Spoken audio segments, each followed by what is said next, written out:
This is Red Killer on the beat. EDP. My name is Li Yin, and I'm a transmigrator. Right now, I'm sitting in a dimly lit basement, praying fervently, like a devoted believer, to the nearly 100 deities and religious figures I've set up on. My altar, whether it's the Jade Emperor, the Queen Mother of the West, the Buddha, Guanyin, angels, God, Satan, or even Sun Wukong, I have arranged them all in perfect order and pay them all due reverence. Looking back, I grew up in an orphanage. I had no family, and the lonely life taught me self-reliance from a young age. I turned down every kind-hearted person who wanted to adopt me. Why should so many people want to become my parents? I was determined to rely on myself. At 18, I was accepted into Harvard University. I thought my life would be smooth sailing from then on. I even dreamed of marrying my ideal partner and reaching the peak of life. But fate had a surprise in store for me, a golden cheat. The day I received my Harvard acceptance letter, I was so excited I nearly cried. While I was lost in bright visions of the future, a voice suddenly echoed in my mind. Ding! The multiverse villain psychic system has been found. Binding complete. The system then began a detailed introduction, informing me that I could summon a sidekick every 6 months, each one utterly loyal to my commands, and that I would inherit all their abilities. I was a bit shocked at first. I've already gotten into college. Why should I care about your system? And you're summoning only villains? Am I really supposed to team up with universe-level antagonists? But the system assured me that the sidekicks would obey me without question, and whether we did good or evil would be up to me. After some thought, I realized this could actually be quite interesting, so I decided to give it a try. Would you like to begin summoning? Yes. I made a special request. I hope to summon a powerful sidekick, preferably a beautiful young lady. The result? Ding! Summoning successful. And in front of me appeared a burly one-eyed man, Boros. I was stunned. Didn't I ask for a pretty girl? What's going on? The system replied curtly. Your suggestion has been noted, but will not be adopted. Thank you. Is your question resolved? Speechless, I could only accept reality. Boros it was. With Boros by my side, I decided to give up my chance at Harvard. Can math and science fill your belly? So I simply opened a bubble tea shop on a busy street in New York. As the owner, I had no intention of working myself, and Boros certainly didn't know how to make bubble tea. So I put up a hiring ad. To my surprise, the applicants were Wanda and Pietro Maximoff, the famous siblings. Wanda, in fact, was the goddess I'd always had a crush on. With opportunity knocking at my door, of course I wasn't going to let it slip by. Our shop's opening hours are wonderfully unpredictable. We close on Mondays, Wednesdays, Fridays, and Sundays, and only open occasionally on Tuesdays, Thursdays, and Saturdays. When it comes to holidays, we take 3 times as many days off, earn 10 times the usual pay, but absolutely never work overtime. Wanda is in charge of mixing drinks. Pietro serves as our waiter, and each of them takes home $30,000 a month. Boros is the deputy manager, earning a monthly salary of $100,000. As for me, my income mostly depends on profit from the New York Mafia, millions of dollars each month, though the amount fluctuates wildly. Today, I had another chance to summon a new member. In this villainous world, there's no shortage of fools of every kind, so to ensure the quality of my team, all I could do was silently pray. The system chimed in, ding, summoning successful. You have gained a new follower, an outer god, and acquired all their abilities. I carefully examined the outer god, kneeling before me. He wore a black hood, his figure slender and tightly wrapped up, exposing only an unremarkable, mixed heritage face. Yet the aura of evil and madness that clung to him was impossible to hide. It seemed to be part of his very being. In terms of strength, this outer god was undoubtedly top tier in the Marvel Universe, perhaps even more powerful than Apocalypse. Boros would stand no chance against him, and even beings like Odin or Thanos would find themselves outmatched. The outer god immediately pledged absolute loyalty to me. I told him to rise and appointed him as the second deputy manager of our bubble tea shop, emphasizing that he must not reveal the extent of his powers. My goal was simple. I just wanted to enjoy a few peaceful days. I brought the outer god into the living room and called everyone together for introductions. Come on, everyone, meet our newcomer. This is the outer god. From now on, he'll be our second deputy manager. At once, Pietro became animated, complaining that the position of deputy manager should at least have gone to either him or Wanda, and questioned why a newcomer got promoted so quickly. He also pointed out that being the only waiter was a lonely, thankless job, and he felt deeply unbalanced. Wanda, for her part, could only shrug helplessly. I thought about it for a moment. Out of the 5 of us, 3 were already managers, one more wouldn't make a difference. But the position of waiter was truly essential. The whole shop relied on that single role. Even though Pietro was destined to become my brother-in-law, I wasn't about to give him any special treatment. I told him, if you want to be deputy manager, you can find someone to take over your job as waiter. As long as one of the two deputy managers agrees, you'll get the promotion. The same goes for Wanda. This opportunity is open to everyone. Instantly, Pietro was fired up, vowing he'd find someone hardworking and dedicated to replace him. Wanda just rolled her eyes and remarked that, in our shop, any diligent employee would soon go mad from boredom, since we hardly ever had any customers. Li Yin put on a serious face and said to the siblings, "You're underestimating me. This amount of money is nothing. I'll just have Boros earn more once it's gone. My philosophy in life is simple. Enjoy myself." Pietro immediately asked, "So, boss, where are we going for dinner tonight?" Li Yin replied, "Naturally, to the most luxurious hotel in New York, the St. Regis. Their black abalone is famous. If we could pair it with Wang Jia's stinky tofu, the taste would be truly unique." Wanda wrinkled her nose. "Boss, your tastes are way too strong for me. I really can't handle it." Li Yin burst out laughing. "I was only joking." He stood up and declared, "Let's go. Tonight, we're going to have the time of our lives." Boros sighed with delight. The food on Earth is truly delicious. I've destroyed countless planets, but never have I tasted anything like this. The outsider chuckled. "Speaking of destroying worlds, I used to be pretty good at that, too." Li Yin cut him off. "All right, that's enough talk about violence and bloodshed. From now on, remember, we're the good guys." "Got it." Boros and the outsider replied in unison. "Understood, master. We're the good guys now." The group sat in an elegant private room, sipping fine wine and savoring exquisite cuisine. Wanda remarked, "Even though I've eaten here many times, it always tastes amazing." Pietro let out a satisfied burp. "It's just so good. I feel like I can't eat another bite." Wanda shot him a glare. "You totally ruined the mood with that burp." Pietro waved sheepishly. "Sorry, I just couldn't help it." Wanda teased. "Well, whose fault is it for eating like you haven't had a meal in ages?"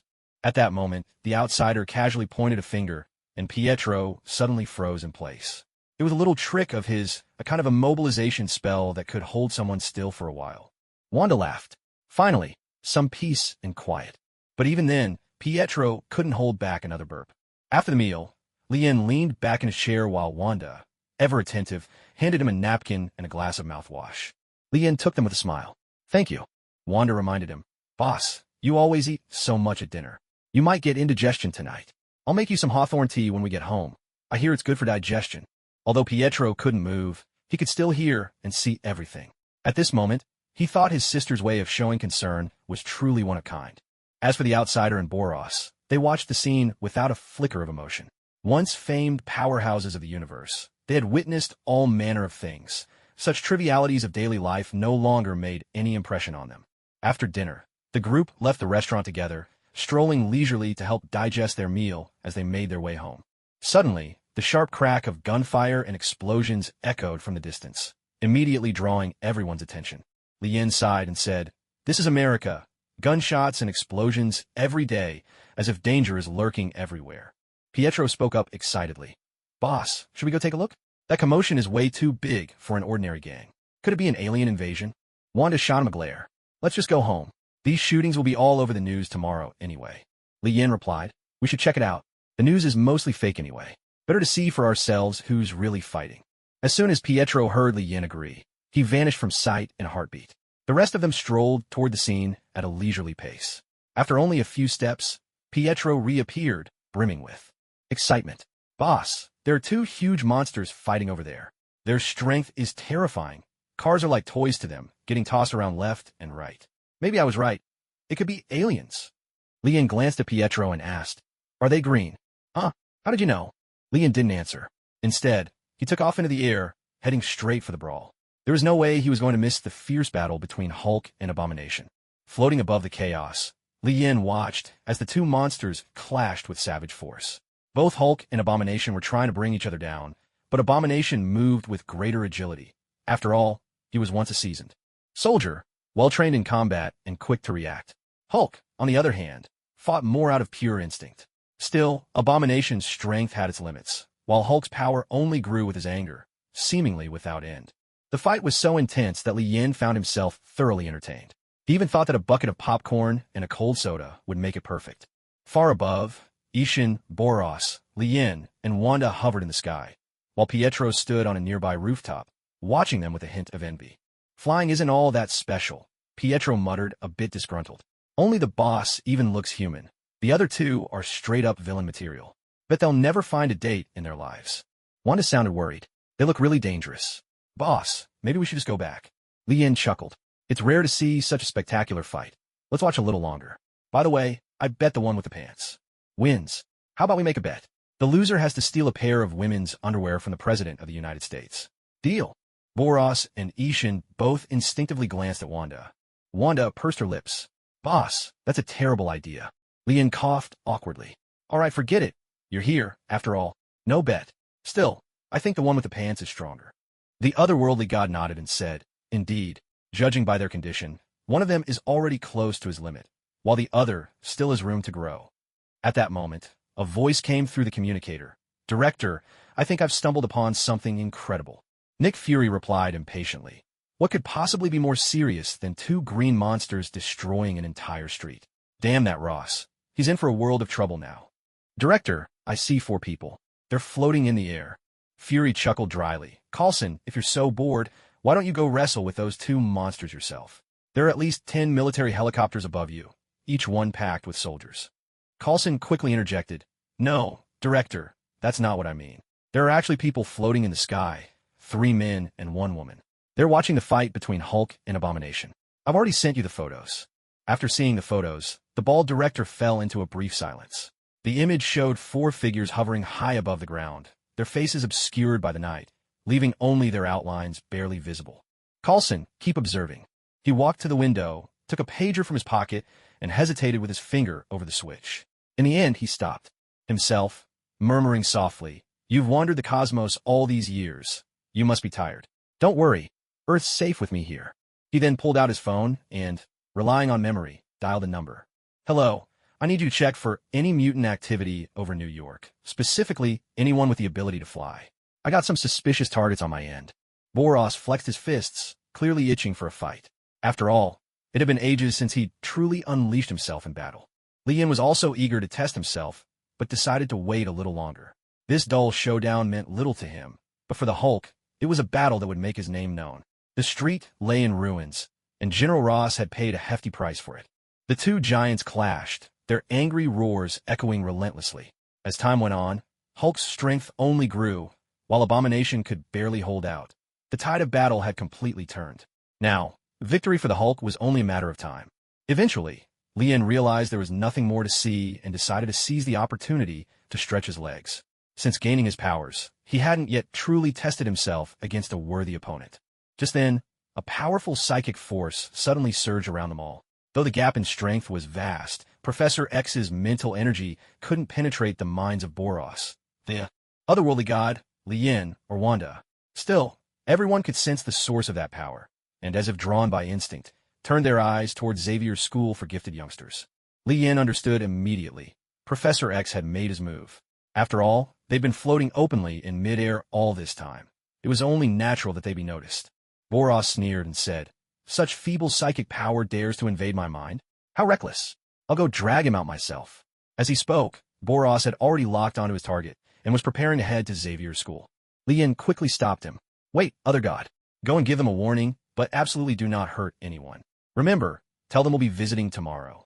He intended to have Wanda and Pietro study at the Mutant Academy.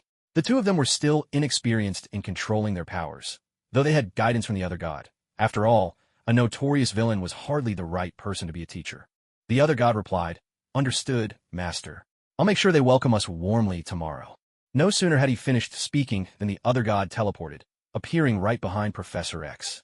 His sudden arrival put Hank the Beast instantly on alert, and he stepped in front of Professor X to shield him. The other god wore a black hood that shadowed his face, but from his build and the aura he gave off, trust was the last thing he inspired. The sense of danger he exuded seemed to cut to the bone. This wasn't just a matter of personality, but something fundamental to his very being. Professor X gestured for Hank to stand down.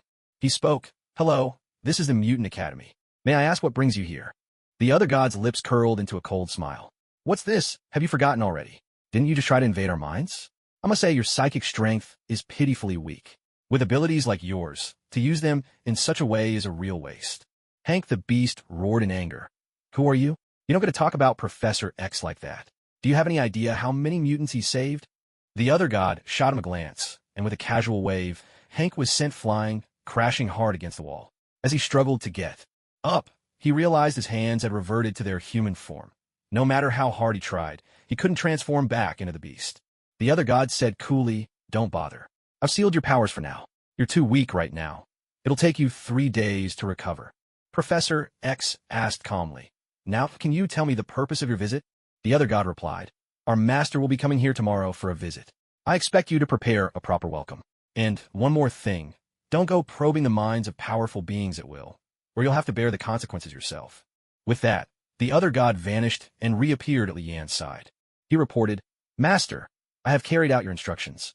Lian glanced around and quickly spotted the mayor of Marvel's novice village, Coulson. "All right, forget about the rest. The 3 of us are going to pay a visit to that naked weirdo. I've always hated streakers more than anything." Coulson reported urgently, "Director, we have a situation. 3 of those 4 people, 3 men, have joined the fight with Hulk and Abomination."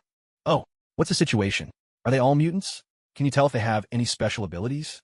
"It's not entirely clear yet, but one of them just gave a casual wave and sent Hulk flying a long way too." Coulson, keep observing. He quickly dialed another number, his voice tense. "Well, have you found anything?" "No. All our students at Xavier School are resting inside. No one's gone out. And besides, they aren't mutants. They're far too powerful. As for their visit to Xavier's Institute tomorrow, I won't tell you a thing. Don't even think about sending soldiers or your top agents, and don't come yourself."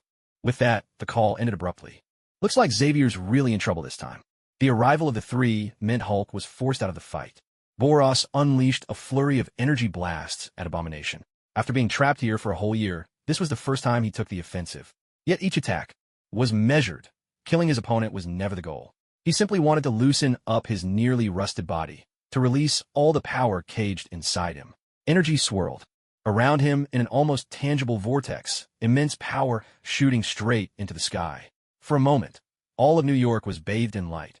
Countless people looked up, drawn to that pillar of brilliance piercing the heavens. Coulson was close by, shielding his eyes from the blinding radiance, utterly awestruck by the spectacle. But Boros wasn't done. He unleashed another attack, the collapsing star roar cannon, this time firing it straight into the depths of space. A second colossal beam tore the night sky asunder. Not just New York, but nearly everyone in America could see this blazing light. Nick Fury stood by his window, gazing at the sky in silence, though his mind was a storm of dread. This kind of power could it destroy the entire Earth? Far away in Kamartaj, the Ancient One wasted no time. She opened a portal and arrived in New York in a heartbeat. Odenhayen, Asgard, ordered Heimdall to keep a close watch over Earth. Even Hela, imprisoned far away, could sense the terrifying surge of energy. Every powerful being on the planet felt the threat of this force. In Egypt, deep within a forgotten pyramid, a blue-skinned figure awoke, alarmed by the looming danger. The otherworldly beings began to showcase their powers without restraint. Teleportation, duplication, psychic assaults, manipulation of raw energy, each skill mighty enough to end Abomination in an instant. But Abomination was far too weak for them. They toyed with him, drawing out the battle for amusement. If they accidentally killed him, the fun would be over. Lian possessed the combined might of the Eldritch God and Boros, yet he dared not unleash his full power. Instead, he merely showcased his myriad abilities, conjuring dozens of clones and launching a barrage of attacks from every direction against Abomination. To them, it was all just a game, each ability seamlessly coordinated with the next, making Abomination the perfect target for their amusement. Far off in the distance, Hulk struggled back to his feet. The moment he saw the miserable state Abomination was in, he turned and fled the scene without a second thought. Lian and the Eldritch God's clones, dozens in total, closed in and engaged Abomination in close-quarters combat. Devoid of any ranged attacks, Abomination was battered by Boros's energy blasts and left utterly disheveled. He had always thought himself a master of hand-to-hand combat, but now, finally getting the chance to fight up close, he realized that each of Lian and the Eldritch God's clones was even stronger than him. Their strength, speed, and resilience all surpassed his by a wide margin. He was batted around from one clone to the next like a ball, helplessly tossed and pummeled. Once, Abomination mustered every ounce of strength to attack one of the Eldritch God's clones. only to feel as if he had struck a mountain of solid steel. The immense backlash shattered his arm, while his opponent remained completely unscathed. This spectacle of the three toying with abomination fell into Coulson's line of sight. To him, it was like reliving a childhood nightmare. He couldn't help but swallow hard. Never before had he witnessed such savage and overwhelming power. A creeping doubt surfaced in his mind. Did gods truly exist in this world? If not, then how could these three possibly be explained? At that moment, General Ross and his daughter sat in a helicopter, so tense they scarcely dared to breathe. He ordered the pilot to get them as far away from Li Yin and the others as possible. Ross had always believed the Hulk to be the ultimate force, a living weapon on par with a nuclear bomb.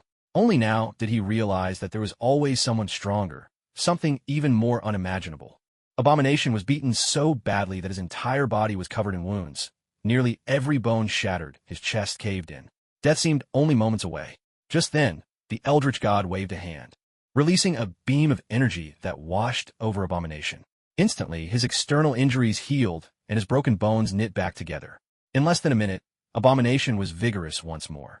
The word again is important here, for the Eldritch God had already healed Abomination more than 30 times.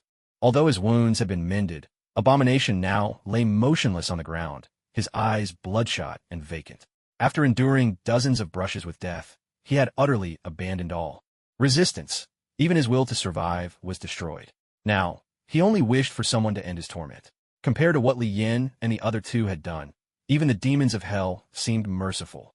Li Yin shook his head with a sigh. That's it? You can't go on? We're not even close to done. You really are lacking in endurance. The Eldritch God spoke up. Master, if you wish, I can override his body and make him move. Would you like me to do that? Li Yin replied. I know, but let's just leave it. Even if you control him, he's still too weak. Come on, let's go home. Today's training is over. Boros asked, Master, what about him? Should I fire a collapsing star roar cannon and reduce him to cosmic dust? Li Yin let out a cold laugh. If you're that eager, die. Just say so. Let him go. I thought he was strong, but now I see he's nothing special. With that, Li Yin and his companions swiftly left the scene. Abomination had already been escorted away by General Ross ahead of time. Surprisingly, Abomination was extraordinarily docile during the transfer, showing not the slightest resistance. He looked like a homeless stray dog, his eyes filled with despair, stirring a sense of pity in those who saw him. But just before getting into the vehicle, he suddenly turned and spoke to General Ross in an unusually grave tone. Every time I come close to death, I see a god, the Lord of Hell, Metophius. I once begged him to let my soul remain, to spare me any more pain. But he told me my soul is full of greed and sin, irresistible to him. He even admitted he could barely control himself. Still, he said there are three others whose power is far more terrifying than mine, a kind of horror that words simply can't describe. In the end, it was Metophius himself who sent my soul back. General Ross felt rather confused. Weren't we supposed to believe in science? Has this guy been knocked senseless? Well, that's what he gets for being too clever for his own good. Abomination knew General Ross would never believe in anything supernatural. He himself hadn't, once. But he was certain it hadn't been a hallucination. Even if Metophius was just a figment of his own mind, how was he to explain those three who attacked him? Meanwhile, Coulson transmitted the video of Li Yin and his group to Nick Fury. In the S.H.I.E.L.D. office, Nick Fury sat on the couch, eyes fixed on the screen, replaying the moment Abomination was utterly defeated. His expression was more grave than ever. Director, the tech team has completed their analysis. The energy beam that pierced the sky contained the equivalent power of 10 billion Tsar hydrogen bombs. It could easily destroy the Earth. Nick Fury sucked in a sharp breath. Classify this as top secret. Go take care of your other tasks. Such overwhelming energy attacks, superhuman speed, strength, and defense, and unimaginable regenerative abilities. These people seem to have no weaknesses at all. Nick Fury even doubted whether Captain Marvel herself was any stronger than they were. Fortunately, aside from defeating Abomination, they had shown no signs of any other dangerous behavior so far. Tomorrow, they would head to Xavier's school, hoping to learn even more. Jarvis, do you think there's any point in my continuing to develop the Iron Man suit? Tony Stark asked. Mr. Stark, please don't give up so easily. The opponent's strength may come from some accident or chemical enhancement. Such power isn't necessarily stable and could be extremely dangerous. Gazing at the images on the screen, Tony muttered, if there really is such a serum, I have to admit I'd be tempted to try it myself. After returning to their lodgings, everyone retreated to their own bedrooms to rest. In truth, only Pietro and Wanda actually needed to sleep. Li Yin and his two companions were physically and mentally enhanced enough to forego rest altogether, but Li Yin had grown accustomed to living by human routines. Besides, his days were already filled with boredom. If he didn't sleep, the endless hours would only drag on even longer. The next morning, Li Yin sat up in bed and stretched lazily. He remembered that today they were visiting Xavier's school for gifted youngsters and wondered if he might meet Logan and Jean Grey. The night before, the professor hadn't slept a wink. Confronted with the arrival of Li Yan's group, he was plagued by anxiety.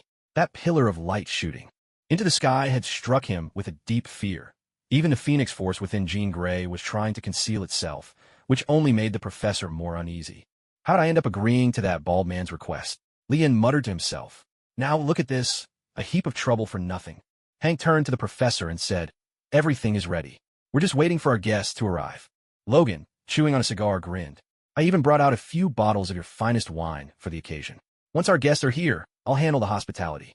See, it's a top-shelf cigar. I usually can't bring myself to smoke one, but today I'm breaking it out for your so-called VIPs. Hurts my heart a little, I won't lie." The professor was a model of composure. Anyone else might have taken a jab at Logan's bravado. After all, Logan's cigars weren't all that special. While those bottles of wine had been aging in the cellar for years, Eric had been eyeing them forever, but never managed to taste a drop. Jean Grey spoke softly. "Professor, I'm scared. The energy inside me is calm, but there's an undercurrent of restlessness, as if it's afraid too." That fear was understandable. The Phoenix Force Jean possessed was nowhere near its full strength. In the Marvel multiverse, the Phoenix is an abstract cosmic entity. Now, it had shattered into countless fragments, scattered across the universe.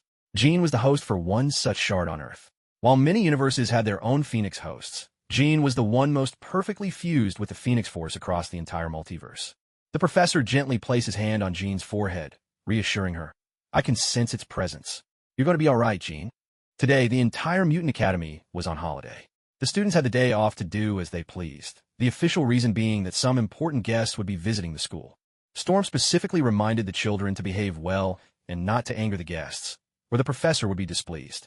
Around 9 o'clock, Li Yin and his companions arrived at the gates of the Mutant Academy, driving two newly purchased Rolls-Royces. Hank and Logan were already waiting at the entrance. After stepping out of the car, Li Yin walked over to the front passenger seat and, with impeccable manners, opened the door for Wanda. This scene drew laughter from Logan, Hank, and Pyro, who couldn't help but find it amusing. Wanda took Li Yin's arm, and together they approached Hank. Li Yin introduced himself, saying, "Hello, my name is Li Yin. I made an appointment last night to visit Xavier's Academy today." Hank replied warmly, "Please come in. The Academy has been looking forward to your arrival." As they stepped through the gates, Jean Grey emerged, pushing Professor X in his wheelchair to welcome them. Professor X greeted them with a gentle smile.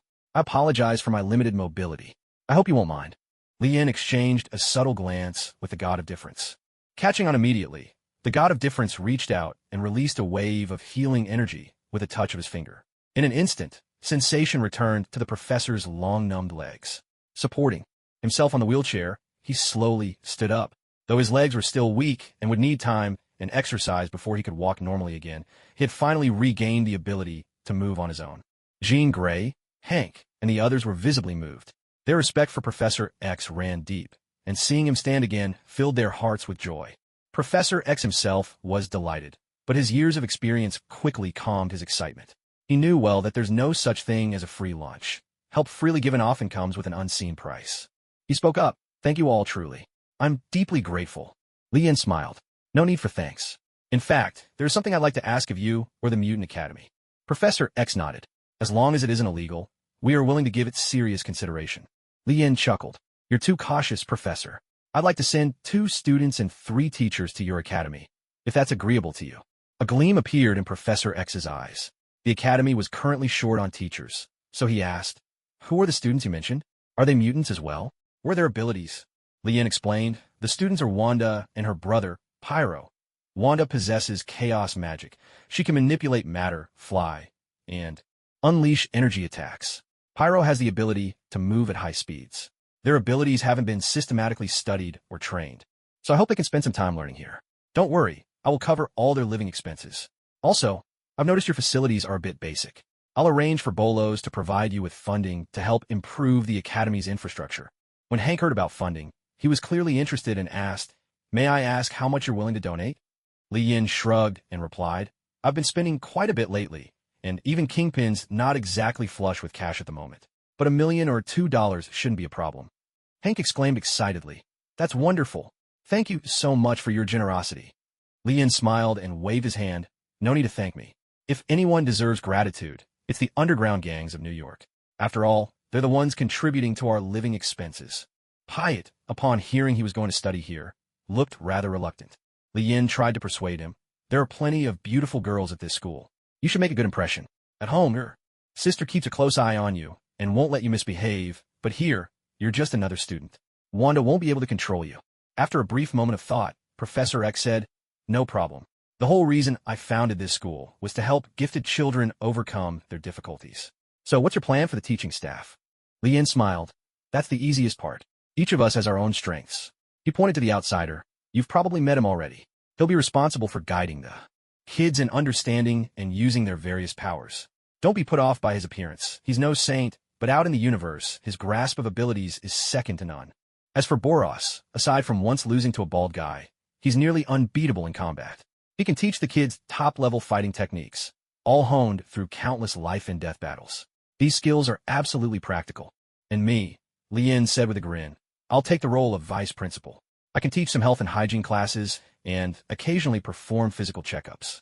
Professor X waved his hand. The first two suggestions seemed fine, but the so-called health classes made him raise an eyebrow.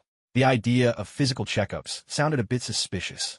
But Professor X knew Li Yin was joking, so he smiled and said, All right, each of you brings something special to the table.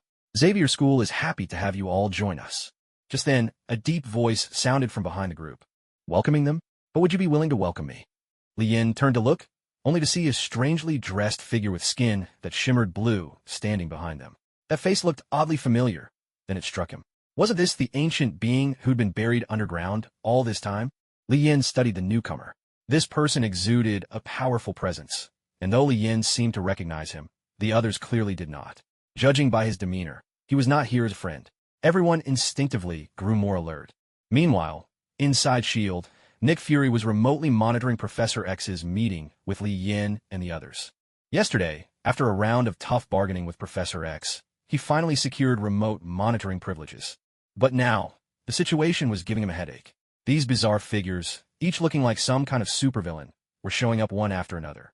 Yesterday, a green one had appeared. Today, it was a blue one. Would new colors show up tomorrow? Deep down, Nick Fury harbored a rather grim thought. Although it was unlikely, he still hoped these villains would end up turning on Li Yin and his team, ideally taking each other out in the process. Li Yin was the first to speak. What kind of monster are you? How dare you pretend to be an avatar? Apocalypse ignored Li Yin, instead fixing his gaze unwaveringly on Professor X. He had coveted Professor X's abilities for a long time. In his mind, Apocalypse declared, Step aside, everyone. It's my turn to take the stage. Once, humanity worshipped me as a god. Then, they betrayed me and cast me into a deep slumber. Now, I have awakened. Mutants, your god, has returned. You were born to rise above the rest, blessed with unparalleled power. Follow me, and I will grant you immortality. Li Yin replied coolly, Nice speech. Pity no one's clapping. On Earth, Apocalypse's powers were indeed formidable. By Li Yin's estimation, he was on par with a godlike being. He possessed immortal life, superhuman strength, speed, endurance, and resilience, and could even teleport at will. His psychic abilities included flight, telekinesis, and telepathy. He could transmit his thoughts and memories to others, or read theirs with ease. He was also capable of generating nearly impenetrable force fields. Like the other god, Apocalypse's powers were acquired by taking them from others. But clearly, the other god's abilities were even greater. For example, when both acquired Iceman's powers, Apocalypse could at most freeze all of America, while the other god could easily freeze the entire planet. Li Yin turned to Boros and said, You have 1 minute. Quiet him down. Boros replied, As you command, my lord. I await your orders. In a flash, Boros appeared right in front of Apocalypse. Apocalypse's pupils shrank in shock, and before he could react, Boros sent him flying with a powerful uppercut. Without missing a beat, Boros leapt after him, launching a relentless assault in midair. With a final, thunderous kick to Apocalypse's abdomen, he drove him into the ground, leaving a deep crater. Boros landed steadily, while Apocalypse slowly climbed out of the crater. This was one of the strongest opponents he had ever faced in thousands of years, and now he dared not underestimate his adversary, growing far more cautious. With a wide grin, Boros taunted, "Ha ha, I'll give you that. You're a lot tougher than yesterday's loser. As a mark of respect, I'll send you on your way with everything I've got." Boros's words sent a shockwave through everyone at the Mutant Academy. His idea of respect was to defeat his opponent with his full strength. Such cruelty was unnerving. Was this really going to be their future combat instructor? Boros unleashed all the energy within him. Blue flashes and arcs of purple lightning danced and crackled across his body, and the sheer force of his presence pressed down on everyone around him like a tidal wave. He spoke, "Let's take this battle to space. My master does not wish for us to destroy the Earth. I will end your life with the most spectacular technique I possess, and then I will collect your ashes as a trophy." Apocalypse could feel the overwhelming power radiating from Boros, and couldn't help but feel a heavy sense of dread.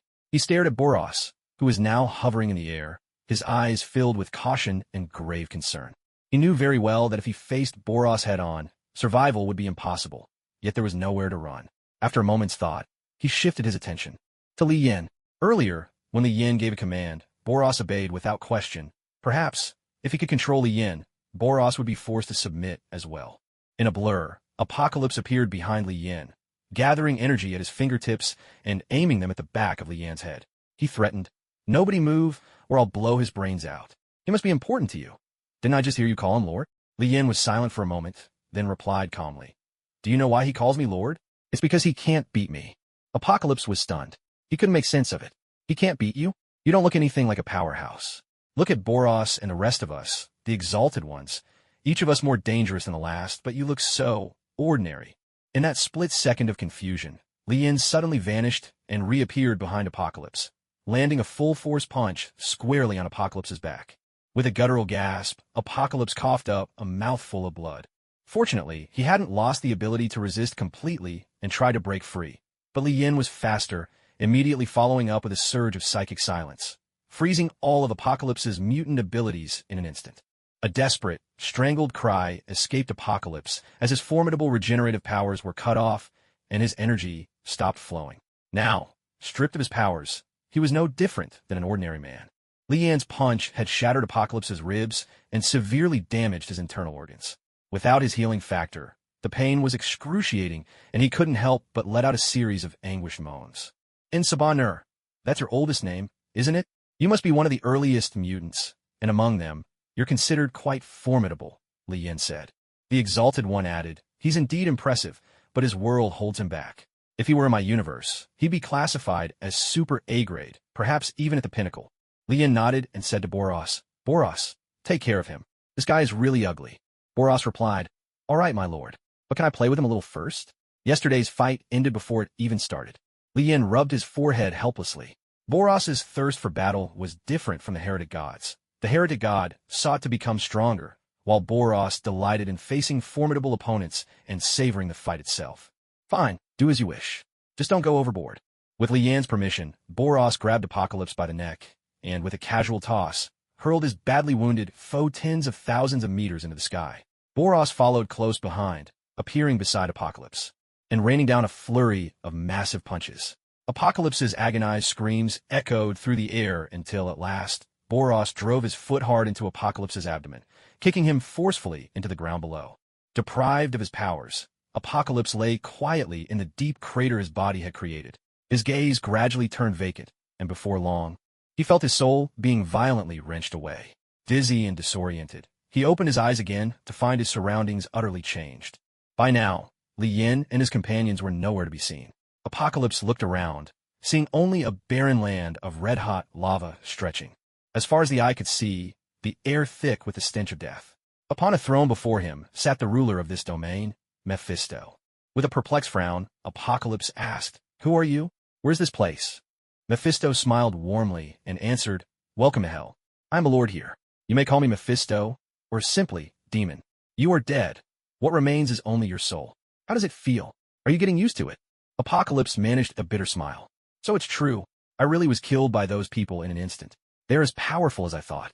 Before Apocalypse could dwell on it further, Mephisto conjured a specially crafted cage and imprisoned him. Now drained of all strength, Apocalypse could not resist. Meanwhile, back in the real world, the heretic god said to Lien, "My lord, he's dead. His soul has left his body."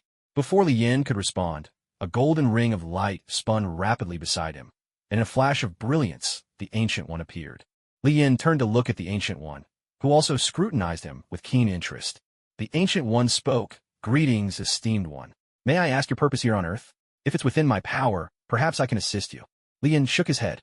"Nothing particular. I've always been on Earth. I understand why you've come, but rest assured, I have no interest in killing or destruction." He added, "By the way, you know Mephisto, don't you? Have him return Apocalypse's soul to us. Our game isn't over yet." Master Ancient One nodded in response. "That's very simple." At this moment, Mephisto was reveling in his own delicacy in hell, Apocalypse. He felt secretly delighted, thinking that although he'd missed out on the feast yesterday, today had brought him an even more sumptuous treat. Apocalypse's soul brimmed with sin, greed, slaughter, and death, all manner of negative emotions that were the best nourishment for a demon. Devouring him would greatly enhance Mephisto's power. Just as Mephisto was lost in these fantasies, the Ancient One reached out to him with a message, using telepathy. This surprised Mephisto. After all, the two had always been bitter enemies. Why would his rival reach out first? Despite his suspicion, Mephisto received the Ancient One's message. The instruction was straightforward. He was to return Apocalypse's soul intact. Fury flared within Mephisto. The prey he just caught was about to slip away.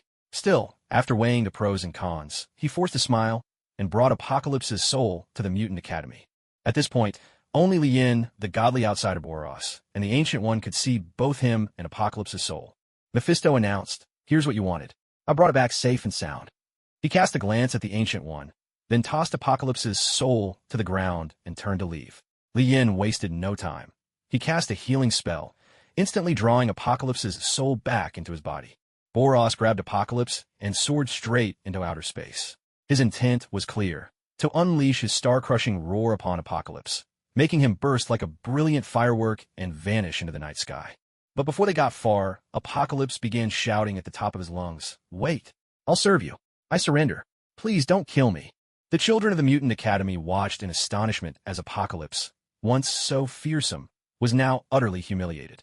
Their gazes toward Lien and the others were filled with fear. In their eyes, Apocalypse had become pitiful and powerless, for they had no idea how evil and powerful he once was. Lien looked around, noticing that even Wanda's eyes reflected a hint of sympathy. Wishing to avoid any misunderstanding, he called out to Boros to halt. Lien was no villain. Didn't want others to think he killed indiscriminately. Apocalypse had just awakened, hadn't had time to do anything evil yet. To kill him now would be hard to justify. Breaking free from Boros's grasp, Apocalypse dropped to his knees before Lien, looking utterly pitiful. He kowtowed repeatedly, every shred of his former dignity gone. The fear of death had stripped him of all pride. "I'm willing to submit to you, to serve you loyally. Please, have mercy on me." Detected. Someone wishes to surrender to you. Do you accept? Verifying the subject of surrender. Name, Insabah. Title, Apocalypse. Abilities, consciousness transfer, immortality, super strength, super speed, super endurance, super constitution, teleportation, enhancement, matter reconstruction, psychic abilities. Profile. It seems this guy's abilities are quite impressive. Very well, I accept your allegiance. But if you dare betray me, you'll regret ever coming to this world. You have gained a new follower, Apocalypse. You have acquired all of Apocalypse's abilities. As you have subdued your first follower, you are now rewarded with an opportunity to guide your follower's choices. Some of Apocalypse's abilities overlap with yours. The system is now enhancing these duplicate abilities. Ability enhancement complete. Your enhanced abilities are as follows. 1. Consciousness transfer and replication ability enhancement. Enhanced effect. Simply by touching a target, you may now choose to copy, seize, or erase their abilities. Copy. You can duplicate another superhuman's power to yourself without affecting them. Seize. You can directly take away another's ability, causing them to lose it. Lien said to Apocalypse, "Rise. I hope you will serve me well." Apocalypse replied respectfully, "Yes, my lord. Insabah will forever follow your will." Lien thought to himself, "So subduing followers not only boosts my strength, but also grants extra rewards. If I'd known, I would have kept Mephisto here a bit longer." Glancing around, he said, "All right, we've been here long enough. It's time to go inside and have a look around. Ancient One, will you join me?" The Ancient One smiled and shook her head. I have other matters to attend to, so I'll take my leave. You're always welcome to visit Kamar Taj whenever you like. Li Yin replied politely. Thank you. I'll be sure to visit when I get the chance. Inside the Xavier Institute, Li Yin strolled around, bumping into many familiar faces: Colossus, Cyclops, Wolverine, Hank the Beast, Mystique, and others. He greeted everyone warmly, never putting on airs, and even played with some of the children. These kids, though blessed with extraordinary powers, also faced grave dangers and had lost the chance for a normal childhood. Right then and there, Li Yin decided to build a playground here, so the children could have a happier childhood. Now, the conditions were perfect. New York's underground gangs had long since been brought to heel by Boros, and they now handed over their monthly dividends willingly. Li Yin's own lavish lifestyle, after all, relied on these contributions from the underworld. During his time at the Mutant Academy, Li Yin didn't waste a moment. He carefully selected and copied several outstanding abilities for himself. When the time came, he could unleash their full potential with his own energy, power far beyond the ordinary. He had copied the Iceman's abilities. If he unleashed them at full power, he could freeze the entire planet in an instant. In addition, he picked some interesting abilities, such as Rogue's power to absorb others' abilities and memories. In Li Yin's view, although some mutants possessed incredible powers, this world was not the same as the universe depicted in comic books. Therefore, certain extreme scenarios would never occur. Otherwise, even the likes of the Ancient One or Odin might struggle to keep everything under control. After touring the Mutant Academy, Li Yin returned home. As was his custom, before summoning anyone, he first offered incense, paying respects to all manner of deities and immortals. He even added name plaques for such mighty figures as Battle Emperor Xiao Yin, Yi He, and the King of Ultra, among others. In short, he included every powerful figure and chosen one he could remember in his prayers. Yet, even now, Li Yin had not made his final decision. He was unsure whom he should summon. This time, the designated follower summoning allowed him to choose anyone he wished, meaning he could call forth any character at all. Li Yin had many ideal candidates in mind: the Underworld, King from Super Beast Armor, General Zod from the Superman series, Frieza from Dragon Ball, Death God Karl, Morgana, and Kaisa from Super Seminary, and more. This opportunity might only come once, so he had to choose carefully and summon a follower who would truly satisfy him. So, who exactly did he want to summon? A beautiful female character. Yes, this time he was determined to pick a woman. In his memory, the ones who fit best were Morgana, Angel Kaisa, and Angel Yin from Super Seminary, as well as Angel Vados from Dragon Ball, along with a few other candidates. But Li Yin knew that setting his sights on too many targets would only scatter his focus. So for now, he narrowed his options to those four. The characters from Super Seminary were mostly skilled in energy manipulation and close combat. Yet what Li Yin lacked most at this moment was magical ability. From this perspective, Vados held a clear advantage. She was already incredibly powerful, teacher and assistant to the god of destruction Kampa, yet her combat abilities even surpassed his. Having once served as the god of destruction's assistant, she could continue in a similar role at Li Yin's side. Right now, Li Yin needed a strong and intelligent female helper like her. After a brief deliberation, Li Yin made his choice. For this designated follower summoning, he would choose Vados. Ding. Please confirm whether you wish to use your designated follower summoning to summon Angel Vados from the Dragon Ball world. Yes, confirm the summoning. Ding. Summoning successful. You have obtained all of Vados' abilities. Name Vados. Abilities: Magic, Faster Than Light Flight, Super Strength, Super Defense, Super Constitution, Super Endurance. Introduction. The mentor and assistant of God of Destruction Kampa, daughter of the High Priest, and elder sister of the Angel Whis. Possesses formidable combat power, able to easily defeat the God of Destruction Kampa. Li Yin barely had time to savor his newly acquired abilities before his attention was drawn to the woman before him. She was tall and slender, her skin tinged with a blue-green hue, and her long white hair cascaded down her back. In her right hand, she held a long staff, which she could use to traverse and observe the universe with ease. The staff was crimson at its center, with golden tips at both ends and a magical orb embedded at the top. A red sash was tied around her waist, and she wore a flowing robe adorned with black armor and three-colored circular patterns. Green stockings and white high heels completed her attire. Judging by her appearance, aside from her unusual skin color, she was undoubtedly a striking beauty. Vados knelt down on one knee and said respectfully, "Vados greets the Holy Master. I will forever follow your will." Li Yin replied, "Please, stand up. From now on, call me boss when we're outside. My current identity is that of an ice cream shop owner." In front of others, don't reveal our true relationship lightly. Vados nodded in agreement. Understood, Holy Master. Xavier's School for Gifted Youngsters. Professor X sat on the sofa, facing S.H.I.E.L.D. Director Nick Fury and Agent Coulson. Professor X said, "That is all I can see. I believe he's a good man. He has donated at least $3 million to my school. This money will help our children grow up healthier and happier."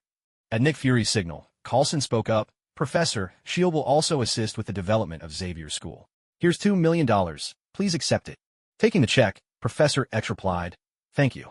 In that case, I'll gladly accept." At this moment, Professor X was in high spirits. Thanks to Li Yan's contributions, the school's funding problems were completely resolved. The academy even gained several powerful new teachers, and the school's security was now ensured. Nick Fury turned to Professor X and said, "I hope you can help us monitor and assess the security level of these individuals to determine if they have any other intentions. This is a matter of Earth's safety." Professor X responded, "The greater one's power, the harder it is to hide or disguise. I promise you, if Earth truly faces a crisis, Xavier's School will not stand idly by." Meanwhile, Tony Stark was working alone in his lab, striving to find a cure for his palladium poisoning. He locked himself away, avoiding almost all contact with others, running experiment after experiment. His only companions were Jarvis and vegetable juice that kept the toxins at bay. The long hours in the laboratory made him irritable, and repeated failures left him feeling frustrated and helpless. Li Yan emerged from the basement with Boros, only to find Coulson and Natasha sitting inside the ice cream shop. As he wondered why they had come here, Pietro came running over, his excitement barely contained. "Boss, look, I've already found the new employees you wanted. Both of them are really capable, and most importantly, they fit our company's image perfectly. That guy even has a graduate degree. He's highly educated." Li Yan couldn't help but feel a bit helpless. Pietro was simply too naive. Would a graduate student really come work as a waiter in such a small shop? Still, Li Yan had no intention of sending them away. After all, no matter where they stayed, they wouldn't pose any threat. He said, "Let them stay, then. From now on, you two will report to Pietro." Coulson stood up, bowed to Li Yan, and said, "Thank you, sir. I truly need this job." Li Yan smiled and replied, "If you want to thank someone, thank Pietro." With that, Li Yan led Bardos off to find Wanda and the others. He wanted to formally introduce Bardos to everyone. Tony said, "Jarvis, book me a spot in a race, will you? I need to compete in one. If I stay here any longer, I'll start to rust." Jarvis responded, "Sir, your current physical condition is far from ideal. I strongly advise you to reconsider." Tony insisted, "No need to think it over. There's a race in Monaco in a few days. It'll be the perfect chance for me to get out and clear my head." Suffering from the effects of palladium poisoning, Tony had become somewhat withdrawn, like a child craving adventure as a way to vent his emotions. Meanwhile, Coulson and Natasha had spent the entire day sitting in the ice cream shop on the first floor. Not a single customer walked in, not even someone asking for directions. There wasn't so much as a stray wandering by. The boredom was suffocating. Natasha said, "Coulson, is it almost time for us to get off work?" Coulson replied, "Yeah, finally. If we didn't get off soon, I think I'd start getting depressed." At that moment, Pietro came down from upstairs and told them, "You two don't need to come into work tomorrow." Coulson looked puzzled and asked, "Why? You know I really need this job. Can't you give me another chance?" Pietro hurried to explain, "Don't misunderstand. You both just have a day off tomorrow. Let me explain how things work around here. Our shop is closed on Mondays, Wednesdays, Fridays, and Sundays. We only open on Tuesdays, Thursdays, and Saturdays, and even then, it's only intermittent. Honestly, making money isn't the most important thing. The boss just wants to have the title of shop manager, you know? Don't worry. The monthly salary of $20,000 won't be cut at all." Coulson thought about it and realized it probably wasn't because their cover had been blown. Natasha couldn't help but marvel. Your boss really is a business genius. After listening to Coulson and Natasha's report, Nick Fury asked with a frown, "Are you sure your cover wasn't blown? Why do I get the feeling they're just running a charity?" Coulson replied, "I found it odd, too. Not a single customer showed up all day. How do they manage to sustain such a lavish lifestyle?" Natasha let out a cold laugh. "If you ask me, even their staff meals are way better than ours, and don't get me started on the coffee." Coulson sighed in agreement. "Yeah, at lunch, we went to the most luxurious five-star hotel in New York, had top-grade steak, and drank 2 bottles of wine worth over $200,000 each. That was hands down the most extravagant meal of my life. I can still remember how it tasted." Natasha nodded. "True, even the desserts were excellent." Nick Fury's expression grew darker as he listened. He barked, "Did you two forget why you were sent there? I wanted intel, not for you to be won over by a fancy meal. Where's your professionalism? You're supposed to be SHELD's top agents. Coulson looked a bit embarrassed. Well, Director, it's not all for nothing. We did learn something. There are 4 men and 2 women staying together, and they hardly ever leave the upper floors. We barely saw any of them the entire day. Nick Fury's tone softened ever so slightly. Did any of them show their abilities in front of you? Coulson shook his head. No. The whole day, aside from mealtime, we only saw Pietro. The rest stayed upstairs. Nick Fury let out a weary sigh. Looks like this assignment is going to be tough, and it's not something we'll crack overnight. You both need to hang in there. Understood, Director. All right, you're dismissed for now. At Xavier's school, the God of Anomalies was teaching a class of children. Throughout the lesson, he demonstrated an astonishing variety of powers, each more impressive than the last. Even Professor X was taken aback, not just by the sheer range of abilities, but by the depth of knowledge and flexible mastery the God of Anomalies displayed, as if unveiling a vast and complete system. Professor X found himself listening with rapt attention. After the lesson, Apocalypse realized he'd gained much greater control over his own powers and even discovered several new avenues for development, thanks to the God of Anomalies' insights. Meanwhile, in Boros' combat class, he'd invited Logan to be his sparring partner. Teaching wasn't Boros' strong suit, but he followed Li Yan's instructions to the letter, taking the task very seriously. At the same time, Li Yan was hard at work training in martial arts under Vados' guidance. Once a mentor to the gods of destruction, Vados had a knack for cutting right to the heart of Li Yan's weaknesses. Thanks to her precise instruction, Li Yan's martial skills improved at a remarkable pace. As for Tony Stark, he was on a plane, heading toward Morocco. After receiving his subordinate's report, Nick Fury was struck with a headache. He was desperately short-staffed at the moment. Originally, he had wanted Natasha to go undercover by Tony's side, but now neither Natasha nor Coulson could break away from their current assignments. With no better option, he had to settle for having someone monitor Tony's activities remotely. At the racetrack, Tony Stark's appearance instantly set the entire crowd cheering. As one of the world's top tycoons, occasions like this posed no pressure for him whatsoever. Pepper sat in the stands, casting a worried glance at her headstrong boss. Before long, Tony started up his custom-built race car. The outcome of the race meant nothing to him. He simply wanted a distraction to keep his mind off the troubles caused by the toxins in his body. The roar of engines and the waves of applause from the audience let him forget all his worries, if only for a moment. Meanwhile, Coulson was leisurely passing the time in an ice cream parlor. It wasn't laziness, there simply wasn't much to do. Seated comfortably, he sipped on fine Blue Mountain coffee and sampled an elegant fruit platter, looking every bit the executive unwinding with afternoon tea. No one would have guessed that he was, in fact, just a server at the shop. Natasha, too, sat with her eyes closed, enjoying the gentle strains of music. In the past few days, both of them had grown quite fond of this little spot. Here, far from the world's chaos, every day felt as unhurried and comfortable as if they were heads of state. If Nick Fury knew how they were spending their time, he would surely hit the roof. A jingle sounded as Coulson's phone rang. He glanced at the caller ID, then took his phone and headed into the restroom. Lowering his voice, he asked, "Hello, Director, what's going on?" Tony Stark was attacked, but fortunately he wasn't hurt. Coulson let out a sigh of relief. That's a relief. But he had to use the Iron Man suit, and now the toxins in his body have spread. If we don't come up with a solution soon, his life will be in danger. Coulson frowned. Our technology still can't extract the shrapnel from his body. Do you think, if we ask the owner of that ice cream shop for help, there's a chance it could work? Coulson hesitated. I can't say for sure, but you could always ask Professor X. He might know. Nick Fury was silent for a moment, then said, "Keep your cover. I'll have Professor X see if he can persuade the shop owner to help."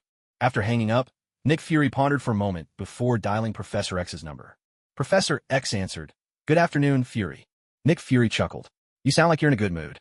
Professor X replied, "Just tell me what you want. After all, with that $2 million grant, I can't exactly refuse you, can I? This time, I need your help. The situation is extremely urgent. It concerns the life of Tony Stark." Professor X asked, "Has he been kidnapped again?"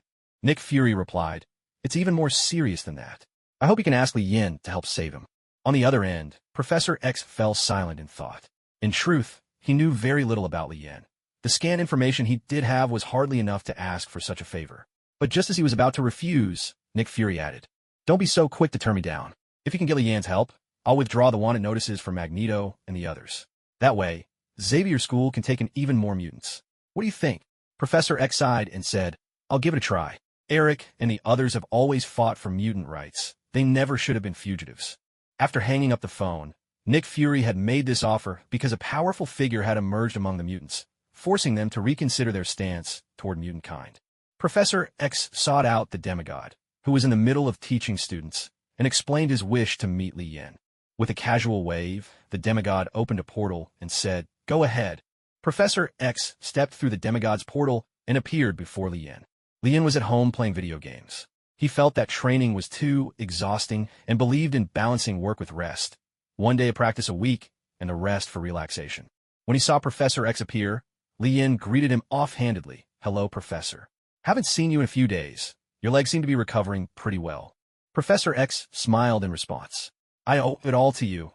Not only did you heal me, but you also donated millions of dollars to Xavier's school. Every mutant is grateful to you. You're our benefactor." Li Yan burst out laughing. "No need for gratitude. If you got something to say, just say it. Don't beat around the bush. It's too much trouble."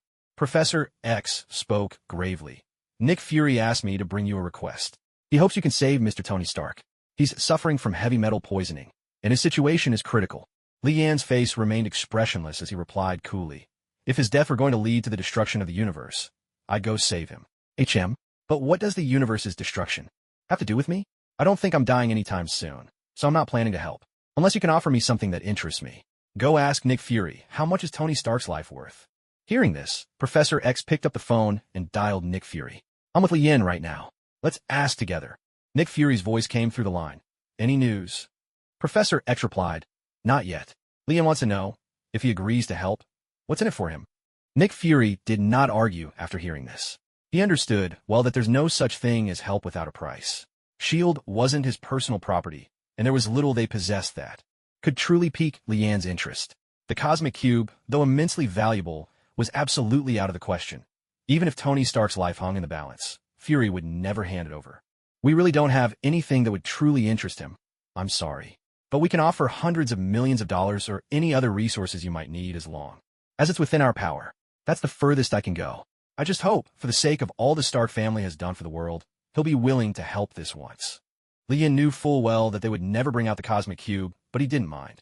To him, the cube held no real practical value. He had no shortage of power or wealth. The only thing missing from his life was a bit of excitement.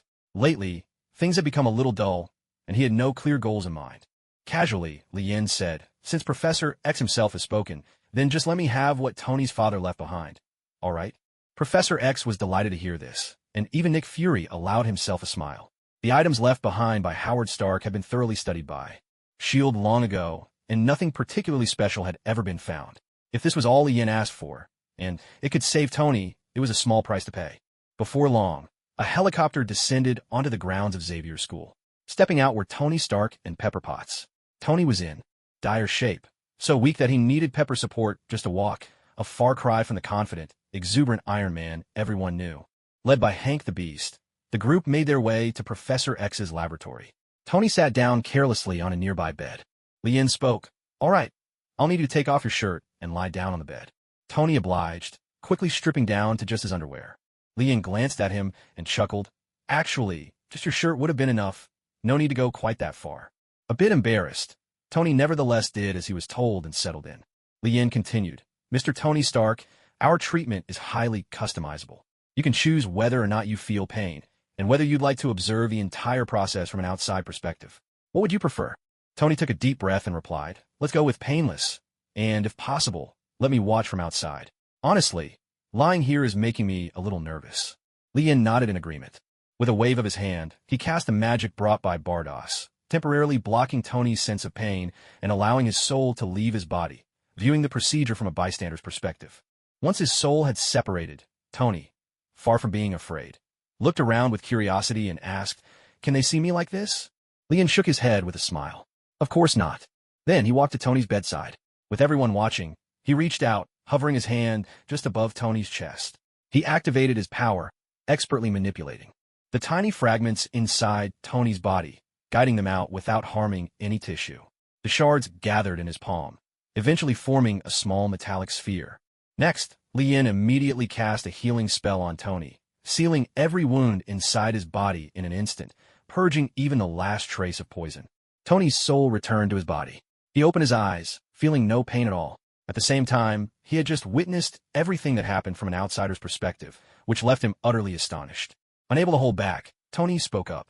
"Excuse me, I hope I'm not being too forward, but are you a wizard? Or something else? Maybe a superhuman or a god?" Lian answered with a gentle smile. "You could call me a mage, but I also possess some unique abilities, so, in a way, I am a superhuman. In this world, mages and all sorts of people with extraordinary powers aren't as rare as you might think." Tony's eyes lit up with excitement. "Then, can I learn it? Where did you study magic? I have to admit, I'm really interested in it now." Lian, however, showed no intention of continuing down this line of conversation. Instead, he picked up an heirloom belonging to Tony's father, an item he had gotten from Shield, and handed it to Tony. "You'd be better off focusing on this. It suits you more. I believe you have what it takes, as a mortal, to challenge the gods themselves." With that, Lian opened a portal and stepped through, disappearing from sight. "His powers are simply unbelievable," Tony murmured. Pepper Potts' gaze had never left Tony Stark. Seeing him safe and sound filled her with joy, and she felt a deep, heartfelt gratitude toward Lian. Lian returned to his own shop, where he found Natasha and Coulson chatting leisurely. He couldn't help thinking wryly that maybe he really wasn't cut out for business. Otherwise, why would his store be so empty every day? The moment Natasha and Coulson saw him come in, they immediately stood up to greet him. "Hello, boss." Lian replied, "It's fine. Give me a coffee. And please, no cilantro." "Thanks." Natasha was already used to Lian's sense of humor and smiled as she responded, "Of course, boss." As Lian sipped his coffee, Coulson struck up a casual conversation. "Boss, have you ever considered turning this cold drink shop into something else? Chinese restaurants are really profitable these days. Or you could just hire a business expert to run things for you. Then you could just invest and let the money roll in." Lian thought for a moment. Chinese cuisine was certainly good, but it was just too much trouble. He no longer had any real interest in the restaurant business. As for hiring others to run it, that didn't appeal to him either.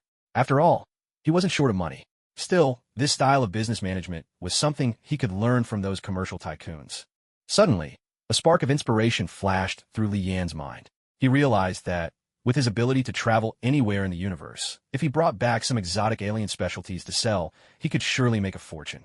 Before Coulson could finish his next sentence, Lian used telepathy to summon Ishin and Boros back. Before long, the two of them stepped out one after another from shimmering portals.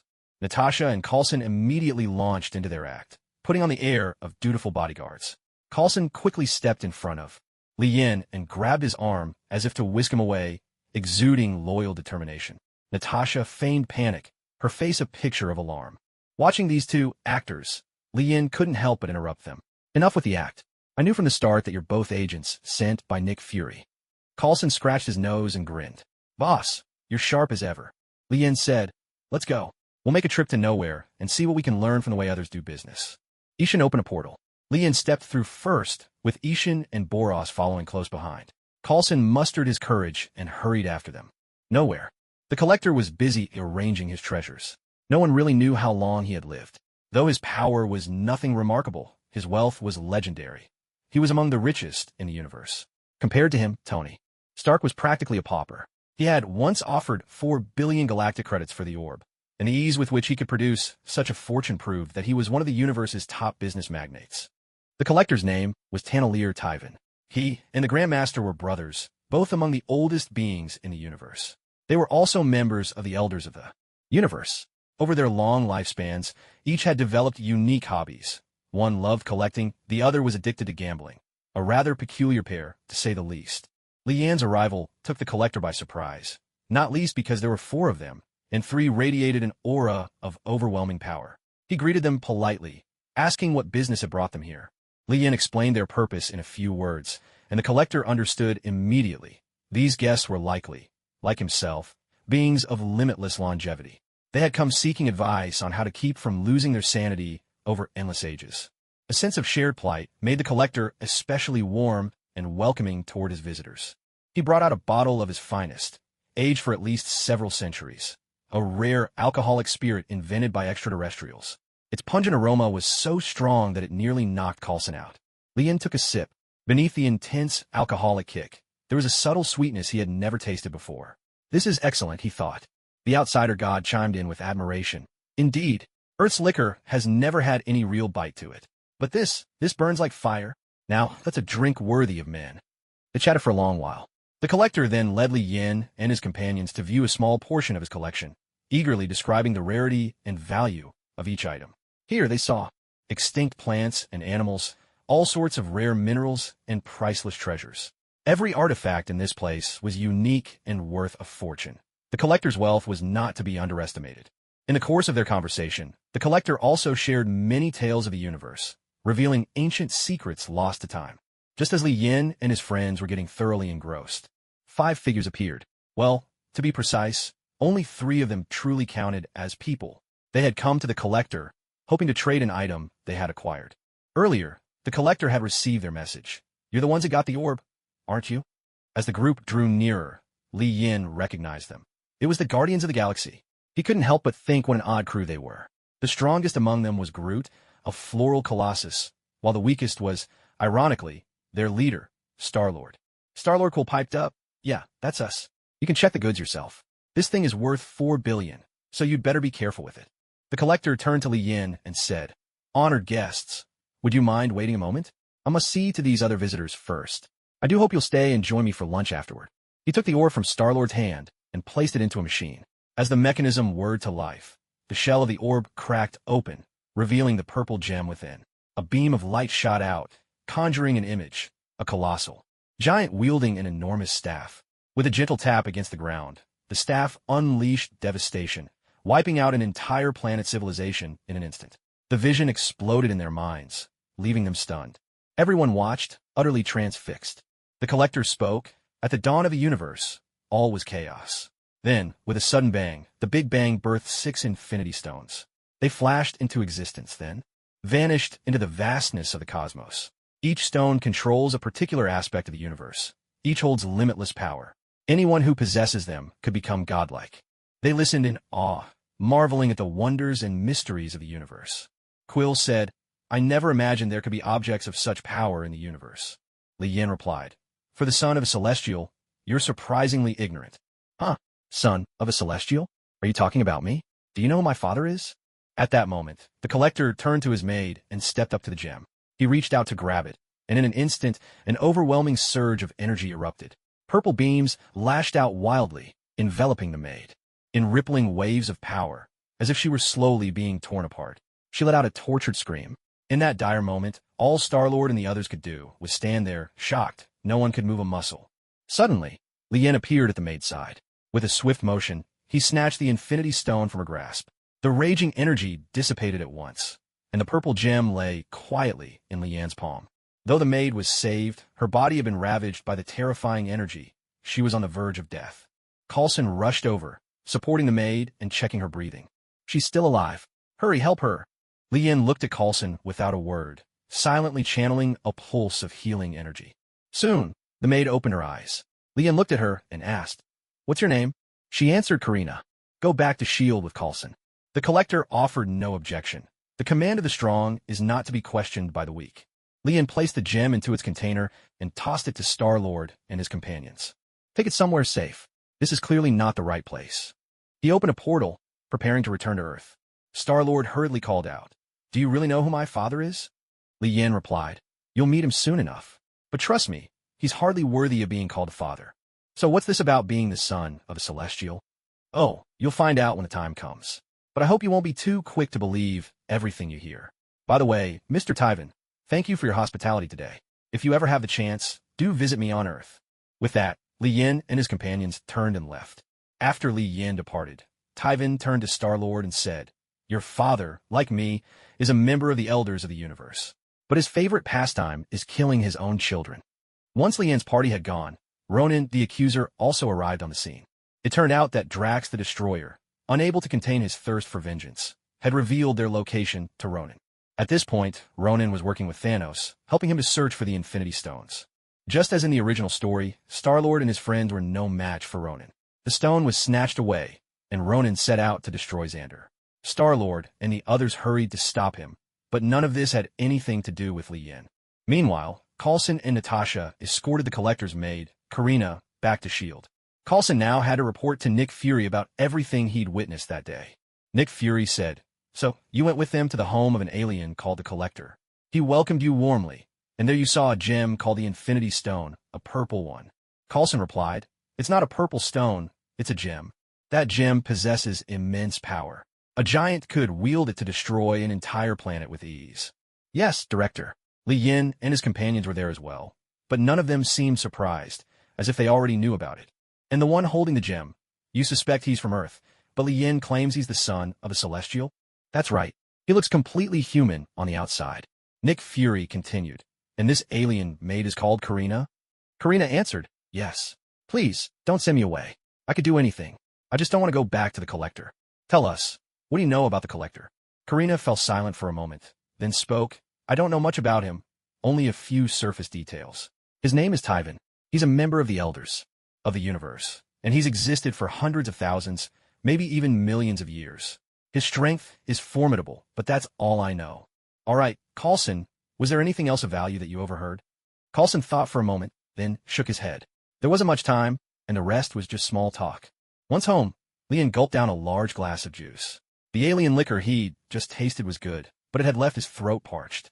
The outsider god commented, "My lord, this universe is actually quite interesting. At the very least, in my universe, something as terrifying as the Infinity Stones could never exist." In his heart, Li Yin mused, "You Super A levels are already terrifying enough. If you get your hands on the Infinity Stones, won't the whole world be turned upside down?" Bardos walked over to Li Yin, nestled herself into his lap, and coquettishly pleaded, "My lord, next time you go out for some fun, you have to bring me along. I get so bored just sitting at home." Li Yin wrapped his arm around Bardos' slender waist and replied, all right, next time for sure. By the way, what has Apocalypse been up to lately?" "He's been nowhere to be seen," Li Yin asked. Boros snorted coldly. "That guy, he's the leader of the mutants now. He's united all of them and even recruited 4 henchmen, calling them the 4 horsemen of Apocalypse. The horsemen were no small matter now. Each of them, a formidable force. Magneto, Iceman, the White Queen, and Juggernaut were already top tier among mutants, and after Apocalypse enhanced them, they'd become even more fearsome. Li Yin couldn't be bothered with such things.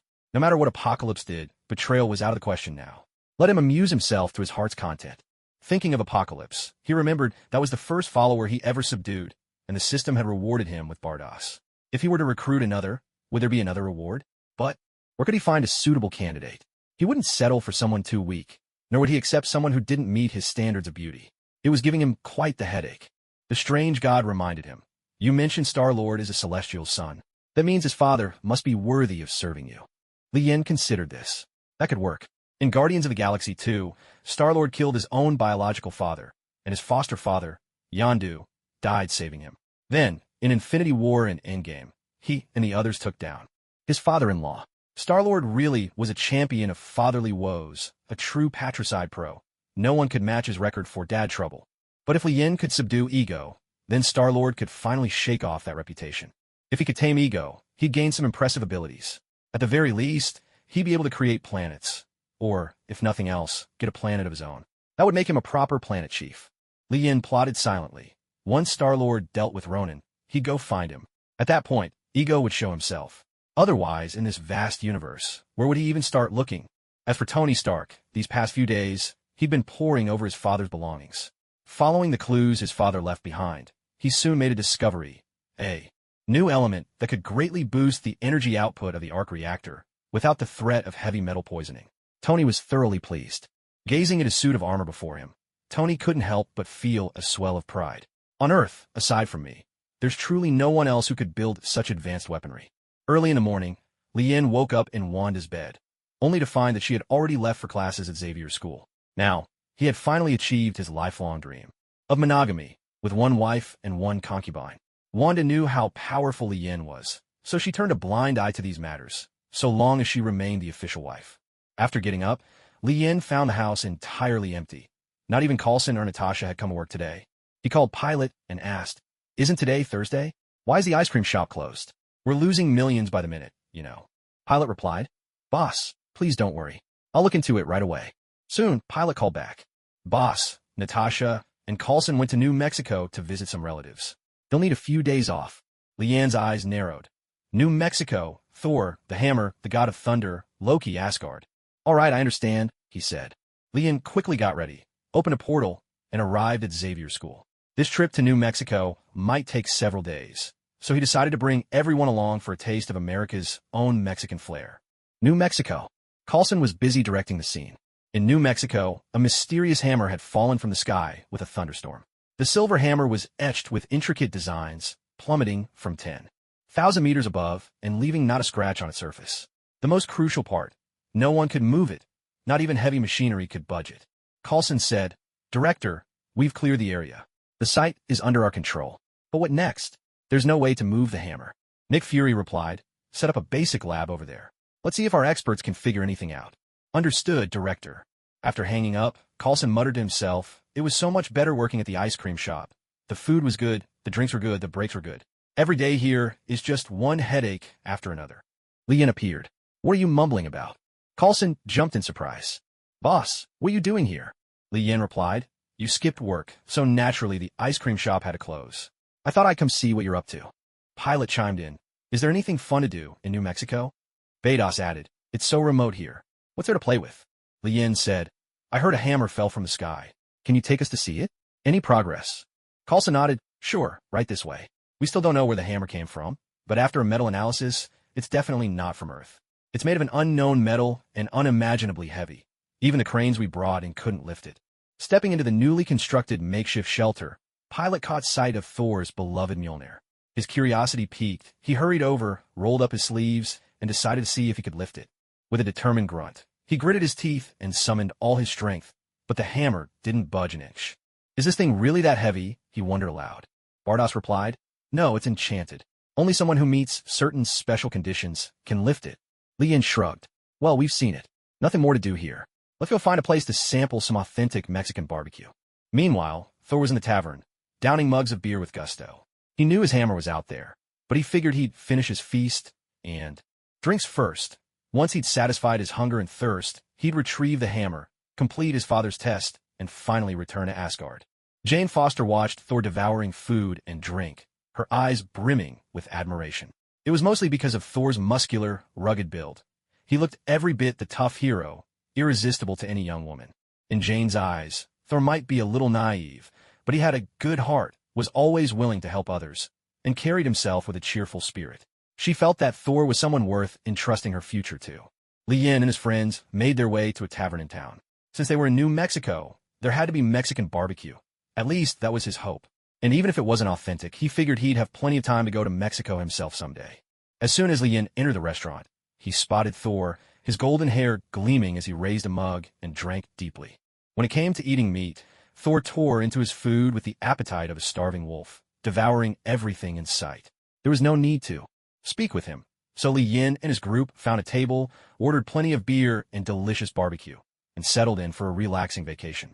They ate their fill, drank beer, and basked in the blissful afternoon. For beings like the alien god and Boros, such simple pleasures were foreign. The alien god had always pursued power at any cost, while Boros spent his days waging battles in search of a worthy rival. After eating, Pilot set off to wander the town. He was free-spirited, unlike the steady demeanor of the others. Lian and his friends didn't bother to stop him. They all knew exactly what Pilot was up to. He darted around the small town, looking for pretty girls and opportunities to strike up a conversation. Meanwhile, Loki took advantage of Odin's slumber and arrived on Earth, already spinning a web of lies to keep his brother Thor willingly stranded on this planet for a lifetime. Loki appeared in the very town where Thor was staying. As soon as he arrived, a figure flashed past him. Pilot had also noticed Loki's sudden appearance. Mistaking Loki for a mutant, Pilot doubled back to greet him. "Hey there, I'm Pilot from Xavier's school. And you are?" Loki smiled and extended his hand. "Hello, I'm Loki." As soon as Pierrot's hand brushed against Loki, he found himself completely immobilized. Loki, having frozen Pierrot's body with magic, cast another spell to take total control of Pierrot's mind. Pierrot said, "Master." Loki let out a triumphant laugh. "Huh, now my foolish brother is in for some real trouble." Loki's only reason for controlling Pierrot was to play a trick on Thor.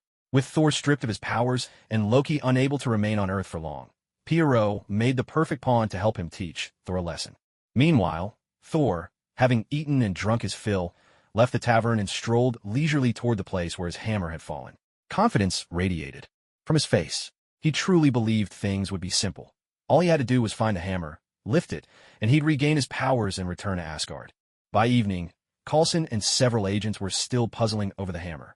Though they had no leads, Director Fury had given strict orders for them to continue their research. Suddenly, alarms blared, an intruder alert.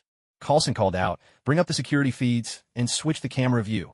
On the screen, Thor appeared, fighting with remarkable courage. Alone, he took down more than a dozen S.H.I.E.L.D. agents. The agents beside Coulson moved to help, but Coulson stopped them. Speaking into his earpiece, Coulson ordered, "Nobody interfere. Let him through." With no one blocking his way, Thor rushed forward and reached the hammer. He grabbed the handle and pulled with all his might, but the hammer didn't budge. He nearly lost his balance and fell. Frustrated, Thor gripped the handle with both hands and strained every muscle, but the hammer remained immovable. Panic set in, slowly turning to despair. Thor collapsed to the ground, muttering prayers to Odin, king of the gods, begging for forgiveness, until at last he broke down in tears.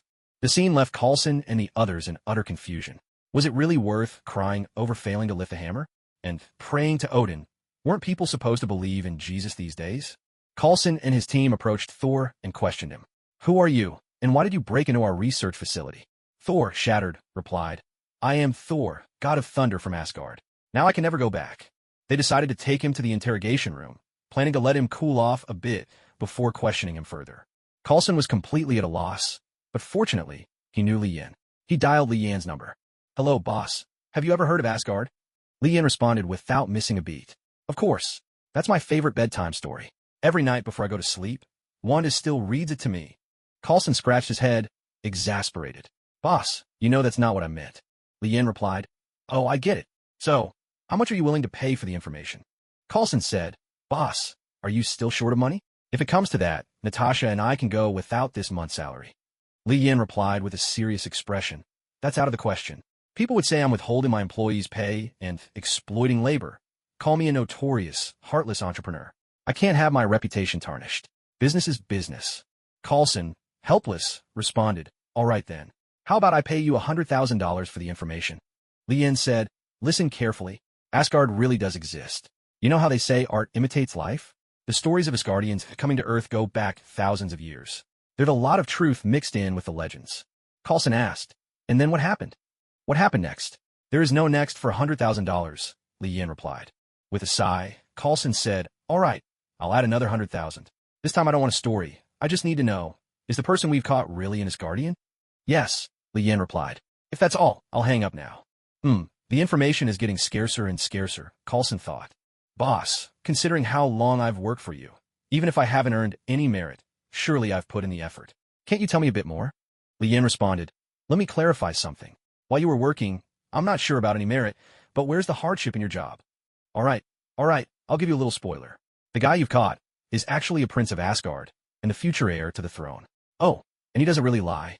You might be able to get some information out of him. He's not the brightest, so he should be easy to deal with.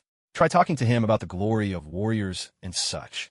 At that, Coulson thought, "I've gone and captured their prince. What if they come to attack Earth?"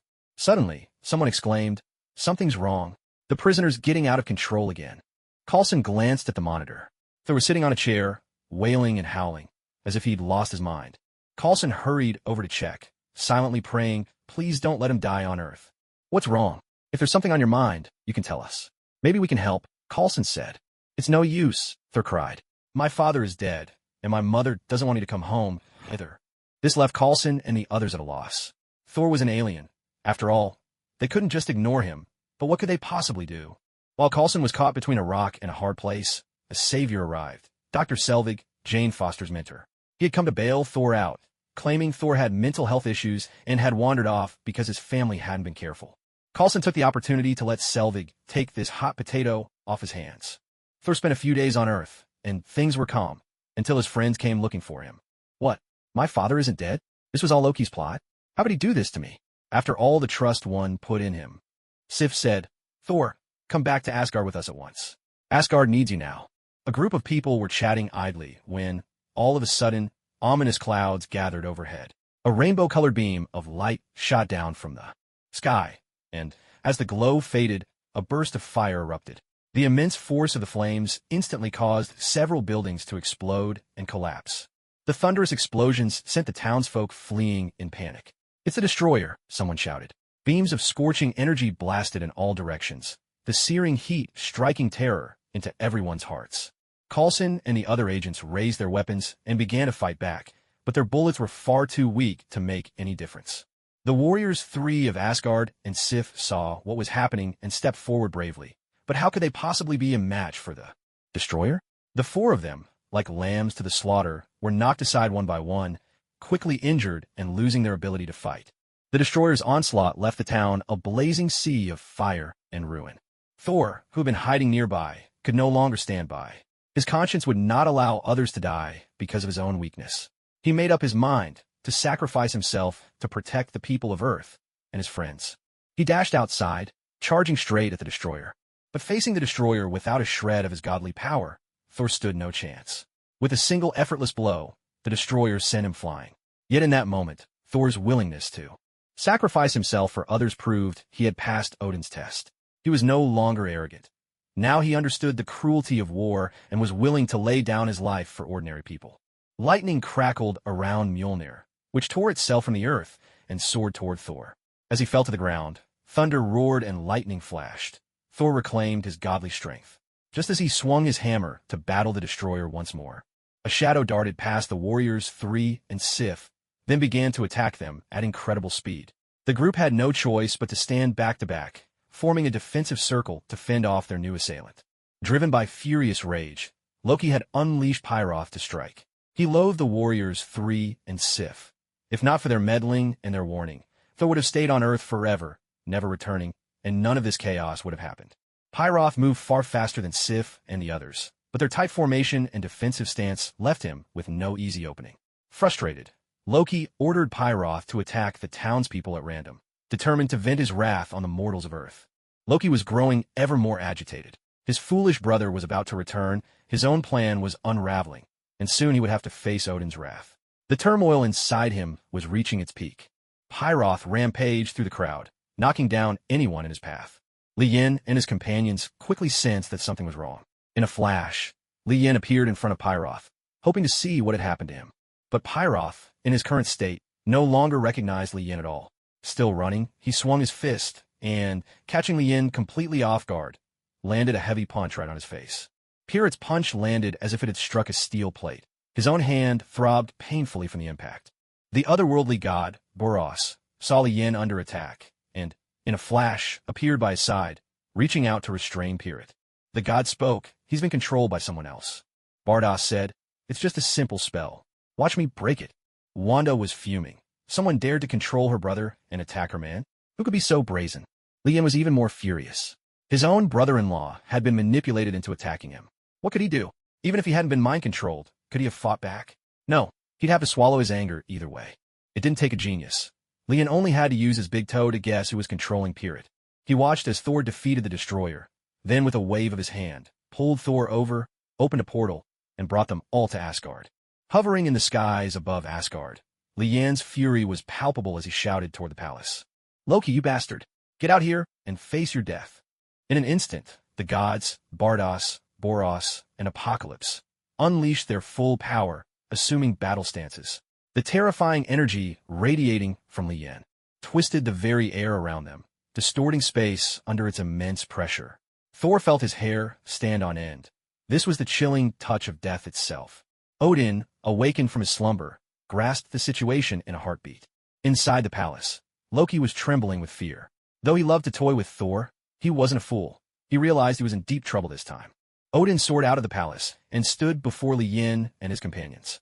The overwhelming energy they exuded made his heart race, but as someone who had weathered countless storms, he showed not a trace of panic. "Esteemed warriors, greetings. I am Odin, ruler of Asgard. How may I be of service to you?" Li Yin replied coldly. "Very well. Hand Loki over to me, and we'll leave. Otherwise, Asgard will not survive my wrath. Anyone the 5 of us could easily reduce Asgard to ashes." Odin shook his head. "I'm sorry, but I cannot let my child go with you." Li Yin's eyes narrowed. "It's not up to you. Boros, God, hold him back. I'm going to get Loki." With that, Li Yin vanished in a flash and appeared at Loki's side. Thor charged forward, hammer in hand, only to be swatted aside by Li Yin's casual wave. Though the blow didn't seriously injure him, it made him realize just how vast the gulf between their powers truly was. Odin found himself locked in battle with the otherworldly gods. Weakened by age and already at a disadvantage, he was no match for Boros and the deity. The fight was a brutal brawl rather than a cataclysmic clash of energies. Yet each exchange was still perilously fierce, and it was clear the gods were holding back. Had they used their full strength, Odin would have fallen instantly. Lien dragged Loki back, determined to teach him a lesson. At the very least, he would make it clear no one could threaten those close to him without paying a heavy price. Odin stopped, dropping to one knee. He said, "Please spare my children. I am willing to offer you everything in Asgard's treasury as compensation, or you may punish me instead. But I beg you, do not harm my children. They are still so young and have offended you only because I failed to teach them properly. Therefore, let your judgment fall upon me." Thor rushed over and knelt beside Odin. "Honored one, I am willing to take my brother's place and accept the punishment. Please let him go." A glint flashed in Lian's eyes as an idea formed in his mind. "It's not impossible to spare him, but you will have to pay a heavy price." Thor immediately replied, "That's not a problem. Whatever your terms, we will agree to them." Odin gave his foolish son a meaningful look. The words left no room for negotiation. Was Asgard really to be entrusted to this kind of person? Or perhaps it would be simpler to just destroy it all. At least that would be less of a headache than this. He sighed inwardly, feeling utterly drained. Lien spoke up, "First, I want the goddess of death, Hela." Thor was visibly confused. "Respected one, I'm sorry, but there is no such person in Asgard." Lien snapped, "You fool. From now on, if I don't tell you to speak, then don't say a word." Odin answered, agreed.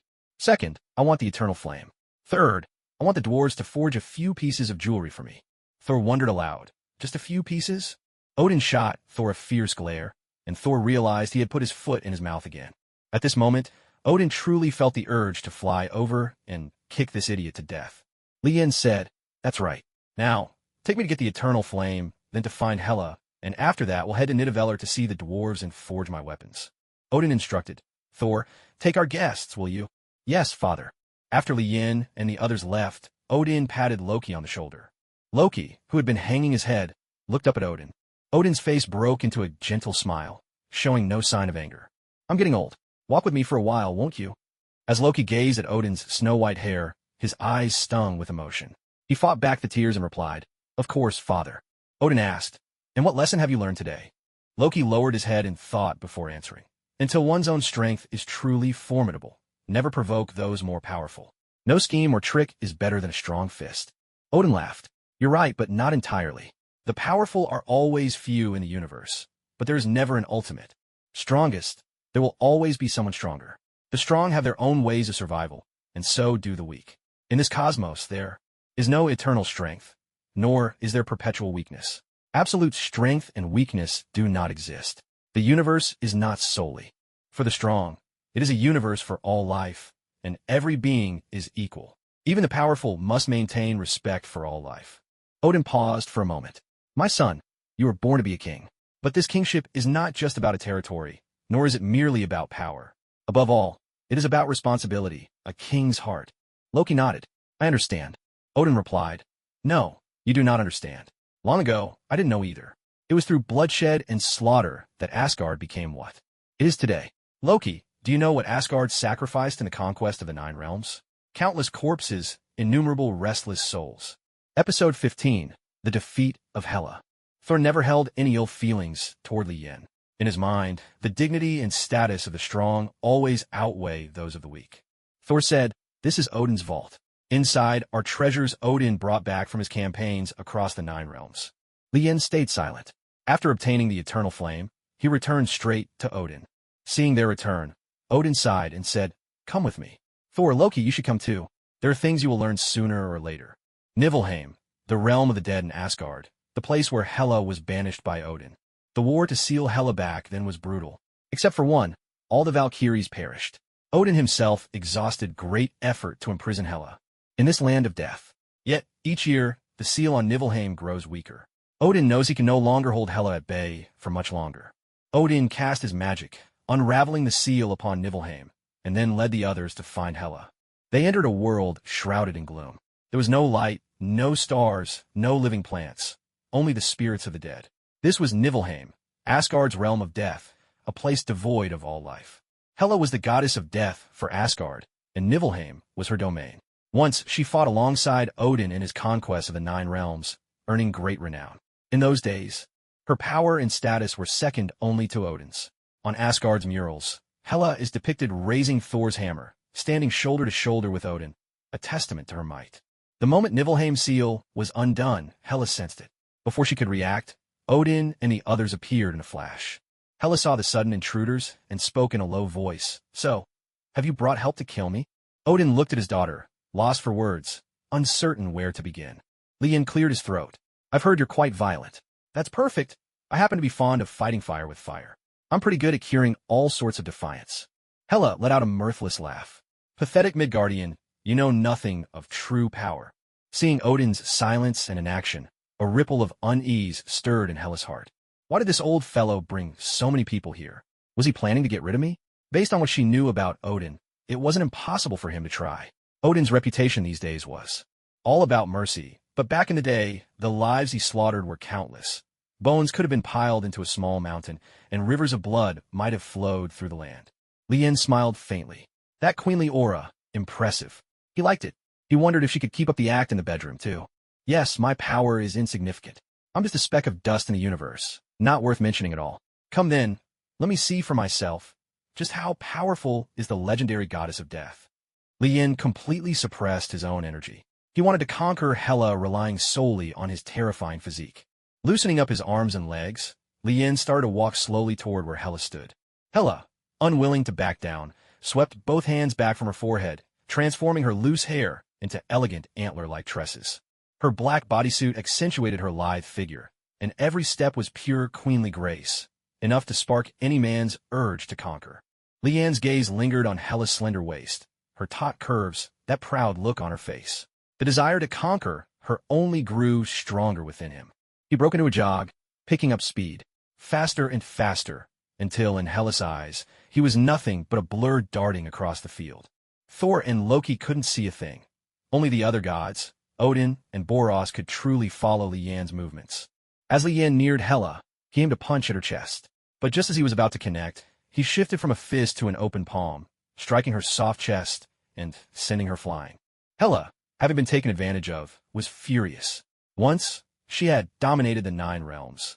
If not for Odin, she would now be the one sitting on Asgard's throne. With a wave of her hand, 2 gleaming blades appeared. In a flash, she was at Lien's side, slashing with relentless fury. But to Lien, her movements were painfully slow, like watching someone move in slow motion. He dodged her attacks with ease. A glimmer of surprise flashed in Hela's eyes. This Midgardian was far too powerful, strong, and incredibly fast.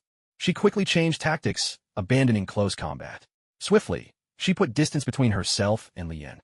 But Lien had no intention of letting her get away. Seizing the opportunity, he grabbed Hela's wrist and yanked her into his arms, holding her tightly, his hands wandering boldly. With a furious shout, Hela summoned all her strength, breaking free from Lien's grasp, and unleashed a burst of energy straight at him. Lien simply raised his hand. The energy blast hovered between his palms, and with a flick of his wrist, he sent it hurtling back the way it came, striking Hela squarely. Hela, having suffered another setback, was now taking things seriously. She resolved to give it her all. Unleashing her powers, she summoned a host of undead legions to attack Lien. From all directions, she didn't expect these undead soldiers to harm him. She only hoped they could ease some of the pressure on her, giving her a chance to search for his weaknesses. But Lien saw right through Hela's strategy. It seemed that if he didn't show some real skill, he wouldn't be able to subdue this tigress. Time to let the tiger-slaying hero, Lien, demonstrate his art of duplication. In an instant, hundreds of Liens appeared on the battlefield. These were all Lien's clones. Although each one wasn't as powerful as his true self, every clone still possessed the strength of a pseudo-allfather and could wield several different abilities. The clones moved as one, shattering the undead soldiers Hela had just summoned in the blink of an eye. Lien said, "Now, no one will be able to interfere with us." Hela fixed Lien with a piercing stare. "Who are you, really? Why have I never heard of you before?" He laughed heartily. "The universe is vast, and you're but a small part of it. Isn't it perfectly normal that you've never heard of me?" Lien had no interest in further banter. He unleashed his energy and launched a ranged attack. Hela's strength came from Asgard, but right now, her reserves were low. Once she ran out, she'd have nothing left to fight with. Not wishing to harm her too severely, Lien deliberately avoided her vital points with each attack. Yet even so, Hela found herself in dire straits. She dodged and tumbled, experiencing firsthand the monstrous resilience of Lien's body. She dared not approach him. and her energy attacks were no match for his. This battle had become a bitter struggle for her. Lien, now intent on ending things quickly, stopped holding back. He flashed beside Hela, seized her by the collar, and drove his knee hard in her abdomen, sending her hurtling through the air. Standing his ground, Lien began to charge a miniature version of his starburst roar cannon in his hand, and with a single blast, wounded Hela. Summoning every ounce of strength, Hela managed to right herself midair and rolled forward just before she hit the ground, landing safely. But it wasn't over. Lian's energy attacks kept coming, and all she could do was keep dodging. Odin, Thor, and Loki observed Lian's display, gaining a clear understanding of his power. They knew now there was no way they could defeat him. In hindsight, it was fortunate they had chosen to back down early on. Odin's worries deepened. His daughter had found herself a new protector, but was this a blessing or a curse for Asgard? Could his two sons really defend Asgard when the time came? Hela's stamina was depleting rapidly, and before long, she was utterly exhausted.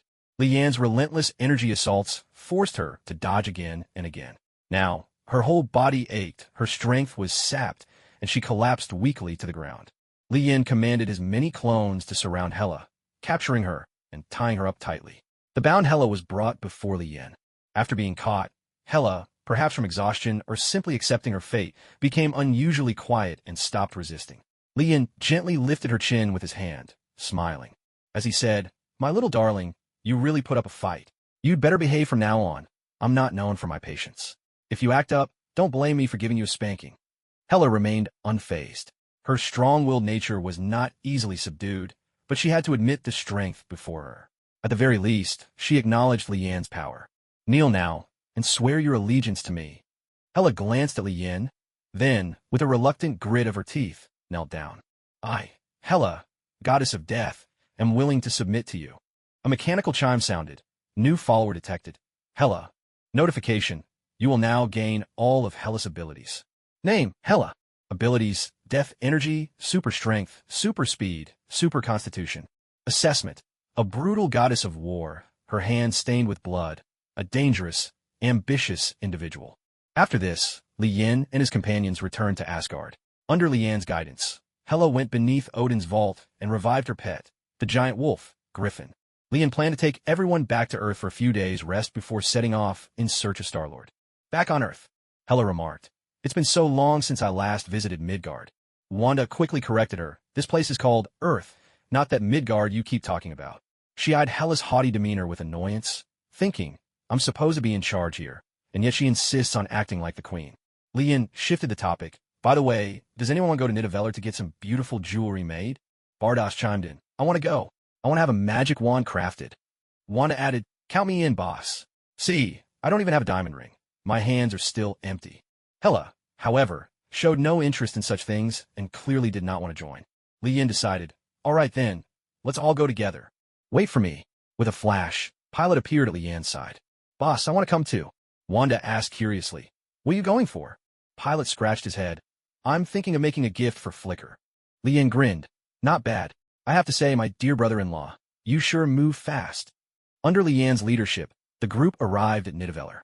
As soon as Hela appeared, the Dwarf King Eitri came out in a warm welcome. After all, Hela was the eldest princess of Asgard and still had a claim to the throne. "Your Highness, Nidavellir welcomes your arrival." Eitri turned to Lian and said, "Honored warrior, King Odin has instructed us to fulfill any request you may have." "Thank you. Could you craft a weapon for me? As for what they need, just have someone forge those for them as well." "Of course. May I ask what kind of weapon you'd like? Or is there a particular type of armament you're most comfortable with?" It was a sudden impulse for Lian. After watching the movie, he found himself drawn to the Infinity Gauntlet and Thor's Stormbreaker axe. Their dazzling appearance and immense power were truly captivating. Lian said, "I don't usually use weapons, but I like a full suit of armor and a long sword, both in gold, and make them look magnificent. I probably won't wear them much. They're mostly for display at home, to show off a bit." Eitri was momentarily stunned. "Displaying them at home? You really didn't have to tell me that." Lian then pulled Pyrote over and said, "This is my brother-in-law. For him, just make a set of lightweight armor, and 2 gauntlets, preferably ones that cover the forearms as well." "No problem at all. Is there anything else you require?" "That's all for now. How many days until everything's ready?" Eitri thought for a moment. "At least 3 days. Your suit of full-body armor will take some time. The rest is much simpler." "All right, that's fine." They wandered through Nidavellir, where iron and steel were everywhere. The rhythmic clang of hammers striking metal echoed all around, but what truly caught the eye was the colossal, ever-burning furnace at the heart of the forge. Li Yin felt a pang of envy. If he could have one of these at home, he'd never have to pay for heating again. That would save a small fortune. Just as he was musing about ways to save money, the mark he'd left on Star-Lord, Quill, suddenly sent out a signal, alerting him to the presence of a powerful life form near Quill. Li Yin informed the others that he had something to take care of, but Wanda and the others were busy designing their own jewelry. Only Pyro acknowledged him, while the rest were entirely preoccupied. Using the mark as a beacon, Li Yin vanished in an instant and reappeared at Star-Lord's side. At that moment, Star-Lord was listening as Ego rambled on about his grand plan to conquer the universe. Ego had worked on this plan for countless years and fathered billions of children, but only Star-Lord was deemed worthy. Li Yin suspected it was because Star-Lord possessed Ego's complete genetic makeup. In other words, if Star-Lord continued to unlock his potential, he could one day reach Ego's level of power. But for now, in Ego's eyes, Star-Lord was little more than a portable battery. Ego was visibly startled by Li Yin's sudden appearance. "Who are you?" Li Yin smiled faintly. "I am your future master." Ego let out a cold laugh. "It's been a long time since anyone spoke to me like that. Do you know what you're doing?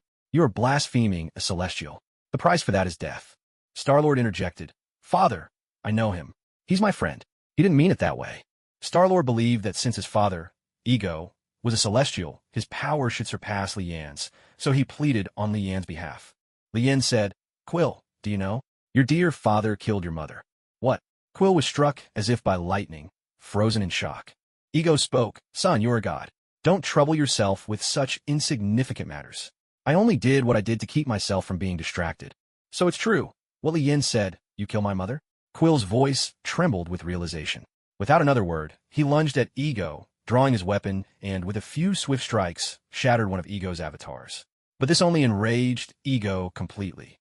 Suddenly, a long energy tendril erupted from the ground, piercing Quill's body and hoisting him into the air. Li Yin did not interfere.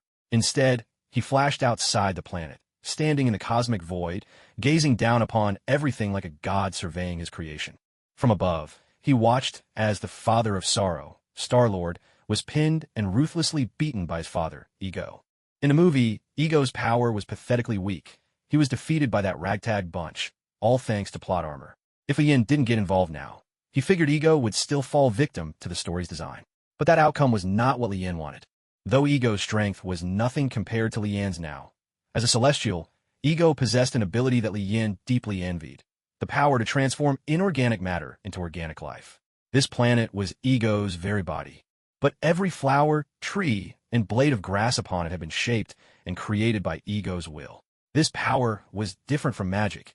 It was more akin to creation itself. There are differences, of course, but it came close. Besides, now that Ego would become his subordinate, Li Yin would technically be the planetary chief, a true tycoon in the Avengers, no less. The battle soon reached its boiling point. Star-Lord's latent power awakened, and he began to wield Ego's own energy against him, turning the fight into a fierce back and forth. Meanwhile, the other Guardians of the Galaxy were doing everything they could to kill Ego. Groot, carrying the bomb, was about to reach Ego's brain. Li Yin realized it was time to act. If he waited any longer, Ego would be finished. He intervened, separating Star-Lord and Ego, and teleported the rest of the Guardians to Star-Lord's side. As they watched Li Yin abruptly break up the conflict, the Guardians glared at him in anger. Li Yin simply smiled and asked Star-Lord, "How does it feel to be a god?" Star-Lord didn't answer. Instead, he demanded, "Are you really going to stop us? I always thought of you as a friend." Li Yin replied, "Don't get worked up. I'll bring your mother back to life. You let bygones be bygones with this guy, because I plan to make him my slave." "What? You can bring my mother back?" Quill's eyes widened in disbelief. Li Yin nodded. "Yes, I have my own methods. I promise I'll bring your mother back." Star-Lord glanced at Ego and said, "All right then. From now on, I have absolutely nothing to do with this guy." Immediately after, Li Yin teleported Star-Lord and his companions onto the spaceship.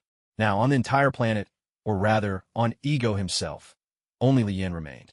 Li Yin looked at Ego and asked, "Will you submit after I beat you, or would you rather surrender on your own?" Ego replied furiously, "Mortal, you have offended me time and again and ruined my plans. I will make you pay for this." With that, Ego launched his attack. Li Yin knew well that an opponent of such strength would never yield so easily.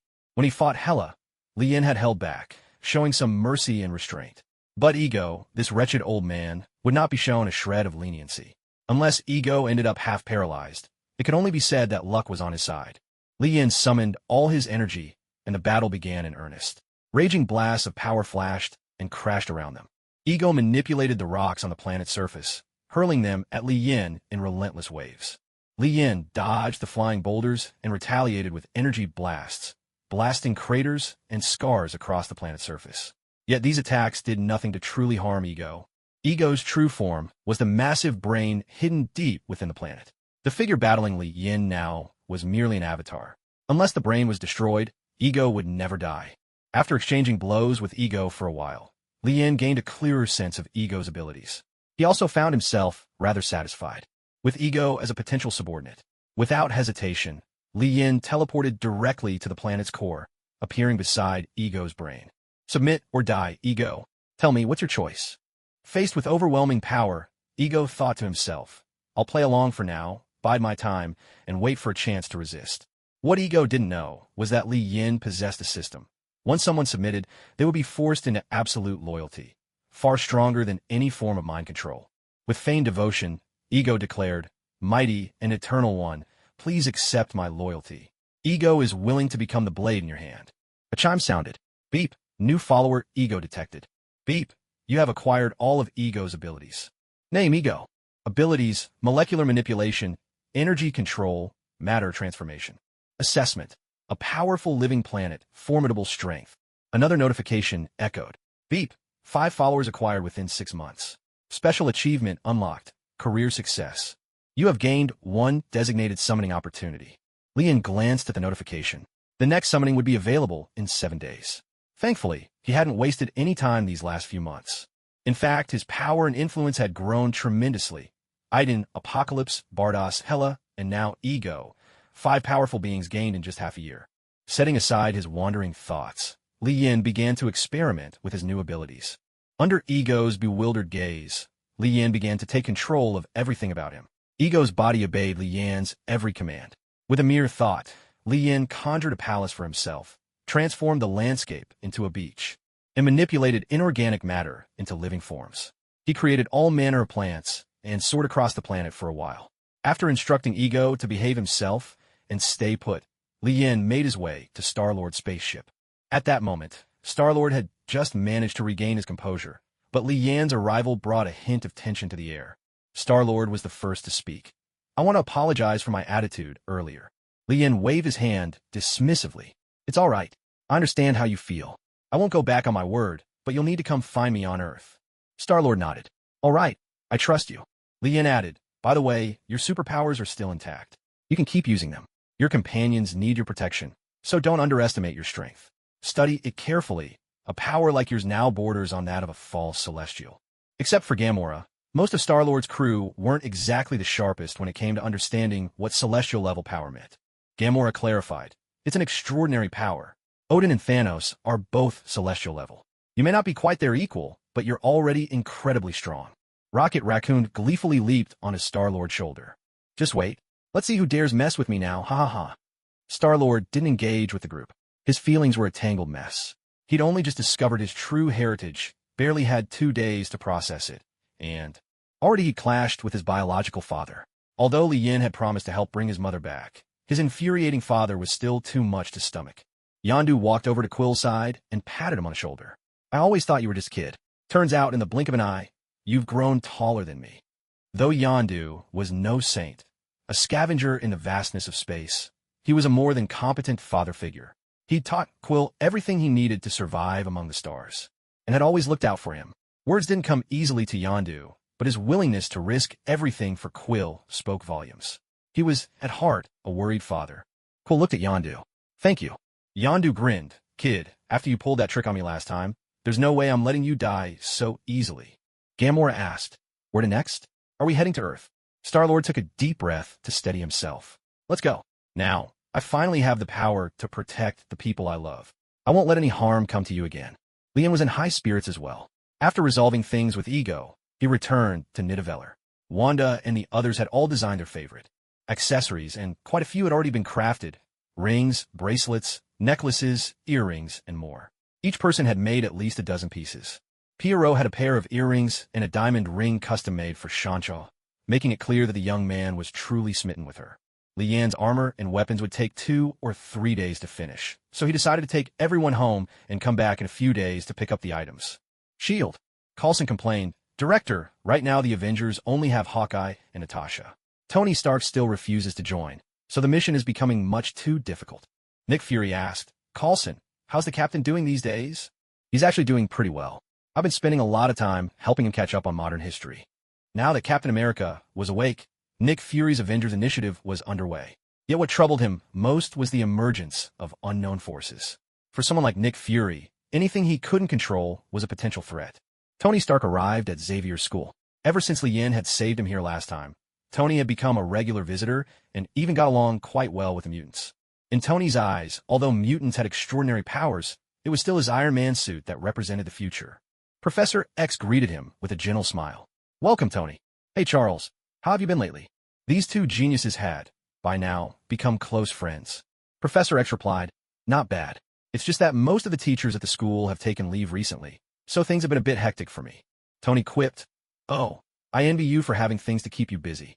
Unlike me, I just drift through my days, doing whatever I please." Professor X smiled knowingly. He understood Tony all too well. This guy always had a sharp remark for everyone. Professor X continued, "What do you think of my previous suggestion? As a genius, wouldn't you like to mentor a few outstanding students?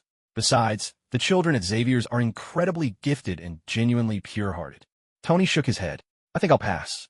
Honestly, the idea did tempt me for a moment, but I'm really not cut out to be a teacher. You know me, I'm not exactly skilled at getting along with others." As the two chatted amiably, Nick Fury arrived. Tony immediately shot back. "You really are like a bad penny, aren't you?" Nick Fury ignored Tony and turned to Professor X. "Charles, have you given it any more thought?" Professor X looked at Nick Fury and shook his head. "The X-Men we've established are here to protect mutants and prevent mutant crimes. Beyond that, we'd rather not get involved. The current situation for mutants is satisfactory. There's no need for us to take on more trouble." Tony couldn't resist another jab. "I told you, your Superboy project just won't work." Nick Fury conceded. "All right, if you're not interested, I won't force it." Then, turning to Tony, Nick Fury said, "Mr. Tony Stark, if you continue to speak to me like that, your little incident of hacking into S.H.I.E.L.D.'s network might not be so easy to resolve." Tony instantly wilted.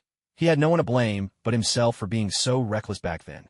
Seeing this, Nick Fury got up and left. The Avengers initiative was progressing with great difficulty. Many of his chosen candidates were extremely troublesome. Take Tony Stark and Professor X, for example. None of them had the slightest interest in his Avengers plan. It was enough to give anyone a headache. Just as Nick Fury stepped out of Xavier's school, his phone rang. It was Coulson. "Director, Lian and the others are back. He's asking if I'll be returning to work," said Coulson. "If they don't mind your true identity, then go ahead," Nick Fury replied. "But don't forget, you're still S.H.I.E.L.D." After hanging up, Nick Fury got into his car, ready to head out to his next target. Dr. Banner had found himself a decent job these days. Ever since Hulk had witnessed the Abomination's brutal fate, he developed something of a psychological shadow. Hulk was much more subdued now and didn't want to come out without good reason, so Banner was able to enjoy a relatively normal life again. At this moment, Banner was lying low in a small town. Thanks to his impressive academic credentials, he worked as a technical consultant for a company. Good pay, easy hours. Banner couldn't have been more content. A knock sounded at the door. "Come in," he called. "Dr. Banner?" "That's me. And you are?" Banner was taken aback. The man before him was a bald giant with a single eye, broad-shouldered and imposing, dressed in a black trench coat, his face utterly expressionless. Could he be the local mob boss? But Banner was sure he'd never seen him before. Oh no, he must be here to catch me, to force me into making drugs for him. Should I run? Or should I let Hulk take them all out? Ugh, looks like it's time to move again. While his mind raced through these possibilities, the one-eyed man finally spoke. Nick Fury extended his hand. "Hello, Dr. Banner. I'm an agent of S.H.I.E.L.D. You can call me Nick Fury." Banner, still a little doubtful, shook his hand politely. "So you're not a mob boss at all?" Nick Fury raised an eyebrow. "Why? Do I really look like a gangster to you?" Banner shook his head. "I wouldn't say you look a bit like one. It's more like you're the spitting image." Nick Fury's face grew serious. "Let's get to the point. I'm here because I hope you'll join S.H.I.E.L.D. Become an Avenger. Help us protect world peace." Banner glanced at him, then shouted, "Security! Security! Get this lunatic out of here. Just a moment ago, I thought this guy was part of the mob, but it turns out he's a secret agent. After being relentlessly hunted by General Ross, Banner has nothing but disdain for the American authorities. So, no matter where Nick Fury comes from, as long as he represents the U.S. government, Banner won't give him the slightest courtesy. He simply treats Nick Fury like a lunatic and orders security to throw him out. Seeing how resistant Dr. Banner is, Nick Fury prepares to leave. Dr. Banner, I sincerely invite you to join us. I hope you'll give it some real thought. This isn't just about your own choice. It's about the fate of the entire planet. With that, he stands up and walks away, but not before leaving a note on Banner's desk. On the note are Fury's contact details and a single line. Will you stand like a hero or choose the path of a coward? Having hit walls at every turn, Nick Fury feels a bit frustrated. He's been giving selflessly for the sake of the world, yet nobody seems to understand him at all. Lighting up a fine Cuban cigar. Don't ask where the money for the cigars came from. He sweated and bled for America. So what's wrong with enjoying a smoke? He sits alone in his office, his thoughts drifting. A knock echoes at the door. Fury stubs out his cigar. Come in. Coulson pops his head in. Director, Captain wants to see you. No sooner has Coulson spoken than Captain America squeezes past him and strides in. How's Steve's recovery? Fury asks. I've always been fine. I don't want to keep sitting around doing nothing. I want to get back to work. Fury nods. All right then. Starting tomorrow, Captain, you'll shadow Coulson and get acquainted with S.H.I.E.L.D. Don't worry. The world has always needed you. In the blink of an eye, 7 days pass. Nothing much has changed in Lian's shop, except for the addition of a set of dazzling golden armor. This was crafted for him by the dwarves at his request, gorgeous. In appearance, a true work of art. Though the armor has been enchanted and made incredibly powerful, Lian still keeps it on display, a piece to impress visitors. But what excites Lian most isn't the beautiful armor, but his third summoning. No, his third official random summoning. It's as fresh and thrilling as opening a mystery box. Lian heads down to the basement, which has been remodeled and is now much improved. Ding! You have one chance to randomly summon a villainous follower from across the realms. Would you like to use it? Use it. Ding! Summoning successful. Rick. Ding! You have acquired all of Rick's abilities. You have gained super intelligence. Is it that scientist from the world of Rick and Morty? Name Rick. Ability, super intelligence. Evaluation, a genius scientist, utterly mad, creator of countless wondrous gadgets. After getting a clear look at the newcomer, he took in a striking appearance. A white lab coat, a head full of wild white hair, a face marked by a few wrinkles but brimming with vitality. This guy's inventions were always formidable, and his intellect was among the finest in the entire universe. His portal gun, in particular, was almost like a cheat code. Yet, calling him a good person would be a stretch. He was a mix of both good and evil, walking the line between the two. Lian recalled how, once, Rick had invented a battery for a spaceship. The battery's principle was bizarre. A whole new universe existed within it, and Rick was the supreme being of that universe. He taught the life forms inside how to generate energy, but his true intention was simply to power his own battery. Rick, at your command, Master. I will follow your grand will. Lian said, All right, can you tell me about your portal gun? Certainly, my lord. My portal gun can take us anywhere in the universe, and even to parallel universes within it. Lian asked, But can it open gateways to other worlds? Rick replied, Not yet, I'm afraid. I'll need to do some more research. Lian nodded, That's fine. What Lian really wanted wasn't to travel to a parallel Marvel universe. He had his sights set on other realms entirely, like the DC universe, the world of One Piece, and more. He also remembered he still had one more chance to summon a specific character. Altogether, he had received this opportunity twice, both times as a reward for completing hidden achievements. He knew such chances would only become rarer, so he needed to make the most of them. Running through the strongest beings in his mind, it didn't take long for Lian to think of a truly terrifying entity, the Star Forger Dragon King, Aurelian Sol. Aurelian Sol had miraculously created countless stars, spreading his magnificent gifts across the endless, barren void. His power was unfathomable. He could crush stars with his bare hands, and his body was so vast that entire stars sat in his palm like seeds. He was a creator deity, a magnificent and eternal existence. Summon the Star Forger Dragon King, Aurelian Sol. A chime sounded. Summoning successful. You will now inherit the full power of Aurelian Sol, the Star Forger Dragon King. You have gained Body of the Celestial Dragon, Power of Star Forging, Strength of the Cosmos, Dragon Magic. Name, Aurelian Sol. Title, Star Forger Dragon King. Abilities, Body of the Celestial Dragon, Power of Star Forging, Strength of the Cosmos, Dragon Magic. Description, a magnificent being who creates the stars, bestowing his grand gifts upon the barren reaches of space. A torrent of immense new energy surged through Li Yan's body. For the first time, he felt power on such a scale, so overwhelming that even the sun itself seemed like a mere flicker beside it. Was this truly the might of Aurelian Soul, the Star Forger Dragon King? With his power, Li Yan's strength soared to new, terrifying heights. The Star-Forging Dragon King, Thor, appeared in the basement. This enormous blue dragon, usually vast as the night sky itself, had shrunk to the size of a tiny eel, hovering midair. Master, the Star-Forging Dragon King, Thor shall follow you forever. May you live eternally and never perish, he intoned. Li Yan nodded in acknowledgement.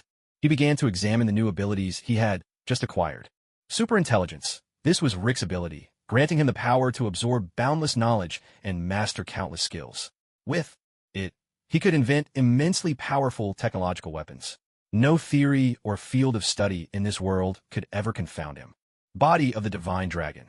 This ability allowed Li Yan to transform, just like the Star-Forging Dragon King Thor, into a starry dragon, gaining a body of unmatched defense and terrifying physical strength. Power of Star-Forging. With this, he could, like Thor, possess the ability to forge the very stars themselves. Stellar power. This enabled him to channel the energy of stars and planets. Wherever there were celestial bodies, he could draw upon their might. Dragon magic. As a magical dragon, Thor had mastered the very truths of magic, wielding world-shattering magical energy and formidable spells. In this world, there was little he could not accomplish. Li Yan mused. The Star-Forging Dragon King, Thor, is truly fearsome. Born at the dawn of the universe, his power is terrifying, worthy indeed of the title of Creator God. With Rick and Thor, Li Yan left the basement. Now, the Star-Forging Dragon King, Thor had taken on the form of a dragon no larger than an eel, gliding through the air.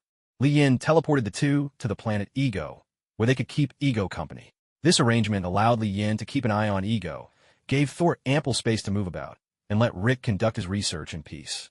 Ego's avatar regarded the sudden arrival of a man and a dragon with curiosity, then asked, "Who are you two?" "Rick, I'm a scientist. The Master sent me here to study the portal to another world," Rick answered. "Thor, Star-Forging Dragon King," Thor declared. Ego responded, "All right, I'm Ego, the very planet you're standing on. So, on my turf, the two of you will do as I say. Any objections?" In an instant, the Star-Forging Dragon King, Thor, expanded, his body swelling to an enormous size, though still holding back from his full might. He transformed into a gigantic dragon, thick and vast, coiling around Ego's planetary form. With just a fraction more force, he could have crushed Ego completely. The Star-Forging Dragon King, Thor, rumbled. "Planets like you? I've forged more than I can count. As for power, there are few in the entire universe who could stand as my equal." Ego quickly yielded. "I'm sorry, I was wrong. I shouldn't have challenged your authority. From now on, I'll listen to everything you say." Rick looked at Thor's imposing figure, his eyes filled with longing. There were no creator gods like Thor in his own world. Although magic existed there, no being possessed the wondrous power of Thor and Ego before him. The Star-Forged Dragon King, Thor, returned to his usual form and found a mountain peak on the western side of this planet. With a wave, he conjured a comfortable castle for himself and settled in for a restful sleep. At Li Yan's cold drink shop, Coulson and Natasha were idly passing the time, taking it easy. Suddenly, Pilot appeared in the shop in a flash, panting heavily. "Quick, give me a glass of ice water." Natasha handed him the ice water and asked, "What happened? Why are you so exhausted?" Pilot caught his breath. "I made Blink angry. She's been chasing me all over the place, trying to beat me up. I'm worn out." Coulson looked puzzled.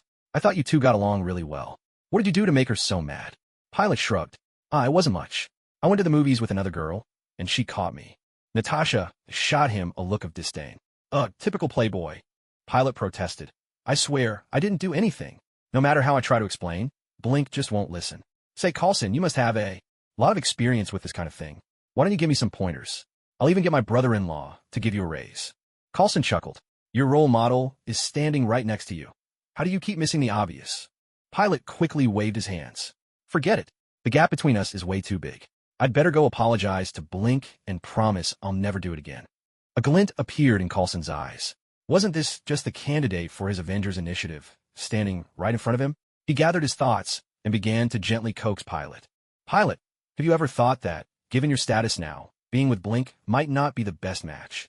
Pilot looked confused. "But we're already together, and Blink seems pretty happy. What's so mismatched about it?" Coulson explained, What I mean is, you should consider finding a respectable, stable, and meaningful job, like a professor, a judge, a lawyer, or even a doctor. Pilot perked up at Coulson's words. Really? Do women really prefer men with those kinds of jobs? Coulson shot Natasha a meaningful glance. As a top agent, Natasha instantly understood. Natasha chimed in. Of course. Those kinds of jobs show that a man is knowledgeable and outstanding. The mature steadiness they exude is absolutely irresistible to women. Pilot nodded thoughtfully. You make a good point, but those jobs are just too difficult. Way too specialized. I don't think they'd suit me. Coulson said, actually, police officers, journalists, and pilots are all good choices too. These are people with a strong sense of responsibility, and that gives women a sense of security. Piero shook his head again. I don't think I'm suited for that.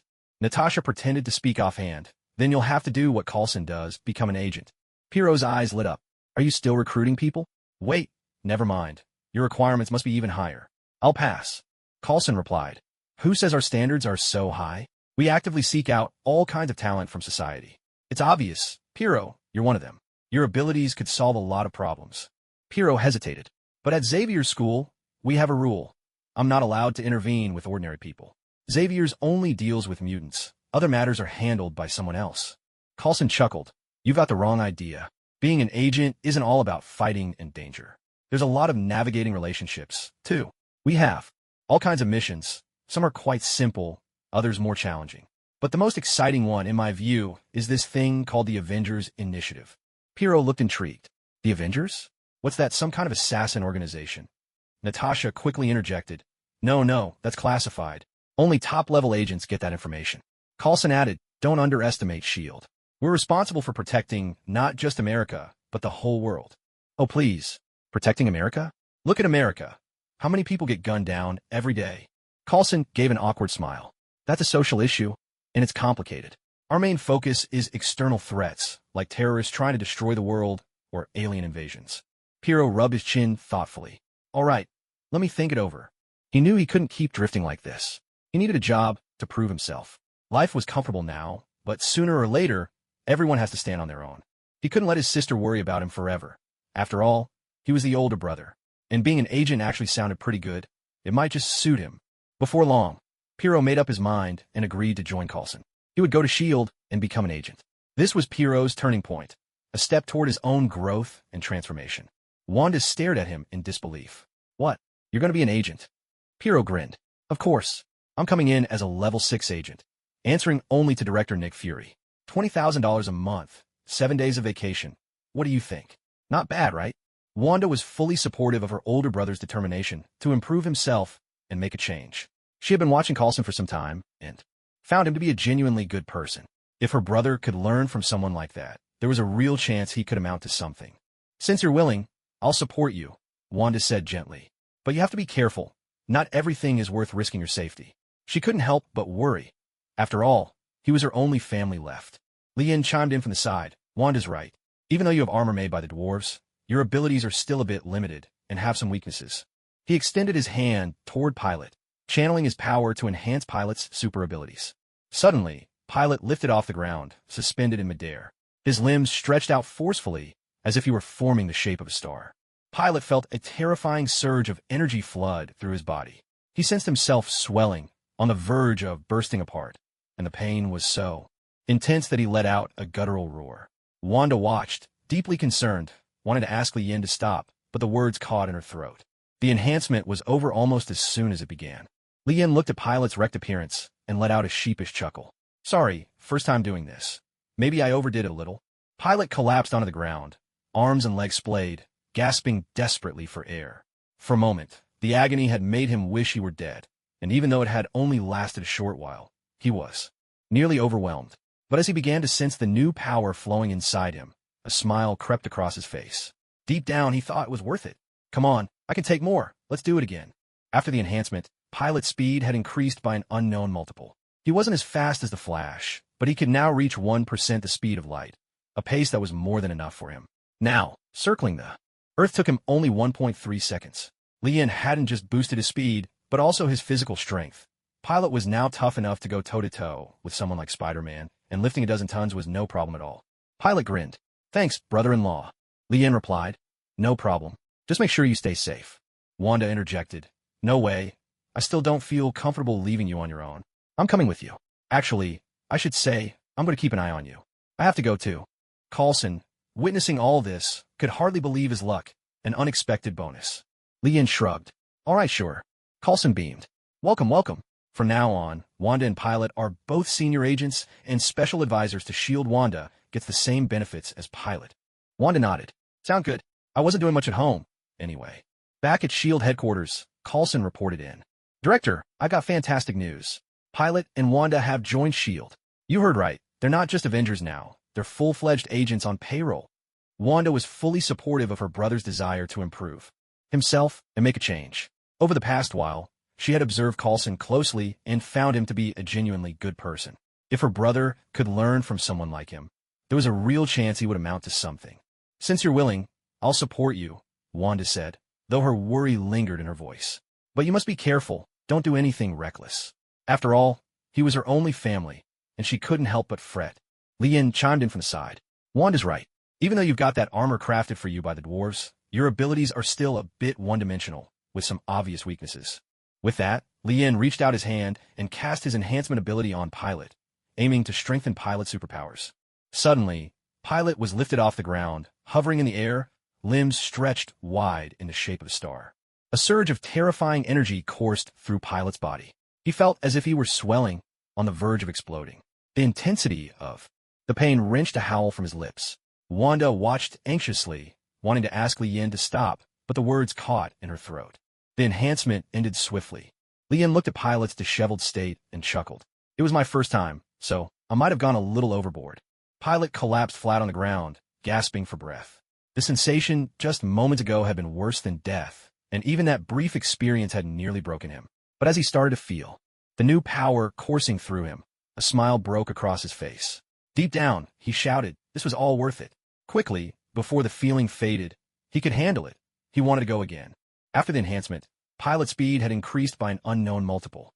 He couldn't rival the Flash, but he'd reached 1% the speed of light, a staggering improvement. Now, circling the globe, took him just 1.3 seconds. And Lian hadn't just boosted his speed. Pilot's body was now tough enough to go head-to-head with someone like Spider-Man. Lifting more than 10 tons posed no problem at all. Pilot grinned. Thanks, brother-in-law. Lian replied. No problem. Just stay safe. Wanda interjected. No, I still don't feel at ease. I'm coming with you. Or rather, I'm keeping an eye on you. I have to go too. Coulson, standing nearby, thought to himself, what a pleasant surprise. Lian shrugged. All right, fine. Coulson welcomed them warmly. Fantastic. Now Wanda and Pilot are both senior agents and special consultants of S.H.I.E.L.D. Wanda will receive the same benefits as Pilot. Wanda nodded. That works for me. There's nothing much to do at home anyway. Back at S.H.I.E.L.D. headquarters, Coulson reported in. Director, I got incredible news.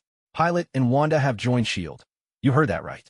They're not just Avengers now. They're official S.H.I.E.L.D. agents, on the payroll, and everything. Nick Fury looked on with curiosity. How did you manage that? Coulson replied. Persuasion, well, trickery, to be honest. Natasha and I convinced Pilot to join us. Wanda wouldn't let Pilot go alone, so she came along too. And all it costs us is $400,000 a month. Puffed. Nick Fury spat out a mouthful of water. You know, with $400,000, I could... Wait, actually, $400,000 doesn't get you very far, does it? Nick mused inwardly. It's not too much, not too little, not nearly enough to build a secret base. But when the money's gone, I can always ask for more, submit another funding request. The real issue is that talent like this is hard to come by. If someone could bring Li in here for $100 million, I'd gladly give up my own position as director. Natasha asked. Director, do we have any special assignments for the two of them? Nick Fury shook his head. No, just keep them on routine missions for now. Let them get used to S.H.I.E.L.D. Why really care? About isn't Pilot or Wanda. It's the man behind them, Li Yin. The waters here run deep, but we have to keep a firm hold on this. Pilot, dressed in a sharp suit and tie, looked every bit the part of a respectable agent. Today was his first day at work. He was scheduled to meet Nick Fury. Though they'd crossed paths a few times before, they'd never really talked. He felt a bit nervous about today's conversation. Not because he doubted his abilities, but simply because first encounters are always a little awkward. Knock, knock, knock. Come in. Director, nice to meet you. I'm the new agent, Pilot. Nick Fury nodded in satisfaction. At last, he had a capable subordinate. He was genuinely pleased that Coulson had managed to bring Pilot into S.H.I.E.L.D. Very good. Do your best. The missions at S.H.I.E.L.D. are always challenging. Sooner or later, you'll become an outstanding agent. Coulson added, "Your assignment today is simple. Learn how to keep secrets. Remember, under no circumstances should you ever reveal any classified information. This is the most basic quality of an agent." Oh, got it. So, am I done for the day? I've got a date with Blink. I'd hate to be late. Coulson shot back. What? You're already planning to skip work on your first day? Of course not. I only took this job to meet girls. If there's no time for dating, I might as well quit. Coulson was speechless. Was being a SHIELD agent just a dating gig to this guy? Pilot continued. Oh, by the way, Coulson, aren't you planning to get married? I've noticed you're always single. Is there some secret you're hiding? Enough. I'll give you half the day off. Go on. Meanwhile, Lien had arrived at Ego's place. Now, on this planet, there was one dragon, one living planet, and 2 people. Rick, how's it going? I've tried several times, but none were particularly successful. The energy for the teleportation is provided by Thor, but the portals themselves are extremely unstable. Ferocious spatial storms can tear anything apart, and there are chaotic time currents. Humans simply can't pass through. Lien nodded. Wait a moment. He opened a portal and returned to Earth, appearing in Nick Fury's office. Lian's sudden appearance gave Nick Fury quite a scare. Hello, it's been a while, Nick Fury said. Yes, it has. I'm just stopping by today. Nothing special, just looking around, Lien replied. Nick Fury's face was full of disbelief. You, dropping by for no reason? There's an old saying in the Dragon Kingdom. When the King of Hell posts a notice, don't believe a word of it. Still, he put on a warm smile. Welcome. Feel free to look around. Lien smiled faintly. This guy was sharp, no doubt about it. I heard you have something here called the Tesseract. I'd like to take a look if that's all right. Of course it's not all right. That's a top secret shield. Lian's expression hardened. I'll give you 30 seconds to rephrase that. My brother-in-law works here. My wife's name is on your roster. As a family member, don't I get at least this little privilege? Careful, or I'll take this place apart and put you out of job. Oh, right. Now I remember. Family members of employees are allowed to visit. Let me show you right away. Only then did a genuine smile appear on Lian's face. That's better. But you know, you SHIELD guys are really behind the curve. Dr. Zola was building energy weapons decades ago, and you still haven't figured them out. Now you think you can unravel the secrets of the Tesseract. Nick Fury blinked, slightly confused by the SHIELD nickname, but he made a mental note of it. Geniuses are always in short supply in this world, he sighed. There are only a handful like Tony Stark out there. Before long, under Nick Fury's guidance, Lien finally laid eyes on the Tesseract. He reached out, and the Tesseract flew into his hand. Lien examined it carefully. Yes, it was definitely cube-shaped. Nick Fury tested the waters. Well, you've seen it, touched it. Shall we head back? Lien glanced around. Your researchers here work awfully hard. Give them a few days off. I'll take this home, do a little research for you, and bring it back in a couple of days. With that, he opened a portal and left, leaving Nick Fury standing there, utterly bewildered. Back at Rick's side, Lien took out the Tesseract. Rick's eyes lit up instantly, and he immediately dove into a series of experiments. Seeing how busy Rick was, Lien left the lab and went to find Ego. Master, how may I serve you? Ego asked. Lien, curiosity piqued, inquired, Have you ever seen the Celestials? Ego hesitated for a moment. Yes, I have, though only from a distance. Lien made a surprised sound through his nose. Aren't you the one who calls yourself a Celestial? Ego replied, I was born millions of years ago. Back then, I was nothing but a brain. It took me hundreds of thousands of years just to learn how to control the molecules around me and assemble them into the planet beneath our feet. But I am vastly different from a celestial host. Their power is immeasurable, and their forms are enormous. Next to them, I am utterly insignificant. In my understanding, aside from you and Thor, there is no one else who could stand against them. Such strength is exceedingly rare. Lien fell into deep thought upon hearing this. His own power was formidable now. He could take on a Celestial or 2 in single combat. But there were at least thousands of Celestials in the universe, far too many for him alone to challenge. Fortunately, he still had the system, which allowed him to summon followers. Yet even among the countless worlds, those who could rival the Celestials were few and far between, almost non-existent. Although the Celestials weren't coming to Earth for the time being, it was important not to forget that this place was their experimental ground. Sooner or later, they would return. If that day ever came, Lien didn't want to flee in disgrace. He wanted the Celestials to know that Earth had a guardian, himself. Seeing that Lien had gone quiet, Ego asked cautiously, Lord, is everything all right? Lien snapped back to himself. I'm fine. If there's a chance to meet the Celestials, it would be quite the experience. Ego gave a wry smile. Only someone as powerful as Lien could have such thoughts. Lesser beings wouldn't even dare to look directly at the Celestials. After a brief conversation, Lien began to feel tired. He headed to the cave where the Starforged Dragon King, Thor, slept. As soon as Thor saw him, he stood up and greeted him enthusiastically. "Lord, you're here." Lien smiled and asked, "So, how are you settling in?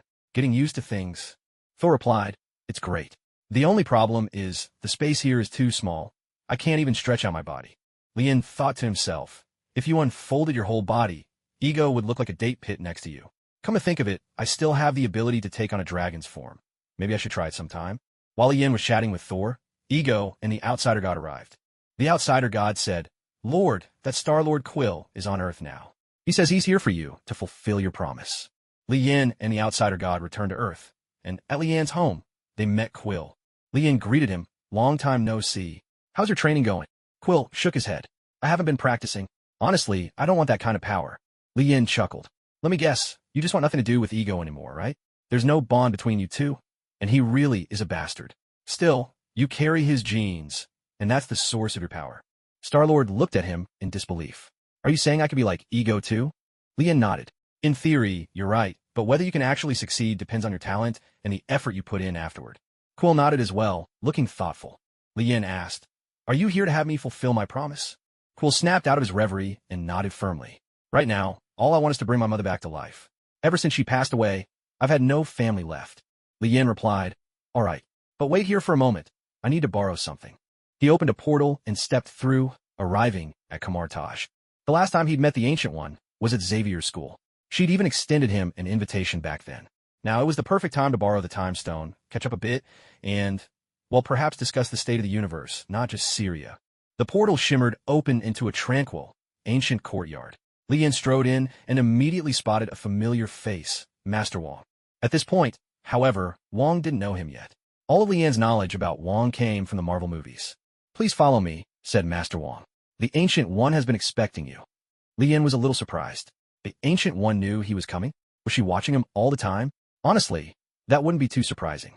Wong announced, "Ancient One, I brought your guest." The Ancient One nodded slightly, signaling for Wong to withdraw. "Have a seat," she said. "This is your first visit to Kamar-Taj, isn't it? How do you find it here?" Lien took a deep breath. "It's wonderful. At least there's no car exhaust."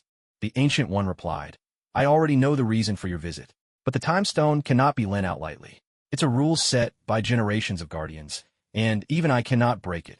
Lien thought, if you really weren't going to lend it, you wouldn't be sitting here having tea with me. There were a few ways he could try to resurrect someone who'd been dead for over a decade, but the Time Stone was by far the simplest and most efficient. "Ancient One, I hope you'll make an exception this once. Should the line of Sorcerer Supremes ever face any crisis in the future, I'll stand with you without hesitation." The Ancient One considered him. "Your power is great, but you do not abuse it. I trust your character." She removed the eye of Agamotto from around her neck and handed it to Lien, silently agreeing to the exchange. After all, gaining the promise of a powerful ally was a fair trade for both sides. Lien accepted the stone. "I'll return it to you as soon as I'm done." The Ancient One watched as Lien departed. A variable, she mused. Whether his existence is good or bad, no one can say. And even if we knew, who could possibly stop him? Lien found Star-Lord and asked him to lead the way to his mother's grave. Lien cast an illusion to shield them from prying eyes. He then channeled his own energy into the Time Stone, activating its power to reverse time. The scenery around them whirled rapidly backward. A towering tree shrank down to a sapling, and the slightly worn objects nearby all became brand new again. This magical spectacle left Star-Lord and the others utterly astonished. As time flowed in reverse, a young Star-Lord appeared before them.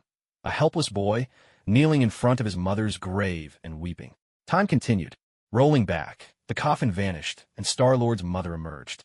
Stricken with cancer, she was bald, her face sallow, her body frail and thin. "Stop!" The scene froze. Lien reached out and pulled Star-Lord's mother right out of the image. She still looked like a cancer patient, but Lien healed her illness. Then, activating the Time Stone, he let time flow naturally for her. Her hair began to grow, her body regained its strength, and her age settled at around 40. When Star-Lord's mother opened her eyes and saw the unfamiliar faces surrounding her, she looked utterly bewildered. Lien said, "I fulfill my promise. Take your time to catch up. I'll leave you to it." He made his way to Kamar-Taj to return the Time Stone, and took the opportunity to enjoy a cup of tea. The Ancient One spoke, "You've changed the timeline. Li Yin replied nonchalantly. So what? This world is full of change anyway. If everything stayed exactly the same, we might as well let it all end. The Ancient One smiled faintly and said nothing more. Li Yin continued. Are you still taking on disciples here? The Ancient One asked. Why? Do you have someone in mind? Li Yin shook his head. No, just curious. There are so few of you, and these folks aren't exactly prodigies. Dormammu isn't someone you can deal with so easily, you know. After a few more casual remarks, Li Yin stood up. It had been ages since he last visited Xavier's school. As the vice principal, he felt a little guilty for neglecting his duties, so he decided to pay a visit. At Xavier's school, Apocalypse stood at the podium. You must understand, your gifts chose you because you were exceptional. Your futures are destined to rise above ordinary mortals. Thousands of years ago, people worshipped us as gods. They call me the Sun God. Back then, I ruled the world. I had many loyal and powerful followers. When I first met them, they were as weak and helpless as you are now. Later, I bestowed power upon them, and they became gods in the eyes of mortals. Li Yin glanced at Professor X beside him, who wore a look of utter resignation, and asked, Does this guy go on about this every day? Professor X replied, Not always. He just gets carried away sometimes. The students are used to it by now. It's just that Magneto and the others believe every word he says. Li Yin couldn't help but roll his eyes. This relic of a feudal society still dares to preach about restoring the old order. Apocalypse, lost in his passionate speech, had no idea that Li Yin was eyeing him mischievously from the doorway. The bell rang. Class dismissed, everyone, said the teacher. Li Yin said in a deep voice, Apocalypse, come with me. Yes, Lord. Li Yin continued, Don't talk about these things in class anymore. The world has changed. Xavier School is meant to help these children integrate into society, not to incite war. But adult mutants can make their own choices. Whatever mischief you get up to with them, I won't interfere. Yes, Lord, I understand. Since Apocalypse enjoyed leading mutants, Li Yin decided to let him do as he pleased, as long as it didn't cross any lines. Truthfully, Li Yin had no desire to micromanage him. The sun was shining and the weather was perfect. Li Yin was lying on the beach, soaking up the sun with Wanda, Hela, and Bardos. Li Yin sighed. This is so comfortable. In my previous life, I never even dreamed of days like this.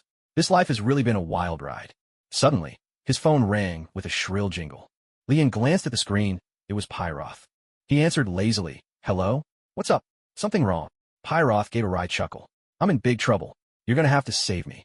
Wanda, sitting beside him, shot upright and asked, What's happened to Pyroth? Li Yin gestured for Wanda to stay calm. He was just as curious. After all, he'd enhanced Pyroth's speed and physical abilities. What could possibly give him so much trouble? Li Yin said, If you can't win, you can always run, right? Pyroth replied awkwardly. I fell into the enemy's trap. I've been kidnapped. They want to see you. Before Pyroth could finish speaking, a portal opened up behind him. Li Yin, Wanda, Ella, and Bardos stepped out from within. Surveying the room, Li Yin saw Pyroth bound hand and foot, sitting on a chair. He was surrounded by mysterious figures in black training suits, each armed with blades, staffs, and spears. Across from Pyroth sat a middle-aged man. Li Yin asked in a low voice, You're the one who wanted to see me? The man nodded.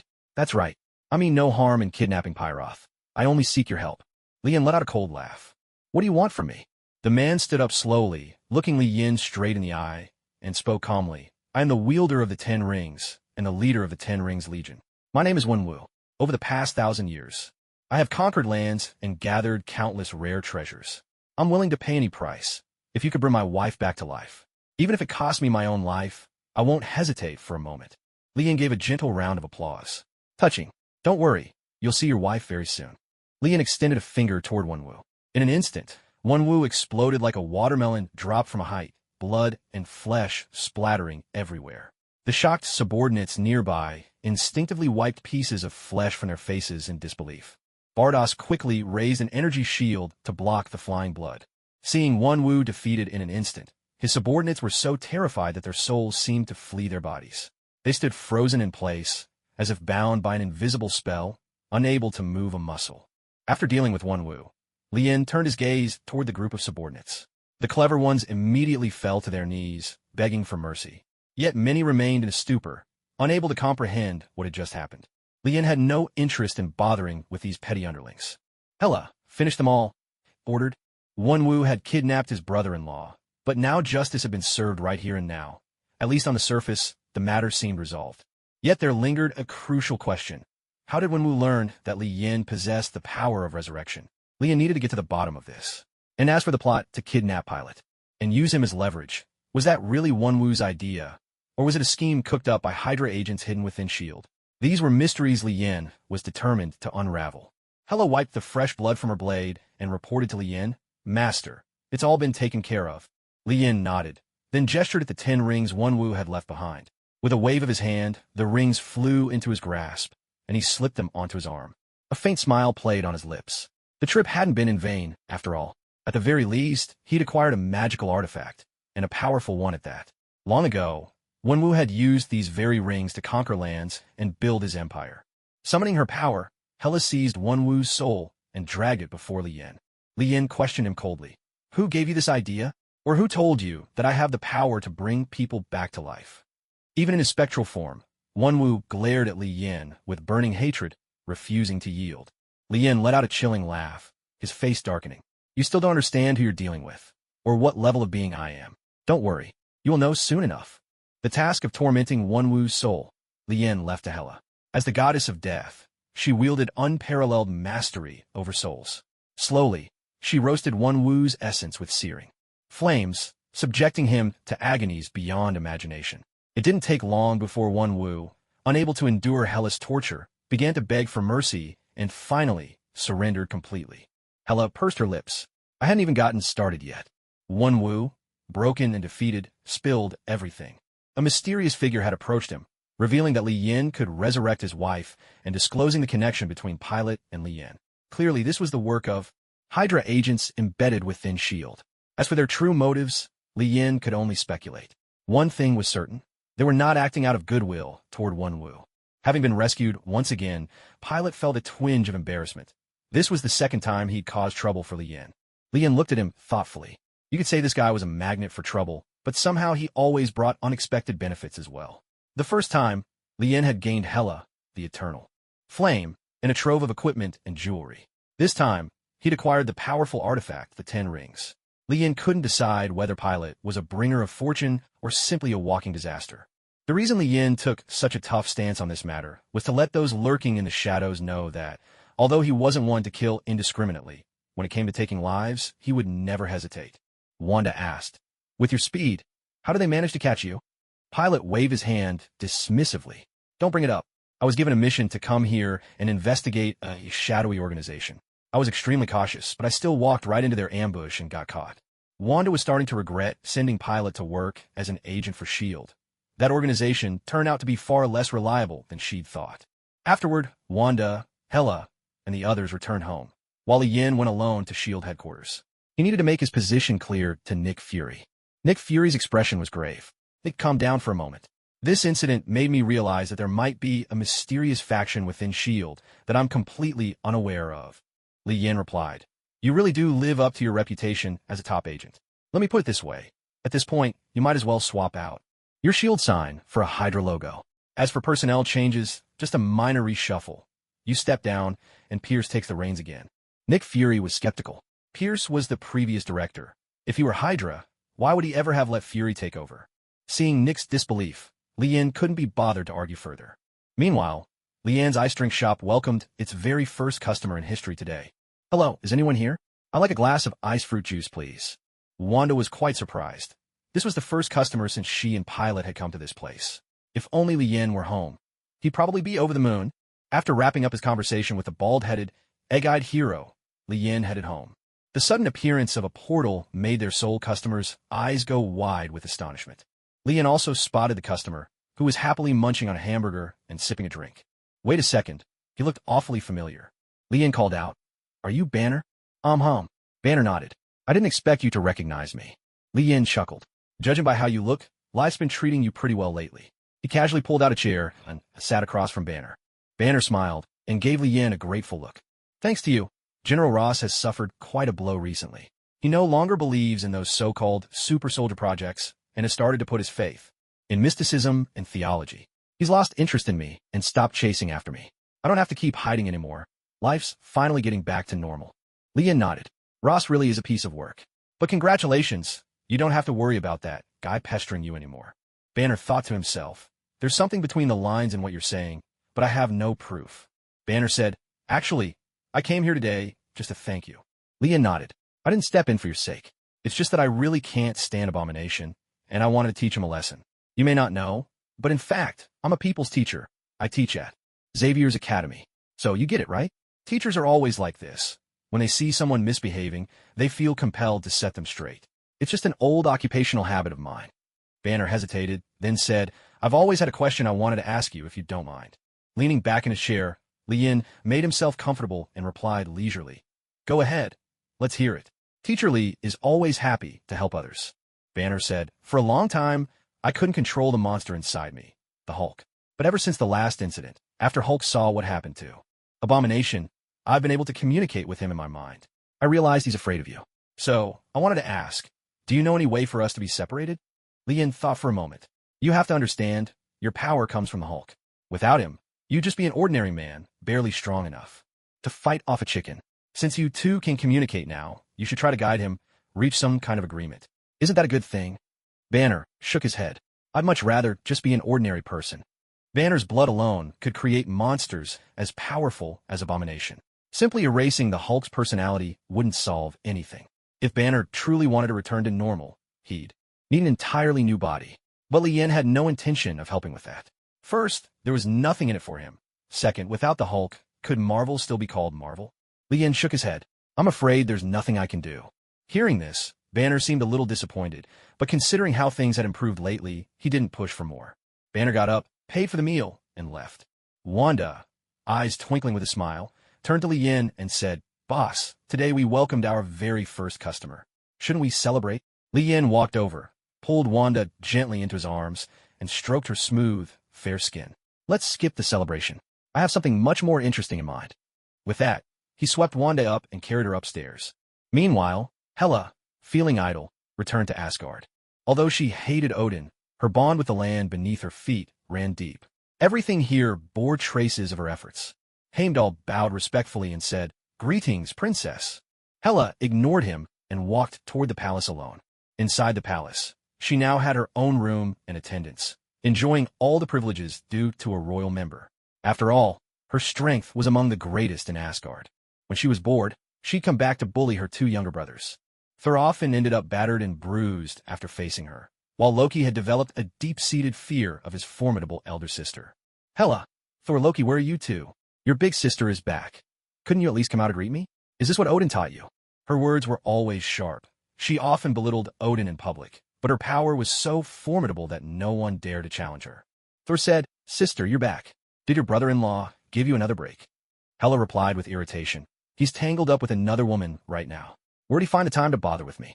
Hela's discontent with Lien stemmed entirely from the fact that he spent more time doting on Wanda and Bardos than on her, which she felt was unfair. Of course, this was just her own perception. While Lien might not have been perfectly even-handed, he did his best to treat them all as equally as possible. Loki muttered under his breath, "Maybe it's just that you're not all that charming." Hela instantly bristled like a cat whose fur had been ruffled. "What did you just say?" Loki hurried to explain. "What I mean is, perhaps you could try changing up your style. All this black, well, it's not exactly attracting to men." Thor quickly tried to smooth things over. "That's right. Jane Foster never dresses like that. I could ask her to give you some tips." Hela rejected the idea outright. Why would I let a mortal teach me how to dress?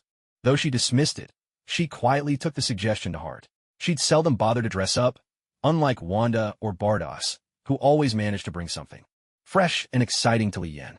Now she realized that was where she fell short. Once you know your weakness, you can adjust. Sooner or later, she'd have her day. Since becoming Lian's follower, Hela's ambitions had grown grander. Asgard was starting to feel a bit small for her tastes. She dreamed of ruling a far greater domain, but it was obvious Lien wouldn't help her with that. Unless, of course, she had his child. That would change everything. A child of hers, and Lian's was never going to live an ordinary life on Earth. At the very least, they would be rulers of galaxies or emperors of empires. But as the saying goes, even a hero needs allies. No matter how strong she was, she couldn't conquer the universe alone. Besides, Thor and Loki would be the child's uncles, and family ties like that are unbreakable. Look at Zeus next door, after all. Thor, the god of thunder, asked, "So, sister, is there anything else? If not, Loki and I will take our leave." Hela glanced at her two brothers. Though their strength was nothing special, they were still family, worth keeping close. Who knew when she might need to work with them in the future? Hela said, Nothing important. But can't you two keep your sister company for a while? Or are you worried I'll try to steal your throne? Loki replied, No, not at all. We'd be happy to stay with you, sister. If there's anything you need, just say the word. Just like that, Thor and Loki spent the afternoon accompanying Hela as they wandered through Asgard. Throughout the afternoon, Hela kept herself busy by imparting a wealth of historical and magical knowledge to Loki and Thor. The two of them were a bit baffled, even suspecting that Hela had had a change of heart. This made Thor and Loki extremely happy. So long as Hela didn't keep beating them up, they were willing to go along with anything. Only Odin, who had been quietly observing from the shadows, seemed to have a sense of what was really going on. He knew full well that Hela's ambition would not fade with time. If anything, it would only grow stronger. The gates of 24 realms. After an intimate moment, Lien held Wanda in his arms, feeling the warmth of her body. He couldn't help but muse to himself, just how many people's goddess have I slept with? At that moment, he received a telepathic message from Saul, the star-forging Dragon King. Lord, Rick has made a new breakthrough in his research. He hopes you can come by. Lien got up and dressed. He opened a portal and made his way to Ego's place. As soon as Rick saw Lien arrive, he hurried to present his latest invention, a portal gun. Lord, this is the portal gun you requested. It's finished. With it, you can travel freely between different realms. As long as you set a primary universe coordinate, you'll never have to worry about getting lost. Lien took the portal gun, examined it for a moment, and then asked, Is this thing reliable? Rick replied, Lord, I haven't had a chance to test it yet, but if it's made by Rick, it's bound to be top-notch. You can rest assured. Lien snorted to himself. My life is far too precious. I'd better test it first. With that, Lien aimed the gun at the wall and pulled the trigger. The portal gun fired a beam of green light, which swirled across the wall, quickly forming a vortex. Within moments, a doorway appeared, shrouded on the other side by a shimmering green membrane, making it impossible to see what lay beyond. Lien conjured several clones and directed one to step through. As soon as the clone passed through the green membrane, Lien lost all connection with it. However, he could sense that the clone hadn't died, so he waited quietly in the lab for its return. The clone, having passed through the green barrier, found itself in a remote, wild stretch of land. After looking around, it noticed quite a bit of human-made garbage, suggesting there were people nearby. The clone gently lifted off, flying into the sky to get a better view. Before long, it spotted a bustling city teeming with people and traffic, vibrant and full of life. The clone landed in secret and mingled with the crowds, quietly observing and gathering information. This seemed to be a version of America from a different dimension. By checking the date on a billboard, the clone learned it was the year 2005. Having gathered the basics, the clone returned to the portal and stepped back into the Marvel Universe. Once the clone was back, Lien absorbed it into himself and reviewed its memories. From what he saw, the world the clone had visited was quite similar to modern-day America. The only question that remained was whether there were any extraordinary powers at play in that world. After confirming that the teleportation gun was highly reliable, Lien made up his mind to explore the dimension they had just discovered. He decided to name it Dimension 1. He summoned Ishin and Boros, and of course, brought along his 3 beloved wives. The 6 of them prepared to venture into this unknown Dimension 1 together. Lien opened the portal, and one by one, the group stepped through, arriving in Dimension 1. Beep. Host has been detected, leaving the original Marvel Universe. Beep. Task mode is now activated. Mission rewards will be settled upon departure. Beep. Mission 1. Acquire treasures worth at least $10 million in this dimension. Currency not included. Optional mission. Beep. Mission 2. Subdue or eliminate the villains of this dimension. Optional mission. Beep. Mission 3. Your strength must increase before leaving this dimension. Failure will result in losing your next opportunity for a random summon. Mandatory mission. Lian's eyes widened. He had planned to take it easy, but now missions had popped up.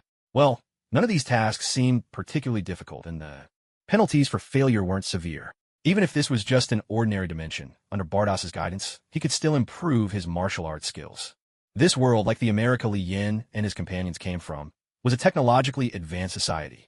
2 days had passed since their arrival, and the initial excitement had completely faded.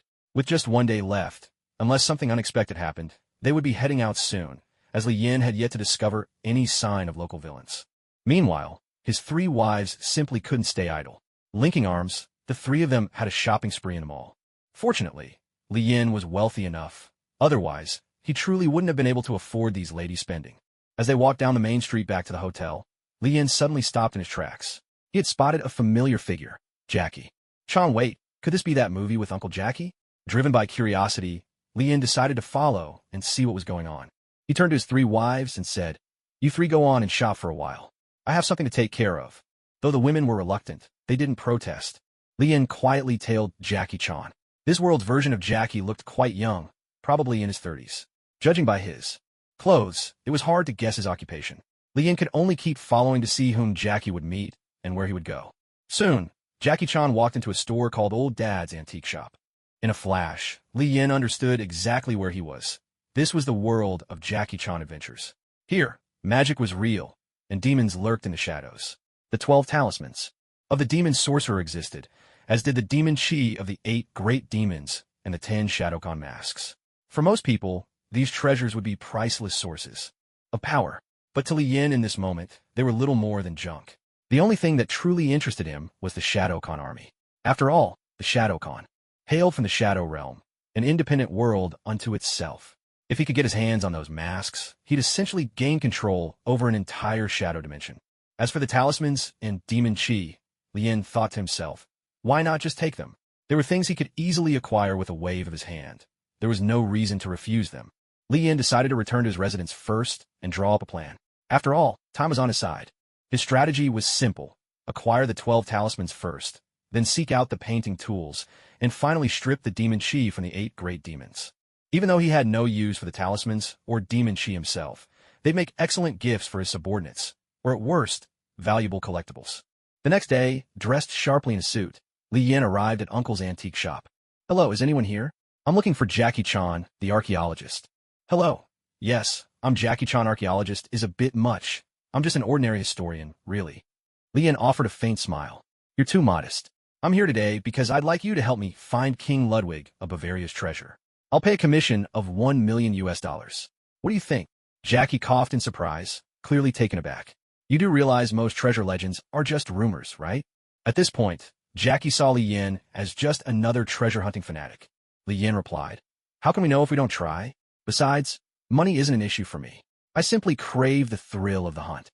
Jackie considered this, then nodded. "All right, I'll help you. Give me a moment to gather my research on King Ludwig's treasure. I've actually done quite a bit of study on this, so that should save us a lot of time." Lian praised him. "You truly are an outstanding archaeologist. Looks like I came to the right person after all." Jackie's expertise was undeniable. In just a few days, he managed to pinpoint the exact location of King Ludwig's hidden treasure. With the site confirmed, things became much simpler. Together, Lian and Jackie made their way to Bavaria. When Jackie's guard was down, Lian cast a sleep spell from behind, sending Jackie into a deep slumber. Alone, Lian ventured into the depths of the treasure vault in search of the talisman. After passing through several thick stone walls, he finally reached the heart of the hoard. Gold gleamed everywhere. Jewels were piled high beyond counting. Amidst this sea of treasure, he searched for a shield. On its surface, there was a talisman. Very soon, he spotted his target, a golden shield, and nestled in a groove on the outside of the shield was the rooster talisman. Lian plucked the rooster talisman from its place and held it in his palm, taking a moment to feel the magic coursing within it. He shook his head with a hint of disappointment. Although the magic within the talismans was inexhaustible, their power was rather limited. The rooster talisman granted the ability to levitate, a power that was of no use whatsoever to Lian.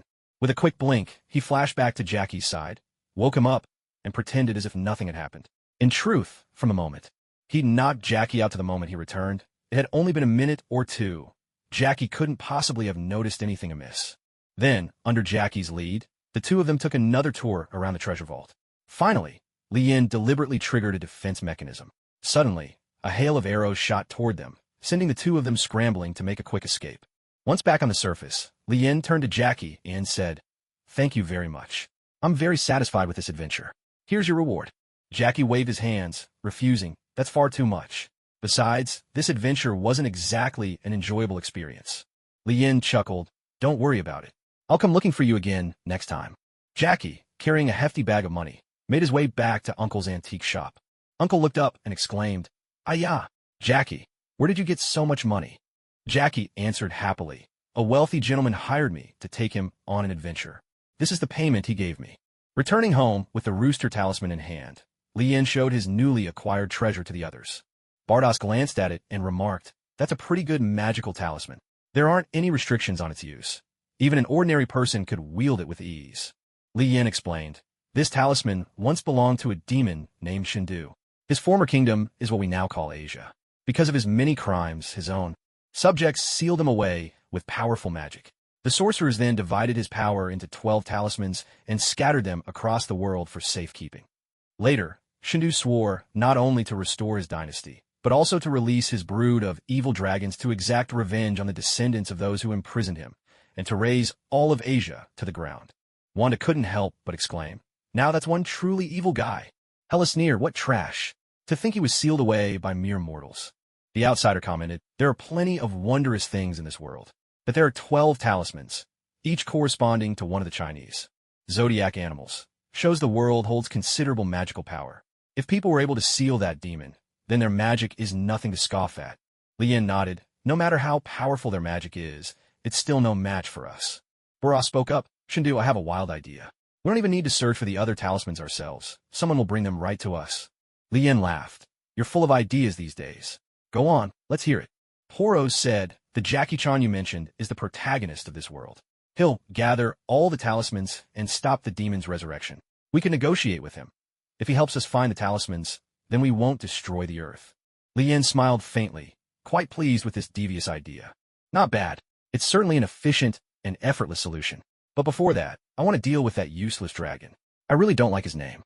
As the leader of the Dark Hand, Valmont's whereabouts were not hard to find. A tremendous crash shook the building. The office doors were blasted apart by the alien god. Startled, Valmont shouted, "Who's there?" Li Yin strode in slowly. "Where's that demon? We're here to help end his suffering." With a deep voice, Valmont replied, "I have no idea what you're talking about. You'd better get out of here. Now." Valmont's 4 henchmen moved to stand in front of him, cracking their knuckles, ready to fight the 3 intruders. The 4 underlings were Zhou, Ah-Fun, Reizu, and True. Of the bunch, only True had any real combat ability. The other 3 were just there for comic relief, always providing a bit of levity. Li Yin had no intention of wasting words. He raised his hand, and the 10 rings around his arm shot forth instantly, sending the henchmen flying and slamming them hard into the ground, knocking them out of the fight in an instant.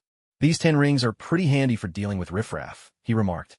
He began to walk slowly toward Valmont, who was so terrified he nearly lost his wits. Clutching his cane in front of him, Valmont backed away in panic until there was nowhere left to run. He was pressed against the wall. Li Yin unleashed a single attack, slamming Valmont into the wall behind him, leaving a gaping hole. Valmont collapsed to the floor, motionless, clearly gravely injured. Li Yin and the alien god Boros entered, spotting the dragon-shaped stone statue mounted on the wall. This was the statue of the Dark Lord. With a raspy voice, the Dark Lord spoke. "Who are you?" As soon as he finished speaking, a host of shadow ninjas materialized, surrounding Li Yin and his companions. Li Yin eyed the shadow army with envy. The ability to summon such a large force was something he lacked. He didn't much care for the talismans or demon energy. His interest was purely in collecting. But this shadow army was especially enticing, tireless, undying, and though not particularly powerful, they could overwhelm with sheer numbers. They hailed from the Shadow Realm, a world akin to hell, a dimension of shadows. Li Yin said, "Who we are doesn't matter.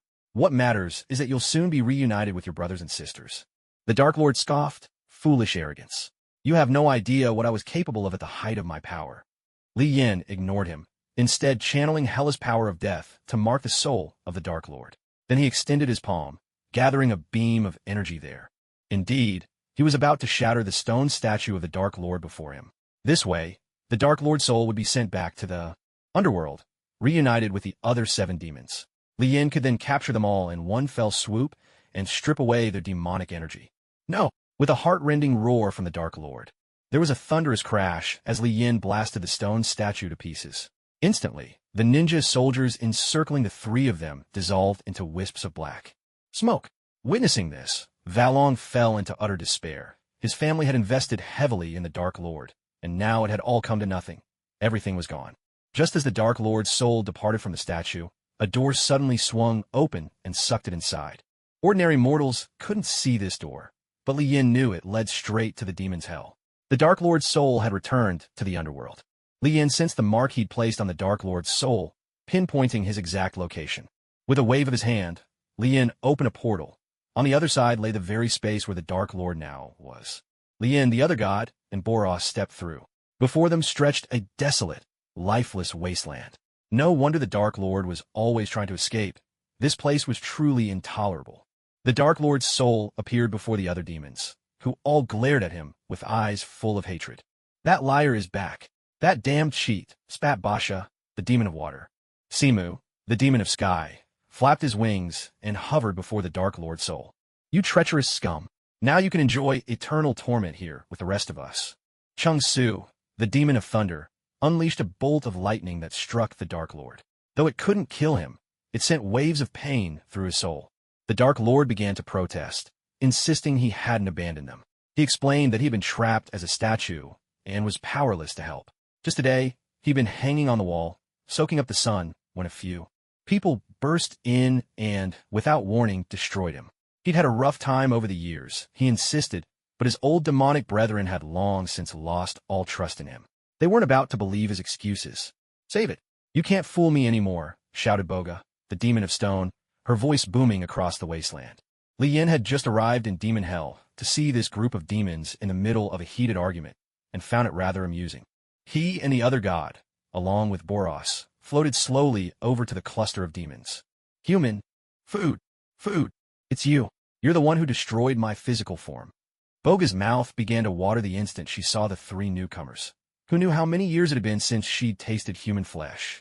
Li Yin looked at the drooling, corpulent monster and felt nothing but disgust. Without hesitation, he struck her, sending her flying. Seeing such strength, the other 7 demons immediately grew tense and wary, preparing themselves for battle. Li Yin spoke. "All of you have lived here for over 1,000 years. I imagine you must be thoroughly tired of it by now. So, after dealing with the Lord, I've decided to go all the way as the good guy and conveniently wipe you out as well." Li Yin commanded, "Let's begin." In an instant, Boros leapt into action. He targeted Basha, the water demon, and with incredible speed, rushed to Basha's side and sent him flying. With a single blow, what followed was a relentless storm of punches. Against Boros, fighting Basha was like a grown man bullying a newborn baby. It had to be said, although these demons sounded formidable with their magical abilities, their actual performance was utterly disappointing. Physically, they were much stronger than ordinary people, but Li Yin found them far from impressive. Jackie Chan could take them on with just his martial arts, which was practically an insult to the very idea of demons. These 8 demons were nothing short of a disgrace to their kind. Li Yin and the heretic god weren't idle either. Li Yin went all out, unleashing his full power. After all, he was in hell. He could fight as recklessly as he pleased. Dikuei conjured massive boulders and hurled them at Li Yin, but he shattered them to dust with a single energy blast. Then Zhong-Su unleashed his most powerful lightning strike against Li Yin. But Li Yin didn't even bother to dodge. He took it head-on. His body was as mighty as that of the Starforged Dragon King. Thor, even a supernova, might not be enough to injure him. The heretic god faced off against Curse Blue and Howling Wind.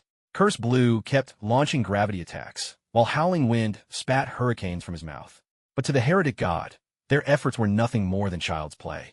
Before long, the 3 of them had beaten the major demons to the ground.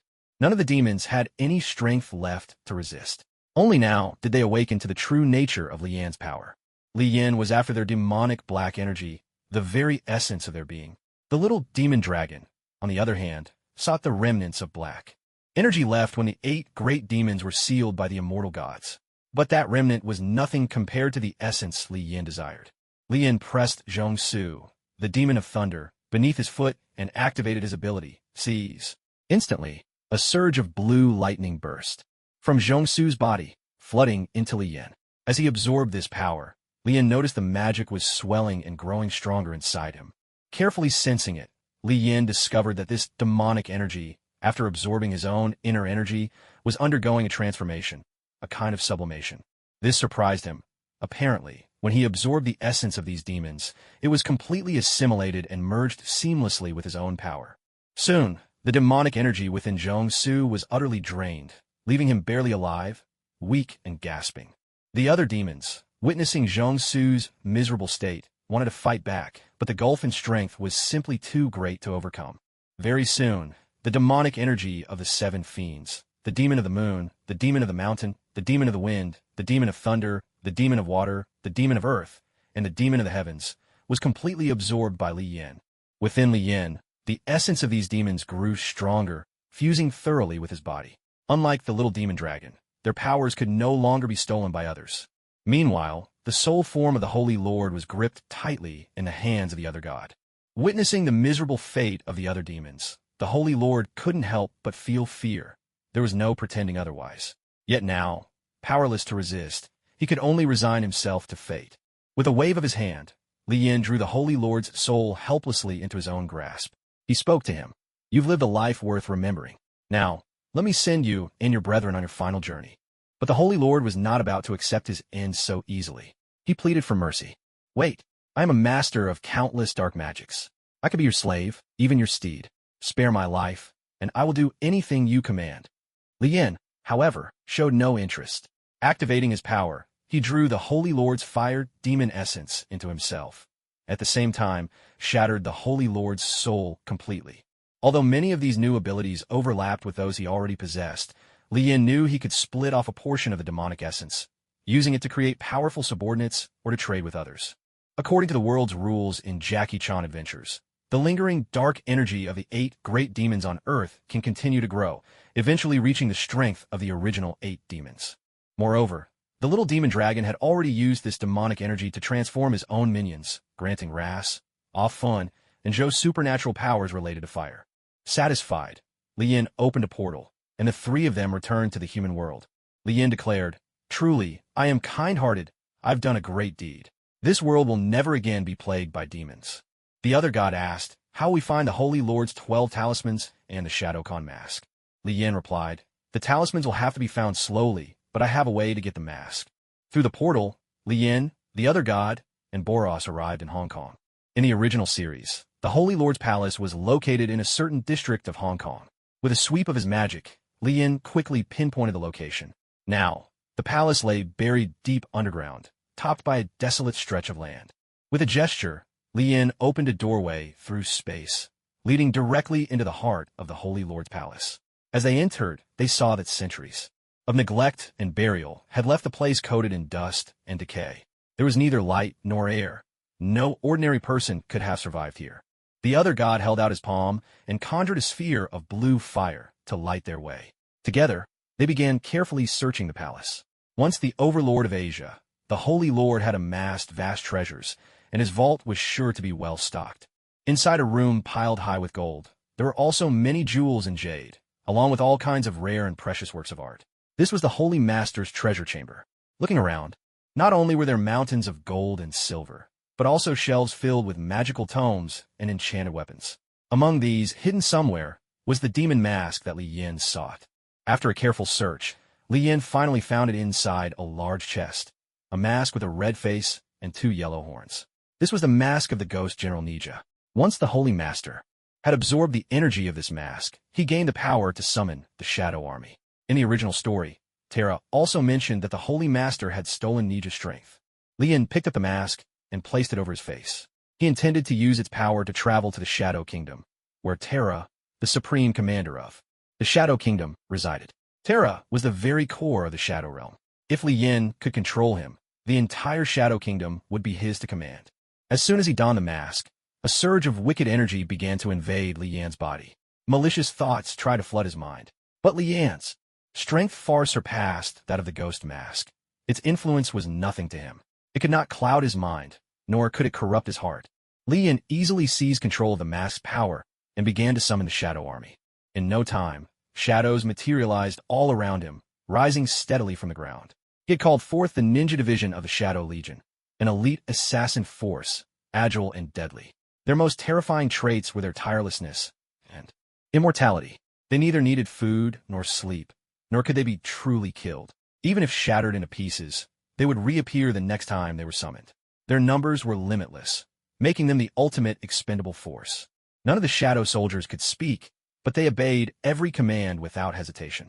Li Yin turned to the outsider god and Boros, saying, "Don't resist. We're going to the Shadow Kingdom." Immediately, several shadow ninjas moved to support the outsider god, gripping his shoulders. The ground beneath his feet became as fluid as a pool of water, and the ninjas guided him downward, vanishing swiftly from Li Yan's sight. Boros suffered the same fate, escorted by the shadow ninjas to the Shadow Kingdom. Though Li Yin wore the mask, he too could only enter the Shadow Kingdom under the ninjas' guidance. Led by the Shadow Ninjas, Lien passed through a crimson, spiral-shaped tunnel and arrived inside the Shadow Kingdom. Here, there was no gravity, and people floated weightlessly in midair. Lien looked around, unable to distinguish any directions, east, west, north, or south. He saw the Outsider God and Boros under attack by shadow creatures, countless snake-like beings slithering toward them. Lien raised his hand, halting the oncoming swarm. He turned to a Shadow Ninja and said, "Take me to Terra." Terra is the Ghost Shadow Demon King, the ruler of the Shadow Kingdom. He commands the 9 great ghost generals and 9 ghost warrior clans. In the original story, when Blade Dragon summoned the Shadow Legion from prison, Terra was accidentally revived and took away 4 of Valen's subordinates. With the Shadow Ninja leading the way, the group easily found the slumbering Terra. At this moment, Terra appeared as a massive red head with no body, floating in the air, wielding psychic attacks and some dark magic. To be honest, Lien thought his power was pathetic. How could someone of this level dream of conquering Earth? He'd lived for who knows how many years, yet couldn't even defeat Jackie Chan and an old man. Now that Terra had been found, Lien was just a step away from claiming the Shadow Kingdom for himself. The thought gave him a little surge of excitement. Lien raised his hand and fired an energy blast at Terra's enormous head, sending him flying across the room. The impact jolted Terra fully awake. He let out a deafening roar. Who dares? Lien paid him no mind. Instead, he grabbed hold of the Shadow General Ninja mask stuck to his face, yanked it off with a swift motion, and, right in front of Terra, crushed it in his hand. The Shadow Ninjas at Lian's side did not vanish. Instead, they moved to stand beside Terra. Now he was their master. Because Lien had just shattered the mask that sealed Ghost General Ninja, Ninja was released and appeared at Terra's side. Terra spoke in a low, menacing voice. "Human, are you declaring war on me?" Lien shook his head. No, I never declare war on garbage." Turning to Boros and the other god, Lien said, "Make them submit." Boros immediately unleashed his full power, firing a devastating roaring star cannon. The enormous energy beam lit up the entire area. Under Terra's stunned gaze, countless Shadow Ninjas were vaporized in an instant, but just as quickly, they reappeared. Lien remarked, "Attacks like that will never wipe out these Shadow soldiers, even if you exhaust yourself. If you want to catch the thieves, catch the ringleader first, got it?" The other god proved reliable. In a flash, he blinked to Terra's side and struck his massive head, sending Terra flying once more. Terra steadied himself and began summoning all kinds of shadow troops. Ghost Shadows, Ninja Clan, Claw Shadows, Blade Assassins, Flying Shadows, Nightbats, Giant Shadows, Trolls, Armor Shadows, Samurai, Soft Shadows, Aliens, Devour Shadows, Eaters, Pincer Shadows, Hunters, and Scythe Shadows, Mantises. Their numbers grew so vast that it seemed the entire space was filled to the brim, multiplying the battlefield scale many times over. The Shadow soldiers now numbered in the billions. Lien took it all in. Well, Terra clearly intended to wear them down, but he'd made a grave miscalculation. Before Lian's absolute power, Terra's strength was nothing. No scheme could stand against overwhelming might.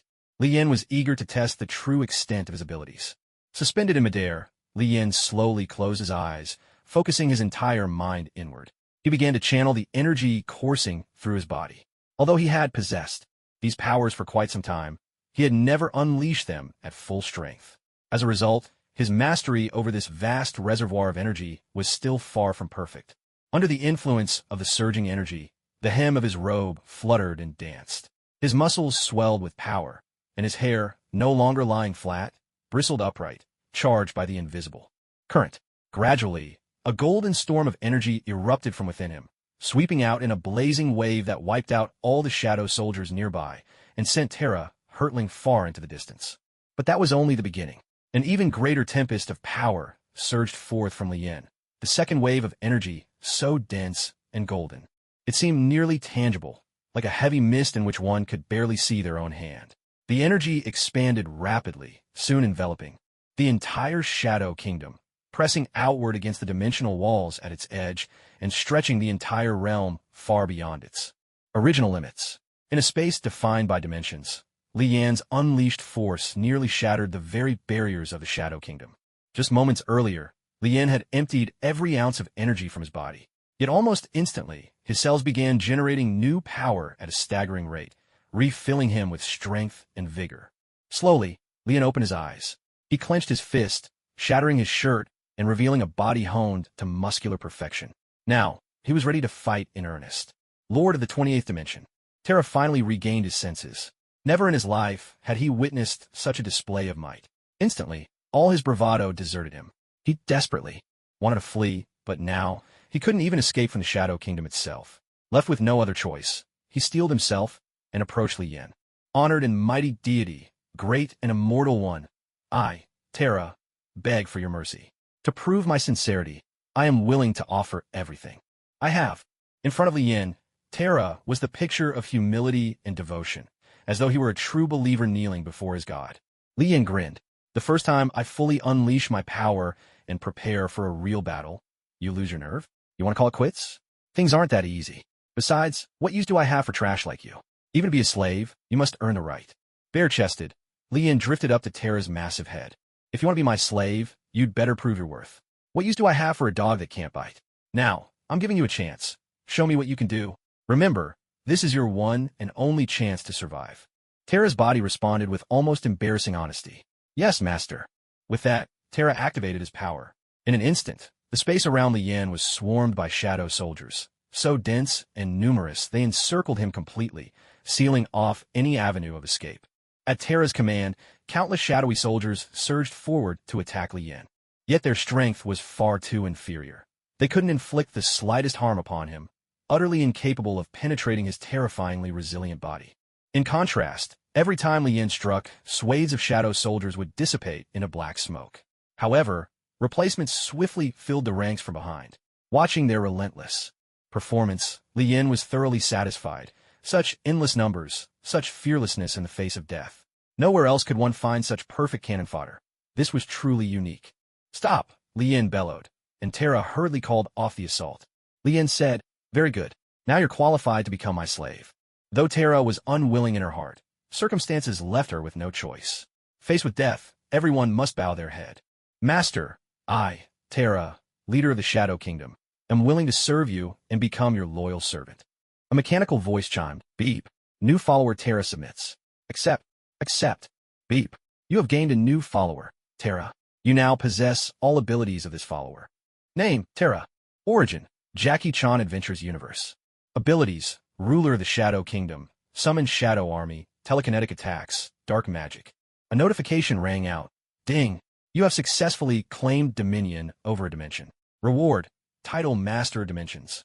Master of Dimensions. You are now the sole ruler of this dimension. Within your domain, you are as a god. After Terra's submission, Li Yan acquired the power to rule the Shadow Kingdom and summon its army, and, to his pleasant surprise, was granted a remarkable new title. This Master of Dimensions title meant that, like Dormammu and others, Li Yan could now truly control an entire dimension. Li Yan could feel the boost in his body.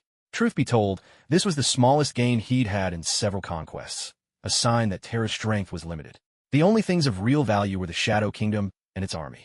Upon carefully investigating the Shadow Kingdom, Li Yan discovered that this was a newly formed dimensional space, barely 10,000 years old. The place was still desolate. No planets, no civilizations. Everything in its infancy. The dimensional fabric had yet to fully stabilize and was still slowly expanding.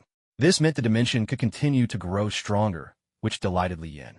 Terra had likely stumbled into becoming the ruler here by accident, then created the Shadow Army, but none of that mattered now. With Li Yan taking charge, there was no way he would let this place remain barren. A faint smile played on Li Yan's lips. Astro Dragon King Thor, it looks like you finally have something to do. No more sleeping in. Right now, this place was a blank canvas, and Li Yan fully intended to paint his own vision upon it. He would transform this dimension into a thriving realm of prosperity. With Terra dealt with, this mission could be considered a resounding success. Li Yan, along with the other god and Boros, left the Shadow Kingdom and returned to the palace of the Holy Master in Hong Kong. Surrounded by glittering gold, silver, jewels, and various treasures, Li Yan summoned his shadow ninjas and ordered them to move everything to the Shadow Kingdom. He figured he needed to boost his assets. After all, it was getting hard to support so many wives. Currently, his entourage included Boros, the other god, Apocalypse, Vados, Hela, Ego, Rick, Thor, and Terra, 9 in total. Their strengths varied.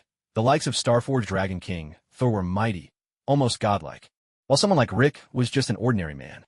Yet, each of them excelled in their own field and served a unique purpose. Li Yan was quite satisfied with his followers. At least none of them were hopelessly foolish. Watching the shadow soldiers haul away the loot, Lian's only complaint was their lack of strength. They were so weak that even a regular person like Jackie Chan could handle them, let alone expect them to face powerful foes. Previously, Lian had intended to use the Shadow Army as household servants for daily chores. But now, with the power of Lord of Dimensions, he could alter the types of soldiers in his army, so long as he had a template to model them. After, he was tempted to create a legion of shadow dragons, but that would be an experiment for another time when he found a suitable template. At the moment, Lian also possessed the ability to grant others the power to summon shadow soldiers and enter the Shadow Kingdom. After the Shadow Ninjas had stripped the Holy Master's palace of its treasures, Lian opened a portal and returned to America, materializing beside Wanda, Vados, and Hela. Eager to show off his new abilities, Lian could hardly wait to impress the three women. "Ladies, did you miss me? Come, take a look at what I just gained." With a flourish, he summoned several shadow ninjas. The ninjas stood at attention, perfectly motionless. "Kneel, squat." At Lian's command, the shadow ninjas obeyed with military precision. Curious, Hela reached out to touch one of the shadow soldiers. She found it had a solid form, eerily similar to a real human, just lacking warmth. "If they have bodies, does that mean they can die?" Hela inquired, intrigued. Lian burst out laughing. "They neither age nor die, never sleep nor tire, fear neither cold nor vacuum. Wherever there's a shadow, they can appear." "So ladies, are you tempted yet?" Vados asked. "Can we summon these soldiers as well?" "Of course. Your husband is now the master of the Shadow Kingdom's dimension. I'll grant you all the highest summoning privileges. You'll be free to enter the Shadow Kingdom and summon as many shadow soldiers as you wish, without any restrictions." After speaking, 3 spheres of black energy appeared in Lian's hands. He sent these 3 streams of power into the bodies of the 3 women. Now, Wanda and her companions could control all shadow soldiers, but only those summoned by themselves or by someone with lower authority. If 2 people had equal summoning rights, they couldn't interfere with each other's shadows. The 3 women found this novel and fun. They quickly ran off to the side to experiment. Hela even made a trip to the Shadow Kingdom itself. Finding nothing of interest inside, she soon returned. Lian looked at the shadow beneath his feet, and a bolder idea began to form in his mind. Staring at his own shadow, his gaze flickered with calculation. Yet, Lian had no intention of experimenting on his own shadow. If he failed and lost control of it, the consequences would be terrifying. Lian then approached Boros and the alien god. "I have a plan. If it works, our power will double instantly. Now, I need the 2 of you to cooperate with me." "Yes, my lord," they replied. With a wave of his hand, Lian opened a portal. The 3 of them arrived in a remote, sun-drenched desert. The sunlight was abundant, the land vast and empty, and their shadows stretched sharply across the ground. Lian moved behind Boros and used his power on Boros' shadow. As a master of the Shadow Kingdom, he should, in theory, be able to control any shadow. Boros stood stock still under the blazing sun, while the alien god watched intently from the side. After Lian finished the spell, Boros' shadow seemed to come alive. It began to ripple and struggle, writhing as if trying to break free from Boros' body, much like a cicada shedding its shell. After a few moments of wriggling, it succeeded in standing up. Now it resembled a soldier of the Shadow Army, pitch black from head to toe, with glowing red eyes, and a face that was an exact replica of Boros himself. Lian felt a certain connection between himself and Boros' shadow, not directly with himself, but rather between the Dark Dimension and Boros' shadow.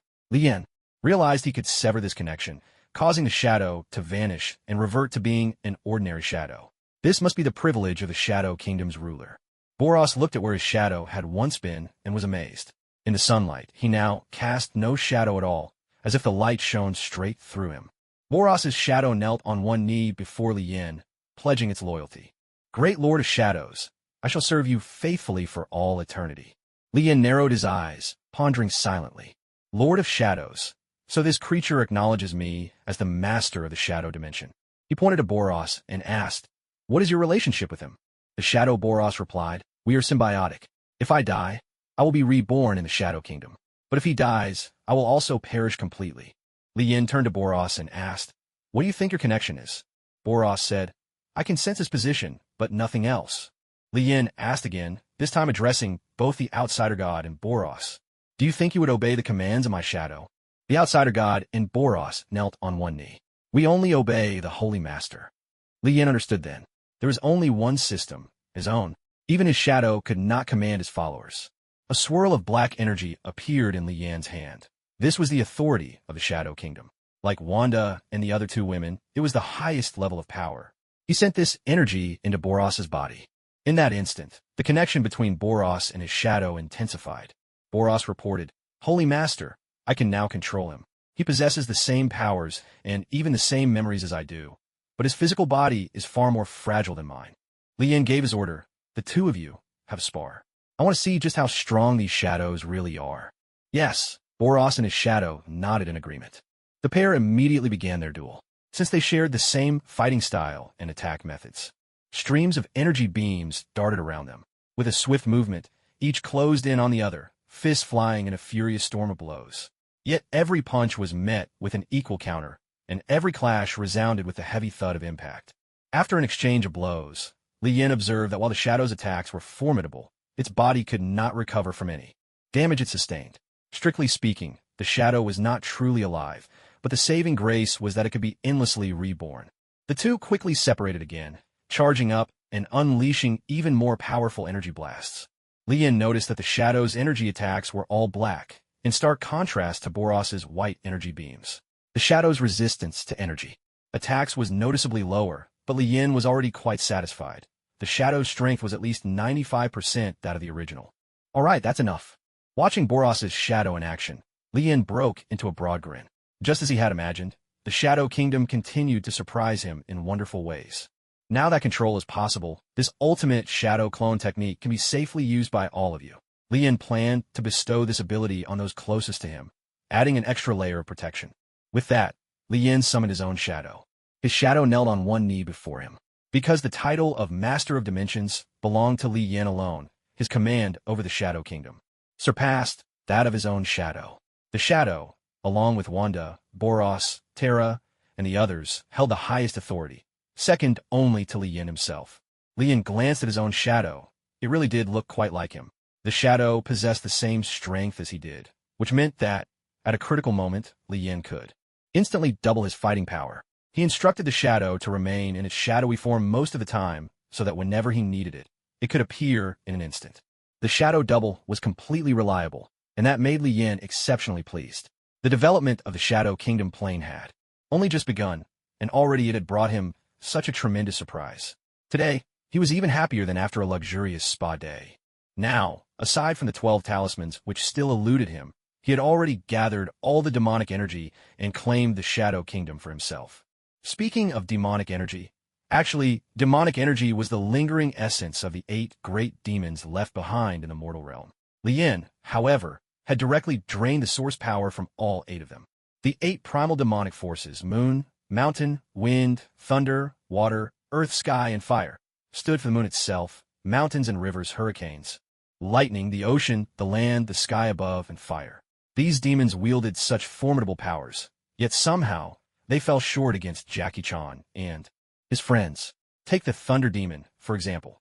In any other universe, powers like his would be on par with Marvel's Thor or Enel from One Piece characters, who pushed their abilities to the very limit. But this Thunder Demon, after thousands of years, was still so feeble that it was almost embarrassing. Now, Li Yan could command storms and shape the mountains at will, his body absorbing and refining these demonic forces until they fused into the very power of nature itself. With this, he could summon fire at a whim, conjure thunder with a gesture. In the realm of mythology, those who held such sway over nature were nothing less than gods themselves. This journey through the world of Jackie Chan adventures had truly been worthwhile. The gains were beyond his wildest dreams. Meanwhile, Jackie was searching the world for Li Yan. He and Uncle had already gathered the other 11 talismans and uncovered their secrets. From Valmont, they learned that Li Yan had killed Shindu, but they couldn't fathom his motive. After all, Shindu had been nothing but a statue for centuries. What secret could Li Yan possibly be hiding? As they searched for him, a shadow flickered into the 13th district. The secret safe containing the 11 talismans was now hoisted by the Shadow soldiers and carried into the Shadow Kingdom. With a gentle tug, Li Yan pried open the safe and took out the 11 talismans within. Adding the one he already possessed, he now had the complete set. The 12 talismans were finally his. The feeling of reaping the rewards with so little effort was truly delightful. Though these items were no longer of great use to him, they represented cherished memories from his childhood. At the very least, like the 10 rings, they were powerful magical artifacts. He could keep them as collectibles at home, letting them gather dust. A perfectly fine outcome. In his opinion, there was nothing in this world worth staying for, so Lian decided it was time to lead everyone back. He took out the teleportation gun, opened a portal between dimensions, and one by one, Li Yin and his companions stepped through, reappearing in Rick's laboratory. Li Yin asked, "How many days have passed now?" Rick replied, "Your Excellency, it's been 7 days since you last left." "Oh, so the flow of time is the same in both worlds?" Li Yin mused. Rick nodded in agreement. "That seems to be the case." A mechanical voice chimed in. "Beep, host has returned. Commencing reward calculation. Beep, task 1. Acquire treasures worth at least $10 million in this dimension. Task completed. Beep, task 2. Subdue or eliminate the villains of this dimension. Task completed. Beep, task 3. Your power must increase before leaving this dimension. Failure will result in the loss of your next random summon opportunity. Task completed. Ding, mission completion at 100%. Task evaluation, level S. Rewards are now being calculated. Ding, you have obtained all magical knowledge from the world of Jackie Chan Adventures. You have gained the passive skill Dimensional Survey. Beep, reward calculation complete. Liam was a bit puzzled. Shouldn't there be 3 rewards for 3 tasks? Why were there only 2? Besides, the magic from Jackie Chan Adventures was, in his eyes, utterly unimpressive. Bottom of the barrel, really. He could hardly imagine himself shouting, "Evil spirits, begone," while brandishing a stinky pufferfish in combat. The mere thought of it was awkward enough to make him wince. Dimensional Survey. The next time you enter another dimension, you will automatically scan and analyze it. Now, this Dimensional Survey skill might actually be useful. All in all, this journey to the world of Jackie Chan Adventures had been immensely rewarding, with a significant boost to his power. It also broke his reliance on his subordinates for all his strength gains. "Your Excellency, how do you feel? Had a good time playing hero in another world?" Rick teased. Rick's words stirred up some discontent from Wanda and the other 2 women. Wanda gazed at Li Yin, full of grievance. "You promised to take us on a relaxing trip, but you were nowhere to be found the whole time." Vados pouted. "Exactly. You got all the benefits for yourself, and we haven't even had our fun yet." Helen nodded in agreement. "Just as I thought. Men are all the same." Li Yin chuckled sheepishly. "My dear wives, it's not like we're out of opportunities. I swear, next time, I won't take a single step away from you." "How about that?" Wanda conceded. "That's more like it." Li Yin continued. "Where's Thor? I lined up a big project for him. He won't be sleeping in anymore." The moment Li Yin summoned him, Thor appeared instantly at his side. "Your Excellency, what do you need of me?" Li Yin said, "Come with me. It's nothing major. I'm just too lazy to move, so I need you to mold a few planets for me." At the mention of this, the Star Forger Dragon King Thor's interest was instantly piqued. This was his specialty, after all. If nothing else, he was at least a professional. "Of course, my lord. It would be my pleasure," he replied enthusiastically. Li Yin led the Star Forger Dragon King, Thor, to the dimension of the Shadow Kingdom. As Thor looked out over the desolate void before him, memories buried deep in his mind were stirred. He remembered a time when, in such emptiness, he had created countless stars and watched them flourish. To think back on it now, it truly was something to be nostalgic about. With a teasing smile, Li Yin said, "What are you daydreaming about? Get to work. First, make me a planet in the image of Earth. I want to see if your craft still measures up." The Star Forger Dragon King, Thor, grinned broadly. "Don't worry, my lord. As the creator of countless stars, I am nothing if not an expert." Li Yin then granted Thor 5th level authority over the Shadow Kingdom. He also divided the summoning of shadow soldiers into 5 main tiers. At the first level, one could summon 100 shadow ninja soldiers, with both number and class limited, and they couldn't freely enter or exit the Shadow Kingdom. At the second level, one could summon 1,000 shadow ninja soldiers, again with limits on number and class, and still no free passage in or out. At the third level, it was possible to summon 10,000 shadow soldiers, with no restrictions on class, and they could freely enter and exit the Shadow Kingdom. The fourth level allowed for the summoning of 100,000 shadow soldiers, with no class restrictions, free passage, and the authority to bring outsiders in and out at will. The fifth level had no restrictions at all. Aside from Li Yin, holders of this rank were effectively the highest leaders, but no matter who summoned the shadow soldiers, all would be absolutely loyal to Li Yin. After spending a short while on Igona, Li Yin and his companions returned to New York on Earth. Coulson watched as a portal opened and Li Yin's group strolled out.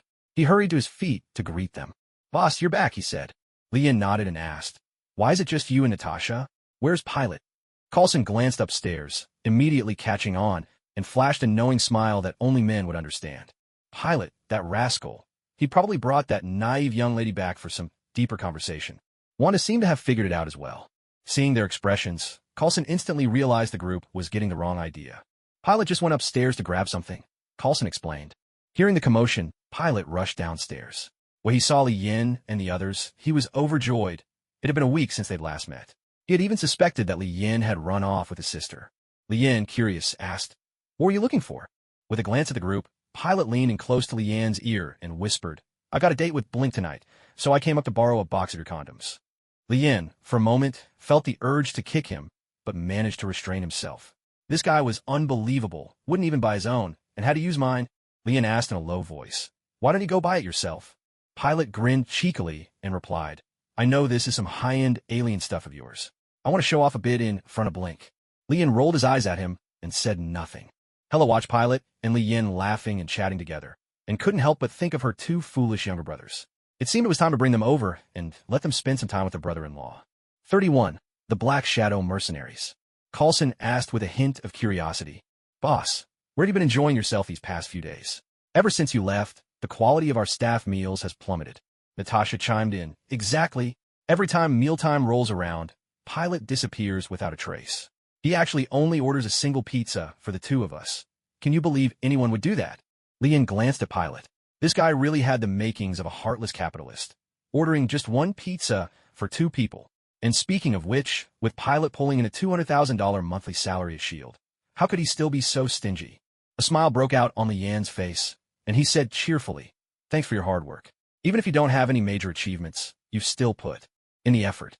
So tonight, let's have a seafood feast, abalone, lobster, whatever you want, eat as much as you like. Treat it like a buffet, go wild." "Awesome."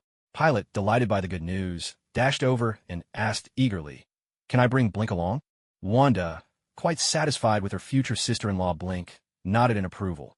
She was not only beautiful, but also very thoughtful towards Pilot. "Of course," Wanda replied. "I haven't really chatted with my new sister-in-law yet. This will be a great chance to get to know each other." That evening, everyone enjoyed a hearty meal. Afterwards, Pilot suggested they hit up an exclusive high society party, a gathering spot for New York's elite, strictly members only, a place where the upper crust mingled and relaxed, never open to outsiders. Li Yin asked, "But how are we supposed to get in without an invitation?" Pilot flashed his credentials. It was his S.H.I.E.L.D. badge, reading, Level 7 Agent Pilot.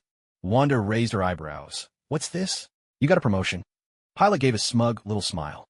"I'm doing pretty well at S.H.I.E.L.D., to be honest.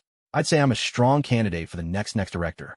Li Yin glanced sidelong at Coulson and muttered to himself, "What kind of tall tales has this guy been fed now? Next director? He's really lost in his own fantasies. But never mind as long as he's happy.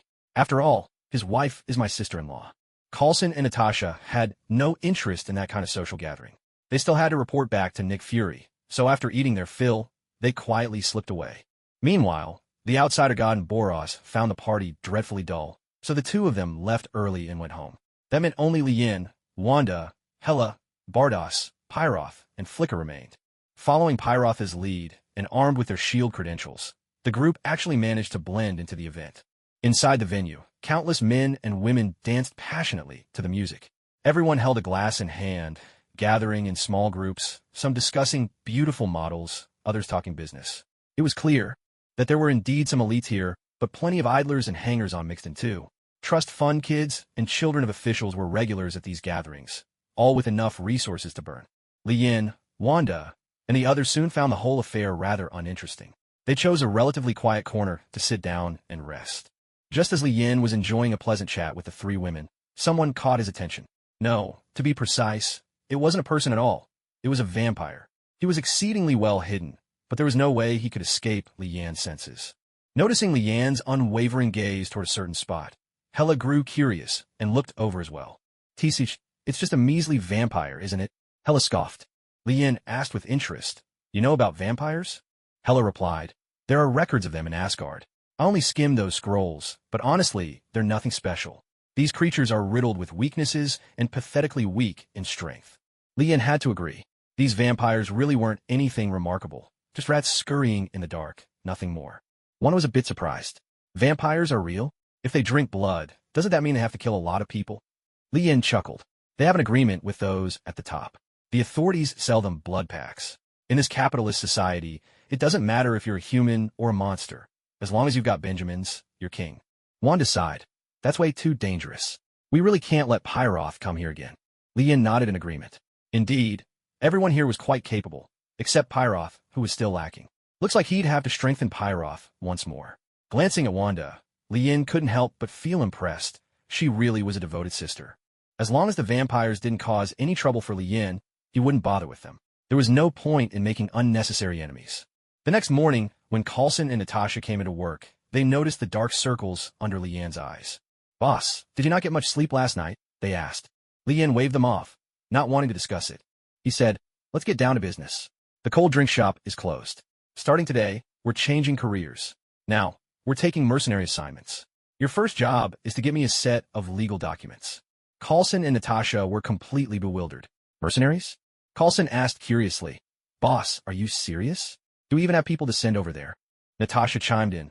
"Honestly, I think we'd be better off selling stuffed egg pancakes. At least the risk is lower, and the paperwork's a lot simpler." Lian looked at the two of them, always letting him down at a critical moment. "I fed you both so well, made sure you're healthy and happy, and yet, when it's time to get to work, you both shrink away. I'm only planning to run a security company, providing high-quality protection services for the wealthy," he explained. "As for manpower, I can get as many people as we need." With a snap of his fingers, several shadowy ninja figures materialized around the three of them. Pointing to one of them, Lian continued, "These shadow ninjas, undying, unfazed by pain or itch, never tired or sleepy, no need for food or drink, no need for restrooms, never gaining or losing weight, they have no weaknesses. Every single one is the best of the best, a true master. You can't go wrong hiring them. Tempted yet?" Coulson stared. "What are they?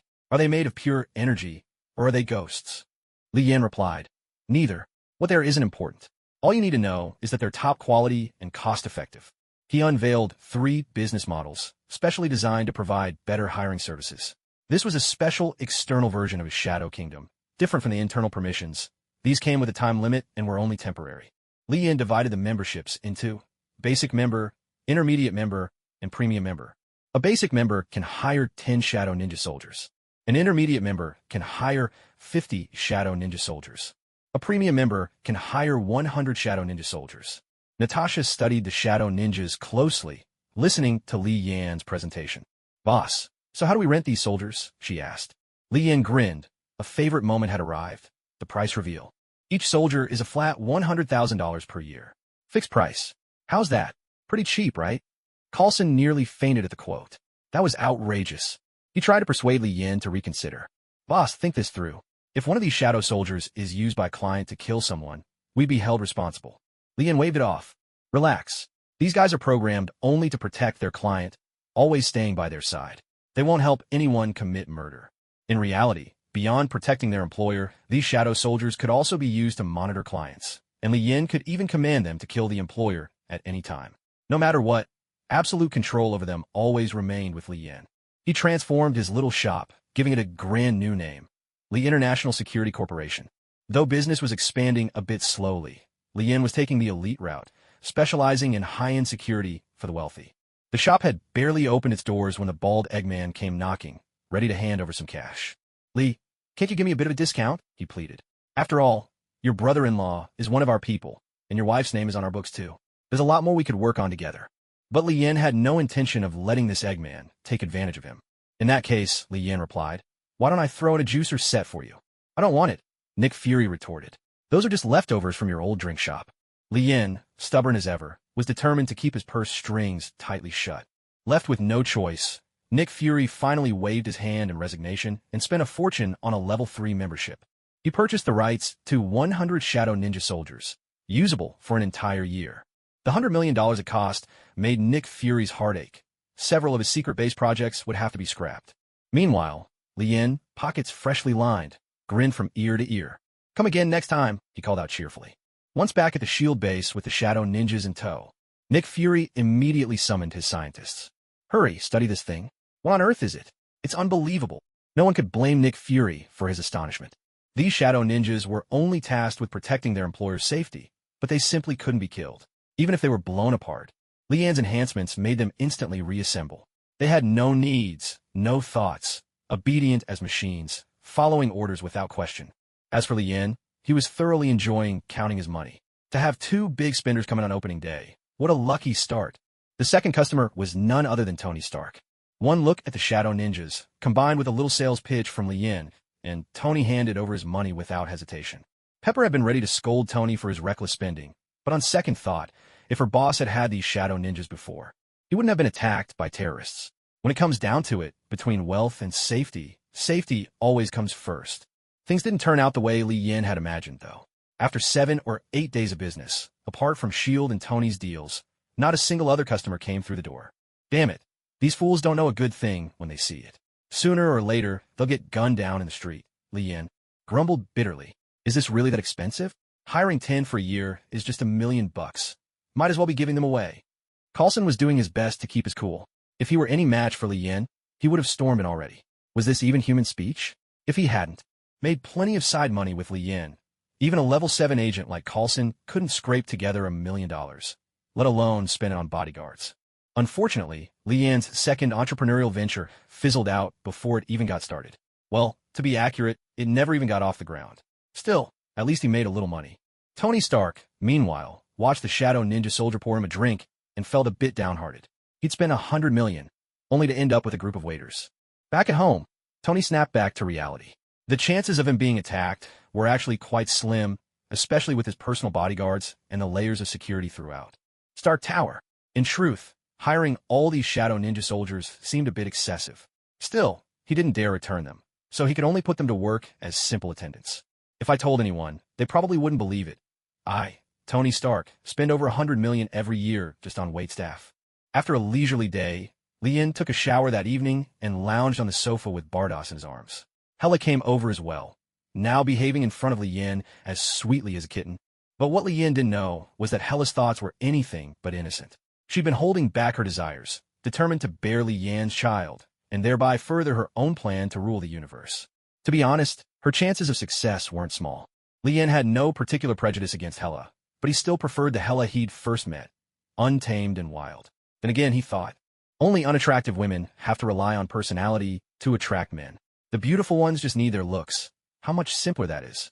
After a few days of playing the responsible boss, Lian quickly reverted to his usual hands-off style, handing the business over to Coulson and Natasha. By now, these two top agents had nearly become his personal staff, spending more time with him than S.H.I.E.L.D. Nick Fury still had to regularly brainwash them and offer better perks, just to keep them from defecting. Even as he held the beauty in his arms, Lian's mind was elsewhere. By the timeline, he'd be able to summon his next follower in 2 months. But with Loki's fate now altered, Lian was no longer certain if the events of the first Avengers would still happen. In the Shadow Kingdom, the Starforging Dragon King, Thor, had just completed, as Lian requested, a replicated version of Earth. This newly born planet was barren, devoid of any life. Thor didn't dare take it upon himself to create new forms of life. He would leave that decision to Lian. Lian asked, Thor, how many stars can you build in this world? The Starforging Dragon King replied, not many. Maybe a few hundred galaxies worth. Lian was momentarily speechless. The Milky Way alone has at least 200 billion stars, and so many planets that humanity can't even count them. To fill such a vast expanse with stars, if Thor truly intended to forge them all, Lian would probably be long gone before it was finished. Lian asked, so how long would that take you? The Starforging Dragon King answered, at least 100 million years. But I've got nothing else to do. Rather than sit around bored for millions of years, I might as well stick to what I do best. Meanwhile, Rick was busy every day with his endless research. The magical tomes that Lian had brought back from the world of Jackie Chan adventures had given him a surge of inspiration. Lian was also preparing to embark on his next journey to a new world. At the very least, he wanted to make it up to Wanda, Hela, and Bardos. In Windmill Village, Lian appeared once again with his 3 wives on a picturesque hillside. Beep. Monitoring indicates the host has left the original Marvel Universe. Dimensional scan initiated. Beep. This is detected as the One Piece world. Beep. Mission mode now engaged. Mission rewards will be settled upon departure. Beep. Mission 1. Eliminate a certain number of celestial dragons. Rewards will be given according to the number eliminated. Optional mission. Beep. Mission 2. Destroy 10 pirate crews. Mandatory mission. Beep. Mission 3. Kill 4 individuals with Admiral-level strength, 0/4. Mandatory mission. Beep. Mission 4. Eliminate 5 Devil Fruit users. Mandatory mission. Beep, Mission 5. Establish your own faction and achieve a personal bounty of 20 billion. Optional mission. Note, failing an optional mission has no penalty. Failing a mandatory mission will result in the loss of a random summoning opportunity. Wanda took a deep breath and said, "The air here is so fresh." Bardos looked utterly delighted. Yes, it's the scent of nature itself. This must be a place untouched by industrial pollution. No matter what this world was like, these two women had already fallen in love with the crisp, clean air. Hela, on the other hand, wore an utterly indifferent expression. Having lived for millennia, only the thrill of battle could stir her blood. Lien said, "All right, let's go down the hill and see which world this is." The four of them made their way to a small village at the foot of the mountain. A sense of familiarity washed over Lien. He gazed at the village, at the distant sea. Windmill Village, a land of remarkable people. From here came a Navy hero, a revolutionary leader, and a pirate king. They entered a tavern, where a man in a straw hat was having a drinking contest with a group of people. Beside him sat a child. Makino, another barrel. Lien found a seat and called out, "For glasses of juice, please." Laughter erupted all around. "Kid, this is a tavern. If you want to drink milk, better go home to your mama." Lien paid the teasing no mind. The world of One Piece was rough and unrestrained, after all. The man in the straw hat smiled and said, "Sorry about that. My friend was just joking, no harm meant." Luffy pouted. "I'm not a kid. See, even grown-ups drink juice." Suddenly, the tavern's door was kicked half off its hinges with a loud crash, and a group of people strode in. At their head was none other than the legendary bandit king, Higuma. Higuma was known for two feats that shocked the world. Higuma versus red-haired Shanks. Higuma was the victor.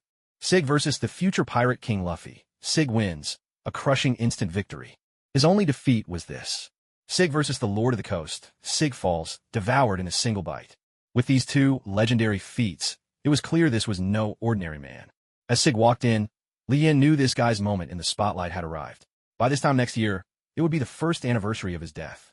Everyone, please rise and observe 30 seconds of silent tribute. The loud bang of the kicked-in door drew every pirate's gaze to Sig, but the idol himself was completely unfazed. These were minor theatrics. How could the great mountain bandit king, with an 8 million bounty, care about a bunch of idiotic pirates? Sig declared, well, it's my first time meeting such foolish pirates. We're mountain bandits, and I'm Sig, the mountain bandit king with an 8 million bounty. But we're not here to cause trouble tonight. We're here to buy some wine." Makino apologized shyly. "I'm sorry, but we've sold out of all our wine." Huh? Sig was immediately displeased. "Mountain bandits, pirates, we're all thieves, aren't we? Is this how you treat us differently? Doesn't your conscience ache, even a little?" He barked, "So what? Are these dumb pirates drinking plain water now?" Afraid of a misunderstanding, Makino quickly explained, "Sorry, but that really is all the wine we have left." "Oh, my apologies," Shank said with a warm laugh. "Looks like we drank it all ourselves." He picked up a bottle that hadn't been opened yet and handed it to Sig. "Here, there's still this one. If you don't mind, it's yours." Lien kept his eyes on Sig. This man, who acted like the king of cool, was about to have his shining moment. Without a word, Sig swung his fist and smashed the bottle in Shanks' hand. "This single bottle? That's not even enough to rinse my mouth. I'm a mountain bandit king with an 8 million bounty." Shanks wasn't angry. Instead, he bent down and started picking up the broken glass, apologizing for dirtying the floor and asking Makino if she had a rag to clean up. Sig drew his sword and, with a swift motion at the bar, shattered several more bottles. "If you like picking things up, then pick to your heart's content," he sneered, then turned and strode away. As he passed Lien, Sig looked at Wanda, Hera, and Bardos, then glanced at Lien. "Young man, I'll give you this. Your girl's not bad." Lien shot a glance at this fool. He hadn't planned to bother with him, but this guy was practically begging for trouble. Unlike Shanks, Lien didn't have patience to spare. With a snap of his fingers, a group of shadowy ninja figures appeared around them. Before Sig could react, 4 or 5 ninja soldiers had already restrained him. With a sharp crack, one of the ninjas behind Sig twisted his neck, breaking it instantly. And thus, the great mountain bandit king, Sig, fell. This startled Seeger's underlings, and in a flash, they scattered like startled birds and beasts, fleeing in every direction. None of them even considered avenging him. Lien said, "Drag the body back and use it as fertilizer." The shadow soldiers hauled Seeger's corpse back to the Shadow Kingdom. Shanks and the other pirates watched Lian's astonishing abilities and couldn't help but marvel in secret. He not only kills, but also buries the bodies. How convenient. Before long, Makino brought Lien his juice, but Lien suddenly realized he didn't seem to have any berries. "Oh well, As long as you keep a positive mindset, there'll always be men in a widow's house. He picked up his drink and downed it in one gulp. Ah, what a fragrant orange juice. Where are these oranges from? Makino replied. These are oranges from Kokoyashi village. They're among the best in the East Blue. Li Yin nodded, then glanced at young Luffy by the bar.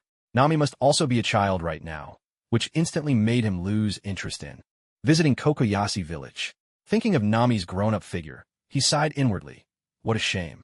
She used to be his favorite character. Wana noticed his change in mood. Sensing Li Yan's sudden disappointment, she asked, "What's wrong?" Li Yan shook his head. "Nothing, just feeling a little greedy."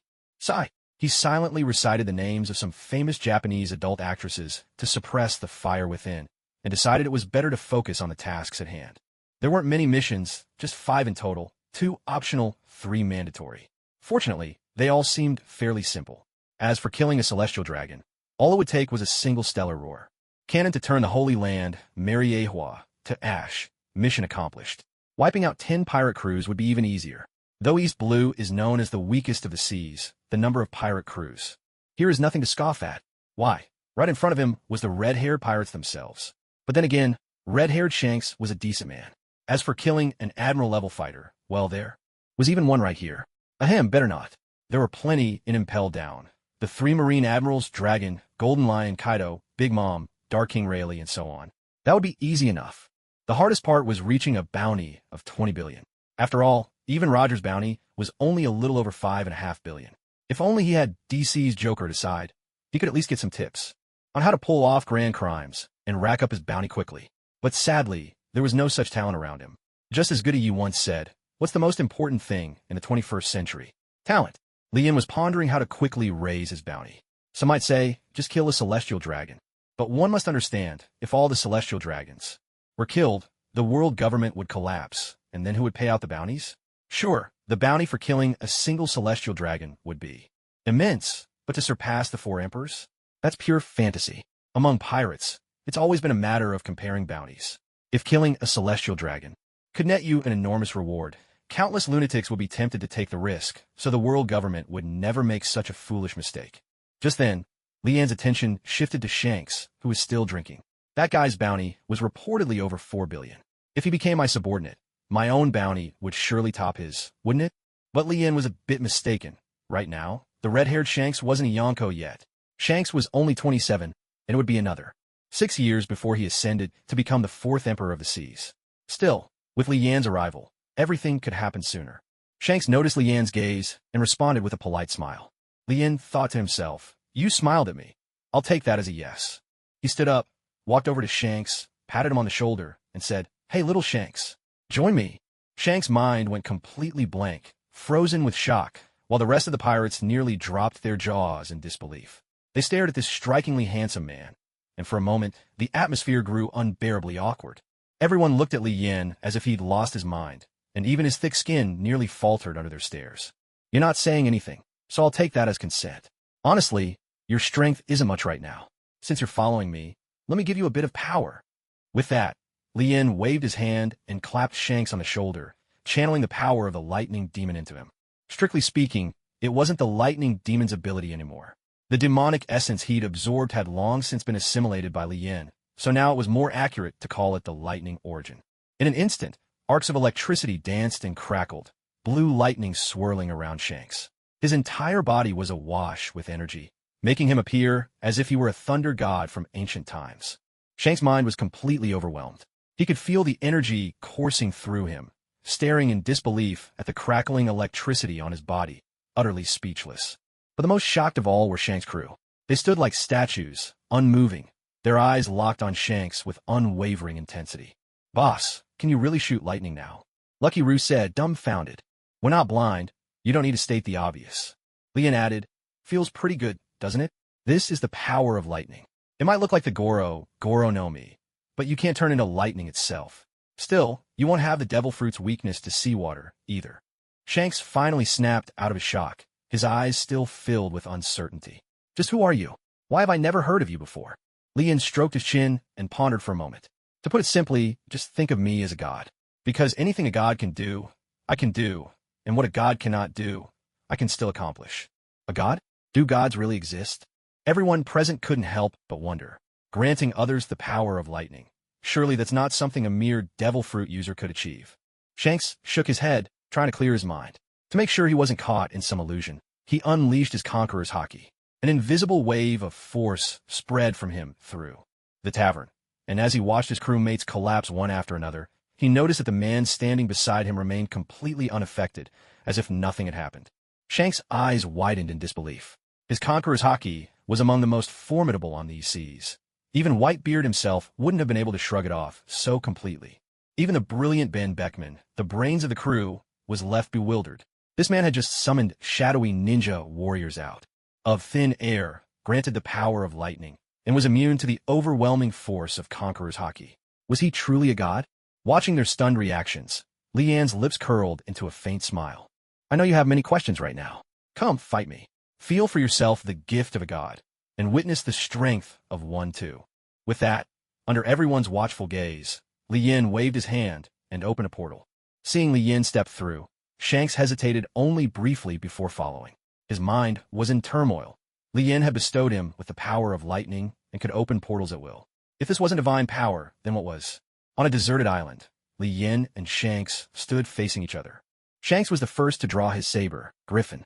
Since his opponent was so powerful, he would fight with everything he had. He pointed his sword at Lian. Shanks, at your service. Please, show me your skill. Lian waved his hand, and a branch snapped from a distant tree, flying into his palm. Harnessing the power of the monkey talisman, he transformed the branch into an ordinary longsword. This feat of telekinesis and transformation only deepened the sense of mystery surrounding him. Then, Lian tossed the longsword aside, finding it unsatisfactory.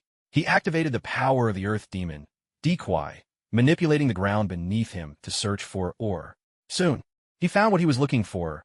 A great fissure split open in the earth, hundreds of meters deep, and from the rift a piece of black ore slowly floated up from the depths below. Drawing on the powers of the fire demon, Shengzhu, and the wind demon, Xiaofeng, Lian melted the iron ore in searing flames. He seized the glowing hot metal, stretching and molding it into the shape of a sword blank. Then, with the power of the water demon, Basha, he summoned a surge of seawater to quench the blade. Finally, he began to engrave mystical runes onto the sword's surface. Lian wiped the imaginary sweat from his forehead. After working for half the day, he had finally finished. With a casual wave of his hand toward the sea, a sword light shot out.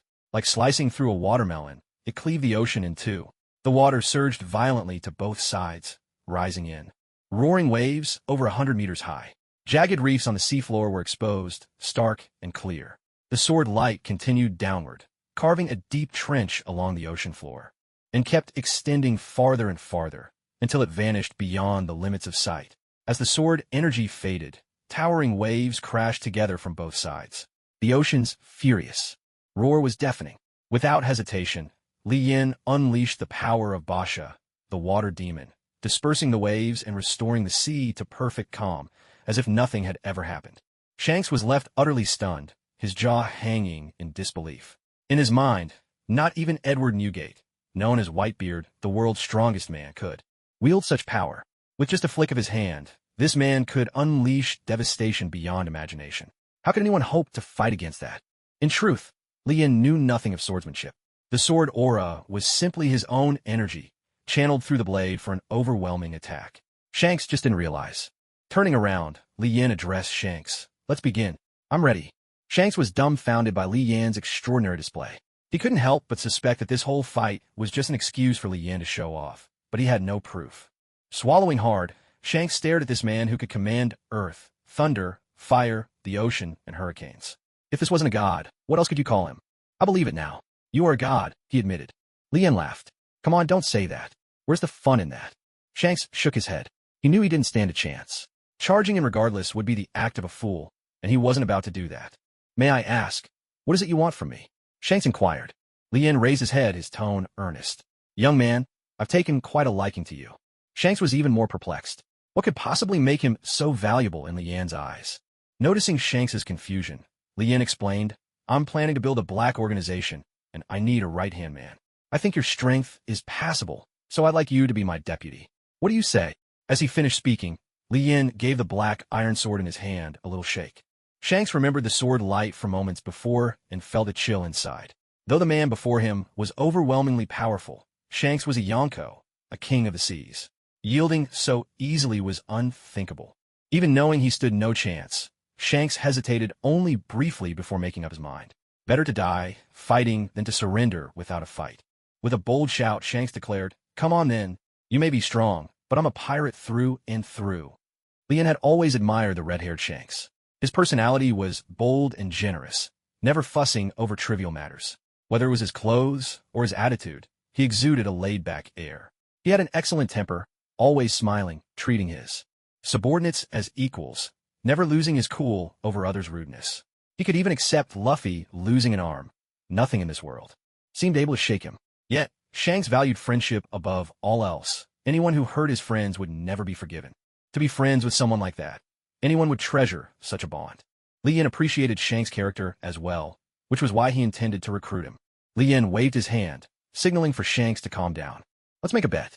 I don't want you to risk your life for nothing. Use your full strength against me. If I so much as take a single step back, you win. But if you lose, you'll become my subordinate. Don't worry. Following me, you'll have a bright future ahead." Shanks nodded, showing he had no objections. Gripping his sword, Griffin, with both hands, Shanks prepared to unleash his strongest attack. He knew it was likely futile, but still, he would give it everything he had. With the sword in hand, Shanks clenched his jaw, every muscle tensed, eyes wide with determination. He poured all his power into this strike. Even the current 3 Navy admirals could never withstand such a blow head-on. With a fierce cry, Shanks released his attack. A tremendous wave of sword energy surged toward Lien. The very clouds in the sky split apart, and, on the ground, the force whipped up a howling wind, sending sand and stones flying. The towering trees, all around Shanks, snapped in half, caught in the gale stirred by the sword energy. The wave of energy skimmed the earth, carving a deep trench in its wake. Lien activated his energy shield at once. As long as his internal reserves held out, nothing could break through this barrier. With a deafening crash, the sword energy slammed into the shield, erupting in a violent explosion. The shockwave flattened everything nearby. Coughing, Shanks struggled to his feet amidst the dust. The once vibrant island now lay in ruins, trees ripped from their roots and hurled into the sea by the blast. Across the entire island, only Lien and Shanks remained. Every other living thing, flowers, birds, fish, and insects, had perished in the explosion and its aftermath. Lien dismissed the energy shield. His clean clothes stood in stark contrast to the shattered landscape. He stepped forward and helped the fallen Shanks to his feet. Shanks looked up at Lien. "You've won," he conceded. Shanks admitted defeat. Lien broke into a broad grin. Wasn't this a win-win situation? Don't lose heart. You're still young, and your future holds limitless possibilities. Besides, the choice you made today will bring you great fortune. You will become the most trusted champion at my side. Lien opened a portal, and together with the dust-covered Shanks, returned to the tavern in Windmill Village. Pirate King Luffy hurried forward and asked, "Shanks, did you win?" But when he saw Shanks covered in dirt and grime, while Lien remained immaculate and composed, radiating elegance, young Luffy's heart wavered. In his mind, pirates were supposed to be free and powerful. How could they possibly lose to anyone? Shanks ruffled Luffy's hair and placed his treasured straw hat atop Luffy's head. Makino, upon seeing that Shanks was unharmed, finally let out a sigh of relief. Shanks' crew got to their feet and gathered around their captain. Truth be told, they had full confidence in their captain's strength. Even though Shanks wasn't yet an emperor of the sea, he could still go toe-to-toe with an admiral, fighting to a standstill with neither side gaining the upper hand. Yet now, their captain looked battered and filthy, as if he'd been dragged through the mud 100 times over. The sight left them all stunned, and beneath that shock, a simmering anger began to rise. Ben Beckman, seeing that Shanks was safe despite his disheveled appearance, finally relaxed. Usually calm and collected, the brains of the red-haired pirates now found himself at a loss.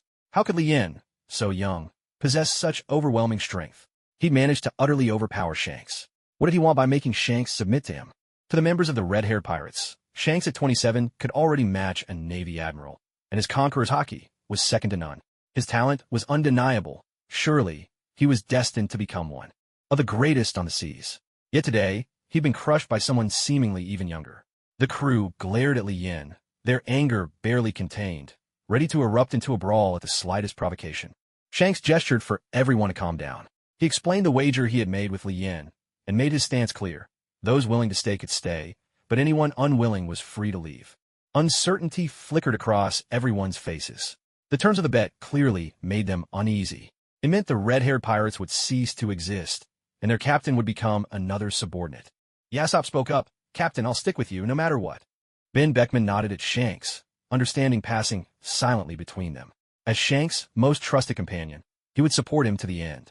There was no denying Shanks' incredible charisma. His crew followed him with unwavering loyalty. At this moment, Li Yin stepped forward. His time to shine had come. He cleared his throat and said, "Ahem, I know many of you are unhappy with how things turned out.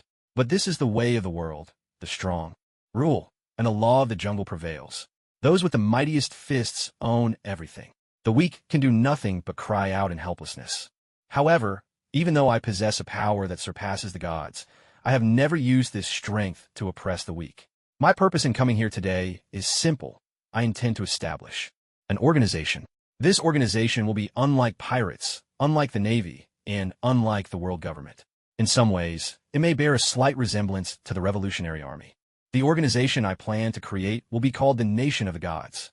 The purpose of a Nation of the Gods is to establish a new order upon the seas, a new set of laws, and to create a world of peace.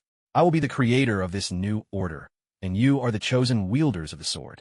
I will grant you power, so that you may become the enforcers and defenders of this new order." Ben Beckman spoke in a deep voice. "Isn't this just like the Revolutionary Army? All of you are just trying to overthrow the world government." Li Yin shook his head and replied calmly, "What I seek is a world without crime or corruption.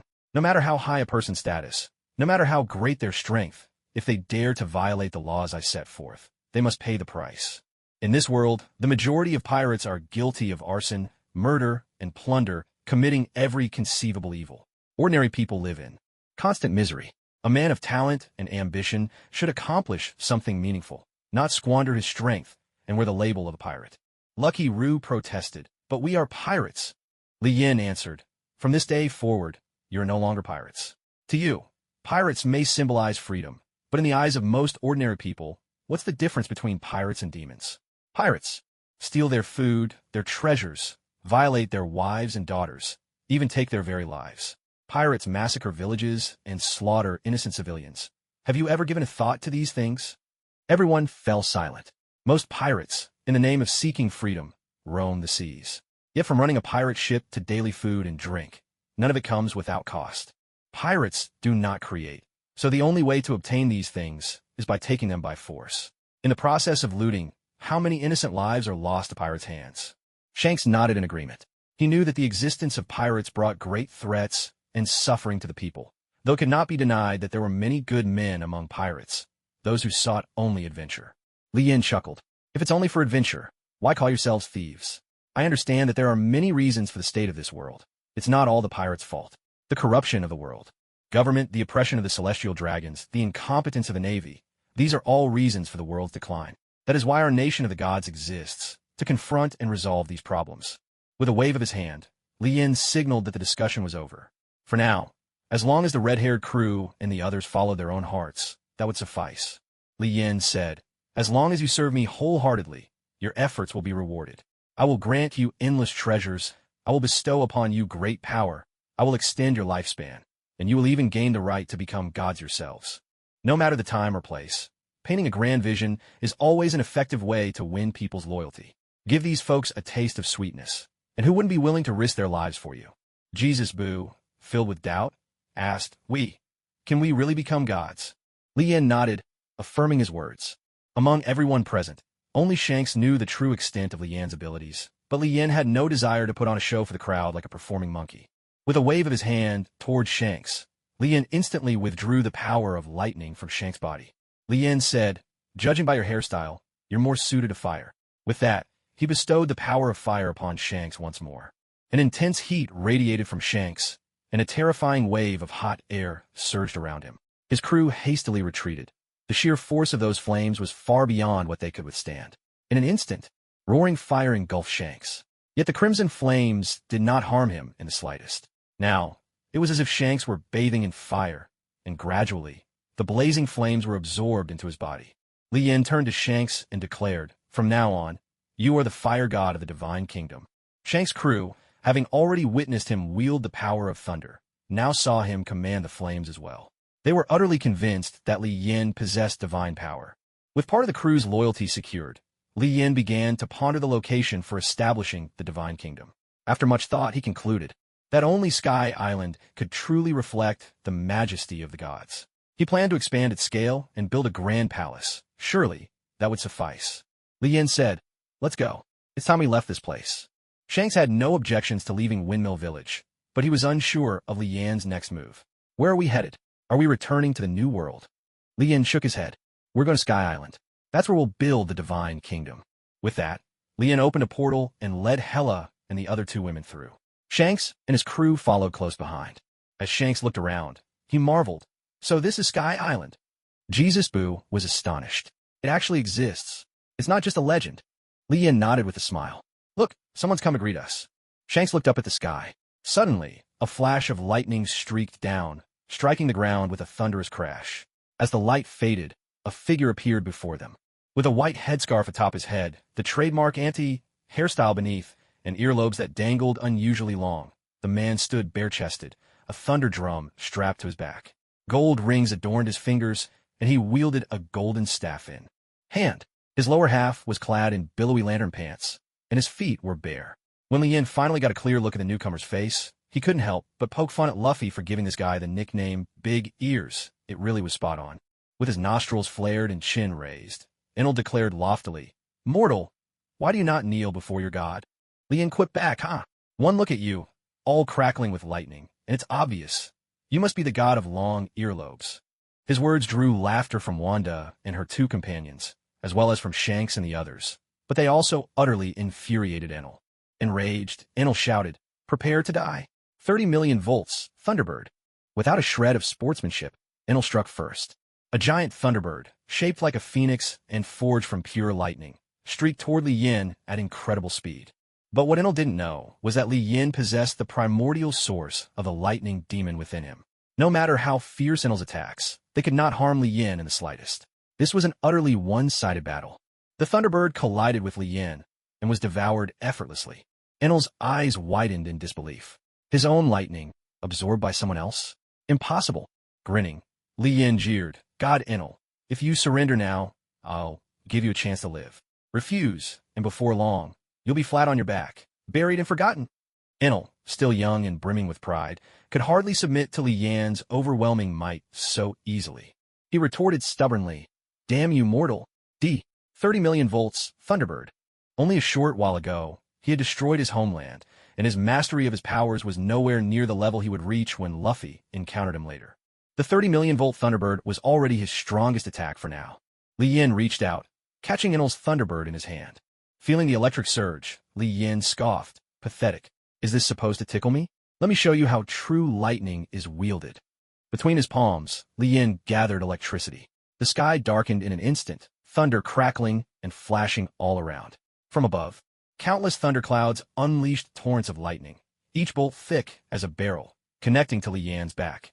The vast energy within him transformed into pure electricity. His entire body blazed with divine thunder, a pillar of lightning so intense it forced everyone to shield their eyes.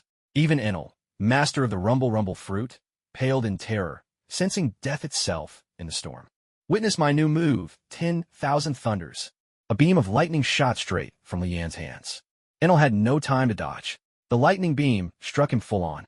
However, instead of being blasted away, he began to absorb the tremendous energy. But barely a second had passed before a swelling sensation rushed over him. He knew he had reached his limit. If he tried to take in any more, he feared he might explode on the spot. Seeing that Enel couldn't hold out any longer, Li Yin instantly withdrew his hand. With a swift burst of energy, he struck Enel and sent him flying. Shanks turned to Li Yin and said, "I'd like to spar with him for a bit." Li Yin nodded in agreement. Shanks had no need for weapons. Even barehanded, he could easily put Enel in his place. At this point, Enel's strength was hardly worth mentioning. Though the rumble fruit granted overwhelming offensive power, Enel had only just begun to unlock its potential. He couldn't even come close to wielding the fruit's true might. Shanks stepped forward, coming face to face with Enel. "Let me have some fun with you." Having just been thoroughly overpowered by Li Yin, Shanks was eager to recapture the thrill of dominating an opponent, even if it meant bullying someone much weaker.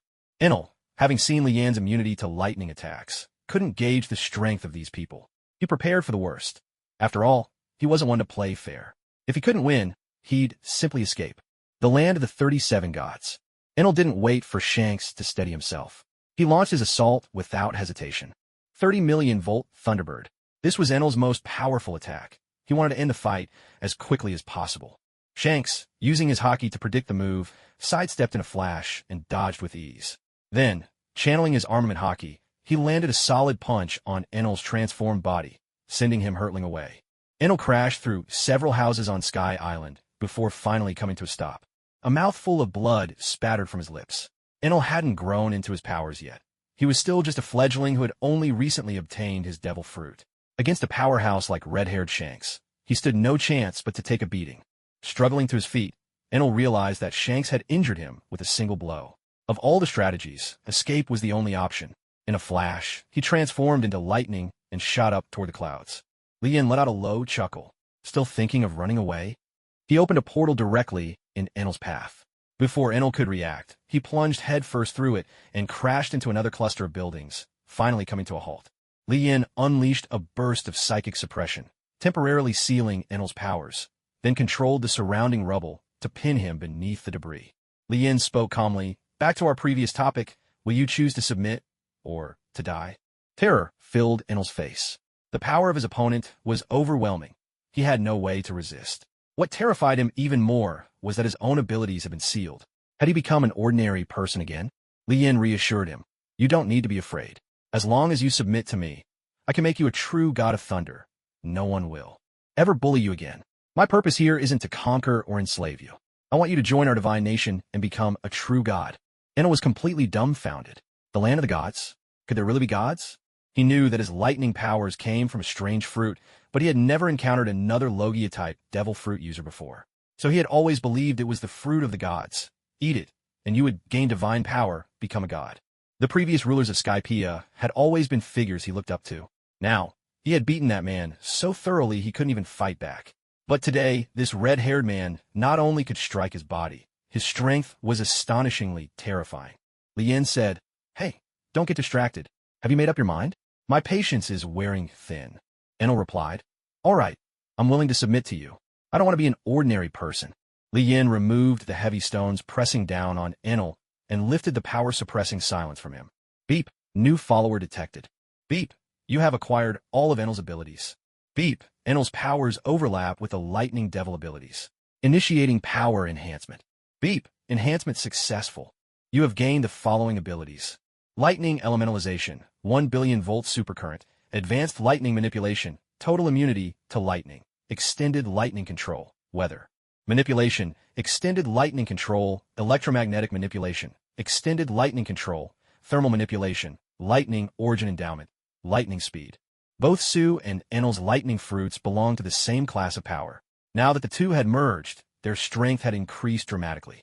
Previously, Lien had no way to become elemental, but now he could. In a world without armament haki, elementalization was practically an invincible defense against physical attacks. He could now unleash a supercurrent of 1 billion volts, far surpassing Enel's ultimate move, the 200 million volt Raijin, by an unfathomable margin. The currents coursing through his body had turned a destructive shade of violet blue. This was no ordinary lightning anymore. Advanced lightning manipulation allowed Lien to control lightning released by others, even to dominate abilities like Enel's. Immunity to lightning damage. This was the most fundamental trait for any lightning user. The least useful of the new powers was the extended manipulation. While Lien could now control electromagnetism, heat, and even the weather, he already possessed flame powers, and mutants like Magneto handled magnetism better anyway. There was no need to develop these further. Lightning origin endowment. Upon upgrading, anyone endowed with this would gain even greater lightning abilities. This was his 10th follower. Although Enel's strength couldn't compare to beings like Boros or the other gods, he still had significant potential. For now, he was merely a user of the Thunder Fruit, but as long as Lien wished, he could easily raise Enel's potential, making him even more formidable in the future. As for Shanks, Lien hadn't turned him into his follower yet. If, when the time came for Lien to leave, Shanks was willing to follow, it wouldn't be too late to bring him along and make him a companion then. Lien spoke to Enel. "All right, from now on, you are the god of thunder, but your power is still a bit lacking. Let me give you a boost." Li Yin immediately used the ability Bestowal of Lightning's Origin. This power could turn an ordinary person into a wielder of lightning, or further enhance someone like Enel, who already possessed lightning abilities. Infused with the essence of lightning, Enel's energy surged dramatically in an instant. His entire body blazed with dazzling arcs of electricity. The sound of thunder crackled through the air. Enel's strength soared, whereas before, he could only unleash currents of up to 30 million volts. Now, with this enhancement, the voltage skyrocketed to 200 million volts. Of course, this only increased his raw power. Enel would still need to develop his own techniques over time. But, with effort, he could one day release a staggering billion-volt surge, just as Li Yin could. There was no doubt that Enel's potential had just reached new heights. Shanks and his crew swallowed hard, acutely aware of the terrifying power radiating from Enel. Just moments ago, Enel had seemed like a mere chick, but with a single wave of Li Yan's hand, he had been transformed into an eagle. Now, the land of the gods had both a god of fire and a god of thunder. Naturally, Li Yan's wives had to be deified as well. Hela remained the goddess of death, while Bardos played the role of the angelic goddess. Wanda, however, gave Li Yan a bit of trouble. He had originally intended to make her the goddess of magic, but Wanda wanted a name that sounded both noble and commanding. Naming wasn't Li Yan's strong suit, so he tried things like Goddess of Witches, Sacred Witch, or the Crimson Goddess. In the end, Wanda chose for herself the title Queen of the Gods, almost as if she were declaring to Hela and Bardos that she was the true leader. Li Yan could only chuckle. What a petty woman. So now, the troop was assembled, though still small in number. But Li Yan felt there weren't many worth recruiting in the world of pirates anyway. At the insistence of his 3 wives, Li Yan began his vacation on Skypiea. He had to admit, the scenery here was unlike anywhere else in the world. The White Sea was stunning, and sunbathing on the cloud beaches of Skypiea felt like lying atop cotton candy, a truly luxurious experience. There were also dark green coconuts, growing on the palm trees, with husks as tough as steel. To drink this sweet coconut water inside, you only had to carve a small hole in the center of the base with a knife. The juice was delicious, drawing endless praise from Wanda and the others. Then there were all sorts of incredible shells, each more wondrous than the last. Tone dials, lamp dials, water dials, image dials, cloud dials, firebird dials, and more. Each had its own unique use, making life far more convenient. Some even doubled as weapons, such as the slash dial, impact dial, and reject dial. The most important highlight was the variety of fresh, lively seafood, delicious and enormous. In Lakiru's hands, these dishes tasted even better than those served in 5-star hotels. Li Yin made up his mind. When he had the time, he would move an empty sky island into his own shadow kingdom. That way, even after leaving the world of pirates, he could still enjoy the sky island's unique atmosphere. Now, the ruler of the sky island had changed. It was Li Yin who held the reins. He was determined to resolve the long-standing conflicts that plagued the sky island. Li Yin declared, "Since I've taken office, it's my duty to keep this land safe and its people at peace." Gonfer had become the most loyal of Li Yan's followers. Yet Li Yin entrusted him with great authority, appointing him as the chief steward of the Sky Island. Every task, big or small, was his responsibility. The feud between the Shandians and the Sky Islanders all came down to a sliver of land. For others, this might have been an insurmountable challenge. But for Li Yin, someone who could mold entire planets in his hands, a tiny island was hardly worth fussing over. You want a little patch of land? Take it. Problem solved, he thought. How could both sides fight over such a tiny place for hundreds of years? Truly, they lacked vision.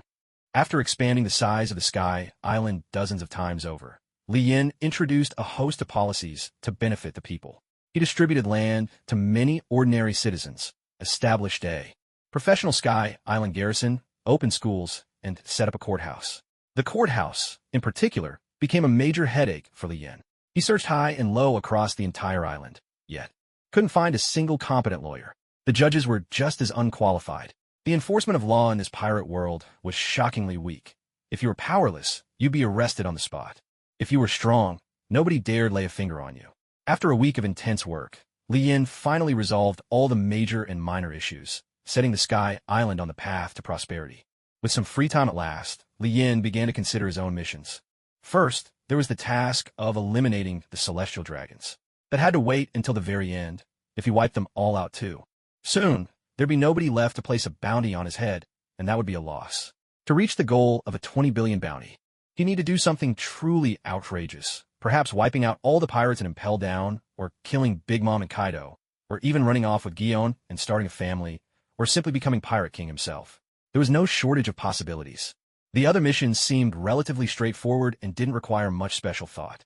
Li Yin spent 2 leisurely days on Angel Island, then decided to seek out the legendary Golden Bell. He'd long lost interest in gold itself, but as for antiques, those might be worth a look. Led by the Sky Islanders and Shandians, Li Yin arrived at the city of Shandora, built entirely of gold. Here, he finally saw the Golden Bell. No one could even guess how much gold it took to craft this massive bell. The entire city was both magnificent and resplendent. With so much gold on display, anyone would be awestruck. Who would have guessed that the seemingly unimpressive Shandians had such remarkable ancestors? With a grand gesture, Li Yin flung open the gates to the Shadow Kingdom.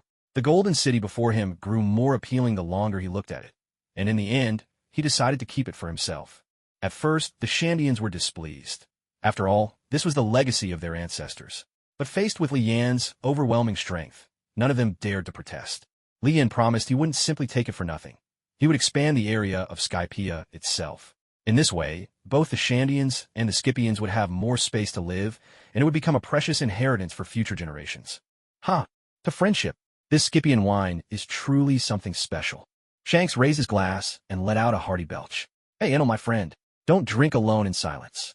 If you've got troubles on your mind, share them with us. We could all use a good laugh. Over the past few days, Shanks and his crew had been driving Enel up the wall. These guys could drink, boy could they drink, and they were endlessly talkative. Still, Enel found himself starting to enjoy their company. Their banter and jokes brought him more peace and lightness than he'd felt in years. These had truly been the most relaxing days of his life. Meanwhile, at Marine headquarters in Marineford, as evening fell, Zephyr finished a long day of teaching and dragged his weary body home. On his right arm, instead of the massive iron crusher he once wore, was a new mechanical prosthetic. He pushed open the door and stepped inside, flicked on the lights, and froze. There, sitting calmly on his sofa, was a young man. Zephyr hadn't sensed a thing. Was he really so out of practice, after all this time away from fighting pirates? He shook his head. No, that couldn't be. After a lifetime of countless battles, his instincts wouldn't just fade away. Li Yin broke the silence. You're a busy man. I've been waiting here for 5 minutes already.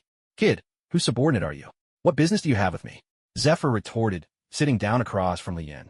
Li Yin shook his head and replied, I'm not with the Navy. Zephyr's gaze sharpened in an instant. But I'm no pirate either, Li Yin continued. I'm merely an innocent passerby. Since night has fallen, might I trouble you to let me stay here for the night? Zephyr listened to Li Yan's straight-faced nonsense, barely concealing his irritation. Do you know where you are, boy? Not just anyone can get in here. State your purpose, or I'll make you regret it. Li Yin sighed. You really are no fun at all. Don't you understand humor? You're as stiff as a log. I wanted to propose a deal. Zephyr had heard enough and made to dismiss him. Best leave now, kid. I'm not interested. Don't be so hasty, Li Yin replied. Aren't you even curious what the deal is? At this, Zephyr's expression grew stern. He fixed Li Yin with a glare, like an old tiger ready to pounce. One wrong word, and Li Yin would be torn apart. Sensing the tension, Li Yin gave an awkward chuckle and stood up, ready to head out. Sigh, you really aren't a good father. I was actually planning to reunite you with your son. Zephyr sat in stunned silence, his eyes vacant as he remained motionless on the sofa. Wait. Just as Li Yin was about to step out the door, Zephyr called out to stop him. What did you mean just now, about reuniting us as father and son? Li Yin stood with his back to Zephyr. I meant it exactly as I said. His voice was deep. My son has been dead for 22 years. Li Yin replied. Death is the despair that ordinary people must face. To a god, though, it's just a matter of will. If I want someone to die, they die. If I want someone to live, they live, even if they've already died. Zephyr scoffed. Arrogant talk. Get out. You shouldn't have brought that up in front of me, boy. Li Yin knew Zephyr wouldn't believe him so easily, but he'd come prepared. He stretched out his hand, channeling the power of the horse talisman towards Zephyr, intending to heal his severed arm first. With a soft clatter, Zephyr's prosthetic fell away, and his stump began to itch. Then, a mass of new, red flesh appeared. In a flash, a brand new arm had grown. Zephyr's body trembled uncontrollably. Staring at his arm, his eyes were wide with disbelief. He couldn't accept that this was real. He clenched his fist tightly, feeling the truth of it, the power, the armament hockey. Black Arm Zephyr had returned. Li Yin asked, Are you ready to hear the terms of my deal now? Zephyr had seen countless things in his life, but now, with his arm healed by this man, there was no harm in listening. The deal is simple, Leave the Navy, serve me, and I will bring your son and your wife back to life. Zephyr's eyes grew even wider, his voice deep and forceful as he addressed Li Yin. How can you guarantee what you say is true? Zephyr's first reaction was not to call Li Yin a liar, but to ask whether what he claimed was real. For Zephyr, money held little value. He was a high-ranking naval officer. After all, status? He had once been an admiral, a name that struck fear into pirates across the sea. What he lacked now was family. Every time he looked at the young Navy recruits, he thought of his own son. Regret, loneliness, guilt, and hatred for pirates filled his heart at all times. He often fantasized. If his child were still alive, he too would be an outstanding Marine by now, wouldn't he? Maybe, like Garp, he'd even have a grandson. Every time these thoughts crossed his mind, his jaw tightened with anger, and he wished he could wipe out every pirate in the world. Looking back on Zephyr's life, he was once a man filled with unwavering faith in the Navy. His heart was as bright as the sun, just selfless and pure. At a remarkably young age, he had already risen to the rank of admiral, bringing countless pirates to justice. Yet, never once did he take the life of an enemy. For this, he was known as Black Arm Zephyr, and even more so as the admiral who never kills. But his life was a tapestry woven with tragedy. His wife and son were slain by pirates. His students, too, fell victim to pirate attacks, with only 2 managing to survive. His own arm was severed by a pirate's blade, and in the end, Weevil became one of the 7 warlords, and Zephyr himself met his death at the hands of Kizaru.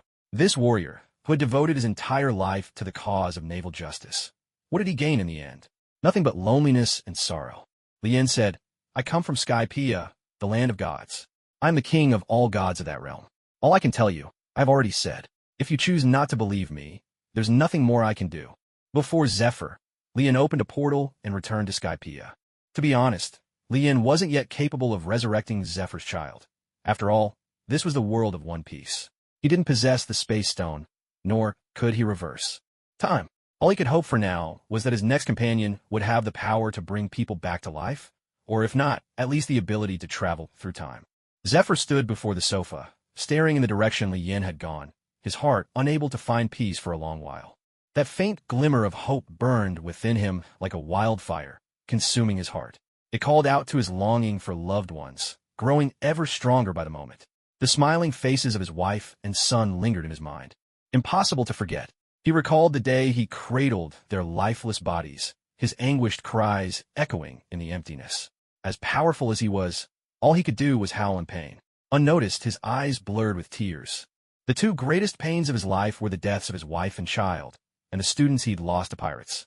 Once a man who never killed, he had been transformed into someone who hated pirates to the core, a slayer consumed by vengeance.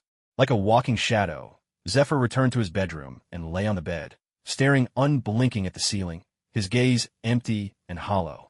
In that moment, he was little more than a shell devoid of soul. He lifted his newly healed arm to examine it, then let it fall. Again and again he repeated this motion, each time feeling his desire to resurrect his wife and son grow ever stronger. That night, Li Yin slept soundly, holding Wanda in his arms, utterly content. Meanwhile, Skypiea had expanded greatly in scale, and its ambitions had grown along with it. The island had grown tens of times larger, becoming a dazzling sight in the sky. This dramatic change caught the attention of Golden Lion. Shiki, as the wielder of the float fruit, he had used his abilities to send several islands soaring into the sky, creating man-made sky islands. Now, with these new changes to Skypiea, his curiosity was thoroughly piqued. In a world of pirates, Li Yin had already spent over 10 days. Now he possessed his own territory, the Sky Island, along with his new follower, Enel, and subordinates like Shanks. Yet, not a single mission had been completed. He thought to himself that he needed to pick up the pace. Previously, his desire for Zephyr to follow him stemmed from 2 reasons. First, Zephyr's formidable strength. Second, his exceptional teaching ability. After all, the current 3 admirals, a whole group of vice admirals, and countless elite Marines had all once been under Zephyr's tutelage. Over his lifetime, he had trained tens of thousands of elites for the Navy, but in the end his wife and child were killed, his arms severed, and shockingly, not a single person sought revenge on his behalf. When the world government recruited Weevil into the 7 warlords, no one spoke a word of justice for him. After dedicating his life to the Marines, to end up like this was truly disheartening. Although Zephyr's final act of madness led to his own demise, It was his profound disappointment in the Navy that drove him down that path. Lien sincerely hoped that someone like Zephyr wouldn't meet such a tragic end. That was why he planned to defy fate and rewrite Zephyr's story, so Zephyr could have a better ending, and Lien himself could gain another formidable companion. Early the next morning, after a sleepless night, Zephyr arrived at Sengoku's office. "Zephyr, what brings you here so early?" Sengoku exclaimed in surprise. "Your arm?" he added, astonished. Zephyr answered calmly. "Yesterday, a mysterious man came. He healed my severed arm. Sengoku, I'm here today to hand in my resignation." "What?" Sengoku was shocked all over again, even more unsettled than when Zephyr regained his arm.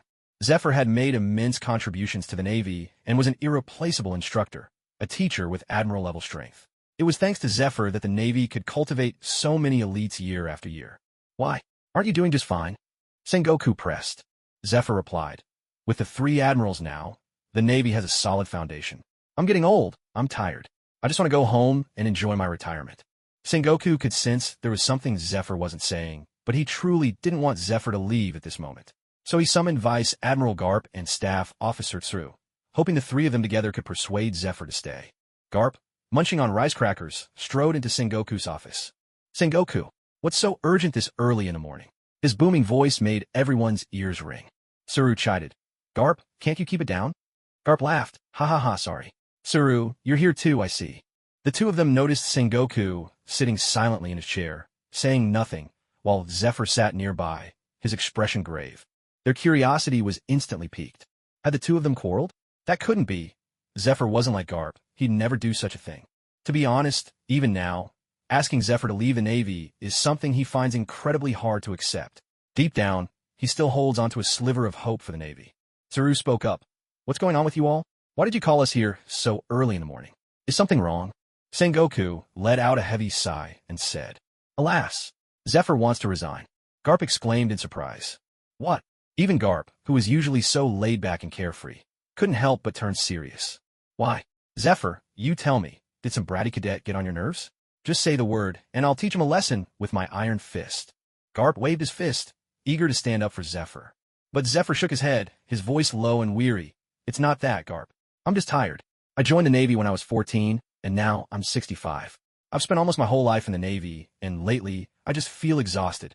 The 3, Sengoku, Garp, and Tsuru, looked at Zephyr, their friend of 50 years. For a moment, none of them could find the words. There was a quiet sorrow at the relentless passage of time, and a deep reluctance to part with an old comrade. They thought back to those days when they were young, bursting with passion and dreams of heroism, stepping through the gates of the Navy together. From the very bottom, they had climbed, shoulder to shoulder, each of them giving 50 years of their youth for the peace and stability of the seas, fighting countless desperate battles, surviving time and again by a hair's breadth. At last, Sengoku steeled himself and spoke. "Very well, Zephyr. I understand you. I can tell you've really made up your mind this time. But remember, the Navy will always welcome you back. Your resignation is approved." Garp shouted in shock. "Sengoku." But then, like a balloon losing air, he suddenly deflated. In resignation, he patted Zephyr's shoulder and said, "Take care of yourself." Garp suddenly cried out, "Zephyr, what happened to your arm?" At that moment, Tsuru noticed it as well. Zephyr's arm had been fully restored. Zephyr had no intention of hiding the truth from his friends. Without hesitation, he recounted what had happened the night before. "Last night, when I went home, I met a mysterious young man. He healed my arm, and then he told me he could bring my wife and child back from the dead." Sengoku, thinking Zephyr had fallen for a scam, tried to dissuade him. "Zephyr, I'm truly sorry about your family, but anyone making such promises is clearly a fraud. No one can bring the dead back to life." But Zephyr was past listening to anyone's advice. Though he suspected Lien might be deceiving him, his longing and guilt for his lost family overpowered all caution, compelling him to try. "I know, but even if there's just the tiniest hope, even if I have to risk my life for it, I want to try. If I fail, so be it. After all, I have nothing left to lose." With that, Zephyr bid farewell to the 3 and turned to leave. For the Navy, Zephyr's departure as a logistics officer would not impact their combat strength. However, in terms of training new recruits, losing such a distinguished teacher was a real blow. So many people had longed for the chance to be mentored by Zephyr. Back home, Zephyr packed his belongings in a simple, unceremonious way. He was about to bid farewell to the place he had lived for decades and set out on a journey in search of the Sky Island. As he packed, Zephyr shook his head and chuckled at himself. At this age, I can't believe I'm setting out on another adventure at sea. The very next day, news of Zephyr's resignation sent shockwaves through the Navy. The first to hear were his students, Ein and Binz. Although neither was his most talented disciple, they were certainly the most loyal. In the original story, they followed Zephyr when he left the Navy. It's worth noting that both could easily have risen to the rank of Brigadier General or perhaps even Rear Admiral, especially as Devil Fruit users. With enough effort, even Vice Admiral wasn't out of reach. Yet, despite the bright future that awaited them, they chose to follow Zephyr, a testament to their deep respect for him. With only a simple pack on his back, Zephyr boarded a cruise ship. You two should go back, he told them. Don't risk your promising futures by joining an old man like me on some wild adventure. Teacher, please, let us come with you, they insisted. Zephyr couldn't resist the determination of these two young students. With a helpless sigh, he agreed to let them join him. None of the three knew the exact location of the Sky Island. They had heard the legends, and that was their only clue. This was all thanks to Lien. He had assumed Zephyr would hesitate for a long time, perhaps even require more persuasion. Who could have guessed that Zephyr's longing for his family would spur him into action so quickly? Standing on the deck of the cruise ship, Zephyr watched as Marineford faded into the distance. His heart was a tumult of emotions. There was the lightness and freedom of retirement, but also the sense that he had lost a part of his life. He could only raise a glass, down it in one gulp, and let all those tangled feelings dissolve into the wine. Drinking himself into a solitary stupor, Zephyr drifted into a deep sleep on a chair out on the deck. Perhaps it was the hope of being reunited with his wife and child that brought a faint smile to his sleeping face. Teacher, wake up. Zephyr opened his eyes to see his student, Ein, standing before him, with Binz at her side. What is it? He asked. Teacher, it's morning. Should we disembark? To be honest, a journey without a clear destination was little more than wandering aimlessly. For the moment, Zephyr had no better idea. Sky Island. Meanwhile, Lien summoned Enel and Shanks to his side. Now he was determined to give his all to complete his mission, but he needed to plan carefully how to rapidly increase his bounty. Red-haired. The bounty is proportional to strength, but aren't we supposed to uphold peace on the seas? What's the point of chasing a bounty? Lien couldn't be bothered to explain, so he said directly, the only reason I want a bounty is to showcase my strength. Otherwise, how can I intimidate the whole sea? Shanks replied, the fastest way to raise your bounty is to challenge the established powerhouses. Defeat them, and you'll prove your might. The world government will respond by setting a suitable bounty. Lien shook his head. Too much trouble. In a few days, I'm planning to stir up some chaos at Impel Down. Shanks frowned. There aren't any good people in that place. If you let them out, the seas will fall into chaos again. Lien chuckled slyly. Of course I'm not going to set them free. I'll send them where they truly belong. Enel interjected. If that's the case, why wait a few days? I think we can act right now. Lien replied. I'm waiting for someone. When I say who it is, Shanks, you'll be surprised. That person was once a legendary figure on the seas. His name is Zephyr. What? Zephyr? Enel asked. Is he really that famous? Shanks answered calmly. Back when he dominated the seas, I was just a rookie like you. He was a master of pure physical combat, honing his armament hockey to its utmost limits. Even now, I'm not sure I could defeat him easily. Enel marveled. So there are that many powerhouses in the blue sea. Lien mused. It's already been 3 days. I wonder what decision Zephyr has made. With that, he opened a portal, ready to try persuading Zephyr once more. Marineford. Lien pushed open the door to Zephyr's house, only to find it empty. He quickly disguised himself as a Marine and started asking around about Zephyr's whereabouts. Hey, brother. I was a disciple of Zephyr Sensei 2 terms ago. Came back especially to visit him. Do you know where he is these days? You from one of the branches? Yeah, I'm from the G8 branch, Lien replied offhandedly. No wonder. Well, let me tell you, Zephyr Sensei resigned. He's gone traveling. Huh, Lien understood at once. Zephyr must have been persuaded by his words, but he was quicker than expected, already setting out to sea to find Lien. No matter. Lien had secretly left a tracking mark on Zephyr. The second time Zephyr and Lien met was also the first time Zephyr saw Lien's true appearance. He stood about 6 feet tall, with black hair and dark eyes. Handsome and refined, he looked young and not particularly muscular, but there was an undeniable aura of strength about him. Lien spoke up and asked Black Arm Zephyr, Never Kills, former Navy Admiral, former Chief Instructor, mentor to the 3 current Admirals, and most of the Navy's top brass have trained under you. Have you ever considered this, Zephyr? Your background is terrifying. If your son were alive, inheriting your talent and connections, would the Navy even belong to the world government anymore? Or would it be your family's domain? Without any hesitation, Lien went ahead and pinned the blame squarely on the world government. Zephyr pondered quietly to himself. Such a possibility wasn't out of the question. Having served as an admiral, he knew all too well about the corruption and darkness festering within the world government. Ein and Binz, on the other hand, thought Lian's words were nothing but nonsense. Ein challenged him. How could that be possible? Remember, the Navy and the world government are supposed to be one and the same. Why would they persecute the families of their own? Lien chuckled softly. Are the Navy and the world government really a family? In the eyes of the world government, the Navy isn't a force for justice. It's just a dog. And a dog must never disobey its master. Zephyr, you're powerful. Your students are many. And if your son became an admiral, even a fleet admiral, with your character, the Navy would become stronger and more upright. That's the very thing some people don't want to see. At that moment, Zephyr found himself at least partially convinced by Li Yan's conspiracy theory. With a grave tone, Zephyr said, I will thoroughly investigate the deaths of my wife and son. I've even suspected the world government before. But these are just suspicions. There's no solid ground. I've spent my life capturing countless pirates. It's not impossible that one of them targeted my family. Li Yan replied, Ultimately, the root of the problem lies with you. You're like Superman with a fatal flaw. Mercy. If you'd shown no mercy to pirates, maybe your family would still be safe. Zephyr said, You claimed you could bring back my wife and son.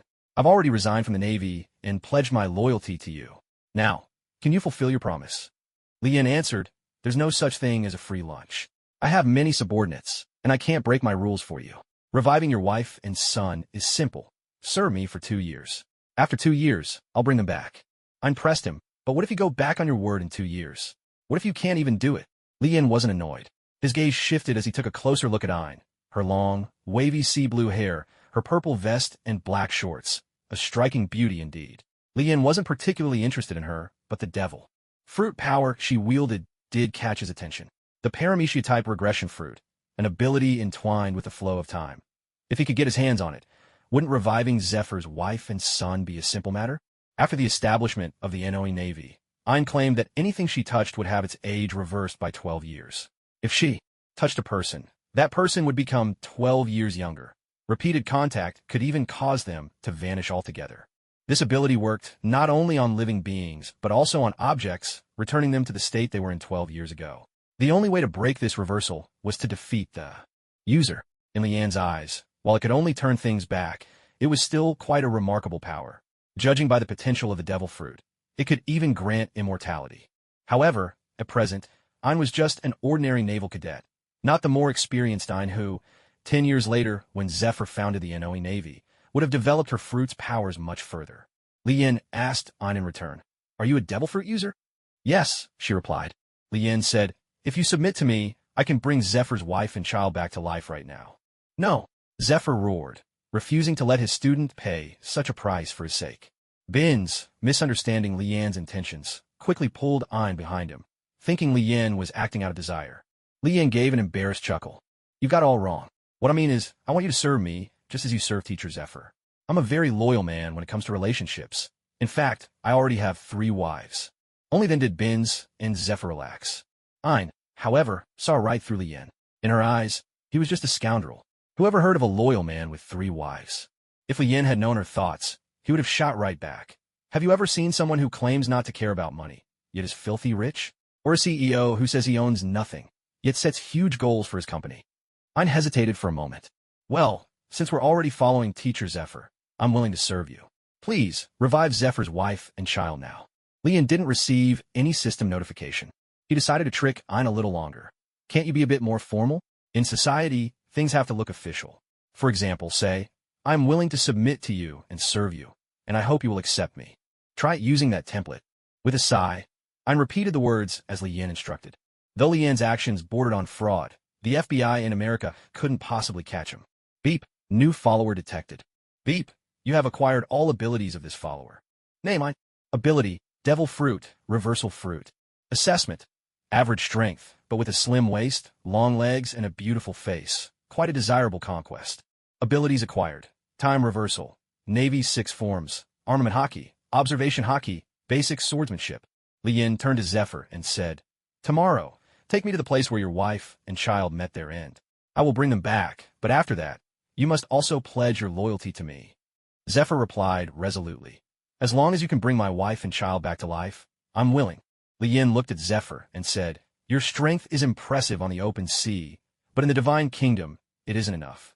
With that, Lien pressed the ox talisman into Zephyr's body, granting him immense, boundless strength. Then, he embedded the pig talisman as well, endowing Zephyr with the power of laser vision. By granting Zephyr the ox talisman, Lien gave him the power of supernatural might. This talisman has a unique trait. The stronger its bearer, the greater the boost it provides.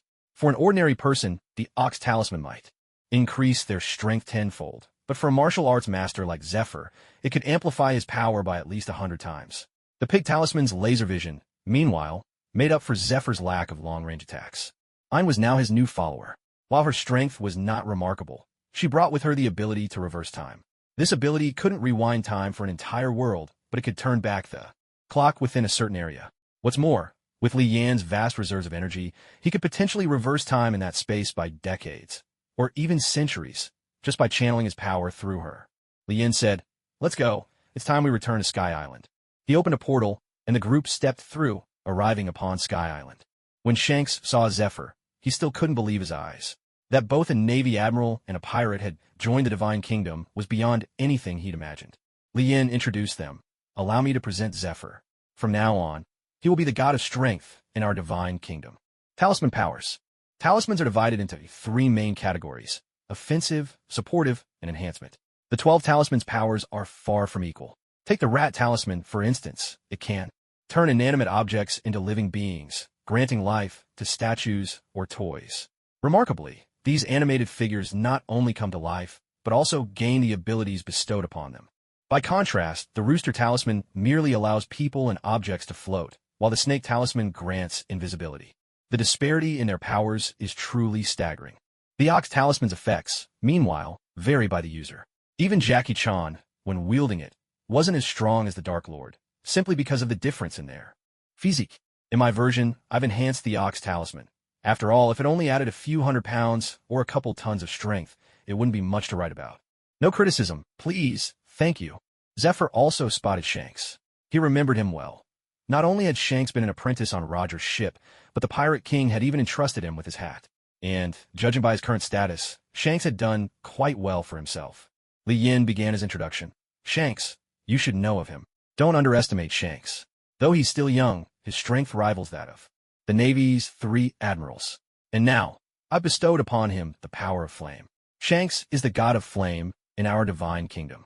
Out here on these seas, he is an absolute powerhouse. That young man is Enel, the god of thunder of our Divine Kingdom. He's a Logia-type user, wielding the power of the Rumble fruit. However, his physical combat skills are a bit lacking. Zephyr, if you have time, perhaps you could train him. Even without mentioning anyone else, just Shanks and Enel alone left Zephyr deeply astonished. Both had the potential to become top-tier forces in their own right, and now, strengthened by Li Yin, their power and potential had risen to new heights. It was clear that this Divine Kingdom was no ordinary force. Li Yin then introduced his 3 wives, the Goddess of Death, the Goddess of Angels, and Queen Wanda, the Divine Consort. At this point, Zephyr asked, what is the purpose of our Divine Kingdom's existence? Now that he had boarded this ship, he wanted to be mentally prepared. He wished to know the purpose behind Li Yan's gathering of such a formidable group. Li Yan answered plainly, it's simple, to destroy all evil, from the 5 elders of the celestial dragons down to the lowest pirate or thief. Any who are guilty of heinous crimes, we will bring them to their end. Zephyr nodded in silent agreement. Once, he had refused to kill pirates, but now, that misplaced mercy was gone. Ein, too, held nothing but contempt for pirates. She fully supported Li Yan's approach. As for Binz, in Li Yan's eyes, he was nearly invisible, a minor presence. Li Yan had no intention of letting his subordinates idle about while he toiled day in and day out, exhausting himself. Shanks and the others spent their days feasting and celebrating. For heaven's sake, he was the boss, yet it felt as though he were working for his own underlings. Now, with ample time and a full roster, he began organizing an army. In the world of One Piece, people possessed extraordinary physical strength. Figures like Garp, Zephyr, and Shanks, masters of pure combat, could unleash world-shattering power. Even in the Marvel Universe, they would be considered on par with nuclear weapons, capable of destroying a city single-handedly. According to American technology, many weapons could harm these powerful fighters, but using such weapons in a city would be a case of hurting the enemy 1,000 times, but wounding oneself 800. Therefore, Lian planned to expand the Sky Island into a continent and fully relocate it to a shadow kingdom. When the time came, he would bring along hundreds of thousands, maybe even a million, people and nurture elite warriors loyal to him. Even without devil fruits, the martial arts, hockey, swordsmanship, and marksmanship of this world were all formidable in their own right. He now entrusted the 1,000 or so guards of Sky Island to Zephyr, putting them through formal training and naming them the Noe Navy. Zephyr was appointed as the chief instructor of the Kingdom of Gods, as well as Admiral of the Noe Navy, though people could simply call him Admiral for short. As for himself, he would serve as Fleet Admiral. The numbers might be small for now, but every journey begins with a single step, and a meal is eaten one bite at a time. As for Shanks, his swordsmanship was impressive. He could even face off against the world-famous swordsman, Hawkeye Mihawk. Lian planned on having him teach swordsmanship to the soldiers, and assigned him a few thousand shadow soldiers to guard the Kingdom of Gods, making him the head of security. Shanks' personality wasn't suited for more significant responsibilities. Enel, on the other hand, was a bit of a problem. He lacked seniority and wasn't especially powerful. Aside from his unusually long ears, there was nothing remarkable about him. Still, his ability to fly was useful, so Lian decided to assign him to the Air Force or a similar role. He wanted everyone to get acquainted with one another. Now, with 3 capable subordinates in the Kingdom of Gods, Lian decided it was time to stir things up. But before causing any commotion, he had to fulfill the promise he made to Zephyr. Late at night, Zephyr, Ein, and Binz gathered on a stretch of beach, lighting a bonfire and sharing their thoughts. Zephyr felt deeply grateful to these 2 loyal students of his, but he couldn't help worrying about their future. Back in the Navy, any student who graduated under his guidance would become an elite, no matter where they ended up. But here, in the Kingdom of Gods, he noticed that even Ben Beckman, the former first mate of the red-haired pirates, had not been given a key position, let alone his own 2 disciples. Ein said, "Teacher Zephyr, Binz and I will do our best. You don't need to worry about us." Zephyr replied, "I'm thinking of taking you 2 in as my adopted daughter and son." Ein and Binz understood.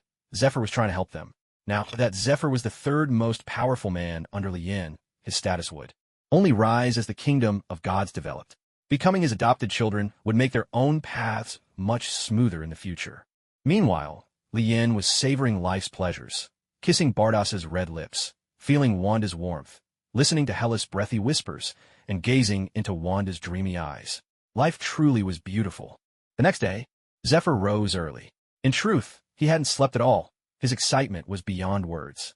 Today, the greatest regret of his life might finally be resolved. After Lian woke up, he found Zephyr, and under Zephyr's guidance, everyone arrived at the very sea where tragedy had once struck Zephyr's wife and child. 13 years had passed since that day. If his child had survived, they would be 17 years old now. Lian asked, "Are you sure this is the place?" Zephyr nodded firmly. "This is it. In my dreams, I've come back here countless times." Lian said, "All right, steady your heart. Soon, you'll have a chance to mend what you regret most." After speaking, Lian activated his power to reverse time. Instantly, the entire sea became turbulent and unstable, as countless scenes flashed by and ships sailed back and forth through the ages. Before long, the ship carrying Zephyr's wife and son appeared.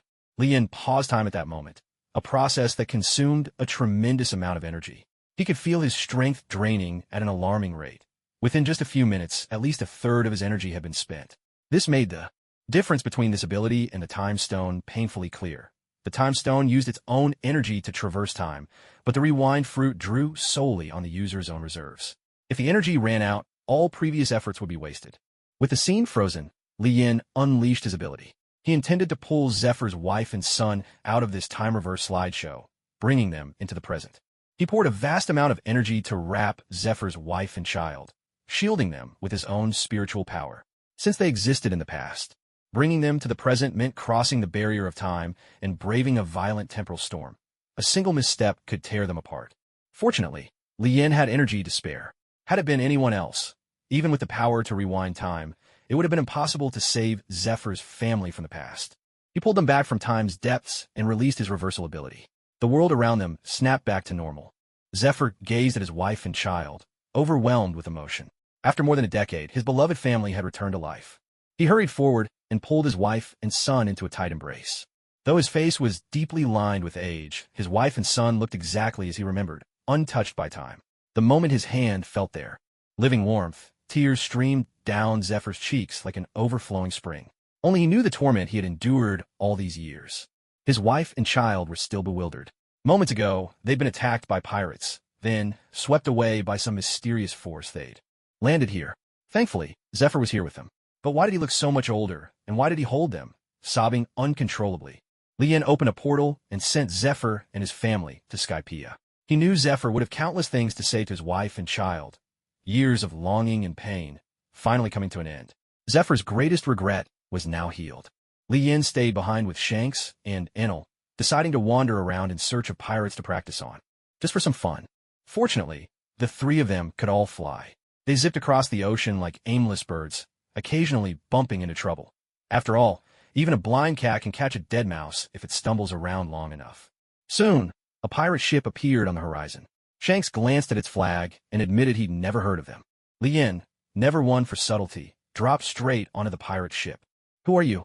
A group of pirates immediately surrounded him. Lien asked, "Which pirate crew are you?" "Kid, you mean to tell me you've never even heard of the Iron Fist pirates?" Lien thought for a moment and was sure he hadn't. Clearly, this was one of those throwaway pirate crews, just extras in the grand story. He glanced at their faces, burly, thick-necked, round faces and piggy eyes. It was obvious these guys wouldn't last past the opening act. Lien shook his head. "Where's your captain?" The pirates bristled at his attitude. "What's with that look, you brat? Think you're better than us? Boys, get him. Cut him down." Before the words had fully left his mouth, the whole gang charged forward, weapons raised.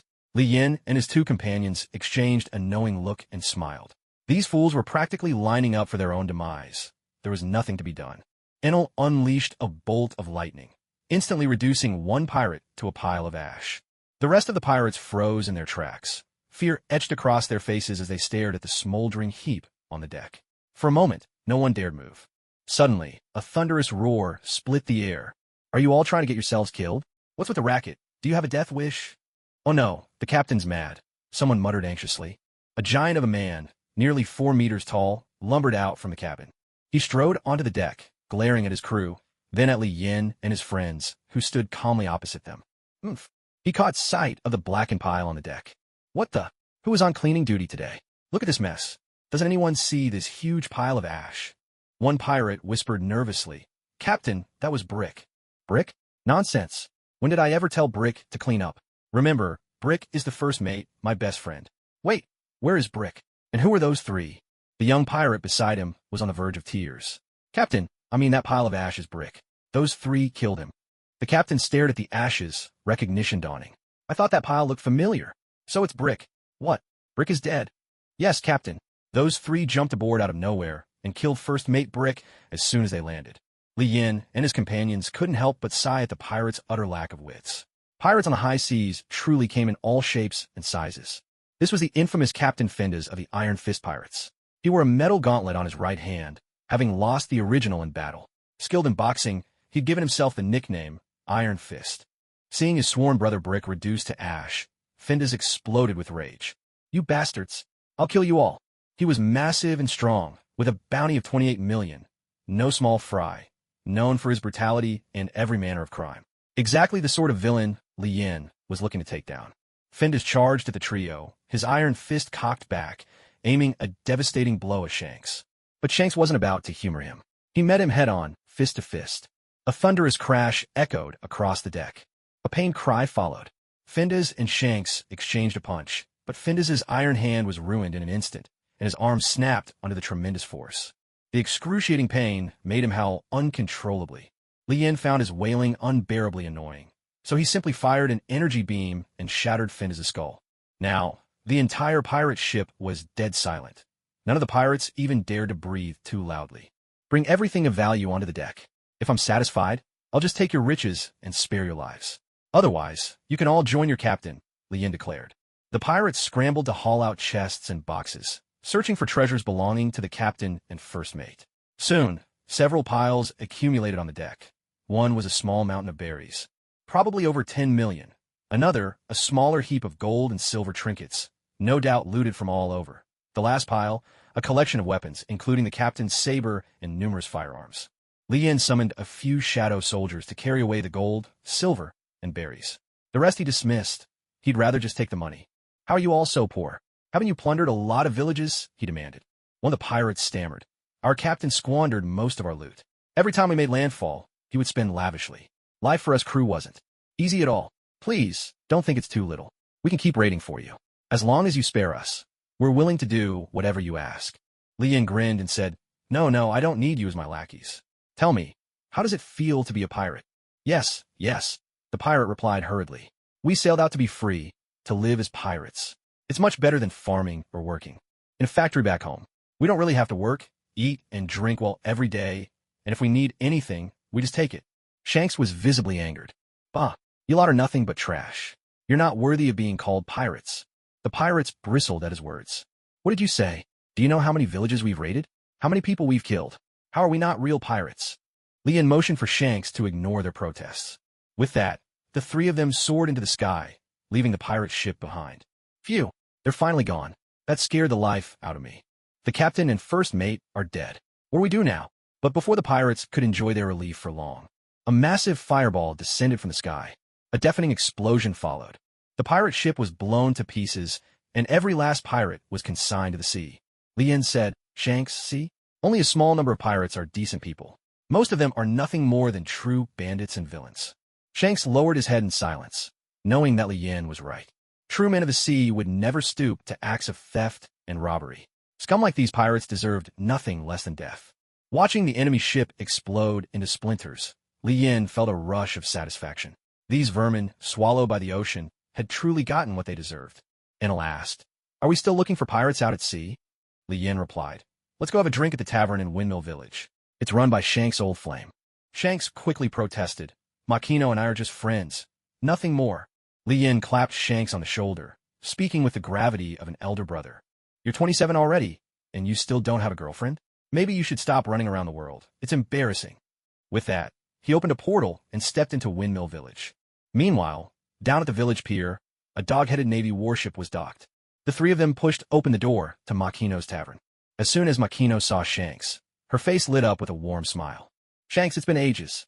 Luffy's been talking every day about setting out to be a pirate. Shanks couldn't help but beam. Huh, Makino, you've grown even more beautiful, and the tavern's lively as ever today.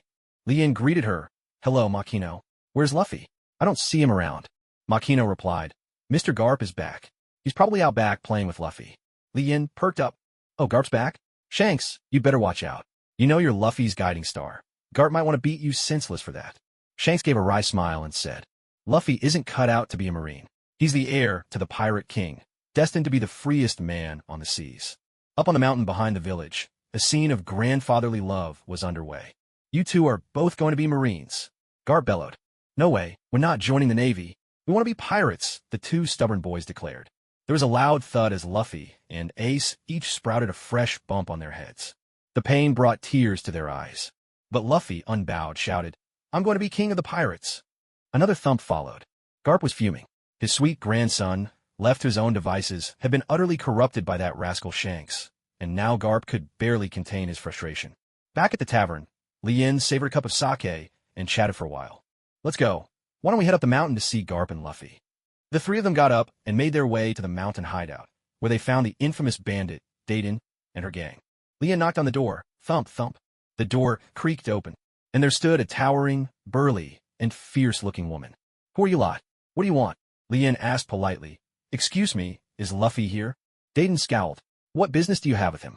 Li Yin knew that although Dayton and her bandit family looked fierce on the outside, they treated Luffy and Ace very well. Deep down, they were truly kind-hearted people. After Ace died in the Summit War, Dayton was filled with pain, even blaming Garp for standing by and doing nothing. From this, it was clear that the Dayton family were good people. Otherwise, Garp would never have entrusted Luffy to their care. Stepping forward, Shanks said, I'm Luffy's friend, Shanks. I've come here to see him. HM, so you're the pirate Shanks. I'd advise you to keep your distance. Garp is furious right now. If he catches you. Dayton hadn't finished speaking when, with a loud bang, she slammed the door shut. Shanks! Luffy shouted with joy. You rascal Shanks. I finally found you, Garp said angrily. Li Yin and his two companions turned to see Garp standing behind them, holding a child in each hand. Shanks, you brat. How dare you corrupt my grandson? Prepare yourself, Garp roared. Before he'd even finished speaking, Garp tossed Luffy and Ace to the ground, swung his fist, and charged straight Shanks. Facing Garp's full-force punch, Shanks might once have been no match for Garp, but now, at 27 years old, thanks to the enhancements from Lien, Shanks had gained the power of fire. Not only were his attacks far more varied, but his physical abilities had also been greatly improved. In a blur, Shanks appeared in front of Garp, reached out, and caught his fist, forcing him to a halt. "You've come a long way, kid," Garp said. "But if you want to challenge me, you've got a long road ahead." Garp's fists rained down like a violent storm, but Shanks, flames bursting beneath his feet, soared into the air. Garp's eyes widened in surprise. "Did you eat a devil fruit? Is that the flame fruit from the Logia class?" Shanks shook his head. "Vice Admiral Garp, take this, Fire Dragon's Blaze." Shanks hurled a massive fireball at Garp.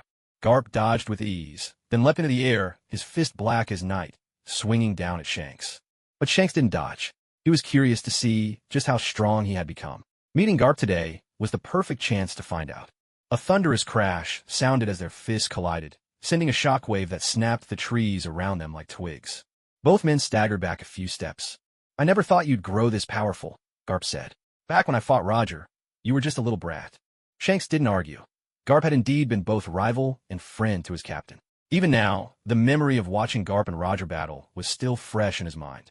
Garp was holding back a fire in his heart, longing to teach Shanks a real lesson.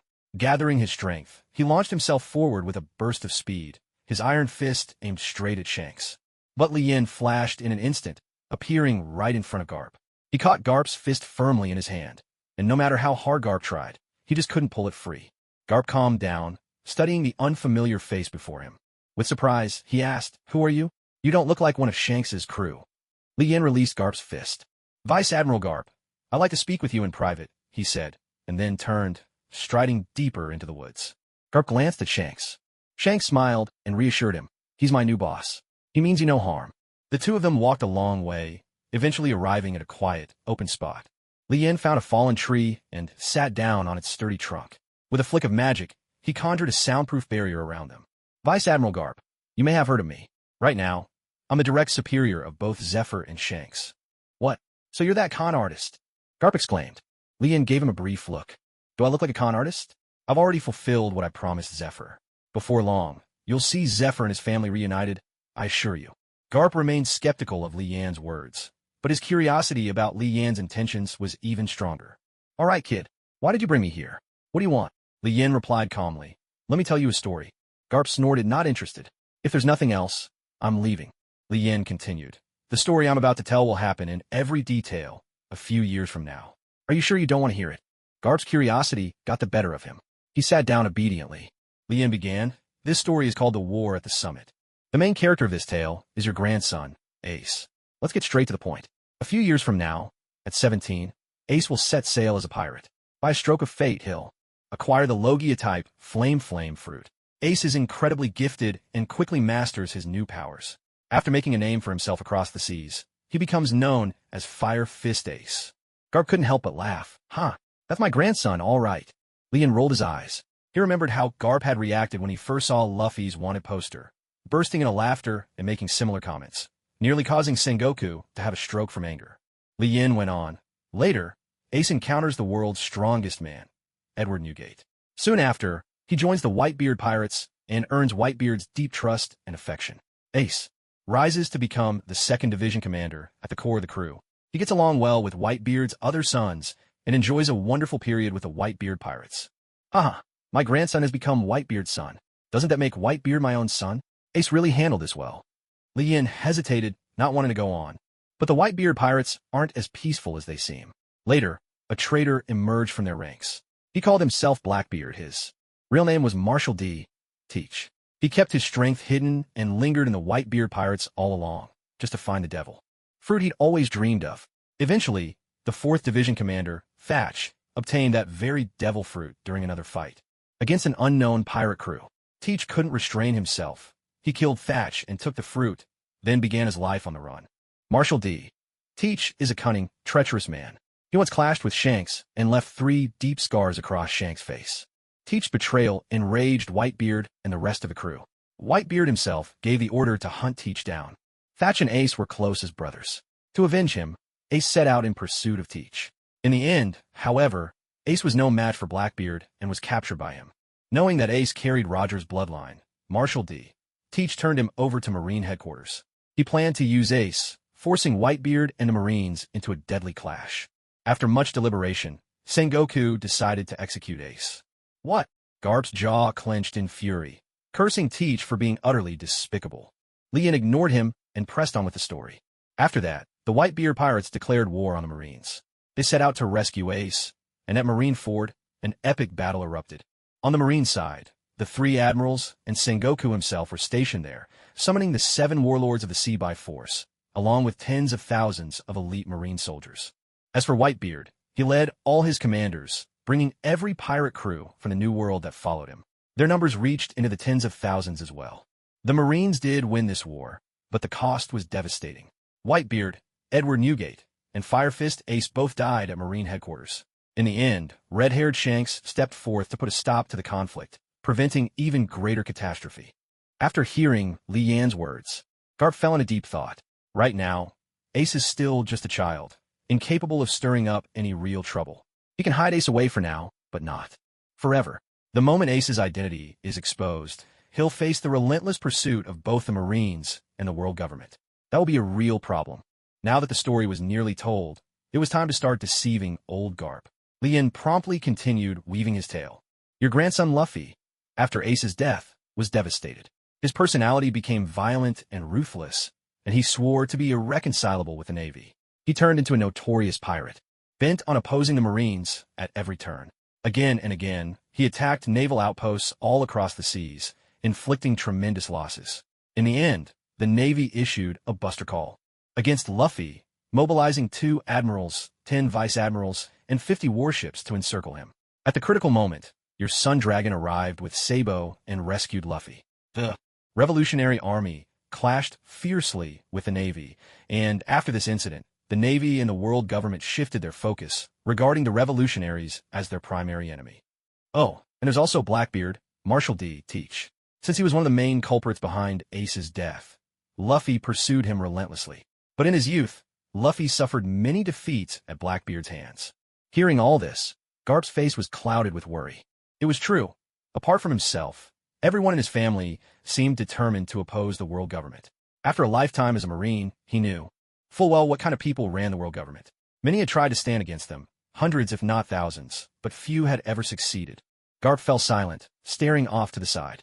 Lien continued his persuasive speech. Vice Admiral Garp, there's no need be so concerned. The nation I'm founding, the Kingdom of Gods, is meant to overturn everything on these seas. It won't be long before there are no more pirates, no more celestial dragons, and no more world government. I will create a world that is equal, peaceful, stable, and prosperous. Garp shook his head. After decades in the Navy, he knew that the world government's hold over the Marines came from sheer strength. If not, those righteous men and women in the Navy would have rebelled long ago. You're strong, a lot stronger than I am. But no matter how powerful you are, you alone can't defeat the world government. Give it up, kid. Lien laughed. The world government? They're less than ants in my eyes.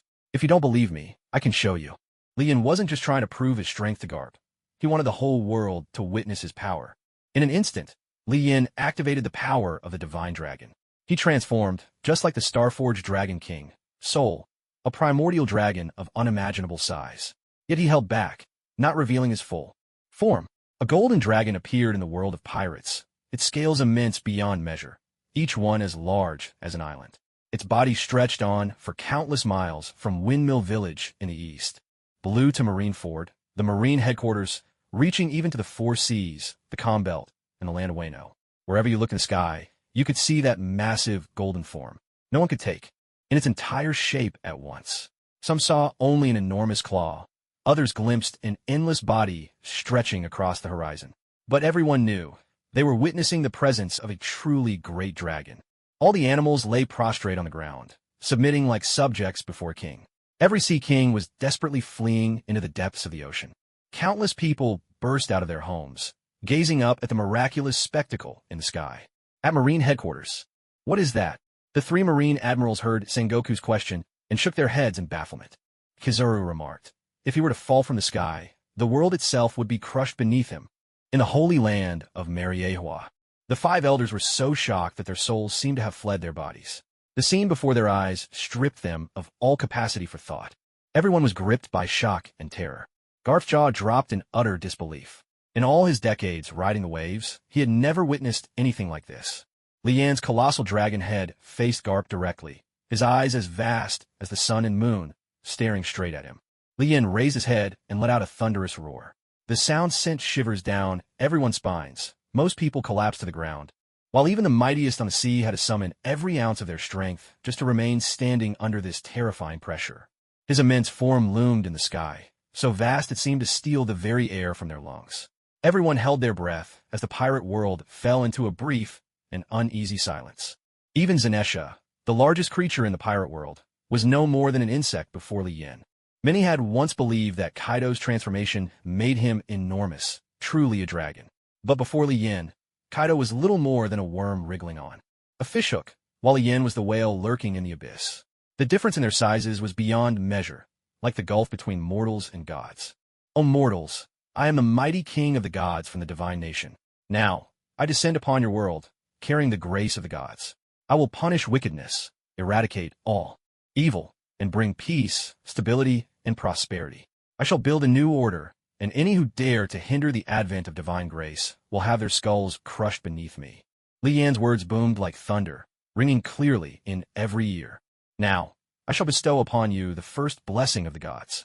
Lian unleashed the power of the horse talisman, his golden and magnificent form radiating waves of energy. This energy carried the talisman's formidable power of healing.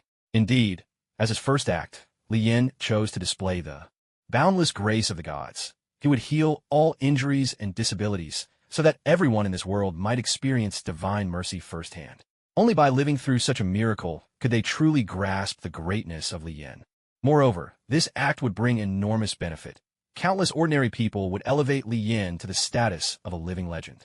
Those who owed their lives to him would be filled with gratitude and devotion, becoming his faithful followers. Countless common folk found their illnesses cured, and countless people with disabilities were given a new lease on life. They bowed their heads to the great dragon in the sky, convinced that this was the true savior, a genuine god. Even Whitebeard had his hidden injuries healed and was restored to his peak strength. The legs that had been severed from the golden lion grew back anew. Miracle after miracle unfolded across the pirate world. The next step would be to let the world witness what true divine might was. Any who dared resist would be utterly crushed. After saying these words, Lian shrank down, returning to his original form. There was no need for further explanation. By now, even Garp understood the extent of Lian's power. Lian said, "Mr. Garp, soon the seas will become peaceful and tranquil. But in my eyes, that may not be good for Luffy or Ace. They're both highly gifted and love adventure. If the only way they can learn of their father's thrilling exploits is through the pages of a book, that would be a kind of oppression. This world will soon see the end of the era of great pirates and the era of great evil. I'll take with me those who crave adventure and chaos. One day, the pirate world will become utterly peaceful, and those who remain will never truly find happiness." Garp understood what Lian meant. To be honest, he knew that the chaotic seas had forged countless strong individuals. But once the threats disappeared and life became too comfortable, the number of strong would inevitably decline. After all this preparation, Lian believed it was finally time to bring his mission to a swift conclusion. He would become a god incarnate, sending forth countless shadow soldiers. By cooperating with both the Navy and the Revolutionary Army, he would wipe out all pirates, celestial dragons, and those steeped in evil. At Navy headquarters, Sengoku was holding a meeting when he received an order from the Five Elders. The Navy was to fully cooperate with the world government in investigating Lian's origins and strength. The Navy will now cease all pirate hunts and return to base, Sengoku announced, relaying the government's directive. Among the three admirals, Akainu was visibly agitated. That dragon only threatened to destroy the world government, not the Navy. There's no reason for us to keep obeying the world government. I agree with Akainu, another admiral chimed in. Just then, a portal opened, and Lian stepped out, accompanied by Garp, Shanks, and Enel. Lian swept his gaze across the room. Not a single person dared meet his eyes. Excellent. The Navy knows how to read the times. Fleet Admiral Sengoku, gather all forces. We're marching on the holy land of Mariewa. Inside, Sengoku fought a battle with himself. Lian's power was undeniable, but to switch sides so abruptly left him completely unprepared. Damn that Garp. Couldn't he have given some warning? Sensing Sengoku's hesitation, Garp spoke up. Sengoku, give the order. Let's go take down those sons of bitches. With Garp's support, Sengoku finally made up his mind. Pass down my order. From this moment on, the Navy severs its ties with the world government. We now answer only to the kingdom of gods, to the king of all gods. Gather every naval force and await further instructions. The three admirals fully supported Sengoku's decision. No matter what the world government might do, the time for a new era had come. Choose the right side, and you rise to glory and riches. Stand on the wrong side, and not even your bones will remain. Lian glanced at Sengoku. He was a true talent, strong, capable, and above all, astute in reading the winds of change. In the blink of an eye, Li Yin had become the legitimate supreme commander of the Navy. Excellent. Sengoku, you will remain as Fleet Admiral. The ranks of Admiral will now include Zephyr and Garp as well. Now, we march on the Holy Land. We will wipe out the celestial dragons and eradicate these malignant tumors from the world, returning peace and happiness to the people. At Navy headquarters, Li Yin opened several portals leading straight to the Holy Land. Through these portals, countless soldiers poured into the sacred city, confronting its formidable defenses. Though there were many celestial dragons, most were nothing more than bloated, useless parasites. But the five elders were another matter. They weren't to be underestimated. And behind them stood Imu, a figure shrouded in mystery. In the entire pirate world, precious few even knew of Imu's existence. But to Li Yin, how powerful could Imu really be? Was Imu even worthy of being compared to a single finger of his own? That was yet to be determined. Wait, I overestimating him. Once the Navy was fully assembled, tens of thousands of naval officers from headquarters appeared in Mary Geos, the Holy Land. Li Yin had Sengoku and the others arrange for a global live broadcast of the entire operation. The five elders emerged from the Holy Land. Imu himself would not act unless the situation was truly dire, and each of the five elders was an unrivaled force upon the seas. No one knew just how long these men had lived. Sengoku, you have betrayed the world government, just like a mischievous dog turning on its master. We are willing to give you a chance to redeem yourself. Turn your guns around, and all will be forgiven. Sengoku laughed in outrage. For the sake of peace on the seas, countless sailors of the Navy have given their lives. And yet, in your eyes, we're nothing more than guard dogs? Disgusting. Today, you self-important parasites will finally pay the price for your arrogance. The three admirals were furious as well. Akainu, quick-tempered and iron-willed, roared out. It's because of filth like you that justice in the Navy has been trampled time and again. Today is the day you meet your end. Watching Akainu's fury, Li Yin couldn't help but admire this hardened soldier. Tough and unyielding, Akainu was the embodiment of justice, a vision perfectly aligned with Li Yan's own absolute sense of right and wrong. On the contrary, neither Kizaru nor Akiji were to Li Yan's liking. These two guys spent their work hours slacking off, and when they were off duty, they'd find new ways to slack off. Li Yin couldn't help but think that in a past life, they must have been fishermen. How else could they be so obsessed with fishing for leisure? The scene was tense and charged with anticipation. Both sides stood ready, waiting for Li Yan's command to unleash a fierce battle. Yet, to pass up the chance to put on a show at such a crucial moment would be utterly unlike Li Yan. Now, with a global broadcast underway, at least 80% of the pirate world's population was glued to the spectacle. Li Yan was determined to use this live event to create a legend. Li Yin stretched out his palm and channeled both his fiery demonic energy and the dragon talisman into Akainu's body. As a magma fruit user, Akainu was instantly engulfed in searing flames. The blaze raged around him, shifting from red to an intense blue, reaching temperatures that could melt almost anything. Even the ground beneath his feet liquefied into magma. Now, Akainu could spew scorching fire from his mouth and launch devastating flame attacks. With the added power of the dragon talisman, he could project explosive flames of extraordinary might. When combined with his magma meteor volcano, every piece of falling magma became a fearsome bomb. Akainu's strength had soared. He alone could now topple the Holy Land. Next was Admiral Kazan. As a user of the ice fruit, Li Yin bestowed upon him the power of the water demon Bersha, granting him dominion over the seas. Kazan could now wield seawater as a weapon, shaping it at will into spheres or hammers for attack. He could summon tsunamis, unleash floods, and project high-pressure water. Jets from his hands. He could absorb moisture and even liquefy himself, slipping underground to move unseen. Paired with his own freezing abilities, he became nothing short of a true sea god. Even more terrifying, all other devil fruit users would now be suppressed by his powers, while he himself had become immune to seawater. Then came the last of the admirals, Kazu, who always showed up when the pay was right and wasn't above taking down an emperor for a bonus. Li Yin couldn't find a perfect match for Kazuru's glint-glint fruit, so he could only infuse him with the demonic aura of the sky demon. Now Kizaru could shift from day to night, command the weather, change the color of the sky, and conjure clouds in endless forms. All powers of the sky's demonic energy. With all three Navy admirals empowered by Li Yin, countless eyes across the pirate world witnessed this transformation. The admirals, already formidable, now stood unrivaled on the seas. No one could challenge them. Elsewhere, aboard the Whitebeard pirate's ship, Edward Newgate sat back in his chair, watching the broadcast of the admiral's metamorphosis. His eyes narrowed. Though he had recovered his strength, it felt as if he had fallen behind once more. The tides of the sea were growing ever more unpredictable. Tizzolo, who had only recently acquired the devil fruit, watched the Navy's global broadcast, tears streaming down his face without end.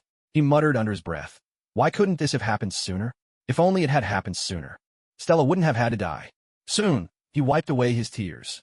He had once sworn to take revenge for Stella, and now, someone had managed to do just that. In his eyes, Li Yin was just like Fisher Tiger, the fishman who rescued him. Both were his saviors. Windmill Village. Luffy shouted with excitement, "Shanks! That's Shanks!" The Big Mom pirates, Kaido's Beast pirates, and countless others had their eyes glued to the Navy's siege of the Holy Land. Anyone with a bit of sense could see it. The world was about to change. The old era was coming to an end. The five elders watched as Li Yin effortlessly strengthened the three Navy admirals. A shiver ran through their hearts. It seemed that, in this crisis, Lord Emu would have to make an appearance. Li Yin glanced at Garp and Sengoku. "Do you need this too?" Sengoku replied solemnly and without hesitation. "By all means, please grant it to me." "Very well. I grant you the power of the earth." Li Yin infused Sengoku's body with the magic energy of the earth demon. Now endowed with the power of earth, Sengoku could launch long-range and close-quarters physical attacks, control the land, create earthquakes, tunnel underground, raise earth walls, wield immense strength, hurl boulders, cleave the ground and seal the cracks, tear the earth apart with his bare hands, trigger landslides and sinkholes, bury enemies in mud, and manipulate the earth to strike his foes. Then, Li Yin remembered the magical artifact he had obtained after defeating Wenwu, the 10 Rings. No one was more suited to wield them than Garp, who was a master of fist-fighting. The weapon was incredibly powerful. It granted the bearer eternal youth and greatly enhanced the power of Garp's punches. Most importantly, the 10 Rings could be launched like cannonballs, giving Garp not only close combat prowess, but also a means of attacking from afar. As Garp slid the 10 Rings onto his arm, he felt a surge of energy coursing through his body. Under the ring's power, his graying hair turned jet black, and the 60-year-old veteran transformed into a robust man in his 40s. With a flex of his muscles, his shirt burst apart, revealing his powerful frame. Ha ha. The feeling of youth is truly wonderful. The five elders could no longer remain still. With the Navy's 3 admirals, Sengoku, and Zephyr all enhanced, how could they possibly fight back? It was time to call for the Buddha himself, or rather, Lord Emu. "Li Yin, did you think I was all?" No, I could summon more allies." He opened a portal, brought Zephyr down from Sky Island, and summoned over 1 million shadow soldiers. Now, aside from the tens of thousands of Marines present, the rest of the battlefield was shrouded in darkness. A vast, surging sea of 1 million shadow soldiers, encircling the Holy Land so tightly that not even a drop of water could escape. Inside, the celestial dragons were thrown into utter panic. Many of them still failed to grasp the gravity of the situation, hurling curses and insults, berating the Navy as lowly creatures who dared betray their masters. Truly, the intelligence of the celestial dragons seemed to know no bounds of absurdity. Those with even a shred of sense left in them were desperately searching for places to hide, planning to wait out the chaos. Once the Navy was defeated, they would emerge as the supposed victors, ideally capturing a Navy admiral as their new slave. Li Yin glanced around. Everyone had arrived. It was time to begin. Now, let us uphold justice and wipe out this pack of scum. Charge! Attack! The 5 elders instantly sensed disaster looming. At this point, their only hope lay with Lord Emu. "Stop!" A thunderous shout echoed through the entire plaza, drawing every eye toward the direction of the Holy Land. From the shadows stepped a tall figure, cloaked in black and wearing a hood, a sword gripped firmly in hand. Li Yin's patience snapped. "Damn it! Who the hell do you think you are, daring to order me around?" In a flash, Lien appeared right before the legendary Emu. With a mighty uppercut, he smashed Emu's jaw, shattering it with a force that sent Emu's body hurtling skyward. Before Emu could recover, Lien unleashed a blazing starburst cannon, incinerating Emu in midair until nothing remained but ash and bone. The five elders stared in disbelief, their eyes wide with shock. Their revered Lord Emu, gone just like that. Countless celestial dragons, though clueless about the identity of the fool who had just shouted stop, sensed their own doom closing in. Lian's overwhelming display instantly boosted the morale of his allies. Upon witnessing Lian's strength, the pirates fell into deep contemplation. Many dissolved their crews on the spot, fleeing home and swearing never to return to the seas. Marco turned to Whitebeard and asked, "Pops, do we need to prepare for anything?" Whitebeard laughed heartily. To go up against power like that would be like sitting on a rock with your pants down, utterly futile. Let's wait and see how things play out. Besides, Shanks is now with them. We'll look for an opportunity to sound him out. Marco nodded, saying nothing more. Marshal D. Teach's eyes gleamed with cunning. A new plan was forming in his mind, a new target in sight. Following Lien seemed far more promising than sticking with Whitebeard. After all, whose son he became hardly mattered. The 48 Holy Lands destroyed. The battle for the Holy Land had turned decisively one-sided. The Navy's morale soared. Countless Marines unleashed their ferocity. Their hatred for the celestial dragons ran deep. These lofty tyrants had trampled the dignity of the Navy time and again, shamed the common folk without remorse, and worse yet. Some had found amusement in the torture of slaves, building their pleasure atop countless others' suffering. The so-called nobles of the Holy Land. No, these demons each carried the blood of innocents on their hands. The Celestial Dragon Guards and the CP organization stood no chance under the combined assault of the Navy and the Shadow Kingdom soldiers. Overwhelmed, countless guards were cut down and shredded by the onrushing tide of attackers. With Shanks, Zephyr, Enel, Sengoku, Garp, Akainu, Kizaru, and Akiji, all 8 empowered to godlike strength by Lien, plus tens of thousands of Navy soldiers and a million Shadow Warriors, there was simply no need for Lien himself to lift a finger. He sat leisurely at the rear, conjuring a teapot and table, sipping tea as he watched the carnage unfold before him, as if he were enjoying a movie. In that moment, he truly understood Saitama-sensei's feeling. How lonely it is to be invincible. But, at least I'm richer than that bald guy, he smirked to himself.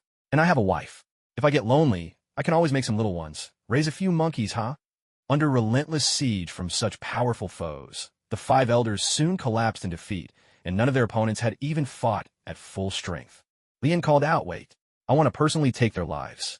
The 5 men lay sprawled on the ground, battered and broken, their skin split and flesh torn, looking as though they'd just survived torture. In contrast, Zephyr and the others had nothing more than dust on their clothes and were only slightly out of breath. Not a single scratch among them.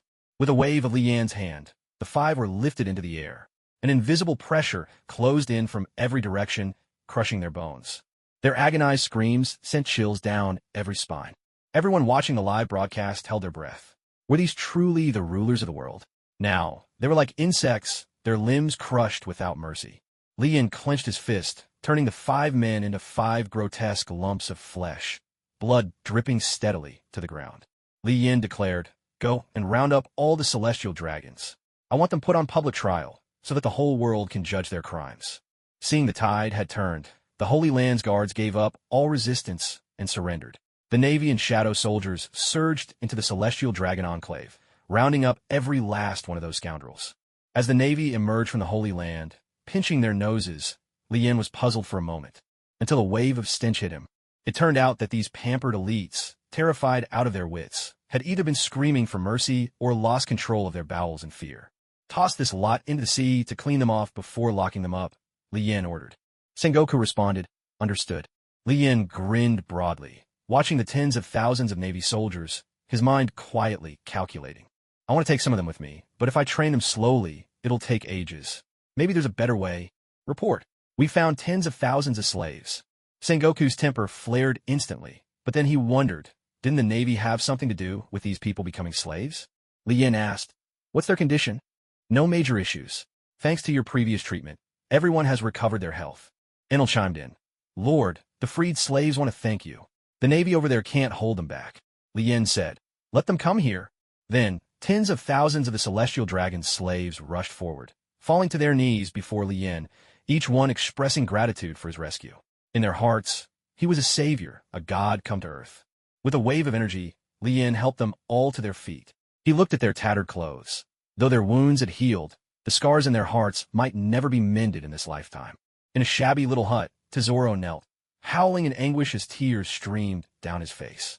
Did you see it? Everyone is free now. Ah. Watching the live broadcast, Doflamingo let out his signature laugh as he saw the 5 elders crushed into a ball of flesh. At last, the bitterness in his heart had been released. The death of the 5 elders sent shockwaves across the seas. Countless people cheered with exuberance. The world government had collapsed. The sky-high heavenly tribute, the hateful celestial dragons, all of them would be gone for good. Snapping back to himself, Lien ordered the Navy to return to headquarters and stand by.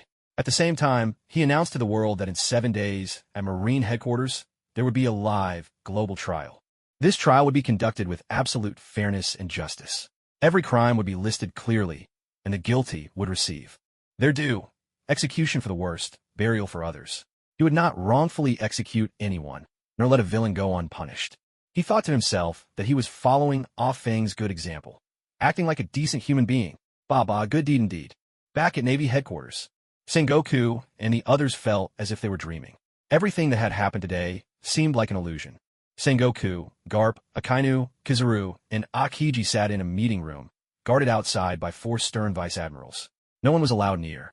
This meeting would decide the Navy's future. Garp said nothing. This was not his kind of affair, but he was uncharacteristically serious, even neglecting his favorite rice crackers. The 3 admirals were silent as well, though none of them could find peace within. Sengoku looked around at the group. All right, time is short. We still have to prepare for the public trial in 7 days. Let's discuss, what path should we choose? Garp spoke up. Back in Windmill Village in the East Blue, Lien told me he wanted to take my grandson to the Divine Kingdom. He also plans to bring along all those who love adventure, to make these seas truly peaceful and prosperous. Now, what he once spoke of is coming true, step by step. Akainu declared firmly, I intend to resign my position as Admiral and follow the King of the Gods. Kizaru was taken aback. There won't be any pirates in the Divine Kingdom, will there? How will you carry out your absolute justice then? Akainu spoke with conviction. It's true that I despise pirates, but isn't a peaceful world without pirates exactly what we've always dreamed of? Now that it's finally come to pass, what could be wrong with that? I chose to follow Lien to become stronger. Just think about today. After decades of effort, we've achieved this level of power. Forget Shanks. Just look at Enel. So young, yet already our equal in strength. In Akainu's mind, it was as if all his 20 years of struggle couldn't compare to this pampered upstart, a fresh-faced youngster with powerful backing. Now that there was finally a chance to join forces with someone truly formidable, how could he let this opportunity slip away? Kizaru had to admit, Akainu made sense. Besides, with the seas now truly at peace, what were they supposed to do? Disappear into obscurity like Rayleigh and work as a humble coder? Or maybe just collect their hefty pensions and live out a life of idle luxury? Sengoku let out a long sigh. I suppose we should just follow Lien, he said. The world has been turned upside down and finally found peace. The role of the Navy is now so limited. Neither Akiji nor Garp responded, but both had already made up their minds. After all, following Lien meant they could travel to the Divine Kingdom, with the chance to grow even stronger, and perhaps even gain a longer life. The meeting concluded without any concrete resolution, but the future of the Navy had already been placed squarely on Lien's shoulders. Revolutionary Army, Dragon mused, is the world government we fought so hard to topple really so fragile? What nonsense are you saying? That's a god you're talking about. After several days of preparation, the grand public trial was about to begin. In the days before the trial, Lien had not been idle.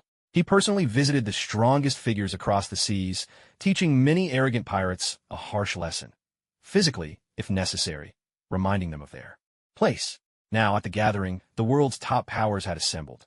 The 3 emperors of the sea, the 3 Navy admirals, the 7 warlords, and remnants of the old era, Golden Lion, Rayleigh, and others. If not for Lien's overwhelming presence, Marineford would have become this world's own Atlantis, long since sunk beneath the waves. The audience was filled with kings and nobles from every corner of the globe. Among them were more than a few whose hands were stained with sin. Lien wanted them to witness with their own eyes how he would deal with these scoundrels. None of the worst offenders would escape justice today. The 7 warlords sat in sequence at the venue. The first among them was Dracul Mihawk, renowned as the world's greatest swordsman. He was one whom Lien found it impossible to punish. Though Mihawk bore the title of a warlord, he never plundered and ate only vegetables he grew himself. Even Lien felt he was an embarrassment to pirates everywhere. You never break the rules, which makes my job exceedingly difficult. The second person is none other than the former celestial dragon and underground kingpin, Don Quixote Doflamingo. There's little need to elaborate. Doflamingos' crimes are more than enough to warrant a death sentence. Right beside him sits Gecko Moria, who is far from a good man himself. He'll be buried alive in no time. Fourth in line is the tyrant Bartholomew Kuma, followed by the powerful fishman Jinbei and the pirate Empress Boa Hancock. These three are not truly evil. In fact, the Empress bears a deep, bitter hatred toward the celestial dragons. These individuals, it seems, are safe for now. Last comes Crocodile, the desert kingpin, whose fate mirrors Doflamingo's, a direct sentence of death. The beast pirates have been assigned to the eastern side of the assembly hall. There sits Kaido, surrounded by his all-stars and a troop of subordinates with bounties in the hundreds of millions. They sit quietly subdued. Kaido is swathed in countless bandages, his gaze fixed unblinkingly on Lien, who sits at the very front. Kaido struggles to keep from trembling. The strongest creature in the world, now left with scars on his soul from Lian's hand. On the western side are the Whitebeard pirates. Whitebeard himself sits at the head, with Marco and the other division commanders behind him. Their faces are all set in grim seriousness. In stark contrast, Marshal D. Teach is the consummate actor. While everyone else looks at Lien with wary fear, a burning desire hides deep in Teach's eyes. He yearns to take Lian's place. Marshal D. Teach is silently scheming, weighing whether he should kill the old man to forge his own path. The Big Mom pirates are seated beside the Beast pirates. Though Big Mom's wounds are a touch less severe than Kaido's, her spirit is utterly drained. She's just barely holding herself together after the brutal beating she received from Lien. Oddly, even her insatiable cravings seem to have eased. Within the Navy ranks, every officer at the rank of Rear Admiral and above is present. Strategist Tsuru and Impel Down's chief, Magellan, occupy the front row. The two admiral candidates, Gion and Tokacake, sit just behind them. Dozens of vice admirals and over 100 rear admirals fill the rows behind. The venue has a special area set aside for powerful individuals with no current allegiance. Wandering warriors invited as honored witnesses. Among them are Isho and Kushiro, Sengoku and Garp, the three Navy admirals, Shanks, Enel, Zephyr, as well as a force of 100,000 Marines and over 1 million Shadow soldiers stand ready in Marineford to maintain order. Anyone who tries to disrupt the public trial will face a swift death sentence. Inside the hall, Lien stands dressed in a black suit, his shoes polished to a mirror shine. Thanks to the careful styling of Wanda and her companions, he looks more handsome than ever before. Today, he is about to deliver the most stirring speech of his life before the world. Thank you all for taking time out of your busy schedules to attend this historic event, the world's very first public trial. As the host of this assembly, I am deeply honored. The main subjects of today's trial are the celestial dragons from the former Holy Land of Meriewa. They claim to be descendants of the creators, regarding themselves as superior to all others. While enjoying the tribute of people from around the world, they have committed countless atrocities that would disgrace even animals. The world government has served as their shield, and the law has become their weapon to oppress common folk. Today, these villains, whose crimes could fill volumes, are finally facing judgment. And what I want to say here is this. In this world, evil can never triumph over justice. After Lian's speech, the pirates remained indifferent, but among the Navy, a wave of excitement surged, their blood boiling with righteous fervor. Commodore candidate Jia Ji could hardly restrain himself, wanting to jump up and shout, "I will never coexist with gambling and drugs." After delivering a long and impassioned speech, Lien finally finished reading the draft written by Ein, and the public trial began. The first group to take the stage. The first to meet their fate were Saint Roswald, Saint Charlos, and Lady Shauria. This family of celestial dragons was notorious for their arrogance and cruelty regarding anyone outside their bloodline as mere slaves.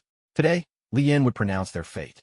As one charge after another was read aloud and countless slaves testified against them on the spot, the verdict for this family of three was death. Following the sentence, shadow soldiers, acting on orders, escorted the trio out to face the most brutal execution, the 5-ship dismemberment.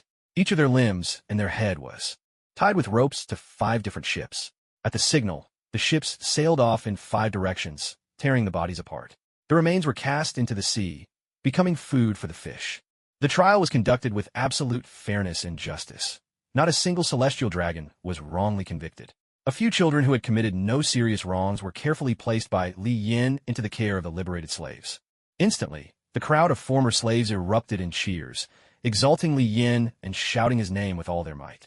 Many rushed forward, wanting to kneel in gratitude, but Li Yin firmly refused, jesting. Only one kneel? That's hardly sincere. The celestial dragons were never a large group, only a few hundred in total.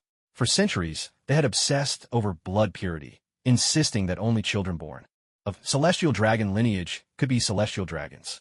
Li Yin suspected this led to a fair amount of inbreeding. How else could their intelligence be so lacking? After all the celestial dragons were executed on the spot, Li Yin checked his task progress. Ding. Task 1. Eliminate a specified number of celestial dragons. Rewards will be given based on the total eliminated. Completed 350 individuals. Ding. Task 2. Eliminate 10 pirate crews. Completed. Ding. Task 3. Kill 4 individuals possessing admiral-level strength, 0/4. Completed. Beep. Mission 4. Eliminate 5 devil fruit users. Completed. Beep. Mission 5. Establish your own force and reach a personal bounty of 20 billion. Not completed. Aside from the final bounty requirement, all the other missions have been accomplished. Even the task of defeating an admiral-level opponent was marked as complete after crushing the 5 elders. Now, it was time to pursue his vision of a world united under peace. He gazed at the gathering of pirates, nobles, revolutionaries, and marines before him. Today, I have an announcement to make. From this moment on, there will be no more pirates on these seas, and I will not tolerate the existence of any criminal organization. The reason I summoned you all here today is twofold. First, to witness the fall of the world government and the destruction of the celestial dragons. Second, to determine your fate, whether you will live or die. Everyone exchanged uncertain glances. Though many had anticipated this, now that the truth was laid bare, no one quite knew what choice to make. Li Yin said, "There's no need to rush. I'll take care of some trash first. Once that's done, the rest of you will have a right to choose." The doors to the conference room swung open. Shanks, Zephyr, and Enel entered, escorting Sengoku, Akainu, Akiji, and Kizuru. They took their places at the entrance, standing like sentinels, a silent warning for everyone to behave. Suddenly, countless dark shadows rose from the ground, twisting into shadow soldiers. Li Yin activated the power of the monkey talisman, transforming every truly wicked noble into a weak animal. Chickens, ducks, geese, rabbits, and more, as if a real-life Zootopia had come to life. These nobles retained their human minds, but could no longer speak or wield any power. Aside from their souls, they were indistinguishable from ordinary animals. Rumor had it, if you ate them, they tasted just like chicken, crisp and tender. Li Yin ordered, "Take all these criminal chickens, ducks, geese, and dogs outside and slaughter them. Toss the bodies into the sea to feed the fish." The shadow soldiers sprang into action, each seizing one of the transformed nobles, as if working in an abattoir. The animals squawked and screeched, but nobody could make sense of their cries. Li Yin turned to the remaining nobles and said, "You're safe now. Please leave. The Navy will arrange for you to stay elsewhere. What happens next will be too bloody and violent. I'm sure you'd rather not witness it." Neptune and Cobra both breathed a sigh of relief, and Ivankov, who had been hiding behind the dragon, finally peeked out again. Though Dalton, King Riku, and a few others weren't exactly model rulers, they had always shown kindness to their people and never oppressed them. As for Sanji's father, Judge, since he held no territory and merely dealt in weapons, Li Yin decided to spare his life. In stark contrast, the remaining pirates barely dared to breathe. From the depths of their hearts, they were consumed by fear, turning people into chickens, ducks, geese, and dogs, then killing them and feeding their bodies to the fish. This was nothing short of demonic. Though the pirates were terrified, their greater feeling was guilt. None of them truly believed they could survive. Whitebeard's voice rumbled, grave and steady. "Do you intend to kill us all?" Li Yin replied, "Your pirate crew may not have committed many heinous acts, but you're still pirates." "So," Whitebeard insisted, "I'm willing to accept any punishment, as long as you spare my sons." "Father," someone cried, "if we die together. At worst, we'll take him on, no matter the cost." Marco roared in defiance. Golden Lion leapt to his feet, shouting, "Marco's right. We're all men who pursue freedom on the open sea. Why should someone else decide whether we live or die?" "Whitebeard, you're losing your edge. With so many pirate crews together, how can we not take him down?" Kaido erupted with fury. "Let's all attack at once."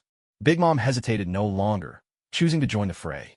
Even if it meant death, she'd rather fight than end up like those world nobles, turned into animals. The three great pirate crews resolved to face Li Yin in battle, and the legendary pirate Golden Lion was ready to stake everything in a fight to the death. Doflamingo, one of the 7 warlords, cast aside his hesitation as well. Doflamingo bellowed, "Crocodile Moria, what are you two waiting for? Do you really think he'll let us go?" Li Yin offered a faint smile, motioning for the newly risen Marines to sit back down. Doflamingo's right.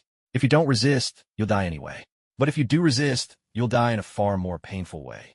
With that, Li Yin unleashed an overwhelming force, pinning all those who dared to resist flat against the ground.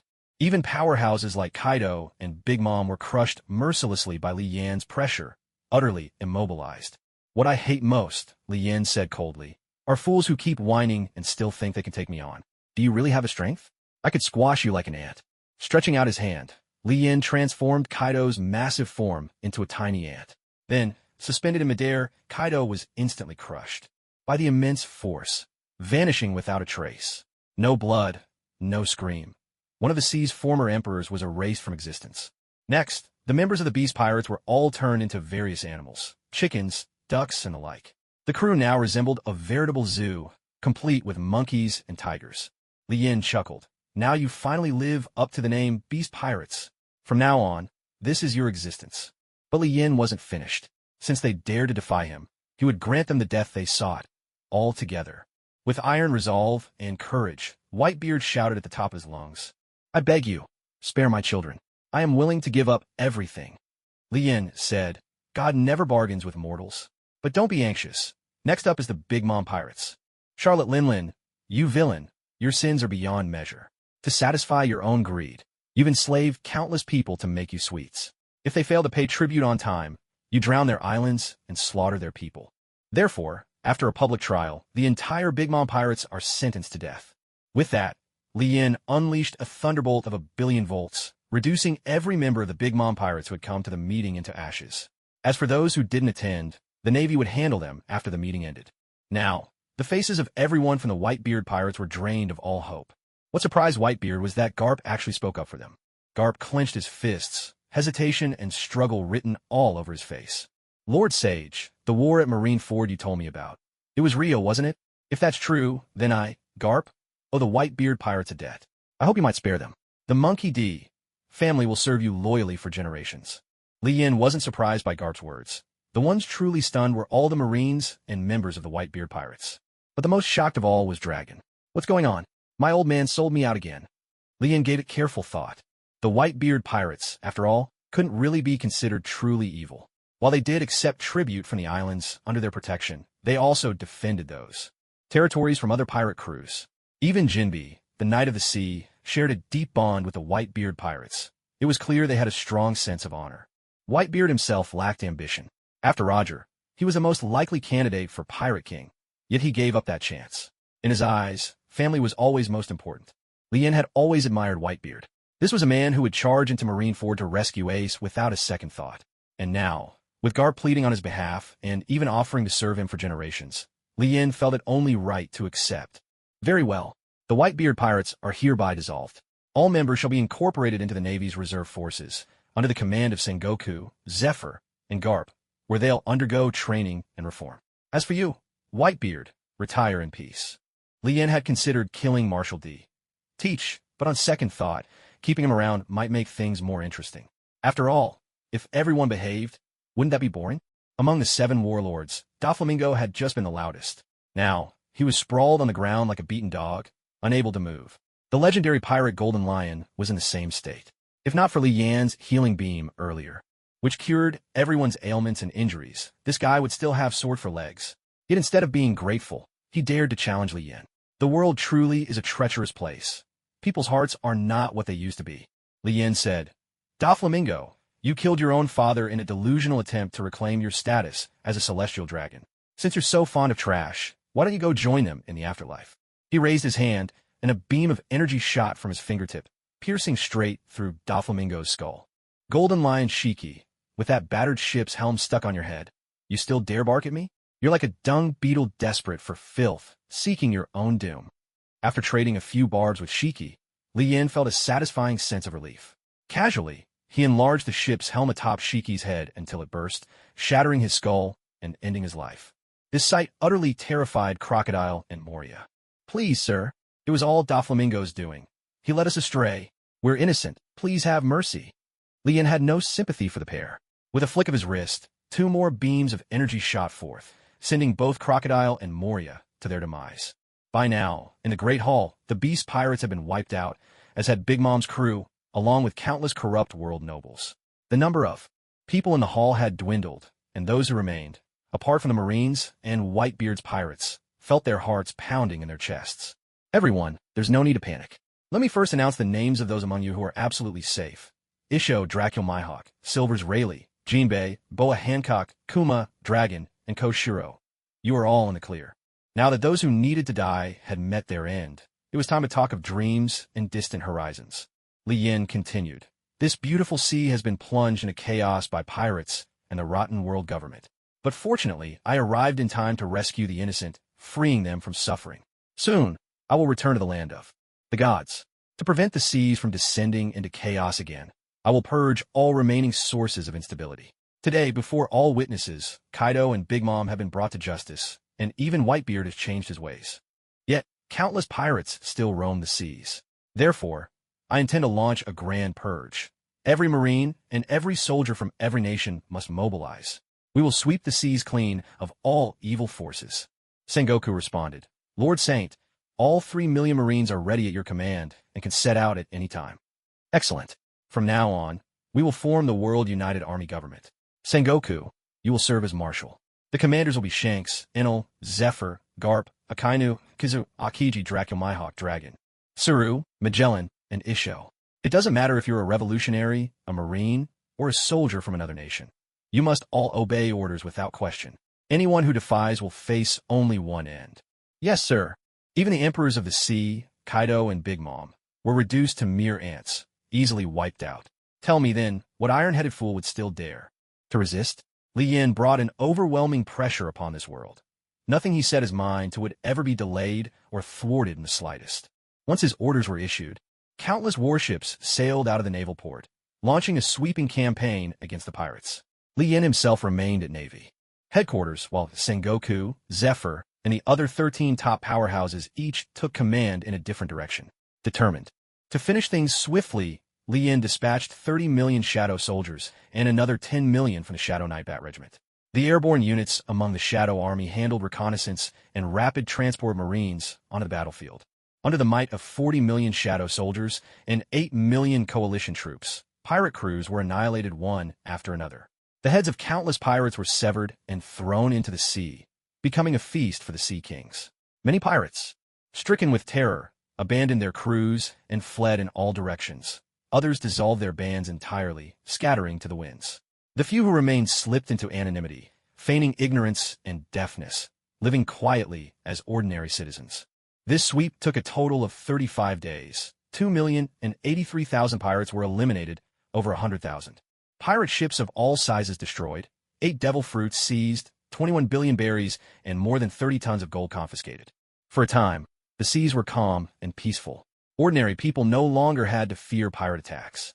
The world grew stable and tranquil. Industries began to recover and flourish, and people's quality of life soared. East Blue, Kokoyashi Village, Nami's hometown, renowned for its sweet, top-quality tangerines, could no longer keep up with demand. With the seas now safe, their tangerines reached farther markets. Even at Navy headquarters, one could buy these prized fruits. Garp strolled through the bustling, lively streets at Navy headquarters. Several Marines approached from the opposite direction. Upon seeing Garp, they hurried over to greet him. "Vice Admiral Garp." "No. Admiral Garp, you're out for a stroll too?" Garp nodded. "Why are you all so idle? Don't you need a train?" One of the Marines replied, "Admiral Garp, it's like this. There are hardly any pirates left. Staying in the Navy doesn't mean as much as it used to. I'm thinking about retiring, going home, maybe starting a small business." Such words were unthinkable in the Garp of old, words he would never have heard in a lifetime. But the pirates truly had disappeared, rarer, now than endangered animals. Hundreds of warships and tens of thousands of Marines couldn't find a single pirate in a day. Garp clapped the Marine on the shoulder. "Keep it up, young man. You played your part in bringing peace to the seas." Garp continued his stroll alone, and happened to run into a merchant selling East Blue specialties. Curious, Garp asked, "Are you from East Blue?" The merchant exclaimed, "Oh my, aren't you Admiral Garp?" Garp nodded. In this world, it's actually rare to find someone who doesn't know who Garp is. I'm not from the East Blue, but now that the pirates are gone, trading goods has become the most profitable business, he said as he picked up some oranges and other fruits from the stall. Try these. These are oranges from Kokoyasi village in the East Blue, and this one is a coconut from Skypiea. Garp took an orange, tasted it carefully, and found that it really tasted just like the ones from his hometown. Mr. Garp, it's all thanks to you and your people that we can do business in peace now. You have no idea. Every time we used to restock, we were on edge, terrified we might run into pirates. Garp chatted with the vendor for a bit before getting up to leave. In just a few short days, the seas had grown bustling and prosperous. It was hard to imagine just how advanced things would become in the future. On Skypiea, Zephyr, with more time on his hands, was teaching his son. His wife brought over 2 glasses of coconut juice and smiled. The child doesn't have to follow the same path you did. Now that the seas are safe, as long as he grows up in peace, that's enough. Zephyr picked up a glass of coconut juice. That's true. For centuries, after dozens of generations of Marines failed, Lord God did in a single month what none of them could. On the beach of Skypiea, Shanks and Ben Beckman sat together. Ben Beckman asked, "What do we do from now on?" Shanks replied, "Your strength is no less than mine, so don't be impatient. The Lord will surely value your talents in due time." It was true that Li Yin had somewhat overlooked Ben Beckman. His strength was indeed formidable, just a shade weaker than Shanks himself. After reporting the results of the latest campaign to Li Yin, Sengoku awaited his next orders. "There are still plenty of pirates left in Impel Down, aren't there? Bring Barrett here. As for the others, execute them all. Also, transfer Shiryu of the Rain to Navy headquarters." Sengoku replied, "Understood. I'm planning to leave in a few days." "What are your plans?" Li Yin asked. "If possible, we hope to keep following you," Sengoku answered. "This world no longer needs so many Marines. If we stay here, we'll have no purpose at all." Li Yin nodded. "Come with me." He opened a portal to the Shadow Kingdom and took Sengoku to an island. Breathing in the crisp air, Sengoku gazed at the deep blue sea before him, a trace of curiosity in his eyes. "Is this the land of the gods?" Li Yin shook his head. "No, but it's much like your world, vast oceans, endless islands. The difference is, here there are 4 colossal continents. I created this new home just for all of you. The oxygen concentration here reaches as high as 85%. The caterpillars here grow to 7 or 8 meters long, bigger than a bull. Every species on this land is of a colossal size. Of these 4 supercontinents, 2 pose no threat to your survival whatsoever. The other 2, however, are a paradise for the strong, where ferocious, formidable behemoths and all manner of wondrous creatures with impressive power await, giving you the chance to keep enjoying the thrill of battle." Sengoku smiled, clearly pleased with what he saw. Here was a place that offered both a peaceful environment and mighty beasts, freedom to choose one's own way of life. Li Yin spoke up, "If you're satisfied, then spread the word. Anyone who wishes to come here is welcome. This land is hundreds of times the size of your old home. Everyone who comes can enjoy a life of abundance." "Holy Lord, well, are you satisfied?" someone asked. Suddenly, the colossal head of Sol, the star-forging Dragon King, emerged from the depths of the starry sky. Though he had gone to great lengths to shrink his form countless times over, to everyone else he was still impossibly massive, blocking out the sun and sky. Sol's gigantic head stretched from the heavens down to the ground, like a towering mountain standing before Li Yin and Sengoku. His jaw pressed against the earth, crushing entire mountain peaks, yet his eyes remained tens of thousands of meters up, deep and unfathomable. Like the stars themselves, his dragon horns vanished into the starry void above, and each scale on his hide was as large as an island. Deep blue and glimmering, the scales shimmered with mysterious magical patterns, arcs of potent magic dancing across their surfaces. Any weaker creature, even one merely standing atop those scales, would be crushed by the energy radiating from them. Sol extended a massive dragon claw and gently tapped Sengoku's arm, a gesture of greeting, his version of a handshake. Li Yin turned to Sengoku and reassured him, "Don't be afraid. This is Sol, the star-forging Dragon King, one of my companions. The land beneath our feet was forged by Sol himself in a single day. He spared no effort to ensure your comfort, recreating your old environment as closely as possible." Sengoku swallowed hard and managed a timid, "Thank you." Anyone faced with such a cosmic dragon would surely feel as if they were staring into an abyss of dread. Hearing this, Sol let out a thunderous laugh. Unfortunately for Sengoku, The sound nearly deafened him. His ears rang, his head buzzed, and golden lights danced before his eyes. Li Yin quickly intervened. Soul, you go take care of your business. Once everyone has fully relocated, you're welcome to visit, but you mustn't interfere in any of their affairs. After bidding Soul farewell, Sengoku knelt on one knee before Li Yin, formally requesting to follow him. Up until now, Sengoku had only known Li Yin as an overwhelmingly powerful figure, but this terrifying cosmic dragon, such a fearsome being, turned out to be nothing more than a follower of the man standing before him. Sengoku realized he needed to truly understand this man's abilities for himself. A chime sounded in his mind. Beep. A new follower has been detected. Ding. You have acquired all the abilities of this follower. Buddha form, armament haki, observation haki, conqueror's haki. Li Yin now possessed the physique of the star-forging Dragon King, along with immense mental fortitude, rendering these three forms of haki somewhat superfluous for him. The human fruit, mythical Zoan type, Buddha form. The user could unleash devastating shockwaves, but its true value lay in granting the strength, wisdom, and spirit of a Buddha. A massive body paired with a sharp mind and perfected combat skills combined to create a form that epitomized the harmony of heart, body, and technique. Sengoku was a top-tier powerhouse in the world of pirates, but to Li Yin, this new enhancement was little more than a minor improvement. For Li Yin, the Buddha form was simply another flashy method of attack. No more, no less. Sengoku returned to Navy headquarters and began executing Li Yin's orders. He was to slaughter every pirate in Impel Down and bring Barrett back to face Li Yin personally. Summon Zephyr, Garp, and Shanks, he commanded. Tell them I have an important announcement.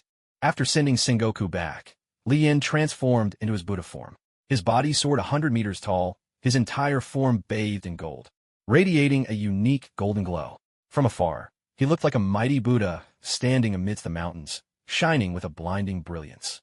Gazing upon his own form, Li Yin couldn't help but shout. In the south, there's no one like Yua Mikami. In the north, no one rivals Maria Ozawa. Master, why not just give yourself to this humble monk? Then, turning to the towering trees before him, he struck out with a massive palm. With a thunderous crash, the forest before him was utterly obliterated. Sengoku addressed them. I've summoned you here on the orders of the Holy Master. The three straightened up, listening intently as Li Yin's instructions were relayed. The Holy Master commands us to wash Impel Down in blood, exterminate every pirate within. In addition, bring Barrett to him. Shanks nodded. That's pretty straightforward. Sengoku replied. No matter how simple the Holy Master's orders may seem, we cannot afford to be careless. My plan is for the four of us to act together, leading 50,000 Marines in a thorough, sweeping search of Impel Down. Not a single pirate must escape. We must not betray the Holy Master's trust. Garp glanced at Sengoku, finding his demeanor a bit unfamiliar, but suppressed his doubts and prepared to head for the ships. But Sengoku stopped Garp, waiting until Shanks and Zephyr had left. Garp, I know you have many questions. Right now, just like Zephyr, I have already fully submitted to the Holy Lord and become his follower. But you, Akainu, Kizaru, Akiji, and Shanks have not formally pledged allegiance yet. You're not truly his followers, only his subordinates, mere fringe figures within the Holy Lord's sphere of influence. If this continues, you'll lose your chance to reach the inner circle. For the sake of Luffy and Ace, you should give this some serious thought. Garp remained silent, his expression solemn. In the world of pirates, he was confident that Luffy and Ace would become first-rate powerhouses, standing at the very top of the pyramid. Even if they never became world nobles, they could still live freely and boldly. But under Li Yin's command, their strength clearly wasn't enough. The closer one got to Li Yin, the more chances there were to grow stronger. Deep in thought, Garp left the conference room with Sengoku, heading for the naval port. There, 50,000 Navy soldiers stood at the ready, prepared to set out for Impel Down the moment Sengoku gave the order. Shanks glanced at the impressive display and smirked. That guy really knows how to make a spectacle of things. Zephyr smiled faintly and explained to Shanks. With the pirates gone, these Marines have nothing to do. Otherwise, Sengoku wouldn't have mobilized such a massive force. To him, these soldiers are incredibly valuable. After receiving the news, Magellan, the warden of Impel Down, began his preparations. Impel Down was a colossal tower-like structure, its foundations sunk deep below the sea. Built in the calm belt, the entire prison was surrounded by gigantic sea kings, making it impossible for anyone to swim close and sabotage the outer walls. In addition, a Navy warship was always stationed to guard the prison. Deep within its shadowy halls lay countless cells and torture chambers for interrogating prisoners.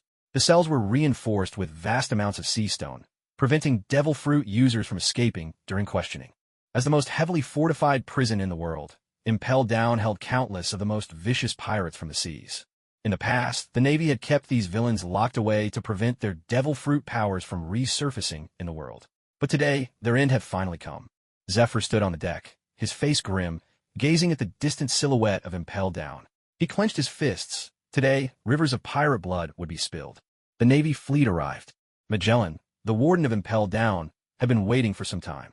This time, Sengoku led the mission personally, not only to prove his loyalty to Lien, but to eradicate the last remnants of the pirate world and bring his naval career to a fitting close. Fleet Admiral, everything is in order inside Impelled Down. Shall we draw up a battle plan? Magellan asked.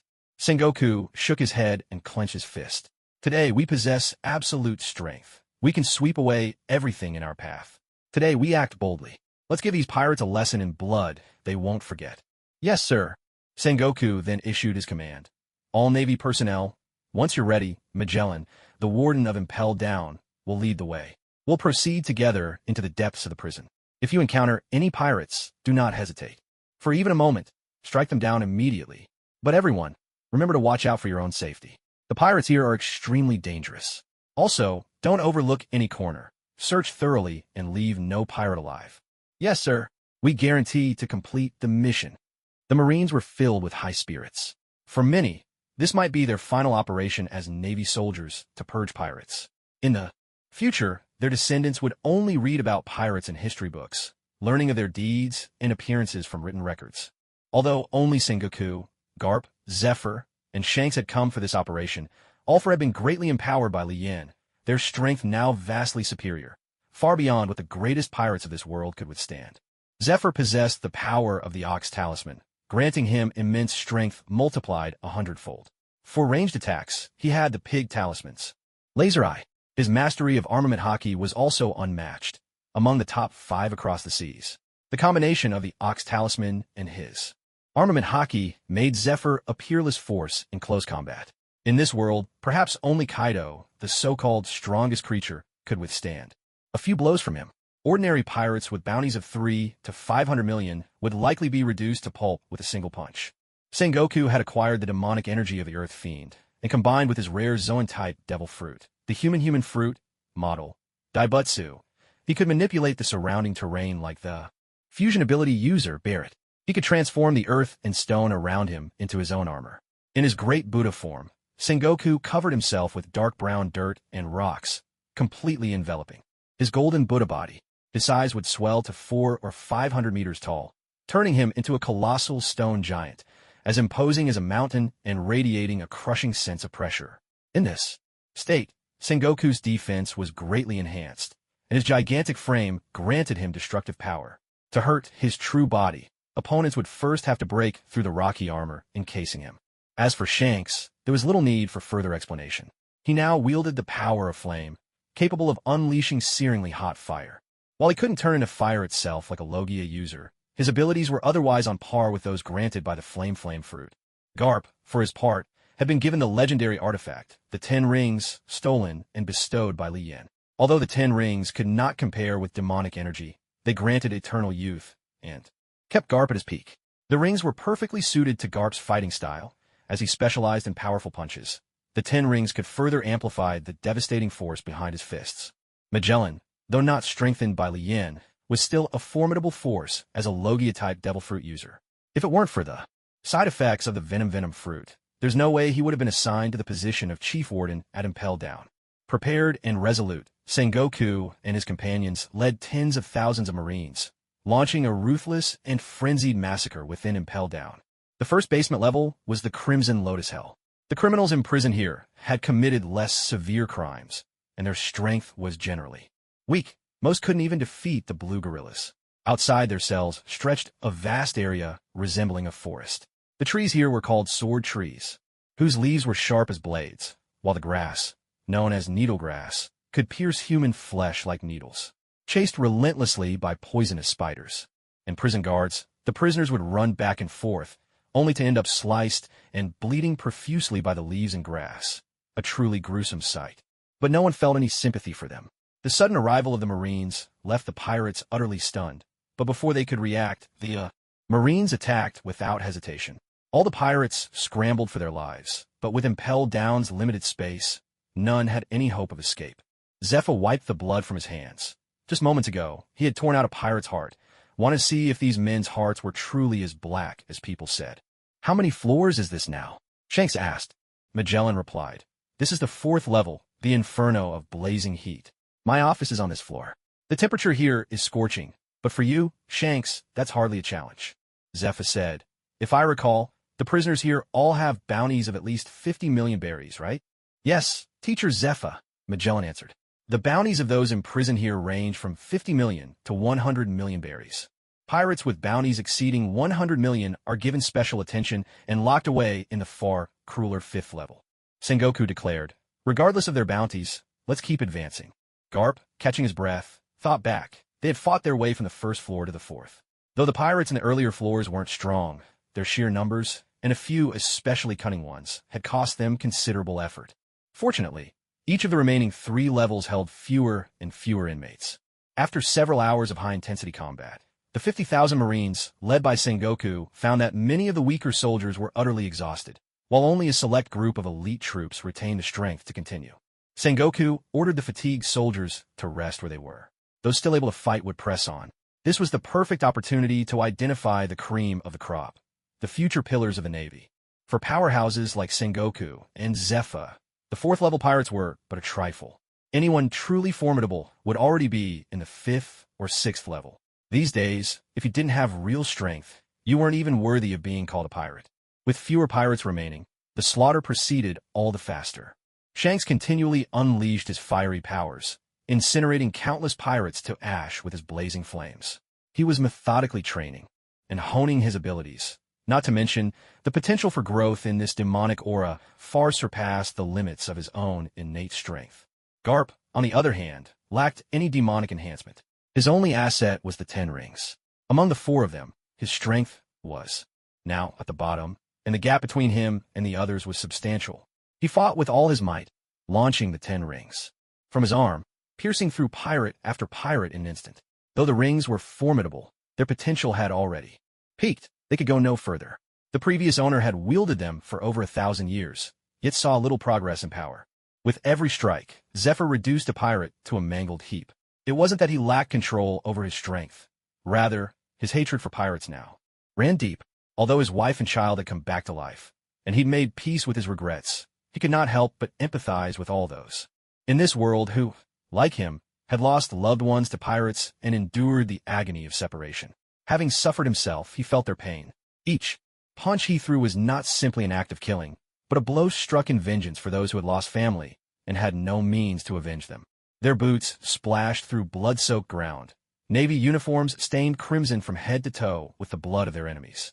Sengoku spoke. "Report the casualties." "Admiral, there are no fatalities among our troops.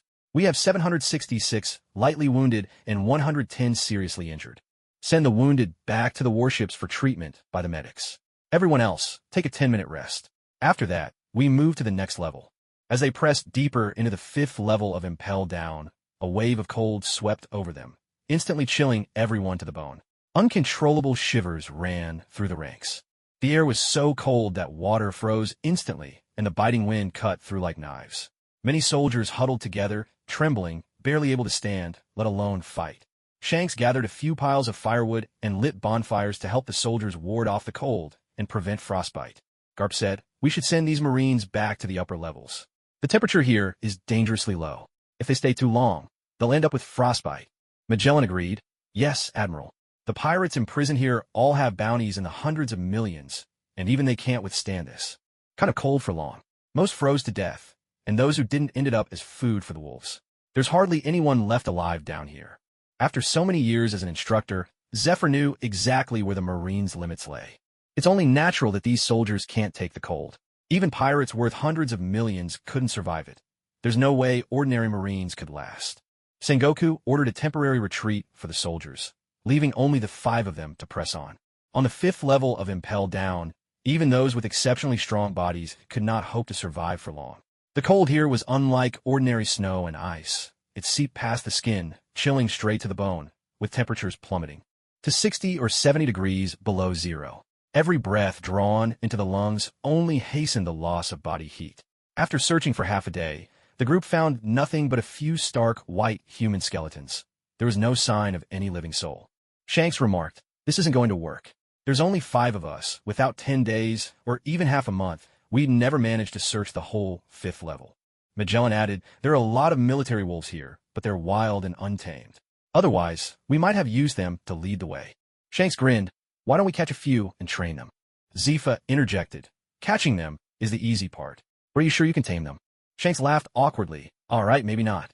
Forget I said anything." Sengoku spoke. "Let's give it a try. We don't have any better options at the moment. If we could train the wolves, it might be like training military dogs." Zifa nodded. "That's about all we can do. With so many pirates hiding here, we really have no way to search every nook and cranny by ourselves." Meanwhile, at Marine headquarters in Akiji's office, the 3 admirals were holding a secret meeting. Akainu asked, "Akiji, why did you call us here?" It turned out Akiji had gathered Akainu and Kizaru to discuss the mysterious Li Yan. They knew little about Li Yan. Since their first encounter, they'd barely exchanged a handful of words and remained unfamiliar with his temperament and character. Zifa had been the first in the Navy to follow Li Yan, but the 3 admirals did not have a particularly close relationship with Zifa, so prying information from him was out of the question. Akiji shook his head. "It's nothing urgent. I just wanted to hear your thoughts. What do you make of the mysterious Li Yan and the current situation on the seas?" Kizaru, as laid back as ever, drawled, "All the pirates on the seas have been wiped out. No more overtime for us. Isn't that wonderful?" Akainu and Akiji were used to Kizaru's nonchalance. Akainu said, "You mean, what should we do next?" Akiji nodded. "With no pirates left, the Navy is becoming pretty irrelevant, staying on as admirals of an empty shell. Wouldn't it be better to follow a true powerhouse?" Narrowing his eyes, Akiji quietly asked Akainu, "Have you ever taken a close look at teacher Zifa's strength?" Akainu shook his head. Ever since graduating under Zifa's tutelage, they had barely spoken, so while Akainu knew Zifa had grown stronger, he'd never paid close attention to just how much.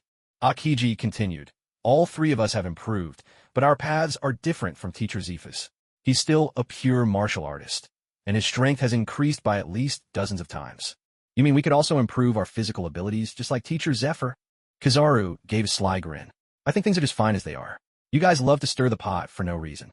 I'd rather just enjoy my peaceful retirement." Akainu ignored the slacker monkey. That guy was on a completely different wavelength from the 2 of them.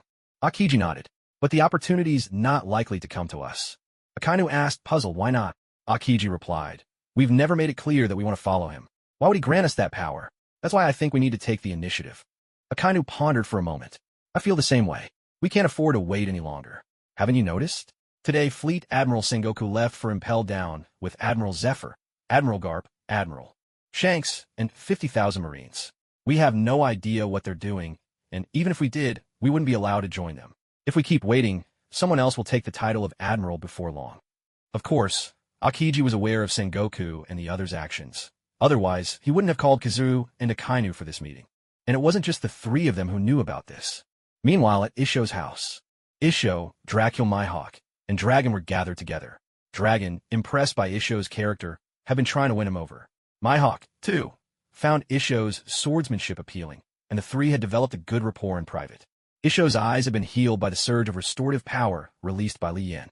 He had witnessed firsthand how the world had become a better place under Li Yan's rule.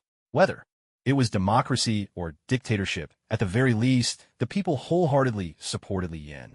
Many even went so far as to build temples in his honor, worshipping him as a savior. Looking at the 2 guests in his home, Isho's face showed a hint of curiosity.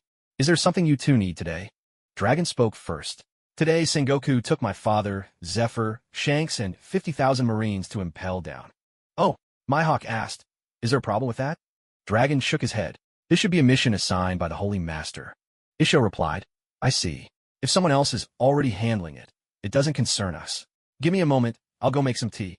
Dragon stopped Isho, urging him to sit back down. He was starting to feel that talking to these 2 was rather challenging. "What I mean, don't you understand?" Mihawk was completely uninterested in the games of power and had no desire to learn about them. "Understand what?" Everyone's starting to form alliances now. They all want to squeeze into the inner circle to gain strength, maybe even achieve godhood. Isho shook his head and said, Pursuing power too blindly will only make you lose yourself. Dragon said, I don't agree with Isho's viewpoint.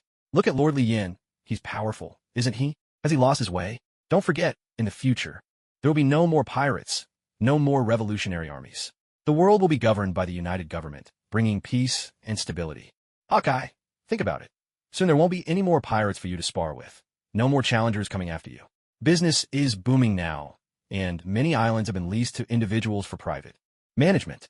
In the future, even if you chop down a few trees, you'll likely be damaging someone's private property. The government will label you a dangerous criminal and throw you in jail for years. Mihawk and Isho were no fools. They understood all too well how the seas were changing. According to Dragon's logic, all of this was entirely possible. For Isho, a world like this was something he had always dreamed of. But for Dracul Mihawk, if he could no longer grow stronger, could no longer hone his swordsmanship, he would rather die. Dragon was exhausted by it all. He noticed the Navy seemed to be forming factions, so he hurried to recruit 2 allies for himself. Who could have guessed that these 2 would turn out to be so unreliable? If he hadn't had enough of his father's iron-fisted love, he would have formed a father-son team long ago. Sengoku and his companions were staring at the captured military wolves, troubled. Conqueror's haki could make them submit, but it couldn't convey commands. Zephyr turned to Sengoku and asked, Do you think there's still any need for Impelled Down to exist? Sengoku was taken aback. What do you mean? Zephyr replied, Let's head to level 6 first. Once we've taken care of things, we should destroy Impelled Down completely. Let this place become the tomb for these pirates. Sengoku and Garp considered it and realized he had a point. Now that the seas had become peaceful and stable, Impelled Down had lost its former purpose. Perhaps it was best to bury it beneath the waves alongside these pirates. Level 6, Eternal Hell. Those imprisoned here were truly infamous figures. Once you entered, it was as good as a death sentence. Nobody ever escaped. Every pirate held here was a legend in there. On right, like the Golden Lion Shiki, Red the Aloof Leadfield, and Demon Air Douglas Bullet. To date, only the Golden Lion Shiki had managed to escape, but he lost both legs in the process. The crimes committed by the prisoners on this level were so heinous that the government covered up the worst of them, and the newspapers deliberately avoided reporting on their deeds. As a result, much about these pirates remained top secret. But Sengoku, Zephyr, and Garp knew the truth. There wasn't a single decent soul here. They were the worst of the worst. A chilling laugh echoed through the darkness. Ha ha ha, look who's come to visit. In that moment, countless eyes locked onto the 5 intruders. The pirates here all recognized Sengoku, Zephyr, Garp, and Magellan, but there were few who knew Shanks. Ha ha, so it's Fleet Admiral Sengoku of the Navy. Do you dare let me out? I'll skin you alive. A barrage of filthy insults followed, each one cursing the ancestors of Sengoku, Zephyr, and their companions with creative malice. Sengoku's face darkened, clearly infuriated. After so many years as Fleet Admiral, no one had dared curse him to his face. Yet today, these doomed scoundrels hurled insults at him without restraint. Garp's expression was no better than Sengoku's. He'd always detested this lot, and now, even with them locked up and impelled down, their arrogance persisted. Only Magellan remained unfazed. He'd long grown accustomed to the pirates' abuse and simply paid them no mind. Zephyr spoke in a low, cold tone. Magellan, have you been feeding these bastards too well? If I were you, I'd make them grateful to eat excrement. Sengoku roared. Enough. Today is the day you worthless trash die. Without hesitation, Zephyr stormed in and shattered a pirate's skull with a single punch, blood and bone splattering in all directions. Zephyr's face was grim. Come on, you trash. Keep cursing if you dare. The pirates inside were no match for these men. Zephyr alone could easily slaughter every pirate in the cell. Seeing Zephyr's ruthless assault, some of the prisoners began to panic. You dare kill us. Aren't you afraid our devil fruits will reappear on the seas? And what of it? Today, every one of you scum, except for Barrett, whom the Holy Lord has specifically requested to see, will die. Sengoku forced down his anger, deciding to first find Barrett, so there would be no risk of killing him by mistake and having no explanation for Liyin.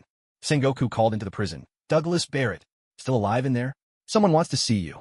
In a shadowy corner, Barrett watched Sengoku and the others arrive. What surprised him was the appearance of a familiar old face, Shanks, who had once sailed beside him on Roger's ship. Shanks, I never expected that after all these years, you'd become a Marine. Judging by your look, you must be an admiral by now, right? A deep, powerful voice echoed out. The moment Shanks heard it, he knew it could only be that monster. The one who, at 15, could fight Rayleigh to a standstill. The one who had always set his sights on surpassing Roger, relentlessly striving forward. Shanks nodded. Seeing an old comrade after so many years, he felt the weight of time and change. That's right, I'm a Marine Admiral now, but I'm also the fire god of the Holy Nation. Let me share a secret. I've gained power beyond even Captain Roger. As I am now, I'm far stronger than Roger was at his peak. Barrett burst out from the corner in an instant, crashing into the sea-stone railing of the prison with a loud clang. His eyes bulged with rage as he glared fiercely at Shanks and roared, "You lied to me. How could you possibly surpass Roger?" Shanks paid him no mind. There was no need to explain himself. His current strength made it effortless to utterly defeat Barrett. Seeing that Barrett had been found, Sengoku wasted no more words and immediately unleashed his fury. The pirates were as helpless as chickens and dogs, utterly incapable of resistance. Zephyr seized one pirate by the shoulder and squeezed hard. A sickening crack echoed as the shoulder blade shattered. Then, with a powerful kick, he sent the man flying. With a tremendous crash, the pirate was embedded deep into the thick walls of Impel Down. The 10 iron rings in Garp's hands grew ever more agile. With every punch, a pirate would fall, some dead, others gravely wounded. Sengoku transformed into his golden Buddha form, plunging into the chaos among dozens of pirates. The pirates didn't just attack Sengoku and his allies. They even turned on each other, completely lacking any sense of unity. Even at the brink of life and death, these men simply could not band together. This alone revealed just how hopelessly flawed they all were. Sengoku aimed his gigantic fist at a group of pirates and brought it down with earth-shaking force. But to Sengoku's surprise, among the pirates he attacked, someone stepped forward and caught the blow with both arms raised high. Sengoku withdrew his fist, revealing the man standing below. It was him, Red the aloof, Redfield. Redfield was no longer young. Once, he had vied for the Pirate King's throne against Roger, Golden Lion, and Whitebeard. Relying on his own strength alone, he had earned a reputation equal to that of the Roger and Whitebeard pirates. Sengoku muttered, "What a troublesome lot. Remnants of a bygone era. You'd best prepare to die." Redfield knew all too well that he was no match for Sengoku. He looked at Sengoku, Zephyr, and Garp, 3 giants from his own era. They still radiated energy, showing no trace of age, and their power, for reasons unknown, had become utterly terrifying. In front of them, even the most fearsome pirates crumbled like glass, shattering at the slightest touch. He had just used every ounce of strength to barely withstand one punch from Sengoku, but the blow had ravaged his insides. He forced himself to stand, holding back the pain with sheer willpower. "Sengoku, will you spare my life? I'm old now. The seas have nothing to fear from me anymore." Redfield, proud as ever, lowered his head and pleaded with Sengoku. In the chaos of that former age, anyone would have thought they'd misheard such a thing. But the passage of years does more than age the body. It wears down even the sharpest edges. Sengoku let out a sigh. "I'm just following orders, that's all." The Red Count, Redfield, realizing that begging for mercy was futile, steeled himself for a fierce battle with Sengoku. Although he had no hope of victory, he was once a legendary pirate on the great seas. If he could not cling to life in disgrace, he would rather die a glorious death. Barrett watched as Sengoku and his men slaughtered the notorious pirates with ease, cutting them down as if they were mere weeds. For a moment, he was baffled by their purpose. Were the prisons of Impel Down overflowing with pirates, or had the world government issued some secret order? As for Sengoku's claim that someone wanted to meet him, Barrett couldn't care less. What truly piqued his interest was how much the red-haired one's strength had grown. Back in the days of the Roger pirates, only Roger himself could defeat Barrett. Even Rayleigh, the famed right-hand man of the Pirate King, could do no more than fight him to a draw, but back then, Barrett had been just 15 years old. Now, after more than a decade, Shanks's power had far surpassed his own. This newfound strength sparked a deep curiosity in Barrett toward Shanks. When Sengoku finished dispatching the lesser foes around him, he turned his full attention to the Red Count. Though aged and long past his prime, the Red Count's mastery of observation hockey was among the very best on the seas. He was born with an extraordinary gift for it, able to read people's hearts and memories with ease. Yet, he could only do so if his target was weaker than himself or willingly allowed it. And clearly, Sengoku met neither condition. Sengoku launched a flurry of thunderous punches. The Red Count, relying on his outstanding reflexes, narrowly dodged each attack. Yet, the blow he had taken earlier had already left him wounded. If this continued, his injuries would only worsen. He clenched his teeth in frustration, cursing silently. "You scoundrel," picking on an old man with no sense of honor. But aside from venting his anger inwardly, there was little else he could do. Sengoku marveled at the Red Count's remarkable agility. If he had faced him at his peak, defeating him would have required a true effort. Meanwhile, as Zephyr and Garp pressed deeper into the enemy ranks, they encountered several familiar faces, Shenghuang Wolf and Vasco Shot, known as the Big Drinker. Both would one day serve as Blackbeard's crew, but today, fate had dealt them a cruel hand. Not Blackbeard, but Zephyr and Garp awaited them here. Red-haired Shanks found himself confronting one of the few female pirates present, a devil fruit user with a rare mythical Zoan type. The Inu no Mi model, nine-tailed fox. Her name was Katarina Devon, and in time, she too would join Blackbeard's crew as captain of a sixth ship. But luck was not on her side today, for she would meet her end here as well. The battle between Sengoku and the Red Count raged on, yet it was always Sengoku pressing the attack, while the Red Count fought desperately to evade him. The Red Count was already gasping for breath, but there was nothing he could do. As long as Sengoku landed another punch, he wouldn't even have the chance to get back on his feet. Mustering all his remaining strength, he aimed a punch at Sengoku's chest. Suddenly, a wall of earth sprang up to block his attack. He swung his fist, smashing it heavily into the wall, punching straight through it. Only for Sengoku's massive fist to follow up instantly. The Red Count spat out a mouthful of blood mixed with bits of his organs. The immense force sent him hurtling backwards, slamming him brutally against the wall. Cough, cough. He struggled to lift his head. Looking around, he saw nothing but severed limbs, mangled bodies, and a muddy mess of flesh. The pirates' wails echoed through the grim prison, filling the air with misery. For the first time, he felt a terror he had never known before. But it wasn't just fear. His heart burned with unwillingness. Thud, thud. Sengoku walked toward him at a measured pace, determined to quickly end the remnants of this old era. The Red Count gave a bitter, tragic smile. He had brought disaster to the seas, spent most of his life locked away and impelled down, and now, like a stray dog, he was being ground into the earth by others. Sengoku asked coldly, "Any last words?" The Red Count thought for a moment, then shook his head. He'd lived his whole life with no children and no attachments. His only guiding light had been the pursuit of freedom and the dream of becoming Pirate King. Sengoku sneered, "People like you. What's the point? Even if you did become Pirate King, you'd still have nothing. No family, no friends.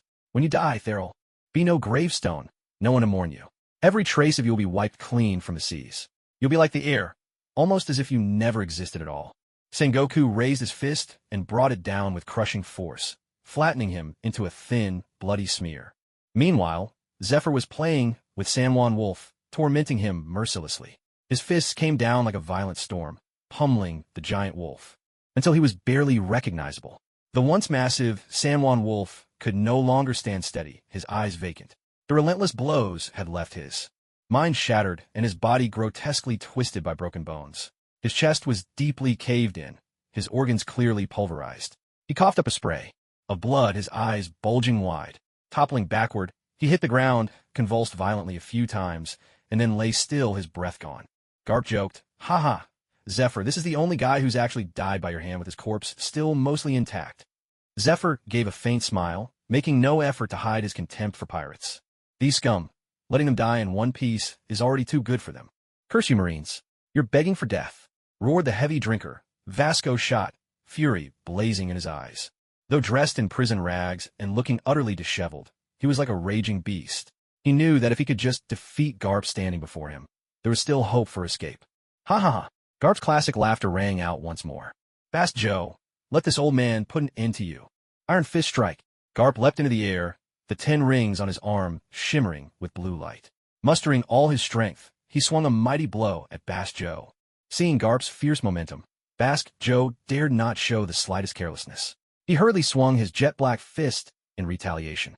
There was a thunderous crash. Bast Joe was sent flying, smashing into the sea-stone wall of impelled down with a resounding clang. The arm with which he had clashed against Garp had completely vanished, pulverized by the overwhelming force. Blood gushed from a massive, torn wound at his shoulder. Sliding down from the wall, Bast Joe wiped the blood from the corner of his mouth with his remaining hand. He staggered to his feet and roared furiously, "You bastard! I'll kill you! I'll kill you!" With that, he charged at Garp. Garp grinned, admiration in his eyes. "Admirable courage, but this is where it ends for you." In a flash, the 10 rings shot from his arm, slamming into Bast Joe's torso. A huge, gaping hole appeared in Bast Joe's chest, the wound cleanly pierced by the 10 rings. Bast Joe collapsed to the ground, his eyes glazed and pupils dilated. It was clear he wouldn't survive. With several of the strongest pirates dead, the rest were much easier to handle. Before long, only Sengoku, a few others, and Barrett remained on the 6th level of Impel Down. At Marine headquarters, Li Yin sat in his office, holding Wanda close as they talked heart to heart. Though only a single chest separated Wanda's heart from Li Yan's hand, the distance still felt immense, simply because she was so well endowed. Wanda slapped away Li Yan's wandering hand and said, "We've been out for 2 months. When are we going back? Pietro's home alone. Aren't you afraid he'll tear the house down?" Li Yin chuckled. "Don't worry, I have leverage.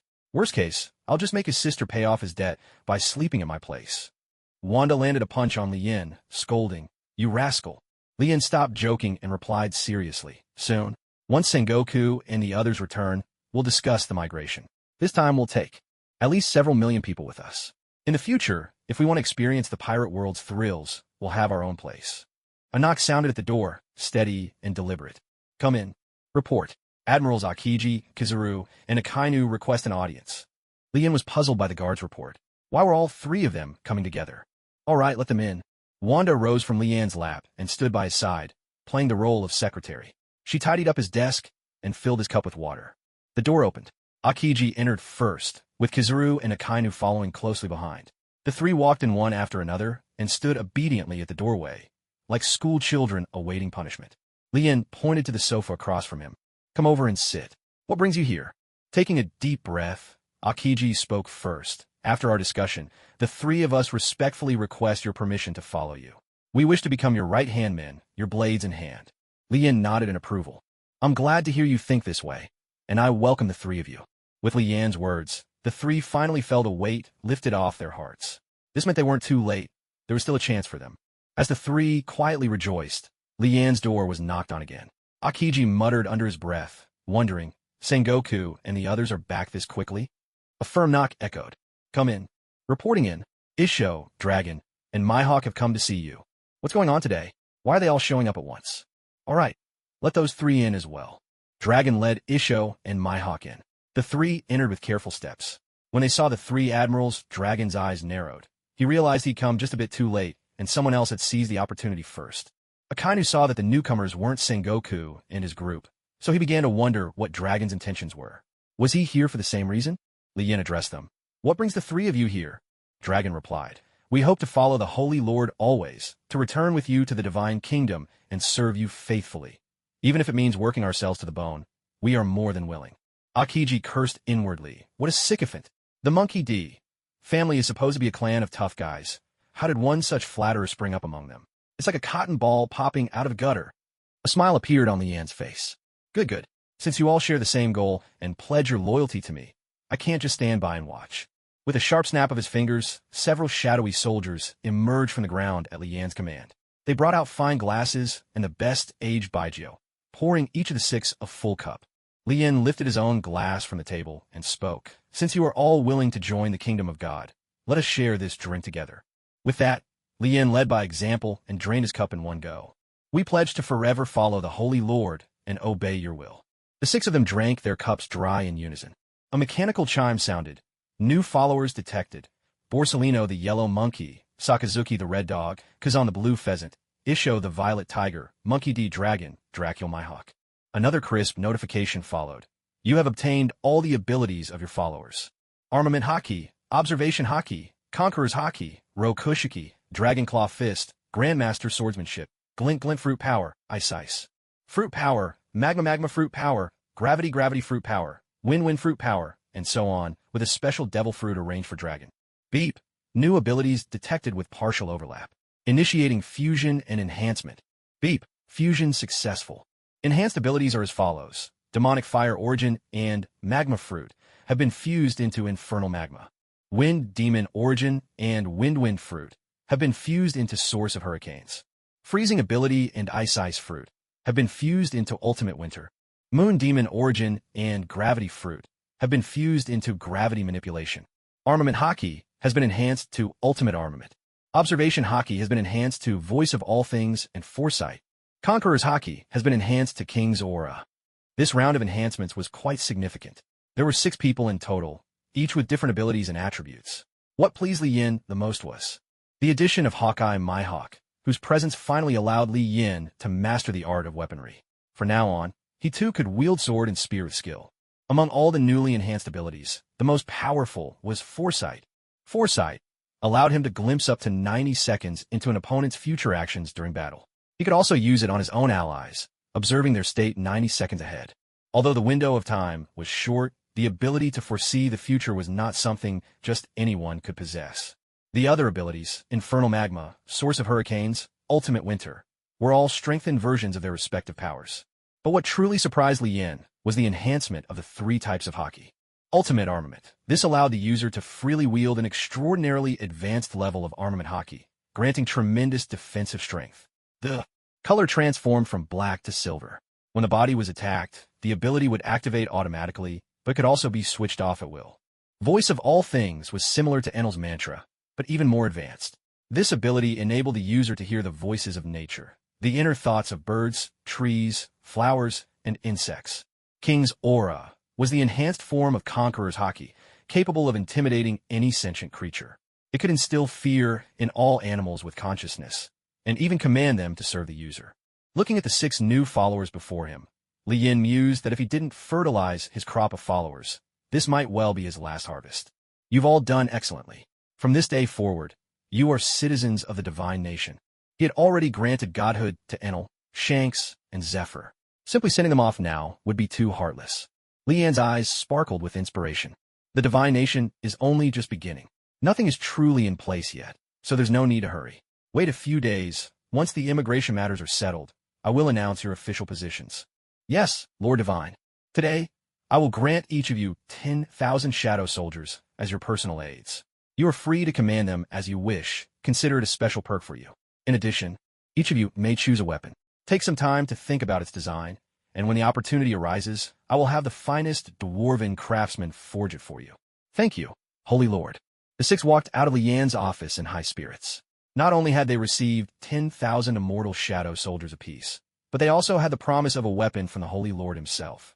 Hawkeye Mihawk was visibly excited. Though he already possessed the legendary Black Blade, Yuru, a weapon bestowed by the Divine, would surely count as an artifact. If he could wield a god-forged sword, his power would surely reach new heights. It seemed Dragon was right. Following the gods was indeed the true path to strength. Shanks wiped the blood from his sword, surveying the hellish chaos all around. He couldn't help but sigh. Thankfully, he had met the Holy Lord early on. Otherwise, who could say if any part of him would still be left here? Sengoku called out, "Barrett, come with me." Barrett glanced at Shanks. He couldn't beat him. Then he looked to Zephyr and Garp. Not a match for them either. The golden Buddha before him was even more out of the question. As for the poison user, perhaps he could take him, but what would be the point? Resigned, Barrett agreed without protest. The corpses of his fellow inmates were barely cold. Better to keep his head down for now. Zephyr spoke up. Let's go. Once we're done up here, I'll dive beneath the waves and knock down Impel Down's walls. This place will become the pirates' final grave. Before long, the group had returned to the naval fleet on the surface, where all soldiers were assembled and awaiting orders. Garp handed his 10 rings to Zephyr, who slipped them onto his right arm. With these, he would dive to the ocean floor and shatter the outer wall of Impel Down's 6th level, destroying its load-bearing structure. The entire fortress would then collapse into the boundless sea, and no pirate within, even those with the most extraordinary abilities, could hope to escape. Their only fate would be a watery grave in the frigid depths. Sengoku and the others stood at the prow, waiting anxiously for Zephyr. Suddenly, a tremendous explosion thundered through the air. Impel Down trembled violently, sending waves rolling across the sea. The ships rocked and pitched beneath their feet as the prison's walls split open with massive cracks. Masonry and rubble rained down, sinking into the ocean. With a thunderous crash, the entire fortress collapsed into the sea. Garp and his companions stood tensely at the bow, worried Zephyr might not escape in time and be buried beneath the ruins. Beneath the water, Zephyr dodged the falling debris. With a powerful swing, he hurled the 10 rings behind him. Propelled by the mighty recoil, he shot upward, breaking through the surface and landing squarely on the deck. Seeing Zephyr unharmed, Sengoku and the others set a course for home. Kingdom of Shadows. The star-forging Dragon King, Thor, was in the midst of forging a brand new planet. Unlike ordinary celestial bodies, this was to be his star of entertainment, a world of amusement crafted by Thor himself. Here, he planned to host all manner of competitions, with the victors earning a variety of rewards. This idea had also gained the enthusiastic approval of Li Yin. As for who would compete in these games, well, weren't there plenty of candidates in the world of pirates? Sengoku led his team back to Navy headquarters. They quickly sought out Li Yin to report on their mission. Holy Lord, all the pirates in Impel Down have been eliminated. We brought Barrett back as well. Li Yin gazed at the towering, powerfully built man before him, broad-shouldered, with a mane of golden hair, and couldn't help but feel a sense of awe. He thought to himself, I might stand a respectable 6 feet tall. No, 7, but here I actually feel like Wu Dalong, the smallest man in the room. Among everyone present, Li Yin was by far the shortest. The admirals averaged 3 meters in height. Even Shanks, who was considered on the shorter side, was close to 2 meters. One had to wonder about the choices made by that old mangaka, Oda. How did he come up with these designs? Barrett stood before him, covered in scars, and sporting a tattoo on his left arm, a clear sign of someone who'd lived a real, gritty life. What truly drew Li Yin's attention, however, was Barrett's remarkable talent. This man was a monster among monsters. When Luffy was 15, he hadn't even mastered haki, yet Barrett was already strong enough to arm wrestle Rayleigh. If not for his own reckless choices, Barrett could have simply laid low until he was 30, and then no one on these seas would have been his equal. Li Yin remembered that Barrett had escaped during Blackbeard's infamous attack on Impel Down. Afterward, he ran into Luffy, the story's protagonist, and, thanks to the needs of the plot, was defeated by the Straw Hats and a host of other pirates, only to be finished off by the Navy. In a leisurely tone, Li Yin asked, Do you know why I've summoned you here? Barrett noticed how respectfully Zifa, Sengoku, and the others treated Li Yin, and assumed he must be a celestial dragon or some high-ranking official of the world government. If he could just take Li Yin hostage, maybe, just maybe, he could escape. Barrett replied, I'm not sure. Whatever you need, just say the word. He lowered himself as much as possible, unconsciously taking a few steps closer to Li Yin. Li Yin said, It's nothing major. I just wanted to ask if you're interested in working for me. Barrett responded, Oh, you do realize I'm a pirate, don't you? Li Yin's gaze turned icy. Huh, seems you still haven't recognized the situation you're in. In a blink, Li Yin appeared right in front of Barrett. He moved so swiftly that not a single person in the room could react in time. Li Yin brought his palm down on Barrett's shoulder. The force was immense. Barrett's knees buckled instantly, slamming to the ground and cracking the floor. Agonizing. Pain shot through his shoulder. Barrett clenched his teeth, struggling to rise, but Li Yin's hand pressed down on him like a mountain. There was no way to move an inch. Don't let your thoughts wander again. If it weren't for your natural talent, you'd already be fish food for the Sea Kings by now. With that, Li Yin kicked him hard in the chin. Barrett spat out several teeth and was sent sprawling on the ground by the force of the blow. The others, Sengoku and his companions, remained impassive, merely standing aside and watching in silence. Li Yin drew the weapon from Red-Haired's waist and pointed it at Barrett. You have one last chance.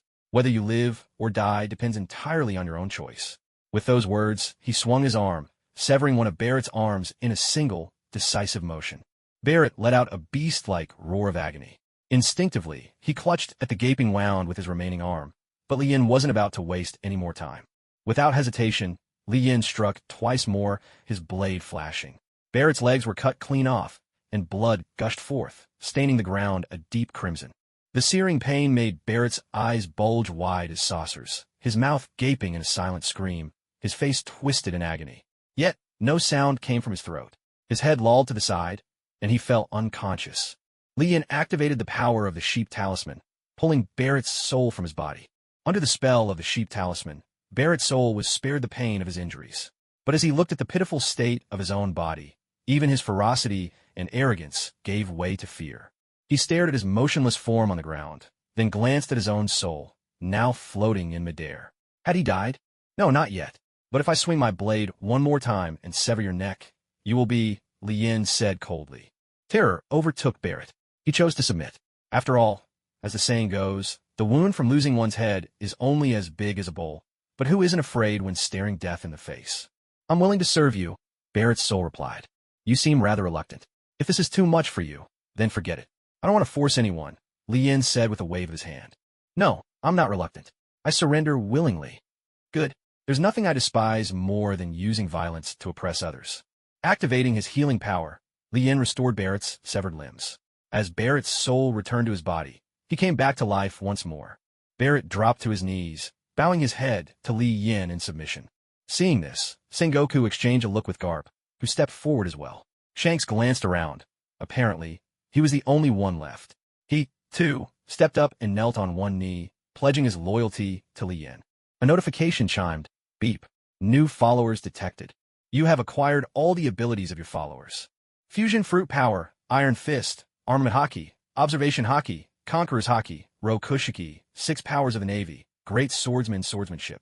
Ding. Some abilities overlap with those you already possess. Initiating Enhancement. Ding. Enhancement complete. Ultimate Armament, Voice of All Things, Foresight, and King's Aura have each been strengthened by a factor of 1 in 10 million. Ding. Navy's 6 styles. Enhancement successful. Advanced 6 forms of martial arts. Ding. Great Swordsman Swordsmanship. Enhancement successful. Supreme Sword Technique. While not bad at all, the Fusion Fruit ability is quite impressive, but honestly, that fighting style just isn't to my taste. Now that everything worth taking has been gathered, it's time to make a move. Inside the conference room, Sengoku asked, Sacred Lord, how many people do you plan to take? Li Yin replied, that depends. Just how many do you have? Sengoku explained, after counting, the Navy numbers 3 million in total. Of those, 90% are willing to leave with us. On average, each has 5 family members willing to immigrate. That means 2.7 million Navy members and 13.5 million family members, a total of 16.2 million people from the Navy alone who wish to immigrate. Dragon spoke up. The Revolutionary Army has overthrown quite a few tyrannical rulers and has earned deep trust and respect among the people. On our side, 3 million civilians are willing to move with us. Li Yin stroked his chin. Is it really that many? Sengoku answered, Sacred Lord, these are just the numbers we've confirmed within our own ranks, our own people. The news hasn't been fully released to the public yet. If we do announce it publicly, will there be any restrictions? Li Yin said, start announcing the immigration news to the public tomorrow. There are no restrictions whatsoever. Anyone who wants to leave is warmly welcomed. But remember, they only have 7 days. With the matter of immigration handed off, Li Yin no longer concerned himself with the details. This time, he had truly struck it rich. Garp had already made it clear that he would be bringing the 3 brothers, Luffy, Ace, and Sabo, along. These 3 were all blessed with extraordinary potential and destiny. Once he took them away and trained them personally, wouldn't he have the finest warriors at his command in the future? In Windmill Village, East Blue, Ace, Luffy, and Sabo had been overjoyed recently. Not because of anything else, but because a circus had come to the village. Buggy had set up a massive makeshift tent on an empty lot in the village, turning it into a bustling performance hall. The seats were packed to capacity, and spectators from all corners of the East Blue had flocked in to join the excitement. Bucky is doing quite well these days. After the seas calmed down, he didn't dare continue his life as a pirate, so he turned to circus performances. With living standards rising and few entertainment options available, Bucky's shows became a huge success. Now, he runs a sizable circus troupe, raking in piles of cash every single day. He's earning far more than he ever did as a pirate. Bucky feels as if he can see his bright future ahead. Take tonight's performance, for example. Each ticket costs 1,000 berries, and 500 or 600 people have gathered here. That's 50 or 60,000 in one evening alone. Secretly, Bucky is already planning to expand, buy more lions and tigers, maybe even put on some plays like the righteous Navy crushing pirates or the brave youth battling villains and winning the girl. These popular acts are bound to have a huge market. As he indulges in dreams of a splendid future, Bucky can't help but burst out laughing with pride. Snapping back to reality, Bucky shouted, Kabeji, it's your turn. The audience can't wait any longer. Taking a drag from his cigar, Bucky ordered his underlings to go to the tavern in Windmill Village and buy a few barrels of wine, and to get more meat as well. After tonight's show, there would be a feast to reward everyone for their hard work. Meanwhile, at Navy headquarters, Li Yin had opened countless portals leading to various islands. These gates allowed Navy soldiers to return to their hometowns, and friends and relatives who wanted to immigrate could be brought to Navy headquarters for unified resettlement. Then, through another massive portal, they could enter their new homes in the Shadow Kingdom. Garp and Shanks had returned together to Windmill Village in the East Blue. Garp was there to pick up his grandson Luffy, as well as Ace and Sabo, while Shanks had come for Makino. Makino, have you seen Luffy and the others? Asked Garp, dressed comfortably and chewing on his favorite rice crackers. He hadn't seen Luffy in ages and truly missed the boy. Mr. Garp, you're back. Luffy, Ace, and Sabo are at the circus watching the show, Makino replied. Oh, then I'll go find them, said Garp. Once Garp had left, only Makino and Shanks remained in the tavern. Garp arrived at the entrance of the circus. Hello, sir. If you'd like to watch the show, it's 1,000 berries per person. You're not exactly cheap, are you? Sir, this is the best circus in the East Blue. You absolutely won't regret it. All right, give me a ticket, Garp replied. If it weren't for the sake of finding his grandsons, there's no way he'd bother with something like this. Stepping inside, Garp scanned the crowd. Many in the audience were villagers from Windmill Village, as well as folks from nearby islands. This circus really was a hit. After searching for a while, he finally spotted Luffy, Ace, and Sabo sitting in the front row. Garp leaned over and asked, "Where did you three get 3,000 berries?" Luffy was delighted to see Garp as well. "Grandpa, it was Dayton's family who brought us here. Now, they've also moved into the village. They're no longer mountain bandits." Garp took a closer look at the performance. To be honest, it wasn't bad at all. After all these decades, he realized he'd never really seen a decent show before. When the performance ended, Garp led Luffy and the other two back home. Meanwhile, Shanks was at Makino's tavern, where he ran into an old acquaintance, the guest of honor for the banquet, Buggy. With a flourish, Buggy slapped a stack of 100,000 berries down on the table. "Bring out your best food and drink. Money's no object for me." But when Shanks looked up and their eyes met, Buggy was instantly stunned. Then he noticed the apron tied around Shanks's waist. He looked every bit the part of a bartender. Buggy couldn't help but burst out laughing. "Huh, Shanks, you should have told me you were working here as a bartender. I'm a big boss now, you know. If you ever need anything, just say the word. As your brother, I'd never turn you down lightly," Buggy declared, thumping his chest in assurance. Shanks grinned widely. "Looks like you're doing pretty well for yourself." Buggy waved his hand in mock humility. "Oh, it's nothing special. By the way, how did you manage to escape the Navy's pursuit?" Shanks's eyes twinkled as he replied, "I've been here the whole time. There's been no Navy after me at all." Buggy couldn't help but give him a thumbs up. Impressive. Hiding out in the hometown of a Navy hero. What Navy officer would dare? "Stir up trouble here? I wasn't nearly as lucky. I had to hand over all my savings to Captain Izumi just to save my own skin." Shanks laughed. "Sounds rough. But who's this Captain Izumi? Doesn't sound like a good guy." Buggy's temper flared instantly. "He's not. He's absolute scum, a disgrace to the Navy. He stole every bit of treasure I'd worked so hard to gather." This little episode in the East Blue soon wrapped up. Late at night, Garp, followed by 3 half-grown children and Shanks carrying Makino's suitcase, approached the gateway, ready to leave Fusha Village without saying goodbye. The thought that they could never return made Garp's eyes well up with tears. He bent down, picked up a small pebble from the ground, and slipped it into his pocket. From now on, it would be his keepsake, a token of his longing for home. Makino, her eyes brimming with tears, simply couldn't bear to part with this familiar land and its people. Luffy, Ace, and Sabo were still just children, unable to comprehend the deep attachment adults felt for their homeland. They had no idea that, from the moment Li Yin had appeared, their destinies had changed forever. It was the same across the entire sea. Countless families and friends saying painful goodbyes, countless people steeling themselves to leave everything they knew behind. Meanwhile, at Navy headquarters, the Navy here was no longer heading out on missions. Instead, trip after trip, they were transporting essential supplies and materials for future construction to their new home through the portal. When these people, filled with nervous anticipation, first stepped through the portal and arrived in their new homeland, they were captivated by the sights before them. Majestic, emerald green trees soared high into the sky, pulsating with vibrant life. Warm and brilliant sunlight bathed the land, and the air was filled with the harmonious songs of warblers and swallows, mingling with the fragrance of blooming flowers. The crisp, fresh air carried the unique scent of vegetation, and with each deep breath, they felt a soothing comfort.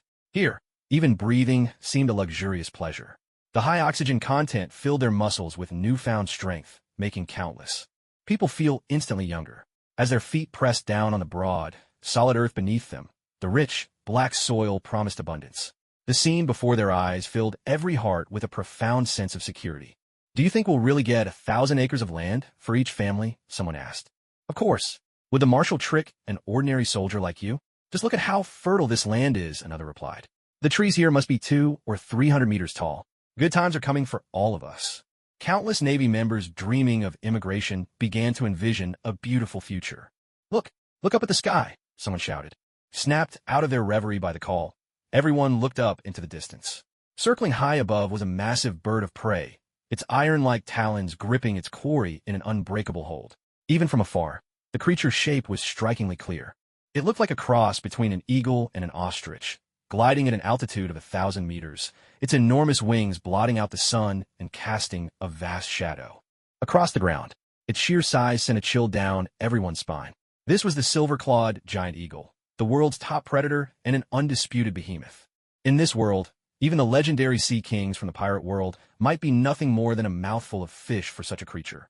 This land was home to many new species, specially created by the star-forging dragon King Saul, who had drawn inspiration from animals of the pirate world and transformed them into something new. Here, in the endless depths of the sea, the giant sea kings were no more than foot soldiers and cannon fodder. They could no longer claim the title of kings of the deep, for countless, even more terrifying beasts called this place home. There was no threat from pirates in this world, but Lien had no intention of letting his people live in idle comfort. These giant beasts were both limitless resources and deadly threats. After all, a life of ease never breeds true strength. In such an environment, the new generation from the pirate world would go on to achieve even greater things. Carefully, the soldiers transported supplies to the designated areas. With Admiral Zephyr and Akiji stationed here, they maintained order and defended against any strange beasts. Once the soldiers arrived safely, they finally felt a weight lift from their shoulders. But before they could catch their breath, the alarm blared. Reporting in, 3 giant beetles spotted. Akiji sighed. How many waves is this today? Will it ever end? These beetles were enormous, each one the size of an elephant. Their backs were shielded by a hard carapace, tough enough to withstand human artillery and repel a barrage of attacks. Truly formidable creatures. With a single glance, Zephyr recognized that their shells could be used to craft shields or armor. So, instead of attacking, he ordered Akiji to freeze them to death, preserving the shells as intact as possible. They would wait for Vegapunk to arrive, leaving the specimens for his research. The migration was in full swing, with people pouring in from all directions.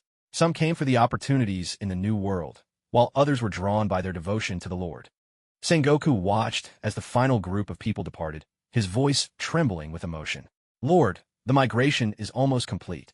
Lien nodded, signaling his acknowledgement. Sengoku then left Lian's side and sought out Tsuru. Once they were gone, the remaining Navy personnel would assume their responsibilities, continuing to train new blood for the Navy and maintain their deterrence over the seas. Tsuru, Sengoku's most trusted ally, would serve as the Navy's chief commander and become the first president of the United World Government. Tsuru looked at Sengoku and sighed wistfully. Ah, Garp, Zephyr, and now each of you is leaving. It seems I'll be the only one left from the old era. Decades of camaraderie. Now, this farewell meant they would never meet again. Even Sengoku couldn't suppress his sorrow. The 3 of them had tried to persuade Tsuru to leave with them. Though she was a woman, Tsuru had her own ideals. Besides, she had long grown weary of endless conflict, peace and prosperity across the seas, with people living in harmony. This was the life she had always dreamed of. She wanted to remain, to give her last ounce of value, selflessly, to this world. Sengoku, heavy-hearted, said, Take care, Tsuru. If fate allows, let's hope Zephyr, Garp, and the 4 of us meet again in another life. The New World. Here lay the inner realm of the Shadow Kingdom, created by the star-forging Dragon King, Sol, at Lian's request, replicating the climate, environment, and other features of the world of One Piece. One could call this place an upgraded version of the One Piece world. It boasted vast oceans and sprawling lands, 4 immense continents and countless islands. 2 of the continents were safe havens, free from the threat of giant beasts, perfect for human life and growth. The other 2 were a paradise for the strong, teeming with powerful monsters, a shortcut for those seeking to become stronger. As the last group entered, Lien slowly closed the portals between the 2 worlds. From this moment on, there would be no more connection between them. Sengoku reported, Lord, the total number of migrants this time is 41,100,000. Other data is still being compiled. Lien replied, From now on, all matters here will be under your complete authority. I won't interfere further. Sigh. Everything that should have been done, and shouldn't have, has been wrapped up. It's time to head home. He took out the portal gun Rick had developed, aimed it at the open ground ahead, and fired a beam of green light. A portal shimmered into existence before everyone's eyes. Lien stepped through first, followed in order by the others from the Warring States period, leaving the world of pirates behind once and for all. Returning to the Marvel Universe, Lien and his companions materialized on Ego, the living planet. Beep. Detection complete. You have returned to the Marvel Universe. Commencing mission settlement. Beep. Mission 1. Eliminate a specified number of celestial dragons. Reward will be distributed based on the number defeated. Completed, 350 eliminated. Beep. Mission 2. Destroy 10 pirate crews. Completed. Beep. Mission 3. Defeat 4 individuals with Admiral-level strength. Completed. Beep. Mission 4. Take down 5 Devil Fruit users. Completed. Beep. Mission 5. Establish a faction and reach a personal bounty of 20 billion. Not completed. Ding. Mission completion rate, 80%. Overall grade, A. Evaluation is slightly below expectations. Rewards will be accordingly reduced. Ding. Beginning reward calculation. Ding. Rewards calculated. You have received the following. First reward, Devil Fruit. Choose any 3. Second reward, Peak Skill Card for Pirate World characters, 3 cards. May specify the character for each. That's it. Lien could hardly believe it. Sure, he hadn't completed the bounty mission, but it's not like he was expecting 100 or so Devil Fruit trees. Still, giving out 100 or so Devil Fruits would have been nice. While he grumbled inwardly, his hands were already moving to check the rewards. Peak Skill Card for Pirate World characters. How to use select a character, anyone from the world of pirates. Once confirmed, the choice cannot be changed. Each card can be used 3 times. For example, if you choose Whitebeard, then whoever uses this card will gain all of Whitebeard's peak abilities. These powers cannot be further enhanced. You reach the peak instantly. The abilities remain permanently and do not conflict with any others. Lien stroked his chin. The top fighters from the pirate world were of little use to him personally. It seemed these cards would be best given to his subordinates. Still, with 3 cards granting powers to 9 people, it wasn't a bad haul. Rick greeted him. Welcome back, Master. Lien waved him over, motioning for Rick to stand beside him. Casually, he handed over a Devil Fruit, one of the few he collected in the pirate world. Lien explained, this is a Logia type, the Flame fruit. It's a specialty I picked up on my last trip. I want you to study it, see if there's a way to artificially produce it. Rick accepted the fruit and immediately set to work, burying himself in research. Ego's avatar, the outsider god, and Boros also arrived at Rick's laboratory. Master, you've returned, someone greeted respectfully. Lien replied, yes. Has everything been well lately? The outsider god answered, reporting to you, Master. All is well. We've been quite relaxed here. No, we've been keeping ourselves quite busy. By now, Lien's power had grown immense. Within this universe, he stood at the very pinnacle. His followers fell into 2 categories. Boros, the outsider god, Apocalypse, Vados, Hela, Ego, Rick, the Starforger Dragon King, Aurelian Soul, and Terra. These were all being summoned by Lien's system or subdued from other worlds. Then there were Black-Armed Zephyr, Red-Haired Shanks, Sengoku the Buddha, Garp the Iron Fist, Kizaru, Akainu, Akiji Dragon, Fujitara, Hawkeye Mihawk, Enel, and Barrett, all hailing from the pirate world. Their combat prowess was impressive, yet still a notch below the likes of the outsider god and Boros. Still, with sheer numbers on their side, they were, in Lien's eyes, passable, a force worth watching.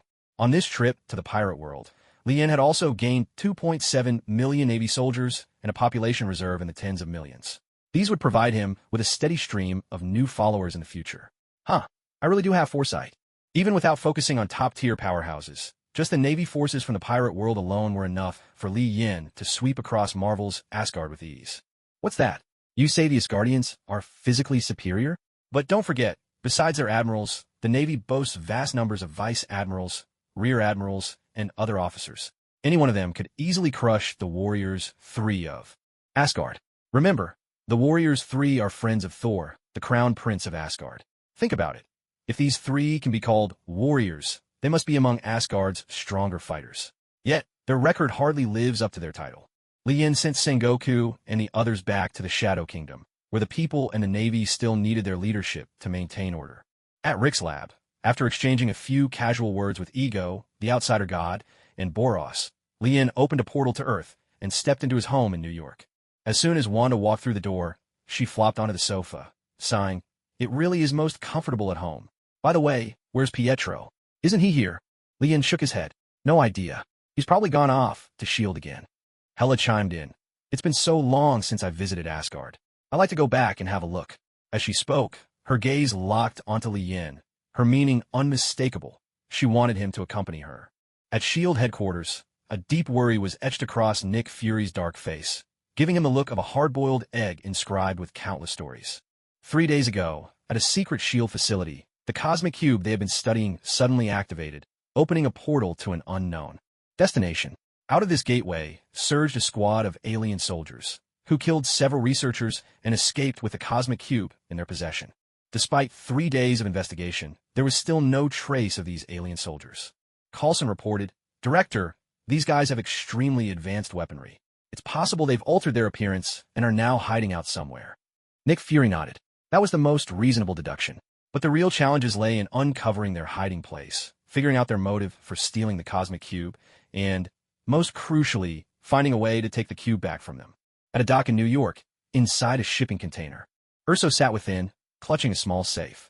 This case not only disguised the cube, but also blocked any signals that could be used to track it, ensuring the cosmic cube remained hidden. Urso was one of Thanos' lieutenants. Though his strength did not quite match the Black Order, his loyalty to Thanos was absolute. He would betray anyone for Thanos without a second thought. A fanatic poisoned by Thanos' ideology, but also one of the Mad Titan's most trusted followers.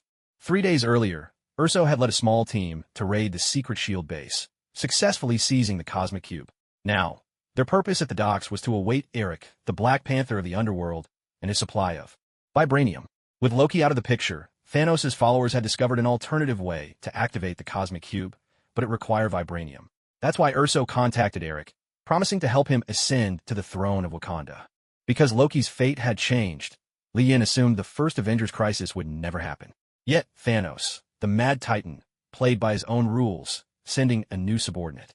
In Loki's place, with Odin and the Ancient One still alive, Thanos wasn't about to confront them head-on. This operation was nothing more than a cautious probe. Poor Urso had no idea he was just a disposable pawn in someone else's game.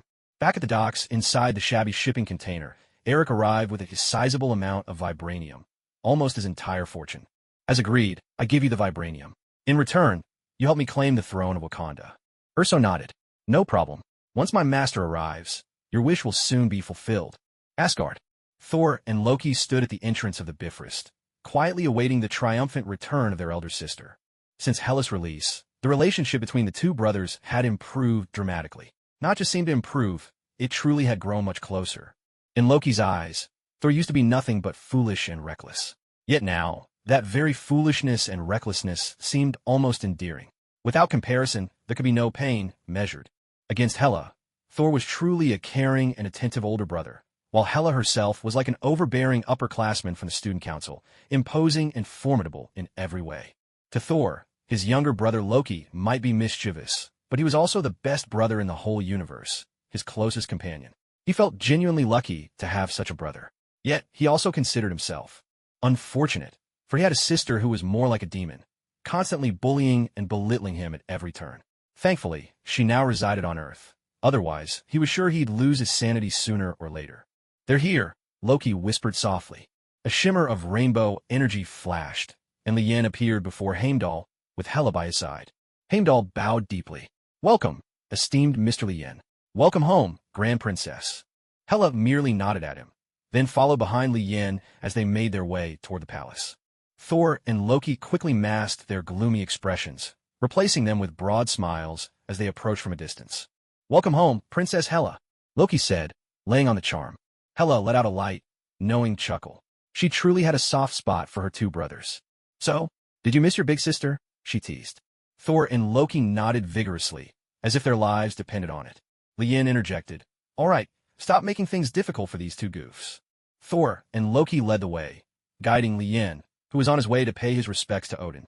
Inside the palace, Odin sat upon his throne, clad in armor and gripping his long spear. His gaze pierced through the hall, fixing intently on Li Yin as he pondered in silence how best to entrust his two foolish sons to this visitor. Thor and Loki entered the grand hall, with Li Yin and Hela walking at a measured pace. Within the hall, aside from Odin upon his throne, a number of palace officials stood on either side. Clearly, Odin had arranged this formal reception in Li Yin's honor. It wasn't overly extravagant, but it was certainly dignified enough. Nothing for Li Yin to object to. "Father," Thor announced, "I have brought our guest." Odin rose from his throne to greet them, and Li Yin responded with equal courtesy. After all, considering his relationship with a certain someone, Odin was now, in a sense, his, well, you get the idea. Courtesy was only proper. "Honored King Odin, greetings. This is my first official visit, so I brought a few gifts as a token of respect."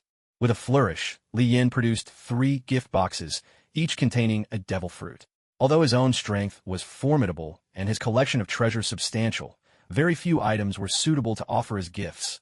Not because he lacked options, but because he was loath to part with them. Still, giving something too trivial would make him look bad and might invite disrespect. After much deliberation, he settled on 3 ordinary devil fruits. Nothing overly precious, but certainly respectable. These 3 devil fruits are not from the Logia type. They're just some ordinary Zoan types. But as the saying goes, there are no useless devil fruits, only useless fruit users. As long as you talk a good game, sooner or later your father-in-law will be knocked down. Lien said, these are 3 extremely rare superpower fruits. Just eat one, and you'll gain a special ability. Each fruit corresponds to a different form: wolf, falcon, and tiger. After eating, not only will your physical attributes be greatly enhanced, but you'll also be able to transform into the related animal for combat. And best of all, the potential has no limits. Odin was surprised that Lien would bring him gifts.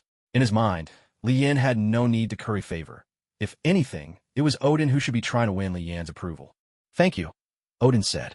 Asgard will remember your generosity. If you ever have need of anything in Asgard, we will do everything in our power to fulfill your wishes. Lien replied, no need to stand on ceremony. I'm just here for a casual stroll.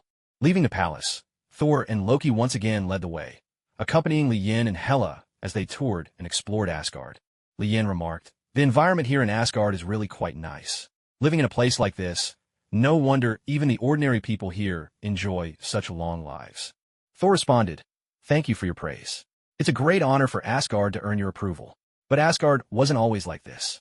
It was my grandfather and father, through countless battles, who built Asgard into what it is today. Hela gave a cold laugh, clearly disagreeing with Thor's version of history. Odin only knows how to trumpet his own achievements.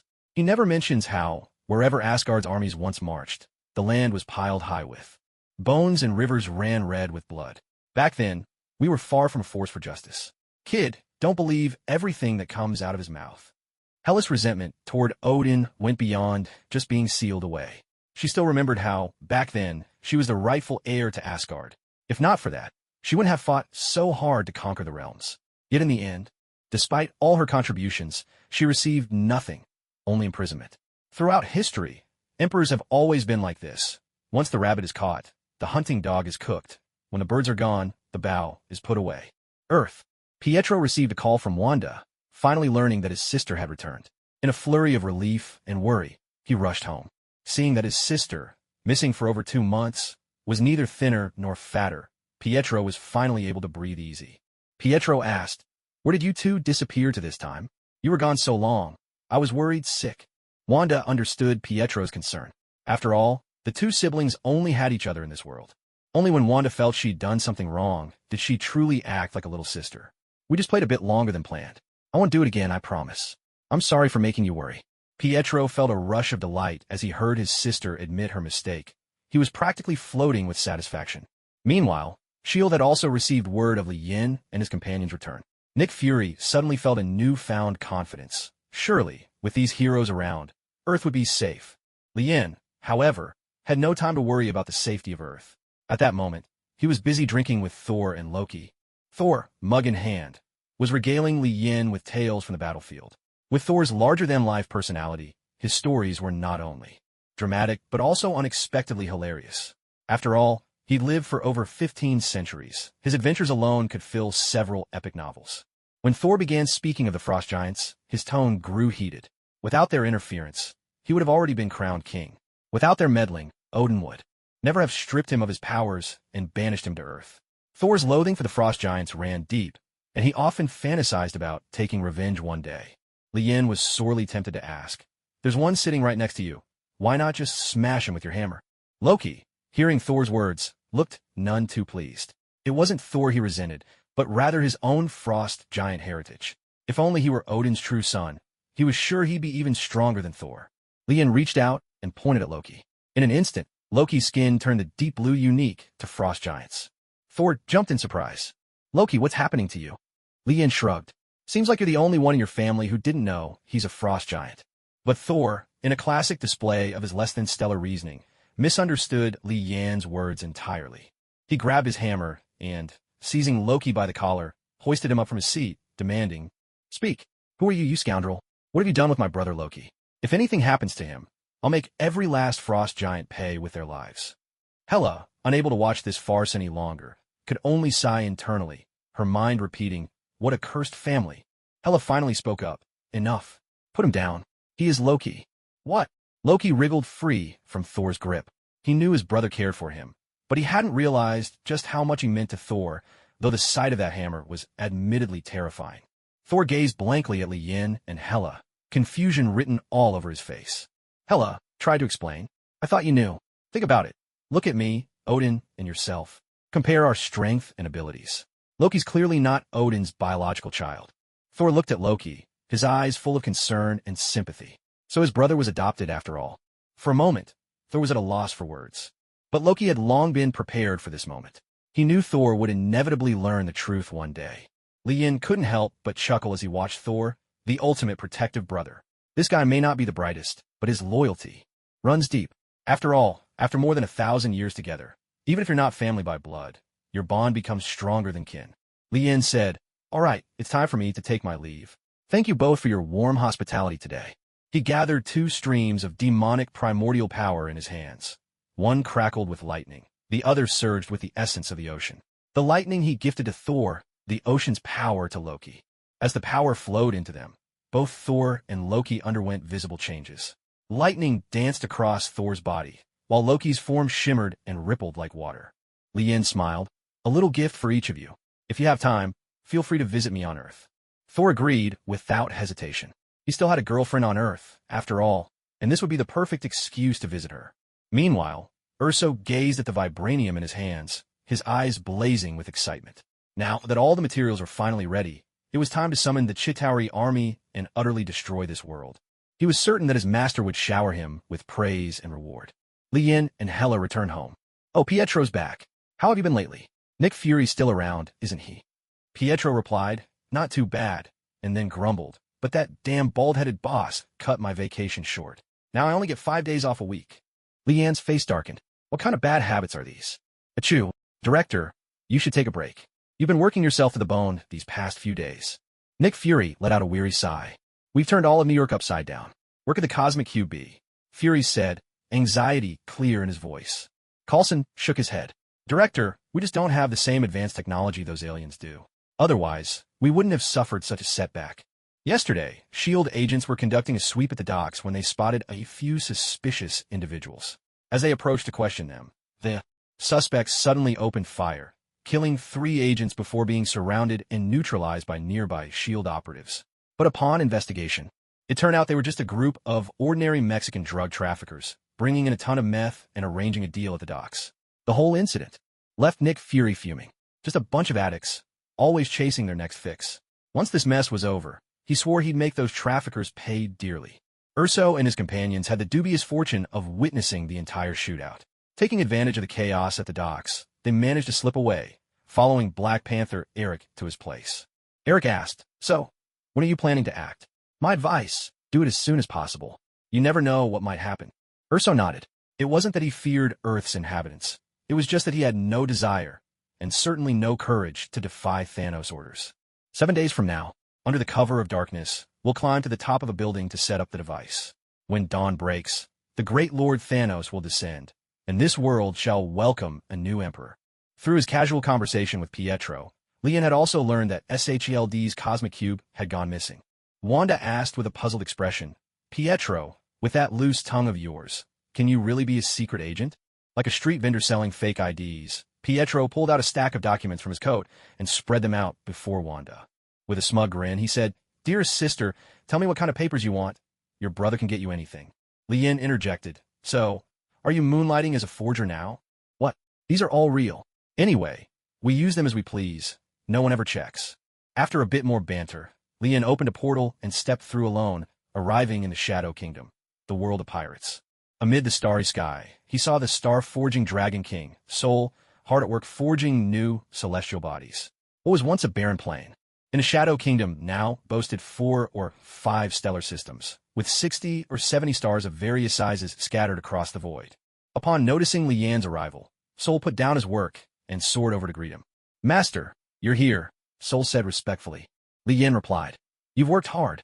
I didn't expect you to build so quickly. Sol answered, Master, right now, I'm constructing the Entertainment Star.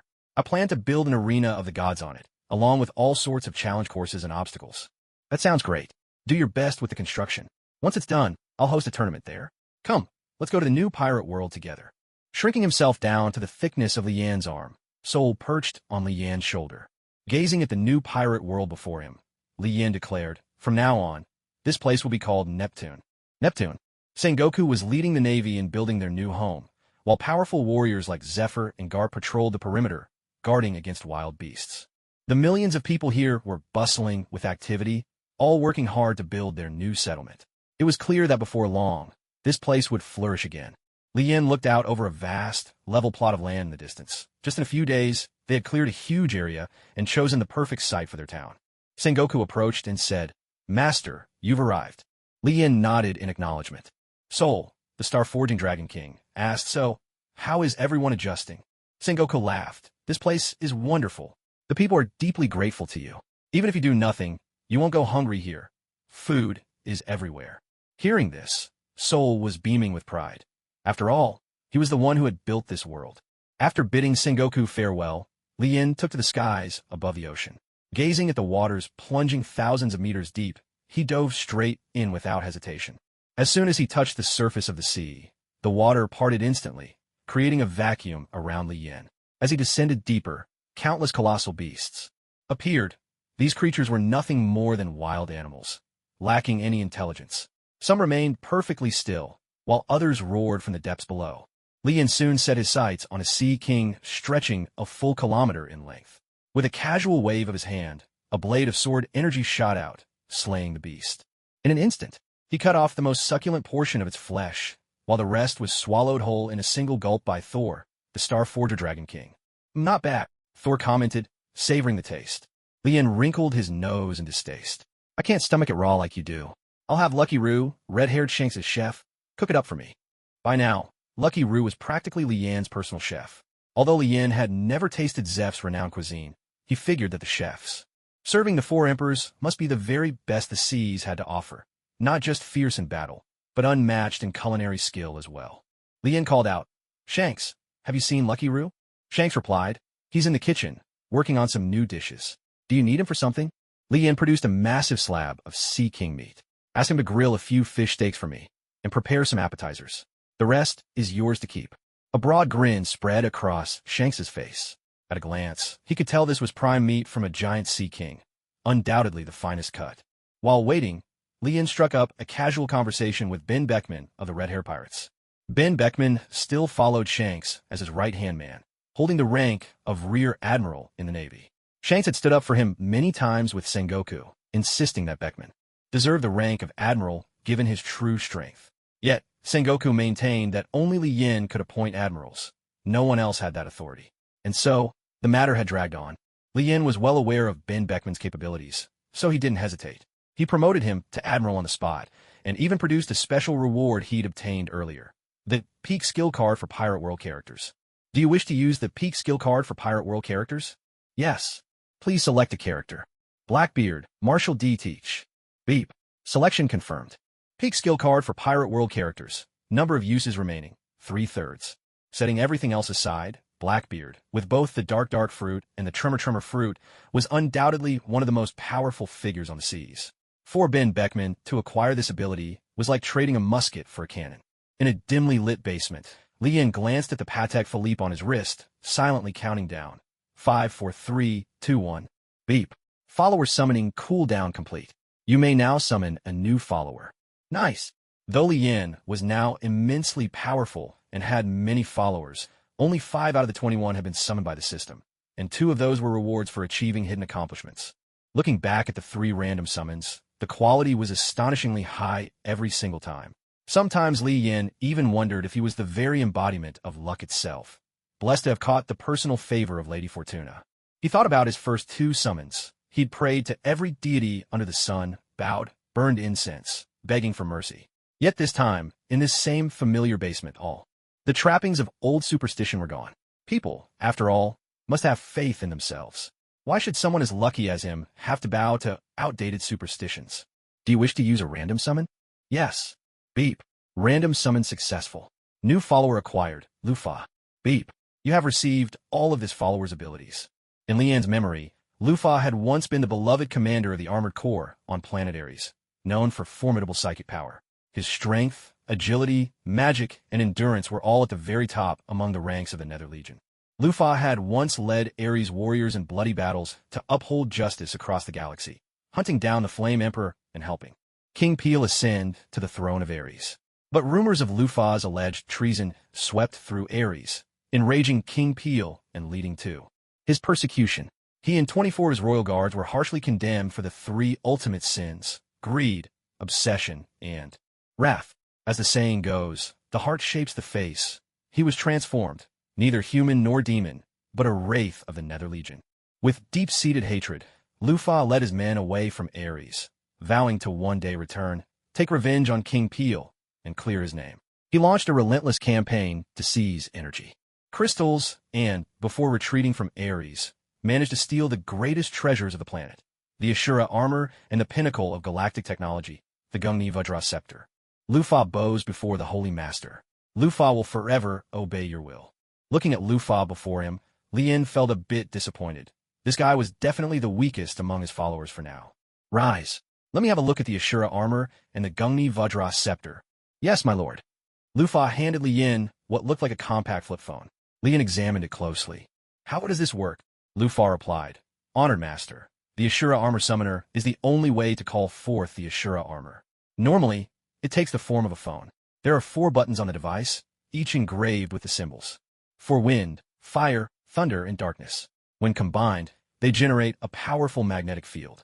The summoner must press the elemental buttons in a set sequence, then attach it to the gauntlet to complete the fusion. Lien nodded, flipped open the summoner, pressed the elemental buttons in order, and completed the summoning. Ashura armor, unite. In an instant, the armor enveloped Lien. Though the Ashura armor wasn't the ultimate form, just the armor of a king, its power was not to be underestimated. In the world of armor warriors, Shenghuang, it was a force to be reckoned with. The Ashura armor is equipped with 5 weapons: the Ashura wind-cleaving claw, the heavenly demon blade, the Ashura demon dagger, the Ashura purgatory saber, and Ashura purgatory halberd. It also boasts an array of skills: Ashura 100 break strike, infinite ray, thunderbolt strike, Ashura claw slash, demon dagger ray, purgatory saber slash, instant transmission, void mirage, shifting illusion, the ability to observe the past and return to it. Its ultimate move is the divine demon annihilation slash. The original owner of the Ashura armor was the Flame Emperor. Relying on the power of the armor, he rose to dominate the galaxy's battlefields. As the leader of the Flame Star, he was proud, solitary, and utterly obsessed with martial arts. Summoning the Ashura armor, he led the mighty armored legions of the Flame Star, Shenghuang, Vajra, Flying, Shadow, and countless others. Even when Rufus laid elaborate traps, the Flame Emperor swept aside all of Ares' forces, sparing only Rufus himself.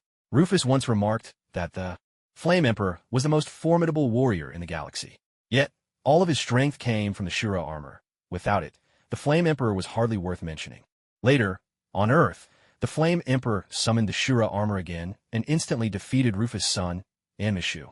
Wearing the Ashura armor, Lien stretched and moved around a bit in the basement, savoring the thrill of being an armored warrior. Soon he dismissed the summon. To him, the Ashura armor was more valuable as a collector's item than as a weapon of war, a prized addition to his collection. Rufus then handed Lien another treasure, the Gungnir Vajra scepter. The Gungnir Vajra scepter possesses the power to reconstruct the molecular structure of any living or non-living thing, granting control over all matter. Lien tossed the scepter back to Rufus, opened a portal, and sent Rufus to the planet Igo. Although Lien had little regard for Rufus' personal strength, Rufus had once been a general of Ares, an experienced commander in war. Lien planned that, once he had his own cosmic fleet, he would put Rufus in charge. Late at night, Lien was completely absorbed in his work. This was far more entertaining than any armor fusion. Meanwhile, in New York City, a group of figures moved stealthily under the cover of darkness, making their way toward the Baxter Building. At the base of the Baxter Building, Urso said this spot is perfect. All we need to do is climb to the rooftop, activate the cosmic cube, and we can open the portal. Eric replied. Then what are we waiting for? Let's get started. One by one, they pulled out climbing tools and began their ascent up the building's exterior. They moved with the utmost caution, not daring to be careless. If they failed Thanos' mission, even 10 lives wouldn't be enough for Urso to pay the price. Strapped to Urso's back was a small safe. Inside, a mysterious mechanical device would determine the success or failure of their mission. The device resembled a disc. with a deep groove at its center, just the right size to fit the cosmic cube. Once the cube was set in place, the disk would unleash its power, opening a massive portal. Before long, they reached the rooftop. Standing on the edge, Urso peered down, surveying the city below. He spoke with contempt. This place will soon become a wasteland. I can almost hear the wails of the ants below. Now, Urso's mission was nearly complete. All he needed to do was take the device from the safe and activate it. The result would be a massive portal opening over New York, through which Thanos' Chitauri army would swarm like a plague of locusts. Eric urged impatiently, "Let's get started. The longer we wait, the greater the risk." Urso replied, "We? Oh no, there is no we here." Before Urso had even finished speaking, and before Eric could react, two alien soldiers raised their weapons and fired at him. A shot struck Eric in the shoulder, knocking him to the ground. The force of the blast was tremendous. He barely survived. With a swift stride, Urso approached the fallen Eric and delivered a brutal kick to his head, knocking him unconscious. "Foolish Earthling," Urso sneered. "You'll be the first to die by my hand, but you won't be the last." Urso picked up a weapon and fired again, ending Eric's life in an instant. He stared at Eric, the Black Panther's lifeless body, his heart utterly unmoved. This native, who had been so useful, was simply leaving a little earlier than the others. To die by his hand, what an honor. Urso signaled his men to stay alert, scanning their surroundings. It was time for business. He carefully opened the safe containing the Tesseract, took out the mechanical device inside, placed it on the ground, and activated it. He shouted, "Great Titan, I call upon your arrival." The Tesseract was activated. A beam of brilliant blue light shot straight into the sky, forming a colossal vortex of energy above. Streams of power surged from the Tesseract into the swirling maelstrom, and as the energy stabilized, a vast portal connecting to unknown reaches of the universe began to take shape. At dawn, countless New Yorkers witnessed this unbelievable sight, including Nick Fury.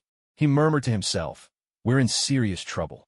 Coulson, alert all Avengers, immediately." Coulson was just as stunned. Through the gigantic portal looming overhead, the cosmic fleet on the other side was plain to see.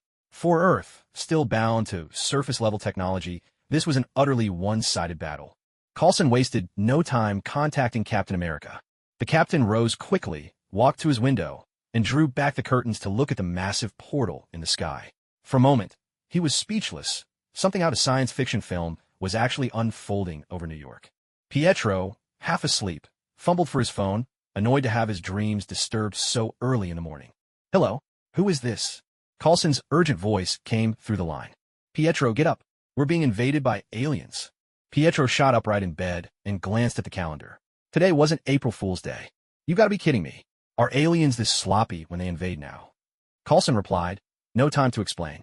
Just take a look at the sky over New York and you'll understand everything." Pietro stood up and yanked the curtains open. He gasped, "Holy!" Outside the window, a massive portal loomed, and through it, the enemy's enormous space fleet was clearly visible. Many of the ships hovered just a step away from the portal, their warships on the verge of pouring through. Pietro dropped the phone. His first instinct was to run. He scrambled to get dressed as he dashed to Li Yan's bedroom door. There was no time to knock. He burst in with a crash. Li Yan and the others jolted awake, turning toward the door. They saw Pietro standing there. Everyone looked utterly bewildered. Li Yan had been sleeping deeply, startled so badly it was as if, while crashing at someone else's house, the husband had suddenly shown up and started pounding on the door. Li Yan said, "Pietro, unless you give me a perfect explanation, I'm going to make you lose your third leg." Pietro shouted, "It's bad. Aliens are here." Bardos pointed at herself, in confusion. "Are you talking about me?" Wanda looked just as puzzled and asked, "What's going on? Did you wake up from a nightmare or something?" Pietro stammered incoherently. "Up in the sky. Aliens. Warships coming through the portal. I can't explain. We've got to go." Li Yan quickly pieced it together. Someone must have used the cosmic cube to open a portal, and now Thanos' Chitauri army was pouring in. Li Yan cursed. "Why are you panicking? So what if Earth blows up? 18 years later, you'll still be a nobody." Pietro took a breath and calmed down. Come to think of it, what was there to fear about aliens? Of the 4 people in Li Yan's room, 2 were aliens themselves. Li Yan threw on a jacket, walked over to the window, and pulled back the curtains. Over New York, several alien warships were already visible. He chuckled. He'd guessed right after all. Just then, Pietro's phone rang. "Hello, Pietro, are you here yet?" The situation was critical. This time, Nick Fury himself was calling. Pietro replied, "Not yet. What is it?" Nick Fury said, "Hurry up. You're the last Avenger we need." Pietro wanted to curse. Damn it. If I'm the only Avenger here, of course you're waiting on me. He hung up and glanced at Lien, lowering his voice. Should I still go? Lien waved him off. Go on, go on. I'll send backup for you soon. Wanda asked, if it's an alien invasion, shouldn't we go help? Lien replied, let them handle it for now. Earth has plenty of strong defenders. This kind of small-scale mess doesn't need me to clean it up. S.H.I.E.L.D., Captain America, Tony Stark, Banner, Hawkeye, Natasha, Coulson, and the newly arrived Pietro. This was the total force Nick Fury could muster. For now, the lineup had gained Pietro, but lost Thor. This time, the enemy was not Loki, and no one knew if Thor would join the battle. Everyone present wore a grave expression. Even though the military had mobilized massive forces and all kinds of missiles were ready, it was clear that the advanced alien civilization was far beyond anything humanity could contend with. Nick Fury swept his gaze over the group. I'll make this brief. The alien invasion is urgent. They caught us completely off guard. But now the enemy is right at our doorstep and there's no room for compromise. We fight to the bitter end. Rest assured, we still have a trump card, but we won't use it unless absolutely necessary. For now, it's up to you. At that moment, a S.H.I.E.L.D. agent burst into the room. Director, the enemy is here. Nick Fury dashed to the window. Outside, countless Leviathan steel behemoths surged forward. From the sides of these massive metallic monsters, an endless horde of Chitauri soldiers poured out, leaping into the streets and beginning their slaughter of civilians. On a rooftop, Urso danced with excitement, arms flailing. Today, he believed, his name would be written into the history books, and perhaps his master, Thanos, would even promote him to a trusted general. On the ground, human soldiers deployed, with planes and tanks joining the fray. But the aliens' weapons and defenses far outclassed anything Earth had, like bringing firecrackers to a rocket fight. Nick Fury called out, Avengers, it's your turn. Tony Stark donned his Iron Man suit, shattered the window, and soared into the fray, blasting invaders with pinpoint repulsor shots. Dr. Banner transformed into the Hulk, let out a thunderous roar, and charged deep into enemy ranks, tearing into the Leviathan steel giants. Captain America, Natasha, and Hawkeye each took up their weapons and headed into the streets, joining the battle and shielding civilians from harm. Meanwhile, Lien summoned Zephyr, Hawkeye Myhawk, and Kizaru from the Shadow Kingdom dimension. Greetings, my lord. Lien spoke. You three have one mission. Guard my house at the gate. Any alien foolish enough to approach, wipe them out. Yes, sir. Outside Lien's house, Hawkeye Myhawk drew his black blade, Yuru. With a gentle swing, a blade of energy shot out, slicing a Leviathan steel giant several kilometers away, clean in half. Myhawk's display of power caught Tony Stark's attention. Redirecting, Tony traced the source of the sword energy. Soaring above the street, Tony saw three figures standing at Lian's doorstep. Their attire was unusual, like some country's elite troops, with cloaks and coats bearing the bold characters "For Justice" emblazoned on their backs. Tony complained, seriously, since when did everyone want to be a superhero? What are we supposed to call these guys? The Capes of Justice? Jarvis responded, Mr. Stark, I should point out that among those three individuals, two have a height well beyond normal parameters. Our scans show they're over 3 meters tall. What? Are there really people 3 meters tall walking around in this world? As Tony observed, he noticed that the three were stationed outside Lian's house, never leaving their post. Whenever a Chitauri soldier approached, they would swiftly take the enemy down, but they made no move to attack distant Chitauri forces. They seemed to be acting as simple guardians. Confirming that these individuals posed no threat, Tony turned away and headed off to support Cap and Natasha. Asgard. Odin summoned Thor and Loki. My children, Midgard is under invasion. I am sending both of you to represent Asgard and lend your aid. The prospect of heading to Earth and joining a battle instantly energized Thor, but Loki seemed far less interested. Loki said, Earth isn't under our rule anymore. Why should we care about their fate? Odin replied, because Asgard still holds dominion over the 9 realms, and I remain their king. For honor and for duty, we cannot stand idly by. He continued, when the war is over, don't be in a rush to return. Instead, you're to visit your sister, Hela. There are irreconcilable differences between her and me, but that should not stand in the way of the bond between you three. I hope that you will support one another. At this, Loki quickly waved his hands, eager to remind them he was adopted. Odin shook his head. No, my child. You will always be part of this family. There are things you cannot run from. The Bifrost. Thor turned to Heimdall and declared, send us to Earth.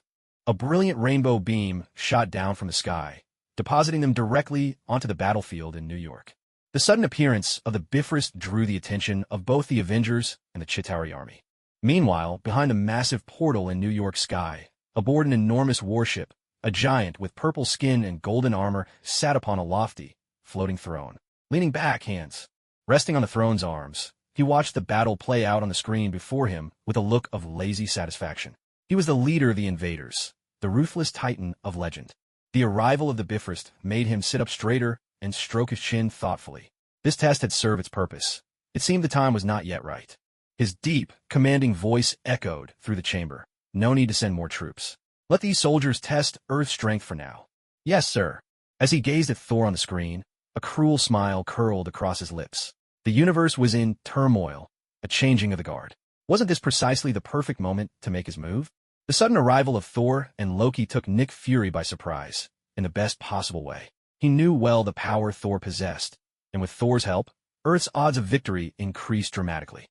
Thor swung his hammer and sent a Chitauri soldier flying with a single blow. He turned to Loki and called out, "Stop standing around and join the fight." With their addition, the Avengers side began clearing out the Chitauri soldiers at a much faster pace. Meanwhile, outside Lian's house, Kazura wore his favorite yellow-striped suit, draped in the Navy Admiral's Justice cloak. With a swift kick, he fired a golden beam of light that blasted a massive Leviathan beast to pieces in an instant. The violent explosion drew a horde of Chitauri soldiers rushing in their direction. On the rooftop, Hawkeye Mihawk wielded his black blade, casually unleashing several slashing arcs. Every Chitauri soldier who tried to approach was sliced clean in half. Now, within several miles of Lian's home, the area had become a safe zone. There wasn't a single Chitauri soldier in sight. Lian sat leisurely on his balcony, sipping milk and snacking on bread as he watched the epic battle raging across New York in the distance. After a while, he noticed that no more Chitauri soldiers were coming through the portal in the sky. He wasn't sure what the enemy was planning, but with no endless army pouring in, everyone's burden suddenly felt lighter. It was only a matter of time before the remaining soldiers were wiped out. On the ground, Captain America and Natasha worked in perfect sync. Relying on his superhuman physique, Cap fought with relentless precision. His vibranium shield was his most trusty weapon. Hawkeye held his position on the rooftop, providing flawless cover fire, every arrow finding its mark. Hulk, with his immense strength, proved unstoppable. No Chitauri could stand against him, and those who tried were flattened in an instant. Even the enormous, armored Leviathan beasts were nothing more than fodder before Hulk's might. Thor surveyed the densely packed Chitauri forces around him, then raised his hammer high to summon a storm. In an instant, the sky filled with roiling black clouds and thunder crashed all around. Lightning danced across Thor's body, brighter and fiercer than ever. This was not just his own thunderous power. He now commanded the primal force of the lightning demon, a gift from Lian. His strength had multiplied many times over. As Thor brought his hammer down, countless bolts of lightning rained from the heavens, striking the Chitauri soldiers with pinpoint accuracy. In a single move, he reduced scores of them to ash. Tony Stark cheered excitedly. "Thor, do it again." Urso stood atop the building, gazing at the portal that had ceased to send forth any more soldiers. No matter how he pleaded or shouted, not a single warrior or warship emerged. Of course, as a pawn long since abandoned, he never stood a chance of receiving any answer at all. Thanos didn't even remember his name. Surveying the situation below, Urso realized that without reinforcements, defeat was only a matter of time. Despair engulfed him. Now he understood.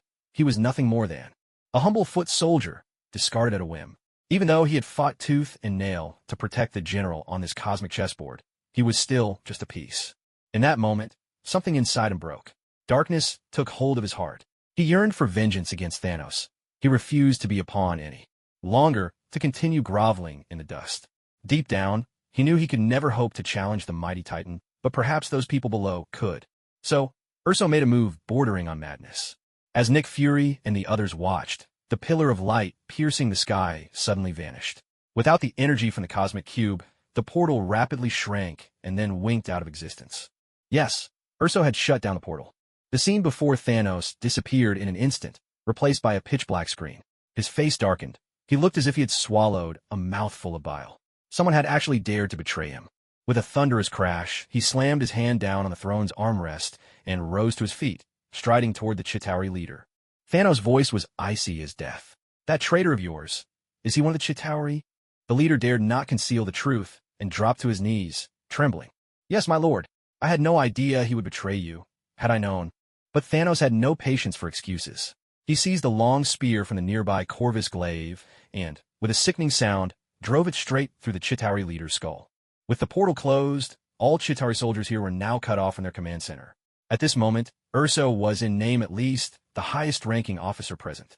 Every soldier was compelled to obey his orders. Urso commanded his troops to halt their attack and gather around the Baxter building, forming a protective ring with himself at the center. He was determined to negotiate. At the very least, before he could take his revenge, he could not die here. All combatants on the field stopped fighting. The strange turn of events left everyone at a loss, unsure what to make of this new situation. Li Yin observed quietly. Interesting, the plot has taken a dramatic turn. Standing atop the Baxter building, Urso shouted down to the others. I am now the highest-ranking commander here. I want to negotiate with you. Nick Fury stood at a distance. What is it you want to discuss? Urso replied, You are too weak. I wish to negotiate with the strongest among you. Nick Fury could only sigh and explain, I am the highest-ranking officer here. If you want to negotiate, talk to me. I have the authority to make decisions. Urso hesitated for a moment. We will cease our attack if you allow us to leave. Urso's words made Nick Fury frown. The battle had raged until now, with hundreds of thousands of civilian casualties and tens of thousands of soldiers lost on their side. Just as the enemy was on the verge of total defeat, now was the moment to end it. If he called for a ceasefire at this point, there would be no more casualties on his side, but letting the enemy go so easily left him feeling deeply unsatisfied. Li Yin, seeing that the fighting was about to stop, thought, How can that be? I haven't had enough yet. Sitting atop the table, Li Yin activated the power of the sheep talisman, allowing his soul to leave his body. Though he could have done this without the talisman, he preferred doing it the proper way. Li Yin's spirit form appeared behind Urso, and, in an instant, slipped into his body, seizing control over Urso's every word and action. Browsing through Urso's memories, he discovered that Urso was nothing more than a pitiful soul abandoned by fate. Urso declared, If you're not the one in charge, then bring someone who is. Letting us go will do you no harm. To show my sincerity, I'll return the Cosmic Cube first. With that, Urso placed the Cosmic Cube into its earlier safe, then hurled it from the top of the Baxter building. A Chitauri soldier below picked it up and delivered it to Nick Fury and the others. Tony Stark called out, Jarvis, run a scan. Make sure there aren't any dangerous bacteria or viruses on the surface. Jarvis replied, Everything checks out. No anomalies detected. Nick Fury eyed the box on the ground, signaling an agent beside him to pick it up carefully and send it into isolation. Deep down, he couldn't shake the feeling that the enemy's surrender was merely a ruse. But the American leadership took it at face value. One by one, their bulging bellies pressed against conference tables deep within their fortified underground offices. They let out long, relieved sighs. The tension and dread on their faces faded, replaced by smiles. It's finally over, they said. A senator remarked, negotiating with aliens is still a risky job. There shouldn't be much danger now. The aliens are spent. They wouldn't dare make another move. After a moment's thought, the president said, We'll leave the negotiations to our Secretary of State, but when it's time to accept their surrender, I want to be there in person. This will be a moment recorded in world history. Agreed. Agreed. The American leadership all voiced their approval of the president's suggestion. Soon, a convoy of cars rolled out from the White House, the Secretary of State inside, reviewing documents prepared by his aide. Most of these documents were focused on reparations. They needed to demand answers for the tens of thousands of civilians and soldiers who had died. Although the officials cared little for those lives, the appearance of concern had to be maintained. Before long, the motorcade arrived at the confrontation site between the two sides. Nick Fury stepped forward, his expression grave. Mr. Secretary, it's dangerous for you to go over there now. I have a bad feeling about this. Hith. Is that so? I honestly don't know. What's the point of S.H.I.E.L.D. spending all those American dollars every year? Now that aliens are invading right at our doorstep, your so-called S.H.I.E.L.D. seems completely useless. Facing the Secretary of State's cutting sarcasm, Nick Fury remained unfazed. Over the years, he'd grown more than accustomed to this, his skin thicker than any city wall. I've said what I needed to say. Whether you listen or not, that's not for me to decide. The secretary sneered dismissively and turned to head toward the Baxter building, where the Chitauri were waiting. Inside, he was scared out of his wits, but a glance at the dozens of Secret Service agents around him steadied his nerves somewhat. Taking a deep breath, he straightened his suit and tie, then strode forward.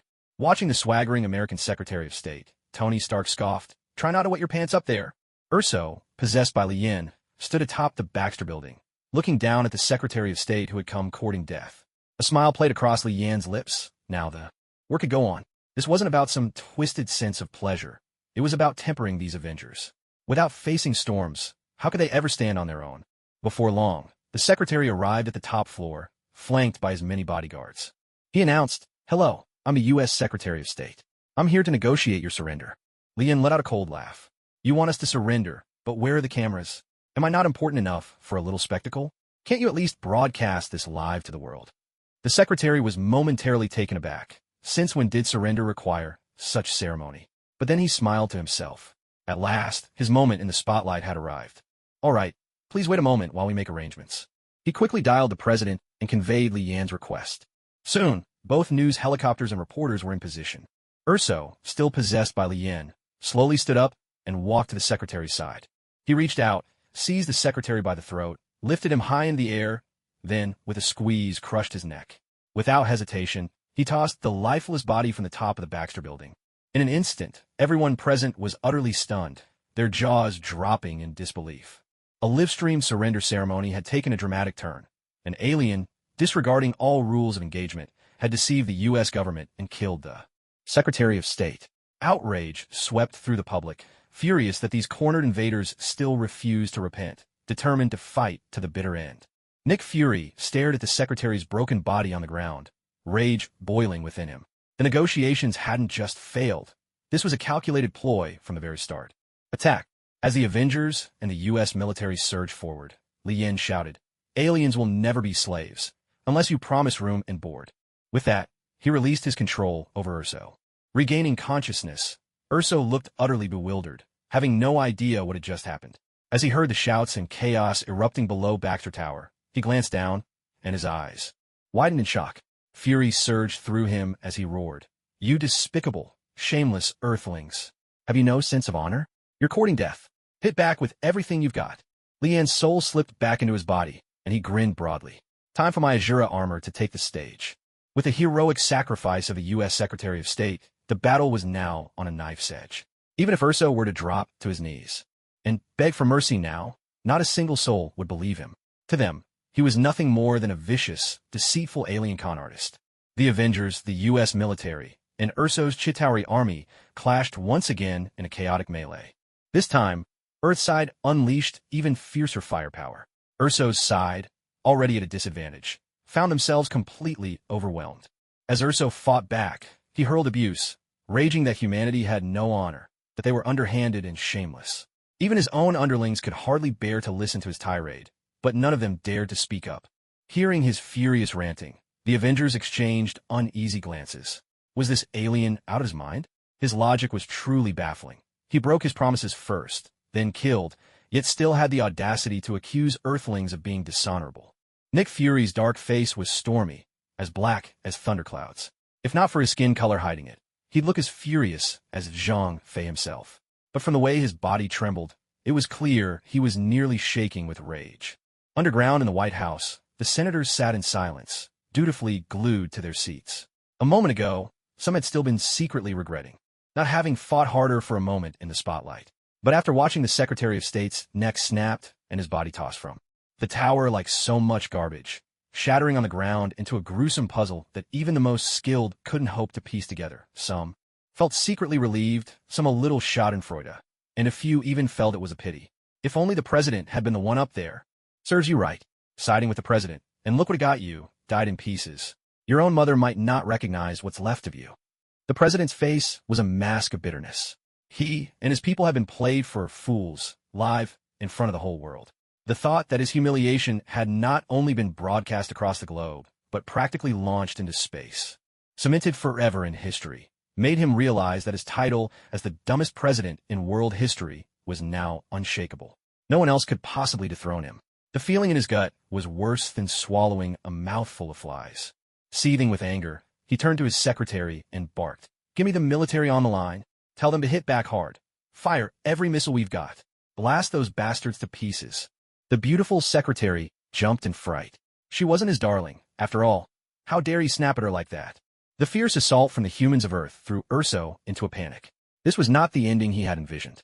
He had thought he could escape Earth, and even if he became a scavenger wandering the cosmos, it would be better than dying here. But now, the cosmic cube was gone, and somehow he had ended up killing the official who had come to negotiate. There was no hope left for him.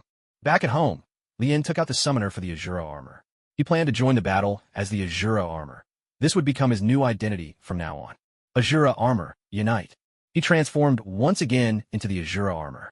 Since the Azura armor didn't have flight capability, he used the art of shifting space, appearing instantly on the streets of New York, right in the midst of the great battle. He drew the Azura Purgatory Blade, the signature weapon of the armor, and began slashing through the Chitauri soldiers without restraint. The Avengers didn't pay special attention to this mysterious newcomer. In the current chaos, anyone fighting the Chitauri was considered an ally. In Lian's hands, the Azura armor's power was unleashed to its fullest. Now, he possessed the advanced form of Conqueror's Haki, King's Aura, which aligned perfectly with the Azura armor's need for supreme will. Unlike Lu Fa and Xiao Tian, the summoner of the Xingtian armor, Lian's King's Aura was neither strictly righteous nor evil. It could be either, depending on his intent. As a result, the armor's power never wavered with Lian's state of mind. Lian was in the midst of a glorious rampage when he looked up and saw Tony Stark flying nearby, calling out to him. It was the first time Tony had seen someone else in high-tech armor, and his curiosity was thoroughly piqued. "Hey, buddy, that suit's pretty impressive. You've even got a cape." Tony called out. Lian replied, "Yours isn't bad either." Lian had altered his voice, so Tony couldn't recognize it. Tony continued, "What's your armor made of? Looks pretty light. And why don't you have a flight system?" Lian answered, "I don't need one. My armor lets me shift from place to place at will. You can think of it as instant teleportation. I can go anywhere I want." As he finished speaking, Lian brought Tony with him, and in an instant, they appeared on the rooftop of the Baxter building. "Now you see why I don't need to fly," Lian said. Tony nodded, half comprehending. This kind of spatial transfer was far beyond anything he had access to. "So what if the enemy tries to run?" Tony asked.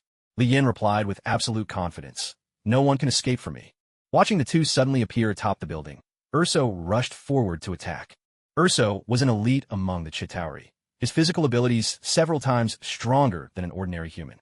But to Lian, he was nothing more than an ant, perhaps not even worthy of that. With a light swing of the Azura Purgatory Blade, bolstered by his masterful swordsmanship, a wave of sword energy struck Urso's arm.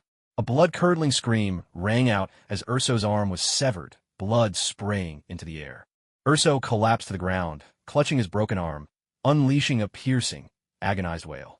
Lian walked slowly to Urso's side and activated the Azura armor skill, Azura Inferno /. A streak of violet sword energy cut through Urso's body. Amid Urso's desperate screams, his body exploded. When the smoke and dust cleared, a single card floated gently in the air. Curious, Lian stepped forward to examine it. Name, Urso. Species, Chitauri. Status, sealed. He took the card in his hand and placed it at his waist. The card transformed into a thin ribbon of light and slid seamlessly into his belt. So that's how it works. Just like the other armors, the Azura armor can seal defeated enemies into cards or destroy them completely. Once sealed, an enemy could be revived by channeling energy into the card. Tony Stark couldn't see the now-sealed Urso. He was a bit puzzled, wondering what exactly Lian had just done. "Hey, what was it you were doing just now?" "Oh, nothing special. Since the biggest villain here is down, let's go help the others." With a shift in scenery, Lian teleported to Thor's side. Seeing Lian suddenly appear, Thor greeted him warmly. "Hey, I'm Thor, God of Thunder. The guy with the green cape and the horns over there is my brother Loki. What's your name?" Lian answered coolly with just 2 words. "Azura. Azura." Thor repeated the name a few times, but it didn't ring any bells. Thor said, "Well, pleased to meet you." Lian nodded. "You got a fine hammer. If I give you my sword, would you let me try your hammer?" Thor grinned, a little proud, and explained, "It's not that I don't want to share, but my father enchanted my weapon. Only those whom the hammer deems worthy can lift it." Lian replied, "You never know unless you try." Seeing Lian's persistence, Thor handed him the hammer. Lian grasped the handle. "Oh, it's so light." Thor's jaw dropped as he watched Lian effortlessly swing his hammer, utterly stunned. Watching Lian wielding Mjolnir, Thor couldn't help but feel a pang of jealousy, so sharp it put even the sourest lemon to shame. "You're not my one and only little treasure anymore." Lian brandished Thor's mighty Mjolnir, sweeping through enemies with devastating force, while Thor, now wielding Lian's Azura Inferno blade, fought with equal vigor. Don't be fooled by Thor's usual reliance on his hammer. He was a master of all kinds of weaponry. When it came to sheer quality, the Azura armor was a king's armor forged on the planet Yinxing, and its paired weapon was formidable in its own right. Still, it couldn't quite compare to Thor's legendary Mjolnir, a true artifact forged by the dwarves. But to Lien, the Azura armor was merely a casual plaything. Sooner or later, he'd have his hands on the Emperor armor anyway. The last remnants of the Chitauri were quickly cleared away, but much of the city had already been reduced to rubble and ruins. This once bustling metropolis had suffered a grievous wound, and the burden of rebuilding now loomed heavily over everyone. Throughout New York, tens of thousands of civilians have been injured, either directly or indirectly, by the alien invasion. The government dispatched countless soldiers to rescue the wounded. It was clear that healing would take time. Though the enemy had been vanquished, the scars left by war on the people's hearts would not fade so easily. Nick Fury gazed at the devastated city before him and couldn't help but sigh. Thank goodness Earth has the Avengers, he murmured. If not for them, all of New York might have been wiped off the face of the earth. All the Avengers gathered together. The battle had only just ended, and every single one of them was thoroughly exhausted, body and soul. Yet victory was theirs, and the invaders had paid the price. Captain America, Natasha, Hawkeye, Pietro, Thor, Loki, Banner, Tony, and the others, all of them were meeting Lien in his Shura armor form for the very first time. Captain America stepped forward and extended a hand in greeting. Hello, I'm Captain America. May I ask what you'd like us to call you? Just call me Shura, Lien replied. I'd like to join the Avengers and help defend Earth alongside you. Nick Fury immediately perked up. His team was growing stronger by the day. He'd been wondering how to persuade this powerhouse to stay, only to have the offer come unprompted. Without hesitation, Nick Fury declared, the Avengers welcome anyone willing to fight for Earth. Shura, the Avengers Alliance is glad to have you. Thank you, Lien responded. Curiosity getting the better of him, Nick Fury asked, could you tell us a bit more about your abilities? It would help us work together as a team in the future. Lien picked up Thor's hammer once again, giving it a casual wave before saying, the hammer doesn't accept me as its wielder. Thor and Loki both froze in surprise. Thor exclaimed, astonished, how is that possible? Odin's enchantment hadn't failed, which could only mean that this mysterious Shura was even more powerful than his own father. Lien explained, Shura is my codename. I am the summoner of the Shura armor, which is one of the most powerful sets of armor in the entire galaxy. The Shura armor is a king's armor. Above it, there exists an even mightier emperor armor, but let's set that aside for now. As a king's armor, the Shura armor grants immense offensive and defensive power, the ability to witness the past, travel back in time, and even teleport. All of my strength comes from the Shura armor. That's the extent of my power at present. Loki chimed in. We've never heard of these two armors before. Tell me, was your armor forged by the dwarves? Lien simply shook his head, not intending to reveal the truth. After all, the identity of the Shura armor's summoner made for an excellent disguise. As for the origin of the Shura armor, I'm not entirely sure myself. I was chosen by the armor as its summoner, and my mission is to use its power to uphold justice. Nick Fury said, all right, Shura, everyone has witnessed your strength. I hope that in the future, you'll work closely with the other Avengers and contribute to the defense of Earth. This signified that after joining the Avengers, Lien took his leave from the group. I have other matters to attend to, so I'll be off for now. If another crisis arises, I'll return when the time comes. After Lien's departure, the remaining Avengers gathered at S.H.I.E.L.D. headquarters. Today marked their first real collaboration as a team, and for some, it was even their first time meeting each other. Seated together, they began discussing the future safety of the planet. Tony Stark remarked, aliens invaded once. Who's to say they won't come back for a second time? We need to be prepared, so nothing like this happens again. Tony pointed at Nick Fury and continued. And another thing, this alien invasion was partly SHLD's responsibility. If you hadn't insisted on experimenting with the Tesseract, Earth might never have caught the attention of extraterrestrials. Nick Fury had no response. He offered no defense. With information so unevenly distributed, they had no idea that behind Urso stood Thanos, nor did they know Thanos' invasion was driven by his desire to seize the Infinity Stones. A brief silence fell over the meeting. Coulson shifted the topic. Today was truly strange. Urso seemed ready to surrender. So why did he end up killing the Secretary of State? Coulson wondered aloud. Tony waved off the question, unconcerned. He never thought much of American politicians, so he's dead. No need to dwell on it. I'm actually quite interested in the Shura armor. If I could study it, I believe my Iron Man suit could become even more powerful. Thor spoke up. That armor likely isn't from Earth. To lift Mjolnir without being recognized by it suggests he possesses power even greater than my father, Odin. Everyone was stunned. They didn't know the true extent of Odin's strength, but from what Thor said, they guessed Odin's power was dozens, or even hundreds of times greater than Thor's. Even assuming Thor was exaggerating, even 10 times stronger would be unfathomable. Banner asked Thor, "So you think it could be alien technology?" Thor shook his head in uncertainty, remaining silent. He didn't know where the armor came from either, but he planned to ask Li Yin himself when he got the chance. Using a teleportation technique, Li Yin returned home and removed the Shura armor. He took a bottle of water from the fridge, twisted off the cap, and took a sip. Today was actually quite interesting, he mused. Before long, under Coulson's guidance, Loki and Thor arrived at Li Yan's doorstep. To their surprise, they were stopped by Kizaru and his 2 companions. "Hey, fellas, you'd better take a detour. This road's closed," Kizaru drawled lazily. Thor and Loki looked up at the towering figures of Kizaru and Zephyr, each nearly 3 meters tall. Loki spoke up, "Hello, we're here to see our sister, Lady Hela. Could you please let her know we've arrived?" "Oh, your relatives and master? In that case, wait here a moment," Kizaru replied. He strolled over to the door and rapped firmly a few times. Li Yin opened the door and, upon seeing Kizaru, raised an eyebrow. "Oh, I almost forgot about the 3 of you. I'll send you home right away." "Master, Lady Hela's brothers are here to see her," Kizaru reported. Li Yan's eyes widened in realization. Hela's brothers could only mean Thor and Loki. "Let them in," he called. Thor and Loki were ushered into the house. "Hela, your brothers are here to visit you," Li Yin announced. Hela came down the stairs after hearing this, and saw Thor and Loki waiting below. Well, what rare guests," she exclaimed. Thor and Loki looked a bit uneasy, but they braced themselves and greeted her. Loki, always the smooth talker, stepped forward first. "Big sister, I hope you've settled in well here." Hela nodded. "Not bad at all. Tell me, did Odin send you 2 over?" "No, not at all. We wanted to visit you for ages, just never had the chance," Loki replied. Li Yin summoned a few shadow soldiers to serve drinks and tea.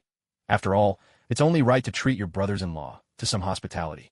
Thor, ever curious, asked, "How come we didn't see you during the Battle of New York?" Hela replied, "That little skirmish? It was hardly worth my while. Was it your father who sent you 2 to help out?" Thor nodded, admitting as much. "Just recently, someone calling himself the Azura Armor joined the Avengers," Thor continued. "He's incredibly powerful, but I have no memory of him. Do you know anything about his origins?" Li Yin nodded and decided to spin a little tale.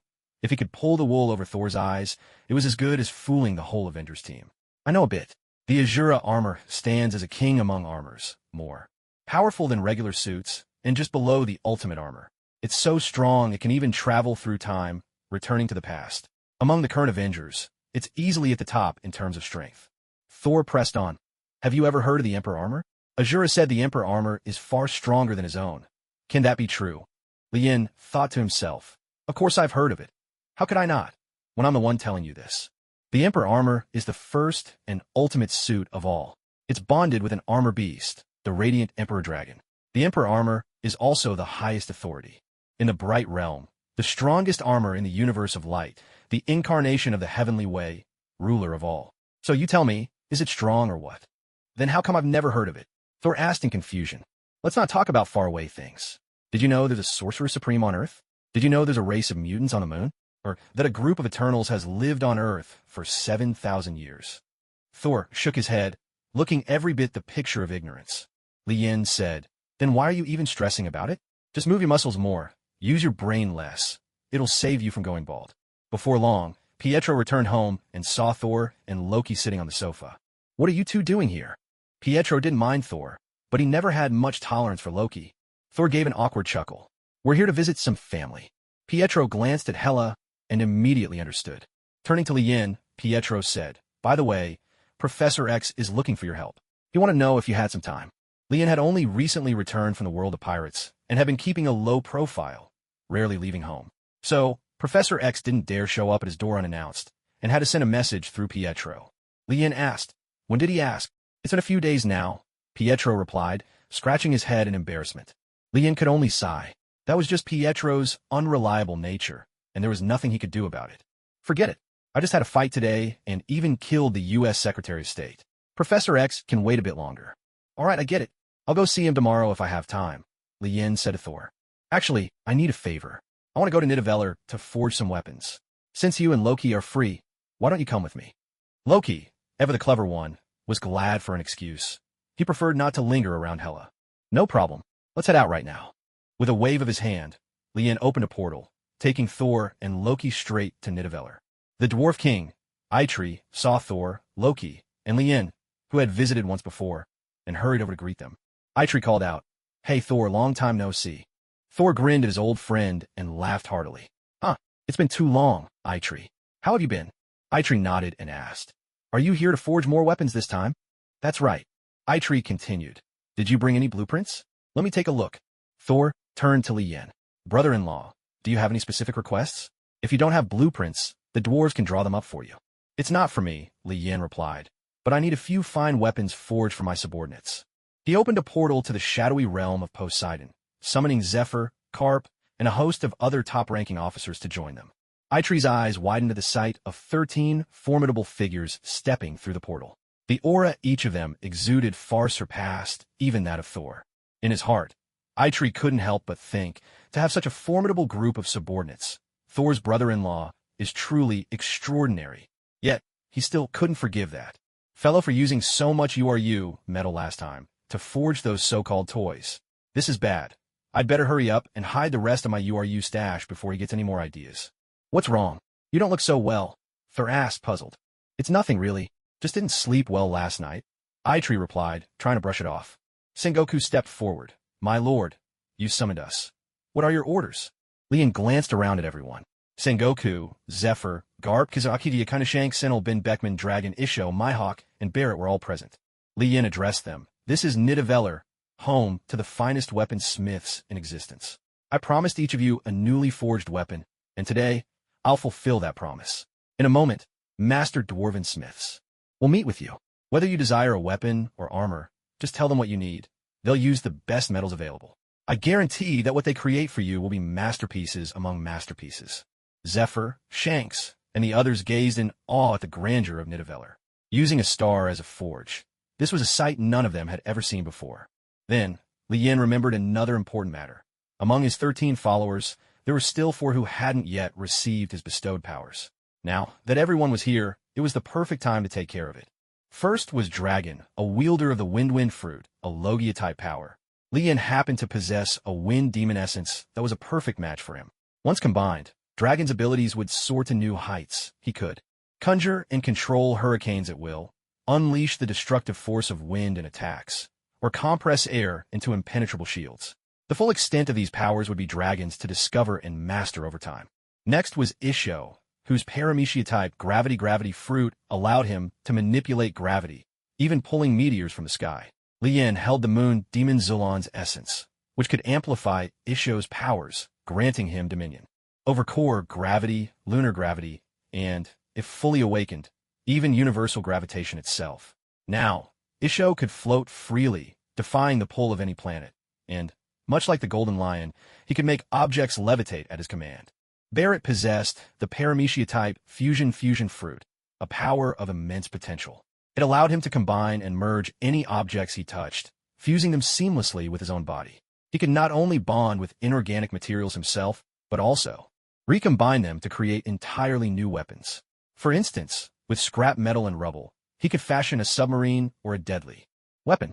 Having grown up on the battlefield, Barrett's ability let him endlessly craft weapons from whatever he found at hand. Lien planned to grant Barrett the demon core of the Earth Demon, enhancing his control over the land. Coupled with the fusion fruit, Barrett's power would soar to unimaginable heights. Just imagine, Barrett could transform at will into a mountain-sized giant. Lien reckoned that even Surtur, the flame giant, might not be as towering as Barrett in his transformed state. The one who troubled Lien the most was Hawkeye Mihawk. He was a pure swordsman, uninterested in devil fruits or supernatural abilities. Such powers wouldn't strengthen Mihawk. In fact, they might even hinder his progress in swordsmanship. Yet Lien couldn't grant him additional sword skills, nor could he forego bestowing him with power altogether. This was truly a conundrum. With a spark in his eyes, Lien hit upon an idea. If he couldn't give Mihawk power, why not grant him a true artifact instead? Lien decided he would forge a divine sword for Hawkeye Mihawk, one on par with Thor's legendary hammer, Mjolnir. As for the other followers, Lien planned to have the dwarves use vibranium as the main material, blending in various auxiliary metals, to craft for each of them a weapon or armor piece they would be truly satisfied with. However, since Lien had squandered a good deal of the dwarves' precious URU metal last time while forging armor and a treasured sword, the Dwarf King was now utterly unmoved, unyielding no matter what. If they wanted to use URU metal again, they'd have to exchange it for materials of equal caliber. This put Li Yin, Thor, and the others in a tough spot. URU metal was one of the finest materials in the universe, rare and nearly impossible to acquire. Now, being asked to come up with something of equal quality, they truly had no way out. Li Yin narrowed his eyes, casting a mischievous glance at Thor's hammer. He joked, "Thor, how about you lend me your hammer for a bit? I'll return it to you, good as new, in a little while." Thor hurriedly hid his hammer behind his back. "No way. Don't even think about touching my hammer. What should we do, then?" "That dwarf king is just too stubborn," Li Yin complained. Loki grinned wickedly. "I know someone whose weapon is made of all sorts of rare materials. If we can get our hands on it, the dwarf king might just agree." Thor hesitated. "That's not really a good idea." Li Yin, well aware of Loki's scheming nature, pressed further. "Come on, tell me, which lucky soul have you set your sights on?" "Surtur, the flame giant." Surtur was a key player in Ragnarok and the ruler of Muspelheim, wielding the massive Twilight Sword. But now, with Hela at Li Yan's side in Ragnarok, rendered impossible, Surtur no longer possessed the Eternal Flame's power. His strength had dwindled. He was now so weak even Thor could defeat him easily. Li Yin stroked his chin thoughtfully. This guy's existence was just a waste of space. Maybe it was time I settled things with him, and borrowed his weapon for a while. Li Yin waved his hand, opening a portal. Thor and Loki tried to follow, but he stopped them. "You two wait here. I'll be right back." Li Yin stepped straight into Muspelheim, the homeland of the fire giant Surtur. A wasteland greeted him. Ash and smoke billowed freely through the air. He remembered that Surtur tended to hide underground. Focusing his immense psychic power, Li Yin sent out waves from his center. It wasn't long before he picked up subtle traces of Surtur's presence. Azura armor combined. Transforming with the Azura armor and using its power to shift his surroundings, Li Yin appeared within an underground palace. He'd left Thor and Loki behind for fear of blowing his cover. His plan was simple: steal Surtur's weapon, seal him into a card, and keep it for a rainy day. Looking around, he recognized this as the very place where Thor and Surtur battled at the start of Thor Ragnarok. Surtur, startled by Li Yan's sudden appearance, grabbed his weapon and stood on guard. "Who are you?" Li Yan glanced over the massive figure before him, a long sword in hand, horns crowning his head, his whole body blazing like molten lava. "So you're Surtur? Who are you, and what's your business in Muspelheim?" Surtur rumbled, his voice deep as thunder. Li Yan replied, "Since you're not one for small talk, let's get straight to the point." A chill ran through Surtur. He could tell this visitor meant trouble. Though he no longer possessed the eternal flame, the power coursing through his molten body was still immense. He didn't fear Li Yin, but he was biding his time, waiting for Ragnarok, when he could destroy Asgard and take revenge on Odin. The last thing he wanted was fresh trouble now. Rising to his full, towering height, over 10 meters tall, Surtur glared down at Li Yin. With a sweep of his arm, he summoned a horde of fire demons to surround him. "I'll give you one chance. Leave now, and I'll forgive this intrusion." Azura Inferno Blade. Drawing his weapon, Li Yin launched straight into battle. Blades of energy slashed out, cutting through the ranks of fire demons. They burst apart, erupting all around him like fireworks, one after another, shattering in spectacular bursts. Surtur roared in fury. "You dare challenge me?" He swung his flaming greatsword at Li Yin. Li Yin raised the Azura Inferno Blade with one hand, meeting the strike. The clash rang out. A resounding crash of metal. A shockwave rippled outward, tearing cracks across the ground beneath Li Yan's feet, but he didn't budge an inch. Surtur's eyes widened in disbelief. His furious blow had been blocked with ease. Swallowing his anger, he realized he could no longer afford to underestimate this opponent. Lifting his flaming greatsword, Surtur poured his power into the blade. Torrents of fire and molten lava erupted from its tip, the heat surging through the chamber. The ground sizzled, melting into glowing rivers of magma. Li Yin leaped backward, dodging Surtur's attack. He put away the Azura Purgatory Blade and drew another weapon, the Azura Purgatory Halberd. "Feel the terror of molten lava." Surtur roared in fury. "Nah, I don't have time to play with you. I have more important matters to attend to," Li Yin replied coolly. Gripping the Azura Purgatory Halberd, Li Yin unleashed the ultimate technique of the Azura armor, Divine Demon Annihilation Slash. A beam of violet energy shot out from the halberd, striking Surtur squarely in the chest. The immense force sent Surtur hurtling backward, smashing him into the wall with such violence that the stone shattered into pieces, leaving him gravely wounded in an instant. Without pause, Li Yin swung the halberd again, and the finishing move, Divine Demon Annihilation Slash, obliterated Surtur, transforming him into a card. Lien picked up the card. Name, Surtur. Race, Fire Giant. Status, sealed. It seemed that no matter who was sealed, the card would only display these 3 fields. He then took up Surtur's weapon, the Twilight Sword, and opened a portal to return to Nidavellir. The Twilight Sword, forged from some mysterious, unknown metal, was doubtless a legendary weapon, one that could stand alongside the Spear of Eternity and the Hammer of Thor. As soon as Lien returned, Thor hurried over. So, did you get the weapon? Lien tossed the Twilight Sword onto the ground. Eitri quickly ran over, picked it up, and examined it with great care. What a magnificent sword!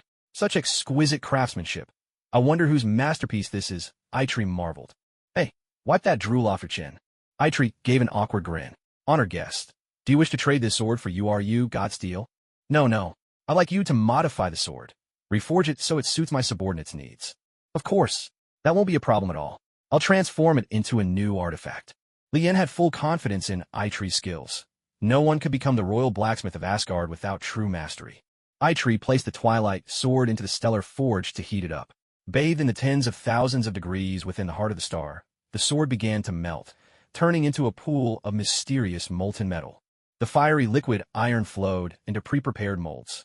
Eitri then added a piece of molten URU Godsteel and a portion of refined vibranium.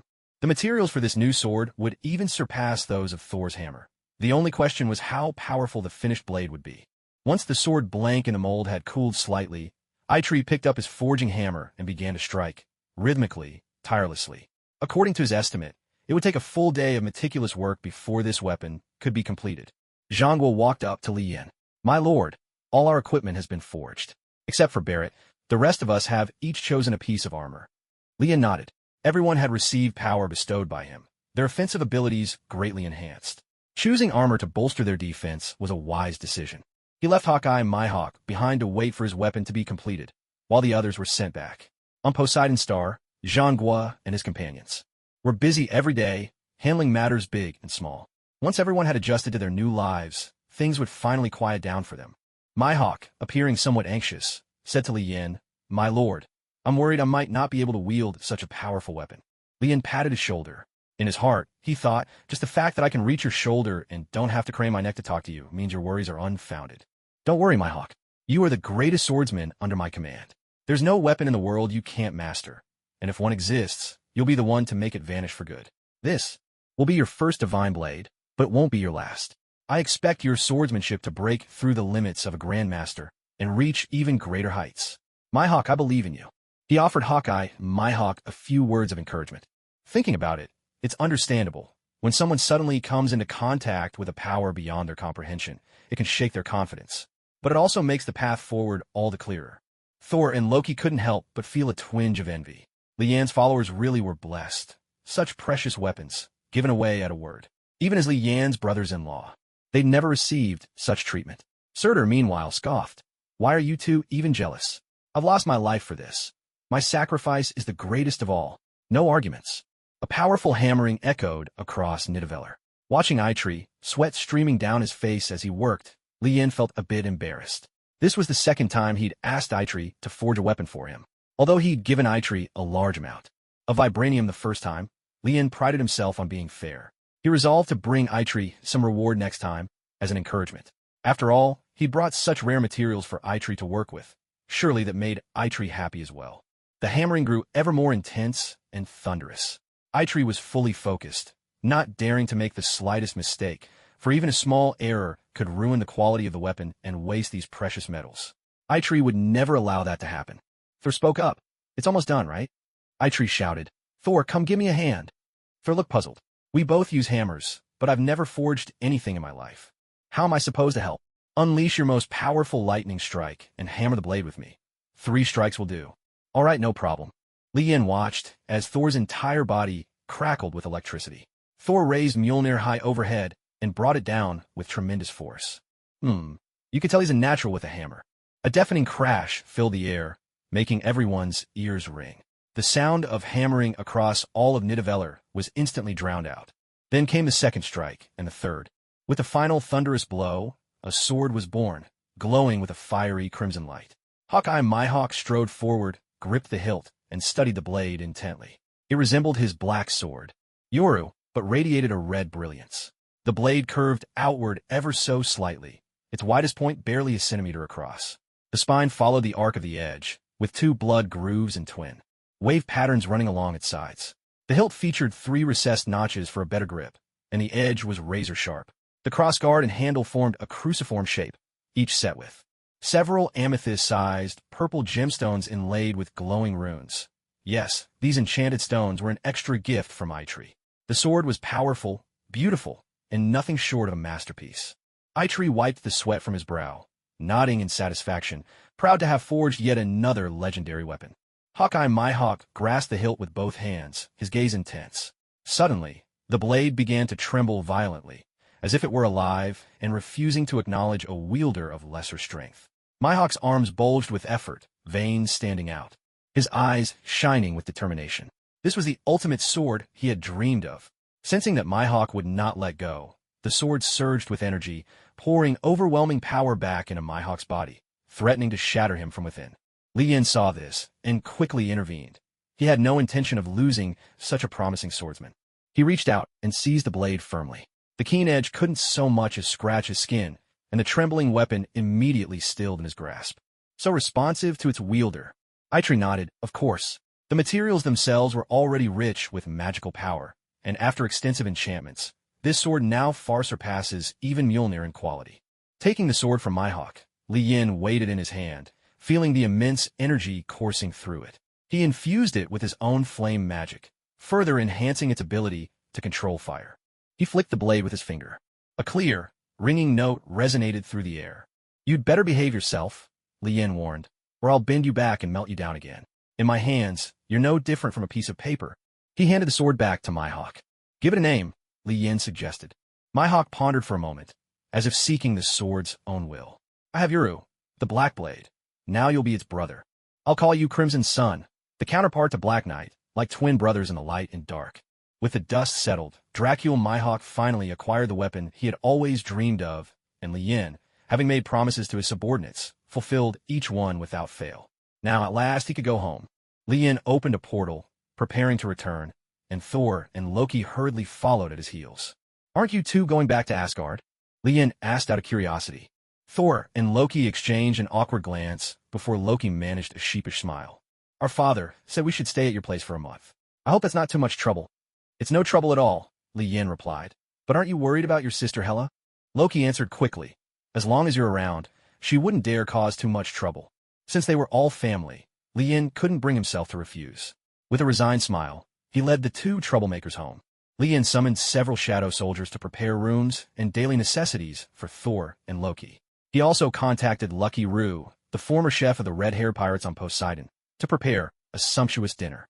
Meanwhile, at Xavier's school, Professor X paced anxiously outside Jean Grey's room, his mind clouded with worry for her safety. Beast, Hank, tried to reassure him. "Professor, please get some rest. If anything happens, we'll need you at your best." Professor X sighed. If only Li Yin would be willing to help. The reason Professor X didn't go directly to Li Yin was entirely Apocalypse's doing. That old fox had been dead set on becoming king of the mutants. To ensure all mutants fell in line, he'd strictly ordered them not to trouble Li Yin with their affairs. Any problems were to go through him instead. To be fair, Apocalypse had managed to resolve quite a few mutant crises, and his reputation had soared. But he hadn't counted on Li Yin sending him off to Ego, with no intention of ever bringing him back. Magneto let out a heavy sigh. If only Lord Apocalypse were still here. The next morning, Li Yin was just getting up and hadn't even had breakfast when Pietro called. "Hey, I'm at Xavier's. Professor X says Jean's not doing well. He hopes you can come and help." "What? Why didn't you tell me sooner if something's wrong with my wife?" Without hesitation, Li Yin teleported instantly to Professor X's side, ending the call with Pietro as he arrived. "What's happened to my wife?" "Your wife? Your wife? Oh, sorry, that slipped out. How's Jean doing?" Li Yin covered up quickly. Pietro, standing nearby, shot Li Yin a look of utter disdain, the kind reserved for the worst kind of womanizer. "If it weren't for the fact that my sister would be left a widow, I'd have already taken you down. Not that it's because I couldn't beat you, of course. It's only for my sister's sake." Thinking about Li Yin enjoying the company of so many women every day, the little hand Pietro held suddenly didn't feel so sweet anymore. Professor X said, "The force inside her is stirring. I can't hold it back any longer." Jean is now in a deep coma, and we don't know her exact condition. Looking at Jean, lying unconscious on the bed, Lien reached out and touched her forehead. Her skin was smooth and fair, soft as polished jade. Even with her eyes closed, her beauty was undiminished, her proud figure still captivating. He caught himself. This was not the time for such thoughts. Focusing on the matter at hand, he sent his own mental power into Jean's mind. At this moment, Jean's mental landscape was on the verge of collapse. Her sense of self was already blurring, while the dark persona within her was growing stronger. It wouldn't be long before Jean was completely overtaken, transforming into the Dark Phoenix. Lien realized he could no longer suppress her dark persona. If he tried to attack it, the dark side would surely fight back, and Jean's fragile mind might shatter completely. But this was not beyond Lian's abilities. He activated the Tiger Talisman's power of yin-yang balance, splitting Jean into two separate beings, one representing her good side, the other her evil. To everyone's astonishment, another Jean appeared before their eyes. Professor X was stunned. What's happening? This new Jean looked almost identical to the one lying on the bed, but her eyes glowed crimson, and the energy radiating from her made everyone uneasy. She stared directly at Lien, clearly unsettled by the power within him, and for a moment, she dared not make a move. Lien awakened the Jean lying on the bed. The weakened Jean Grey opened her eyes, glanced at Lien, then at the others in the room, and most importantly, at the other version of herself standing there. Jean was startled. What's going on? I'll explain everything in a moment, he replied. He lifted the Jean Grey from the bed, opened a portal, and turning to the Dark Phoenix, said, Come with me. They arrived in the Shadow Kingdom. Lien casually selected a planet forged by Thor, set Jean down, and turned to face the Dark Phoenix. Because the Tiger Talisman's power could separate good and evil personalities along with their powers, all the Phoenix Force fragments now resided within Jean's dark persona. It was the fragment's own consciousness, merging with Jean's darkness, that had given rise to the Dark Phoenix. Who are you? The dark persona demanded, though in truth, it was the fragment of the Phoenix Force speaking. Lien called out, Thor, come out and tell her who I am. As his words echoed, a colossal dragon's head emerged from the depths of the cosmos. The immense body of Sol, the Starforged Dragon King, was far too vast to appear within the confines of a planet, yet even this tiny glimpse of his presence filled the Black Phoenix with an unprecedented sense of pressure. Jean Grey's body instinctively edged closer to Lien.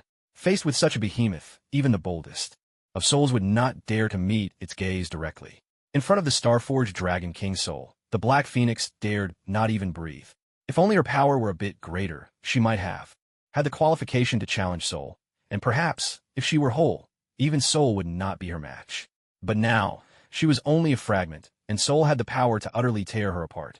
My lord, Soul obeys your will. Soul had also noticed the Black Phoenix down on the ground. Murmuring softly, he said, The scent of a phoenix. Lien was taken aback. By all accounts, this should have been Soul's first meeting with the Black Phoenix. Have you met before?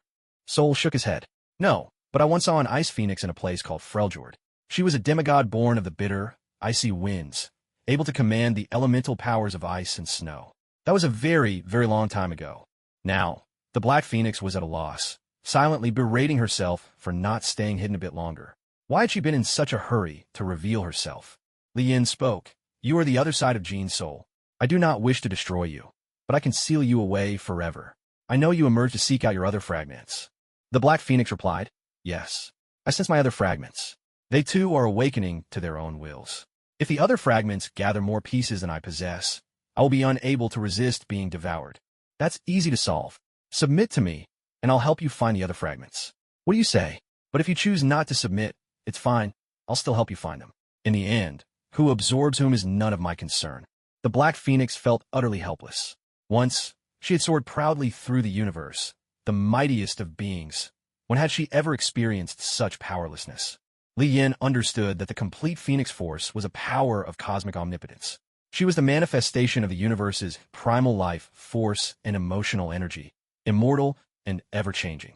Born of chaos and the dawn of all things, she was the link between the souls and spirits of all that existed or would ever exist in the Omniverse.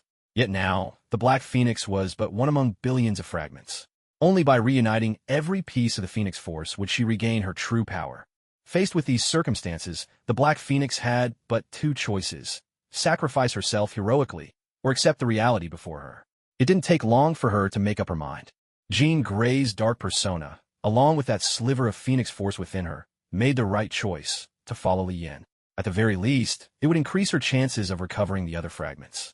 Witnessed by the benevolent personalities of Thor and Jean, the Dark Phoenix knelt on one knee and pledged allegiance to Li Yan.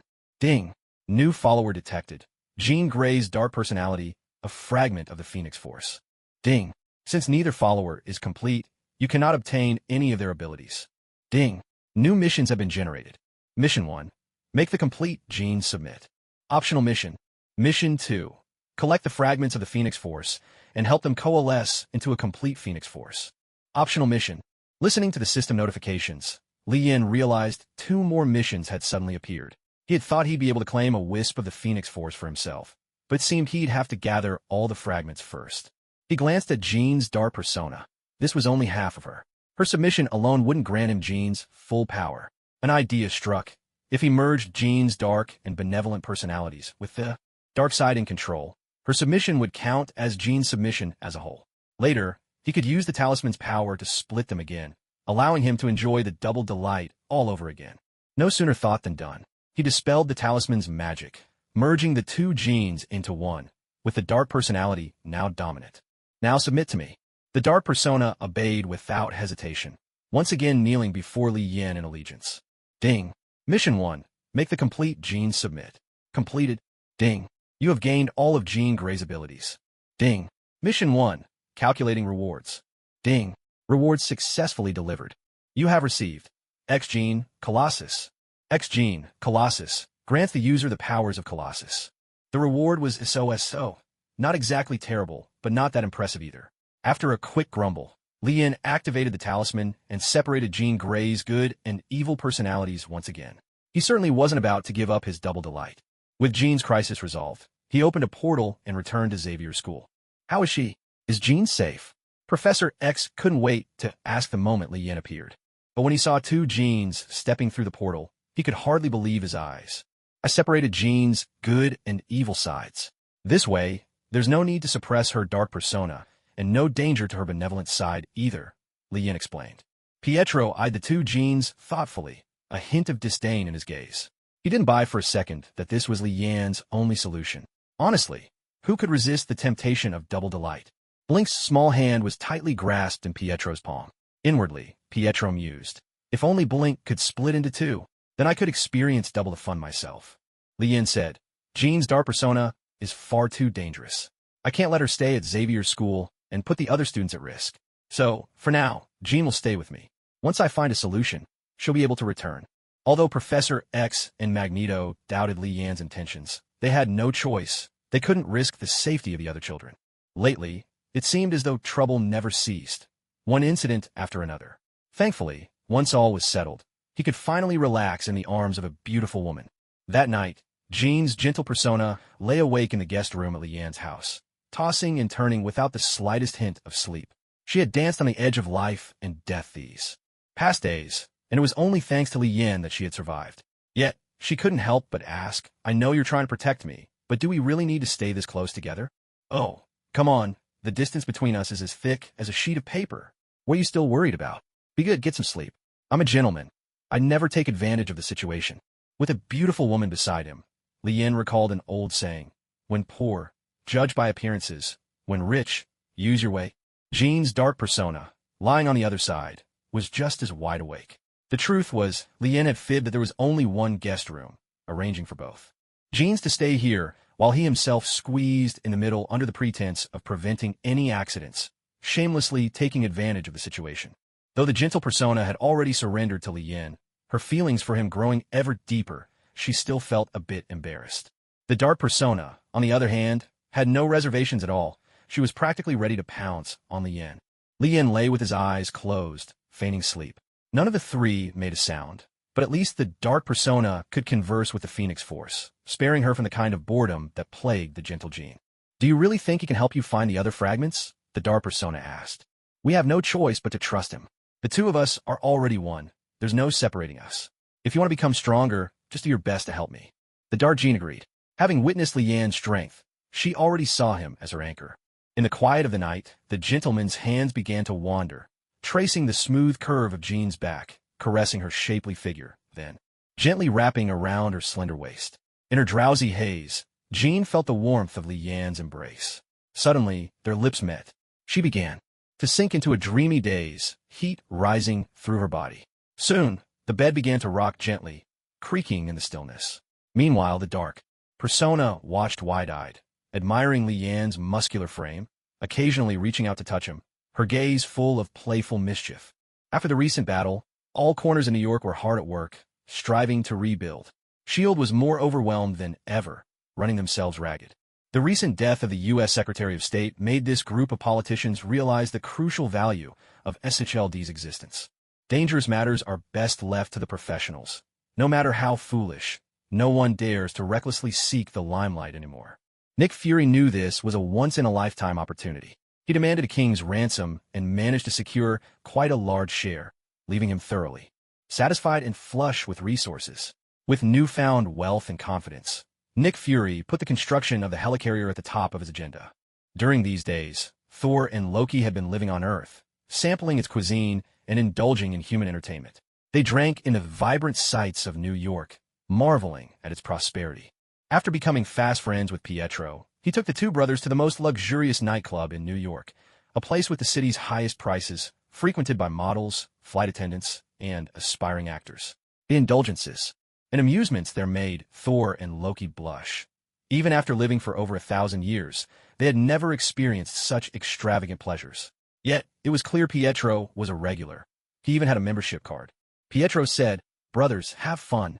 We've changed our appearances. No one will recognize us." Thor hesitated. "I'm not sure this is right. I feel like I'm betraying Jane Foster." Pietro nodded in agreement. "You're right. I feel guilty about Blink, too." With that, he wrapped his arm around a beautiful woman and disappeared into a private room. If Ian knew Pietro had taken the two Asgardian princes out clubbing, he would definitely have said, "You really are a genius, aren't you?" If Odin ever found out, he would probably stomp Pietro's third leg into oblivion. Meanwhile, Tony Stark was organizing a gathering for the Avengers. Out of respect, everyone agreed to attend. Tony made a particular effort to invite Li Yin, hoping he might join the team. But Li Yin declined outright, showing no interest, which left Tony sighing in disappointment.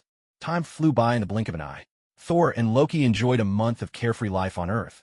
But today, weary yet content, the brothers prepared to return to Asgard. Before their departure, the trio had one final wild celebration. Thor and Loki made Pietro swear never to breathe a word about their escapades, and he readily agreed. "Don't worry, I was there too. If Blink ever found out, she'd never let me off the hook," Pietro vowed earnestly. The three of them shared a knowing smile. Such is the simple, lasting camaraderie between men. With his promise secured, Thor and Loki returned to Asgard via the Bifrost, watched by their friends as they departed.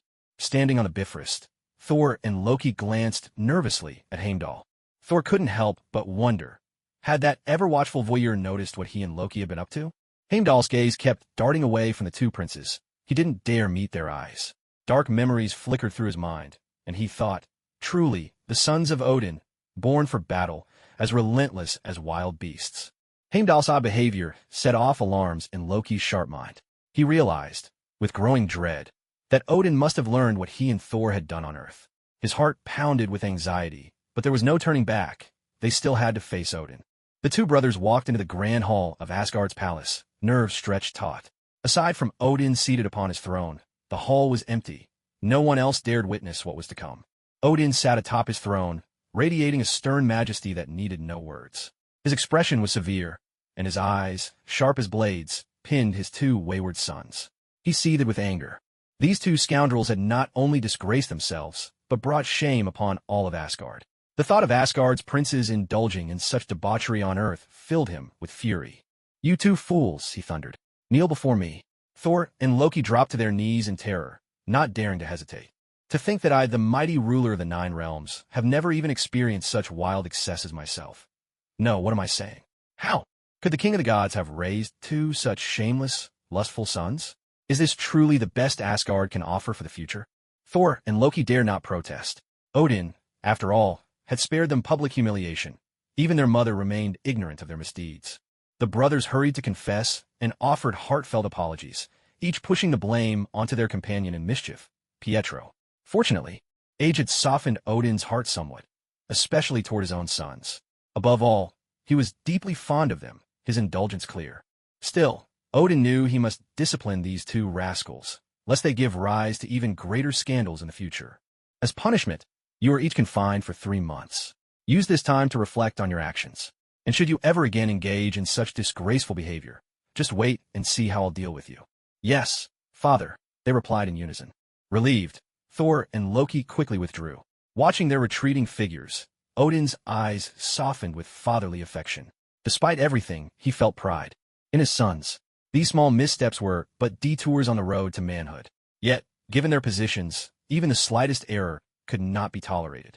The first Avengers crisis had passed. Since the Mind Stone had not fallen into Thanos' hands, Lien figured the events of Avengers Age of Ultron might never come to pass. Still, he couldn't be sure. Who could predict what twist the chaotic Marvel universe might bring? With nothing pressing at hand, Li Yin went to visit Ego. These days, Ego's place was bustling. The likes of Ishin, Boros, Apocalypse, and Rick were all gathered there. Previously, Rick had been researching devil fruits, and so far there was only a small breakthrough. If a devil fruit was planted in a specially treated environment, it would take root and sprout, eventually producing the same kind of devil fruit again. Following this line of research, Li Yin estimated that sooner or later, Rick would manage to cultivate a true devil fruit tree.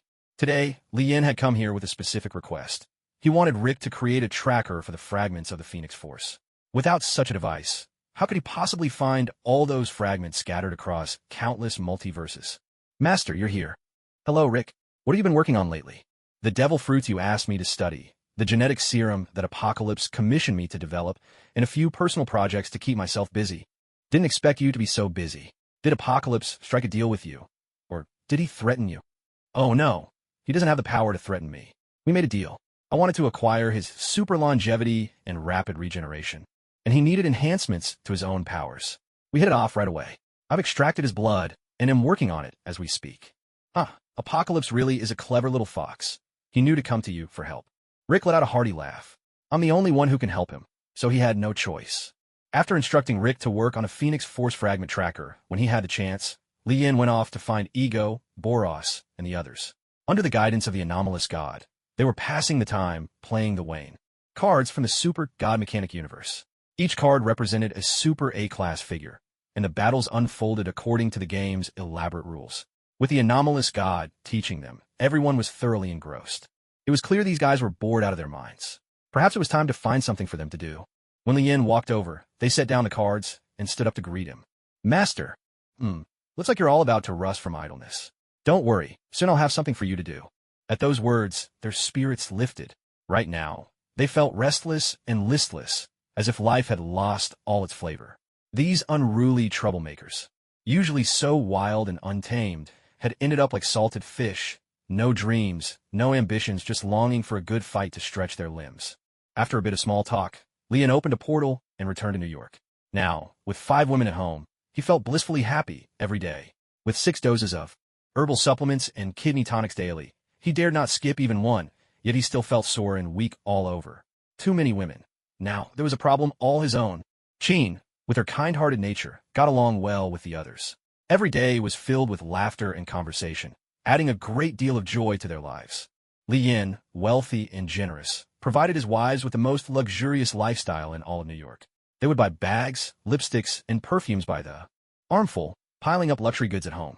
Anything they didn't like was tossed out without a second thought, to the point that even the sanitation workers around Li Yin's house were able to afford cars and villas. Yet, Cheen's darker personality was much harder to get along with, making her seem somewhat out of place. At the moment, the Marvel world was at peace, and Li Yin started to feel restless again. After all, his entourage looked about ready to go stir-crazy.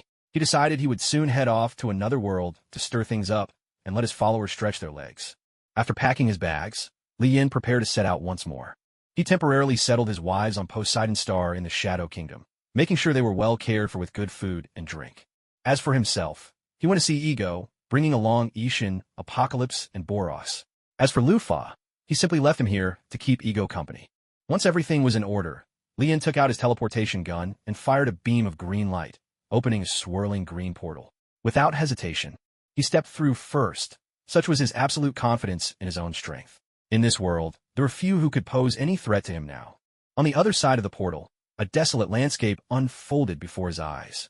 The ground was made up of barren, brown soil, stretching as far as the eye could see across an endless wasteland, completely devoid of any sign of life. Li Yin let out a questioning sound, unable to figure out where he was or why this place was so bleak and barren. Beep. Detecting that the host has left the original Marvel Universe and is now in another dimension. Initiating scan of the current dimension. Beep. Scan complete. Beep. Host detected in the Luo's Adventures dimension. Beep. Mission mode engaged. Rewards will be settled upon departure. Beep. Mission 1. Acquire at least 500,000 mechanical life followers in this dimension. Mandatory mission. Beep. Mission 2. Disguise yourself as the king of mech wars in this dimension. Mandatory mission. Beep. Mission 3. Unify all armed forces in this dimension and establish a single regime. Optional mission. Beep. Mission 4. Eliminate the main antagonist, Blue Venom Beast. Mandatory mission. Beep. Mission 5. Collect 100,000 energy amethyst crystals. Optional mission. So this was the world of Luo's adventures.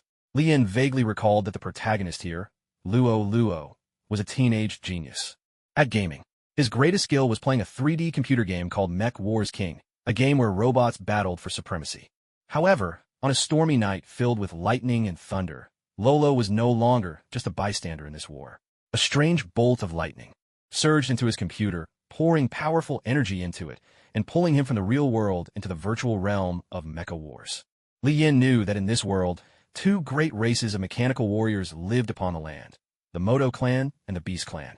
This was a world ruled entirely by mechanical life forms, where every robot strove to become an outstanding warrior and hone their skills with unwavering determination. Li Yin stroked his chin, pondering what in this place might be worth scheming for. For Li Yin, who came from a family that valued honesty and tradition, the saying went, if you don't pick up what's on the road, you're just letting it go to waste. He couldn't let the upright family reputation falter in his hands.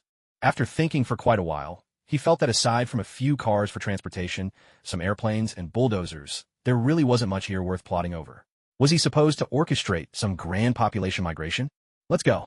First, let's find someplace with people and get a sense of the situation. Li Yin and his companions soared in the sky, carefully searching for any sign of civilization. As they scanned the barren land below, a lone figure suddenly appeared in the distance. The group swiftly landed, and as Li Yin got a good look at the person's face, Lolo, who are you? Where's this place? Li Yin didn't reply. Instead, he quickly immobilized Lolo and put him into a deep sleep. He couldn't risk Lolo ruining his plans to impersonate the king of Mecha Wars. Once he finished his mission, he'd send Lolo back to his rightful place in the real world. Li Yin could never bring himself to harm an 11-year-old child who posed no threat. He remembered exactly where Lolo had appeared. Soon, blazing thunder would pass by this spot. Rather than searching aimlessly, he'd wait here for the opportunity and use the time to carefully study his mission. The mission remained refreshingly simple, giving him plenty of freedom to act. The first and second tasks would be easily accomplished as soon as he reached the City of Time. The only one that might take a bit longer was the third, unifying all the forces in this world. As for the fourth task, Li Yin suspected there must be some grudge between Blue Venom Beast and the system. Collecting the energy amethyst would be easy enough. He only needed to go to Fire Dragon Valley, where plenty of energy amethysts awaited his arrival.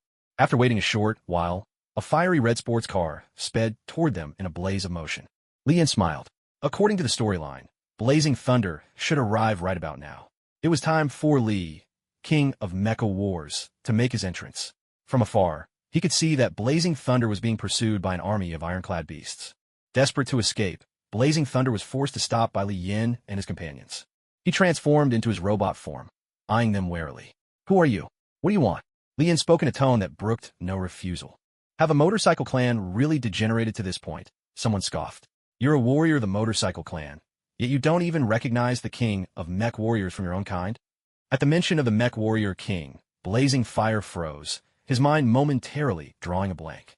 You may not know me, but I certainly know you, Li Yin continued, his tone matter-of-fact. You're Blazing Fire from Time City. Your signature move is the Thunder Crescent Slash, and if I'm not mistaken, the current city lord is your mentor. Li Yin rattled off details of Blazing Fire's life as if reciting a well-memorized list. This left Blazing Fire even more bewildered. He truly didn't know these people. So how did they know so much about him? Could the Mech Warrior King truly have appeared? Otherwise, How could they be this familiar with his background? Meanwhile, Apocalypse and Boros found themselves fascinated by blazing fire, a mechanical being. They couldn't help but marvel at his towering form. Nearly 9 meters tall, his sturdy frame, and the prospect of limitless life. The seasoned alien god, however, was unfazed by blazing fire's appearance. In fact, he harbored a distinct dislike for these mechanical life forms. He recalled, with a touch of bitterness, his own youth when he was still innocent, roaming the cosmos, and causing mischief without a care. Then one day, those unscrupulous mechanists ambushed him, marking the turning point of his life and leading to his eventual imprisonment. He sighed inwardly, wondering if the space-time amber still existed. Lian clicked his tongue and declared, "I told you. I am your mech warrior king, and you still don't believe me?" Blazing Fire explained, "It's not that I don't believe you, but the mech warrior king is a figure from the ancient wars, from a time long, long ago. I've never seen the mech warrior king myself, so my doubts are only natural." Looking at Blazing Fire standing before them, though his power was weak at the moment, Lian saw a warrior who was brave and upright, loyal to his friends, and always at the front lines. In battle, in times of crisis, Blazing Fire would never abandon his companions to save himself. Because of these qualities, he had earned the respect of the Motorcycle Clan's robots. In Lian's eyes, Blazing Fire was much like Optimus Prime from the Transformers, born to lead. As their conversation continued, the army of black iron beasts caught up. "Haha, Blazing Fire, prepare to meet your end," one of them taunted. Blazing Fire drew his weapon. "I'll cover the retreat. Run while you can. Who needs you to cover us?" Li Yin interjected, immediately ordering the alien god, Boros, and Apocalypse to take action. The three of them launched a coordinated attack, leaving dozens of black iron beasts battered and broken. Under Blazing Fire's astonished gaze, Boros fired an energy beam from his palm, piercing clean through one of the black iron beasts in a single shot. The alien god and Apocalypse, eager to vent some frustration, threw themselves into the fray.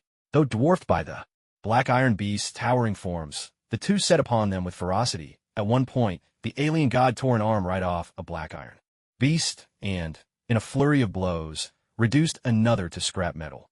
The spectacle nearly made Blazing Fire's jaw drop to the ground. In no time at all, the 30-some black iron beasts lay sprawled across the ground, sparks crackling from their bodies as pained moans escaped their mouths.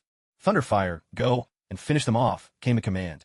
Thunderfire hesitated for a moment. While tempted, he couldn't help but feel that claiming these victories for himself would be a bit like stealing someone else's hard-earned spoils. He shook his head and replied, "Mecha King, I'm afraid that wouldn't be right. How could I shamelessly take all the credit for the victories of our three brothers?" A hearty laugh answered him. "No need to worry. They aren't members of the Motor Clan and can't absorb this battle energy anyway." At that, Thunderfire nodded, then moved from beast to beast, delivering the finishing blow to each. After absorbing their energies, Thunderfire advanced straight from level 2 to level 5. What was once a weakling in battle had now become a small, but capable force to be reckoned with. Thunderfire dropped to his knees before Li Yin and pleaded earnestly, "Mecha King, please return to Time City with me. The Motor Clan needs your leadership, now more than ever." This was exactly what Li Yin had been waiting for, to make his way to Time City. Without Thunderfire to vouch for him, no amount of words would ever win the trust of the Motor Clan. "Very well, it's settled. Under my leadership, the Motor Clan will only grow stronger," Li Yin replied. Sitting in Thunderfire's cockpit, Li Yin marveled at the convenience of autonomous driving. He leaned back in his seat, subtly probing for news about Time City while enjoying the exhilarating force of acceleration. He'd owned his fair share of luxury cars back in America, but compared to Thunderfire, they all paled in comparison. Now boosted by his new level, Thunderfire was in top form. He sped along the road, and soon the group arrived at the gates of Time City. The sight was awe-inspiring. The city walls towered nearly 100 meters high, making Thunderfire's 8 or 9-meter frame look diminutive. Beneath the massive gate, the walls themselves soared to 300 or 400 meters, as imposing as a mountain, shielding Time City. Behind their mighty breadth and thickness, numerous defense turrets bristled atop the ramparts, and the battlements were lined with rows upon rows of Motor Clan soldiers. These troops stood guard through spring and winter, day and night, vigilantly protecting the city's safety. The entire city seemed to be constructed from an unknown blue mineral, lending it not only unparalleled strength and security, but also a striking beauty. From afar, the whole city shimmered with a deep sapphire glow. Spotting Thunderfire's return, the guards atop the city gate quickly lowered the drawbridge, allowing him to enter. Inside, wide avenues bustled with Motor Clan soldiers patrolling and standing guard. It was unmistakably a fortress city. Just then, a motorcycle sped out from within the city. Leon didn't even need to look to know it was the mischievous Whirlwind Wheel. Thunderfire, how was it? Are there still a lot of black iron beasts out there? Whirlwind Wheel asked eagerly. Blazing Thunder nodded. The city is surrounded by the black iron beast army. I barely escaped with my life. Windfire Wheel drooped his head, clearly deeply worried about the current situation. Hey, who are these folks? Blazing Thunder. Did you bring them back? Let's see the city lord first. I have urgent matters to report. Mecha King, please come with me. Lian followed at a measured pace. Beside him, Windfire Wheel was in shock. Mecha King, led by Blazing Thunder, Li Yin and his three companions entered the Grand Hall. The City Lord of Time City was a white mechanical being who, in the animation, hadn't survived even 2 episodes. A nameless background character. Really. Blazing Thunder addressed him. City Lord, I've returned. The Black Iron Beast army is pressing at our gates. Time City is in grave danger. But I have brought back the Mecha King. Before Blazing Thunder could finish, everyone present was visibly stunned. The City Lord of Time City asked in disbelief. What did you say? You brought back the Mecha King. Ahem. Lian gently floated into the air, rising to Blazing Thunder's shoulder height. That's right. I am your Mecha King. The City Lord of Time City hesitated. How can we trust you? Li Yin replied. You don't have to trust me. If I stay, Time City will survive this crisis. If I leave, the Black Iron Beast army will raze this city to the ground. It's not about me forcing you to believe. It's about whether you choose to believe. Hey, are you really our Mecha King or not? Windfire will blurt it out. Li Yin smiled slightly. Of course. I'm here to save you. But if you won't cooperate, what can I do? Even King Yama can't save those who are doomed. After a brief hesitation, the City Lord agreed. He handed over the position of City Lord to Li Yan. Now, every warrior and citizen of Time City was to follow Li Yan's command. And so, the imposter Mecha King, Li Yan, was officially recognized. With the first 2 tasks already accomplished, as long as he achieved something noteworthy, no one here would question his authenticity again. Time City was no small place, home to over 500,000 people, but only 50,000 of them were warriors, and most of those were old, weak, or infirm. Without Luo's help, as the original story went, Time City would certainly have been trampled by the 100,000-strong Black Iron Beast army. But now 100,000 Black Iron Beasts were no different from 100,000 ants in Lian's eyes. Yet in order to unite this world, he couldn't be too ruthless. He needed to avoid deepening the hatred between the Mecha clan and the Beast clan. Rubbing his chin, Li Yan devised a plan. It seemed he'd have to subdue those 100,000 Black Iron Beasts first, force Wild Ape to come seeking him out. Blazing Thunder asked, City Lord, what should we do now? Wait until the Black Iron Beast army stands at our gates. No way. The Mecha King's army has 100,000 troops. How could we ever defend Time City? Windfire Wheel exclaimed. Li Yan replied. There's no way we can hold them off just by defending. We have to take the initiative and strike first. But we're no match for them. Thunderfire said, a hint of shock in his voice. Li Yan shot him a look, thinking at least he's self-aware. Don't worry. Li Yan gestured toward Ishin, Boros, and Tianchi. You've seen what these 3 are capable of. Only then did Thunderfire feel a sliver of confidence, so long as they didn't send the city's regular mech warriors out to die in vain. Outside the city, General Ironclad Beast surveyed the remains of his soldiers scattered across the ground, his expression unsettled. According to the intelligence he possessed, there were no real experts in Time City. Judging by the state of the wreckage, these 30-odd ironclad beasts had been effortlessly slaughtered. They didn't even get the chance to send a distress signal. General, are you sure this wasn't done by someone outside Time City? The Blue Iron Beast asked from nearby. Ironclad Beast shook his head. He truly had no idea who was responsible, but one thing was certain. No matter what, he had to capture Time City. 078. The 100,000 Ironclad Beast Army. Time City. Thunderfire and the other mech warriors stood atop the city wall, gazing down at the endless sea of ironclad beasts below. The pressure weighed heavily on their hearts. Ironclad Beast was the commander-in-chief of this assault. As the top general under the Savage Ape, the war king of the Beast Tribe, he was renowned for his intelligence, courage, and unwavering loyalty. It was thanks to such capable lieutenants as Ironclad Beast that the Savage Ape had conquered half the realm. In the original story, the Tiger King had once tried to recruit Ironclad Beast as his own top general, but Ironclad Beast refused to be swayed. His character not only earned the trust of Savage Ape, but also the respect of Thunderfire and his companions. Though Ironclad Beast ultimately sacrificed himself to protect Savage Ape and cover Thunderfire's retreat, detonating the backup energy reserves to take the enemy down with him, his image remained deeply etched in Lian's memory. Now, as the ironclad beast army approached the very gates of Time City, Lien gave a direct order to Ishin, Boros, and Tianchi to go out and meet them.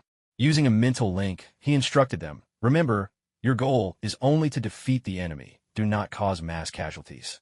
This army will soon be ours." "Yes, master," they responded. "You gotta be kidding." Windfire blurted out in disbelief. "Did you have a grudge with those three? There are 100,000 ironclad beasts down there, and you're sending just the three of them to their deaths." Thunderfire quickly intervened. "Windfire, don't butt in. I've seen what those three can do. But there are 100,000 ironclad beasts down there, and their general, Ironclad Beast, he's the savage ape's top lieutenant." Lien smiled and waved his hand. It was perfectly normal that Windfire doubted the strength of Ishin and his companions. In this world, even if the three mighty beast kings joined forces, they would never be able to defeat the 100,000-strong Black Iron Beast army before them. For Windfire and the others, the highest level of power they knew of, aside from the three great beast kings, was already the limit. That's why they simply couldn't believe the three outsiders could possibly win. "Everyone, don't be impatient. Whether we can win or not, we'll see soon enough," Lien said with confidence. The Golden Iron Beast watched the three figures leaping down from the city wall, a puzzled expression on his face. Were they coming to negotiate? "Who are you? If you know what's good for you, leave now. Otherwise, when we level Time City to the ground, you'll have nowhere left even to bury your bones." You sure talk big, don't you?" Apocalypse mocked. Ishin gave a cold snort.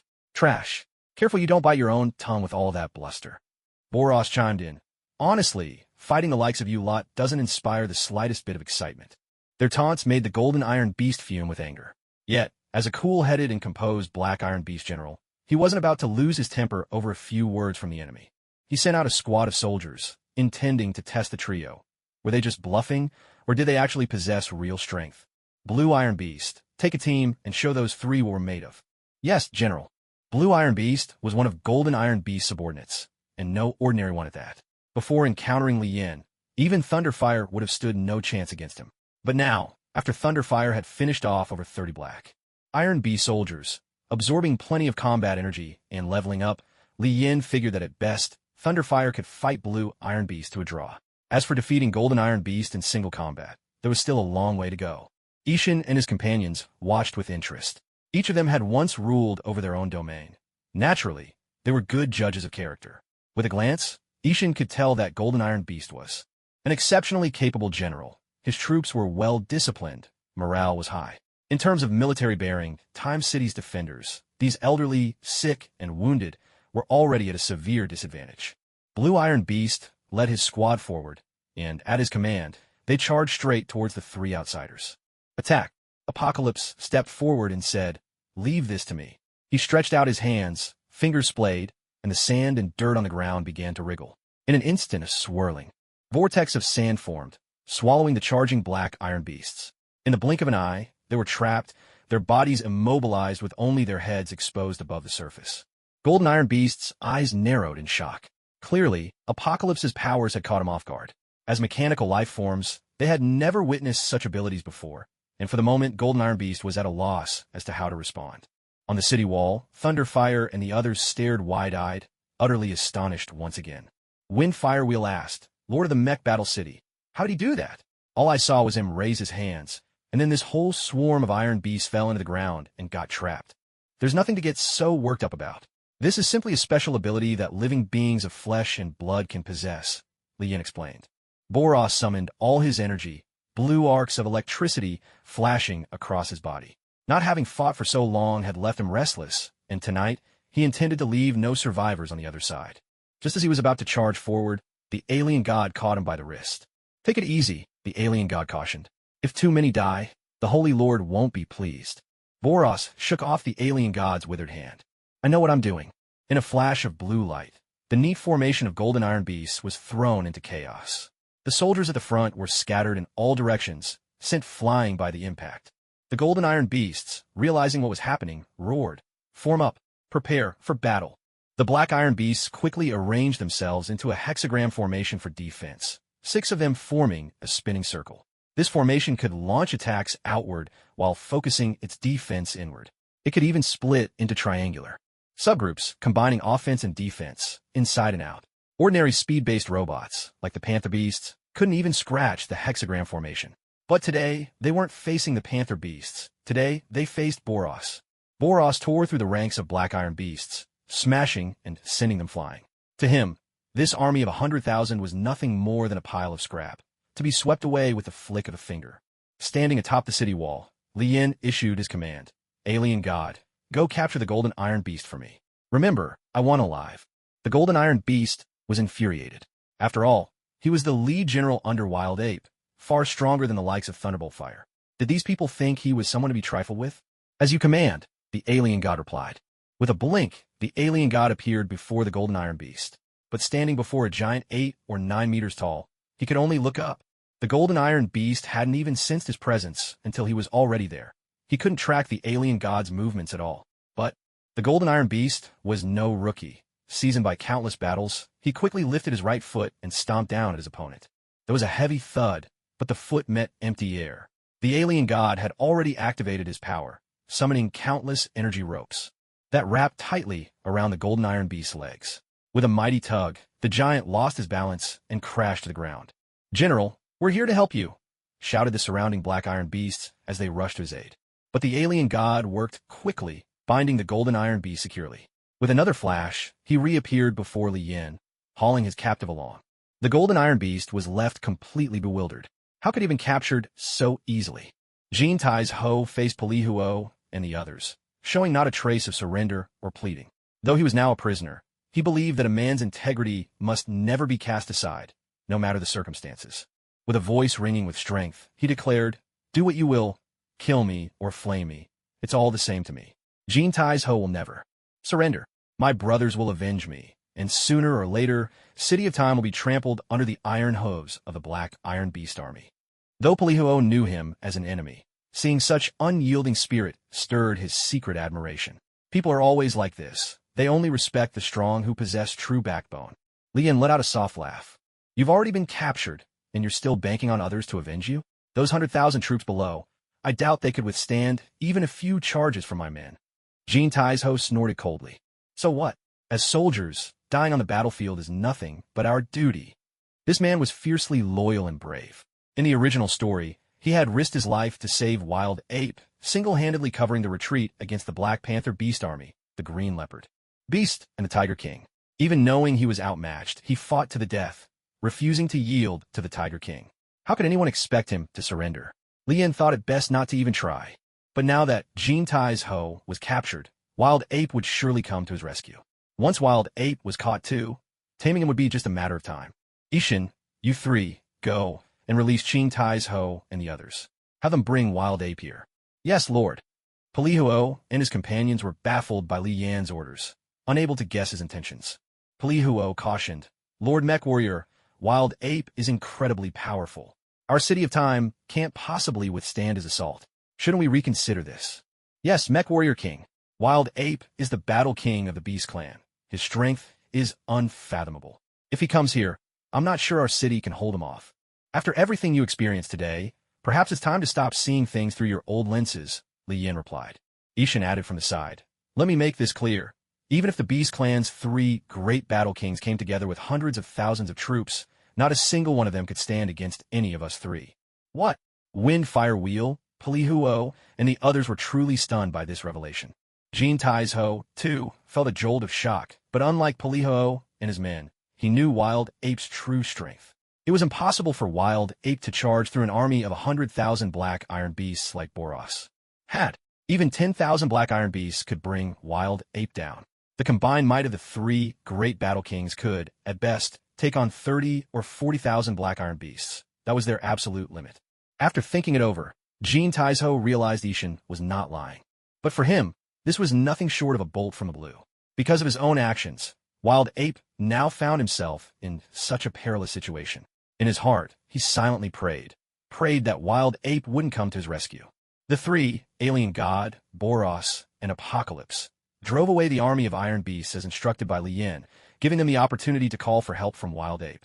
In the dungeon of the City of Time, Iron Beast was not only consumed by guilt, but also racking his brains for a solution. The enemy possessed such power, yet they neither killed him nor carried out a massacre against the Iron Beast army. Instead, they seemed to have set a plan in motion to lure Wild Ape here. Iron Beast fell deep into thought. The techniques used by the enemy were like nothing he had ever seen before, and by their appearance, they were neither from the Mech clan nor the Beast clan. No matter how hard he pondered, he simply couldn't make sense of it. Meanwhile, in Wild City, Wild Ape's home, Wild Ape was no master strategist, nor could he command victory from 1,000 miles away. His temperament was arrogant and brash, but he was fiercely loyal, upright in his dealings, repaid every kindness, and was a man of iron who always kept his word. What? The moment Wild Ape heard that one of his top generals had been captured by those from the City of Time, he could no longer restrain himself. With a mighty crash, he smashed the table before him with a single punch and let out a furious roar. This wasn't just about his general being captured. It was also a challenge to his authority. General Blue Iron spoke up. Marshal, the enemy's 3 warriors are incredibly strong. Even with our army of 100,000, we were no match and had to retreat. Wild Ape demanded, how many did we lose? General Blue Iron replied, Marshal, less than 1,000.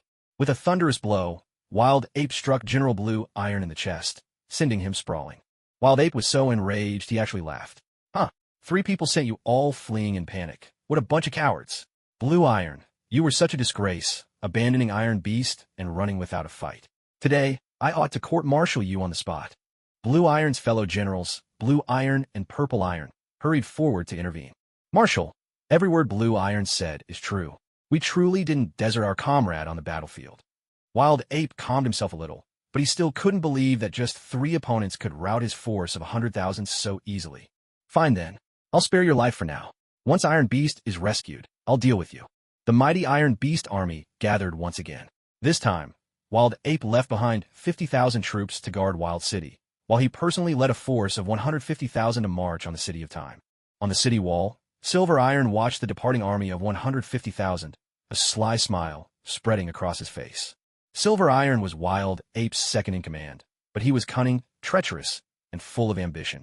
Resentful of Wild Ape's favoritism toward Iron Beast, Silver Iron allowed himself to be bought off by the Tiger King and became an undercover agent. He hoped that once Tiger King destroyed Wild Ape, he would seize control of Wild City for himself. Now, he sensed that his chance had finally come.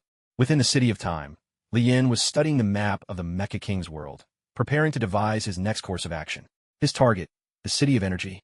The City of Energy was, without doubt, the most extravagant and wealthiest outpost among all the Mecha Beast cities. Its very design and structure were astonishingly complex, and as dusk fell, the entire city shimmered with a breathtaking brilliance. This city also boasted a formidable defense system, making it one of the hardest strongholds to conquer in the entire world. Most importantly, vast reserves of energy amethyst were buried beneath its foundations, a resource Lien absolutely needed to secure to complete his mission. Meanwhile, Tiger King received word from Silver Iron Beast and burst into hearty laughter. Wild Ape, oh Wild Ape, you are truly the height of foolishness. Since you no longer care for the City of Wilderness, I, Tiger King, will reluctantly accept it as my own. Green Leopard Beast turned to Tiger King and said, Marshal, I have a plan that might help us eliminate Wild Ape once and for all. Oh, Tiger King's interest was piqued. Let's hear it. Marshal, we could lead a large force and secretly lie in wait near the City of Wilderness. When Wild Ape returns, likely after a fierce battle with the City of Time, there's a good chance he will have captured it. The army of Black Iron Beasts following him back to the City of Wilderness should be about 50,000 strong. There is no need for Green Leopard Beast to elaborate. Tiger King, ruthless and cunning, instantly grasped the heart of the plan. After taking the City of Time, Wild Ape would surely leave most of his troops there to defend it, returning to the City of Wilderness with only 40 or 50,000 Black Iron Beasts. If Tiger King set the perfect ambush, taking Wild Ape's life would be a simple matter. Swallowing up Wild Ape's forces would mean the world of the Mecha King would belong to Tiger King alone. Unaware that his own stronghold had bred a traitor, Wild Ape was speeding toward the City of Time at full tilt. Inside the City of Time, every Mecha Beast stood ready at their posts, for they were about to face the mightiest warlord on land in this world, Wild Ape. Wild Ape was a powerhouse among warlords. His strength, defense, and attack were unmatched in the Mecha Beast realm. His defensive abilities were so great he could easily withstand a Storm Nebula Slash, a Sky-Splitting Ice Chop, or a Lightning Cyclone Strike, and even survive, albeit barely, a Polar Sandstorm, though it would cost him 80% of his life force. Yet his flaws were equally obvious.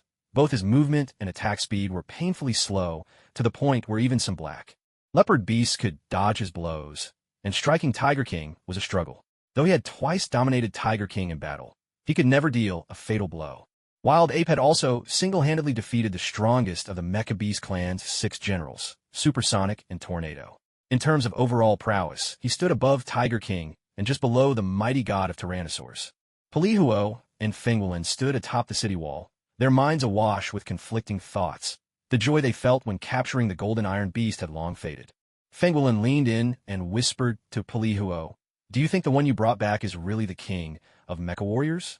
Palihuo himself wasn't certain whether Li Yin was truly the mecha warrior king. Li Yin never acted according to convention.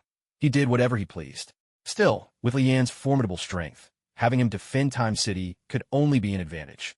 Gazing into the distance at the columns of smoke rising and clouds of dust swirling, Palihuo's expression hardened. He knew Wild Ape had arrived.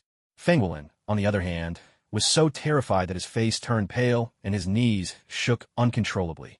Although the Black Iron Beast army had suffered losses before, under Wild Ape's command their morale had reignited.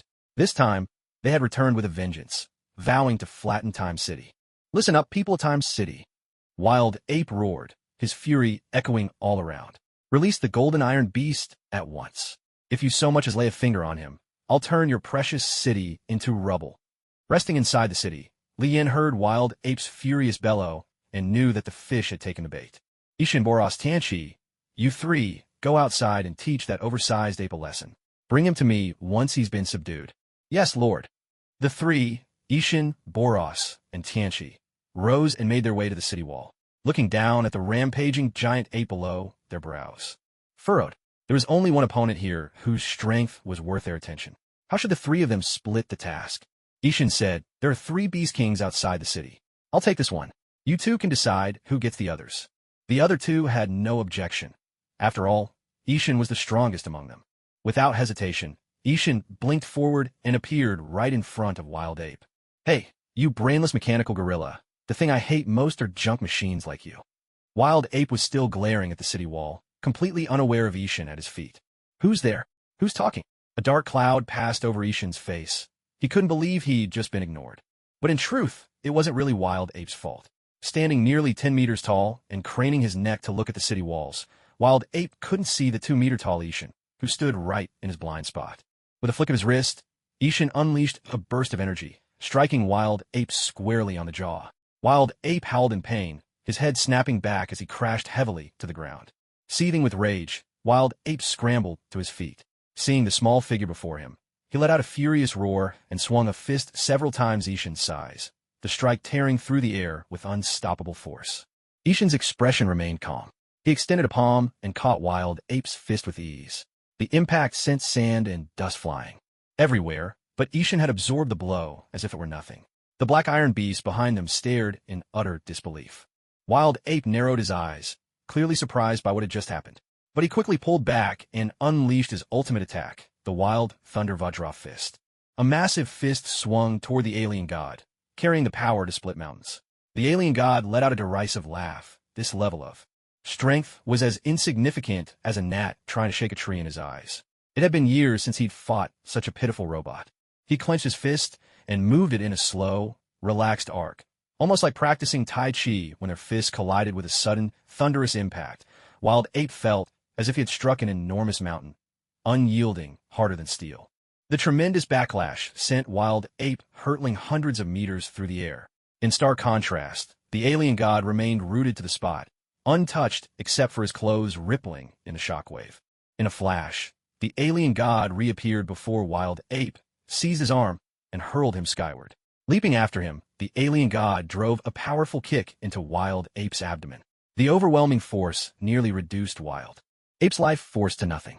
Propelled by this immense power, Wild Ape shot up tens of thousands of meters into the sky, the crushing air pressure rendering him completely helpless, unable even to adjust his body. Watching the sky, Apocalypse commented, "If Wild Ape falls from that height, there won't be a scrap of him left." Boros burst in a hearty laughter. Spark and the others watched with trembling hearts. Wild Ape, so formidable, was utterly powerless in the alien god's hands. This wasn't just domination, it was merciless toying. If the alien god wished, killing Wild Ape would be as effortless as stepping on an ant. Misfortune rarely comes alone.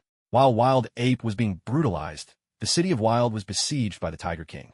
With Silver Iron Beast as an insider, Tiger King led an army of 100,000 Panther Beasts, planning a lightning assault on Wild City, hoping to end the battle and set an ambush before Wild Ape returned.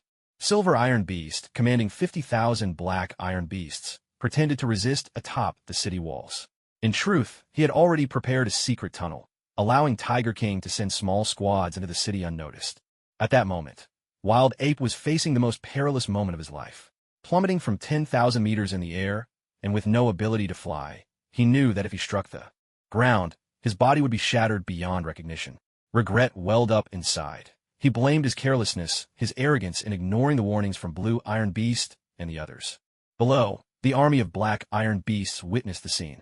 All of them began to converge, forming a dense, orderly phalanx. Layer upon layer, they stacked themselves 10 deep, each layer about 10 meters thick. This 100-meter cushion was Wild Ape's last hope for survival. The Black Iron Beasts intended to use their bodies of steel to create a buffer platform for him. The odds of success were slim, and countless would be injured or killed. But for their marshal, it was a price worth paying. Looking down at the Black Iron Beast army, Wild Ape's eyes reddened. He roared at them to get out of the way. He couldn't bear to see his soldiers die because of his own weakness. The army of Black Iron Beasts remained utterly motionless. Not a single one heeded his command. Every Black Iron Beast was willing to lay down its life for him. Just as he was about to collide with the Black Iron Beast army, his figure suddenly halted in midair. Wild Ape's massive body paused in the air, and under the pull of the alien god's spiritual power, he was gently drawn into the city of time. Lord, I have brought him here. Seated on the Lord's throne, Lien nodded, his gaze sizing up the most ferocious battle king of the Beast tribe. Though his appearance was far from pleasant, the Decepticons and Autobots in the world of Transformers were hardly any prettier. I may have become uglier, but I've grown much stronger as well. When faced with the alien god, Wild Ape's strength was pitifully lacking, but Lien estimated that even if he gathered all the Decepticons and Autobots from the entire Transformers world, they still wouldn't be a match for this one alone. At least he possessed powers of formidable skill. After the recent round of tough love and discipline, Wild Ape had become much more sensible, shedding that air of a streetwise boss. Now, he was as obedient as a child. I'll ask, you answer. Understood, Lien said calmly. Wild Ape nodded earnestly. How many people live in your wild city? How many troops do you command? We have a total population of 1 million, with an army of 200,000, Wild Ape replied. Good, I'm pleased. Now, you may pledge your loyalty to me. Huh, Wild Ape was a bit bewildered. He thought Lien was one of the Motor Clan, wasn't he? How could a member of the Beast tribe ever surrender to someone from the Motor Clan? Firebolt, Hot Wheel, and the other Motor Clan members all kept silent, unsure of Lien's intentions in trying to subdue Wild Ape. Hot Wheel thought to himself, Wild Ape, you'd better stand your ground. Say whatever you want. You don't need to save face for me. If you don't make a stand today, I'll never respect you again. May I ask why you wish us to submit to you? Wild Ape ventured cautiously. A low chuckle escaped Lien. I suppose there's no harm in telling you. For reasons you probably can't comprehend. If it weren't for these reasons, you'd already be nothing but a heap of scrap metal. Wild Ape fell silent.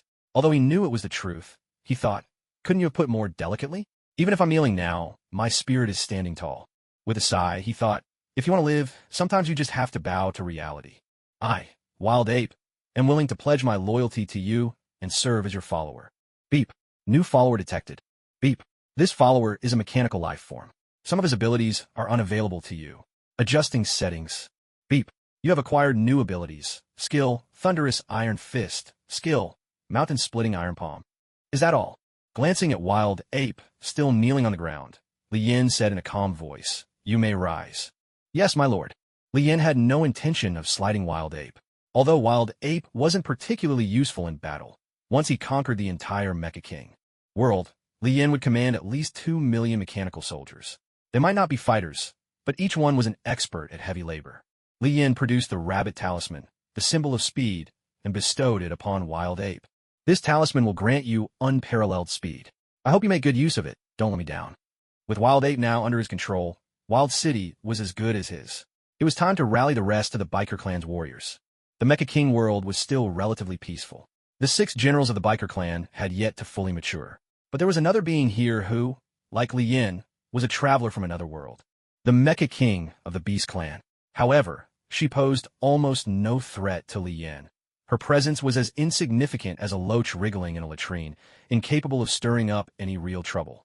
Wild Ape, accompanied by Ironclad Beast, strode out from Time City. Outside, the Black Iron Beast army had been waiting for quite some time. Wild Ape summoned his most trusted subordinates and announced to them that he had pledged his complete allegiance to Li Yan. From this moment on, he would serve as Li Yan's follower, and all Black Iron Beasts would henceforth answer to Li Yan. Wild City. Tiger King had arrived with an army of 100,000, now massed right outside the city gates. General Silver Iron Beast. We should quickly send someone to inform the marshal. Silver Iron Beast responded with righteous resolve. The marshal is currently leading the assault on Time City. We mustn't distract him. Besides, Wild City is impregnable. A mere Tiger King could never take it. Once the marshal returns, we can strike for both sides and wipe out Tiger King in one fell swoop. The others nodded, thinking Silver Iron Beast's reasoning sounded solid. Yet, there were some who felt uneasy. Wild City was under attack, such a major event, and they weren't going to inform the marshal. Clearly, something suspicious was afoot. Late at night, the Black Iron Beast army, led by Wild Ape, was camped outside Time City. Under Li Yan's orders, they were to march back to Wild City at dawn, redouble their training, and await further instructions. At that moment, Ironclad Beast rushed over to Wild Ape, visibly anxious. What's wrong? Why are you here so late? Marshal, there's terrible news. Wild City has been attacked by Tiger King. Somehow, they infiltrated the city in secret, and now Wild City has fallen. What? Wild Ape was stunned. He quickly pressed. Where did this news come from? Why didn't we receive any call for help? Ironclad Beast replied. It was a few soldiers who managed to escape and brought the report. Silver Iron Beast was suppressing all information, forbidding anyone from seeking outside help. That's why we didn't hear anything until now. Wild Ape slammed his fist onto the table, seething with rage. With 50,000 Iron Beast soldiers defending the city, there was no way Tiger King could have taken it so easily. Someone must have betrayed them from within, acting as Tiger King's informant. That night, Wild Ape didn't dare disturb Li Yan, despite his growing anxiety. He had no choice but to wait until morning to seek Li Yan's guidance. Li Yan was surprised when he heard the news, but he also knew that a traitor had been lurking close to Wild Ape all along. Wild Ape wanted Li Yan's permission to take his troops back and drive out Tiger King, reclaiming Wild City. Li Yan's eyes sparkled with a new idea. Since Tiger King had walked right into their path, why not deal with him first? Besides, Tiger King's lieutenant, Blue Venom Beast, was still waiting for Li Yan to claim his life. Li Yan gathered his forces, fired up his Thunderbolt vehicle, and followed behind Wild Ape's army. To defeat Tiger King quickly, Li Yan decided to let Boros join the battle directly. With this move, his dream of unifying the world edged ever closer. Meanwhile, Tiger King was basking in his triumph, thrilled to have captured Wild City with little effort. Wild Ape must be beside himself with fury by now. Ha ha, he crowed with glee. Ha ha, Marshal, your strategies are unmatched. That fool Wild Ape is no match for you. Blue Venom Beast chimed in, showering Tiger King with flattery. Silver Iron Beast added his own praise. Marshal Tiger King, your might is unrivaled. Wild Ape and his lot are nothing. You should have seen it. When they took 100,000 Iron Beast troops to attack Time City, they all ended up captured. Tiger King smiled faintly and turned to Silver Iron Beast. You've done well. I won't forget your service. Thank you, Marshal. I'll follow you through fire and water. Silver Iron Beast replied, his face aglow with excitement. Blue Venom Beast shot Silver Iron Beast a disdainful look. Traitors who grovel for favor never come to a good end. Of course, Blue Venom Beast considered himself the exception. Wild Ape and Golden Iron Beast led their army of 150,000 Iron Beasts on a forced march, finally reaching their homeland once more. Tiger King stood atop the city wall, watching Wild Ape's return. He sighed to himself. There hadn't been enough time to set up proper traps. Otherwise, that foolish ape would have walked straight into them. Wild Ape, how did your attack on Time City go? By the way, did you manage to rescue Golden Iron Beast? Tiger King called out from the ramparts, his words dripping with mockery. Wild Ape trembled with fury, aching to smash Tiger King to pieces with a single blow. Don't get too comfortable, Tiger King. I'll be on those walls before long, and when I am, I'll tear you limb from limb. Ha ha ha, I'm so scared. Let me introduce you to a new general who's pledged his loyalty to me. His name is Silver Iron Beast. He used to follow some fool, but now he's seen the light and joined my side. King Tiger's words were meant to provoke Wild Ape. There's nothing more painful than the sting of betrayal. Wild Ape gnashed his teeth, seething with the urge to tear Silver Iron Beast apart on the spot. So it really is you, you traitor. How dare you betray me? Silver Iron Beast, I swear I'll make sure you die without a trace. Wild Ape roared in fury. At this moment, Wild Ape loathed these two despicable schemers more than ever. Unable to win in a fair fight, they had resorted to underhanded tricks. Silver Iron Beast had now completely burned his bridges, showing not a hint of hesitation. You brainless big ape, all brawn and no brains. It's far from certain who'll live or die today. Already seething, Wild Ape was pushed over the edge by Silver Iron Beast's brazen taunts. With an earth-shaking roar, Wild Ape ordered the Black Iron Beast army to begin their assault on the city. From the rear of the ranks, Apocalypse stepped forward, calm and composed. "Leave King Tiger to me," Apocalypse announced. Wild Ape didn't object in the slightest. Though he was itching to face King Tiger himself, he knew full well how powerful Apocalypse was.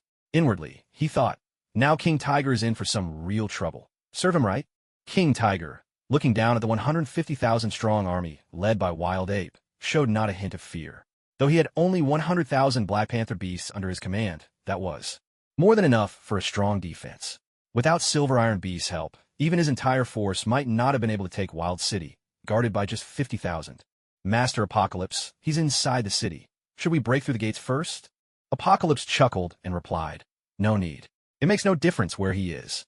With those words, Apocalypse leapt skyward, his powerful physique propelling him up 300 or 400 meters to the top of the city wall in a single bound. King Tiger was startled to see Apocalypse vault up from below in such a manner. "Who are you?" "I don't recall Wild Ape having anyone like you under his command," King Tiger said, eyeing him warily. "My name is Apocalypse. I've come at the Sacred Lord's command to teach you a lesson." King Tiger burst out laughing. "No one born yet can teach me a lesson." Believing Apocalypse to be one of Wild Ape's men, he immediately tried to recruit him. "There's no future in following Wild Ape. Join me, and you'll be the master of Wild City. How about it?" Apocalypse sneered. "Tempting offer, but you can die first." Without another word, Apocalypse launched the first attack. He clenched his fist and struck King Tiger square in the face, sending him stumbling backward.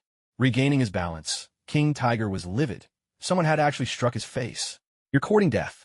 Taste my storm nebula slash." In his rage and humiliation, King Tiger unleashed his ultimate move, swinging his razor-sharp tiger claws at Apocalypse in a furious assault. Tianchi stood firm, activating his energy shield. No matter how fiercely the Tiger King slashed and clawed, he couldn't break through the shimmering barrier. Blue Venom Beast stepped forward to persuade him. "Marshal, you must keep your cool. If we order all our soldiers to concentrate their fire, we'll surely be able to crack open that turtle shell of his." The Tiger King growled, "All right, Black Panther beasts, listen to my command. Turn your weapons on him and attack." "Yes, Marshal." All the Black Panther beasts began firing their weapons at Tianchi. Yet the barrage posed no threat to him whatsoever. With the energy shield in place, he was untouchable, and even without it, Tianchi wouldn't have suffered the slightest injury. Then, with a flicker, Tianchi withdrew his shield and dashed right in front of the Tiger King. Their size difference made Tianchi all the more nimble. With a swift kick to the back of the Tiger King's knee, he forced the massive beast down onto the ground. What followed was a storm of punches, raining down with the force of a tempest. Although Tianchi held back some of his strength, the Tiger King was still left battered and bruised. Wild Ape was overjoyed at the sight of the Tiger King's humiliation, as if he himself had delivered the beating. With the Tiger King in tow, Tianchi leapt down from the city wall. The Black Panther Beast army looked on anxiously, but there was nothing they could do. Green Panther Beast and Purple Panther Beast quickly stepped in to block Tianchi's path. "Release our Marshal." "Oh, I didn't expect you to have such loyal subordinates," Tianchi remarked with a hint of admiration. "Green Panther Beast, Purple Panther Beast, the two of you stand down. As long as he spares me, it means I still have my value. Wait for my return here." Despite his injuries, the Tiger King's mind remained sharp. The Tiger King knelt before Li Yin, studying both him and the mechanical beings at his side. He was momentarily bewildered. What was going on with Wild Ape? Could it be that he'd switched allegiance to the machines? Li Yin spoke calmly. "Tiger King, your life or death is now in your own hands." The Tiger King glanced at Wild Ape and finally understood. Back when they attacked the City of Time, Wild Ape must have been stopped by Li Yin and his allies. In the end, Wild Ape was forced to submit. Well, if he could yield, why should I hesitate? Noticing the Tiger King's hesitation, Wild Ape quickly added, "Lord, I fear this one is too stubborn to tame. Allow me to finish him off for you." Hearing this, the Tiger King burned with anger. That blasted ape. So he's learned to play dirty as well. Trying to stab me in the back. Not a chance. I, Tiger King, am willing to submit to you. Beep. New follower detected. Beep. This follower is a mechanical life form. Some of his abilities are unavailable to you. Adjusting now. Beep. You have obtained new abilities. Skill, Storm Nebula Rend. Skill, Tiger Claw. Earlier, I gained a boxing skill and a palm strike skill from the Wild Ape King. And now I've acquired 2 claw skills as well. It seems these 3 fierce beast mecha kings only have martial arts techniques to offer me. Skills of fists and feet. Half the power of the entire beast tribe is now in Lian's hands. In this world, the only formidable force left is the Tyranno God. But Lian was in no rush. He ordered the Tiger King to withdraw his troops and returned Wild City to the Wild Ape, then reorganized his army. Lian was preparing to host a grand feast, a veritable banquet of intrigue. There was little in this world that truly warranted Lian's scheming, only a handful of things at best. Yet the energy amethyst was something he absolutely had to obtain.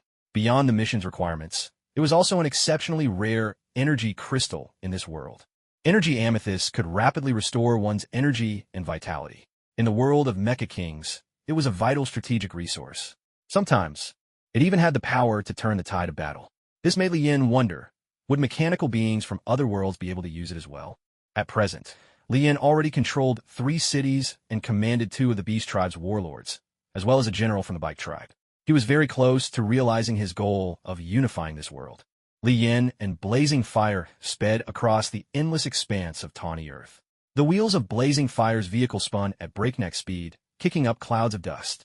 Behind them, the unchanging scenery all around was monotonous, and not even the most exhilarating acceleration or the roar of the engine could excite him anymore. Blazing Fire, how much longer until we reach Energy City? Lian asked, bored out his mind. Chief, we're almost there. No more than 2 hours and we'll arrive. Blazing Fire replied. All right, I'm going to take a nap. Wake me when we get there. Lian silently swore to himself that next time, he would teleport wherever he needed to go. Why subject himself to such tedium? From a distance, Energy City looked like an enormous defensive tower. It was the most heavily fortified city of the Bike Tribe. Surrounding it were several disc-shaped platforms, reminiscent of flying saucers, that could move and rise or fall at will. Most of the time, these platforms orbited Energy City, providing a vantage point for attacks from above. Firing down from these platforms meant holding total air superiority. Within the city, a central missile system was installed, automatically targeting and attacking any enemy. As long as the city lord still held the command token, the Beast Tribe could not break through its defenses. Energy City was territory belonging to a group of helicopter-like mech beings, and it was also the hometown of Tornado, the general of the Bike Tribe. The formidable old city lord, Lightning, presided here. On the way, Lian and Blazing Fire chatted idly, and Lian told him about the long-standing feud between Energy City and Blizzard City. Over 100 years ago, Blizzard City didn't even exist. Blizzard and Lightning were sworn brothers, bound by life and death. Together, they watched over the energy amethyst of Energy City. HM, how come I've never heard of anyone called Frostwind? Thunderfire asked, puzzled. Don't interrupt. If I hadn't told you, your strength would only be enough to strut around that little corner called the City of Time. Thunderfire gritted his teeth, feeling both stubborn and resigned. Lian continued. One day, the old city lord wanted to choose his successor between the 2 of them. So he handed over the 2 city guard tokens of the City of Energy, the Lightning token and the Frostwind token. He ordered the 2 to each lead the city's army to attack the main base of the Blue Venom Beasts. Whoever captured the base first would become the next city lord. The Blue Venom Beast forces couldn't withstand the combined might of Lightning and Frostwind's armies. They were routed time after time and forced into retreat.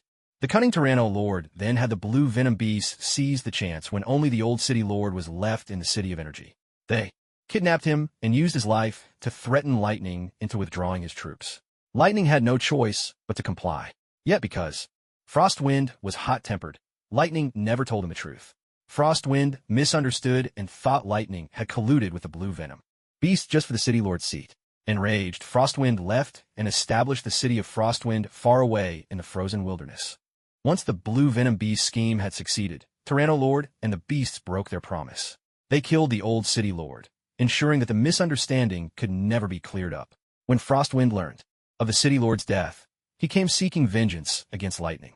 Lightning tried to end his own life to atone for Frostwind's hatred, but Frostwind couldn't bring himself to strike down his old friend. From then on, the City of Energy became forbidden ground for fighter jets, and the city of Frostwind was off-limits to helicopters. Hearing all this, Thunderfire was furious. Despicable Beast Clan. If they can't win fair and square, they resort to dirty tricks. Li Yin chuckled and said, your motor clan may be stronger overall than the Beast Clan, but you're all divided, each doing your own thing. Without united leadership, your power is like loose cotton. No matter how much there is, it can't compare to the strength of solid steel. Thunderfire understood Li Yan's meaning. His clan never knew how to band together, never truly cooperated. If they had, the three great warlords of the Beast Clan wouldn't dare to be so brazen. City of Energy.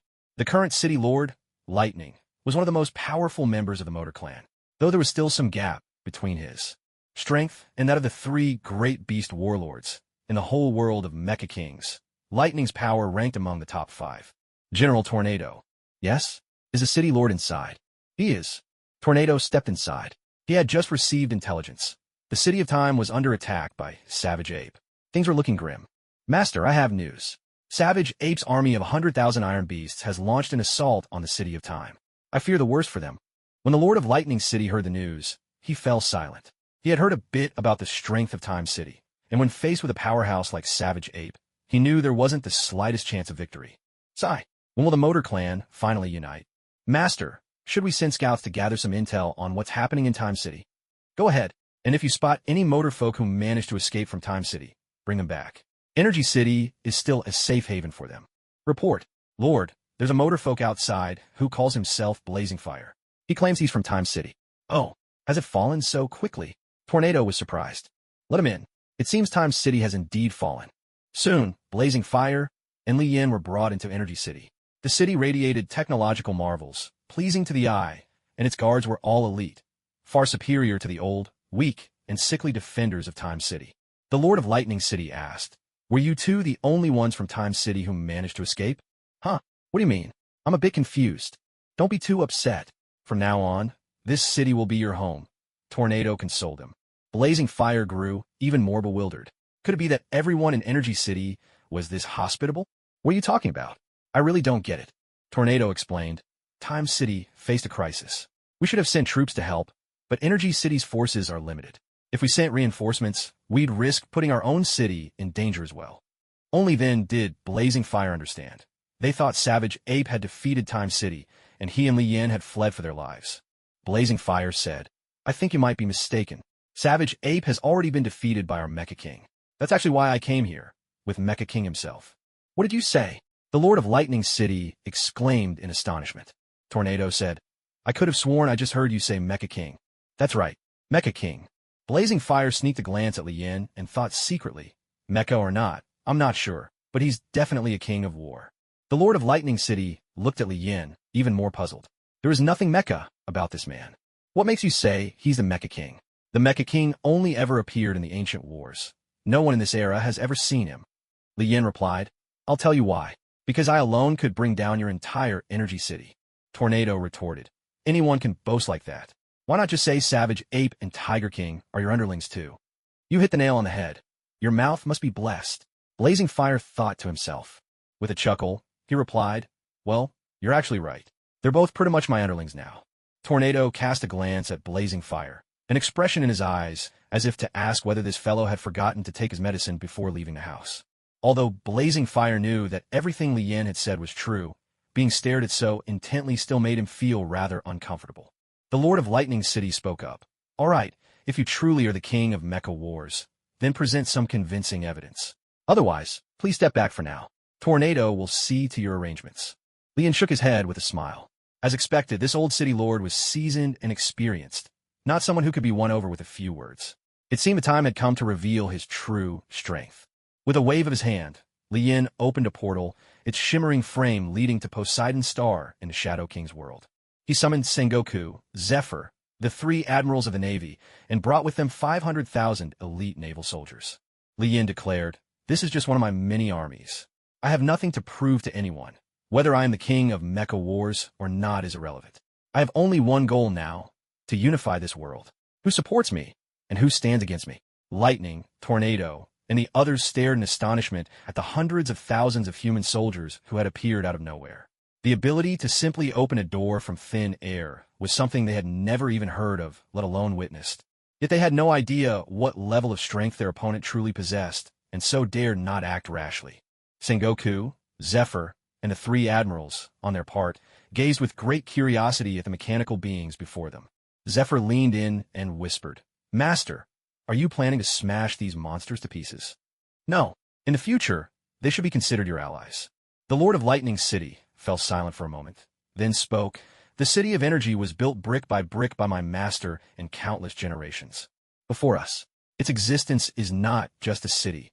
It is the heart and faith of the entire mech tribe. We are willing to defend it with our lives." Li Yin waved dismissively, interrupting the Lord of Lightning City's heartfelt speech. "This godforsaken place? Please, I'm only interested in your mechanical bodies, not this broken-down city of yours. Perhaps I wasn't clear. I don't wish to unify this world through force, but sometimes force is the most effective means." Tornado felt uneasy at those words, but seeing his master's calm, untroubled face, he held his tongue. After weighing the pros and cons, the Lord of Lightning City made his decision.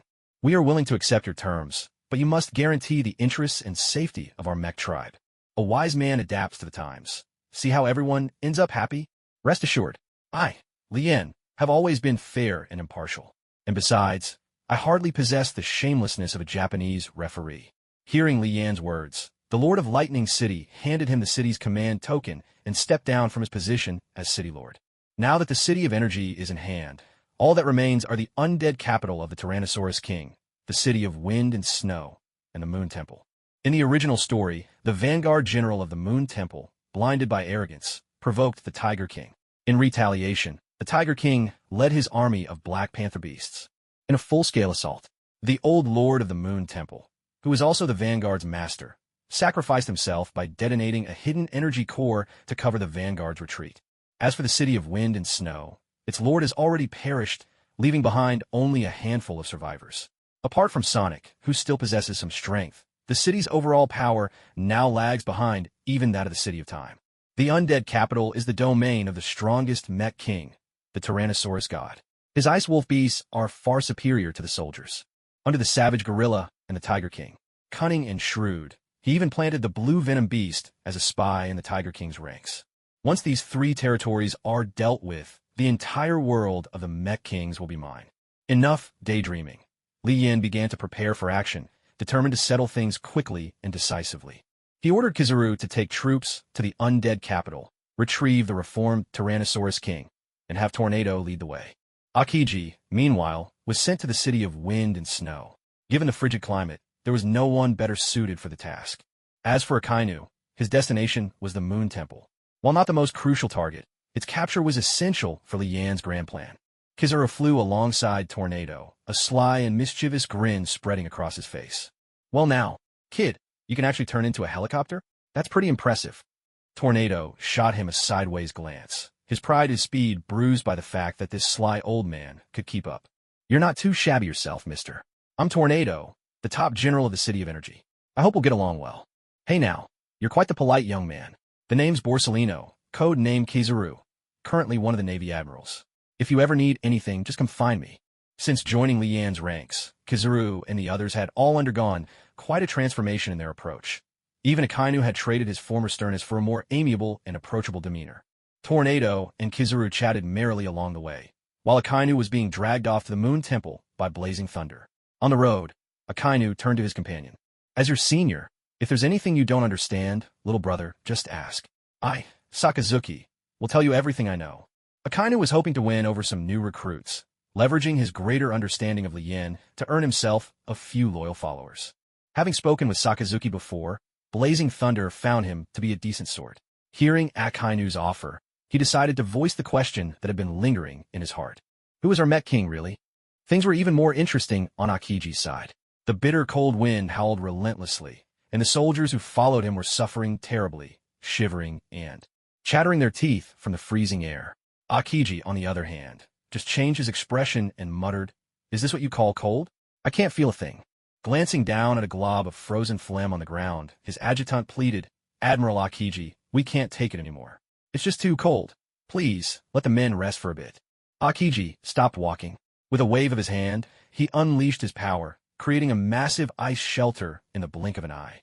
Though the inside of the ice house was still frigid, at least it kept out the biting wind.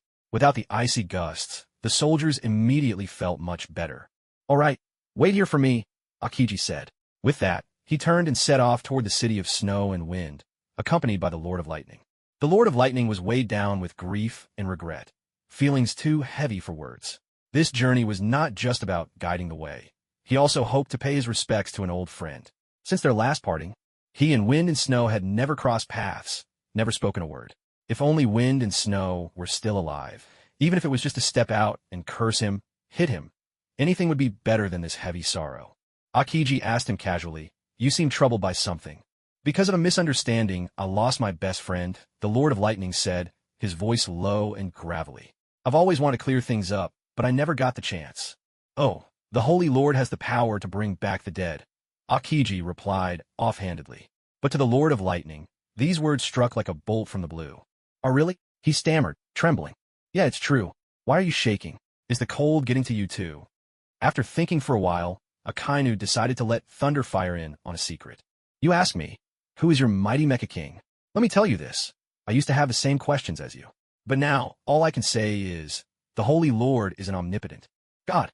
As long as you obey his commands and never go against his will, you will gain unimaginable power. Remember, it is an honor for us to follow the Holy Lord." In Thunderfire's world, there were no such things as gods, nor any all-powerful beings that defied the laws of nature. He simply had no concept of divinity. What is a god?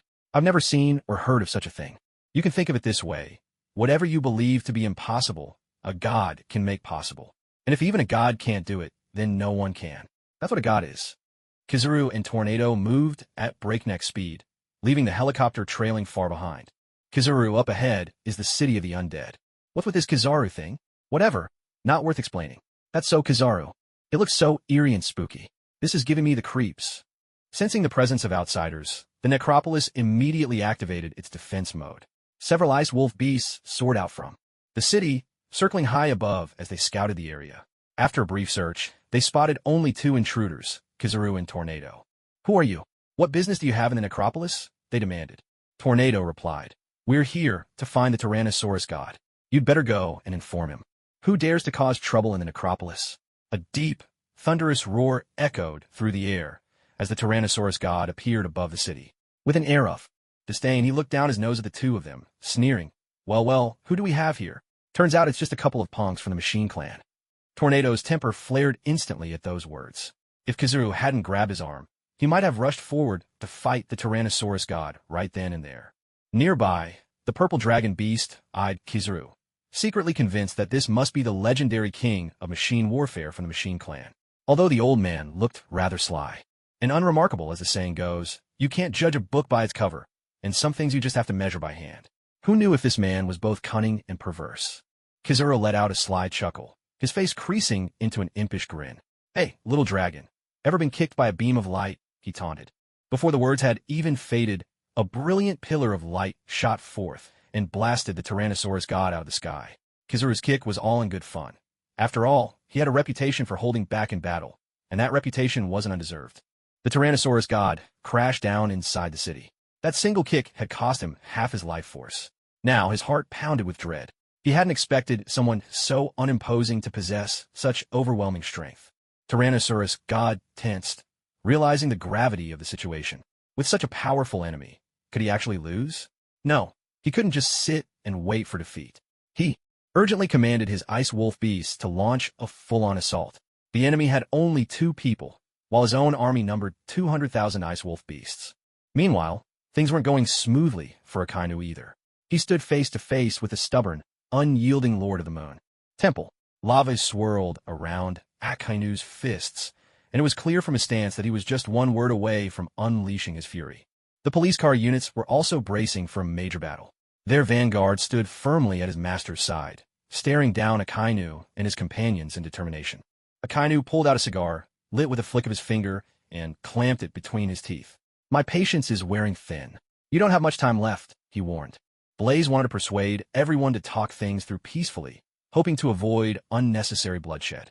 His main concern was that Akainu, fighting alone, might come to harm. But Akainu raised both arms and shouted to the heavens, "Meteor explosion!" This was Akainu's ultimate combo move, fusing the power of his original meteor volcano with the explosive force of the dragon talisman.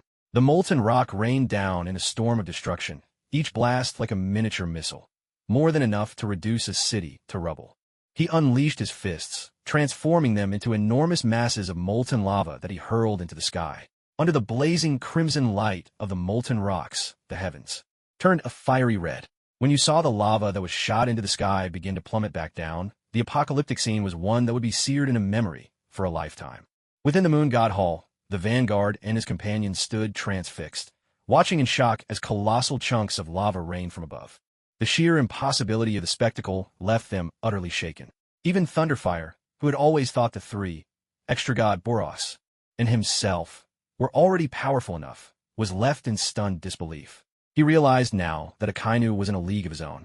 What he didn't know, though, was that extra god and Boros had never fought seriously. Otherwise, not even 100 Akainas could stand chance.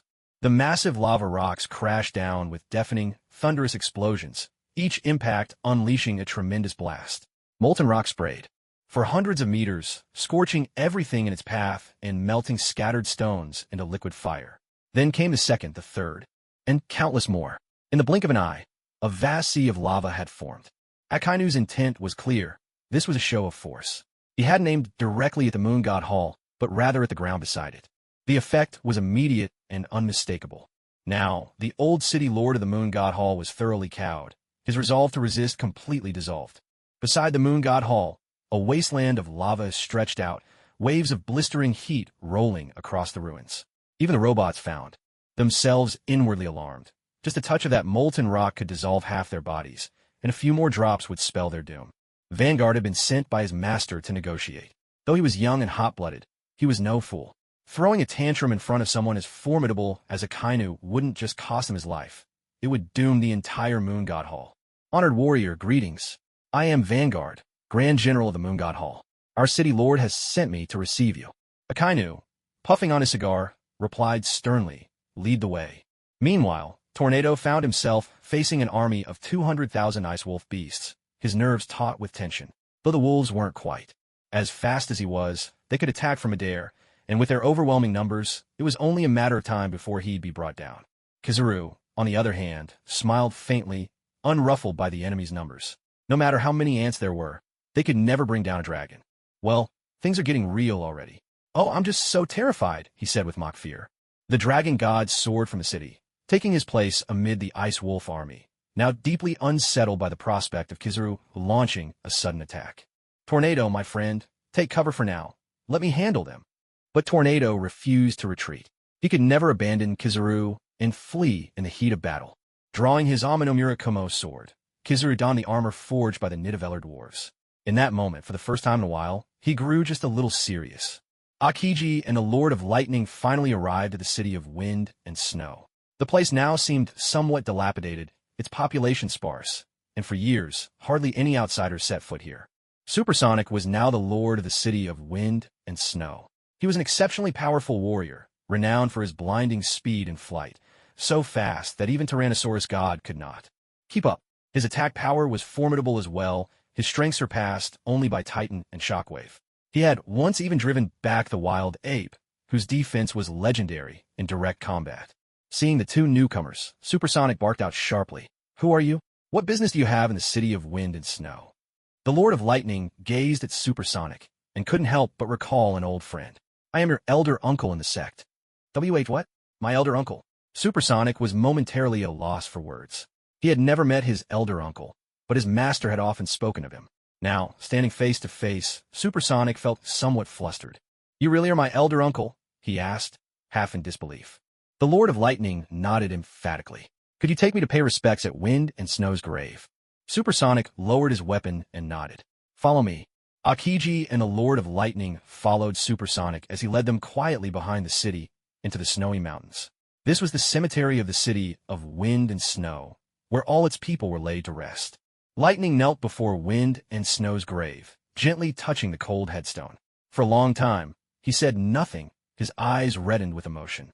He simply stared at the tombstone, motionless, the feelings in his heart likely something only Wind and Snow, who had once shared them, could truly understand. He let out a long sigh. Of all the people he had wronged in his life, Wind and Snow was the one he regretted most. Now, though there was no chance left for explanation or amends. He kept remembering what Akiji had said. The Holy Master has the power to raise the dead. But would the Holy Master help him? Meanwhile, in the City of Energy, Li Yin led an army of shadow soldiers into the Fire Dragon Valley, determined to mine the energy amethyst to accomplish his mission. Within Fire Dragon Valley lay a sealed gateway. Though no one knew who had set the seal, it was surely connected to the City of Energy. The keys to unlock it were the tokens from both the City of Energy and the City of Wind and Snow. Warring States, Zephyr followed close behind Li Yin, acting as his right hand. As they stood before the great sealed doors, everyone was awestruck by the sight.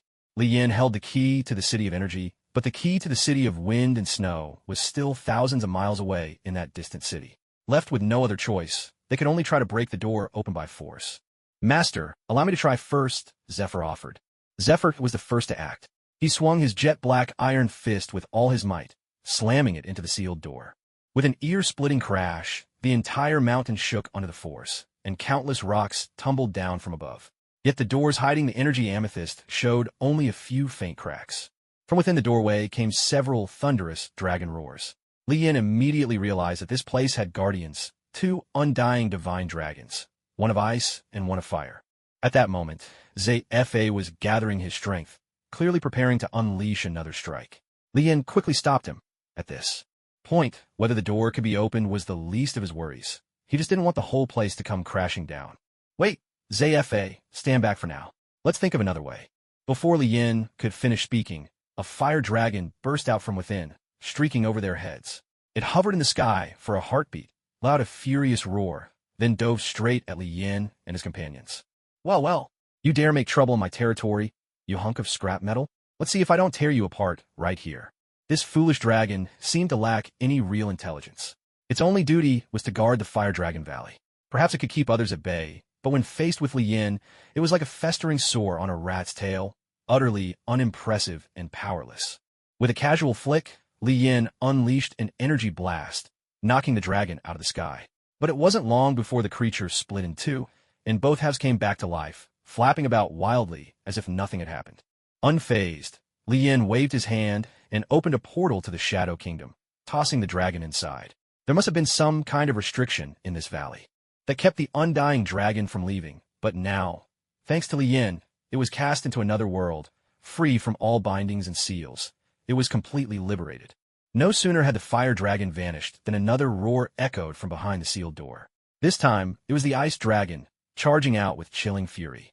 It unleashed a blast of frost at Li Yin and his group, but Li Yin didn't bother to tangle with it. He simply opened another portal and sent it away as well. Now, Li Yin turned his attention to figuring out how to open the door. He could easily phase through the wall, but that felt too much like sneaking around, a thief's way of doing things. He was here to take what he wanted openly and boldly. Skulking in the shadows just wasn't his style. Placing both hands in the gap of the door, Li Yin braced himself and pulled. With a groaning, grinding sound and the entire mountain trembling, he forced the door open by sheer strength. "I can crush planets with my bare hands, and you think a puny little door can stop me?" Elsewhere, Kizaru stood sword in hand, radiating an inexplicable, chilling aura. At that moment, the dragon god was filled with confusion. Here I am, a dragon minding my own business at home, and suddenly heroes descend from the heavens. I haven't kidnapped any princesses I haven't destroyed. Any towns, I obey the law, I don't smoke or drink. I just want to be a reclusive dragon and profit from the sidelines. Yet, somehow, I can't escape a fate of slaughter. Is a dragon's life truly so hard? Kizaru was deep in thought as well. The Lord had given strict orders, avoid mass casualties. But this dragon god refused to surrender, and fought back fiercely. If I don't teach him a lesson now, won't these newcomers end up walking all over us old-timers in the future? Meanwhile, Akainu swaggered into the Moon Temple and came face to face with the Elder City Lord. The Elder immediately adopted a humble posture. "Honored warrior, may I ask what brings you to the Moon Temple today?" Taking a slow drag from his cigarette, Akainu exhaled a smoke ring and spoke in a measured tone. "It's nothing much. Our Lord wishes to discuss important matters with you, so I've been sent to invite you." The Moon Temple's City Lord asked, "May I ask, who is your Lord? When you arrive, you'll find out for yourself." Blazing Fire and Vanguard exchanged a glance, a spark of mutual understanding flickering between them, as if fate itself had drawn a subtle connection. After Lightning finished the memorial rites, it was finally Akiji's turn to get to the main point. We are here to invite you to the City of Energy to attend a friendly exchange conference between the Mech Clan and the Beast Clan. What? Did I hear that right? Supersonic was utterly incredulous. The Lord of Lightning City stepped forward to explain. This is an order from the Mech Battle King. Now that we Mech Clan have a king of our own, the Beast Clan won't dare to bully us anymore. Supersonic still hadn't recovered, his mind completely thrown into confusion. The Lord of Lightning City walked over and patted him kindly on the shoulder, saying earnestly, "Kid, times have changed." Meanwhile, in the City of the Undead, both sides were still locked in a tense standoff. Dragon God didn't dare to attack, nor could he retreat. After all, this was his own stronghold. In a low voice, Tornado asked Kizaru, "Are we really just going to keep staring at each other like this?" Kizaru stroked his chin. "What else? If I actually finished him off clean and quick, how would I explain that when I get back?" Unable to hold back any longer, Dragon God finally spoke up. "What exactly are you here for?" "It's simple. We're here to set you straight, and then take you back to the City of Energy. The Tiger King and Savage Ape have been waiting on you for ages," Kizaru continued. "Honestly, we mean no harm. If we did, you'd already be laid out flat." Dragon God listened, half believing, half doubting. As long as they weren't here to take his, dragon life, he could live with it. Facing Kizaru, Dragon God knew he stood no chance. To avoid a beating, he figured it wouldn't hurt to go along and see what was going on. If they really wanted to kill him, it would take them no effort. There was no need for elaborate tricks. While the laid-back Kizaru had settled matters with Dragon God, Akainu's group was also preparing to depart. Vanguard and his master, the Moon Temple City Lord, walked up to Akainu. "Sir, everything has been arranged. We're ready to go." Wearing a stern expression, Akainu flicked away the last half of his cigar, climbed back on a blazing fire, and sped off toward the City of Energy. Privately, Akainu muttered to himself, "I must be the fastest to finish my task." Akiji was starting to get a headache. Supersonic simply refused to trust either of them, even brandishing his weapon and shouting threats. Even with Akiji's usual patience, his temper was fraying. If it weren't for the Lord of Lightning City's respect for his junior brother, Blizzard, he would have been tempted to whack Supersonic himself. Hey, just come with us and see for yourself." Spare me your tricks. I know you're just trying to lure me away. I suggest you leave now, or my sky-splitting frostblade won't show any mercy." Supersonic, as stubborn as a mule, stood his ground. This obstinacy finally drained Akiji's last ounce of patience. Akiji stretched out his palm and unleashed his full power. With one move, Ice Age, he froze the entire city of snow and wind in an instant. Striding forward, he ordered the Lord of Lightning City to haul off Supersonic's frozen statue. The two of them prepared to head back and report. Meanwhile, Lien opened the sealed gate to the Amethyst Energy Vault. They stepped inside, the space dimly lit. The broad corridor was piled high with energy amethysts, and the deeper they went, the more abundant the crystals became. The refracted light made the amethysts glitter brightly, casting an eerie violet glow. When they reached the grand hall at the heart of it all, countless amethysts stood like silent sentinels, some slender and towering tens of meters high, others thick and massive, each unique in shape and size. If a certain streamer saw this... never mind. Surveying the room, Lien noticed a single pink crystal floating at the hall's center. Lien climbed the steps at a measured pace, his gaze fixed on the pink crystal. He knew that inside was sealed the Mecha Beast Clan's King of War. Jingjing. With a casual wave, he stowed the crystal into the Shadow Kingdom, placing it beside the slumbering Luoluo. He'd see them safely home later. But now, it was time to get down to business. The miners took their positions, and Lien summoned an army of shadow soldiers. This place would mark the beginning of their journey to realize their worth. Dig out every last bit of energy amethyst here. Don't leave a single scrap behind. With that, Lien led Sengoku and Zephyr back to the City of Energy. By now, preparations in the City of Energy were nearly complete. The first grand Mecha Clan and Beast Clan Friendship and Mutual Aid Conference of the Mecha King world was about to commence. Lien pored over the guest list again and again, making sure no one had been overlooked. Zephyr, eager to please, chimed in. "Under your wise leadership, my lord, this golden age unfolds just as you envisioned."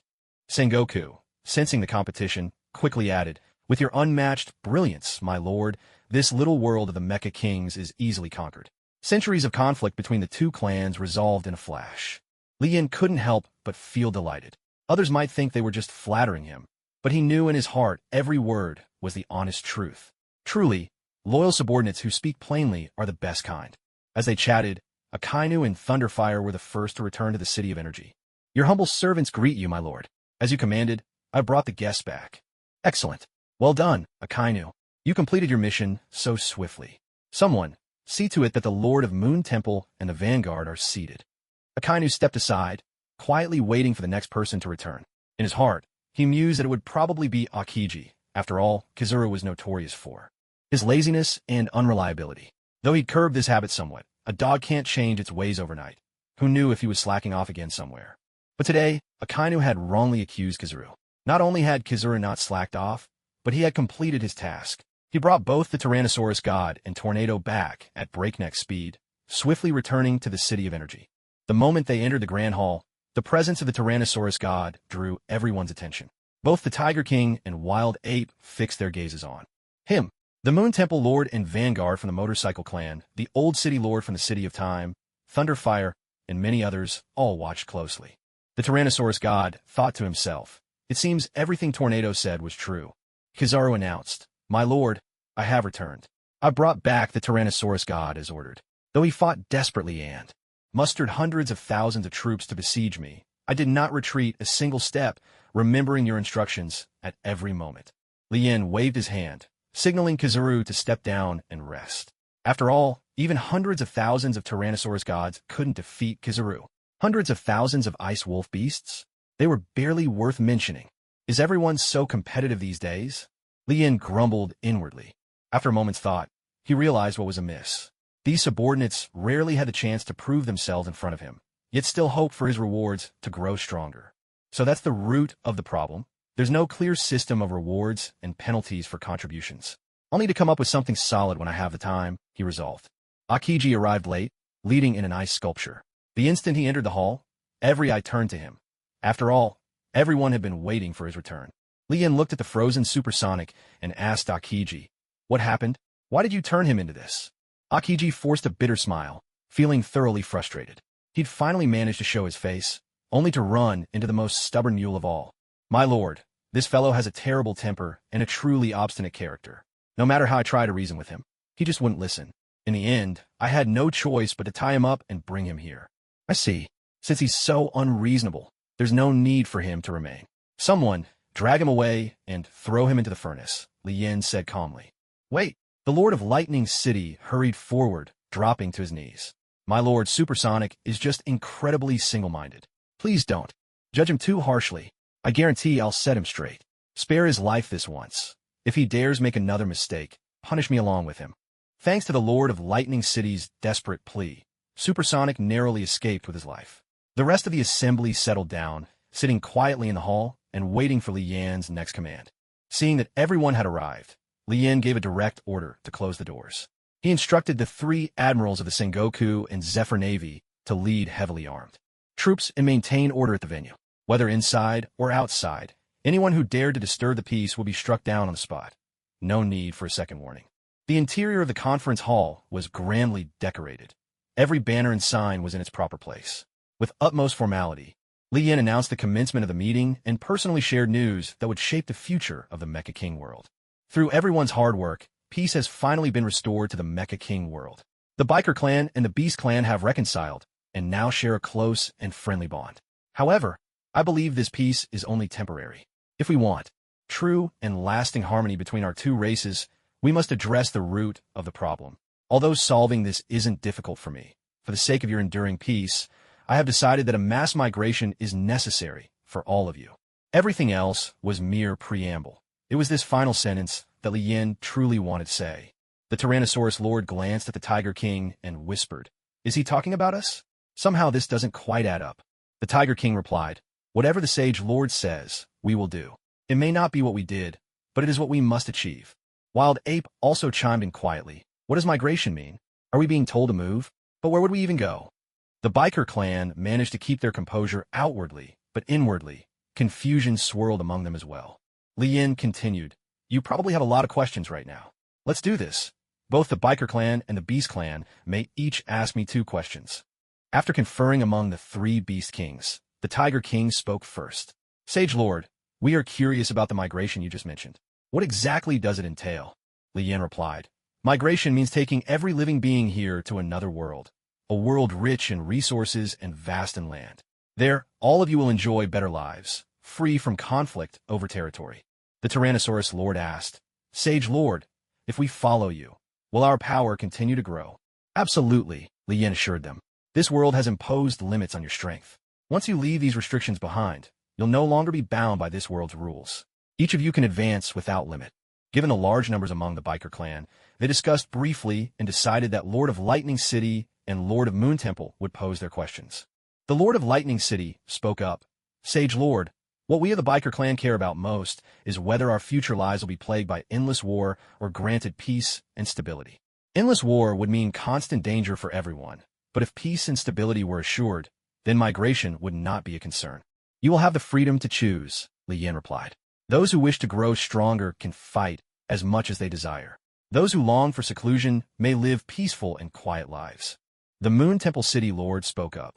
Holy Lord, some of our people are deeply attached to the place where they have lived for centuries.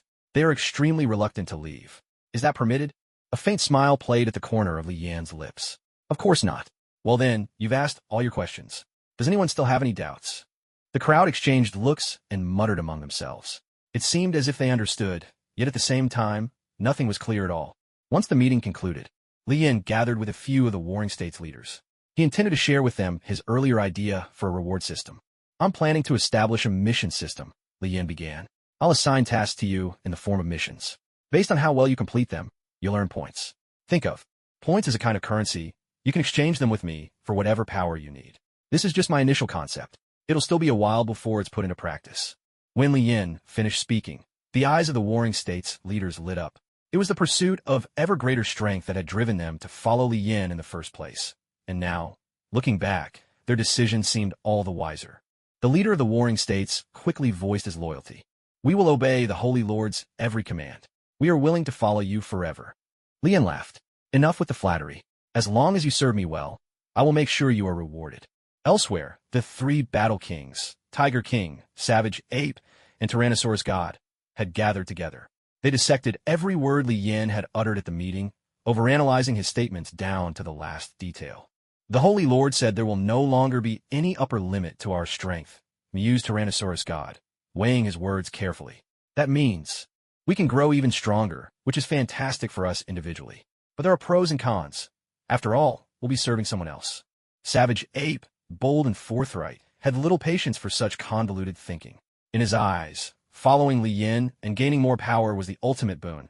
He couldn't understand what there was to hesitate about. With a booming voice, Savage Ape declared, I'm already completely loyal to the Holy Lord.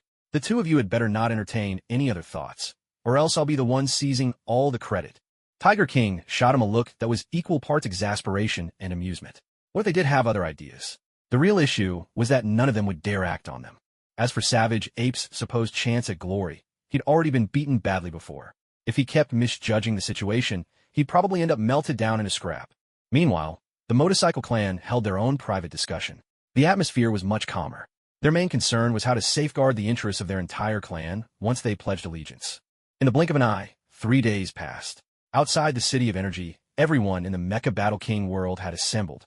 The Beast Clan and the Motorcycle Clan stood in two separate groups, neither side fully letting down their guard. Vigilance lingered between them, but no one dared cause trouble. On the floating disc above the City of Energy, Lian and his companions stood with their hands behind their backs, gazing down at the vast, bustling army of steel. Below, their hearts brimmed with satisfaction. Though the army's strength might not be extraordinary, its impressive appearance was quite something to behold. The three great battle kings of the Beast Tribe waved to their people below, and instantly, every member of the tribe dropped to their knees there, voices rising in unison. Hail the Mecha King! Hail the Mecha King! The sheer momentum of their chorus thundered skyward, shaking heaven and earth. Not to be outdone, the Mecha tribe joined in as well, their entire populace calling out, Hail the Mecha King! Hail the Mecha King! Listening to the voices of millions roaring from below, Lian felt a surge of pride well up from deep within. Everyone, please rise. I, Lian, your Mecha King, will lead our mechanical tribe to even greater glory, he declared, his voice ringing out confidently. With a wave of his hand, Lian opened a portal leading to the Shadow Kingdom. In that world, he had chosen a new planet for them to call home, a massive planet hundreds of times larger than the current Mecha King world, brimming with abundant resources the mechanical tribe could freely harvest. The mechanical beings formed orderly columns, marching in disciplined ranks through the portal toward their new homeland. When the last mechanical life form stepped through, not a single living creature remained in this world. The land was empty, silent, and utterly lifeless. Beep. Unclaimed plane detected. Ready for absorption and fusion. Beep. Scanning basic information of the plane. Beep. Detected. Mecha King World plane is an ultra-small plane. Fusion will require 1 hour. Beep. Begin fusion. The repeated beeping gave Lian a brief pause, but then his surprise turned to delight. He had thought the Shadow Kingdom's plane could grow no larger, but now it seemed the possibilities were endless. Begin fusion, he commanded. Beep. Fusion commencing. Countdown. 0:59 minutes. As the mechanical life forms set foot on the new land, they felt no sorrow for leaving their old world behind. After all, their previous world was little more than a game map, with only a handful of pitiful cities. Here, on this vast, boundless land, they could build hundreds, even thousands of grand new cities, ushering their entire civilization into an era of rapid expansion. What a broad and fertile land! How lucky our descendants are to live here! The Tiger King exclaimed with heartfelt emotion. While the ape burst out laughing. Even the Tiger King has grown sentimental. But truly, this is the home we always dreamed of. As the countdown reached 0, the fusion of the planes was complete. Beep. Plane fusion successful. The Shadow Kingdom's plane has expanded. Thor, in the midst of forging the stars, lifted his massive dragon-shaped head and carefully sensed the cosmic space around him. With a faint ripple of energy, it seemed as if this plane had expanded, not by much, but enough to allow him to forge another stellar system. Beep. Detected that you have returned from the Mecha War King world to the original Marvel Universe. Beginning mission settlement. Beep. Mission settlement in progress. Beep. Mission 1. Acquire at least 500,000 mechanical life form followers in this plane. Mandatory mission. Mission completed. Beep. Mission 2. Disguise yourself as the Mecha War King in this plane. Mandatory mission. Mission completed. Beep. Mission 3. Unite all armed factions in this plane and establish a unified regime. Optional mission. Mission completed. Beep. Mission 4. Eliminate the arch-villain Blue Venom Beast. Mandatory mission. Mission completed. Beep. Mission 5. Collect 100,000 energy amethyst crystals. Optional mission. Mission completed. Beep. Now proceeding to mission evaluation. Evaluation. Assess. Beep. Calculating rewards. Beep. Reward calculation complete. You have received the following rewards. Regenerative Energy Amethyst Vein. Mechanical Life Spark Source. Comprehensive advanced knowledge of the mechanical race. These rewards made Li Yan's eyes light up. Each appeared to be a high-level treasure. The Regenerative Energy Amethyst Vein spoke for itself. It could provide the entire mechanical race with endless resources, ensuring their unstoppable advance in warfare. The most intriguing was the Mechanical Life Spark Source, which could expand the population base of the mechanical race. However, it came with a drawback. The mechanical beings produced by the spark source were generally ordinary, rarely possessing the exceptional potential found in elites like Blaze. So, this item was best suited for rapidly building up an army. The comprehensive advanced knowledge of the mechanical race encompassed everything about mechanical life forms, body structure and machine evolution, energy extension and utilization, mechanical neural connections, the truth of machines, how machines ascend to godhood, the practice of mechanical faith, the creator of mechanical life. As he gazed at the book in his hand, Li Yan couldn't help but twitch the corner of his mouth. Damn it, who would have thought I'd have a day like this, back to being a student again. These abilities would allow the mechanical race to gain a deeper understanding of themselves, perfect their bodily structures, and amplify their attack power. With such knowledge in hand, Li Yan realized he was on the path to becoming an ultimate scholar. This haul had been exceptionally rewarding. Not only had he enriched his own abilities, but he had also expanded the realm of the Shadow Kingdom, a true windfall. While Tyranno God and the others were still looking around, a spatial portal opened up, and Li Yan stepped into the mechanical race's new territory. So what do you think? Not bad, right? The Tyrannosaurus God flattered. Thank you, Holy Lord, for your mercy. We are truly satisfied here. Our mechanical clan is willing to forever follow you, to become the blade in your hand. To be honest, among these fellows, Li Yan had only officially accepted Savage, Ape, and Tiger King as his followers, and from them he had received just 3 skills. Skill, Thunder Vajra Fist, Skill, Mountain Splitting Vajra Palm, and Skill, Tiger Claw. This left Li Yan feeling uninspired, as if these were nothing but scraps. But, as the saying goes, even a fly speck is still something, and a mosquito's leg is still meat. Abiding by the principle of not letting anything go to waste, these members all came forward one by one to pledge their allegiance. Beep. New followers detected: Thunderfire, Vanguard, Titan Force, Shockwave, Tornado, Supersonic, Tyrannosaurus God. Beep. You have obtained the full abilities of your followers. Thunderfire. Skill, Thunder Crescent / Titan Force. Skill, Mountain Meteor Crash. Tornado. Skill, Lightning Whirlwind Strike. Vanguard. Skill, Heaven Shaking. Wave, Shockwave. Skill, Meteor Hammer from the Abyss. Supersonic. Skill, Frostbite Sky / Tyrannosaurus God. Skill, Dragon Emperor, Dimensional Rift. Beep. 6 followers possess combined dual skills that the host cannot use directly. Now, optimizing skills. Optimization in progress. Beep. Optimization successful. Thunderfire and Vanguard's joint ultimate technique. Skill, Shadow Flash Lightning Strike. Skill, Shadow Flash Lightning Strike. The user moves at blinding speed around the enemy, unleashing a continuous flurry of slashes and strikes. Requires specific weapons such as a halberd or a long blade. Titan Force and Shockwave's combined ultimate technique. Skill, Arctic Sandstorm. Skill, Arctic Sandstorm. The user can control sand and stones in their vicinity, gathering them overhead into a massive boulder to hurl at a designated target. Tornado and Supersonic's joint ultimate technique. Skill, Heavenly Plume Dragon Dance. Skill, Heavenly Plume Dragon Dance. The user soars into the air, conjuring a colossal tornado to trap foes within, and can summon the spectral image of a white dragon to attack enemies. Requires specific weapons such as a long sword or broadsword. 14. Thunderfire and Vanguard's ultimate joint technique. Skill, Moonlit Bloodstorm. Skill, Moonlit Bloodstorm. Usable only on the night of the full moon. The user draws energy from the moonlight and circles the enemy at lightning speed, unleashing an unending barrage of slashes and strikes. Requires specific weapons such as a halberd or long blade. Beep. Due to skills such as Tiger Wings, Dragon King Cannon, Dragon Cloud, Thunder Wings, which cannot be synchronized because of differences in body structure, you're compensated with 10 single-use skill cards. Skill card contains a single skill. Anyone who uses it will acquire that skill. Lien flipped his hand, and 10 cards appeared in his palm. The front of each card bore the name of a skill, while the back carried its description. These were the very 10 skills he had obtained in the world of Mech Battle King. Skill, Thunder Crescent Slash. Skill, Mountain Meteor Drop. Skill, Lightning Whirlwind Strike. Skill, Earth-Shaking Wave Sand. Skill, Doomsday Meteor Hammer. Skill, Sky-Splitting Ice Slash. Skill, Dragon Emperor Otherworld. Skill, Rampaging Thunder Vidra Fist. Skill, Mountain Splitting Vidra Palm. Skill, Tiger Claw. Though he had little personal use for them, the skills themselves were quite powerful. It just so happened he'd been planning a contribution exchange system. These would make excellent treasures for future trades. With the mission settled, Lien took out his newly earned reward, the Mechanical Live Fire Seed Core.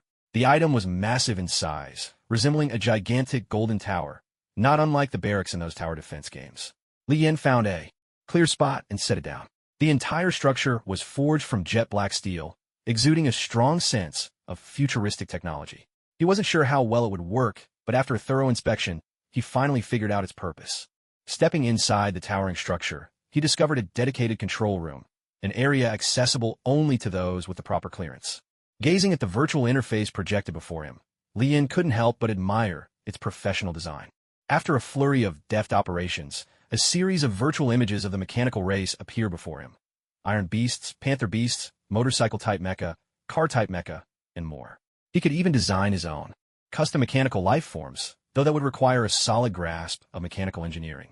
Once a design was selected and materials provided, the tower could manufacture an endless stream of mechanical soldiers. Lien didn't want to overcomplicate things. For now, he ordered 500,000 of a single type, wanted to see if the products met his standards. After giving instructions to Polihuo and the others, Lien turned and left, heading to Poseidon Star. His wives were still vacationing there. Arriving at Poseidon Star, he found the place thriving after recent development. Towering skyscrapers now lined the bustling streets, which teemed with people. Here, both technology and superpowers were advancing hand in hand, unlike the world of pirates that valued only individual strength. Entering the new government compound, he spotted his own statue in the courtyard. On closer inspection, he thought the real him looked far more dashing. He turned, and there stood Luffy and his father. Dragon walked ahead, carrying the backpacks of Luffy, Ace, and Sabo on his shoulders. Behind him, the 3 little boys each held an ice pop, stretching out their tongues to lick them with comical expressions. When Dragon looked up and saw Li Yin standing in the distance, he quickened his pace and came to his side. With a respectful bow, he said, "Lord Sage, you've arrived." Li Yin nodded and asked, "Did you just pick up your child from school?" "Yes, the old man at home didn't have time today, so I went instead," Long replied, his expression serious. "Oh, what's Admiral Garp up to?" Li Yin remembered Sengoku complaining more than once about how Garp spent his days picking up his grandson and rarely went out on missions. He and Sengoku made plans to go fishing, so Li Yin smiled faintly. Previously, Long wasn't always by Garp's side, but now a father is always a father. No matter what, the son has to listen to his old man. His gaze shifted to the three Luffy brothers. Those guys were really enjoying a leisurely life now. Li Yin then asked Long about the academy. "Lord, there are over 100 campuses in Poseidon Star Academy, with more than 500,000 students in total. After our rigorous evaluation and screening, there are just over a dozen with truly high potential. The proportion isn't large, but these promising talents will be of great use in the future." Li Yin nodded, full of hope for the growth of these young ones. Everything was still being perfected, but now the children could learn in a more systematic and comprehensive way, with more choices that wouldn't let any talent go to waste. After a bit of casual conversation with Long, Li Yin walked into the government building. The person welcoming him was Gion. Now, Gion was the secretary of the entire Poseidon Star, the highest-ranking and most powerful woman here. She possessed the strength of an admiral, though she had never received Li Yan's power, so there was a considerable gap between her and the current dozen or so admirals. Still, she was beautiful. Sengoku once told her that her day would come sooner or later. Gion bowed and said, "Lord, it's a pleasure to have you here." Li Yin grinned widely. In the world of Mecha King, he hadn't seen a single woman, so seeing Gion now was truly a delight. "I'm happy to be greeted by such a lovely lady. Marshal Sengoku is on his way back. Is there anything you need? I can take care of it for you." Li Yin waved his hand.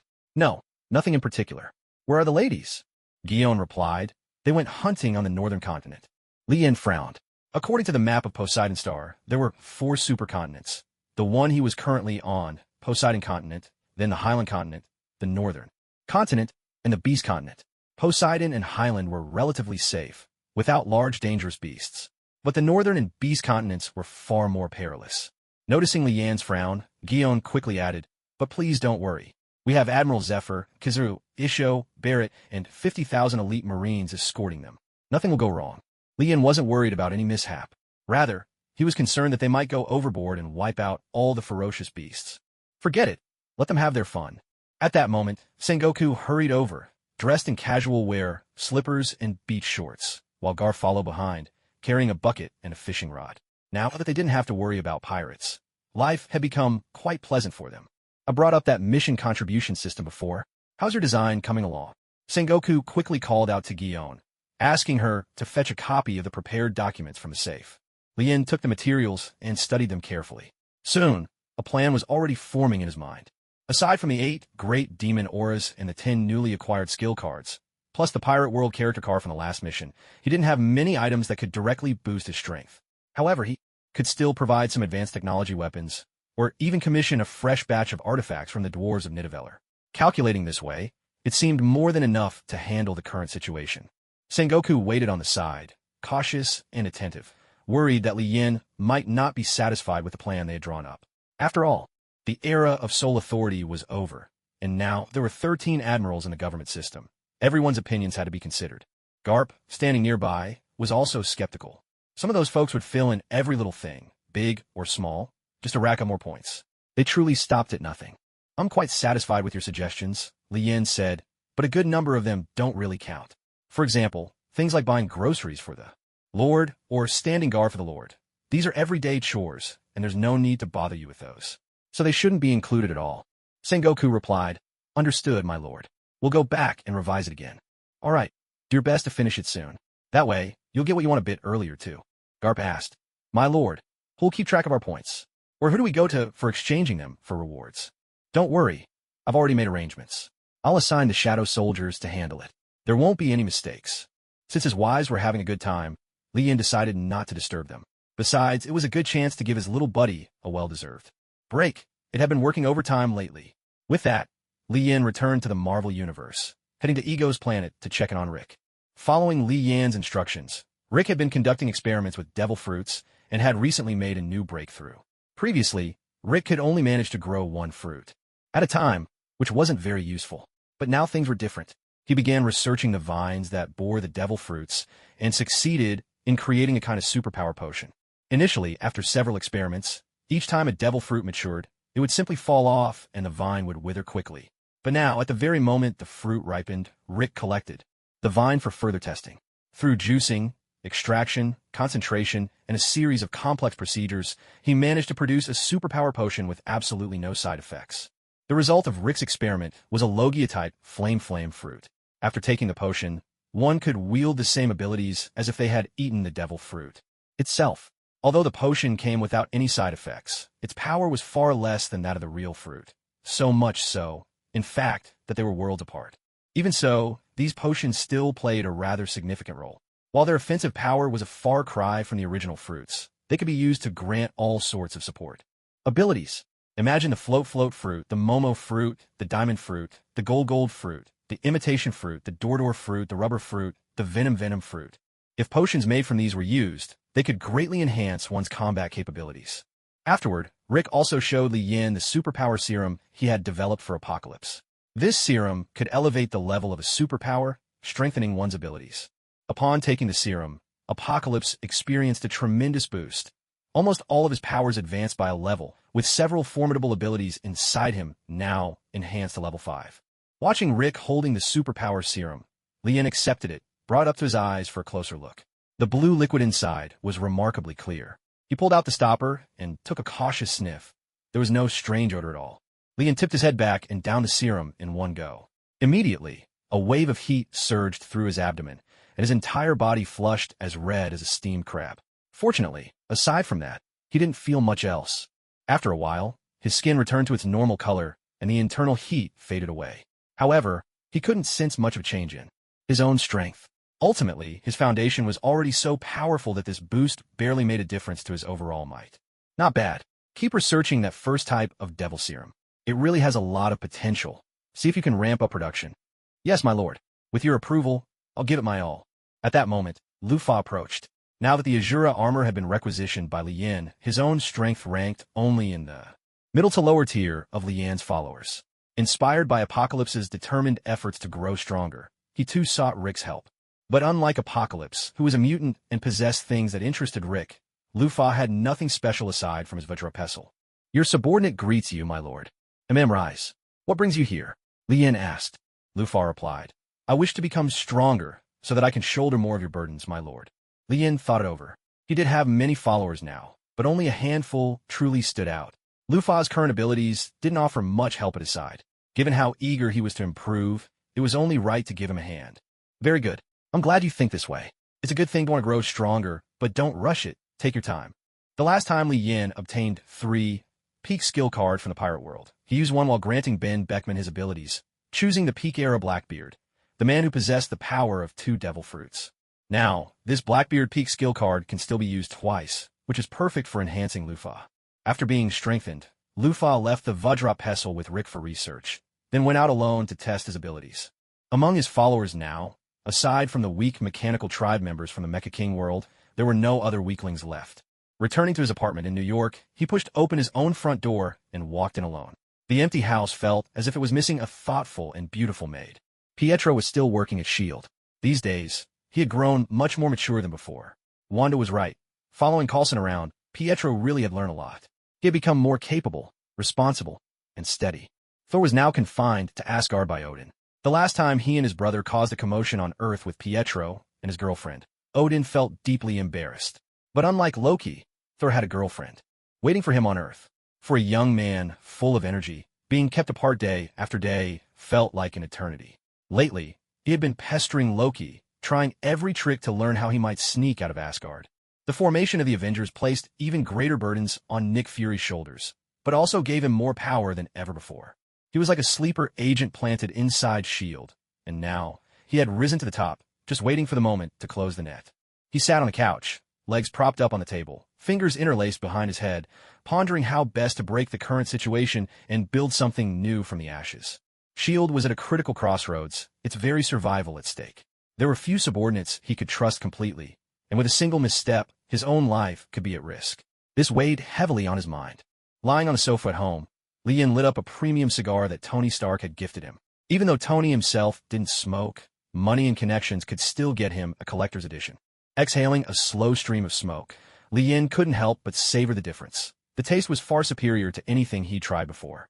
With a look of pure enjoyment, he said, "I abhor the evils of capitalism." Tony Stark was busy upgrading his armor. Projected before him was a virtual model of the Azura armor. Although he couldn't yet build something this powerful, at least. Now he had a clear goal. Setting down his tools, he poured himself a glass of fine red wine and took a delicate sip. "Jarvis, has Dr. Banner replied to my email?" "Sir, Dr. Banner has replied. I'm afraid he declined your invitation to co-develop the artificial intelligence project." Tony spoke with a tone of exasperation. What are these guys thinking? Do they really need another alien invasion to realize how serious this is? One that knocks us flat before they wake up? I have a feeling the aliens will be back sooner or later. "Sir, that's not really our concern," came the reply. Tony snorted with contempt. Those worthless politicians only care about their own interests. The lives of ordinary people mean nothing to them. "Jarvis, keep sending emails to Banner. Don't stop until he says yes." "Understood, sir." With each relentless ping of his inbox, Banner's patience finally snapped. He called in, unable to take it anymore. "Hey, Tony, I'm really not interested in your plans," Banner said, sounding utterly defeated. "Well, look who finally decided to reply.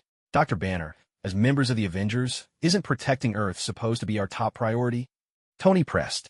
Banner shook his head with a weary smile, thinking to himself, "Easy for you to say, you rich guy. You've got nothing better to do than worry about Earth's doom, but I still have a life to live and bills to pay. Tony, you know I have my own life to manage. I need to work hard, save up for a place in New York, buy a home, start a family." "So," Tony burst out laughing. "I get it. Well, expect an official invitation soon. I'll offer you an 8-figure salary. Heck, I could even consider 9. The call ended. Banner shook his head with a wry grin. Gotta love this incorrigible capitalist. That evening, the sound of keys in the door roused Li Yin from his nap. Pietro dragged his tired body home. These days, he was practically SHLD's model employee. Out the door by 8, rarely home before 9, chasing after Coulson all over the place. He felt like he was falling apart. "Brother-in-law, when did you get back?" Pietro was a bit surprised to see Li Yin sprawled on the sofa as he walked in. "Not too long ago, I dozed off on the couch," Li Yin answered, rubbing his sleepy eyes. Pietro grabbed 2 cans of soda from the fridge and tossed one to Li Yin. "Here, have something to perk you up. How's life treating you lately? I'm honestly jealous. You're free every day, doing whatever you want." Seeing Pietro's envious face, Li Yin felt secretly smug. Sure, Pietro's jealous, but if only he knew it's not always easy for me either. My little friend is on call all year round. You could always quit your job and be just like me. Pietro waved his hand dismissively. Now, he saw his job as his life's calling. He'd grown so much because of it. As long as S.H.I.E.L.D. didn't go under, he'd stick with it. "No way. I actually like it. Sure, it's exhausting, but every day feels meaningful. Plus, everyone at S.H.I.E.L.D. is so talented, and good company too." "Huh. So, are you aiming to be the next director of S.H.I.E.L.D. after the next one?" Li Yin joked with a laugh. Pietro instantly moved close to Li Yin and whispered, "When the time comes, you'd better support me. After all, I'm your child's real uncle.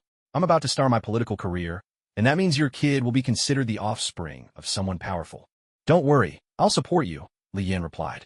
"But as for my children, I'm planning to leave them a few universes to rule over, each. What's a little bureau chief compared to that?" "Oomph. You look down on bureau chiefs? Do you even know how much power S.H.I.E.L.D. holds?" "Forget it.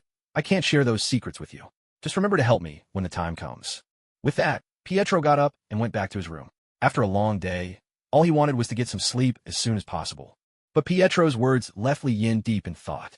With so many women in his life, there was no doubt he'd have plenty of children.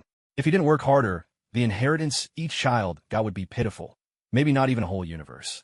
He'd been a bit muddled before, but now he snapped awake. That's right. Even Pietro was turning his life around. What excuse did he have to slack off? He opened a portal and stepped onto Poseidon Star. Evening was falling here as well, casting a quiet stillness over the world.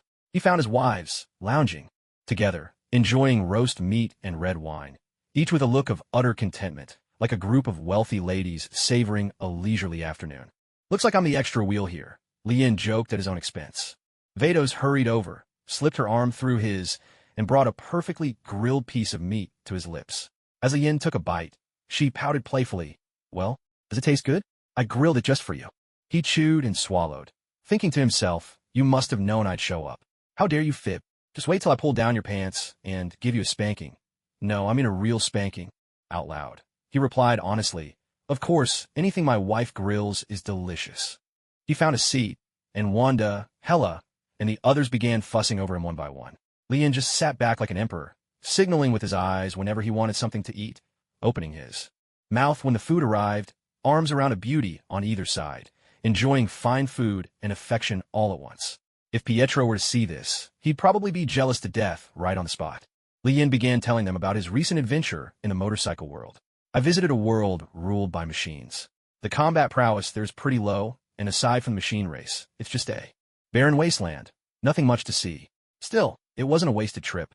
I managed to relocate a few million machine beings to a new planet. One of these days, I'll take you all to broaden your horizons. Wanda shot back immediately. What's so interesting about a heap of scrap metal? You have a point, he thought, but I won't argue. These days, everyone seems ready to rebel. If they keep this up, my little brother is going to be exhausted. New York. Lian, with nothing much to do, had become something of a homebody. He spent all his days poring over the book he had previously been rewarded. Possessing a mind as sharp as Rick's, Lian felt it was all a piece of cake. He recognized every character in the book. Only the way they were strung together made things a bit complicated. After all, this book contained everything from the basics of machinery to the secrets of becoming a mechanical deity.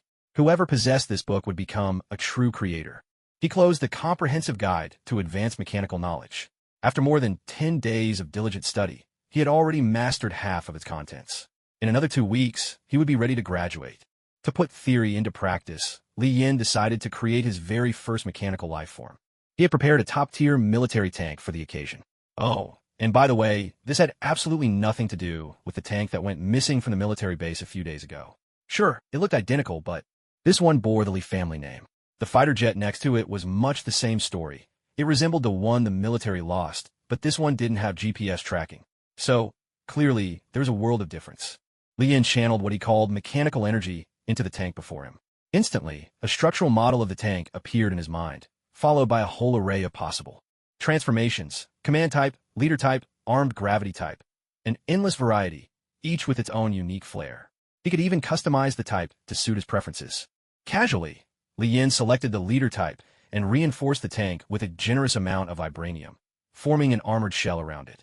He installed a top-notch computer as its core processor, boosting its intelligence, and then added a chunk of energy amethyst to supply it with even greater power. With the design finalized, the evolution of mechanical life began. A beam of light shot from Lian's palm and entered the tank. The next moment, the entire vehicle was enveloped in a half-spherical glow. As the tank underwent a series of rapid, crackling transformations, a colossal mechanical being, towering at least 13 or 14 meters, stood before Lian. Its face was dignified and composed, a prominent cannon barrel protruding from its chest. Its body was a fusion of military green and black, with oval-shaped armor plating on its arms that could retract at will. Energy cannons sat at the center of its palms, infrared scanners on its shoulders, and the chest-mounted cannon could fire tracking shells. The newly awakened tank mech glanced at Lian. Then, dropping to both knees, it addressed him in a deep, resonant voice. "Greetings, Father Creator." "You know I created you?" Lian asked, a little surprised. "In the haze of my memories, you shine like a star," the mech replied.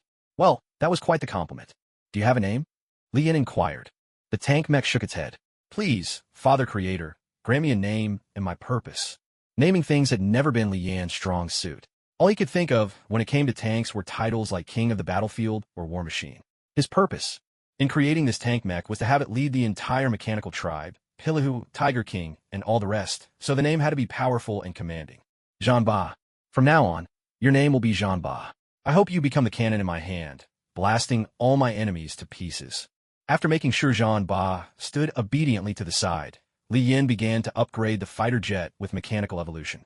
Just like before, a beam of light shot from Lian's palm, entering the fighter jet's interior. Soon, the plane was enveloped in a half-dome of radiance. With a series of sharp, metallic transformations, another massive mech, towering 13 or 14 meters, appeared before Lian. This fighter jet mech didn't look as sturdy as Jean Ba, but had the advantage of flight, a clear edge in aerial combat. The design reminded Lian of the supersonic bots from Luo's adventures, though he couldn't be sure this one could learn supersonic skills. The fighter mech's silver-white shell gleamed with a cold, striking handsomeness. Its arms were equipped with machine guns, and 2 missiles hung on its back. In theory, it could even be fitted with nuclear warheads for strategic strikes. Maybe, when there was time, Rick could craft a couple of those, and they could test their power on some hapless target. Li Yin named the fighter jet War Falcon, appointing it as Jean Ba's right-hand man to follow Jean Ba's orders from now on. After all, Jean Ba had already cost Li Yin a top-tier computer. With that settled, Li Yin opened a portal and took them to the current homeland of the Machine Clan. Li Yin first visited the towering structure responsible for producing mechanical life, the Mechanical Life Spark. There, he used Jean Ba as a model to produce a number of tank mechs, giving Jean Ba comrades of his own kind. With Li Yin leading the way, Jean Ba and War Falcon entered the newly built city of the Machine Clan. Strolling along wide, spotless steel railways and looking up at the towering iron walls, Li Yin couldn't help but marvel. Just how much iron did this take? They arrived at the Machine Clan's Grand Council Hall. Here, the 3 great warlords of the Beast Clan and the 6 top generals of the Mech Clan had all gathered. Though they had once been divided into 2 peoples, they were now united under the single name of the Machine Clan. In time, the divide would disappear completely. Li Yin's goal this visit was to make Jean Ba the leader of the Machine Clan. Why not choose from among the likes of Thunderfire and the others? Simply because it would be hard to win everyone's loyalty. By appointing his own newcomer, no one would dare to object, much less resist in secret. Let me introduce you. This is Jean Ba, my newly appointed leader of the Machine Clan. He will act as my envoy, commanding the entire Machine Clan and leading you all to strength and prosperity. The rest of you will serve as his ministers. I hope each of you will give your utmost, work together in unity, and bring glory to the Machine Clan. With the leadership question settled, Li Yin got up to go home. To be honest, the Machine Clan's current potential didn't yet warrant much more of his effort. New York City. Jink White's daughter now begs him every night for a bedtime story. As an expert in ancient literature, he was never particularly favored by his daughter before. This sudden change he owed entirely to General Ross. General Ross had fallen into utter despair. Ever since his confidence was shattered by Li Yin, he realized his super soldier program was nothing but a joke. Now, he clung to theology, spending his days lost in dreams of deliverance by divine beings. After he learned that Asgard truly existed, his conviction grew stronger that all those ancient gods and deities in myth were real. He became hopelessly obsessed. But those ancient and secret truths were never meant for ordinary people to access. Still, relying on his network and influence, General Ross managed to amass a vast collection of antiquarian texts in hopes of stumbling upon something useful. Many of these books were filled with tales of myth and legend, though most were just flights of human imagination. Jink White was the translator of these materials. At General Ross's invitation, he left the university chapel for the general's secret experimental base. There he came across countless accounts depicting the gods of old. Each day, after finishing his translations, he would return home and spin the stories for his daughter at bedtime. Ross looked over Jink White's recent translations and shook his head in disappointment once again. There's nothing here. Not a single lead, just meaningless drivel. Abomination crouched nearby, watching Ross's mounting frustration. Surprisingly, he began to comfort him. Try to calm down. Those mighty beings would never be so easily recorded in the books of mere mortals. Calm down? How am I supposed to calm down? Look at all the money I've spent. What did I get for it? Just a bunch of useless fools. Ross erupted, his voice echoing with fury. Everyone thought he'd gone mad. Even his own daughter had moved out to live with Banner. It was as if he had plunged headlong into a midlife crisis. His career in shambles, his family torn apart, and the crushing pressure had left him irritable and quick to anger. A twisted smile spread across Abomination's face, and his laughter echoed menacingly in the gloom, chilling and unnatural. It seems we'll have to take more drastic measures. Ross's eyes turned cold at once. Among the materials he had collected, there was no shortage of sinister rituals. He had tried a few, but none had worked, and so he'd stopped. What do you suggest? We need 100 of the most wicked souls we can find. Their spirits are what we require, Abomination replied. Finding people isn't the problem. There are plenty in America's prisons. But if we fail this time, we'll be facing a barrage of missiles. Even if I manage to get the people, how are we supposed to extract their souls? If their souls are enticing enough, those dark gods will find a way. Abomination hissed, his voice slithering through the shadows. With nothing left but a desperate hope, Ross began gathering materials for his plan, treating his dying horse as if it might still gallop. Using his authority, he sought out the warden of a prison, and claimed he wanted to hire 100 of the most heinous criminals to work for him. After offering a generous sum, he was received with great enthusiasm. "General Ross, it's truly an honor for these scum to be of service to you," the warden said. Once the head count was complete, the warden beamed as he escorted the convicts onto the waiting transport trucks. He leaned in close to Ross and whispered, "For the next month, General, they're all yours." Ross simply nodded with a smile, offering no reply, though inwardly he couldn't help but marvel. Capitalism really is wonderful. He brought the prisoners back to his secret base, a place populated by only Ross, Abomination, and a few dozen of Ross's most loyal followers. The convicts, confused but not alarmed, showed little reaction. This wasn't their first time. The warden often accepted jobs that required cheap muscle, sending them out to earn him a tidy profit. Shackled hand and foot, they sat in lines along the dim, underground walls of the base.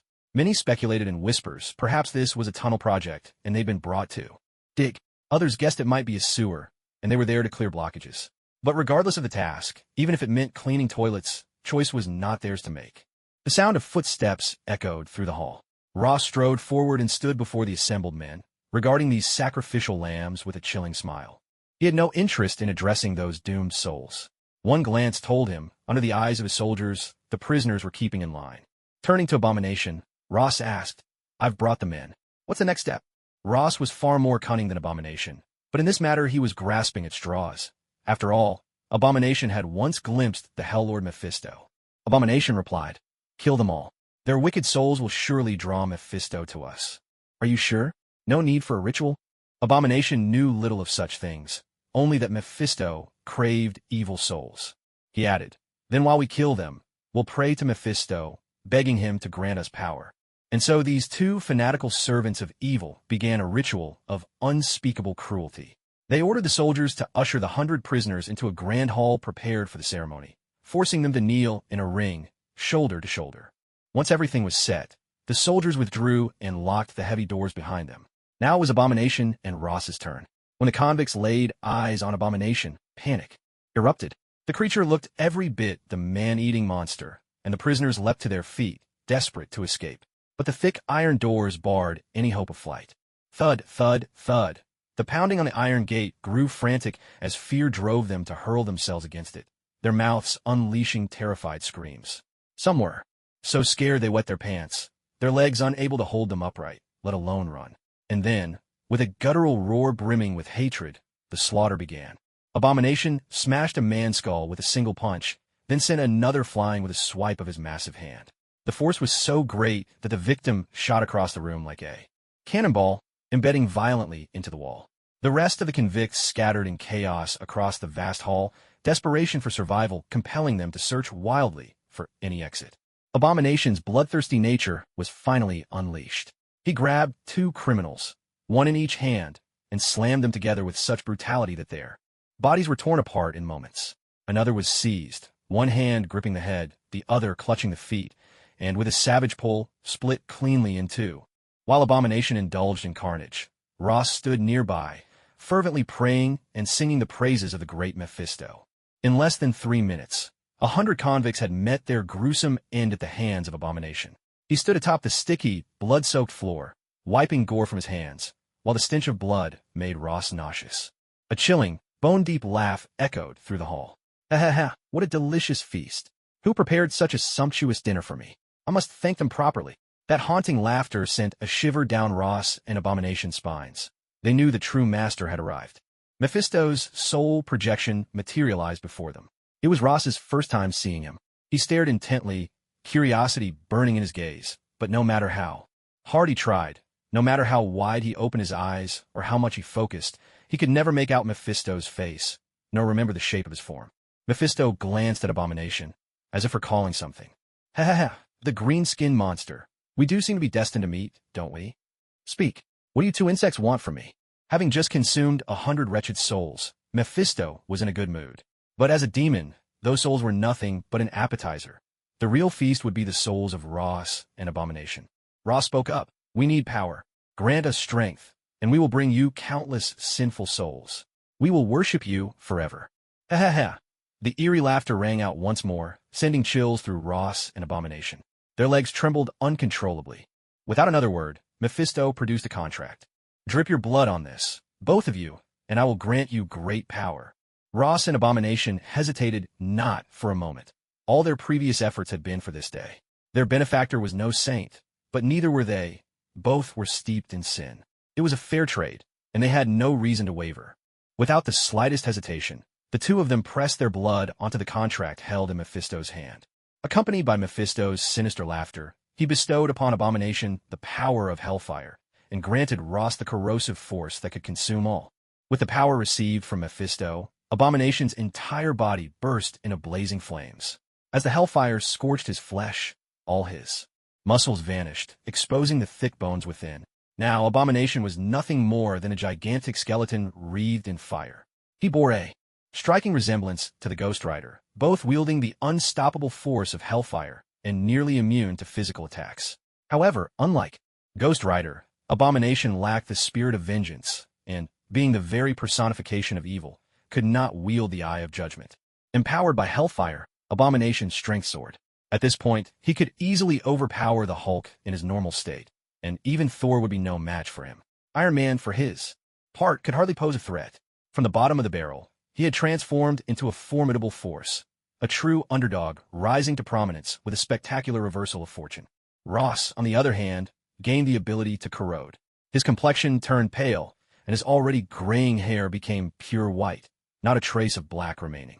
Deep wrinkles creased his face, but his once slightly stooped posture straightened, and his muscles began to bulge. Now, though he looked at least a decade older, his body had returned to its prime. Mephisto gazed at his newly empowered minions with satisfaction. With these two at his side, he was finally confident that he could reclaim the contract of San Venganza. The contract of San Venganza imprisoned the souls of 3,000 fallen saints.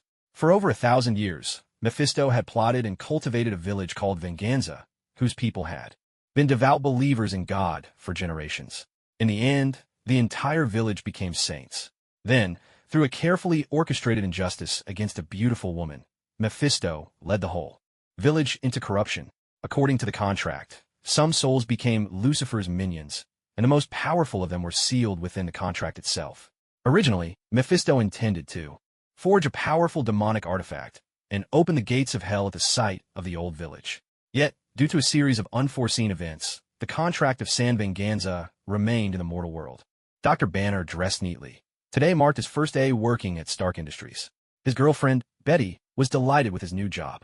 If Banner worked diligently for just a year, they could settle down in New York and build a happy life together. As General Ross's only daughter, Betty was never short of money. But since her father and Banner did not see eye to eye, she left home and quietly supported Banner from behind the scenes. Thinking of Betty's gentle support, Banner's heart brimmed with hope for the future. Shaking off distracting thoughts, he made his way to Pepper Potts' office. "Hi, hello, I'm Bruce Banner. Tony sent me." Pepper had heard Tony mention Banner before. In Tony's words, Banner's intellect was on par with his own, a statement that even surprised Pepper, who knew Tony so well. It wasn't like her proud boss to say something like that. "Hello, Dr. Banner. I'm Pepper Potts. On behalf of Stark Industries, welcome. I'll take you to Tony now." Banner followed Pepper down the hall to Tony's private lab. Tony, as it turned out, had underestimated the power of money. He hadn't expected Banner to show up so quickly, but seeing him here made Tony genuinely happy. They'd once fought side by side, defending against the Chitauri invasion, and now, fate had brought them together again to work on artificial intelligence to protect the world. What a remarkable twist of destiny. "Come in, Banner. You realize it took a lot of effort to get you here, right?" "Well, if you mentioned money earlier, I wouldn't have thought I was working for free." "Haha, sorry, Tony. You know, I'm getting married soon. I need a stable job, so I can give Betty the happy life she deserves." Pepper glanced at Banner. He wasn't much to look at, but he was highly capable and a good man. Then she looked at her own boss, the incorrigible playboy, always chasing the next thrill. Sensing Pepper's gaze, Tony quickly changed the subject.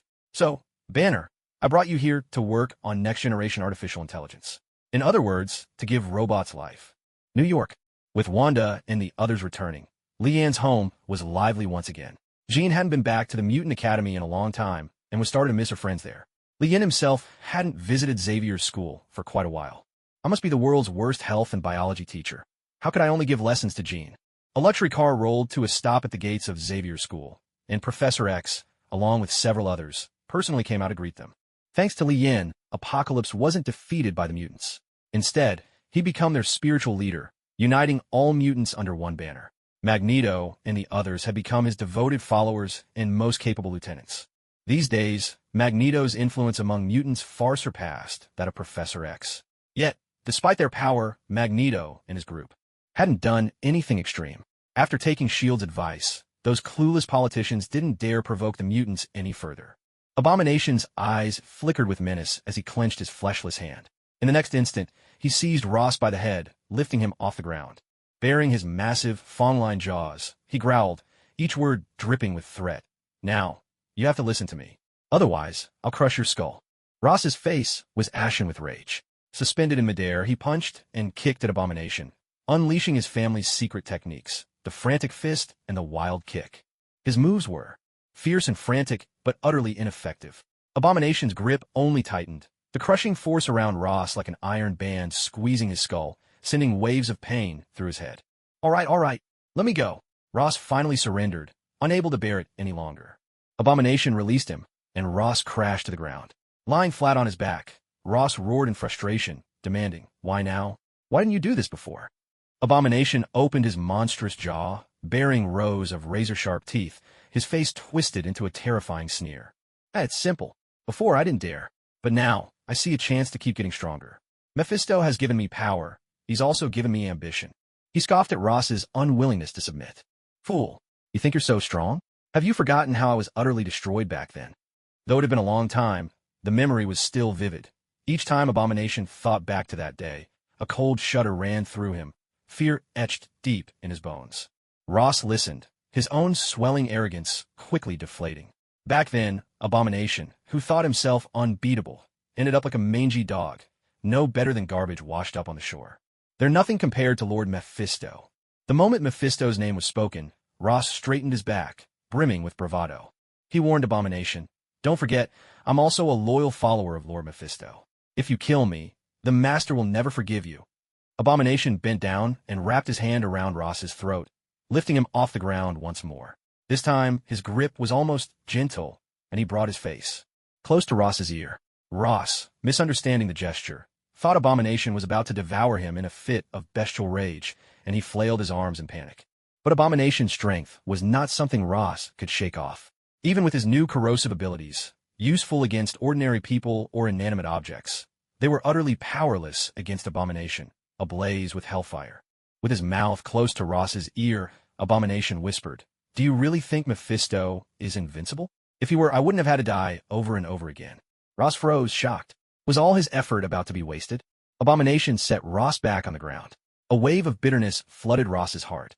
He had thought his fortunes were finally turning, but now it seemed he'd barely managed to flip over, just not all the way. He thought of the other superheroes, each one stronger than the last, their lives growing ever more glamorous, while villains like himself only fell further behind. Inwardly, he cried out, "Oh heavens, I beg you, open your eyes and show me a little mercy." Lien lay stretched out on the sofa, nestled in Wanda's embrace. From time to time, he would lift his gaze to admire her snowy peaks, all while savoring the grapes she had peeled for him by hand. With a wife like this, he thought, why not have a few more? Wanda picked up a slice of apple and brought it to Lian's lips. He opened his mouth for a bite, chewed thoughtfully, and swallowed. Hela, sitting nearby, watched Wanda discreetly, quietly taking notes on how to care for someone. At the same time, she couldn't help but feel contempt for Lian's laziness.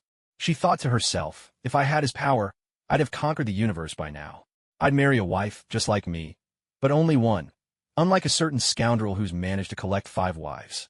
Hela, you look so absorbed. What's on your mind? Lian asked, catching her lost in thought. Hearing his question, Hela shot him a charming smile. I was just thinking, will our child be a boy or a girl? And what do you think we should name them? Lian shot upright from Wanda's arms, staring at Hela in shock, his face a picture of disbelief. You're pregnant? What? Are you thinking of abandoning us? Hela caressed her belly as she spoke. Of course not. I'm just surprised. Wait, you're tricking me. There's no other life inside you. Oh, you dare to lie to me? Just wait till I give you a good spanking. Shield. Pietro sat in his office, sipping the tea he'd pilfered from Lian, daydreaming about a blissful life with Blink. He basked in this rare moment of leisure. Suddenly, Nick Fury pushed open the door, startling Pietro so much that he shrank back into his chair. Hey, ever heard of knocking? Pietro muttered, guilt flickering across his face. He'd been in the middle of researching a new technique, only to have it interrupted by this one-eyed hard-boiled egg. What rotten luck. Oh, sorry, Fury replied. But I have something urgent. No time for formalities. Pietro, we just received word. In a prison in New Mexico, more than 2,000 inmates have been brutally slaughtered, along with over 600 guards. The deaths are bizarre. Most seem to have been killed by some tremendous force. Intact bodies are few and far between, and some corpses have decayed alarmingly fast in less than a day. Coulson's already gone to investigate, but he needs backup. The moment he heard about such a dramatic case, Pietro perked up immediately. Brother, this is my chance to earn some glory. He quickly got the details of Coulson's location, bid farewell to the egghead, and dashed off toward New Mexico at lightning speed. Watching Pietro disappear in a flash, Nick Fury couldn't help but think to himself, if only I had a sister like that. If Yin knew about Nick Fury's sinister thoughts, he'd probably bring back the Red Skull from Vormir and let Hydra rule the Earth. Not for any other reason, but simply because even Hydra couldn't have come up with something so disgusting. Coulson led a large contingent of S.H.I.E.L.D. agents to seal off the prison. Even these seasoned agents, who had seen their share of horrors, shuddered at the sight of shattered human remains everywhere. Suppressing his worry, Coulson reported back to Nick Fury. Director, I've surveyed the scene. I can confirm this wasn't done by any human. There were nearly 3,000 people in the entire prison, but every single one was killed. Overnight, no survivors, no escapees. The first to discover the massacre was the morning mailman, who found the guard dead in the security booth and immediately called the police. Nick Fury fell silent for a moment, troubled by the gravity of the situation. Isn't there any valuable clue at all? Fury pressed. Other than several massive fist marks on the walls, there's nothing. The surveillance system was destroyed long before, and there were no witnesses. No sooner had Fury finished his conversation with Coulson and barely caught his breath than he received a call from the top brass in America. The caller got straight to the point. Nick Fury, have you identified the killer? Fury rolled his eye in exasperation. Do they really think we're all Sherlock Holmes? My team just completed a thorough sweep of the scene. I believe we'll have some intel soon, he replied. Good. This is no ordinary case. Nearly 3,000 dead in one blow. It's an embarrassment to America. Make sure nothing like this happens again.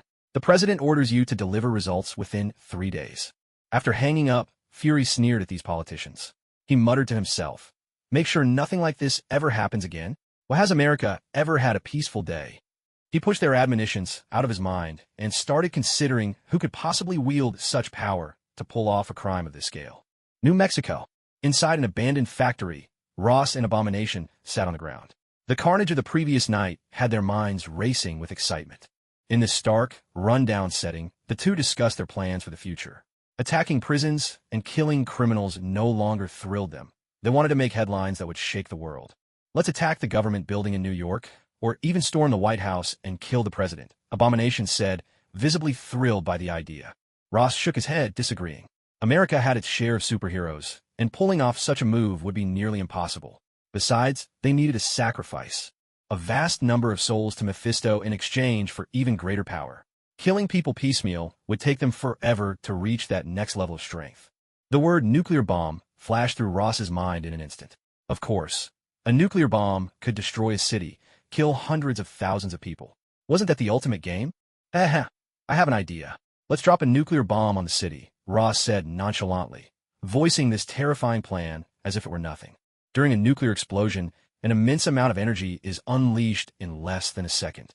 The blast creates a wave of scorching, high-pressure gas that surges outward. Like a hurricane, sweeping through air, water, and soil. It ravages everything in its path. Countless people are crushed or buried alive as buildings come crashing down. The fireball from the blast heats the air around it to hundreds of thousands of degrees. The searing radiation scorches and melts nearly everything, obliterating human bodies in an instant, leaving not a trace behind.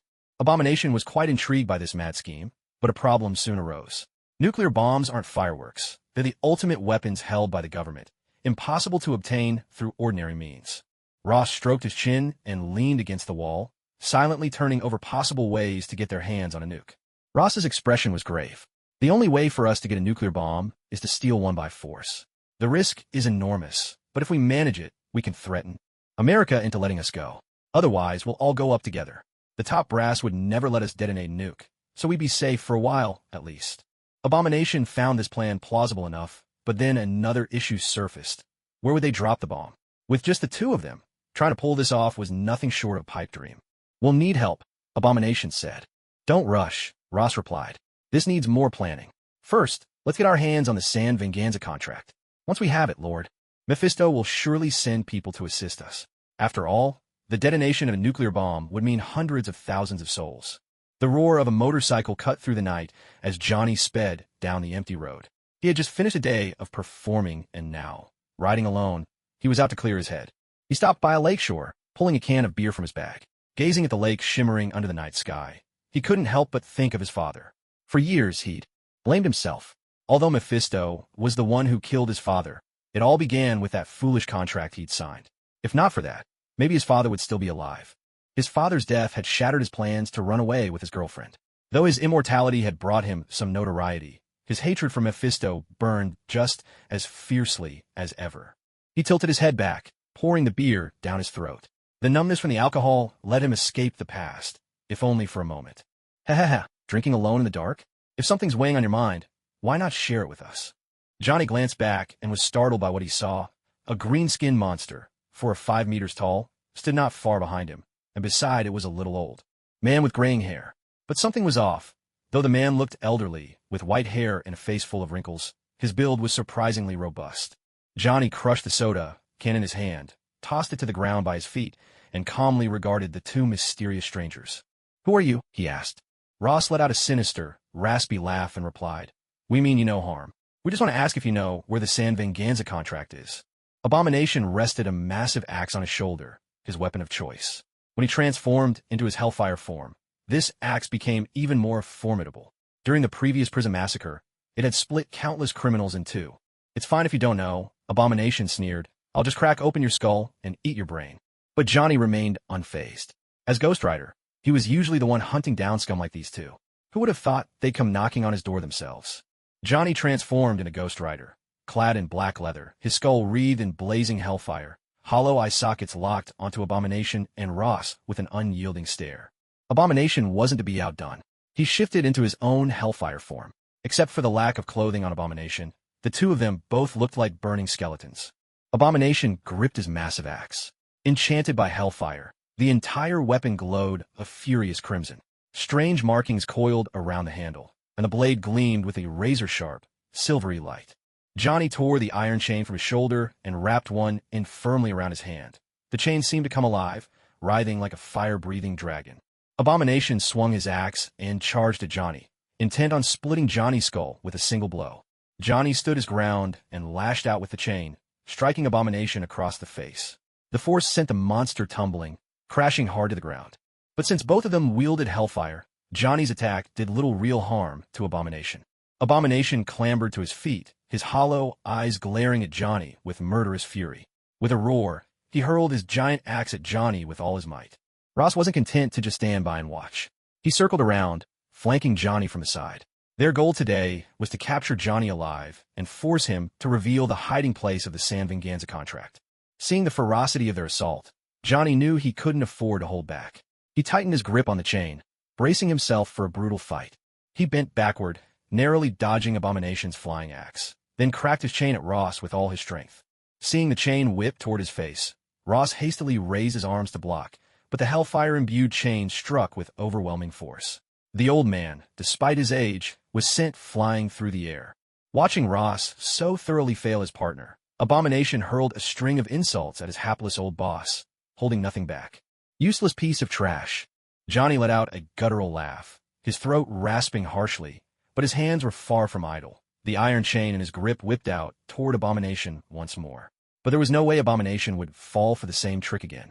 Years of military service had honed his reflexes to a razor's edge.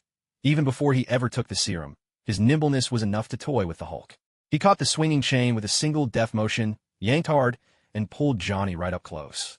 With a wide, heavy arc, Abomination's massive fist crashed into the side of Johnny's face.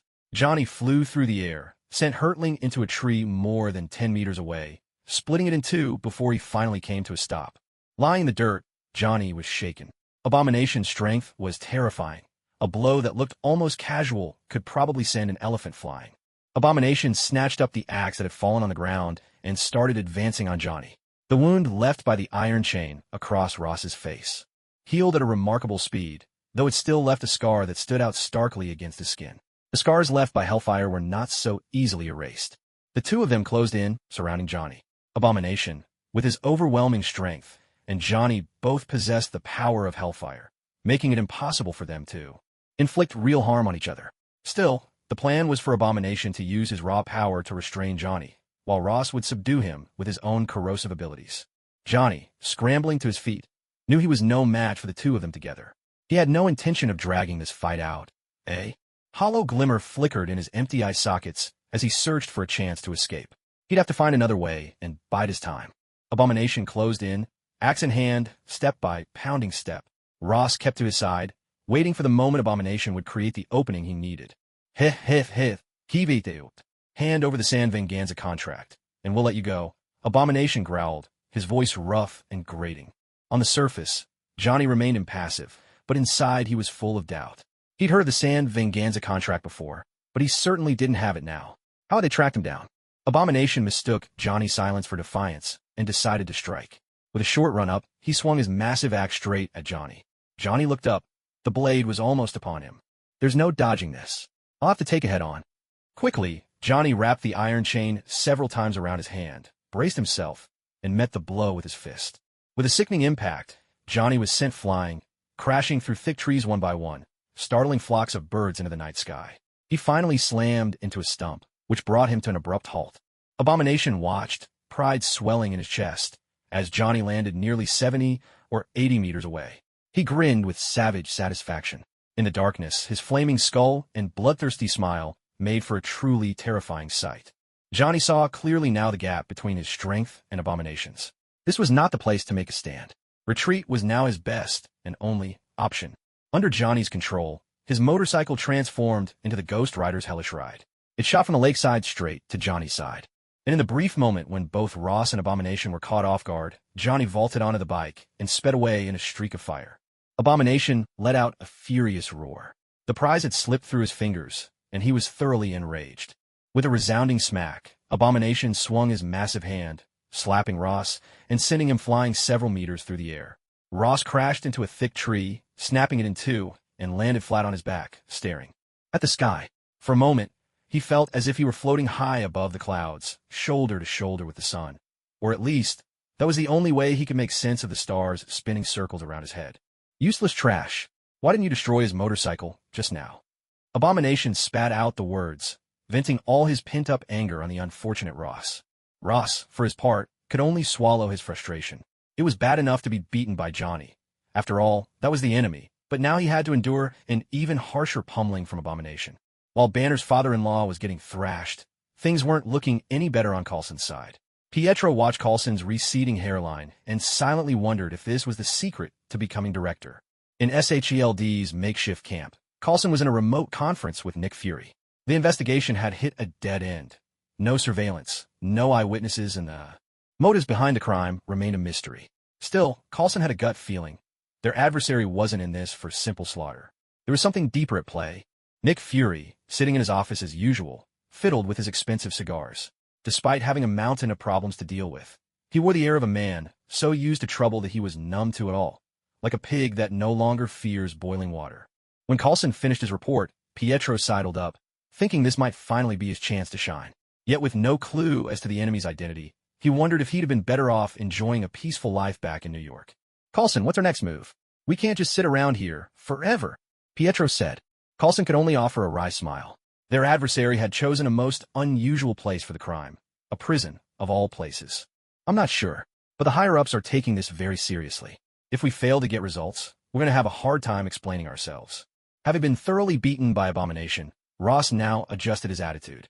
He might still be a U.S. general in name, but in Abomination's eyes, he was worth less than nothing. Abomination turned to him and asked, "What's our next step? Do we keep searching for the contract of San Venganza?" Ross shook his head and replied, "We failed today. The other side will be on guard now. It won't be easy to make a move. If S.H.I.E.L.D. catches wind of us, we won't stand a chance of escaping." Meanwhile, Johnny, battered and exhausted, made his way home and collapsed onto his bed. He knew the contract of San Venganza was something Mephisto had coveted for a long time, and he had to find it before those two could get their hands on it. The next day, S.H.I.E.L.D. received a request from the police for assistance in an investigation. Coulson led his team to the lakeside where Abomination had fought them the previous night. Every now and then a few fishing enthusiasts might visit this spot, but it was generally a quiet and rarely frequented place. Surveying the scene of devastation, Coulson and his team took in the toppled trees, many of them thicker than barrels, lying in heaps, some still bearing the scars of fire. What surprised them most was a fallen tree, severely corroded, yet its break appeared freshly cut. Pietro circled the area and returned to report that, apart from here, there were no other signs of a battle. Although Coulson was certain that the corroded trees and the corroded criminals in the prison were the work of the same individual, new questions arose. What had truly sparked last night's fierce battle? And who had been involved? Coulson frowned, falling deep into thought. Even though they had found more evidence of the perpetrator's actions, his identity remained a mystery. And who was this enigmatic figure capable of fighting the culprit? Was it a superhero or perhaps another supervillain? With these new discoveries, Coulson and his team felt a renewed sense of purpose. At the very least, it proved that the criminal who attacked the prison had not yet fled and might even strike again. Meanwhile, at home, Lien enjoyed the warmth of family life.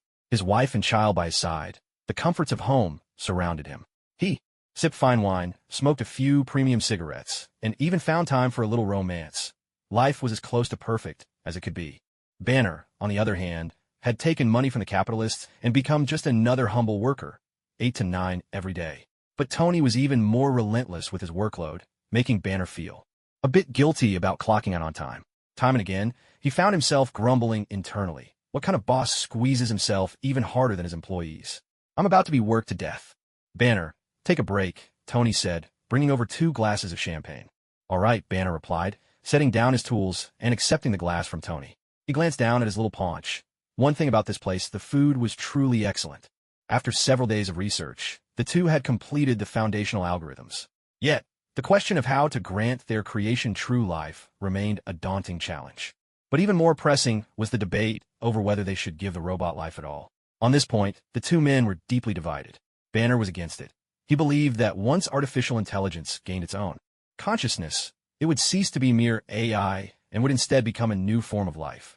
Humanity's current ethical standards offered no guidance on how to coexist with such beings. Would they really continue to enslave them as before? Tony, on the other hand, thought that humanity would have to take that step sooner or later. Better that he and Banner make history themselves than leave it to someone else. By the way, Tony, there's something I'd like to ask you, Banner said. Tony prided himself on knowing Banner well. He was not someone who asked for help lightly. So what's going on? He asked. My father-in-law, General Ross, has been missing for half a month now, Banner replied. Betty is really worried. We've already called the police and the military has sent out search teams, but there's still no news. I was hoping you could help. Hearing this, Tony realized this was a serious matter and quickly called out to Jarvis. Jarvis, see if you can find any information on Ross. In truth, Banner didn't care much about Ross's fate. But Ross was Betty's father. After all, looking for him was the right thing to do. Meanwhile, in the cover of night, Abomination and Ross slipped out of their hiding place in the derelict factory once more. Today, they had the help of Mephisto, who had given them a strict order. They had to find the contract of San Venganza. This time, Mephisto had sent his own son, Blackheart, along with Water Demon, Earth Demon, and Air Demon, down to the mortal world to help Abomination and Ross retrieve the contract and carry out their plan to unleash a nuclear strike on the city. What Mephisto didn't realize, however, was that his son was always plotting betrayal. Blackheart's face was pale, his eyes brimming with bloodlust and cruelty. He had long dreamed of overthrowing his father and taking his place, another classic Marvel prodigal son, right after Star-Lord. Now they had formed a 6-member team, and their combined strength had soared. Johnny had no chance of defeating them on his own. He'd always been a lone wolf, with no connections to other superpowered individuals. In this moment, Johnny had no one to rely on but himself. Agitated and restless, Johnny headed to the cemetery to pay his respects to his father. The peaceful graveyard was also a place where he could pour out his frustrations to his father's spirit. After sharing his troubles, Johnny laid a bouquet of fresh flowers before his father's tombstone and turned to leave. Just then, the cemetery caretaker, a kindly-looking old man, stopped him. Young man, the old man said gently, if you're troubled, you can talk to an old fellow like me. Maybe I can offer you some good advice. Johnny shook his head, worried that if he spoke his mind, the caretaker would think he was crazy. The old caretaker saw Johnny's guarded expression and tried to reassure him again. Do what you must. Hellfire will burn away all that is impure. Come with me, child. I have something to give you. Johnny was startled by these words. He was certain he'd never met this old man before, had no dealings with him. How could this stranger know his secret? Young man, I know you have many questions, the old man continued. I was once like you, a ghostwriter. All these years I've quietly guarded the contract of San Venganza. Now my mission is complete. Remember, never let the contract fall into the hands of demons. Johnny held a scroll in his hands, feeling an unprecedented sense of responsibility settle upon him. In the middle of the night, Wuxinmo and his companions tracked Johnny down once again. This time, all 6 of them moved together, confident that Johnny was already within their grasp. Despite their numbers, demons never played by the rules. Their plan was to launch a surprise attack under the cover of darkness. The moment had come. Ross gripped the doorknob of Johnny's house, and within moments, the metal corroded into a pile of rust. Without a sound, the group slipped inside. Because Abomination was so large, he was assigned to block Johnny's escape from outside, while Wuxinmo and the others confronted Johnny directly in the house. Standing outside, Abomination spotted Johnny's motorcycle parked nearby. A surge of anger shot through him. Without a second thought, he hoisted the motorcycle up and hurled it against a distant wall. Let's see how you escape now, he growled. With a thunderous crash, the bike smashed into the wall, the explosive sound ripping through the silence. The noise jolted Johnny awake, and even Wuxinmo's group, inside, jumped in surprise. Damn it, what's that big green brute up to now? Seeing the intruders in his house, Johnny knew at once that trouble had found him. He sprang to his feet, transforming into Ghost Rider, and launched himself into battle against the 5 demons. The hellfire blazing from Johnny was the bane of the 4 demons, but Wind Demon, Earth Demon, and Water Demon each had formidable powers of their own, leagues above Ross, the weak link. But even a fierce fighter can't fend off so many at once. After a brief but desperate struggle, Johnny began to falter under the onslaught. He leapt through the window, hoping to summon his motorcycle and make a quick escape. But no matter how hard he tried, the bike didn't respond, and his thoughts flashed back to that earlier crash. He had no time to dwell on it. Wuxinmo's crew was hot on his heels, and in a heartbeat, all 6 surrounded Johnny. Just as they closed in, a fleet of police cars arrived on the scene. The sight of Abomination and Ghost Rider stunned the officers into silence. Unbelievable. What in the world are we looking at? The police took cover behind their cars, guns drawn, but none dared make a move. Coulson, hearing the news, quickly contacted Pietro, urging him to rush over and stabilize the situation. Coulson and the main team would follow close behind. In less than a second, Pietro was dressed and at the scene. Arriving, Pietro was taken aback. There were now 2 fire-wielding skeletons locked in battle. Trusting in his speed, he darted in for a closer look and spotted a familiar face. Ross. Pietro was momentarily at a loss. He couldn't tell which side was good and which was evil. Erring on the side of caution, he decided not to let any of them get away. In a flash, he charged forward, determined to take down all 7 figures before him. Pietro's speed had been enhanced by Li Yin, reaching 1,000th the speed of light, far surpassing his previous supersonic pace. As he darted across the scene, everyone else seemed frozen in time. To the onlookers, a flash of blue streaked through the air, and in the blink of an eye, Pietro appeared behind General Ross. Pietro thought to himself, no matter how you look at it, this guy is the weakest of the bunch. Indeed, Pietro always preferred to pick off the easy targets first. Harnessing his incredible speed, he landed a punch on the back of Ross's head. From Pietro's point of view, Ross, practically motionless, was hit by an external force and began to float forward in slow motion. Ross instinctively turned his head, his mouth gaping open, eyes flickering with a trace of fear. Before Ross even hit the ground, Pietro had already zipped behind Mephisto. With a swift kick to Mephisto's back, he sent him stumbling forward, nearly toppling to the floor. Ross, utterly confused, tumbled into Johnny's arms. Not to mention everyone else. Johnny himself was first shocked, then delighted. Seizing the opportunity, he grabbed Ross by the collar, preparing to unleash his ultimate move, the penance stare. Johnny's flaming skull let out a sinister, rattling laugh, eager to finish off Ross then and there. But Mephisto's minion, Wind Demon, quickly realized the situation was turning against them. With a sudden gust of wind, he knocked Johnny to the ground, giving Ross just enough of a chance to break free and escape. Though they hadn't caught a clear glimpse of Pietro, none of them were fools. They knew someone was deliberately stirring up trouble. Mephisto's face darkened. After being kicked, he couldn't just let this go. How could he maintain his reputation as a boss if he let this slide? Wanderling would follow a leader who couldn't defend his own dignity. This grudge was now set in stone. Wind Demon soared into the sky. He spotted the lingering afterimage left by Pietro's speed and shouted, "We have an enemy." Someone incredibly fast. Ross and Abomination's eyes widened in realization. This had to be SHELD's doing. After all, during the previous battle in New York, Pietro's remarkable speed had left quite an impression, and as a member of the Avengers, both of them had paid special attention to him. Ross silently cursed. Things are going south fast. They needed to retreat immediately. If Pietro was here, who could say the rest of the Avengers weren't far behind? Ross shouted, "Retreat now. S.H.I.E.L.D. is here." Abomination instantly understood Ross's intent. Though he was reluctant, now was not the time to take on the Avengers head-on. Meanwhile, Mephisto and his men were left utterly baffled. Was their old man really that bad at sizing people up? First, he'd picked Johnny, who wanted nothing to do with him. Now, he'd chosen two cowards. Their boss's talent for picking allies truly defied explanation. Wuxinmo was a bit skeptical. After all, as a young demon with ambitious dreams of patricide, he was never one to admit defeat until he saw the coffin with his own eyes, nor would he turn back until he physically crashed into a brick wall.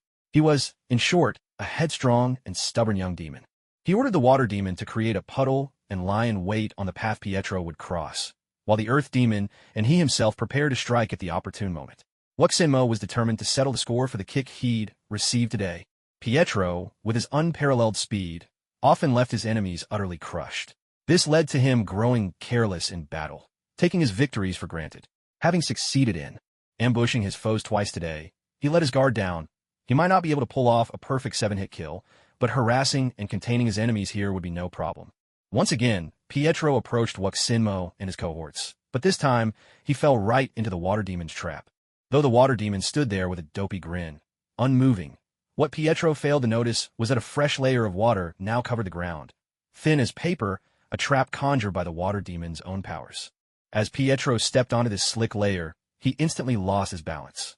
The water demon seized the moment, using his powers to trip Pietro, while the earth demon and Wuxinmo rushed forward to his side. But Johnny wasn't about to let them have their way. With a swing of his iron chain, the lynx whirled through the air, wrapping tightly around the earth demon's waist. The earth demon let out a series of anguished howls as Johnny yanked the chain with all his might, and the hellfire roared to life, reducing the earth demon to ashes.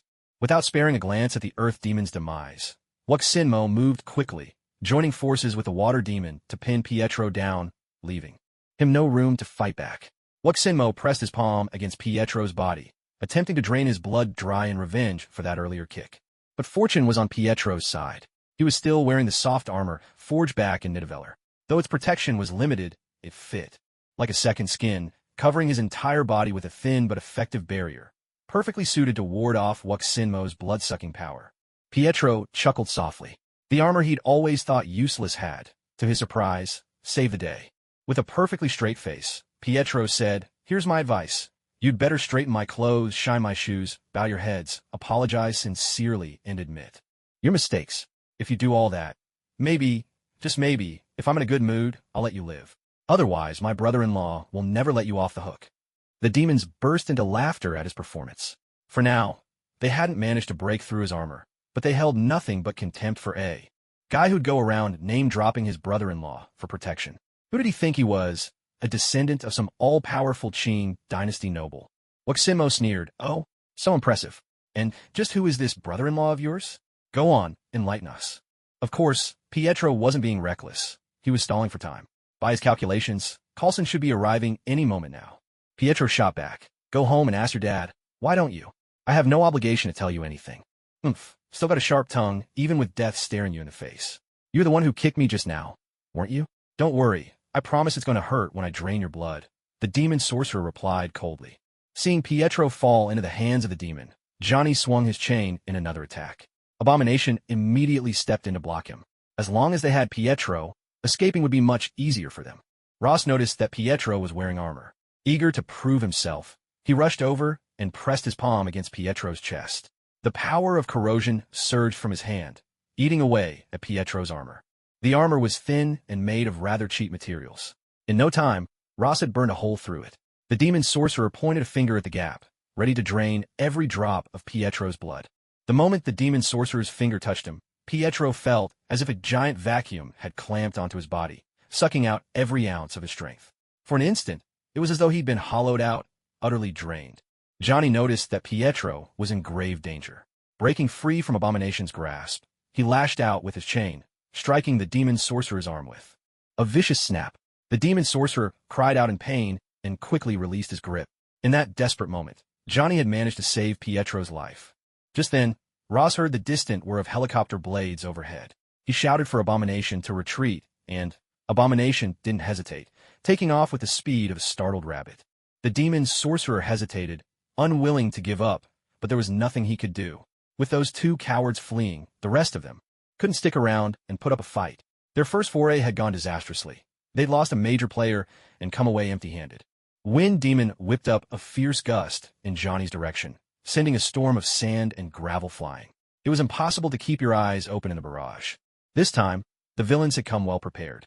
To make their getaway smoother after capturing Johnny, they'd even brought a pickup truck. Ross jumped behind the wheel.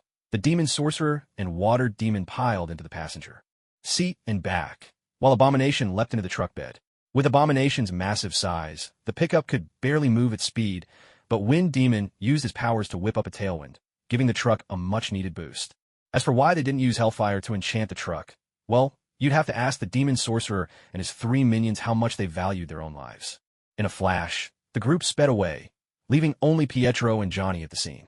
But with Johnny's skull still wreathed in flames, he didn't exactly look approachable. Wounded, Pietro forced himself to greet Johnny, grateful for the rescue. "Hey, I'm Pietro, an agent of S.H.I.E.L.D. and a member of the Avengers. Thank you for saving my life. What's your name?" Seeing Pietro collapsed on the ground, Coulson hurried down from the helicopter and rushed to his side. Oh, thank goodness he's still breathing. Once Coulson was sure Pietro was alive, he finally let out a sigh of relief. "Pietro, how are you feeling?" Johnny chimed in. The demon drained a lot of his blood.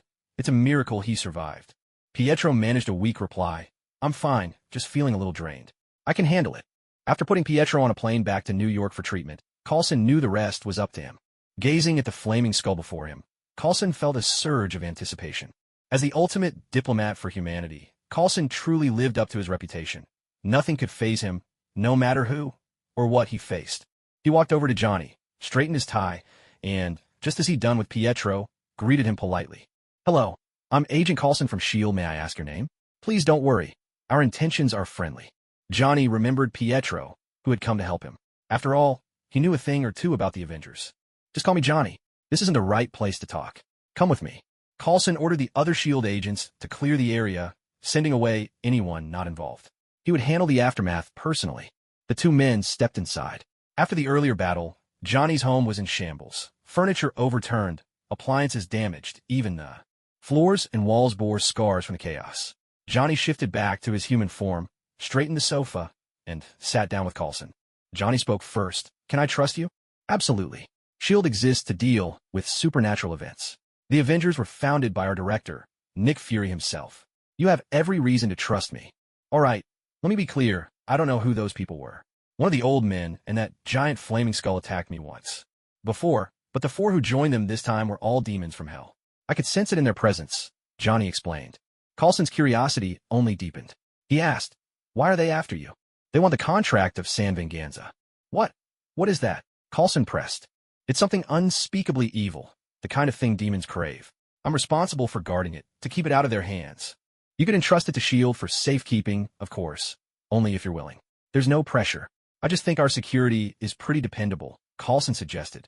Johnny mulled it over, then shook his head. He still felt most at ease keeping it himself. Ross drove the car, while Wind Demon kept unleashing fierce gusts at the pursuing helicopter behind them. Only then did they manage to shake off the relentless chase, leaving everyone wiping cold sweat from their brows. Though they had escaped, none of them had any idea how to face Mephisto now. Abomination asked, "What should we do next? Should we still go after the San Venganza contract?" Ross, despite his limited power, had a good grasp of the bigger picture. He knew that going back meant walking straight into a deadly trap. Yet, even with allies by their side, failing again to seize the San Venganza contract left them with no explanation for Mephisto. Ross's eyes flickered with calculation, and soon a new idea began to take shape. Wasn't it souls that Mephisto wanted? Then why not just give him souls? Pietro had been rushed back to New York overnight by helicopter to receive treatment. After losing a significant amount of blood to Witch Heart Demon, even his superhuman physique left him feeling weak and drained. When Nick Fury saw Pietro's injuries, his heart skipped a beat. Thankfully, the wounds weren't life-threatening. Otherwise, Whoever was backing Pietro would certainly not let this go lightly. Pietro, are you alright?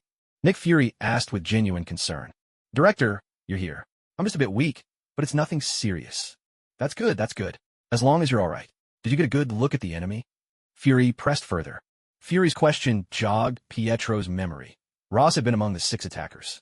He hadn't even had the chance to tell Coulson about this yet. Ross. He's the only one I recognized. There was a tall, flaming skeleton beside him. As for the other 4, they didn't have any particularly obvious features. Ross continued to drive through the night, taking Abomination and the others toward the coast. Witchheart Demon sat in the passenger seat with eyes closed, silent, while the other 2 demons also stayed quiet. Though Ross appeared calm on the surface, his mind was busy crafting a plan that would chill anyone's heart. Ross knew that hidden in the mountains near the coast was an American nuclear submarine base, housing several submarines, some of which were armed with nuclear warheads. He also knew that these nuclear-armed subs were always kept on a rotation, with at least one on standby at the base at all times. That was the target of Ross's current journey. When word reached Lian's home that Pietro had been injured again, Lian barely reacted. He'd grown used to this. After all, Pietro was reckless and impulsive. Who else could he blame? Wanda visited S.H.I.E.L.D. and saw Pietro hooked up to an 4-drip. Though she felt a twinge of worry, she managed to keep her emotions in check. Are you alright? After all, sibling bonds ran deep, and in Wanda's heart, Pietro was always her first concern. Lian would have to settle for second place. Her unreliable brother was, after all, her only true family. Pietro offered Wanda a gentle smile. Don't worry, your big brother here just let his guard down for a moment and fell into an ambush. If it had been a head-on fight, they wouldn't have stood a chance against me. As the saying goes, it's easy to dodge an open attack but hard to guard against a hidden arrow. Pietro did his best to explain, insisting that this mishap was nothing but an accident. Lian waved his hand, activating the power of the horse talisman, and Pietro instantly recovered. Oh, thank you, my dear brother-in-law. You won't believe it. When I ran into those demons, I even brought up your name. But guess what they said? Oh, what did they say? They said, who's Lian? Just some worthless nobody. Can you believe it? I couldn't take it. It's one thing to beat up Pietro, but no one insults my brother-in-law. So, clutching my head and sticking out my backside, I charged right in and brawled with them. Lian glanced at Pietro and asked, did they really say that? Nick Fury, standing nearby, quickly chimed in, absolutely. Coulson heard it too. Lian realized that Pietro was hoping he would step in and help restore his reputation. But wouldn't that just mean helping S.H.I.E.L.D. again? After a night of hard travel, Ross and his group finally reached the entrance to the secret base. This is it. There are at least 10 nuclear warheads inside. We could easily wipe out 2 or 3 million people and offer their souls to Lord Mephisto, Ross said, his voice feverish with excitement. The place was heavily guarded, but the water demon and the wind demon could transform into intangible elements. The 2 of them slipped inside without triggering any alarms, and before long, everyone in the base was dead. With a metallic groan, the steel doors swung open from within. Ross and his companion strode inside. It didn't take long for Ross to find a submarine loaded with nuclear warheads. This is the one, Abomination asked. Where should we launch the nukes? New York? Or maybe Washington? No. Ross interrupted immediately. His daughter was still in New York. There was no way he would target that city. But Washington would be heavily defended. The chances of a successful strike were slim. Then where should we launch them? Demon Sorceress asked. I know a place that absolutely loves nuclear bombs. 2 have already fallen on their land, and they still weren't satisfied. In fact, they complained the enemy didn't drop enough. Over the years, they've even built monuments to their nukes, and their everyday drinks include nuclear wastewater. Just imagine their joy when we drop 10 warheads at once.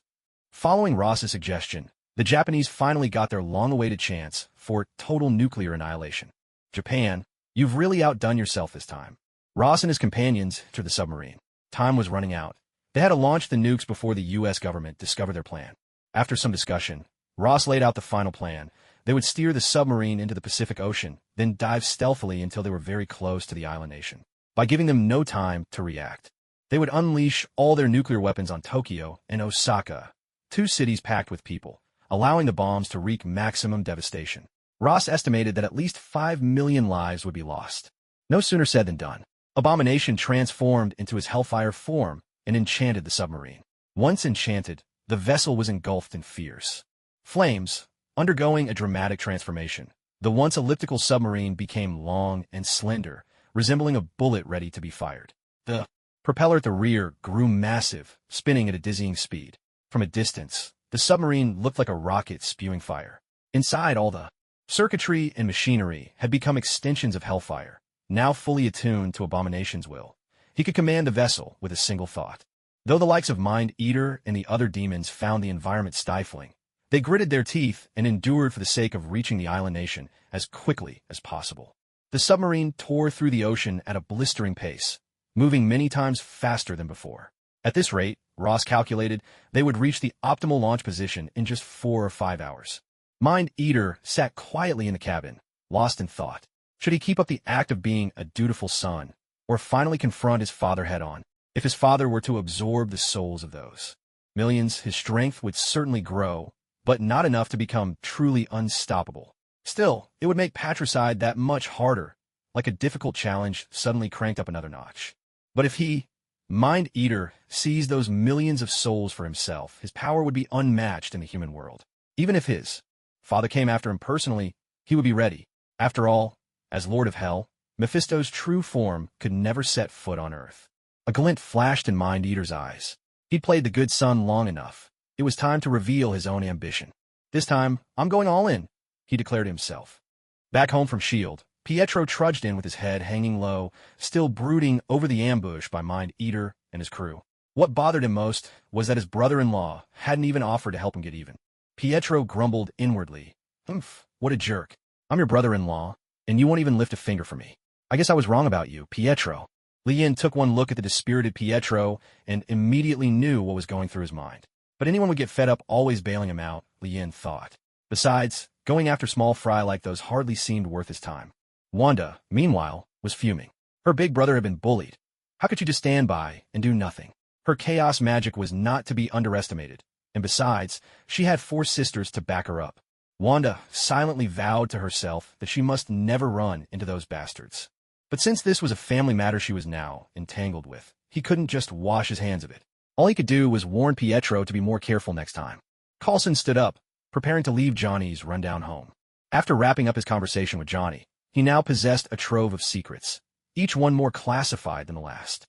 He needed to return, organize his thoughts, and prepare a report for Nick, Egghead Fury. Johnny got up and shook Coulson's hand. Thanks to Coulson's persistent persuasion, Johnny agreed to join the Avengers, pledging to do his part for world peace. Johnny had plans of his own.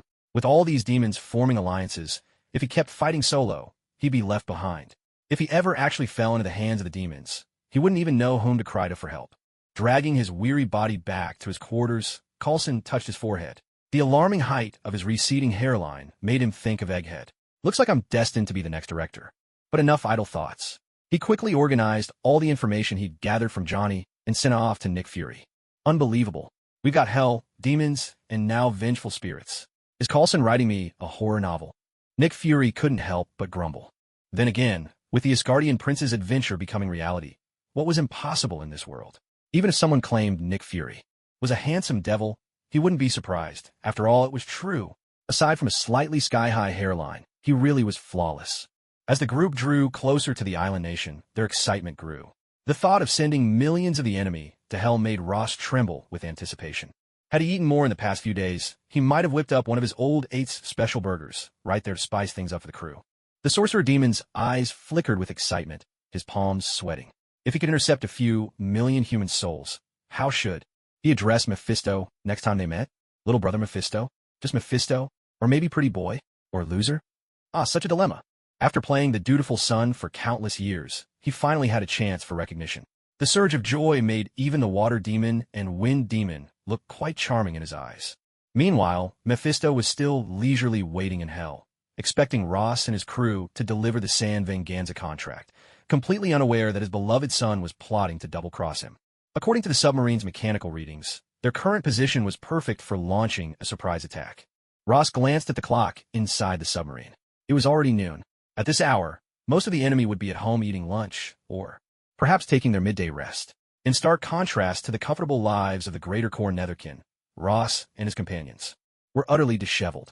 From their midnight raid the previous night until now at midday, they had not stopped for a moment. The demons, of course, were unfazed. They were not human, after all, but Ross and Abomination still needed to eat, drink, and relieve themselves. Fortunately, all of this was worth it. As long as they could send the Greater Core Netherkin to hell, Mephisto would surely grant Ross and Abomination new powers. Then, they would become even stronger. Fire, Ross commanded. Abomination immediately took control of the submarine and launched 10 nuclear warheads. American satellites detected the launches and began blaring alarms. The White House descended into chaos in an instant. After all, nuclear missiles had been fired without presidential authorization. This was no trivial matter. It was nothing short of an act of war. No, war had already begun. According to our analysis, 5 warheads will reach Tokyo in 3 minutes and 40 seconds. The remaining 5 will arrive in Osaka in 3 minutes. When they hit, hundreds of thousands will die in the nuclear blasts. The secretary finished the report to the president and then fell silent. The president's mood grew heavier still, but there was nothing anyone could do now. All he could do was pray for them. God have mercy on them. Amen. Damn you, Japan. I should thank you for this. In that instant, a thunderous roar erupted, and countless islanders were turned into light. The warheads detonated 500 meters above the ground. At the moment of explosion, a blinding flash lit the sky. So intense, those who saw it could not even describe its color. In that split second, time in Tokyo seemed to slow to a crawl. Countless people gazed upward, only to be blinded by the searing light a heartbeat later. That radiance was dazzling, as if Ultraman himself had descended from the M78 nebula, more brilliant by far than even the midday sun. The nuclear blast blossomed into a massive fireball, and the heat of the nuclear fission sent pillars of thick smoke and raging flame billowing across kilometers in an instant. After the flash, there came a deafening explosion. The sound was so overwhelming that blood streamed from countless ears, eardrums ruptured, and many people's blood vessels burst on the spot. The fireball continued to expand, growing into a blinding orb of flame that then erupted into a roiling inferno, climbing high into the sky. When the flames soared thousands of meters upward, a mushroom cloud began to form. Below, thick smoke billowed over the city. On the ground, people heard a heart-stopping, thunderous explosion. Moments later, a massive shockwave swept across the landscape. In an instant, the sky darkened, and countless skyscrapers toppled like toy blocks, crumbling to dust in a heartbeat. The powerful blast wave did not stop there. It raged on, leveling everything in its path. A terrifying heat wave followed, scorching those fortunate enough to have survived the falling buildings. Some were roasted to a crisp, golden brown, while others, less lucky, were charred black by uneven flames. Countless lives were consumed as if thrown into a furnace, burning alive in the inferno. And this was the devastation caused by just one nuclear bomb. In this city, Ross and his companions had dropped not 1 but 5. These nuclear warheads were nothing short of formidable. They demolished nearly the entire city, leaving only scattered remnants of buildings standing forlornly on the distant outskirts, far from the epicenter. Luxinmo trembled with excitement, intoxicated by the scent of souls. There were so many souls, so many that he could finally make up his mind to betray Mephisto completely. Bursting out from the submarine and relying on Wind Demon's power, Luxinmo soared above Tokyo.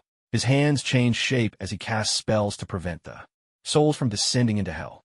Then, he unleashed his soul-absorbing magic, drawing the spirits of the dead into himself, swelling his own strength. Mr. President, the nukes have detonated over Tokyo and Osaka. We don't yet know the casualty numbers, but satellite imagery shows both cities in ruins. The chances of survivors are slim, the secretary reported.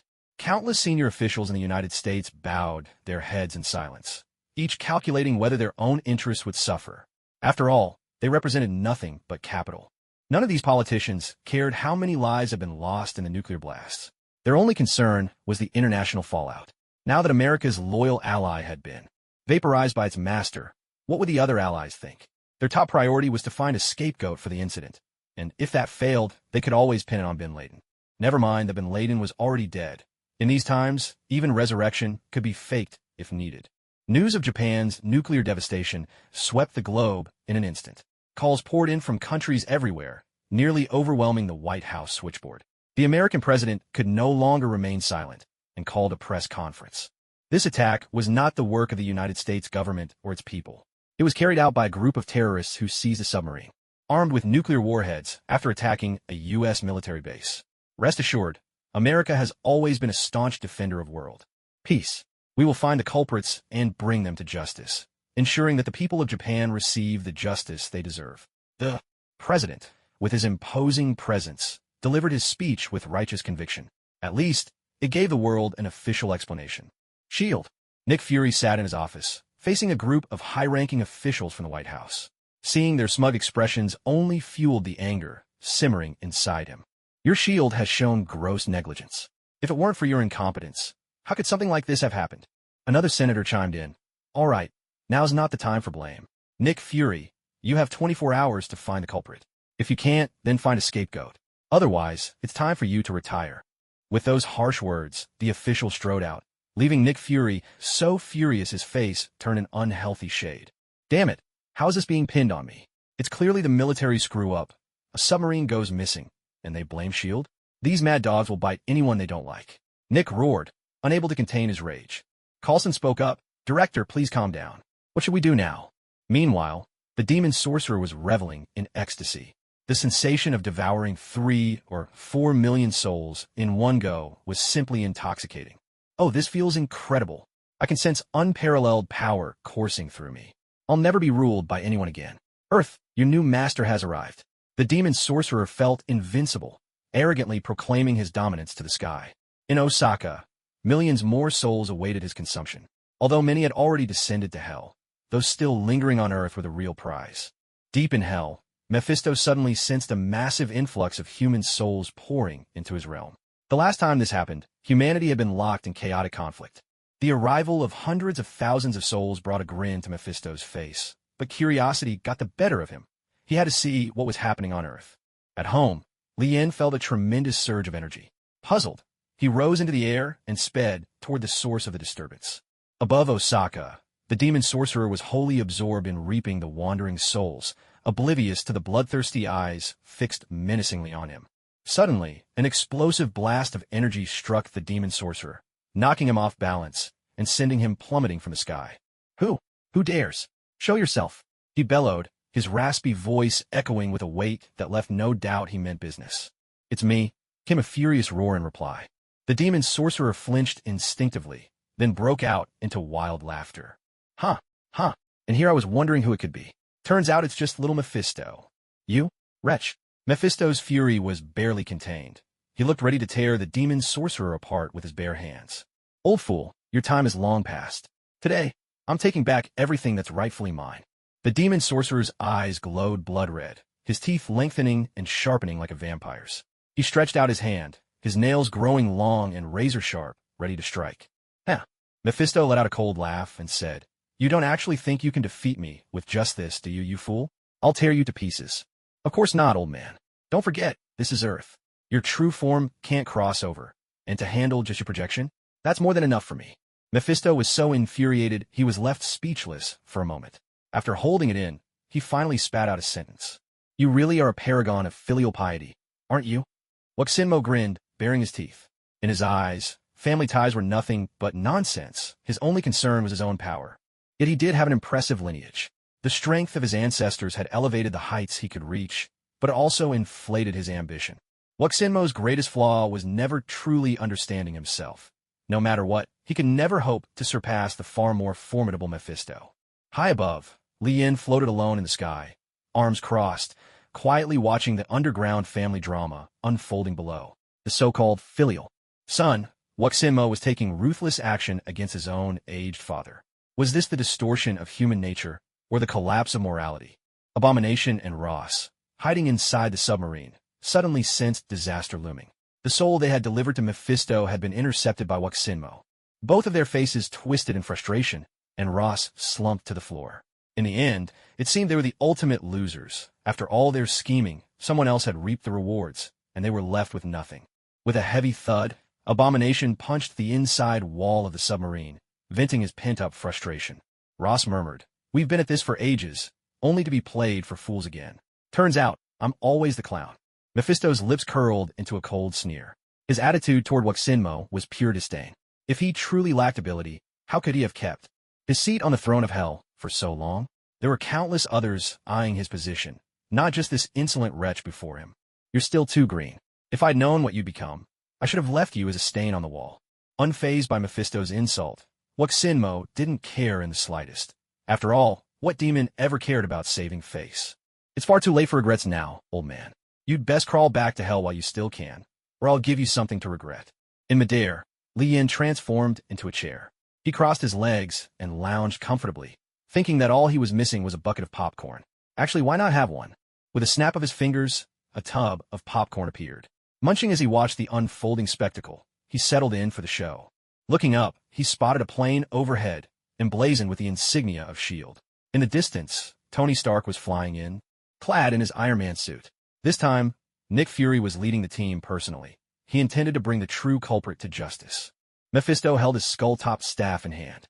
Though he looked like a portly old white man, his strength was anything but weak. If his true form could descend, even the Ancient One would have to go all out to resist him. Hellfire gathered in Mephisto's palm, forming blazing fireballs one after another. Mephisto hurled them relentlessly at Mindless One. Each time the hellfire struck, searing pain racked Mindless One's body, drawing guttural howls from him. After getting hit once, Mindless One learned his lesson. He darted left and right, dodging frantically, but with ruins all around, it was almost impossible to find proper cover. Watching Mindless One scurrying like a rat, Mephisto finally felt a measure of satisfaction. Betrayed by his own son. Such a thing was hard to accept, even for a demon with little attachment to family. No matter what, Mindless One had to die today. Ha, my dear son, just accept your fate and get ready to meet your end. Mephisto snarled viciously. Don't get cocky, old man. If you want to kill me, you'll need a lot more than these pitiful attacks. Suddenly, Mindless One stopped running through the wreckage. Instead of hiding, he lunged straight at Mephisto, leaping high into the air. His claws, sharp as blades, slashed toward Mephisto's throat. Mephisto's eyes grew cold as he watched his son attack. He couldn't think of another creature as ungrateful as this one. Achoo! Star-Lord rubbed his nose. I have this weird feeling someone's cursing me right now, he muttered. Mephisto didn't bother to dodge. This was only his projection. Even if it was damaged, it didn't matter. But no matter what, he had to drag this dutiful son back to hell. Today, Mindless One had absorbed millions of souls. Letting him die on Earth would be a waste. Back in hell, Mephisto had plenty of ways to squeeze every soul out of him. Mindless One seized Mephisto's neck, a triumphant grin spreading across his face. Just as he prepared to crush it, a wave of agony shot through Mindless One's abdomen, his pale face contorting in pain. He looked down to see Mephisto's skull-tipped staff buried deep in his gut, piercing him clean through. Ah, you're even more arrogant than I am. But you forgot, I'm a wily old devil, and I've lived longer and grown far more cunning. Clearly, Mindless One had been outfoxed by his own father. He thought victory was within his grasp, but the old man had played weak and ambushed him instead. Who would have guessed this was the kind of trick an old-timer could pull? With a flick of his hand, Mephisto knocked away Mindless One's claw from his neck. Then he drove a heavy fist into Mindless One's chest. There was a sickening crack as the chest caved in, blood spurted from Mindless One's mouth, and his whole body shot out like a cannonball. Li Yin sat under the sky, even stopping mid-bite with his popcorn, clearly deeply engrossed by the melodramatic scene unfolding before him. Well, it seems age does bring wisdom. Sensing the change in the atmosphere, the wind demon and water demon tried to sneak away, but a single icy glare from Mephisto left them paralyzed with fear. You two have been quite helpful to him, haven't you? Mephisto's voice was cold and menacing. The pair dropped to their knees in panic, scrambling to explain, and no, not all. We were only following orders. Uninterested in their excuses, Mephisto turned and strode toward his son. The witch-heart demon lay collapsed on the ground, gasping for breath, his lips stained with blood he no longer had the strength to wipe away. He looked utterly drained, realizing he had underestimated Mephisto's power. These old devils, it seemed, only grew more cunning with age. Hatred burned in his gaze as he stared at Mephisto, cursing him silently over and over. Now, Mephisto was taking Witch-Heart Demon back to hell. Nick Fury and his team, clad in protective suits, slowly descended from their aircraft, surveying the ravaged land before them. They couldn't help but feel a surge of dread. The very earth had been scorched and vitrified by the blast. Although the flames had subsided, waves of heat still radiated from the ground, thick and oppressive. The entire city lay in an eerie silence, the air heavy with the stench of burning flesh, and everywhere they looked were the charred remains of aromatic corpses. Tony stared at the scene, barely able to keep himself from retching inside his Iron Man armor. Coulson and the others fared no better. Their faces were pale with nausea and horror. They stood near Ground Zero, the heart of the nuclear blast, an area that had suffered the worst devastation. In a bid to salvage its image on the world stage, the United States had sent in a rescue team. Of course, the Americans only operated on the outskirts of the radiation zone, conducting superficial searches, more for appearances than genuine relief. Nick Fury and his group, at least, still possessed some conscience. With heavy hearts, they stood in silence upon the ruins, lost for words. Lien, witnessing all this, sneered. Crocodile tears, what a sham. It's not like this is the first time they've dropped an atomic bomb on Japan. Suddenly, a golden spark flashed, and a portal opened. The Ancient One stepped through, appearing at Lian's side. Long time no see, Ancient One. What brings you here to watch the show today? Lian said, promptly offering his popcorn. The Ancient One shook her head, her expression grave. Time has become terribly entangled. Take today, for example. Tokyo and Osaka were never meant to suffer nuclear attacks. And yet, the unthinkable has happened. I ask that when the world is in crisis, you do not simply stand by. In truth, even without her warning, Lian knew. He was the butterfly whose wings had stirred these changes, altering the timeline. But the truth was, these changes had begun the moment he arrived in this world, 2 decades ago. Watching Mephisto ruthlessly pummel Blackheart, Lian and the Ancient One stood aside, making no move to intervene.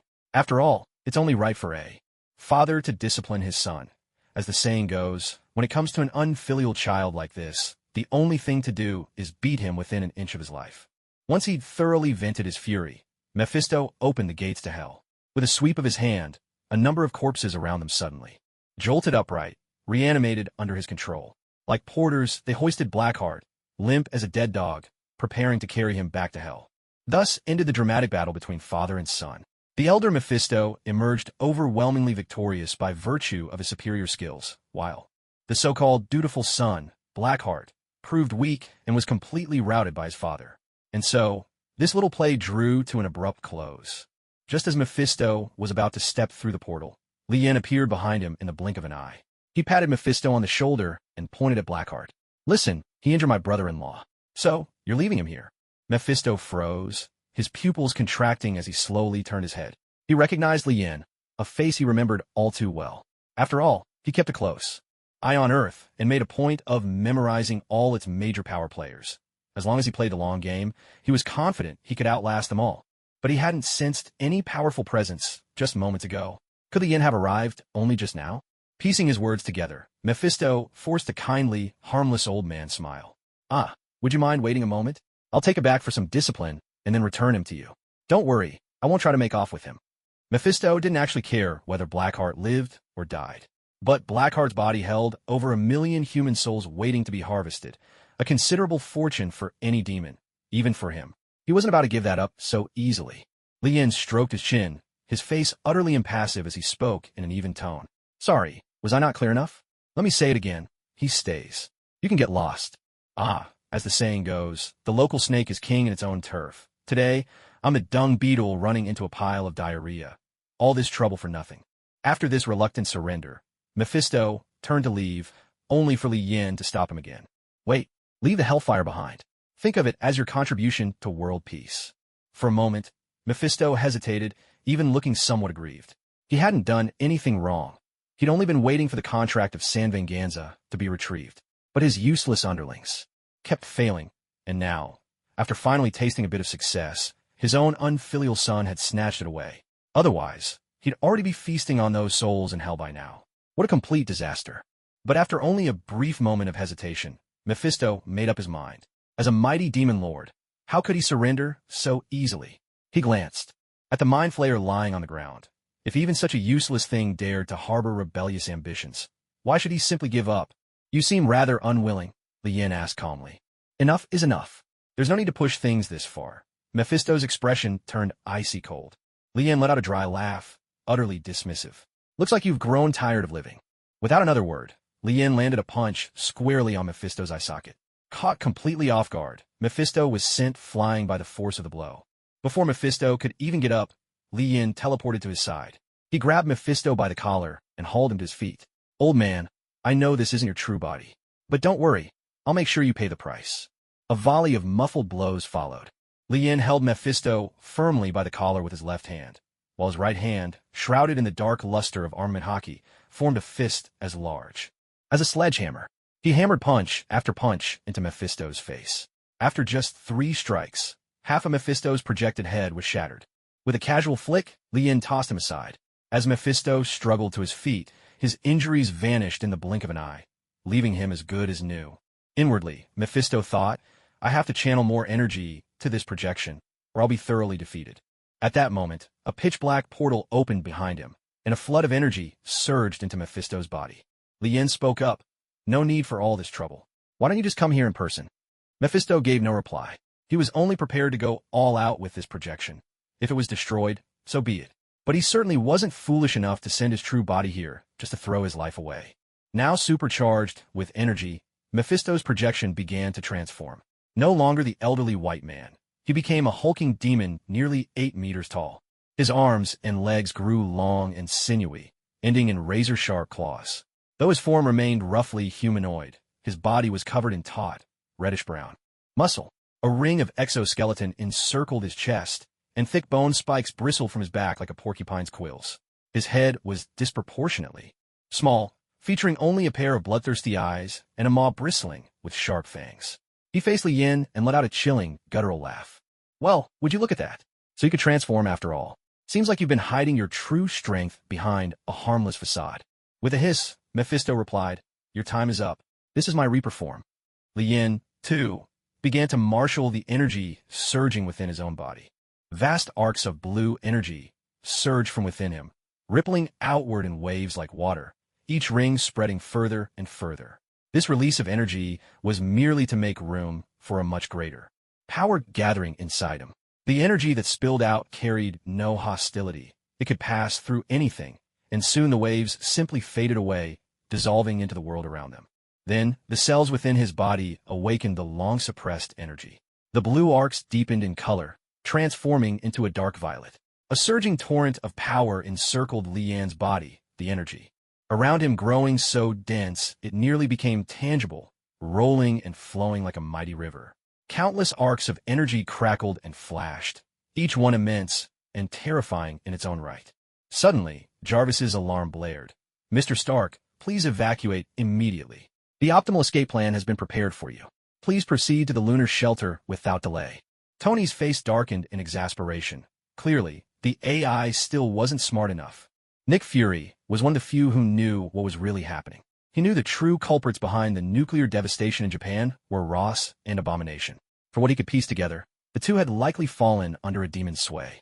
Watching Mephisto, now fully transformed in the distance, Fury couldn't help but feel anxious for Lien. From Johnny, he learned that Mephisto was a lord of hell, a malevolent god whose power far exceeded anything humans could comprehend. The rest of the Avengers were still reeling, bewildered by the chaos. All they knew was that Tokyo and Osaka had been annihilated by nuclear fire. The reasons and the perpetrators remained a complete mystery to them. Tony stared in awe at the cascade of error codes streaming across his screen. Lian's energy output had already overwhelmed Jarvis's processors. In other words, Earth simply had no way to measure Lian's true power. The Ancient One appeared at Lian's side and calmly advised, Take your battle to outer space. The Earth cannot withstand the force you two will unleash. With a burst of speed, Lien shot skyward, Mephisto following close behind. The two of them soared into the vastness of space. No words were exchanged, no time wasted. For beings of their strength, the less flourish, the better. Their combat would be swift, direct, and brutal. Mephisto hurled a massive fireball at Lien, hellfire roaring with infernal fury. But Lien possessed the demonic essence of fire, the power of the lava fruit, and the blessing of the eternal flame. No matter how fierce the hellfire, it posed no threat to him. Catching the entire fireball in his hand, Lien felt the searing heat of hellfire, but his formidable body knew no pain. He unleashed a barrage of energy attacks, pouring them out without restraint. Mephisto could only dodge again and again, forced onto the defensive by Li Yan's relentless onslaught, unable to mount any counterattack. Supernova's Starbreaker Cannon. Li Yan roared, and a colossal wave of energy erupted from him, surging forward with unstoppable force. Mephisto had no chance to dodge. At this moment, he also felt as though Li Yan was toying with him like a cat plays with a mouse, never truly taking the fight seriously. Now in his Reaper form, he was battered and bruised, utterly spent. Even after throwing everything he had into a desperate attack, he hadn't managed to break through Li Yan's defenses.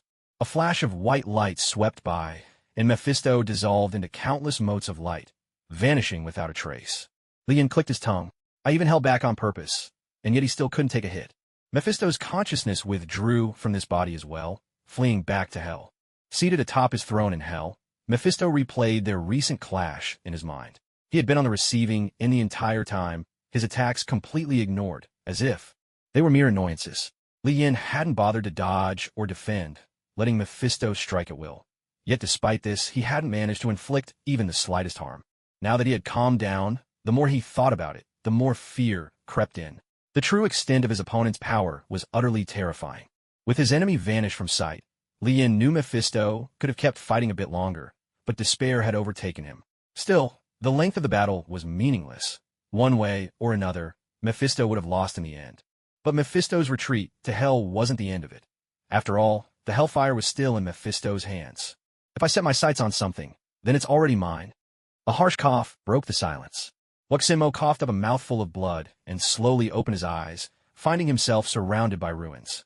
This doesn't seem like hell, does it? Of course this isn't hell, came the reply. But don't worry, you'll be back there soon enough. Weximo's face went rigid, panic flickering across his pale features. He wanted to beg Li Yin for mercy, but one look at Li Yin's cold, merciless eyes made the words die in his throat. That was the same look Li Yin had given him when he called Mephisto Little M.O. He swallowed his plea before it could escape. He'd already fought as hard as he could, already gambled everything. It just wasn't his fate to be favored by the heavens. What's wrong? Scared? Li Yin tonta. Relax, in 18 years, you'll just be a nobody again. In truth, as a villain, Weximo was an incredibly driven adversary. He had his own dreams and was willing to sacrifice everything to achieve them. No matter how slim the odds, he would risk it all for a chance at success. The S.H.I.E.L.D. agents, seeing Li Yin return, began walking toward him. Their gazes were complicated. Here was a man from Earth, yet he possessed the power to kill gods. Deities were no more than ants before him.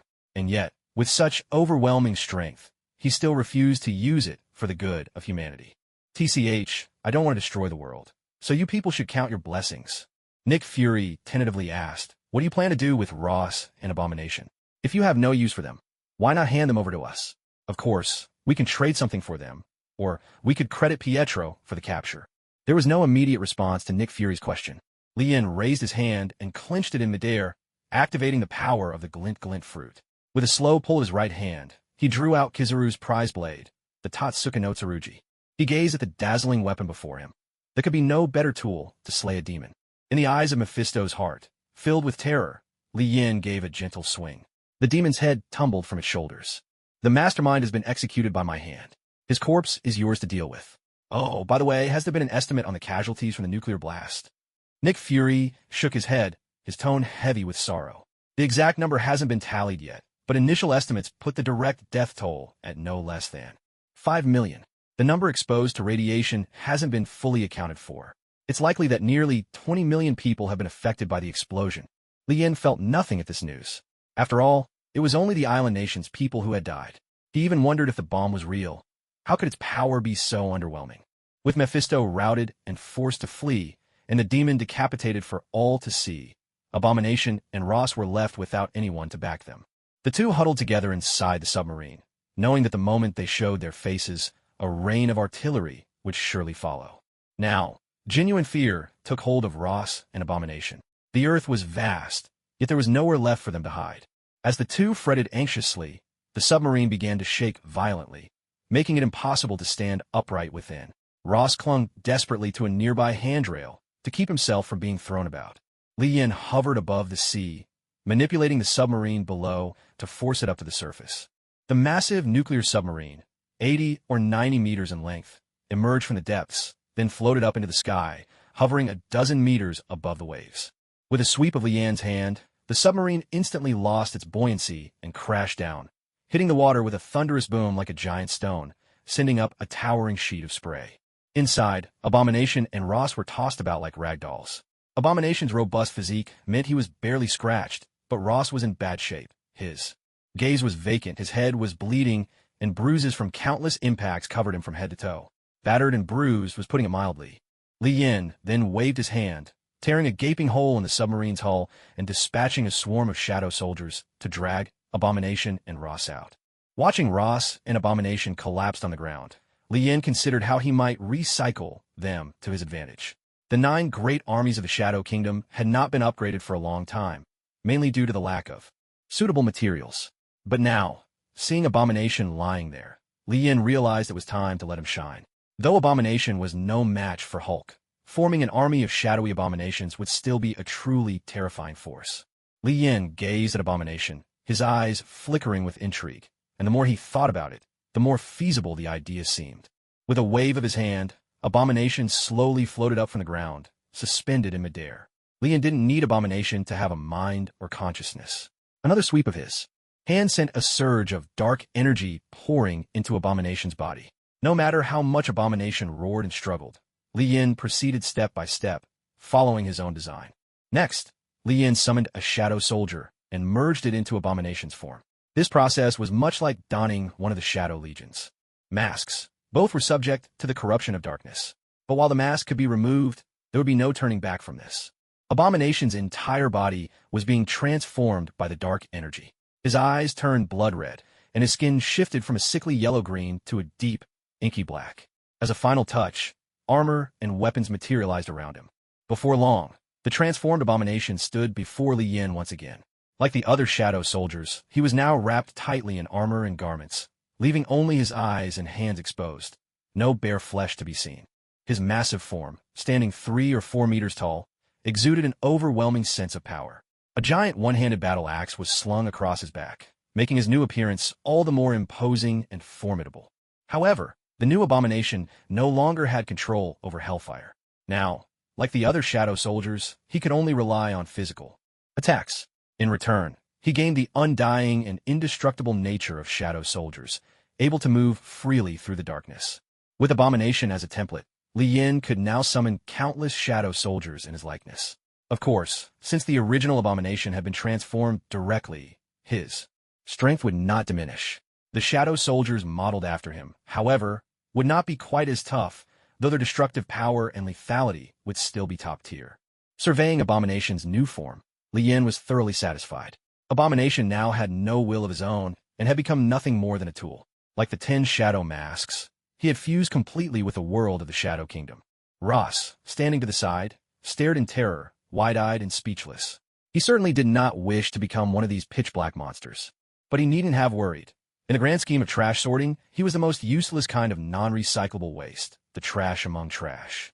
With Abomination dispatched to the Shadow Kingdom, Li Yin stroked his chin thoughtfully, pondering what else remained out of his grasp. The St. Venganza Pact, Hellfire, the Spirit of Vengeance, by his estimation, these were the only 3 items left. The San Venganza contract and the Spirit of Vengeance are easy to handle. Both are in the hands of the Ghost Rider. All I need to do is persuade him with my fists and feet. After all, given that I'm family to a government official, he'll surely be willing to cooperate. Snatching those items isn't that hard. Well, maybe asking for them is a better way to put it. The San Venganza contract, at least, is something I could keep for myself, or I could have the dwarves forge it into a more sinister, magical artifact. But the Spirit of Vengeance would be useless in my hands, so I might as well leave that to Johnny. Hellfire doesn't appear often in Marvel stories, and its power might not seem overwhelming at first glance. But it possesses the ability to enchant and transform anything, a kind of magical modification. Take Johnny's motorcycle, the Caretaker's hellish steed, or Johnny's chain weapon, for instance. If Johnny were to obtain a legendary item and infuse it with Hellfire, much like Thor's Stormbreaker, its power would surely be formidable.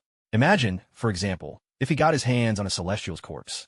In the comics, Robbie Reyes, another Ghost Rider, once modified a Celestial's body, turning it into a hellish war machine.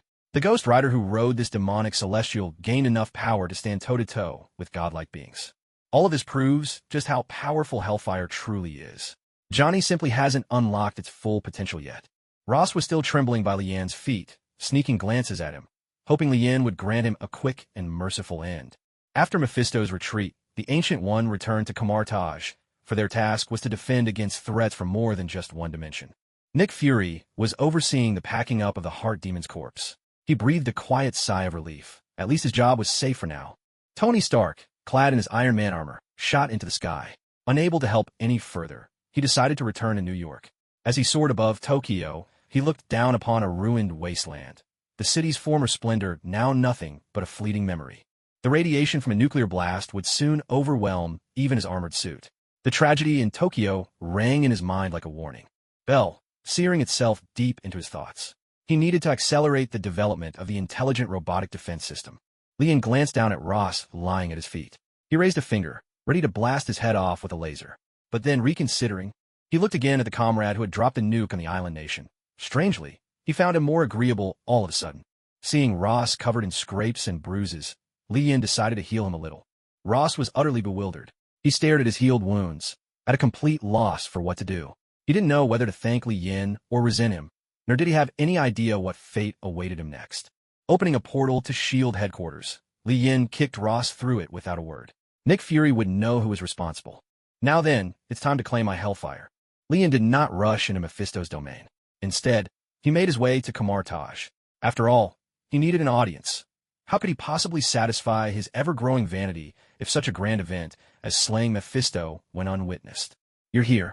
Please, have a seat, the Ancient One said calmly. So, you knew I was coming. The Ancient One offered no explanation, simply glancing at the eye of Agamotto hanging at her neck. The meaning was clear. Asterisk, I can see the future. I knew you'd show up. Asterisk. Leon picked up the fragrant tea on the table and took in its aroma. Not bad. It seemed pure and natural, but the tea was still piping hot. Well, he could drink it now. It would be a shame to waste such fine tea. The tea's still hot. Why don't we pay a quick visit to Hell first? Once Mephisto is dead, we'll come back and enjoy it. The temperature should be just right by then. Yet the Ancient One replied with unexpected gravity. Mephisto cannot die. His death would not only plunge hell into chaos, it would also send shockwaves through our world. With no one to keep the demons in check, they'd stop at nothing to invade the human realm. Earth would face a brand new crisis. Leon was taken aback. So that damn demon really played such a crucial role? Fine, if he couldn't kill him, he wouldn't. After all, he just killed Mephisto's son.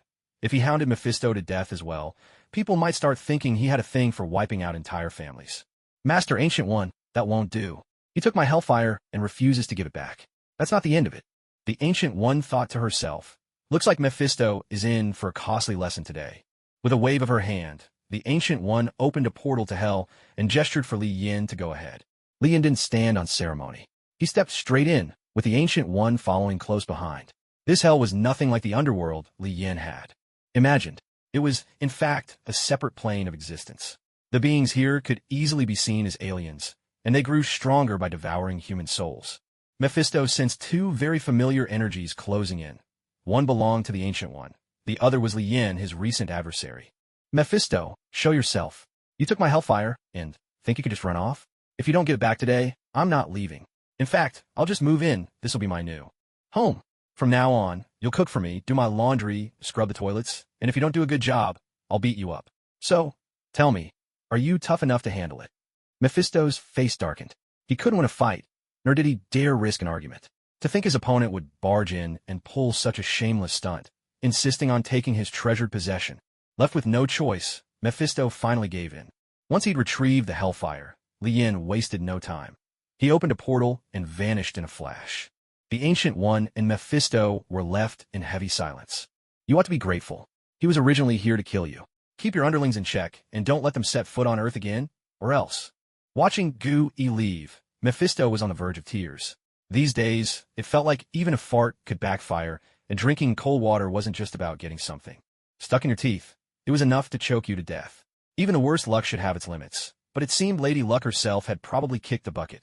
Although the criminals behind the attacks in Tokyo and Osaka had been caught, and things appear to have reached a conclusion, in truth, many matters were only just beginning. For example, there were issues like the United States compensating, rescuing, and supporting the island nation. But none of this had anything to do with Li Yin. He'd only heard from Pietro that a certain Japanese politician had said, if the United States lets me become president of this country, I'll cancel all the U.S. compensation. These days, Pietro had been out on sick leave, and Nick Fury, Coulson, and Tony had all come to visit him. To say they'd come to see Pietro was putting it kindly. It was more like they were using the opportunity to get familiar with Li Yin. Everyone knew that the Scarlet which had injured Pietro, and though Li Yin didn't say much about it, he'd slain the Scarlet which in return. As for Ross, he was the mastermind and executor of the plan. Li Yin had simply handed him over to S.H.I.E.L.D. When you compare the two, Li Yin's intentions were clear for all to see. One day, in Li Yin's living room, Tony happened to pick up a book. As he glanced at the first page, it was as if a revelation struck him. His eyes shone with excitement, and his mind worked like a computer, etching every word into memory. Words like mechanics, neurology, and life flashed through his mind. It felt as though he was on the brink of an epiphany. Yet, Tony lacked the deep accumulation of high-level knowledge needed to make a true breakthrough. Progress wouldn't come easy. Li Yin strolled into the living room with a relaxed air, noticing Tony thumbing through the first page of the Compendium of Advanced Mechanical Knowledge. Rather than stopping him, Li Yin just let a faint smile curl at his lips, thinking to himself that a good show was about to begin. He'd left the book there on purpose, guessing Tony wouldn't be able to resist picking it up, and sure enough, he was right. Li Yin remembered that the first page described various ways for machines to develop self-awareness, methods to elevate machines from mere tools to the threshold of simple life. In other words, it allowed machines to possess basic consciousness, like animals that know how to seek benefit and avoid harm, though still far from becoming truly intelligent beings. So what do you think? Can you understand it? Li Yin asked lazily. Tony snapped back to reality, hastily shutting the book with a hint of panic. He was acutely aware of the value of this knowledge, and suddenly felt as if he'd been stealing. Li Yan's steady gaze made him even more uncomfortable. He stammered, "It's okay. I was just flipping through." He couldn't help but steal another glance at the book's cover, perhaps knowing he'd never get a chance to see it again. But as he looked, Tony realized he couldn't recognize the characters on the cover at all. Disbelief washed over him, and he rubbed his eyes, doubting what he saw. Seeing this, Li Yin leaned back, settling comfortably into the sofa as he said, "This book is no ordinary object. It's the key to becoming a creator. The knowledge contained within is enough to drive even gods mad. The reason you can't recognize these characters is because the book determines, based on your abilities and intellect, how much content you're able to comprehend. Anything beyond your understanding will remain indecipherable to you, no matter what." Tony nodded thoughtfully, then asked Li Yin if mechanical life really does exist, how should we coexist with them? Li Yin saw right through Tony's intentions at a glance. Silently, Li Yin mused, this guy's probably thinking about researching artificial intelligence. Now that the Mind Stone is gone, I wonder if Ultron will still be born. Even if a robot possesses its own consciousness, it should never betray the God who created it. If humans were created by God, then no matter how powerful humanity becomes, God would always retain the power to destroy them. That was Li Yan's answer to Tony. Tony suddenly saw things clearly. Of course, as long as he himself held the power of destruction, what was there to fear about creating a mechanical life form? If you choose to create, you must also be prepared for the possibility of destruction. Just like the harsh laws of nature, only the fittest survive. The rest are eliminated and perish. With a wave of his hand, Li Yin put the book away. In this house, besides Tony, not a second person would ever be interested in it. Egghead chimed in to stir up some excitement. That guy Ross has been sentenced. Ridiculous, really. He only got a little over 1,000 years, but the man's clearly got issues. They locked him up in a mental institution. Li Yin pressed his lips together in a smile. Ross would probably just change his name and start over again. Though his political career was finished after so many years in high office, he was loaded. It seems in America, if you have money, you really can do whatever you want. Oh, by the way, the credit for catching Ross will go to Pietro. When you have time, go to S.H.I.E.L.D. and pick up what you wanted. Johnny's already delivered it there. Li Yin wasn't much interested in taking credit, but he was surprised at how Nick Fury managed to persuade Johnny. How did you convince Johnny to hand over the San Venganza contract to me? Li Yin asked curiously. Nick Fury smiled faintly. It was simple. With Captain America vouching for you, Johnny agreed in no time. That really is something. Looks like the Captain's popularity is still sky high. With the San Venganza contract in hand, it might not be useful now, but who knows what the future holds. A few days later, Li Yin found himself idle once more, and he began to miss the days of hard studying from the past. Oh, that's right. I haven't visited the planet where the Human Torch and the others are for a long time. Returning once more, I found that this place had undergone a dramatic transformation. I remember that the last time I came here, there was only a single city forged from steel. But today, there are at least 1,000 cities spread across the land. These cities come in all shapes and sizes. Some are cast in iron, others built from massive stone blocks. Some look imposing and grand, while others seem eerie and intimidating, catering to every possible taste of the mechanical race. The Beast Clan and the Machine Clan had now truly become one, collectively known as the Mechanoids. Their leader was Jean Ba, the envoy sent by Li Yin. Though Jean Ba was a tank-like machine, Li Yin had equipped him with a top-tier computer, making his intellect among the highest of the Mechanoids. With Jean Ba at the helm, supported by the 3 great battle kings of the Beast Clan and the 6 battle generals of the Machine Clan, the Mechanoids had achieved a remarkably successful unification. Within their cities, they built houses, plazas, and even shops selling items, weapons, and all manner of goods needed by the mechanoids. The entire mechanical race was evolving towards civilization. Since they had once been entirely combat robots, the advent of the mechanical life fire seed had set them on a path of technological advancement. Many intelligent robots were now being manufactured. They might not excel in combat, but their inventiveness and craftsmanship provided the mechanoids with a solid backbone. The mechanoids had become incredibly diverse, with every imaginable form. Some as massive as starships and interstellar battleships, others as compact as cell phones or wristwatch robots. There were even those shaped like lions, crocodiles, and eagles. Witnessing the thriving development of the mechanoids, Li Yin felt immense satisfaction. As long as the mechanoids continued to grow, he could attempt to establish the Mechanist Church, uniting all mechanoids under a single faith. Of course, this would require an immense population. The billions of mechanoids before him were not even a drop in the ocean compared to what he needed. Naturally, the faith gathered in the Mechanist Church could only be utilized by mechanical beings. Unless Li Yin were to transform himself into a machine, this faith would serve only his mechanoid followers. But that was a matter for the future. Solutions would present themselves in time. For now, Li Yin had not yet fully mastered the book. Even though he possessed intelligence on par with Rick, it was impossible to instantly absorb all its knowledge. Li Yin couldn't help but feel fortunate to have Rick as his companion. Without him, the book would have been little more than a burdensome treasure. It was extremely valuable, but learning from it was exhausting. Ever since coming back from Li Yan's place, Tony has stayed locked in his lab. Pepper said anxiously to Coulson and Pietro. You mean he hasn't come out at all since he got back? Coulson asked in surprise. Pepper nodded, her eyes brimming with tears. It's been almost a month, hasn't it?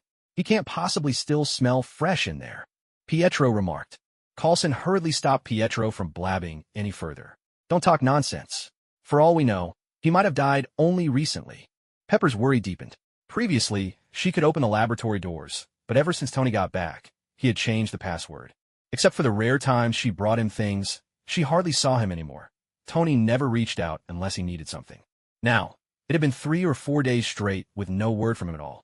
She knew Tony was inside the lab, but the password had been changed, and knocking yielded no response. Anxious and frightened, she had no choice but to turn to S.H.I.E.L.D. for help. Jarvis? Jarvis? Coulson called out, imitating Tony's usual way of summoning the AI. But there was no response whatsoever. Not even Pepper's voice could prompt a reply. If nothing else works, we'll have to break down the door. Let's hope Tony's still in time to be saved. Pietro's suggestion was blunt, but realistic. Pepper nodded. At this point, brute force was their only option. Coulson called Nick Fury. They need Dr. Banner's help with this situation. After the last incident at Li Yan's house, Tony and Banner had gone their separate ways due to irreconcilable differences. Banner was now working for S.H.I.E.L.D., an easy job with full benefits, and most importantly, a boss who didn't push his employees to the brink. Whenever Banner thought about the days Tony Stark had driven him so hard, a chill ran down his spine. If there was ever a king of workaholics, Tony would wear the crown. Banner arrived quickly. After Coulson briefed him on the situation, even Banner couldn't help but worry about Tony's safety. Despite their different research philosophies, they were still friends at heart. Time was of the essence. Banner immediately transformed into the Hulk. Even after the transformation, Banner's sturdy pants held strong, preserving his last shred of dignity. Likely, I suspect, because the Hulk dreaded being caught on live TV by a female anchor. Just as the Hulk was about to rip open the heavy metal door in front of them, Pepper's phone rang. She was so excited she nearly shouted, "It's Tony. He's calling." Pietro and Coulson both breathed a sigh of relief. Thank goodness Tony was alive. If the Hulk had broken down the door only to find a corpse, none of them would have known how to cope. "Hey, Pepper, get some of my favorite food ready for me, will you? Just bring it to the lab after I shower." Tony's voice was brimming with excitement, as if he'd just had a thrilling adventure. Pepper's concern was clear as she asked, "Tony, are you all right? You've been in there for nearly a month now. Can you please come out for a bit? Whatever it is, we can face it together." "Oh, has it really been that long?" Tony sounded genuinely puzzled. Inside the lab, day and night blurred together. He'd been buried in his work, sleeping whenever exhaustion overtook him, with no regard for the passage of time. The door to the laboratory creaked open, and Tony Stark emerged slowly, dragging his weary body behind him. The sunlight outside made Tony squint, barely able to open his eyes, and Pepper rushed to steady him. Pietro called out with mock concern, "You look absolutely drained. Come on, how many have you been hiding in the lab?" "Tony, what's going on? Why have you locked yourself in the lab all this time?" Coulson asked, curiosity in his voice. Pepper, however, wasn't interested in the reasons right now. His main concern was Tony's health. Thankfully, Tony was just exhausted from working too long. Nothing more serious. It's nothing, Tony explained. I was upgrading my Iron Man suit and got caught up in a burst of inspiration. Lost track of time and ended up worrying you all. Pietro, ever blunt and carefree, said, "Oh, as long as you're okay. Otherwise, we'd have to plan your funeral feast." Coulson would rather believe Pietro's joke about Tony hiding a mistress in the lab than Tony's own explanation, but since Tony wasn't talking, there was no point pressing him. As long as Tony was safe, their mission was complete. "Tony, if you need anything, you can always reach out to Pietro or me. We've got other things to take care of, so we'll leave you for now," Coulson said. "Oh, of course. Sorry for making you worry," Pepper replied politely. Tony lounged lazily on the sofa, waving at the two as a relaxed farewell. After seeing Pietro and Coulson off, Banner glanced at Tony, already guessing what Tony had accomplished in these past few days. "You did it, didn't you?" Banner asked, his face serious. "I did," Tony answered, his expression suddenly solemn, a look Pepper rarely saw on him. Banner's eyes widened in shock, disbelief flickering across his face before giving way to excitement. Though he had reservations about the project, he contributed plenty himself, and now that Tony had succeeded, he couldn't help but feel happy. Tony grinned teasingly. "Huh, I knew you'd have that look on your face." Banner's reluctance had always come from the technology's immaturity and his fear of the unknown. But now that it was real, there was no choice but to face it together. "Want to see it?" Tony raised an eyebrow, a mischievous glint in his eye. Pepper, meanwhile, was completely lost, having no idea what the two were whispering about. Though his body was exhausted, Tony's spirit was on fire. He stood up and walked over to Banner. "Come with me." Banner got up and followed. "Pepper, I'm starving. Could you make me something to eat? After that, I'm going to get some real sleep." The two of them walked back through the lab's doors, heading for the very back, a small, dome-shaped sealed chamber. The space wasn't large, but the walls were lined with heavy signal blockers. Here, every electronic device was forced into airplane mode. Not a single signal could get through. Inside the spherical chamber sat a humanoid robot. His appearance bore a striking resemblance to a human, but his body, like the illusory Ultron, was forged from steel by Tony, with a small amount of vibranium woven into the metal. He sat in a chair, holding a book in his hands just like a person would, reading attentively, line by line, word by word, as if savoring each sentence or deep in contemplation. Banner looked at the robot before him, momentarily at a loss for words. Tony opened the door and entered the room with Banner. "David, this is my friend. His name is Banner." Upon seeing Tony return, the robot's face lit up with delight. "Father, you're back," he exclaimed. Then, noticing Banner following behind, he stood up politely, extended his hand, and said, "Hello, it's a pleasure to meet you. My name is David Stark." Banner reached out and shook David's hand. The metallic grip reminded him of Tony's Iron Man suit, so he was not particularly surprised. Studying the humanoid robot before him, Banner felt a mixture of curiosity and unease. David stood about 2 meters tall, noticeably taller than both of them. His paintwork was a blend of red and gold, reminiscent of Tony's armor, and embedded in his chest were 4 arc reactors, capable of providing tremendous power. Tony had not equipped this robot with any weapons, nor granted him access to the internet, but through his experiments, Tony had discovered that David possessed a formidable capacity for learning, as well as his own consciousness. "Were you just reading?" Banner asked, intrigued. "Yes, I need to learn. The knowledge I possess is still too limited," David replied. After a brief conversation, they left David in the room to continue his reading while Tony and Banner stepped out of the lab. David regarded Tony as a father figure, a god whose wishes he dared not defy, so there was no concern he would attempt to escape. "He has the ability to learn," Banner said, his voice tinged with worry.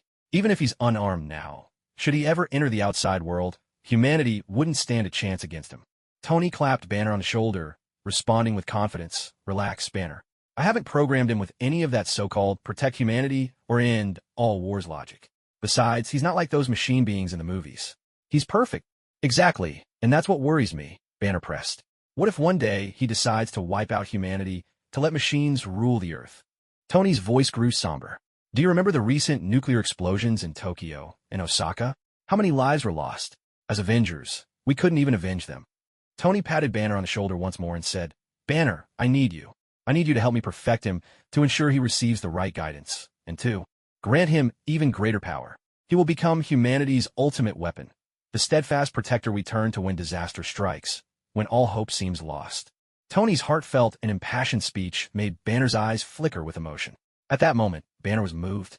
The truth was, the American government was deeply flawed. They spoke of fairness and justice, but in reality, money was their true master. There was no relying on them for anything.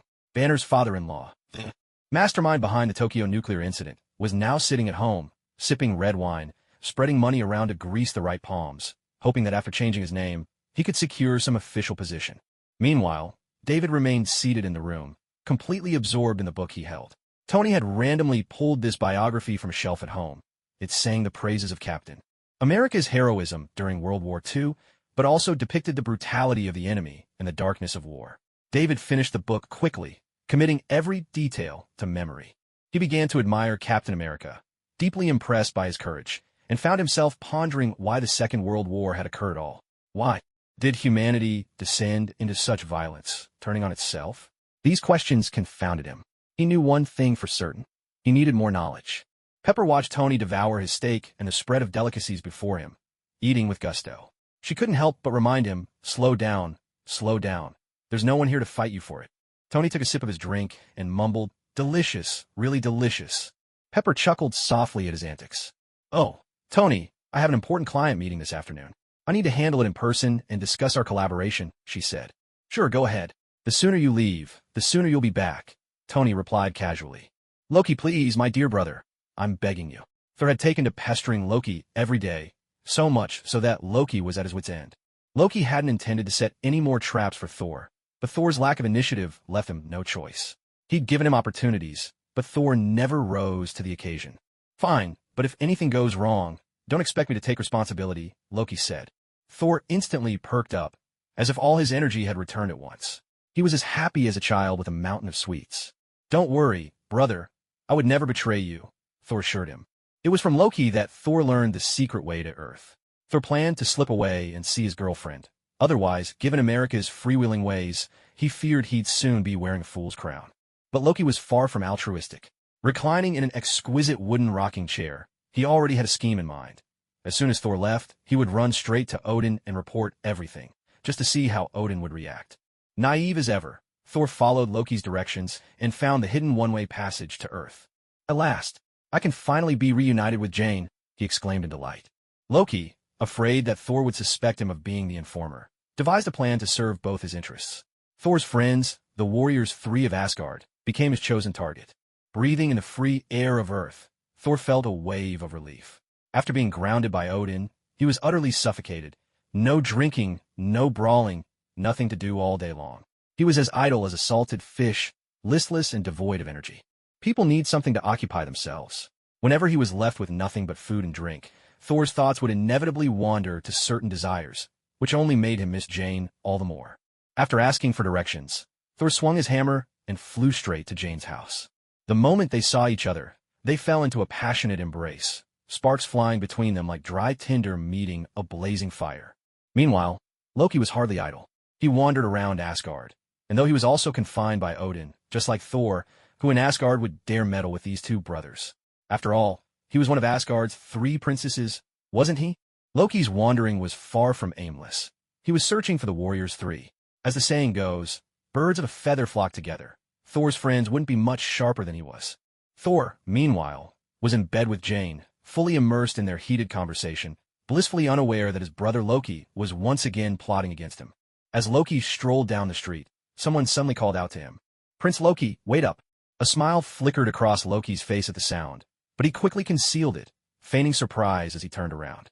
"Oh, it's you, Volstagg, the Lion of Asgard. What can I do for you?" "Prince Loki, I haven't seen Prince Thor in quite some time. Do you know where he is? Could you tell me how to find him?"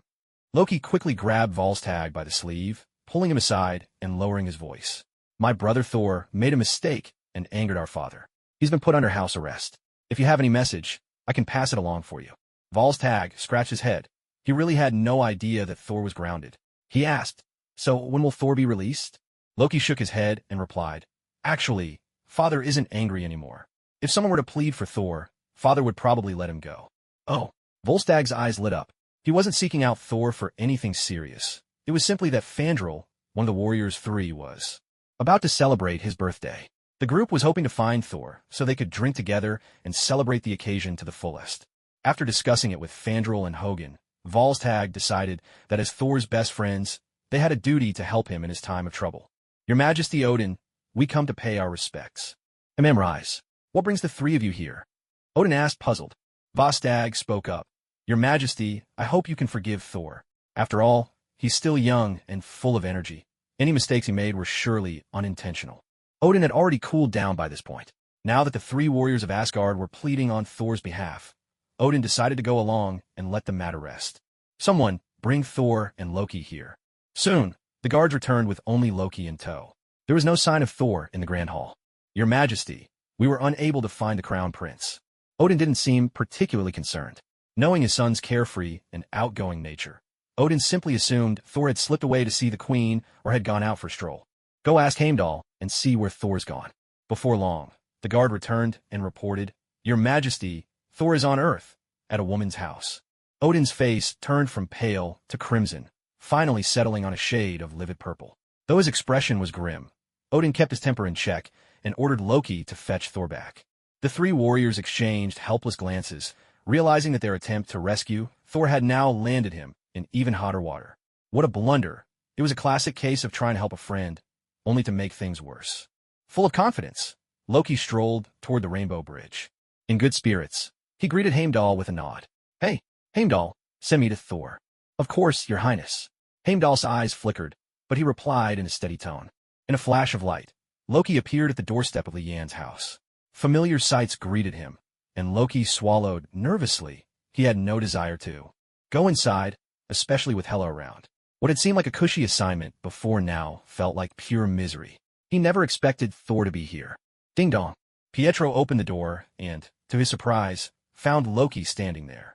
Overjoyed, the two friends embraced.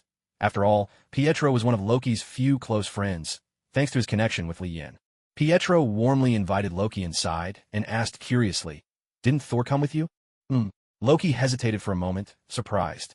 Thor isn't here. Pietro shot back. Why would Thor be here? Thor should be here, Loki said, puzzled. Pietro shook his head and replied, No, Thor hasn't been here at all. Did Heimdall trick me? Loki muttered under his breath. Just then, Hela came downstairs and spotted Loki seated beside Pietro. Well, Loki, since you're here, why not stay a few days? She said. No, sister. I'm here under orders to capture Thor, Loki protested, shaking his head vigorously. If I tell you to stay a few days, then stay. You can go after Thor later. He's not going anywhere, Hela said sternly. All right. Though Loki was reluctant, he didn't dare refuse. Thor, meanwhile, was lost in the bliss of romance, spending every day laughing and playing with Jane. Life was comfortable and carefree for him, completely unaware that Loki had already teamed up with the Warriors 3 from Asgard to sell him out. But Thor was never one to let pleasure distract him from his purpose. His resolve remained unwavering. He planned to spend a few more days with Jane, then take her back to Asgard, confess his mistakes to Odin, and introduce Jane to his family. Oh, and there was one more thing. He had to visit his sister, Hela. If he didn't go this time, he doubted he'd get another chance before things turned sour. Late at night, lying in bed with Jane nestled in his arms, Thor drifted into a deep sleep and was soon haunted by a nightmare. His father, Odin, was furious at him for running away on his own. In the dream's end, Thor returned to Asgard as a savior, sincerely repenting and admitting his faults to Odin.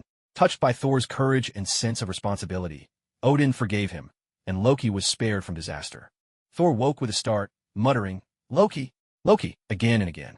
Jane sat up too, not bothering to cover her graceful figure, and wrapped her arms around Thor's. What's wrong? She asked softly. Thor finally came to his senses, realizing it had only been a nightmare. But when he recalled the dream's details, he couldn't help but laugh. My brother turned into a eunuch. I have to share this dream with him. Loki, on the other hand, was fuming inside. You run off, I get the blame. You go back, say sorry, and everything's fine. Then you're the hero who saves me in the end. I must not really be part of this family. Pepper, as usual, was busy meeting with representatives sent by various companies or negotiating with promising project leaders. Her schedule was packed every single day. Glancing at her watch, she saw there was still some time before her next appointment. She sat back in her chair, waiting for the business partner she'd arranged to meet. Tony, on the other hand, seemed relaxed, or rather, he was now sweating nervously, his heart pounding with anxiety. After reading hundreds of books, David confronted Tony with 3 soul-searching questions. Who am I? Where did I come from? Where am I going? With calm patience, Tony explained, You are David Stark. You're the first mechanical life form I ever created. As for where you're going, that depends entirely on what you choose. David nodded in quiet confusion, as innocent as a newborn, his mind a blank slate. Luckily, Tony had given him the right guidance. David did not kill, longed for peace, and dreamed of becoming a hero. Like Iron Man, he possessed a powerful sense of responsibility. Looking at the mechanical life in front of him, Tony felt an overwhelming sense of pride. After all, this was a life he had created himself. In Tony's heart, David was like his own child, carrying all his hopes and expectations. Although he had learned the secret of rekindling life from Lien, David was Tony's own creation. No one in this world could match the feelings he had for David. Now, in secret, he and Banner were building an entirely new body for David, forged from a blend of vibranium and adamantium. At this stage, it was little more than an outline, and the project would take a long time to complete. Meanwhile, Lien had switched into full-on scholar mode at home, diligently studying advanced knowledge about the mechanical race. He also planned to pass this book along to Rick for further research. Night fell. Lien, Pietro, and Loki found themselves on a planet in the Shadow Kingdom, a place of breathtaking beauty, like a fairyland. The three of them sat around a charcoal grill, sharing icy beers and savoring delicious barbecue, surrounded by stunning natural scenery. Pietro, ever the conversationalist, brought up topics that struck right at the heart. He let out a boozy burp and said, "Loki, you and Thor are both princes, but there's only one throne in Asgard. What's going to happen between you two? Thor's the rightful heir, and he's incredibly powerful. It makes sense for him to become the new king of Asgard." Though Loki had had his fair share to drink, he wasn't drunk, his mind remained sharp. But tonight, he dropped his usual facade. There was a trace of loneliness in his voice as he replied, "I'll leave Asgard and wander the universe. Honestly, I've never cared for that damn throne." Lien thought this made sense. With Thor's personality, if he ever became king of Asgard, and Loki truly wanted to rule a planet, Thor would support him wholeheartedly. Besides, with Loki's intelligence, he could easily take advantage of Thor's trust and have him dancing in the palm of his hand. Loki glanced at Lien, and as the group grew closer, their conversations became more casual. "Brother-in-law, you're practically invincible, and you have more than one woman by your side. If you ever have children, what will you do? Could you really treat them all fairly and justly?" Lien smiled faintly. He didn't know if he could truly be fair, but he would certainly do his best. Just like Odin once said, "My children, you were all born to be kings." The next morning, Loki rolled out of bed and gently pushed aside Pietro, who had draped himself over him. The two had gotten rather drunk last night and insisted on sharing a bed, refusing to listen to anyone's objections. Now, in the light of day, things felt a little awkward. "Loki, what kind of face is that?" The sound of an alarm clock jingled through the morning stillness. Tony was jolted awake by the persistent ringing. He shut off the alarm, intending to drift back into a second round of sleep. Before long, an executive from his company called, asking if Ms. Pepper would be taking the day off, since no one had been able to reach her. Tony was still groggy, but the news sent a jolt through his heart. He hung up and tried to contact Pepper himself. After a long wait, there was no response. Tony's heart sank. He quickly instructed Jarvis to pull up Pepper's schedule and call records from the previous night, only to discover that she had met with a client before leaving work and then vanished without a trace. Tony dropped heavily onto the sofa, staring blankly ahead for a moment. He knew, without a doubt, that Pepper was in danger. Panic and worry gnawed at him as he began to chase down any clues that might lead him to the kidnappers. Meanwhile, Tony's friend, Colonel Rhodes, was having his own troubles. Ever since Tony gave him the War Machine armor, which was later renamed the Iron Patriot, Rhodes had hardly had a moment's rest. If he wasn't on a mission, he was on his way to one, enduring an exhausting, relentless routine. "Director, we've just had another suicide bombing.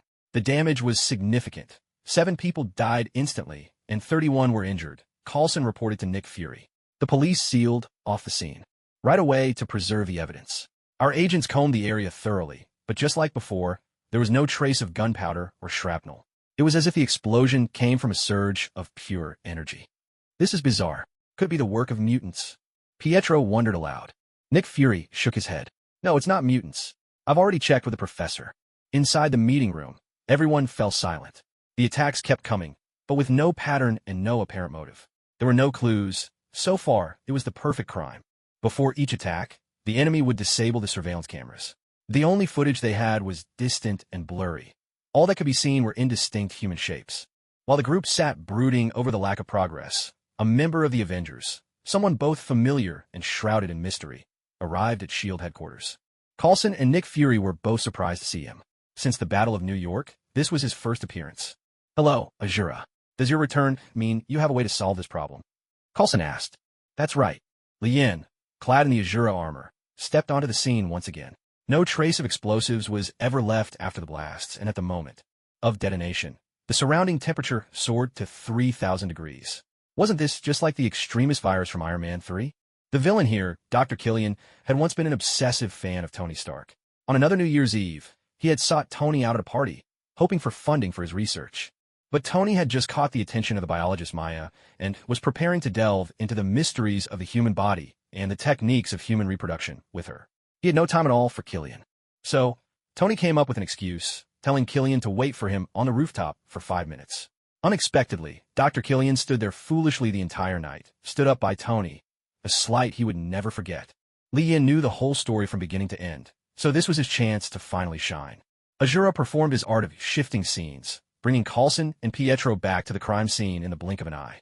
Just a moment ago, the three of them had been at S.H.I.E.L.D. headquarters. Now, with a blink, they were standing at the scene of the incident. Both Coulson and Pietro were visibly astonished. Pietro stroked his chin and remarked, "Your ability is really something. It's even better than my brother-in-law's portal." Lien couldn't help feeling a bit odd. Was that really a compliment? "We've searched the scene at least 10 times already, but still haven't found any other clues," Coulson said. "Leave it to me," Lien replied. He opened the summoner on the right arm of his Azura armor and pressed a few buttons. Just like in a movie, he could replay everything that had happened on this very spot. The armor summoner quickly finished gathering the data.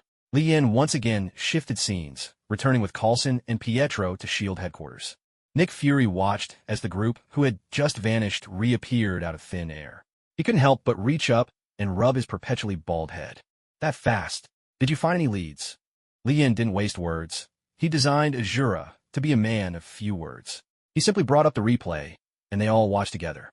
On the replay, a man in a black trench coat with his hat pulled low walked slowly down the street. His face was so ordinary that no one would have spared him a second glance in a crowd. Suddenly, he stopped in his tracks and stood motionless. In the footage, his facial skin began turning red, and his features contorted. In obvious pain, he threw his arms wide, tilted his head back, and let out a tormented cry. Then, with a thunderous boom, he exploded, instantly becoming a massive fireball. Sparks shot out like molten lava, wreaking havoc all around. Countless bystanders who had gathered suffered from the blast. Those closest to the explosion were killed instantly, while many further away were injured. After watching the replay, everyone fell silent. None of them could fathom why the man had suddenly exploded in the middle of the street. This utterly bizarre scene left Nick Fury and the others at a loss. But by running comparisons, they could identify the man who had just exploded and obtain valuable clues. With Azura's involvement, the case suddenly had a new direction. Lien hadn't come simply to bail out S.H.I.E.L.D. With his 5 wives lying in bed, hungry and waiting, there was no way he'd have that much free time. What he truly wanted was the extremist virus being developed by Dr. Killian and the biologist Maya. Both the extremist virus and the lizard serum researched by Dr. Connors possessed the power to regenerate lost limbs, but it was clear that extremists offered far superior healing abilities. Beyond regeneration, extremists could also enhance a person's reflexes, physical attributes, and raw strength. An added effect of extremists was the ability to raise body temperature to incredible levels, hot enough to melt steel. When facing Killian, Rhodey, clad in his Iron Patriot armor, had been forced out by this very power. Lien thought to himself that, with Rick's talent, perfecting the extremist virus and eliminating its side effects would be a breeze.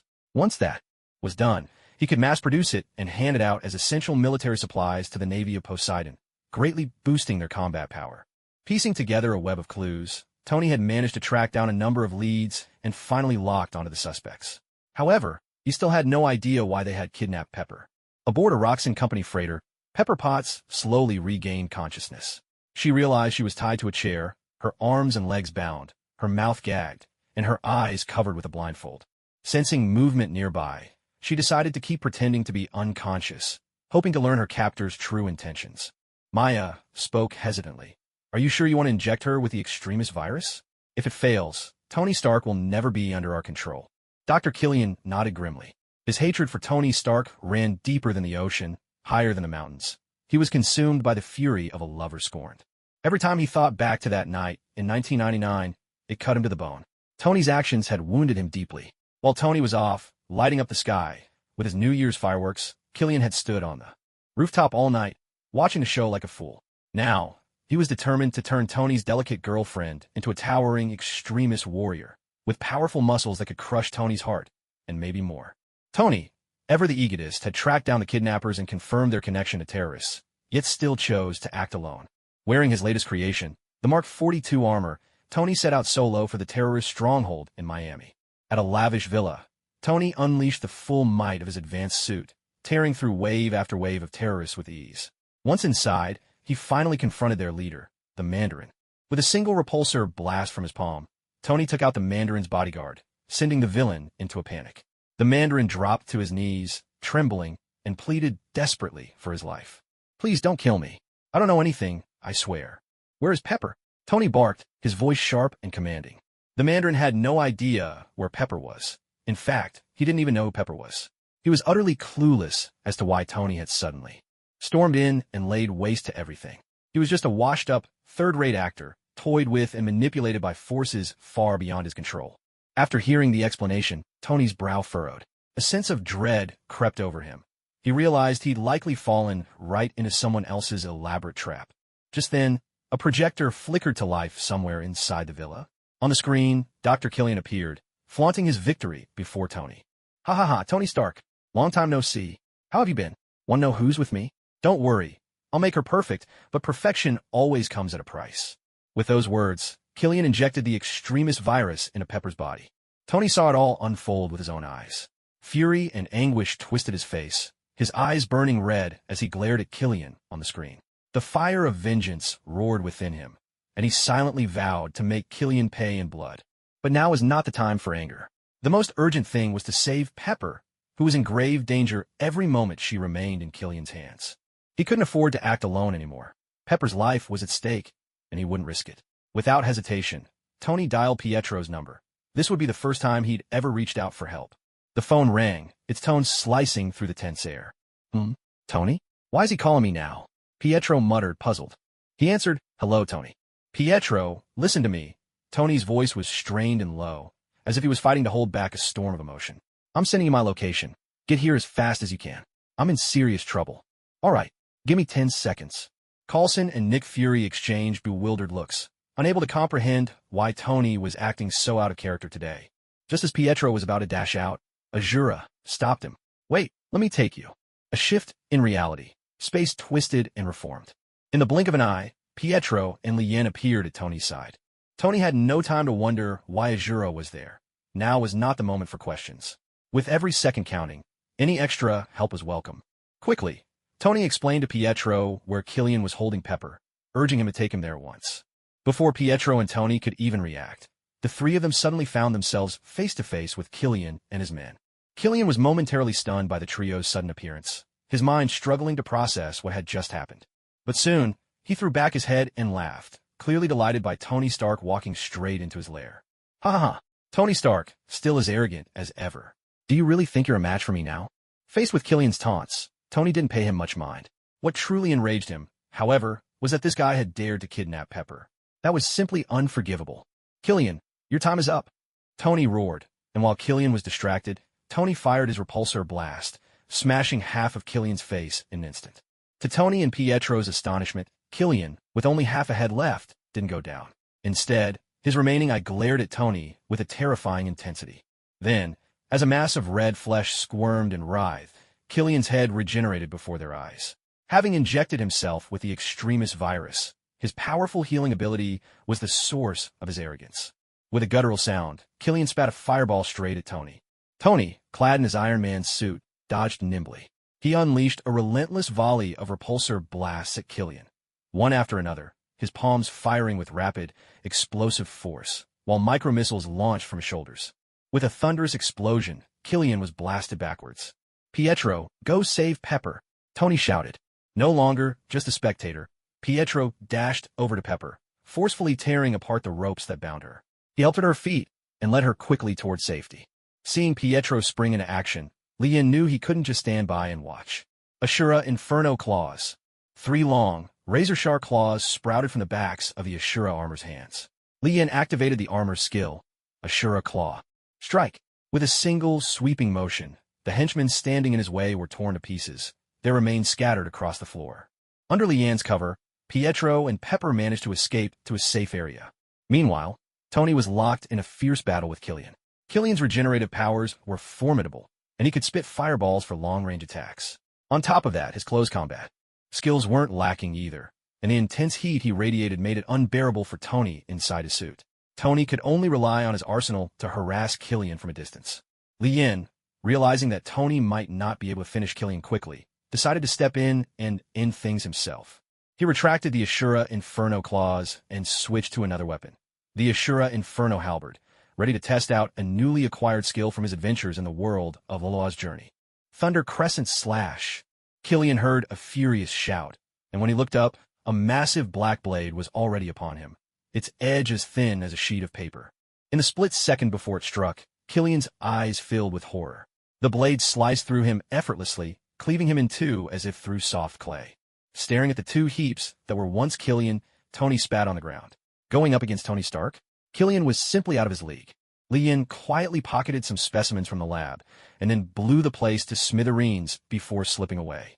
Tony found Pietro and Pepper, first thanking Pietro for his help, then pulling Pepper into a tight embrace. "What about that Ashura guy?" Pietro asked. "He finished Killian off with one strike, then turned and left," Tony replied. Pietro had originally planned to chat a bit more and probe for some information about the other party, but it seemed he would have to wait for another opportunity. Back home, after removing the Shura armor, Lian took out the extremist virus he had just snatched. Satisfied, he nodded to himself. If Killian could become so powerful after being enhanced, this serum was indeed quite impressive. He then turned and opened a portal to Ego's planet, delivering the extremist serum straight into Rick's hands. Lian was curious to see what wonders Rick could work with this stuff. Loki had been staying at Lian's place for a few days, planning to find a good time to request leave from Hela. After all, Odin was still waiting for him to bring Thor back to Asgard to report. Loki stood obediently behind Hela, massaging her shoulders as he spoke. "Sister, I really can't stay any longer. If Thor escapes, I'll be punished when I return to Asgard." Hela smiled faintly, eyes still closed. "You don't have to worry so much. Thor is already on his way here." A storm of emotions raged in Loki's heart as he cursed Thor. Of all times, he had to show up just when Loki was about to make his exit. Though frustrated, Loki knew there was nothing he could do. Having handed the extremist virus to Rick, Lian had no intention of returning to Earth. Instead, he set his sights on new adventures in other worlds. He took out the portal gun and opened a gateway to another dimension. His next journey was about to begin. Beep. Monitoring. Host has left the original Marvel Universe and entered another dimension. Now, scanning this dimension. Beep. Scan complete. Beep. According to the scan, the host is now in the One Punch Man universe. Beep. Mission mode initiated. Mission rewards will be settled after the host leaves this dimension. Beep. Special challenge mission. Mission requirements. 1. In this dimension, the host can only use the abilities of a randomly selected character in battle. 2. If any other ability is used during combat, the mission will automatically fail. 3. This is a mandatory mission. Failure will deduct your next random summon attempt. Beep. Mission reward. Saitama character card. Beep. Random selection complete. Kizaru. Beep. Mission 2. Become a hero. Optional mission. Beep. Mission 3. Fateful battle. Help your follower Boros devour this dimension's Boros. Mandatory mission. Beep. Mission 4. Add the sisters Tatsumaki and Fubuki to your harem. Mandatory mission. Beep. Mission 5. Become Saitama's boss. Recruit him as an employee and show him the joys of being overworked. Optional mission. Looking over the 5 tasks, I found myself with a brand new challenge mode. The mission quests. Even though I could only use Kizaru's abilities in combat, the rewards were so generous that there was no reason to turn them down. Besides, in this world, Kizaru would be considered an undisputed S-class hero. No one here knew how to use armament hockey, so even the bald guy would be helpless against elemental powers. Glancing around, it seemed we were on the outskirts of the city. Although there were quite a few houses scattered about, it looked like no one had lived in them for a long time. I opened up the Shadow Kingdom and summoned my personal chef, Lucky Roo, and my private assistant, Gion. Lucky Roo was enjoying a very comfortable life now. His only job was to cook for my family, and he didn't serve anyone else. Back in the Marvel Universe, I had sent him to China for advanced training at New Oriental, and then to Michelin-starred restaurants to pick up more experience. I even had the Dwarf King Eitri forge a special set of chef's tools just for him. As for Guion, once a candidate for admiral, she was not only powerful and beautiful, but, more importantly, she handled everything with impeccable order and responsibility. With Guion, I could leave. All the secretarial work to her, when there was business to attend to, and when there wasn't, well, there were always games that could be played with a secretary. What could be more delightful? The three of us strolled leisurely toward the city center. When we reached the bustling main street and saw the lively crowds, it was hard to believe this was a world plagued by disaster. A place constantly under attack by monsters, which in turn gave rise to so-called heroes. I wonder what Saitama is up to right now. Just as I was mumbling to myself, a familiar figure flashed before my eyes. Lucky Roo scratched his head and remarked, "The cyborgs in this world don't look half bad." Looking at the mechanical man walking ahead, I recognized him at once. It was Genos. "Let's follow him," I said. As long as we stuck with Genos, we'd definitely find Saitama. Genos, walking down the road, seemed lost in thought. The three of us trailed openly behind him, but he didn't even notice, too preoccupied with figuring out how to convince the bald man to take him as a disciple. Thinking back to yesterday's fierce battle, where Genos had been utterly defeated by Mosquito Girl, only for Saitama to swat her away with a single slap, the image of Saitama's invincibility had instantly taken root in Genos's mind. The further we walked, the more familiar the surroundings seemed. Wait a minute, wasn't this the same street we had just walked down? Damn it, if I'd known, I would have just stayed where we were. We've wasted 2 whole trips, I grumbled. Sir, where are we staying tonight? Guion asked. That's right, and you haven't ordered yet, sir. What would you like for dinner? Lucky Roo chimed in. No rush. Let's just keep following the metal cyborg ahead. Once he gets to his place, we'll have somewhere to stay. Genos also noticed that Li Yin and his 2 companions had followed him all the way. Now that they were almost at Saitama-sensei's house, he couldn't afford any mishaps. Hey, you 3 have been tailing me this whole time. Do you need something? Genos asked, a note of confusion in his voice. Who said we were following you? The street's wide enough for everyone to walk wherever they please. Lakiru shot back, not to be outdone. Genos saw that they weren't monsters, and their strength didn't seem threatening, so he chose not to pay them any more attention. Soon, Genos found Saitama's place. Knock, knock. The door opened, and a bald head peeked out. Saitama glanced at Genos and said, You really did find me. Saitama-sensei, please accept me as your disciple. Genos said earnestly, his tone solemn. Naturally, Saitama refused. He had zero interest in this sort of thing. Besides, he enjoyed his carefree life. Why take on Genos as an unnecessary burden? Watching the 2 of them talk, Li Yin didn't rush forward to join in. Now was the time to quickly find a place to settle in. This would be their temporary home. Upstairs from Saitama's apartment, Li Yin knocked through 2 floors, gathering the shadow ninjas to clean the place until it sparkled. The lower floor became a kitchen and Lakiru's bedroom, while the upper floor was Li Yin's own room and a boudoir for Ziwan. Lakiru's main job was to cook for Li Yin, while Ziwan's task was to keep his bed warm. Once everything was prepared, Lakiru took out all sorts of cooking utensils and set about lighting the stove for dinner. Li Yin lounged on the sofa, pondering how he might convince the baldy downstairs to become an obedient worker. After Genos left, Saitama flopped down in his usual lazy fashion, daydreaming about the supermarket sales tomorrow, practically drooling at the thought. He wanted to buy some top-quality ingredients, but as an unemployed man with no steady income, he had to pinch every penny. Those luxury foods were just a distant dream for now.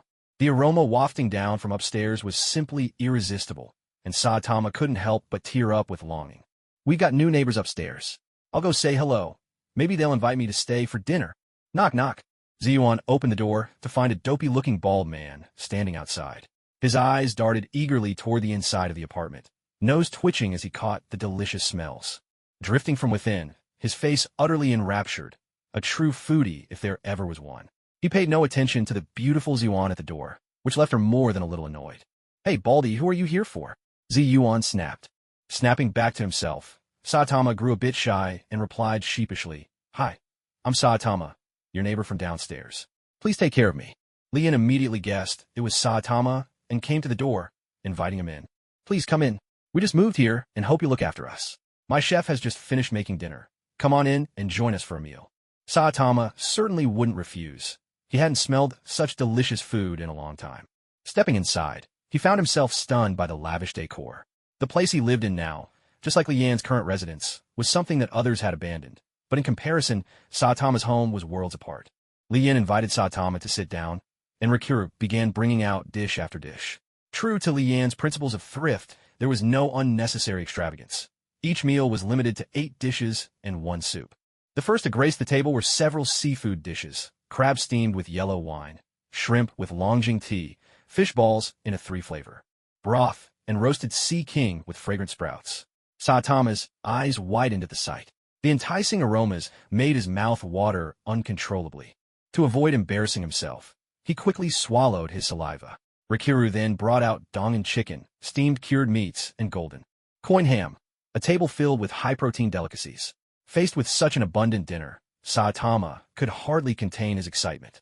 Once everyone was seated, Saitama let go of his restraint and dove in, transforming into a voracious eater. He devoured the feast with gusto, as if he'd been starved for ages. Lien, far more accustomed to such fare, merely sampled a few bites here and there. Rikiru watched Saitama wolf down the food with great delight. To him, this was the highest praise for his culinary skills. Throughout the meal, he kept piling food onto Saitama's plate, warmly encouraging him to eat more. Delicious, so good, Saitama managed to say, his mouth stuffed to the brim, never forgetting to praise the flavors. Stuffed to the point of bursting, Saitama leaned contentedly back on the sofa. It's been ages since I felt this satisfied, he sighed. Lien gave a gentle smile and asked, Saitama, do you have a job right now? Saitama shook his head. For the past few years, he devoted himself to getting stronger and hadn't looked for work. Otherwise, he wouldn't be so strapped for cash. No, I've been at home all this time, but I've always wanted to be a hero. Oh, well, I'd like to hire you as my personal bodyguard. Would you be interested? Saitama was taken aback. You want to hire me as a bodyguard? That's right. And don't worry, I'll pay you the going rate for a presidential bodyguard. Your salary will definitely be satisfactory, Lien assured him. Saitama hesitated. His finances didn't really allow him to turn down such an offer, but deep down he was used to his laid-back lifestyle and didn't particularly want to work outside. Seeing Saitama waver, Lien sensed an opportunity and pressed on. Saitama, I don't need you to protect me every minute. Just step in when there's a monster or something like that. Oh, well, in that case, I suppose I agree. So, do I start calling you boss now? Saitama asked, a bit dazed. Jaoen was thoroughly puzzled as she looked at the bald-headed man before her. No matter how she tried, he just seemed so ordinary, perhaps. Even a bit slow-witted. There was simply no hiding his slacker aura. She genuinely couldn't fathom why Lien would want to recruit Saitama. But Lien had no intention of explaining to her what it meant to be the bald demon king. On the other hand, Lucky Lu was overjoyed.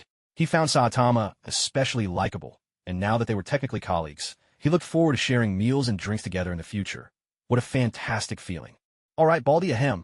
All right, Saitama, you're officially my first employee now. There's no fixed working schedule. I'll reach out whenever I need you, Lien said. With a wave of his hand, Lien conjured up a contract and passed it to Saitama, gesturing for him to sign. As Saitama stared at the employment contract in his hands, he was reminded of the last time he'd seen such a formal document. Back then, he was still a handsome young man with a full head of hair. He reached up and rubbed his smooth scalp. Every strand he'd lost was a piece of his youth gone by. His baldness now was simply his way of standing out from the crowd. Taking a closer look, everything else seemed fine. The salary and benefits were nothing short of CEO level. But wasn't the term of employment a bit much? Are you sure you didn't make a mistake with the contract length? Did you accidentally add an extra 0? Saitama asked. Without even glancing at the paper, Lien shook his head and answered with certainty. There's no mistake. 100 years. That's way too long. Saitama exclaimed, unable to believe it.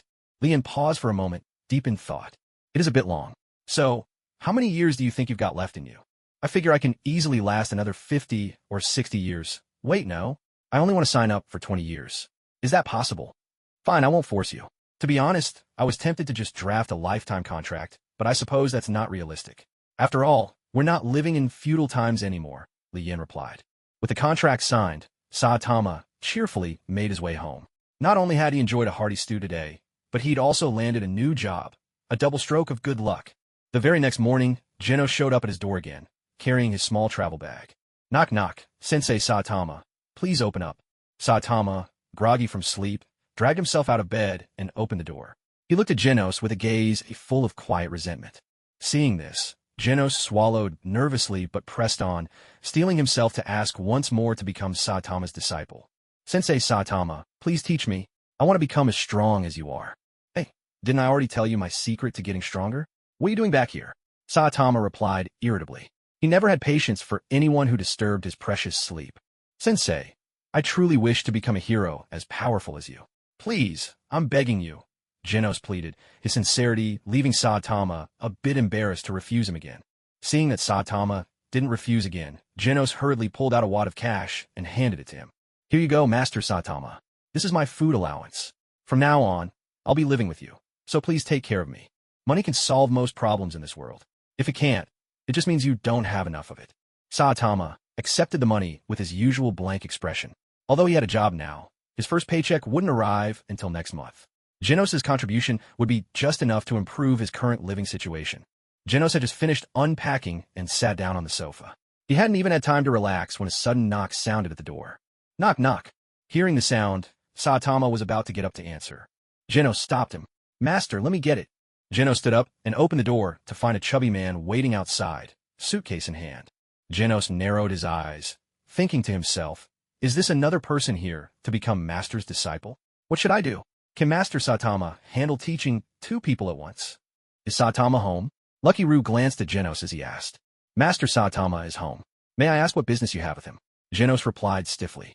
Genos, who's at the door? Why are you two just standing there? Saitama called out from inside. Left with no choice, Genos stepped aside to let Lucky Roo in. As soon as Lucky Roo and Saitama saw each other, they started chatting away like old friends. Seeing this, Genos quietly breathed a sigh of relief. Turns out he was just a friend of Master Saitama, not another disciple. What a relief. Saitama, I wanted to talk to you. I'm planning to move in and live with you for a while. Saitama's eyes lit up instantly, and he agreed on the spot. Lucky Roo's cooking skills had completely won him over. In Saitama's eyes, Lucky Roo was nothing short of a culinary god. Who could possibly refuse to live with a master chef? Saitama introduced his newly acquired disciple, Genos. Hello, my name is Genos. I'm a cyborg, and now I'm Master Saitama's senior disciple. Lucky Roo nodded and introduced himself in turn. I'm Lucky Roo, a chef, and my passion is eating meat. Sunlight streamed into the room. In the bedroom, Lien held Jiyuan by the waist, reluctant to get up. Jiyuan, still half asleep, felt her cheeks flush as she recalled the night before. She turned toward him. There was a lingering soreness. But lying in Lian's arms, she felt utterly content. She now belonged to him, and although her status might not be the highest, to receive Lian's favor was already an immense stroke of fortune. Led by Saitama, the three, Lucky Roo, Genos, and Saitama himself, set off together to the largest supermarket nearby. Today, they were planning a big shopping trip. Saitama gazed at the dazzling array of goods in the supermarket, his heart pounding with excitement. Today, he finally didn't have to hunt for special discounts. Someone else was picking up the tab. Genos paid extra close attention to Saitama's every move. In his eyes, any action Saitama took might hold the key to becoming stronger. The food Saitama. Light could be packed with hidden energy. If he could uncover Saitama's secret to power, then Genos believed he would finally rise above his limits. Genos followed right behind Saitama, pushing the shopping cart. Every ingredient Saitama picked up, Genos would examine carefully and commit to memory, already planning to experiment with them alongside the doctor when they got home. On their way back, the House of Evolution showed they weren't ready to give up. They tried to kidnap Saitama. The combination of Beast King and Armored Gorilla was undoubtedly formidable. Beast King's strength ranked second within the House of Evolution. He was a solid tiger-level monster. If not for his untimely demise, Dr. Genus's future upgrades might have elevated him to dragon level. A gorilla and a lion blocked the path of Saitama and his companions. Armored Gorilla declared arrogantly, Baldy, you're coming with us. The moment Genos heard someone dare call his teacher Baldy, he instantly flew into a rage. Right now, Saitama was the person Genos respected and admired most, bar none. Who are you calling Baldy? Genos demanded angrily. His question left Beast King and Armored Gorilla momentarily stunned. Armored Gorilla whispered to Beast King, I didn't say anything wrong, did I? Is there anyone else here who's bald besides him? Beast King glanced around. Aside from their group, there was no one else in sight. Pointing at Saitama, Beast King replied confidently, Of course it's him. I can assure you, he's the only bald one here. Having been called Baldy over and over, Saitama's brow furrowed, and his face darkened like storm clouds. He was clearly angry. In a flash, Saitama appeared right in front of Beast King and sent him flying with a single punch. Yet the fury on Saitama's face didn't wane in the slightest. He turned to Armored Gorilla, and the deadly glint in his eyes made Armored Gorilla's knees tremble uncontrollably. Saitama never held back against monsters. Over the years, he lost count of how many had fallen by his hand. With a resounding punch, Armored Gorilla, too, was launched far beyond everyone's line of sight. Since he'd just bought a mountain of top-quality ingredients, Saitama had no intention of chasing after them. In his mind, these groceries needed to be eaten at once. Every minute's delay would only lessen their freshness. The trio hurried back home. Luckyru took the ingredients straight to the kitchen. After all, the task of cooking was best left to a professional chef. Luckyru tended the flames with care as he cooked. Ever since becoming Li Yan's personal chef, Luckyru had been granted the magic of the fire demon and wind demon. Li Yan didn't care if he was powerful in combat. He only expected him to make delicious food. The Beast King and the Armored Gorilla were both gravely wounded, but neither had perished. Supporting each other, limping and battered, they finally appeared at the gates of the House of Evolution. "You two useless fools. How could you let a single human do this to you?" Dr. Genus said with evident displeasure. The clever Armored Gorilla tried to explain. It wasn't exactly him who did this. After he sent us flying, we landed hard and got hurt from the fall. Dr. Genus understood that the blame didn't lie entirely with the Beast King and the Armored Gorilla. After all, he had severely underestimated Saitama's strength. But the trump card he held was beyond his control. It seemed he would have to reconsider his plans to capture Saitama from the very beginning. Meanwhile, lunch was ready. Li Yan and Gion came downstairs to eat. Though Genos, as a cyborg, didn't truly need food, he chose to join Saitama at the table to better understand the secret behind Saitama's strength. As they ate, their conversation turned to heroes. In this world, being a hero was a profession. Anyone could become one by passing the certification exam. However, heroes were divided into absurd and arbitrary ranks, making a mockery of justice by reducing it to a matter of public approval. When Saitama learned that heroes received a salary, his interest was immediately piqued. Currently, he was acting as Li Yan's bodyguard and Genos' teacher, but if he became a hero, life might just become a lot more comfortable. No sooner said than done. After lunch, Genos led the way, and the four of them, Li Yan, Saitama, Genos, and Laku, set off together for the headquarters of the Hero Association. Along the way, Li Yan was deep in thought. He had no intention of revealing his true strength. He just wanted to get himself registered with a simple identity. If he became an S-class hero, it would only bring endless trouble and constant attention from the public. When they arrived at headquarters, the building was still just a typical office tower, not yet the grand structure it would one day become. Even so, there was a long line at the entrance, which made the group hesitate. "Lakairu, go see if there are any scalp tickets. I really don't want to waste all day standing here." Before long, Lakairu returned, having actually found Scalper. The scalper was willing to sell his spot in line, but there was only one ticket available. How could the four of them share it? Li Yan was curious to see what Lakairu could do, so he said, "Lakairu, you go ahead. Once you're done with the test, there's still dinner to prepare at home." Following Li Yan's instructions, Lakairu paid for the scalper's spot. The scalper, happy with the deal, left with a grin and promptly joined the back of the line again, ready to fish for his next catch. Soon after, Lakairu was led into the testing area by a staff member. "Hello, I'm the registration officer for the test. I'll be collecting some basic information from you. Please answer a few questions for me." "Of course, no problem," Lakairu replied with a nod. "May I have your name, please?" "Lako. May I ask if your abilities are superpowers, martial arts, or are you a cyborg?" "I'd say both superpowers and martial arts," Lachelru replied after a moment's thought. "What exactly is your superpower?" The registrar continued. "I can control fire and hurricanes." At these words, the registrar's eyes lit up. To possess two distinct powers, this man standing before him must at least be an A-class hero. "And what form of martial arts do you practice?" Thinking back, the only skills worthy of mention were those he had learned on Poseidon Star, the 6 techniques, armament hockey, and the 6 techniques. "Very good, that's just about everything. Please come with me for the testing."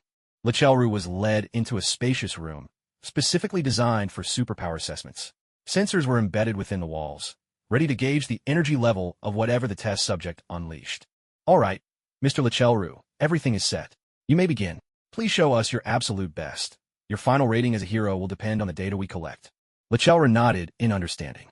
As the registrar exited, Lachelru found himself alone in the vast, empty chamber. He glanced around, thinking to himself, if I really go all out, this place might not survive at all. Flames began to rise and dance around Lachelru, while wind swirled fiercely at his feet. Wind fed the fire, fire fueled the wind. The two elements intertwined, each strengthening the other. Fire Fist. With a powerful swing of his arm, Lachelru sent forth a massive fist of fire, crashing with overwhelming force into the wall. A thunderous explosion rocked the chamber as the fiery blow struck home. The entire room shook violently, but thanks to its robust construction, The walls held. On the monitors, the flames Lechelru unleashed burned at 6,000 degrees, enough to melt sections of the thick wall. The test staff perked up instantly. This single punch was powerful enough to obliterate an ordinary Tiger-class monster in a heartbeat. Clearly, another remarkable candidate had arrived today. Blazing hurricane. Winds gathered in a spiral around Lechelru, coiling into a vortex. The furious gale then merged with his raging fire, erupting into a roaring hurricane of flames. The inferno spun wildly around him before surging outward, fire and wind radiating from Lechelru in a perfect circle. The sheer range of the attack was vast, enough to engulf an entire city with ease. The force of this move was on par with a nuclear weapon, capable of wiping out swathes of monstrous enemies in an instant. In the monitoring room, every technician was stunned, amazed by the sheer strength on display. This was unmistakably the power of an S-class hero. The association had just gained another extraordinary recruit. Lechelru was then escorted to a dedicated facility for physical testing, where specialized equipment would measure his strength and endurance. With effortless ease, Lechelru lifted a dumbbell weighing 5 tons, then coated his fists in armament hockey, his jet-black punch smashing straight through a steel plate 30 centimeters thick. He used moonwalk to glide briefly through the air, while Shave allowed him to move with blinding speed. Iron body, paper drawing, finger pistol, and Tempest kick each had their own unique applications. Lechelru's strength won over the upper echelons of the Hero Association. Although his written test results were merely average, his overwhelming power had already secured him a place among the S-class heroes. The association's leaders quickly assign a rank. Lechelru was rated an S-class hero, temporarily placed at 14th, and bestowed with the title Hurricane Fire God. According to the association's expert analysis, Lechelru received high marks. He possessed 2 formidable supernatural abilities, a robust physique and impressive martial arts skills. His true combat strength was believed to place him among the top 5 S-class heroes. Lien, Saitama, and Genos were still waiting in line outside. Saitama, dressed in his distinctive yellow battle suit, stood out in the crowd. This was how the future Cape Baldy made his entrance. "Sensei, I really wonder what grade your abilities will be given." Saitama, clueless about the process, didn't understand what Genos meant. "Grading? Aren't we just here to become heroes?" Genos immediately realized that Saitama paid no attention to such details and explained, "Sensei, the Hero Association categorizes heroes into 4 grades: S-class, A-class, B-class, and C-class. The association assigns your level based on the results of your tests. Once your rating is determined, your rank is set according to your contributions, not just your strength. Doing good deeds, like when Licensed Less Rider helps an old lady cross the street, or defeating a monster, can raise your rank. That way, heroes are encouraged to participate and fight monsters." Genos gave a thorough explanation. Saitama nodded in understanding, secretly wondering what grade he would be given.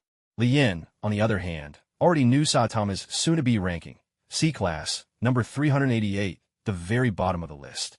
But with his own participation, Saitama might drop to C-class, 389th place.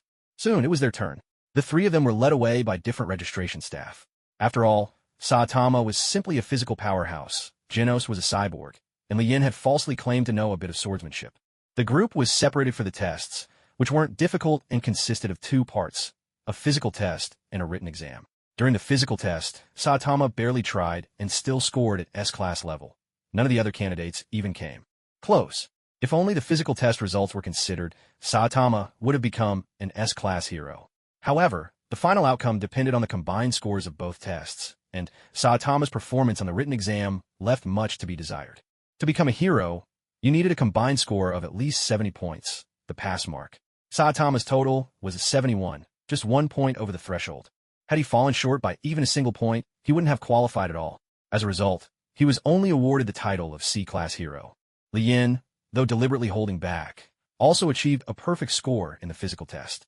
For the written exam, he chose to slack off just like Saitama, so he too became a C-class hero. His ranking, however, was slightly higher than Saitama's. As the 388th C-class hero, Lien took his place. Genos, on the other hand, became an S-class hero thanks to his overwhelming combat power, temporarily ranked 15th and given the title Demonic Cyborg. Staring at his rank, Saitama was thoroughly frustrated. He had absolute confidence in his abilities. He could accept not being rated S-class, but to end up at the bottom of C-class felt like an insult. When Saitama learned that Genos had become an S-class hero, his whole outlook collapsed. The group trudged back together. Among the four, Genos and Lucru had reached S-Class, while Li Yin and Saitama were stuck in C-Class. Meanwhile, Dr. Genos from the House of Evolution was devising a series of plans targeting Saitama, having observed his daily routines closely. One day, Dr. Genos drove a mobile blood donation van to the bottom of Saitama's apartment building. Since brute force hadn't worked, he decided to try a softer approach. Knowing Saitama loved supermarket specials, Dr. Genos loaded the van with a tempting array of prizes, hoping Saitama would take the bait on his own. Standing on his balcony, Saitama eyed the prizes displayed in front of the donation van with interest. Yet now that he had 3 sources of income, he was feeling a bit cocky, no longer the penniless Saitama he once was. "Hey, can I really get those prizes just for donating blood?" Saitama asked, rubbing his chin. Dr. Genos was overjoyed. "At last, you've finally shown up. Never mind the prizes. He'd gladly hand over the whole van if Saitama wanted it." "Of course you can, Baldy," Dr. Genos replied. Saitama's eyes narrowed, and a palpable sense of menace radiated from him. "Ahem, young man, we're clearly destined to meet. As long as you donate blood, all these rewards are yours," Dr. Genos hastily corrected with a cheerful grin. "All right, how about I just donate 1 milliliter?" Saitama pondered aloud. Dr. Genos's mouth twitched in a forced smile. Deep down, he couldn't help but think, what a sly little fox you are. Dr. Genos shook his head and said, "That won't do. Our policy is a minimum of 200 milliliters, but there's no upper limit. You can even choose to be drained completely." Saitama felt a little uneasy when he heard this. Is this really a proper blood donation? Oh well, the rewards here are actually pretty good, high quality. Toothbrushes, toothpaste, cups, and towels, all of which are quite useful. Even though he's got money now, there's nothing wrong with being a bit frugal. Saitama rolled up his sleeve and sat down in the chair. Dr. Genos took out a needle, barely able to contain his excitement, and aimed for Saitama's vein. But as soon as the needle tip touched Saitama's skin, it was like trying to pierce steel. The needle bent out of shape without even scratching his skin. Dr. Genos offered a faint smile and explained, "Apologies, the quality of this needle isn't great. Let me try a different one." With that, Dr. Genos took out another needle and tried again, but the result was exactly the same. He still couldn't get through Saitama's skin. Wiping sweat from his brow, Dr. Genos pulled out his last remaining needle. And so he spent the entire afternoon trying, bending at least 300 needles in the process. Yet not a single drop of Saitama's blood was drawn. Saitama opened his eyes, waking from his nap. "All done. I'll grab my stuff and head home." Watching Saitama haul away bags upon bags of goods, Dr. Genos felt as if his heart was being cut to pieces. It wasn't the loss of the items that pained him. It was the regret of missing such a golden opportunity. Dr. Genos shouted in frustration, "You idiot! Put that down. That's my car. You can't have it." "Oh," Saitama replied blandly, then turned and left. As Saitama walked away, Dr. Genos was left utterly exhausted. He thought about his trump card, the Azura rhino beetle, but that creature was uncontrollable and viciously bloodthirsty, a real headache for the doctor. If not for that, Saitama would already be in the palm of his hand. Back at the House of Evolution, Armored Gorilla saw how dejected Dr. Genos looked and instantly understood that his efforts had been in vain. With genuine concern, he stepped forward to offer comfort. "Doctor, it's not that we're useless. It's just that the other side is too strong." "You fool. How dare you talk up the enemy and put us down?" "Oh right, my mistake. It's not that the enemy is too strong. It's that we're too useless." Dr. Genos was fuming inside, barely keeping himself from biting the foolish gorilla in front of him. But Dr. Genos was not one to give up so easily. He would keep a close eye on Saitama, waiting for the perfect opportunity to strike. The Hero Association now boasted 18 S-Class heroes. While the top-ranked Blast remained shrouded in mystery, Tornado's overwhelming psychic powers were more than enough to deal with hordes of monsters. On top of that, the third-ranked Silver Fong, Bang, and the fourth-ranked Atomic Samurai were both formidable forces themselves. Fubuki, the top-ranked B-Class hero, kept a close eye on the Hero Association's ranking updates every day. To secure her spot at the top of B-Class, she had formed the Fubuki group. Today, the sudden addition of not one, but 2 new S-Class heroes caught Fubuki by surprise. Still, S-Class was a distant goal for her, so she only paid passing attention to the news. Ugh, the quality of heroes these days is just disappointing. "It's been ages since I've seen anyone worth recruiting," Fubuki complained. Fubuki had short black hair and striking green eyes. She was tall, with fair skin, sharp features, and a piercing gaze.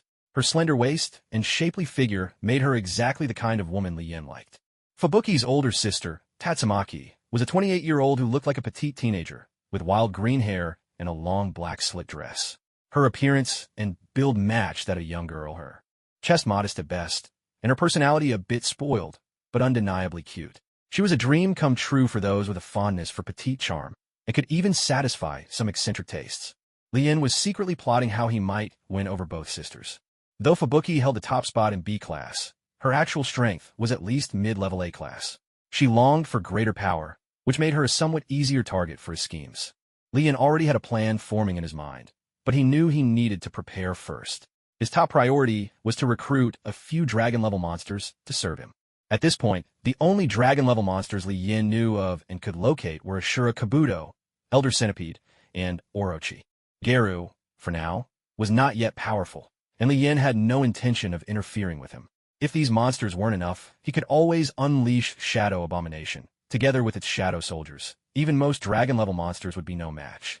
Lien's plan was simple. Subdue those 3 dragon-level monsters, add Abomination to the mix, and have all 4 kidnap Fubuki. Then he'd stage a heroic rescue. The plot might be cliché and the method a little unscrupulous, but if he could prove his power by instantly defeating dragon-level threats, Fubuki would surely fall for him. Besides, in this world, who else but him could grant Fubuki the power she so desperately craved? Inside the House of Evolution, Beast King and Armored Gorilla were trembling uncontrollably, their faces pale with fear. Dr. Genus's eyes glimmered with madness, as if he'd lost his grip on sanity. Saitama's overwhelming strength had forced Dr. Genus to take a desperate gamble. He hurried to the dungeon where Ashura Kabuto was imprisoned, intending to set the monster free. Beast King and Armored Gorilla tried in vain to stop him, left quaking in the corner. At that moment, nothing would have made them happier than Saitama bursting in to save their lives. Meanwhile, Lien walked down the street with Saitama at his side.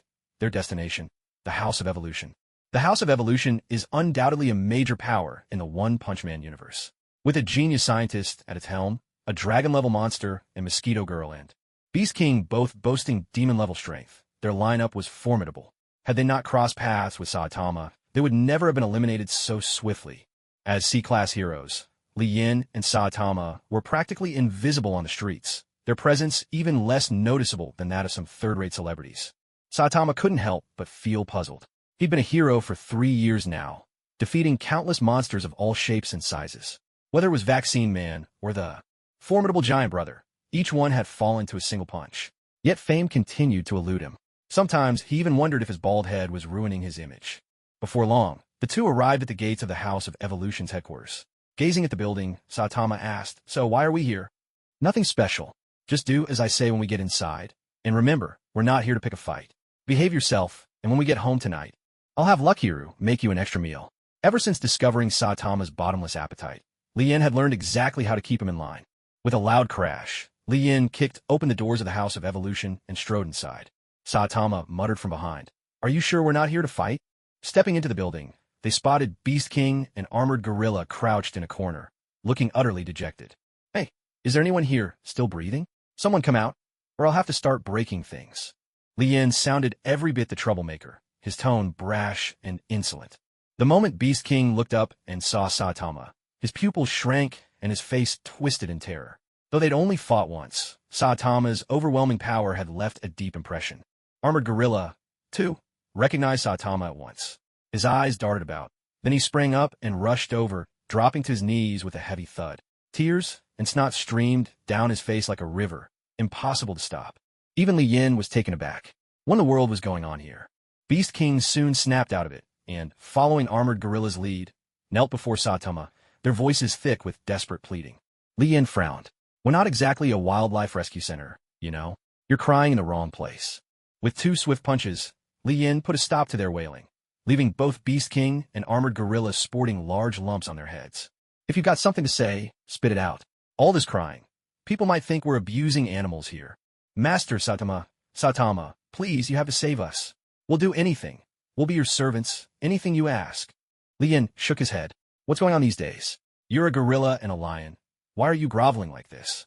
At last, Beast King and Armored Gorilla explained everything that had happened, laying out the whole story from beginning to end. It turned out that the Azura rhinoceros beetle was cruel and violent, attacking indiscriminately, friend or foe alike. Many of the Evolution House's experimental subjects had suffered at his hands. Now, With Dr. Genos taking such a colossal risk by releasing him, there is a real danger that the rest of them will be torn to pieces by the Azura rhinoceros beetle. They hurried toward the cell where the Azura rhinoceros beetle was being held. The moment Li Yan appeared, the Azura rhinoceros beetle lashed out with a lightning-fast punch.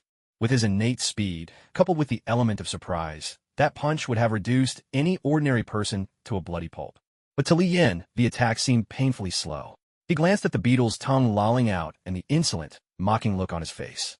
Li Yan simply raised his hand and blocked the punch. What? He actually stopped the Azura rhinoceros beetle's punch. Dr. Genos cried out in shock, clearly shaken by what he'd witnessed. The playful expression vanished from the Azura rhinoceros beetle's face, replaced by a look of seriousness. Li Yan had no intention of wasting time. Although the challenge required that he use only the powers of Kizuru during the fight, that would be more than enough. Heavenly Cloud Sword. A golden light gathered in Li Yan's hand, coalescing at last into a gleaming sword of pure light.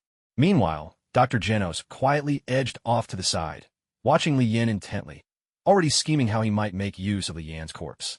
The Azura rhinoceros beetle was supposed to be the Evolution House's ultimate weapon. Until now, he had never met his match. Dr. Genos brimmed with confidence. Sword in hand, Li Yan became a streak of light, slashing at the Azura rhinoceros beetle's arm with a single stroke.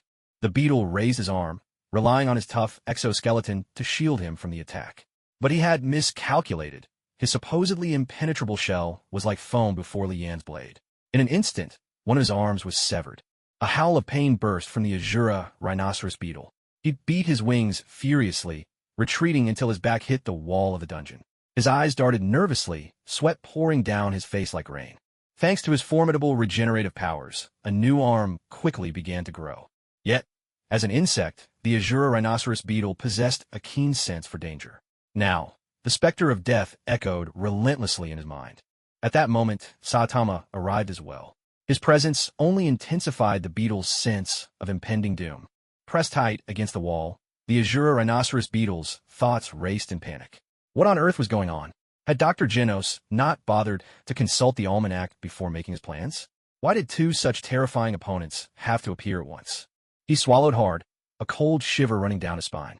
There's no other way, he thought desperately. I'll have to resort to my last option. With a heavy thud, the Azura rhinoceros beetle dropped to his knees. Spare me, sirs. I used to be a carefree rhinoceros beetle, living happily with my mom and dad, my grandparents, my maternal grandparents, my uncles. First, second, third, fourth, fifth, sixth. All together in joy.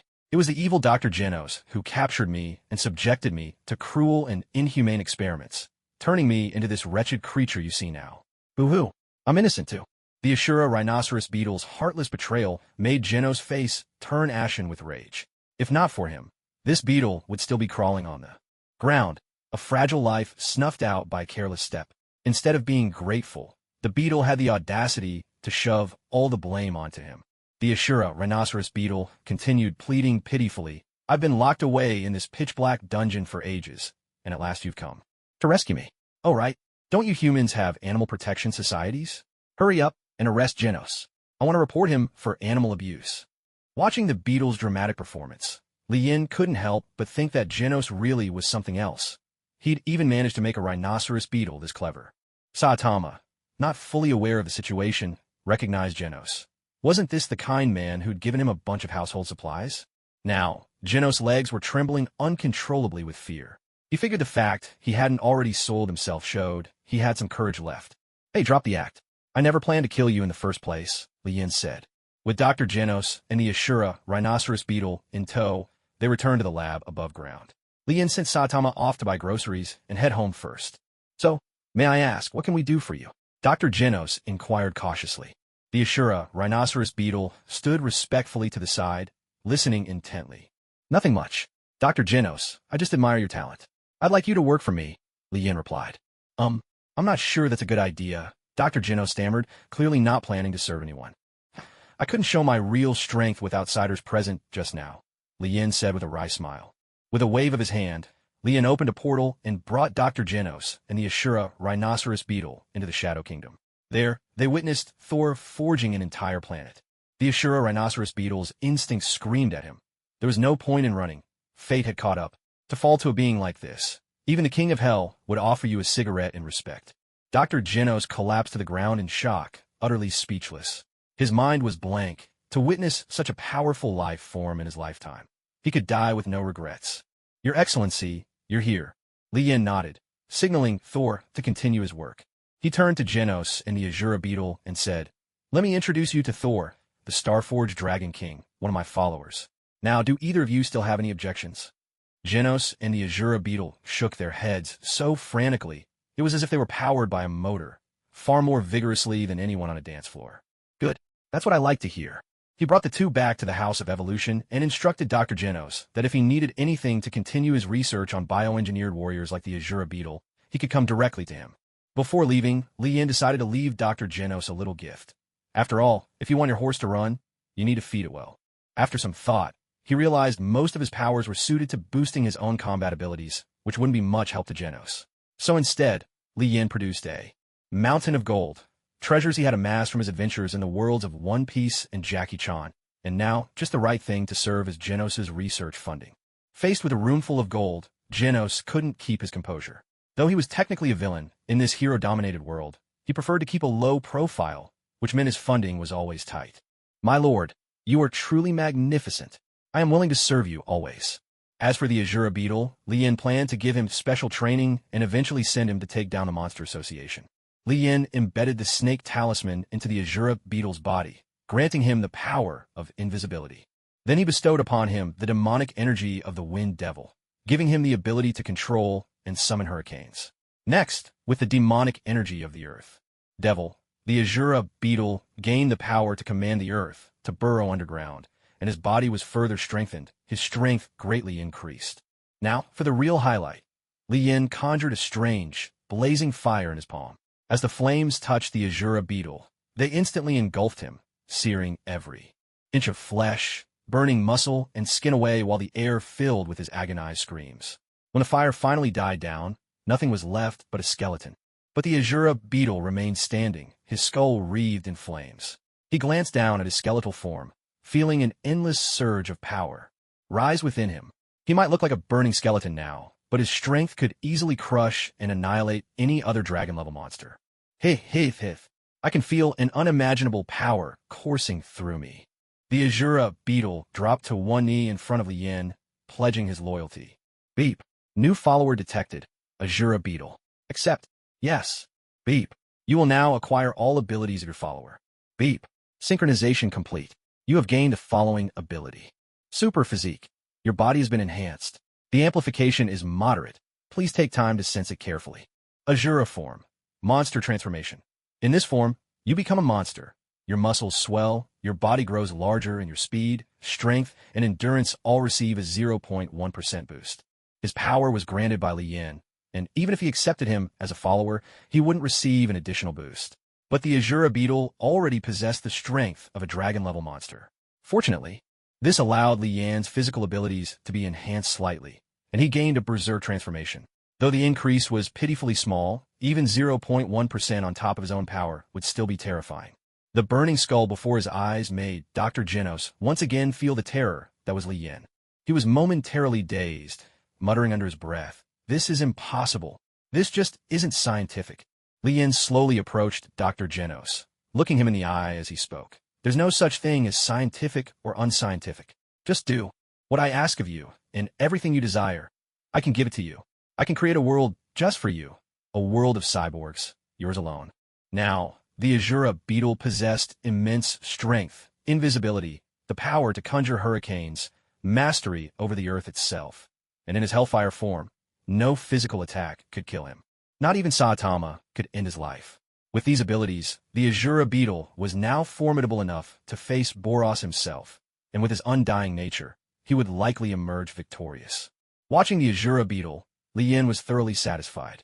He mused that if the opportunity arose, he might let the Azura beetle consume a few monster cells to see what would happen, though he wasn't sure if monsters would gain anything from consuming them. With the House of Evolution dealt with, only the Monster Association remained. The true mastermind behind the association was Psychos, the former vice president of the Esper Association, the true form of the Great Eye, creator of Orochi. Her abilities far surpassed those of the Great Eye, and she was a master of puppetry, with a past connection to Fubuki as a former classmate. After days of careful investigation, Lien discovered that the Monster Association currently boasted several dragon-level threats. Psychos, Orochi, the Great Eye, Homeless Emperor, Gums, Ugly President, Black Sperm, Pochi, and Elder Centipede. The association's strength had yet to reach its peak. Many monsters had not yet joined their ranks. Among the 9 dragon-level monsters, aside from Orochi, Elder Centipede, and Black Sperm, the others weren't particularly formidable. In the great battle between the Monster Association and the Hero Association, Bang had dispatched Gums and Ugly President in an instant, while Pochi had been treated as little more than a pet dog by Saitama. But putting all that aside, the first priority now was to bring the Monster Association under control. And the most effective way to make others submit was through sheer force. After his enhancements, the Azura Beetle's strength now stood above the dragon level, though still below that of a god. Lien had altered his fate so drastically because he saw immense value in him. Afterward, the task of subduing the Monster Association fell to Azura Kabuto. On the surface, he lived quietly as a C-class hero, but behind the scenes, he became the true ruler of the Monster Association. So this is City Z? Spring Mustachio remarked to Golden Ball. I heard City Z has a vast abandoned zone where houses are dirt cheap. Supposedly, you could buy a decent apartment for the price of a bundle of vegetables. Come on, who would actually live in a place like that? Let's get moving and investigate whether there are really any monsters around. Rumors had reached the Hero Association claiming that a large number of monsters were gathering in City Z's deserted area. In response, they sent Spring Mustachio, ranked 33rd among A-class heroes, and Golden Ball, ranked 29th, to check it out. Following Li Yan's orders, Azura Kabuto bid farewell to Dr. Genus and left the House of Evolution. Alone, he made his way to the Monster Association, with a single goal in mind, to conquer every monster there and become the new Monster King. Upon arriving at the Monster Association, Azura Kabuto saw Orochi for the first time. Strangely, his instincts gave not the slightest warning, a sign that the so-called Monster King Orochi posed no threat to him at all. Taking in Orochi's massive form and commanding presence, Azura Kabuto sneered. So this is the Monster King? I guess you do look a little interesting. Psychos, known as Juro, observed Azura Kabuto closely. As a fellow dragon-level monster, she could sense his overwhelming strength. Even compared to Orochi, Azura Kabuto might not lose. With a chuckle, Juro addressed Azura Kabuto. The Monster Association welcomes you.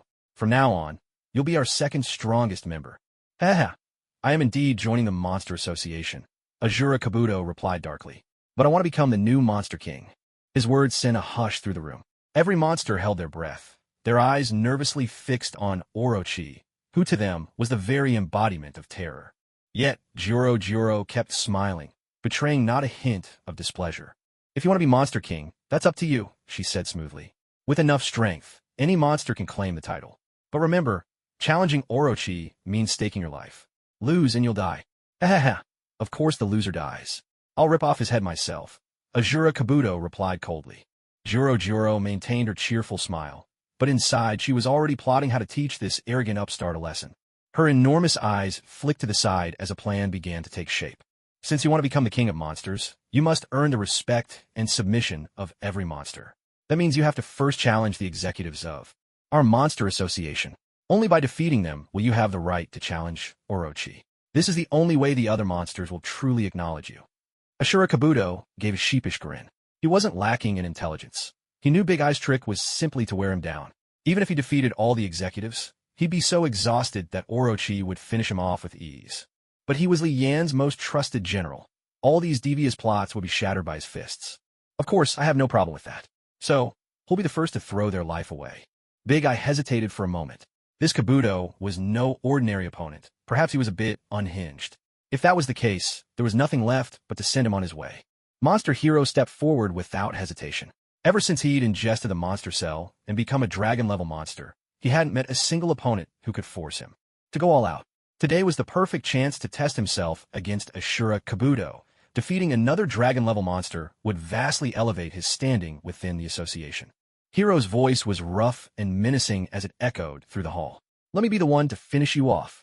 Azura Kabuto let out a harsh, mocking laugh, then glanced at Hero with utter disdain. In his eyes, only Orochi was worthy of being his opponent. The rest were nothing but cannon fodder. Hero was infuriated by Azura Kabuto's contempt. He swore he'd make Kabuto pay dearly for this insult. Hero's body was gigantic, at least 20 meters tall, with layers of bulging, rock-hard muscles. 4 red, glowing eyes shone from his face, and rows of razor-sharp fangs crowded his mouth. The sight of him was truly monstrous. In his regular form, Ashura Kabuto stood only about 4 meters high, not even reaching Hiro's knee. Hiro strode forward, looming over Ashura Kabuto, a crazed and cruel smile spreading across his face. "You little bug, I'll stomp you flat in a second." Hiro's arrogance and carelessness irritated Big Eye. Monsters were all the same, each convinced they were unbeatable. As the former martial arts tournament champion, Hiro's moves were sharp and swift. He launched himself like a thunderbolt, striking out at Ashura Kabuto with a whip-like kick. Ashura Kabuto grinned widely, showing no concern for Hiro's attack. Hiro's face darkened at Kabuto's indifference. Anger flared within him, and he poured even more power into his leg. Just as Hiro's whip kick was about to connect with his face, Ashura Kabuto threw a punch, landing squarely on the sole of Hiro's foot. A deafening crash shook the room. Ashura Kabuto stood his ground, completely unmoved, while Hiro was sent flying backward. With a thunderous impact, Hiro crashed into a crowd of monsters. The force of the blow obliterated them instantly, leaving only a crimson mist in the air, before Hiro finally slammed into the association's wall with bone-shaking force. Thud! With a violent crash, Hiro spat out a mouthful of blood. His insides churned like a raging sea. Looking down, he realized he had lost a leg. Bitterness filled his heart. He tried desperately to stand, but it was useless. In the end, his head lolled to the side, and he slipped into unconsciousness.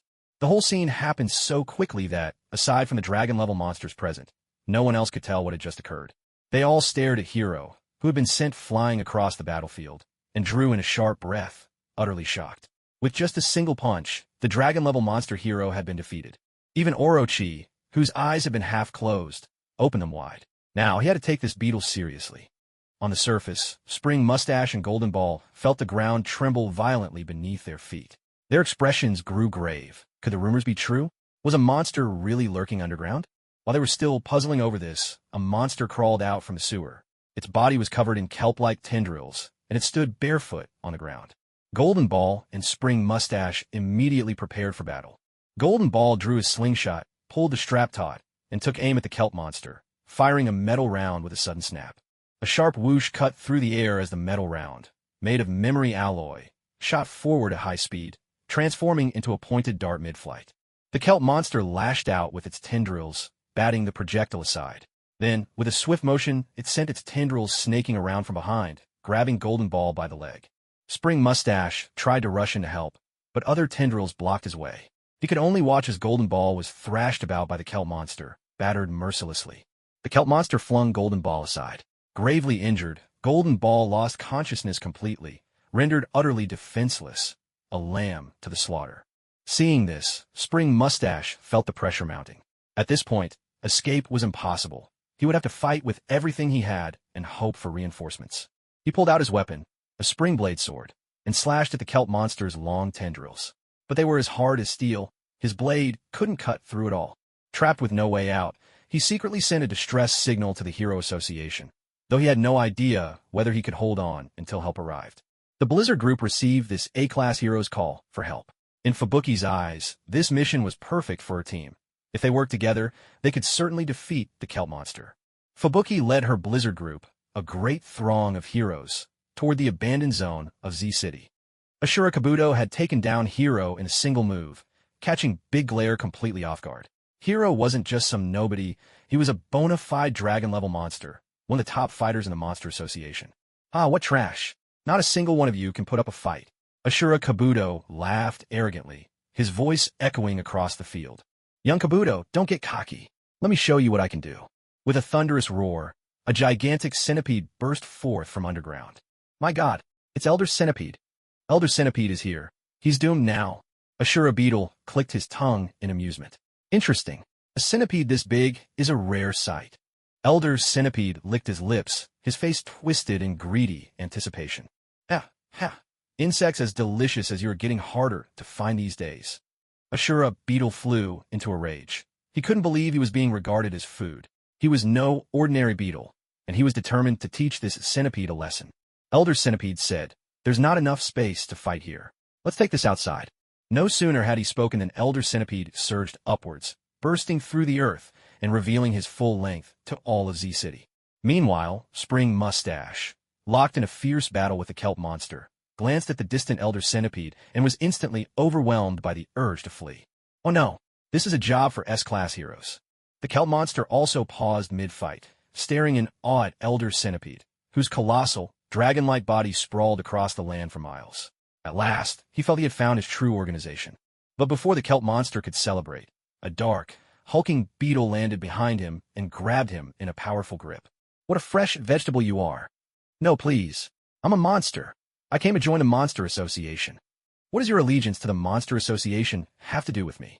I'm from the House of Evolution. As the kelp monster struggled and cried out in terror, Ashura Beetle shoved him into his mouth. With a sickening crunch, juices exploded everywhere, splattering Spring Mustache with a mix of kelp and beetle saliva. Spring Mustache, an A-class hero, was so frightened his legs nearly gave out. He didn't even bother wiping the sticky mess from his body. All he could think about was running away as fast as possible. Monsters eating monsters. It was even more disturbing than monsters eating humans. Elder Centipede watched as Ashura Beetle devoured the kelp monster and mocked him. Go ahead, eat your fill. The fatter you get, the more I'll enjoy devouring you later. Haha, you'd better hope you don't break your teeth on me. Ashura Beetle ignored the trembling Spring Mustache beside him. He bent his knees, gathered his strength, and leapt, fists swinging toward Elder Centipede's face. Elder Centipede's body was armored with an impenetrable shell. Even S-class hero Bang couldn't harm him. With a resounding blow, Ashura Beetle's punch didn't damage Elder Centipede, but it did send the giant creature reeling backward.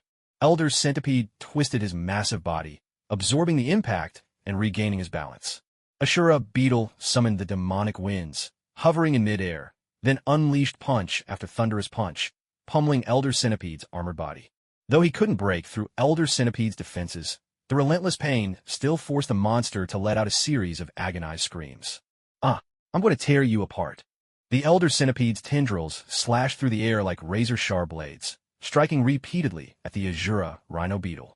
But the beetle's small frame and nimble movements made it hard for the centipede to land a hit, leaving it momentarily at a loss.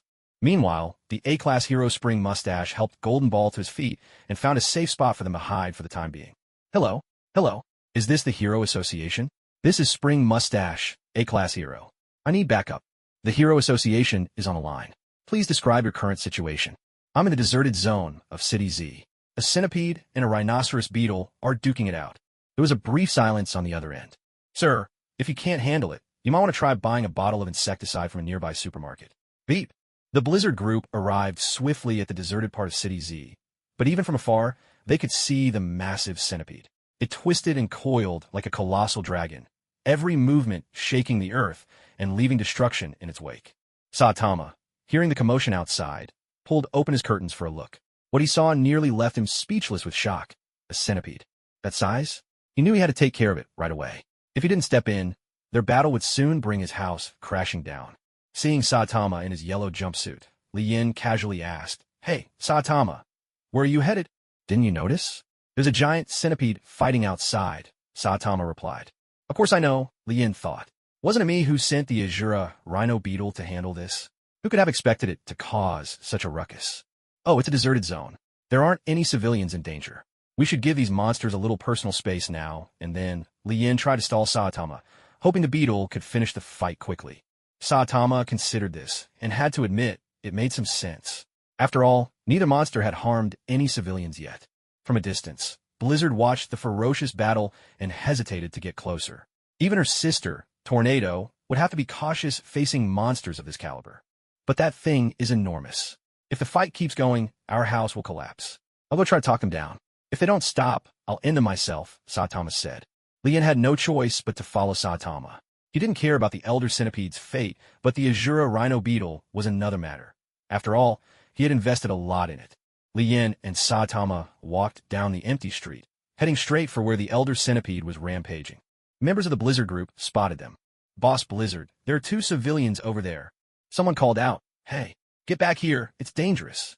Saitama paused, glanced back, and asked in confusion, Are they talking to us? Blizzard stepped forward and came face to face with Li Yin and Saitama. Fubuki crossed her arms over her chest, her face stern, exuding the aura of a true boss. What's going on with you two? Didn't you see there's a monster over there? Lian glanced at Fubuki and couldn't help but blurt out, "So beautiful, so big, that could smother someone to death." Fubuki's brows knitted together as she shot Li Yin a sharp, displeased look. Saitama, meanwhile, looked completely baffled, having no idea what Li Yin was talking about. In Fubuki's mind, she'd already lumped Li Yin and Saitama into the pervert category, especially that bald Saitama, who didn't look like a good guy at all. Li Yin was handsome enough, but clearly, hanging around with the bald one had led him astray. Ashura Kabuto's frenzied onslaught was beginning to make Elder Centipede reconsider his choices. Despite his near-invincible defense and overwhelming strength, he found himself at a disadvantage against such an agile foe. Looks like neither of us can do anything to the other. How about we call it truce? Elder Centipede suggested. Ashura Kabuto laughed. You're mistaken. It's not that I can't beat you. It's just that I haven't gotten serious yet. Hellfire mode. In an instant, flames surged around Ashura Kabuto. His entire carapace and flesh were incinerated, leaving only gleaming white bones. Fire blazed from his skull, making him look like a vengeful spirit straight from the underworld. In Hellfire mode, Ashura Kabuto's power and speed soared to new heights. Most terrifying of all, he was now truly undying. Elder Centipede stared at the skeletal figure before him, eyes flickering with alarm. Just what on earth was this thing? At the Monster Association's headquarters, Big Eye watched the battle unfold through remote surveillance. He thought to himself, just who is this Ashura Kabuto? He's getting even stronger. Even the Great Serpent might not stand a chance in this form. Fubuki noticed the shift in the battlefield and exclaimed in shock, that monster can actually get even stronger? Lian grinned to himself. Look at my wife Fubuki now. See, our Kabuto hasn't let you down. Pulling out her phone, Fubuki quickly reported the situation to the Hero Association, giving a detailed account of the two dragon-level monsters locked in fierce combat. The Hero Association received the news and immediately began strategizing and analyzing. Two dragon-level monsters are fighting each other. I think we should dispatch S-Class Rank 2, Tatsumaki, S-Class Rank 3, Bang, S-Class Rank 7, King, S-Class Rank 10, Pig God, S-Class Rank 14, Flashy Flash, and S-Class Rank 15, Genos. Deploying so many S-Class heroes at once? You're planning to take out both dragon-level monsters while they're distracted by their fight. Exactly. That giant centipede once escaped from Blast himself. He's extremely dangerous, so we have to seize every opportunity to wipe them out. The Hero Association relayed the information to all heroes, urging them to rush to the scene at once. However, Tornado and Pig God were far from City Z and couldn't possibly arrive at the scene in time, so the task had to be left to the other four S-Class heroes. King hung up the phone and slumped lifelessly onto the sofa, feeling utterly disheartened. He couldn't understand why he had inexplicably become known as the strongest man on the surface. The daily charade was simply exhausting. He straightened his clothes, put on his baseball cap, and hoped that today, too, he could somehow escape disaster. Meanwhile, Li Yin was still unaware that the invincible man with the aura of a conqueror was already heading for the battlefield. Bang 2 was in City Z. He rushed out from his home, making his way swiftly to the scene. Lucaru and Genos were even closer. They simply came down from upstairs and hurried over to join Li Yin and Saitama. Blizzard gazed at the newly arrived S-Class hero, her eyes filled with admiration and longing. Genos turned to Saitama and said, Sensei, the Hero Association just called. They want me to cooperate with the other S-Class heroes to take down these two dragon-level monsters. Saitama replied, Do you need my help? No, Sensei. I'd like you to just keep things under control from the sidelines. If either of them tries to escape, please intercept them for me. Seeing Saitama nod in agreement, Genos finally felt relieved. If Saitama got involved, there'd be nothing left for him to do. This way, he could at least see if he'd made any progress lately. Right now, Ashura Kabuto's strength had increased tremendously. His attacks now came with the searing burn of hellfire. Elder Centipede's protective shell had become useless, and his massive form had turned into Ashura Kabuto's playground. Not only did Kabuto leap and bound all over him, but he also scorched his carapace with blazing fire. Though Elder Centipede was being battered and looked utterly miserable, he hadn't suffered any fatal injuries yet. But the burning pain of the hellfire was far beyond what most could endure. With every agonized scream from Elder Centipede, the situation grew worse, until finally, unable to bear it any longer, he burrowed underground and began to flee. Blizzard shouted no. Elder Centipede is trying to escape.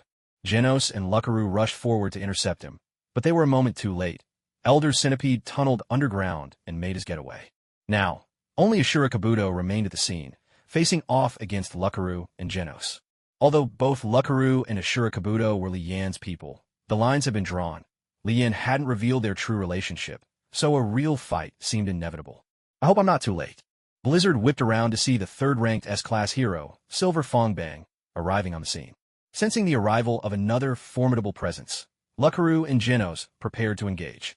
Genos wasn't overly confident in his own abilities, but with Saitama waiting below ground, he felt reassured. Hey, 3 S-Class heroes at once? Looks like I'll have to get even stronger. What? Everyone was taken aback by this declaration. Apart from Li Yan and Saitama, shock was written all over the faces of the others. Azura Hellfire form. With a thunderous declaration, the Azura rhinoceros beetle shed its Hellfire form. Its body began to swell and grow, the brown carapace peeling away, replaced by bulging purple muscles. In the blink of an eye, the 4-meter-tall insect transformed into a towering monster of muscle, easily over 10 meters high. Its thick, powerful limbs radiated explosive energy. Vivid green stripes coursed across the purple flesh. Suddenly, Hellfire surged up once more, engulfing the Azura rhinoceros beetle in a raging inferno. When the flames subsided, a gigantic skeletal beast stood before everyone's eyes. The sheer terror of its presence sent a chill through both Lucaru and Genos. At this point, only Master could possibly defeat him, thought Genos, his heart pounding. Lucaru glanced at Li Yan lying on the ground. Well, with the Lord here to hold the line, what do I have to worry about? With resolve, Genos and Lucaru launched their attack. Gatling Fist, Hurricane Flame, Explosion. But as their assault rained down, the Azura rhinoceros beetle's skull-like head twisted in a mocking grin, utterly unfazed. Wind Shield. Summoning the magic of the wind, he conjured a barrier before himself, easily deflecting Lucaru's attack. Azura Iron Fist. Genos's relentless barrage was met with skilled parries. Then, seizing an opening, the beetle launched a devastating punch straight into Genos's chest, shattering his mechanical body in an instant. There was a tremendous crash. Genos crashed to the ground at Saitama's feet. Apart from his head and a fragment of chest armor, the rest of his body had been obliterated. Sensei, I failed, he gasped. It's all right. I'll avenge you, Saitama replied nonchalantly. In the blink of an eye, the S-Class hero Genos had been defeated. The spectators drew sharp breaths, unable to hide their shock.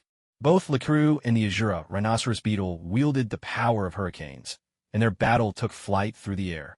Yet it was clear Lucaru was on the defensive, forced to bide his time and pray for reinforcements. Watching the ferocious transformation of the Azura rhinoceros beetle, the monsters of the Monster Association fell silent. Greytie's gaze lingered on Orochi, worry-etched. Across his face, in his heart, he knew that Orochi was no longer a match for this monstrous opponent. Was the throne of the Monster King truly about to be surrendered?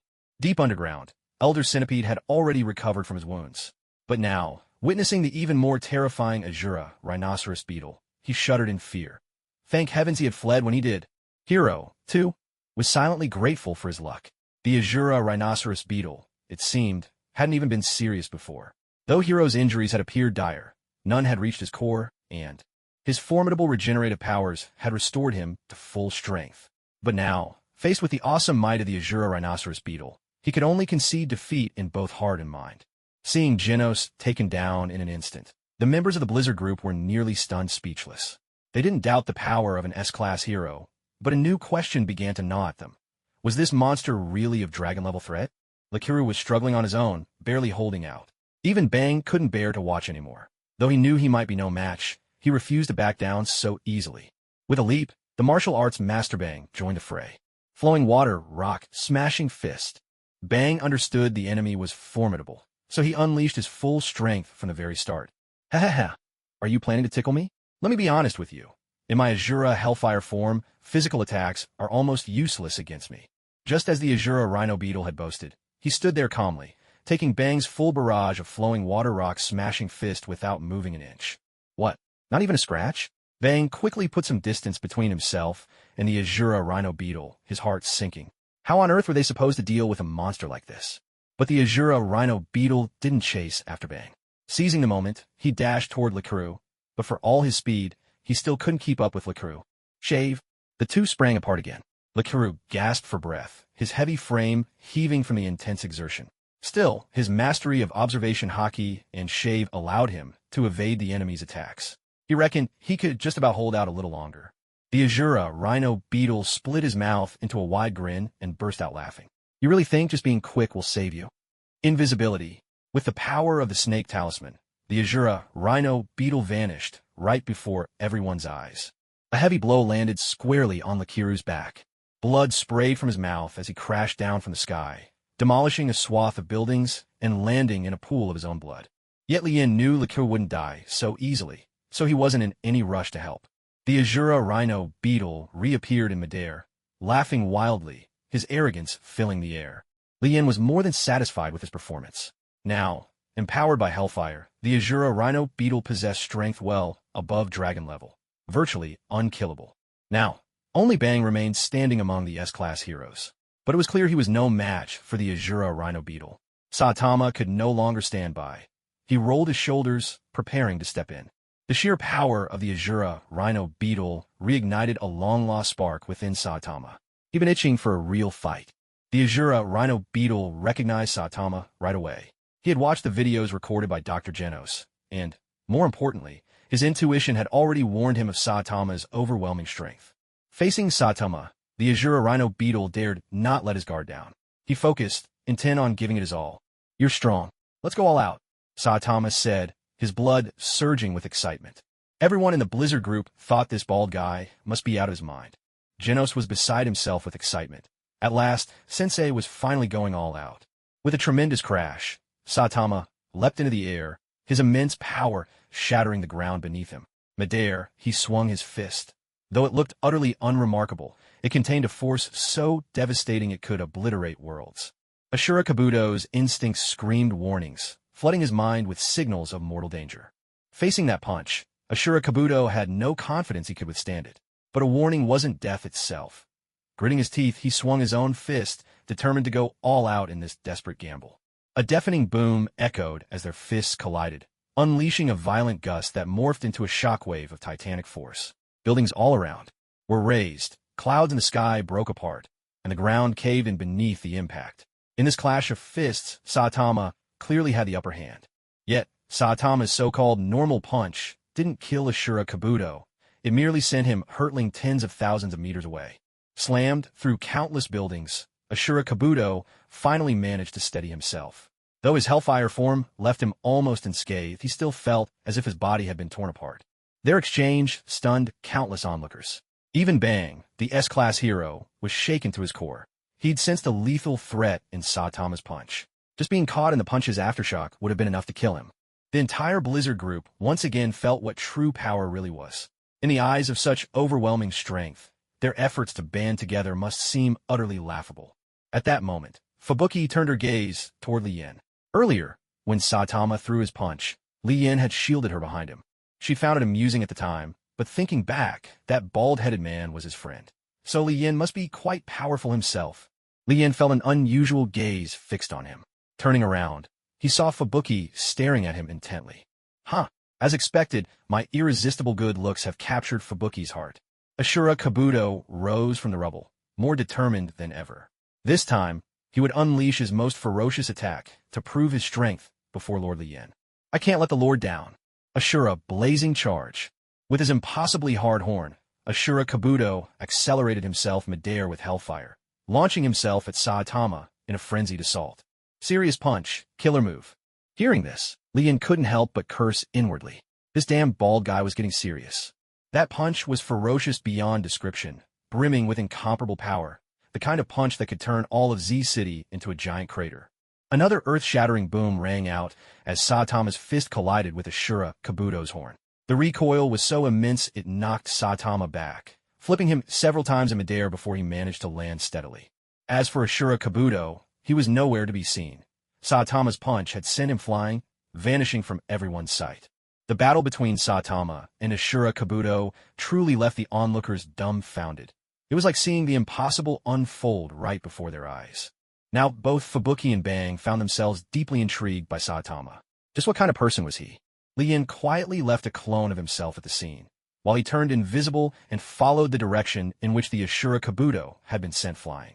Tens of thousands of meters away, halfway up a mountainside, he spotted the Ashura Kabuto, now forced out of his Ashura Hellfire form.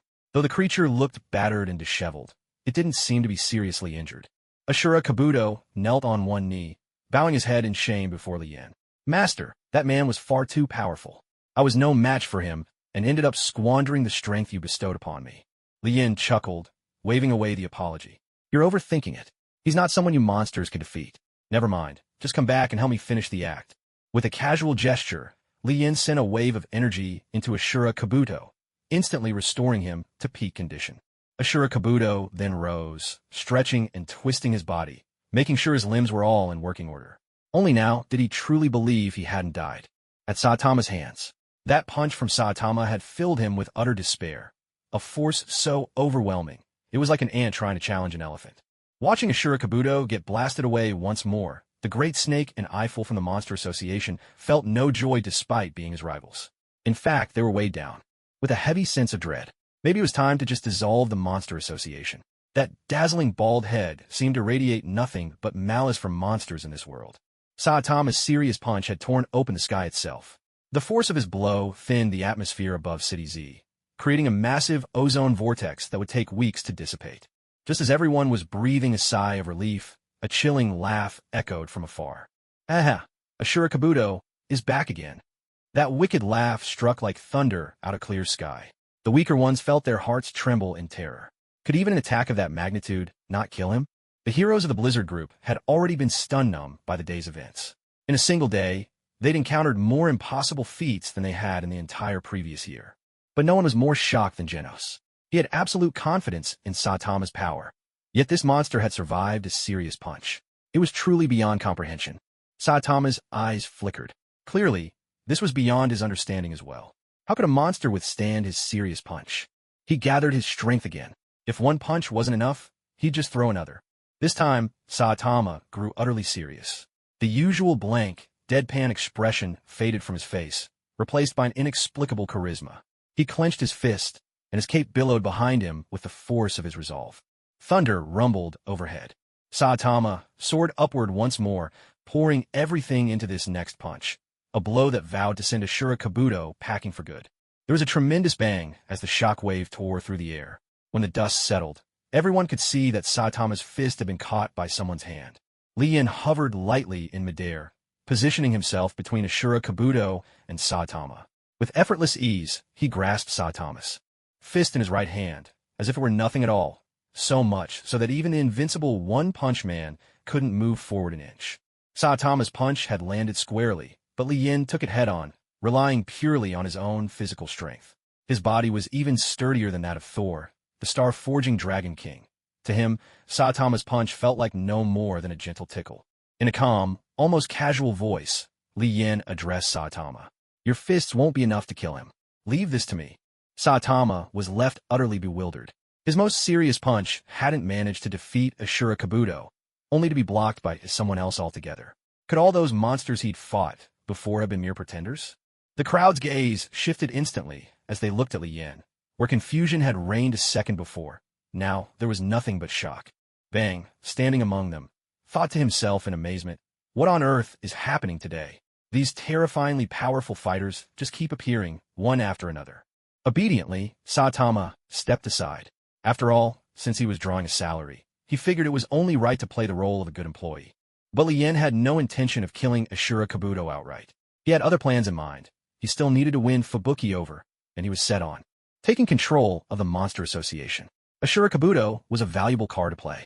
Right now, he simply needed to bring things to a dramatic close. Heavenly Cloud Sword. Before everyone's eyes, Lien reached out and closed his hand in the air. Instantly, the surrounding light twisted and converged into his palm, forming a dazzling brilliance so intense that the crowd could barely keep their eyes open. In the blink of an eye, a great broadsword of pure light materialized in the air. Brandishing the shining golden sword, Lien seemed every bit a celestial swordsman from legend. In that moment, he was tempted to shout, if not for me, Lien, Fubuki would spend every night sleepless and alone. With a casual sweep of his blade toward Ashura Kabuto, a burst of golden sword energy shot forth. The arc of energy ripped through the sky, splitting the blue heavens in two. The crescent-shaped slash grew ever larger, hurtling off the planet's surface and soaring into the endless cosmos, where its radiant gold streak grazed the moon, shattering a corner of it. As for Ashura Kabuto, who had just been floating in midair, he had now vanished without a trace. Inside the Monster Association, Big Eyes was at a complete loss for words. The association was crowded with powerful monsters, some of them dragon-level threats, but in the face of such overwhelming might, a single punch, a single sword, merely surviving in one piece would be a miracle. Heavens, being a monster is just too difficult.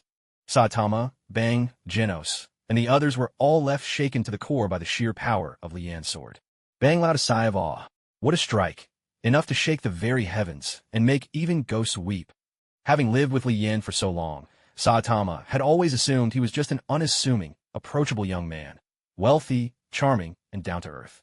Never did he imagine that Lian's strength was so utterly terrifying. Through satellite footage, the Hero Association witnessed the godlike power displayed by Saitama and Lian. The higher-ups could hardly restrain themselves from slapping the evaluation staff twice across the face, wishing they could punish them on the spot. This was, without a doubt, an egregious dereliction of duty. With a single sword strike, the sky turned dark as night, sun and moon eclipsed. Lian sheathed his blade and stood tall. In that moment, he seemed like a master from beyond the mortal world, unrestrained and elegant, his very presence defined by style and charisma. His true name, however, was unrivaled strength and invincibility. Fubuki's gaze never left Lian. To her, he exuded a carefreeness and charm that was simply irresistible. And then she remembered. He had just complimented her beauty and praised her impressive presence. Thinking back on Lian's playful words, Fubuki found herself smiling inwardly. What sense of humor he has. Isn't this exactly the kind of man she'd always dreamed of? If Lian knew what was going through her mind at that moment, he would probably just chuckle and mutter, "Women." A tremendous rumbling echoed through the air, drawing everyone's attention away from Lian. Turning to look, they saw the world's strongest man, King, had arrived. "Hey, is the monster already taken care of?" King asked, his voice deep and commanding. That powerful, booming tone sent chills down the spines of countless lesser monsters, leaving them quaking in terror. Bang spoke up, "King, you're late." Upon learning the monster had been defeated, King finally let out a sigh of relief. On his way here, he'd already started composing his own last words, but once again, disaster had turned to fortune. King turned to Bang and apologized. "Sorry, something came up and I lost track of time. Since the monster's already dealt with, I'll be on my way." With that, King let out a long breath as he turned to leave. At last, he could return home to his video games. Between King's imposing appearance, his intense gaze, and that infamous, thunderous heartbeat, there was no denying how intimidating he was. For someone with such overwhelming presence, even Lian found it difficult to assign him a proper rank. After all, King wasn't deliberately deceiving anyone. It was the world's imagination that made him appear so powerful. Every time, he managed to escape danger by the skin of his teeth. He truly was blessed with extraordinary luck. Lian mused to himself. Maybe King is actually the protagonist of this world.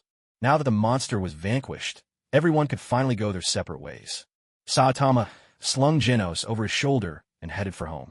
Meanwhile, Ashura Kabuto reappeared in the Monster Association. At the sight of him, the gathered monsters looked as if they had seen a ghost, legs trembling uncontrollably and teeth chattering in fear. With a sinister laugh, Ashura Kabuto boasted, "No one can kill me. At this point, I'm the only one fit to sit on the Monster King's throne. So who agrees? Who objects?" As he spoke, he flicked his massive tongue, radiating arrogance. Giant Eye and the great serpent exchanged glances, wisely choosing to remain silent. By default, they accepted Ashura Kabuto as the new Monster King. Seeing that no one voiced any objections, the Ashura rhinoceros beetle burst out in hearty laughter. "Ha ha ha, you won't regret this. I'm merely a messenger sent by the gods. Once you witness the greatness of the divine, you'll be grateful beyond measure." In silence, the great serpent rose from the throne, giving up his seat to the Ashura rhinoceros beetle. The hero and elder centipede quickly stepped forward, eager to declare their support for the Ashura rhinoceros beetle. The hero approached, dropping to one knee. "Lord Ashura, I, the hero, am at your command. I hope you can forgive any past misunderstandings."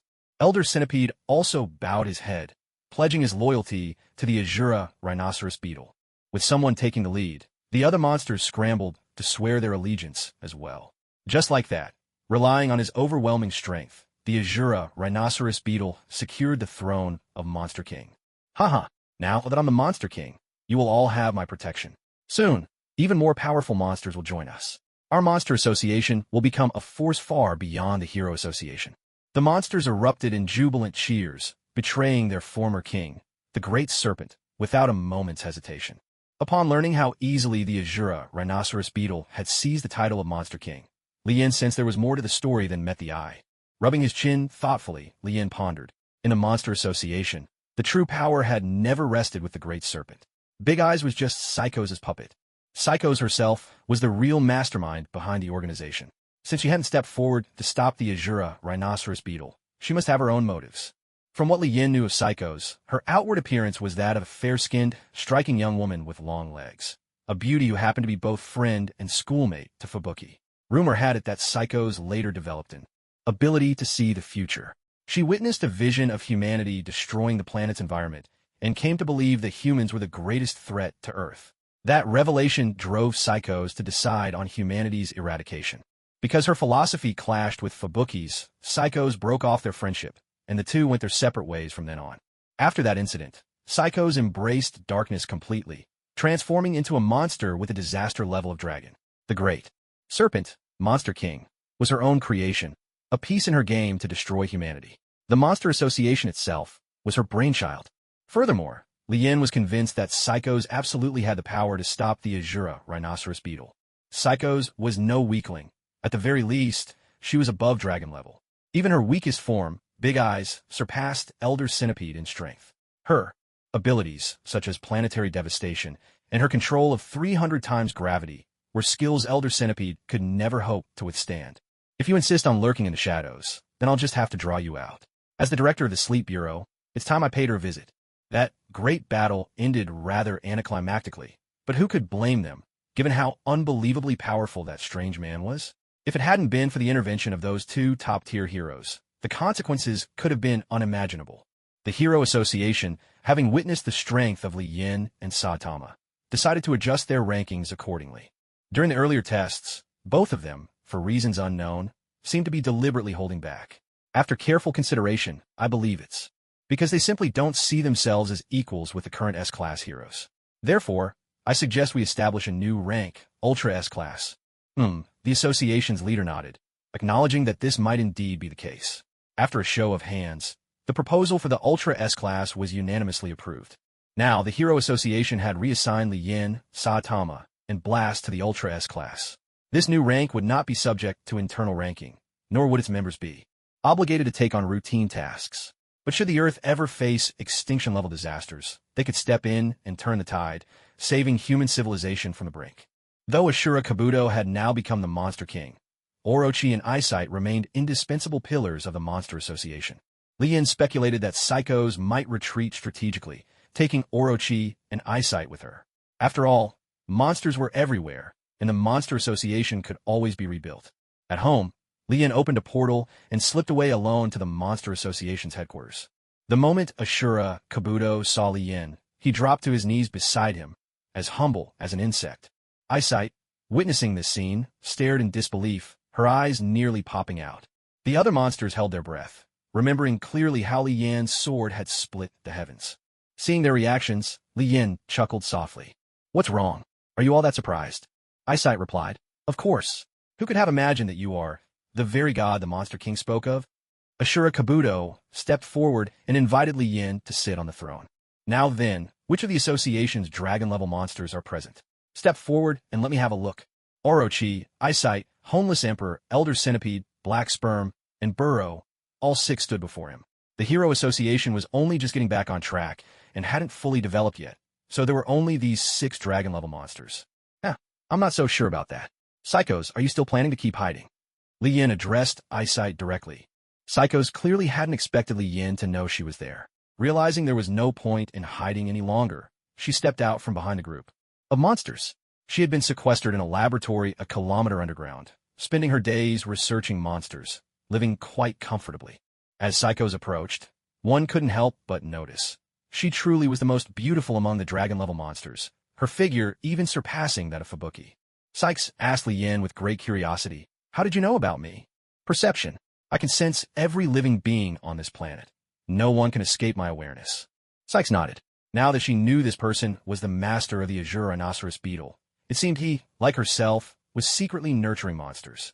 Could it be that he also intended to eradicate humanity?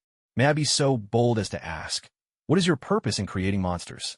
Lian glanced at Sykes and said to her, "You'd better abandon your original idea, because it's childish, and you'll end up dying miserably. I only create monsters for my own amusement. If I want to destroy this place, I wouldn't need any sort of tool." Sykes had witnessed Lian's strength. It was formidable, and perhaps not even his full power. Now it seemed he truly wasn't lying. But then, she couldn't help but wonder, what was his reason for controlling the Monster Association? At the House of Evolution, Dr. Genos continued his frenzied experiments. This time, he wasn't the least bit worried about his test subjects going out of control. The stronger they became, the better. Inside the massive incubation tanks, green liquid swirled around countless embryos. Following Li Yan's instructions, Dr. Genos began mass-producing Azura rhinoceros beetles. Tomorrow, the story goes live. Life is tough, and I'm flat broke. I wish I could get welfare too. Brothers and sisters, the story goes live tomorrow. I hope you'll all support it. Monster Association. The Azura rhinoceros beetle stood silently at Lian's side, motionless, like a machine devoid of emotion. Sykes swayed her alluring waist, her long, slender legs crossing the floor with graceful steps, making her way toward Lian, who sat upon the throne. Lian, to be honest, at first I wanted to refuse. But after thinking about it for a long time, I couldn't come up with a reason why I should. When Sykes finally settled herself firmly onto Lian's lap, her delicate figure melting bonelessly into his arms, Lian chose to yield. That night, Lian took the world by storm. Even the most delicate, charming girls were left utterly defeated, as if their armor had been stripped away and chaos reigned. After a night of heartfelt conversation, Lian gained the upper hand, but in the end, he and Sykes reached a certain agreement. He promised he would create a world for Sykes that would satisfy her, a world she alone would control, where people and nature lived in harmony. Today was the inauguration ceremony for the House of Monsters. As Lian envisioned, the Monster Association and the House of Evolution merged to form a more regulated monster organization. Modeled after the Hero Association, monsters here were ranked by strength, and the most powerful would have the honor of receiving Lian's gift of power. The headquarters of the House of Monsters remained at the old site of the Monster Association, but now their external policy had changed dramatically. Destruction and devastation were put aside for the moment. Creating and transforming even more powerful monsters became their top priority. After careful consideration, Lian decided that the elite path was still the way to go. No matter how many weak underlings you have, they could never stand in the way of someone like the Monkey King. He ordered the Azura rhinoceros beetle to send out large numbers of subdemon-level monsters to attack the cities. By using the Hero Association's hand, they would carry out a thorough cleansing of Monster House's ranks, sweeping out all the riffraff and nobodies. At the same time, the threshold for joining Monster House was raised. Any weaker monsters that tried to join would be told, without mercy, "Sorry, we don't accept trash." Moreover, subscribing to the notion that money makes the world go round, Monster House's external liaison office opened its doors in a bustling commercial district of Z-City. They offered high-end services like monster consultation, monster assassinations, and even the sale of monster cells. All the staff there were regular people, hired at high salaries. For the first couple of days, everyone thought it was just a prank. The shop even sold a variety of monster figurines, which only made people more convinced it was a toy store. Until one day, a customer came in, browsed through the shop, and found that the products were not only affordable and well-made, but the staff service was impeccable. Driven by burning curiosity, he bought a monster cell. Despite its disgusting appearance, he braced himself and took a bite. As the first person brave enough to try, the monster cell did not disappoint him. Although the employees knew their boss was a monster behind the scenes, they put up with it. After all, the pay was excellent and the boss was always polite. They would also explain everything clearly to the customers. Of course, whether the customers believed them or not was up to them. The moment he swallowed it, the man let out a blood-curdling scream. Under the astonished gaze of everyone present, he began to mutate. His business suit tore into shreds as his body swelled with explosive power. His arms bulked up to be thicker than most people's thighs, veins bulging across them. Like ropes. Looking at his head, his short black hair had all fallen out, and the veins protruded all over his scalp, clinging like a nest of writhing worms. With a furious roar, he transformed from a slightly built young man into a towering muscle-bound monster over 3 meters tall. His strength had multiplied tenfold, if not more. It was the first time the shop assistants had witnessed anything like this, and their legs went weak with fear. Once he became a monster, the man seemed to lose all reason. With a furious bellow, he He charged straight at the staff. There was a heavy thud as the staff member was sent flying with a single punch, crashing into the shop's concrete wall, leaving deep cracks spidering out from the impact. Luckily, someone outside noticed the commotion in the shop and dialed the Hero Association's emergency number. Hello. There's a monster in the center of Z City. He's attacking a shop. Please send help. All right. Message received. We'll notify nearby heroes to head over for rescue. Not long after, Mountain Ape and Triple Staff Lily, both members of the Blizzard group who happened to be nearby, received the alert from the association. Muscle Monster, disaster level, Wolf. The two took one look at the mission and grinned. Such an easy task. Once again, the Blizzard group had a chance to shine. Inside the shop, Muscle Monster had already knocked out all 3 employees with just a few brutal punches and kicks. Like a rabid beast, he began to smash up the counters and equipment, sending shards and debris flying. By the time Mountain Ape and Triple Staff Lily arrived, the monster had already burst out of the shop and onto the main street. Pedestrians scattered in panic, fleeing from the chaos.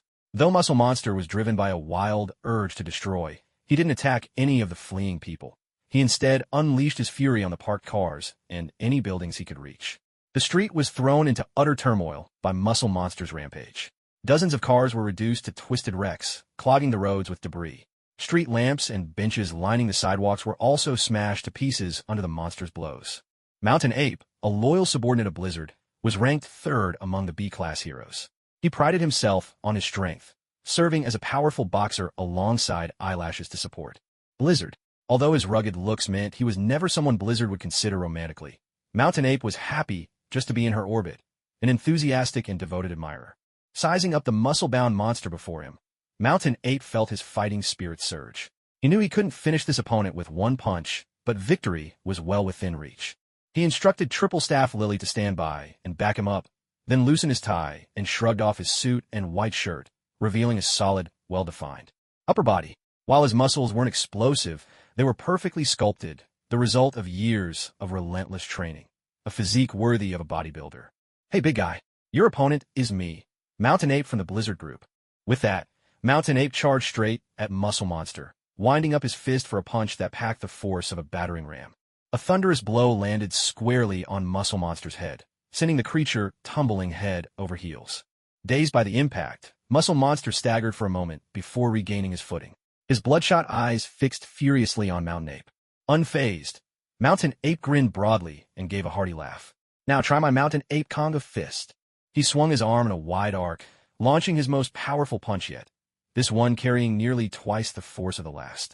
Muscle Monster, with arms thicker than Mountain Ape's thighs, met the attack head-on, matching punch for punch. Another resounding crash echoed through the street. This time, the sheer force of the blow sent Mountain Ape skidding backward dozens of steps, his hands tingling from the shock, half his body going numb.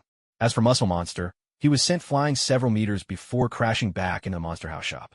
In the world of One Punch Man, Mountain Ape's strength is laughable, but if he were in the real world, he'd absolutely be the strongest man alive. No question about it. The Muscle Monster looked battered, yet the monster cells within him made his body incredibly tough, able to withstand a beating. He flailed for a moment before scrambling up from the ground. His eyes swept the area and landed on several monster cells scattered nearby. A glimmer flashed in his eyes. He'd discovered a treasure.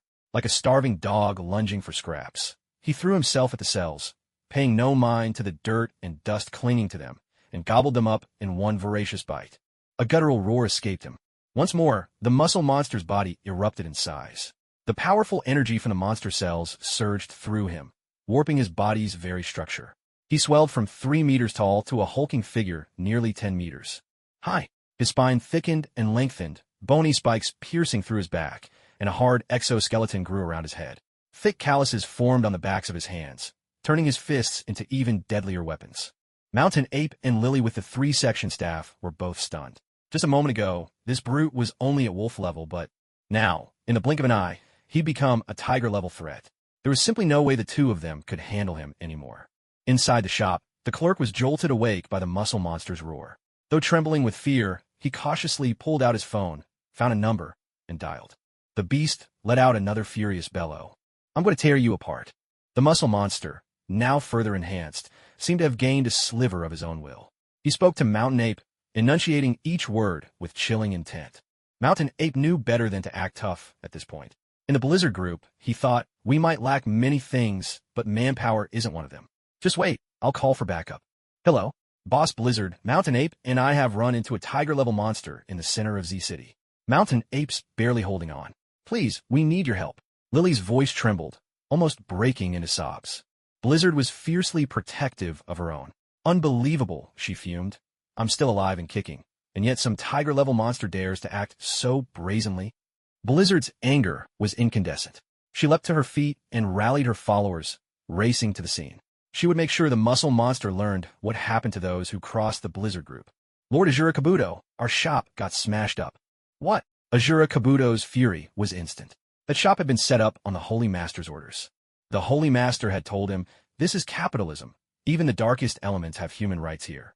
So why shouldn't monsters? Opening a shop is the first step toward monsters gaining legal protection. He didn't really understand, but surely the Holy Master couldn't be wrong. And now, after just a few days of business, someone had already trashed the place? For crying out loud. Even lobsters are still lobsters.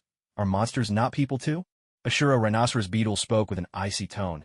Elder, go to the Monster House store in downtown Z City and dig out this man's courage for me. I want to see just how bold he really is. Yes, sir. Elder soon arrived at the scene, standing at the entrance of the shop. He glanced at Mountain Ape, and the muscle monster locked in fierce combat, but showed not the slightest interest. After questioning a staff member, his gaze grew hostile as he looked at the muscle monster. This guy is human, but after consuming a monster cell, he's gone berserk. How dare he smash up our Monster House store? Looks like he really has a death wish. In a flash, Elder appeared between the muscle monster and Mountain Ape, separating the two of them. I'm only here for the one who wrecked the store. The rest of you would be wise to leave now, Elder said, his face dark and foreboding. D-Dragon-level monster. Elder, Stinger Lily stammered. Sweat dripped from Mountain Ape's brow, pooling on the ground. Facing a dragon-class monster, he, a mere B-class hero, knew he didn't stand a chance. With his back to Mountain Ape, Elder hung his head low, fixing the muscle monster with a deadly stare.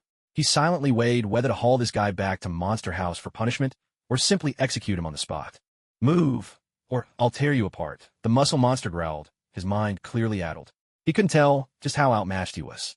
Elder shook his head and muttered under his breath. It seemed there was no need to take this one back alive. Stop right there. A commanding shout rang out. Elder lowered the right arm he'd just raised and turned around. It was Hell Blizzard, a B-class hero. Recognizing the monster's appearance, Blizzard realized it was Elder, a dragon-level threat. She knew she wasn't his match, but thought to herself, if I can stall for even a little while, the association will surely send an S-class hero to back me up. I'm only here for this monster today. I have no interest in fighting anyone else. Are you sure you want to stand in my way? Elder sneered, his expression menacing as he addressed Blizzard. Despite her uncertainty, Blizzard couldn't show weakness, not with so many underlings watching. As their leader, she had to stand firm. At the same time, the Hero Association received word of Elder's appearance and immediately alerted the S-class heroes. The moment Tornado learned her younger sister was facing Elder, she flew into a rage. Without hesitation, she shot out from Association HQ, racing toward downtown Z-City. Elsewhere, Lucky Lou, busy preparing a meal at home, and Genos, who was writing up reports on Saitama, both received the call. Lucky Lou had no time to play hero. In his eyes, the most important thing was getting the meal ready for the master on time. Genos, bursting with a sense of justice, rocketed toward the city center. Ever since the association reassessed Saitama's rank, he'd become even more laid-back, spending his days hunting down King for video game matches. And King, well aware of Saitama's true strength, was always happy to oblige. The two of them received a message from the association. King had no intention of going. Just hearing the words dragon-level monster was terrifying enough. After acting for so long, he'd figured out a routine, wolf-level. Monsters were the easiest to fool. Tiger-level ones weren't much harder. Demon-level monsters required caution. Dragon levels were best avoided at all costs, and if it ever reached God-level, everyone was doomed. Saitama put down his game console and got up, ready to head out and help. But seeing King unmoved, he asked curiously, "What's up? Aren't you going, King?" King's voice rang out, steady and powerful. "I have absolutely no interest in fighting monsters of that caliber." Saitama immediately felt that King's sense of perspective was on another level. Yeah, those kind of guys die with just one punch. Honestly, fighting them is really boring. King, now fully playing the part of the cool-headed master, nodded and said, "Exactly. Only you truly understand me, Saitama." And just like that, Saitama was swayed by King. He picked up his game console again, and the two continued, their head-to-head match. Every time the hero unleashed a casual wave of his hand, the resulting shockwave was so fierce that no one could keep their eyes open. Blizzard used her psychic powers to shield her Blizzard group, but for this bunch of rookies, facing the hero was a death sentence. Few, if any, would survive. Lian's figure flashed once more through Blizzard's mind. If only I were as strong as he is. A massive boulder suddenly fell from the sky, crashing directly toward the hero. He raised his fist and, with a single punch, smashed the rock to dust in an instant. At last, someone with real strength had arrived. Tornado hovered in midair, checking on Blizzard to see she was unharmed. Her Sundara nature flared. Her prickly personality always made it difficult for Blizzard to get along with her. Lian, having learned his shop had been wrecked, rushed over to take a look. He hadn't expected that as soon as heroes and monsters met, a fight was inevitable. But luckily, both his beloved Blizzard and Tornado were present. Lian made his way over to greet them, glancing at Tornado as she floated in the air with her. Arms folded, radiating pride. In his mind, he couldn't help but wonder whether, from this angle, he could catch a glimpse of what she was wearing underneath. Seeing Lian approach, Blizzard greeted him warmly. Tornado, watching this scene, felt a flicker of jealousy. Her own little sister, usually so reserved, was now lavishing attention on another man. "Hey kid, keep your distance from my sister, you jerk. Take your hands off her face right now." A mischievous grin appeared on Lian's face. In a flash, he appeared behind Tornado, and the next moment, the two of them vanished into thin air. They reappeared in the shadowy realm of the Shadow King's world, with Lian carrying Tornado over his shoulder. With a sharp smack, Lian landed a playful slap on her behind. "That's what you get for being disobedient. Come on, call me husband." "Ah!" Tornado, caught completely off guard, let out a startled cry, quickly reaching back with both hands to shield herself.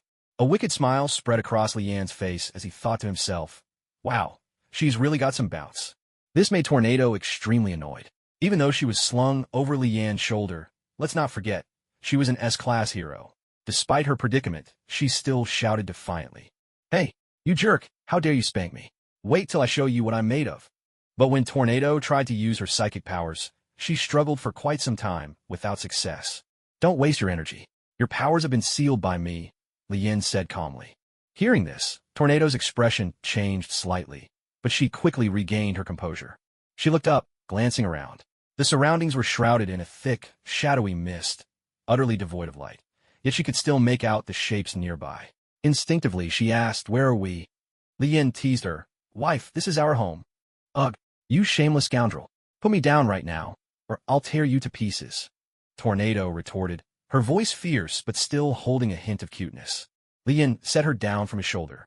Tornado immediately scurried to one side, but when she saw Lian's mischievous grin, she refused to back down. Folding her arms and pouting, she stood off to the side, facing him in open defiance. "My dear Tornado, if you want to go back, you'd better call me husband nicely. Otherwise, who knows what kind of monsters might be lurking in all this darkness." Lian coaxed, trying to trick her. Tornado snorted coldly. "Oomph, you think I'd be scared? Don't flatter yourself. Little Tornado, don't forget, this is my domain. Here, no one will answer your cries for help. Besides, your powers are sealed right now with the way this place feels. If you end up crying out of fright, that'll really be embarrassing. Don't you think it's a bit creepy here?" She swallowed hard, but still tried to maintain her proud stance. Yet this place really did feel eerie. A chill crept up from her feet, making her skin break out in goosebumps. Lian had no intention of lingering here any longer. With a wave of his hand, countless shadowy soldiers materialized behind him. 8 of them carried 2 sedan chairs, reminiscent of those ancient emperors used in their palaces, though Lian's was even more extravagant. The poles and frames were all forged by the dwarf king, Eitri himself, an honor not even Odin enjoyed. In terms of luxury, 100 Odins couldn't compare to one Lian. Lian seated himself first. The chair was incredibly comfortable. He leaned back, relaxing. Then, for shadow soldiers, placed the other sedan chair before Tornado. "Madam, your carriage awaits." Though still pouting, Tornado didn't refuse. She obediently took her seat, her stubborn face radiating pure displeasure. The shadow soldiers carried them both through the Shadow Kingdom. Here, these soldiers could ignore the very laws of space and appear anywhere they wished.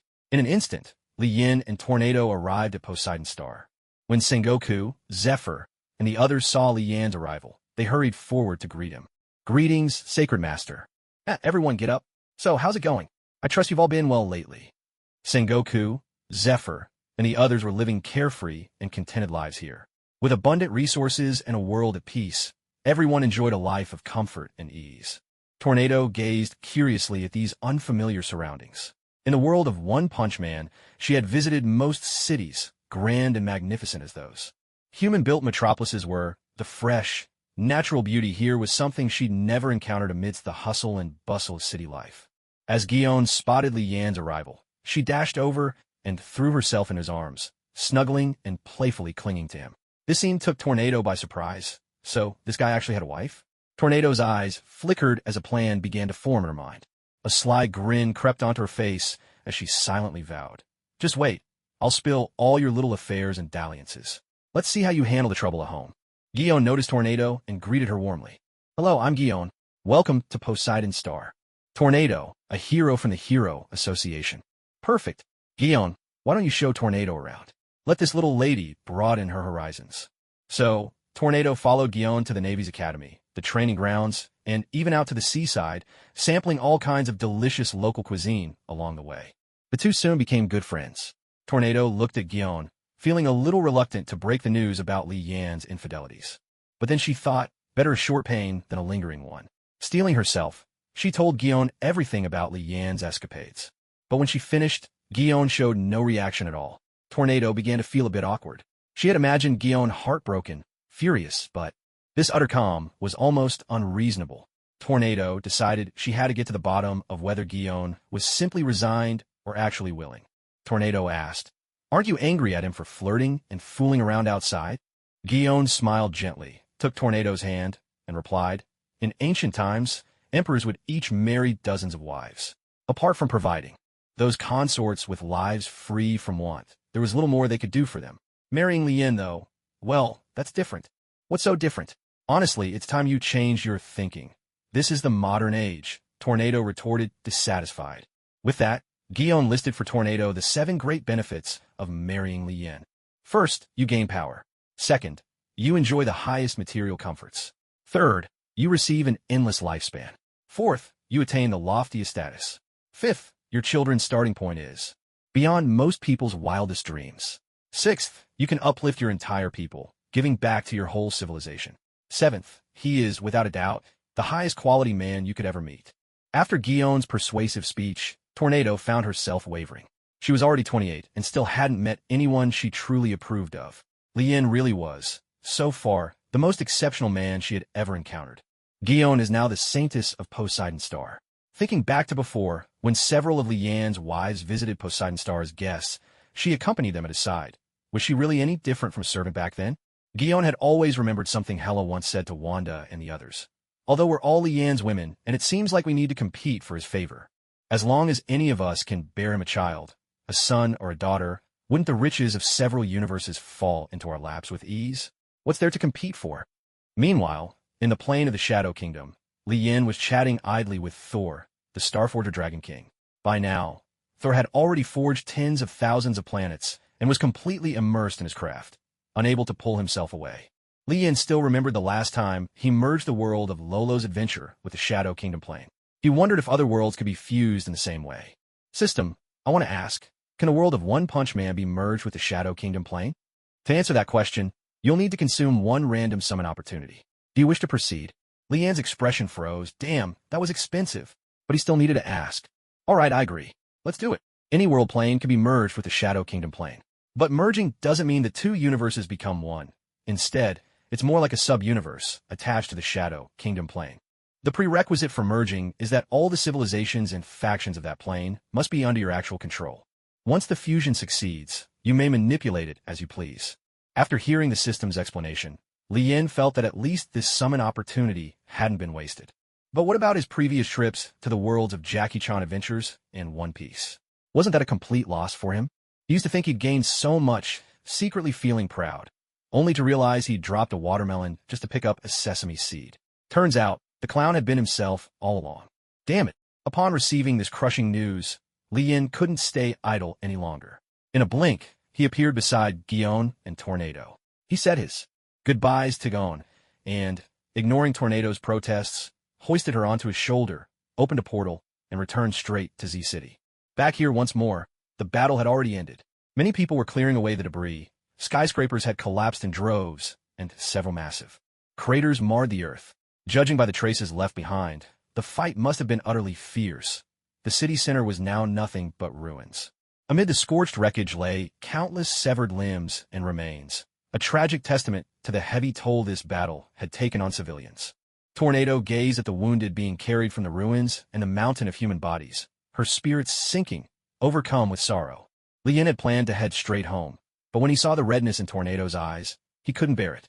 He set Tornado down gently at his side and, standing still, stretched out his right hand, fingers spread wide, and slowly rotated his palm counterclockwise.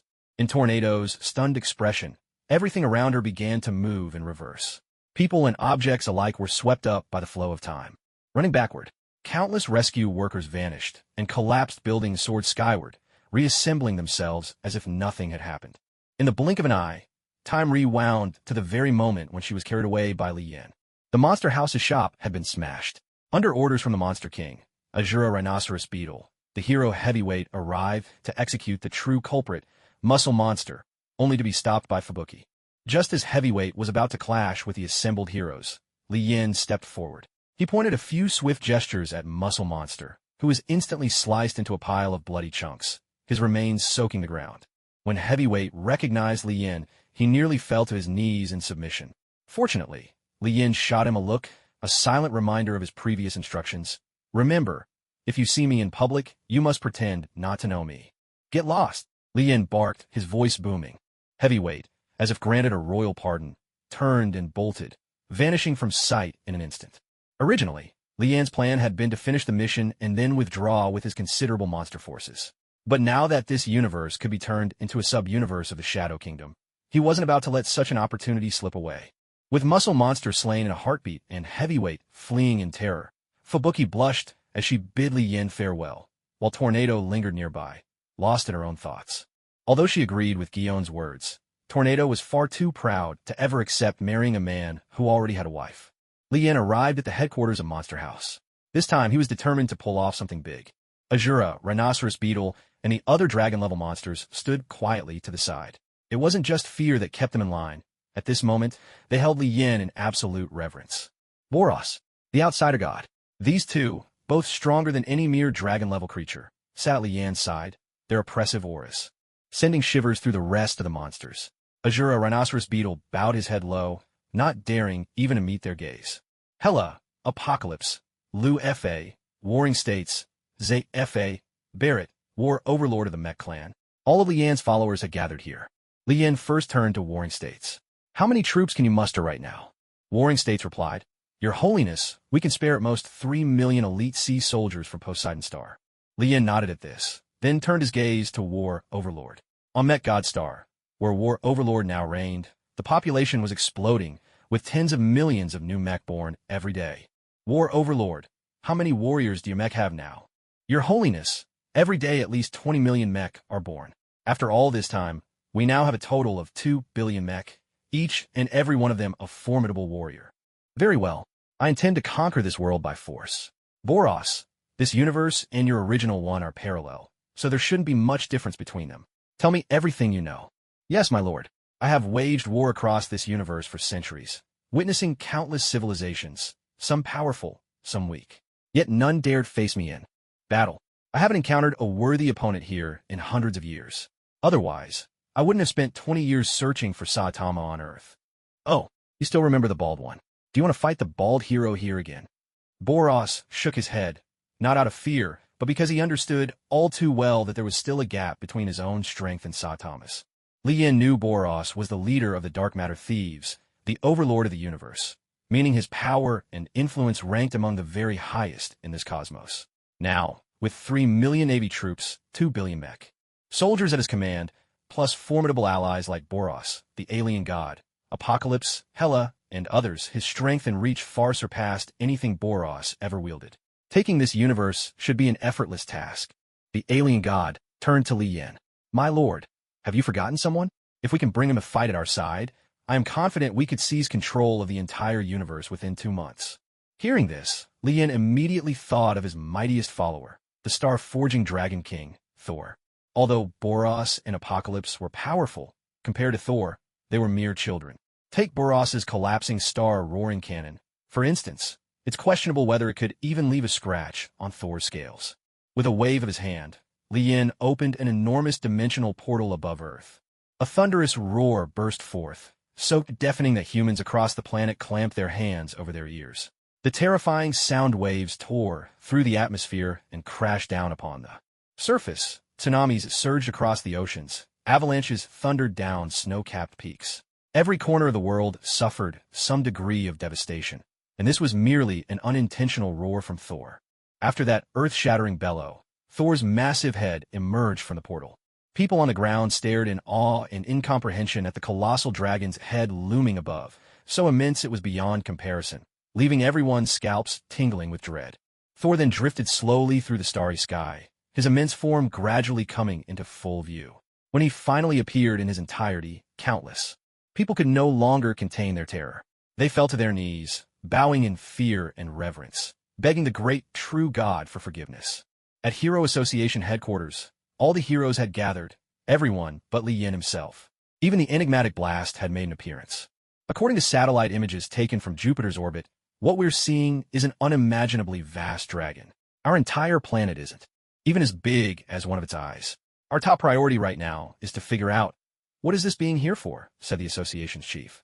Blast and Saitama both fell silent, acutely aware of the terrifying energy radiating from the dragon, an overwhelming force far beyond what any human could hope to defeat. Just as the room was swallowed by silence, a portal opened in the center of the conference chamber. Lien emerged, striding forward with his entire retinue at his side. There's no need to worry. They're simply my followers. From this moment, the Earth is under my control. What? The assembly of S-class heroes was stunned. After all, Lien was a member of the Hero Association. How could he do such a thing? So you want to rule the Earth as well? Bang's face was grave as he questioned him, his tone full of sternness. What's the point in talking? He's definitely a monster in disguise. Let's all take him down together. Super Alloy, Darkshine declared. Lien sneered. Take me down? That's like a dung beetle bragging after a feast. Eaten too much filth, have you? That's the funniest thing I've heard in ages. Bang and Saitama knew Lien's true power. Both of them were on edge. Saitama's palms even began to sweat. If Lien really turned against them, how could they possibly deal with him? He was already unbeatable. If he became 10 times stronger through some dark transformation, it would spell disaster. But the other S-class heroes refused to back down, feeling that Lien was utterly disregarding them. Super Alloy Darkshine ranked 11th among S-class heroes, along with Tank Top Master at 15th and Pori Pori Prisoner at 17th. These muscle-bound powerhouses looked Lien up and down, sizing up his lean frame and figuring he'd be easy to handle. Kid, you better take back what you just said, Pori Pori Prisoner warned, clenching his fists.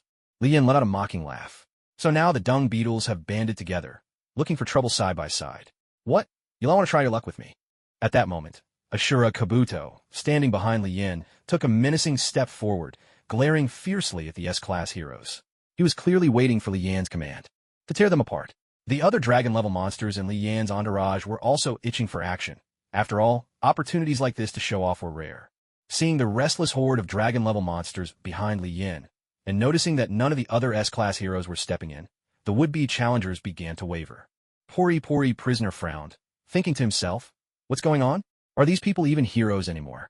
Tank Top Master, unwilling to give up, tried to sound out the others. After all, he didn't want to be left with no way out. King, you're the strongest man on the surface. Won't you speak up for us? Tank Top Master asked. King's face remained expressionless, but inwardly he was cursing Tank Top Master. Dung beetle brain, completely full of crap. I'm no dung beetle myself, and I'm not getting mixed up in this. Saitama already warned me. This guy is on a whole different level, far beyond even him. King glanced up at the group without saying a word, silently thinking to himself, is there a discount at the cemetery right now, or something? Isn't it better to just stay alive? The atmosphere in the hall grew unbearably awkward. The muscle-bound heroes stood frozen, unsure of what to do next. At that moment, Tornado stepped forward to ease the tension. Everyone, let calm down. All of us S-class heroes combined still aren't his match. For now, let's just hear what he has to say. In truth, most people had heard rumors about Lien's strength, but aside from Saitama and Bang, no one had actually witnessed it firsthand. So now, everyone chose to keep quiet, taking things one step at a time. Lien smiled, casting a glance at Tornado. Look at that. She's already speaking up for me. I'll be sure to take good care of you in the future. Ahem. Let me make something clear up front. I have absolutely no interest in ruling over a primitive civilization like Earth, nor do I intend to interfere much with your governance. However, from this moment on, you must accept my leadership and pledge your allegiance to me. Otherwise, I'll have Dragon King Thor crush the Earth to dust. A senior member of the Hero Association, voice trembling, asked, "What is your purpose in doing all this?" "It's nothing much, really. No harm in telling you. I plan to expand my influence outward, to invade other civilizations in outer space, and ultimately, to rule this entire universe," Li Yin replied coolly. The S-Class heroes found this hard to believe. Though technology had advanced rapidly in recent years, humanity had yet to invent a spaceship. No one had ever set foot beyond Earth. Li Yin went on, "Actually, there's a lot of room for us to work together. After all, the universe holds countless resources. As long as you're willing, we can cooperate, though only on the pettiest of margins." The association executive's interest was instantly piqued. He thought to himself, sooner or later, humanity has to venture into the stars. If we can even latch onto a single hair from Li Yan's mighty leg, heck, even his discarded leftovers, humankind would be over the moon with joy. Li Yan's willingness to cooperate with the human government wasn't out of some sudden kindness. It was simply to avoid unnecessary trouble. The power of humanity would only ever be enough to pick up scraps he no longer wanted. Besides, this was still the home of his dear Fubuki and Tornado, not to mention his little maid Psychos. They all deserved some special consideration. At this point, Genos spoke up. "You say you want to conquer the universe? But the universe is vast. Just those monsters behind, you couldn't possibly make it happen. You must have another motive." Maybe I should start calling him Detective Genos or Genos Holmes. Imagine him trying to play the deduction game with me. Hearing Genos speak, the association's top brass all turned to Li Yin. Indeed, this was no joke. If everything depended solely on one's own power, then ruling the universe would be nothing more than empty talk. Li Yin knew it was time to display a show of force.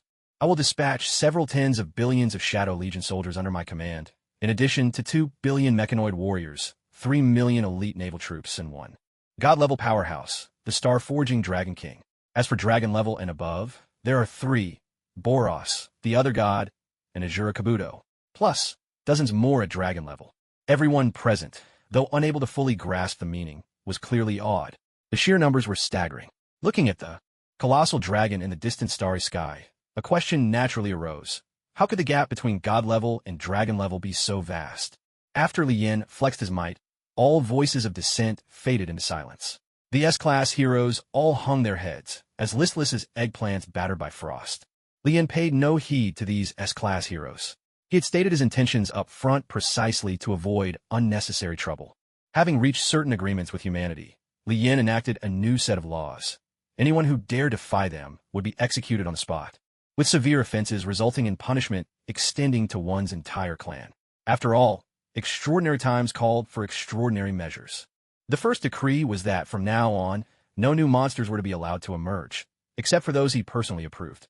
In this way, the heroes would have no more monsters to fight, freeing them up for the association to dispatch alongside Li Yan's fleet for external campaigns.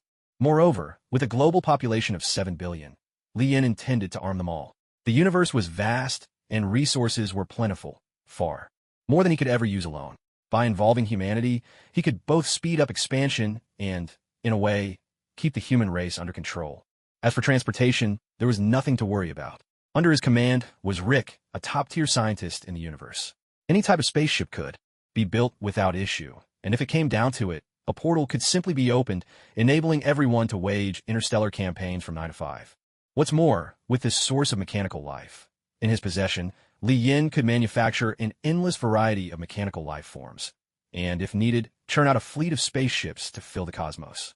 Once he had successfully taken command of human civilization, Li Yin ordered them to vacate City Z, transforming it into his temporary base of operations. The towering skyscrapers were forcibly dismantled, and under the tireless efforts of millions of mechanoid workers, countless colossal boarding platforms rose from the ground. These gigantic steel elevators would serve as embarkation points for personnel, cargo transport, and the landing and launch of spaceships. Each massive platform was equipped with an extensive rail network beneath it, connecting in every direction and greatly improving overall efficiency. Thousands upon thousands of spaceships hovered above the Earth, each one a colossal mechanical life form belonging to the Mech clan. These titanic vessels stretched over 10,000 meters in length, each housing a complete ecological system, allowing them to roam the cosmos for extended periods. Lien had armed them with formidable weaponry, granting them the power to sweep away any obstacle in their path. On the ground, countless steel fortresses dotted the landscape, with legions of mech troops patrolling around their perimeters. Nearby stood tents erected by elite naval forces. The entire base was still under construction, but once finished, it would become a war bastion capable of accommodating several billion soldiers. Inside the command camp, Lien sat upon his throne, reviewing his list of missions. Mission 1, Special Challenge Mission. Mission Requirements. 1. In this realm, the host may only use abilities randomly assigned from selected individuals during combat. 2. Should any other ability be used during battle, the mission will immediately fail. 3. This is a mandatory mission. Failure will result in the loss of your next random summon opportunity. Notification. Mission Reward. Saitama Character Card. Random Selection. Kizaru. Mission Status. In progress. Notification. Mission 2. Become a hero. Completed. Notification. Mission 3. Battle of Destiny. Help your follower Boros devour the Boros of this realm. Mandatory mission. Not yet achieved. Notification. Mission 4. Recruit the Sisters Tornado and Blizzard into your harem. Mandatory mission. Not yet achieved. Notification. Mission 5. Become Saitama's boss. Recruit him as your employee and let him experience the joy of being overworked. Completed. Out of the 5 missions, 2 had already been completed. As for Blizzard and Tornado, they were destined to be his sooner or later, so there was no need to rush. Devouring this world's Boros would have to wait until Boros arrived on Earth. After all, in the vastness of the universe, finding him wasn't exactly an easy task. The universe contained at least 2 trillion galaxies, and each galaxy held more than 200 billion stars, meaning each galaxy held at least 200 billion star systems. Any of these star systems could harbor life or civilizations formed by intelligent species, but to send fleets out to conquer each one individually would take at least hundreds of thousands of years. Lien had come up with a far more efficient approach, projecting his soul across the entire universe in one sweeping stroke. Of course, he felt that he himself wasn't imposing enough for the role, so he would have the Starforged Dragon King, Thor, make the grand appearance instead. With his immense and awe-inspiring form, Thor could intimidate most civilizations into worshipping him as a true deity, granting Lien control over them at will. Should any particularly stubborn civilizations refuse to yield, Lien would simply use his psychic powers to brainwash them by force, or if necessary, dispatch his armies to crush them outright. At this point, countless fleets had already been dispatched from their side, each one equipped with the spatial teleportation device developed by Rick, allowing them to traverse the vast universe freely. Deep in the cosmos, the star-forging Dragon King, Aurelian Soul, floated amid the endless starlit void. Behind him, a blazing star looked as tiny as a grain of rice. "Lord, I am ready. We can begin," he intoned. Seated upon his levitating throne, Lien gave a slight nod and reminded him, "Make sure your tone is commanding. Remember, we are not just announcing, we are offering them a chance." Soul began to weave his magic, energy surging through his form. Using the countless stars scattered across the universe as conduits, he projected his own gigantic figure into every star system, letting multitudes witness his awe-inspiring presence. One by one, the stars flared to life, their energies stirred by Soul's sorcery, becoming dangerously unstable. Soon, each star unleashed a torrent of power, forging radiant avatars for Soul across the various star systems. Solar System. The S-Class heroes and their companions stood atop a high vantage point, gazing up at the golden, draconic silhouette shimmering in the void. Their faces remained calm. They had long known who Soul was, and were well aware of his supreme might. The sheer scale of the golden apparition dwarfed even the stars themselves. "Lowly creatures, hear me. I am Aurelian Soul, the star-forging Dragon King. By the decree of the great and eternal Lord, I now deliver the final proclamation to all sentient life. Across the universe, whether you possess faith or not, whether you are as insignificant as ants or not, from this moment, you must worship my master, the everlasting Lord." Though humanity on Earth had braced themselves, they were nonetheless shaken by the dragon's colossal form. Other civilizations were even more bewildered. Such an immense projection was clearly beyond the reach of any known technology. Some advanced civilizations, ruling over several star systems, quickly confirmed that this apparition had appeared in every system they governed. Some attempted to contact their allies, only to receive the same report. Others, unable to restrain their curiosity, dispatched ships to investigate. Yet, the vessels were shattered by overwhelming energies long before reaching their destination, reduced to drifting debris in the endless dark. Sol's titanic projections would persist until Li Yan's dominion over the universe was absolute. Until then, Sol would not lift his magic. Panic swept through the advanced civilizations, while the vast multitude of lesser ones seemed to find new purpose. They eagerly erected statues in Sol's honor, founded new sects, and spun countless versions of the myth. Li Yan was hailed as the king of gods, and Sol, the mighty right hand of the divine. The advanced civilizations were not so easily cowed, something Li Yan had anticipated. Yet he had no intention of granting them much time. Whether they chose survival or destruction now rested entirely in their own hands. Li Yan followed Liu Fei's advice and divided this universe, just like in Armor Hero Shenghuang, into various administrative regions, establishing ranks for the king of the universe and kings of the star systems. Naturally, the position of king of the universe was reserved for himself. As for the kings of star systems, there were plenty to go around. This universe alone contained at least 2 trillion star systems, which meant 2 trillion star system kings. Though he didn't have many subordinates at the moment, it was time to offer them some benefits. Li Yan promised that once he had this universe under his control, every one of his followers would be granted the title of Star System King, along with dominion over an entire star system. Hela, sitting beside Li Yan, watched him with a glimmer in her eyes.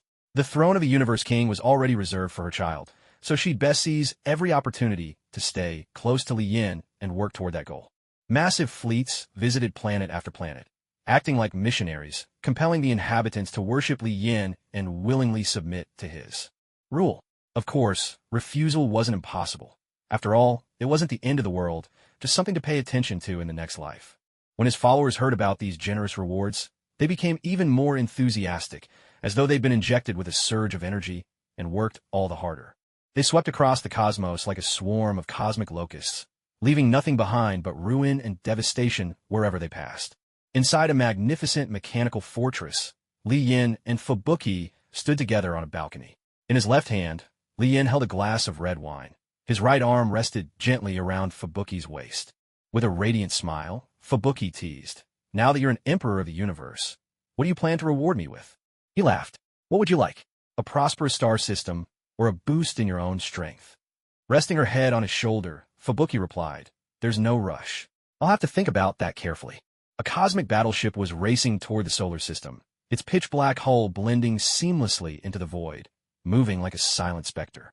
"Goria Gangsi Yupu, how long until we reach Earth?" "I can hardly wait," Boros asked in a deep voice. "My lord, in another month, we'll arrive on Earth."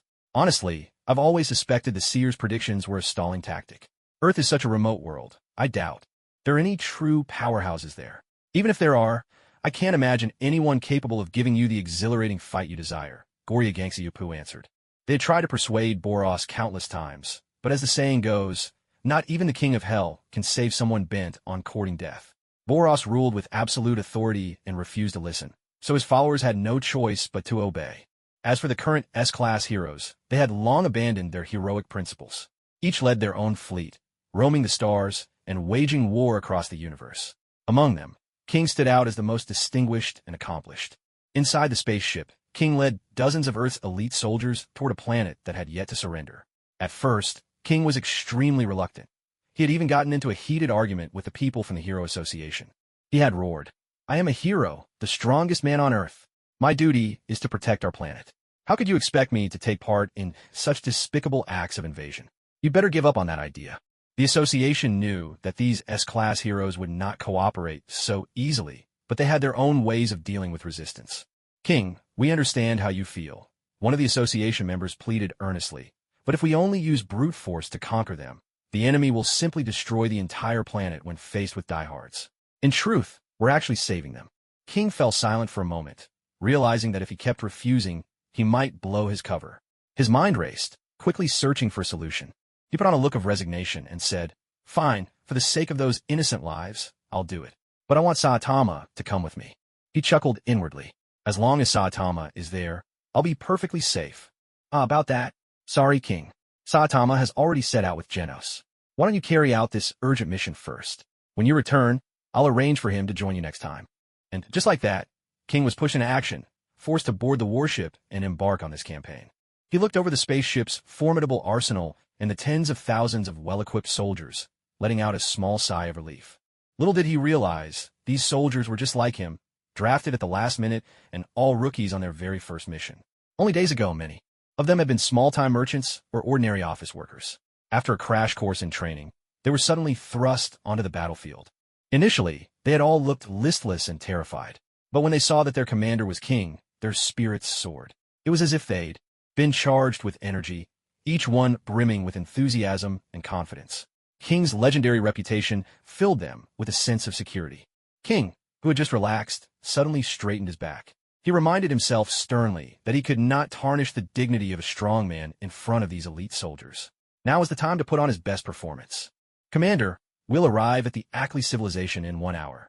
Please give your next orders, a soldier announced, his voice ringing. With confidence, King found it pleasing to the ear and thought to himself, no wonder they're called elite troops. This is in the bag. Good. Prepare for battle. Let's show these stubborn holdouts what we're truly capable of, King declared, exuding an air of unstoppable might. He rose and walked into the command room. Gazing at the colossal phantom of a dragon king in the distance, his heart was filled with mixed emotions. He couldn't help but long for those days when he could effortlessly take credit for victory. Saitama, are you sure your stomach isn't rumbling like a dung beetle's? Craving something disgusting?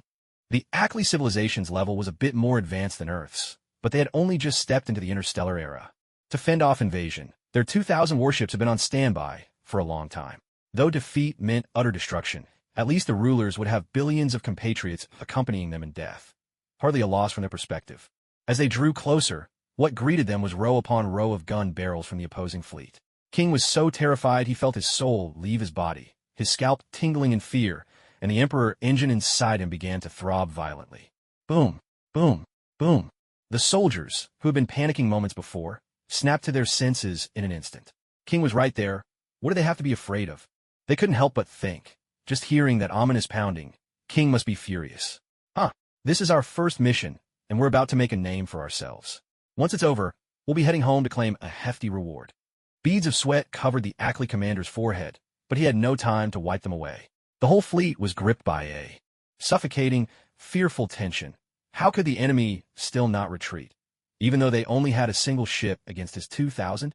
The Ackley commander's imagination ran wild. Why aren't they fleeing? There's a 2,000 to 1 difference. Unless there must be some powerful figure on board their ship. That's it.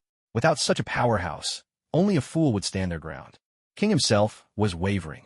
What should he do in this situation? The elite soldiers around him still looked calm and fearless, but he was already so anxious his heart felt like it was lodged in his throat. The soldiers kept their eyes glued to King, terrified of missing even the slightest movement. After all, once King strode out alone and wiped out the enemy's 2,000 warships, he'd be the hero of all heroes, and they'd have a story worth bragging about to their friends. In their minds, they fantasized, when King unleashed devastation on the battlefield, I was right there watching. You have no idea. King's punch alone destroyed hundreds of enemy warships. The deputy piloting the ship stole a glance at King. His expression remained calm as ever, the scar near his eye highlighting his rugged masculinity. He radiated a natural authority, like a great emperor from the dawn of time, looking down on the ants before him. The thunderous, inspiring beat of the Emperor engine filled the deputy with hot-blooded excitement. Secretly, the deputy activated the external audio broadcast, letting the enemy experience the full weight of King's intimidating presence. Suddenly, the Ackley commander received an incoming audio transmission from the enemy. He ordered his crew to play it. Boom, boom, boom. A crushing sense of oppression surged from their feet to the tops of their heads, making every Acrylli feel their scalps tingle. What kind of sound could possibly be so terrifying? A trembling technician beside them stammered, "Commander, after monitoring, we've determined that this is the heartbeat of a creature. According to our calculations, this being could easily wipe out the entire Acrylli civilization." The moment these words were spoken, countless Acrylli faces turned pale as a wave of helplessness washed over them. Some soldiers dropped their weapons and broke down in tears. Others rushed to spend their last moments bidding farewell to their families. Irreversible sorrow drained every ounce of will to fight. The commander of the Acrylli, holding a photograph of his wife and daughter, felt tears well up in his eyes. Though he was a man of unwavering resolve, faced with the finality of life and death, he could no longer contain his grief. He wondered, after I'm gone, will they ever know peace again? Commander, if we die, Will they spare Akreeli? Our children are defenseless. They'll be ruthlessly oppressed and exploited, won't they? The commander could only shake his head in despair. They couldn't win, nor could they escape. All that was left was to leave it to fate. But in this moment, how desperately he longed to embrace his wife and daughter just once more. At that moment, the deputy activated the ship's internal broadcast, and with a voice that startled everyone, he shouted, "Let's surrender. We'll become a subordinate civilization to the enemy. Our technological progress may be limited, but at least our civilians will be safe." The commander almost tried to stop him, the words catching in his throat before he could speak. Instead, he snatched the microphone and shouted, "This is an unfair war. No matter how we resist, it's meaningless. We can't change the outcome. Now, follow my orders and surrender." Hearing the announcement, the soldiers regained a glimmer of hope. Looking out at the warship at the colossal projection of the dragon, they realized, if we can't beat them, then let's join them. Inside King's ship, they received a surrender video from the enemy, announcing they would send envoys to formally surrender to King.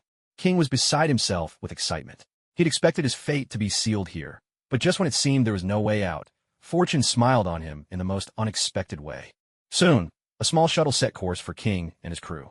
King thought to himself, as long as you put on a convincing act, there's no civilization you can't fool. If all Earthlings could act as well as I do, we'd have conquered the universe by now. The surrender envoys entered King's command room with heads bowed. King sat regally on the commander's throne, surrounded by his elite warriors, each one standing tall and proud, nostrils flared, basking in the glory of their triumph. Honored and mighty warrior, I am a general of the Ackley civilization. My name is MacArthur. Under orders from our commander, I have been appointed as the representative to surrender. I come to offer our capitulation to you, and I hope you can forgive our foolishness. The adjutant standing beside King interjected, "You're lucky you surrendered early. Otherwise, Lord King could have destroyed hundreds of your warships with a single punch. With your level of strength, you wouldn't even give Lord King a proper warm-up. You must know, Lord King is called the strongest man on Earth, and even in the universe, he's not able to show his full power." This round of unrestrained flattery left the other side utterly terrified. The Ackley commander, listening in, wiped the sweat from his forehead. It was truly a close call. If this was the strength they faced, just a few blows might have spelled the end of the Ackley civilization. King felt a touch embarrassed by this avalanche of praise. Waving his hand, he said, "There are plenty of people on Earth stronger than me. Let's not keep showering me with these compliments anymore." The adjutant caught on instantly, thinking King was simply being modest. "Lord King, although you're ranked 7th among S-class heroes, I believe your power should at least place you in the top 5. Apart from those 3 super S-class heroes, your reputation is second to none on Earth." "What? He's only ranked 7th in their civilization, and this man before us is an S-class hero? Then what on Earth is a super S-class hero? This is downright terrifying." The surrender delegation was struck with shock once more. King said, "Since you've decided to surrender, I won't wipe out your civilization. But I advise you to behave yourselves and don't let any of those hot-tempered ones come over. Otherwise, you'll only have your next life to regret it." After signing the surrender agreement, King was invited to visit their civilization as a guest. But King, afraid of exposing himself, declined decisively. He said, "There are always arrogant civilizations thinking they can challenge us. I still have to go deal with the next one. You may return now." Once he received the surrender agreement, King ordered the spaceship to return to Earth. He didn't want to stay here a moment longer. And so, King muddled through and completed his mission. MacArthur returned to the commander's fleet, only to find the commander locked in a tense standoff with their leader. "You bastard! How dare you surrender? Once you're back, I'll strip you of your rank, and chop off your head, too. That worthless surrender treaty you signed, I'll tear it to shreds and make you eat it, piece by piece." The enraged leader was furious at his cowardice for surrendering without firing a single shot. He was livid. If they surrendered to just one battleship, what would happen if 2 showed up? Would they betray them even faster? The commander of Ackley explained for quite some time, but no one truly believed him. Fortunately, the entire fleet had witnessed the incident firsthand, so they stood firmly by his side. MacArthur produced the surrender agreement and handed it to Commander Otto, along with the communicator left behind by King. This device could contact the House of Oddities on Earth, and when confronted with problems beyond their abilities, help would be provided. The moment Otto received the communicator, he pressed the button without hesitation. His expression was calm. After surrendering, he no longer feared Earth's civilization. Instead, having seen their true power, he was more than willing to serve them. Today, he would show everyone there's nothing wrong with being loyal if you choose the right master. Since things had already come to a head, he decided to go all out. He wanted the Führer to taste the fear of being ruled by the strong, or perhaps he wanted the entire Ackley civilization to experience it. That way, the Führer would surely lose the support of the military and the people, and Otto could seize power for himself. Soon, Otto received a reply. They would send an Azure rhinoceros beetle to mediate the situation. When Li Yin heard the news, he wasn't surprised. After all, similar incidents have been happening quite a lot these days.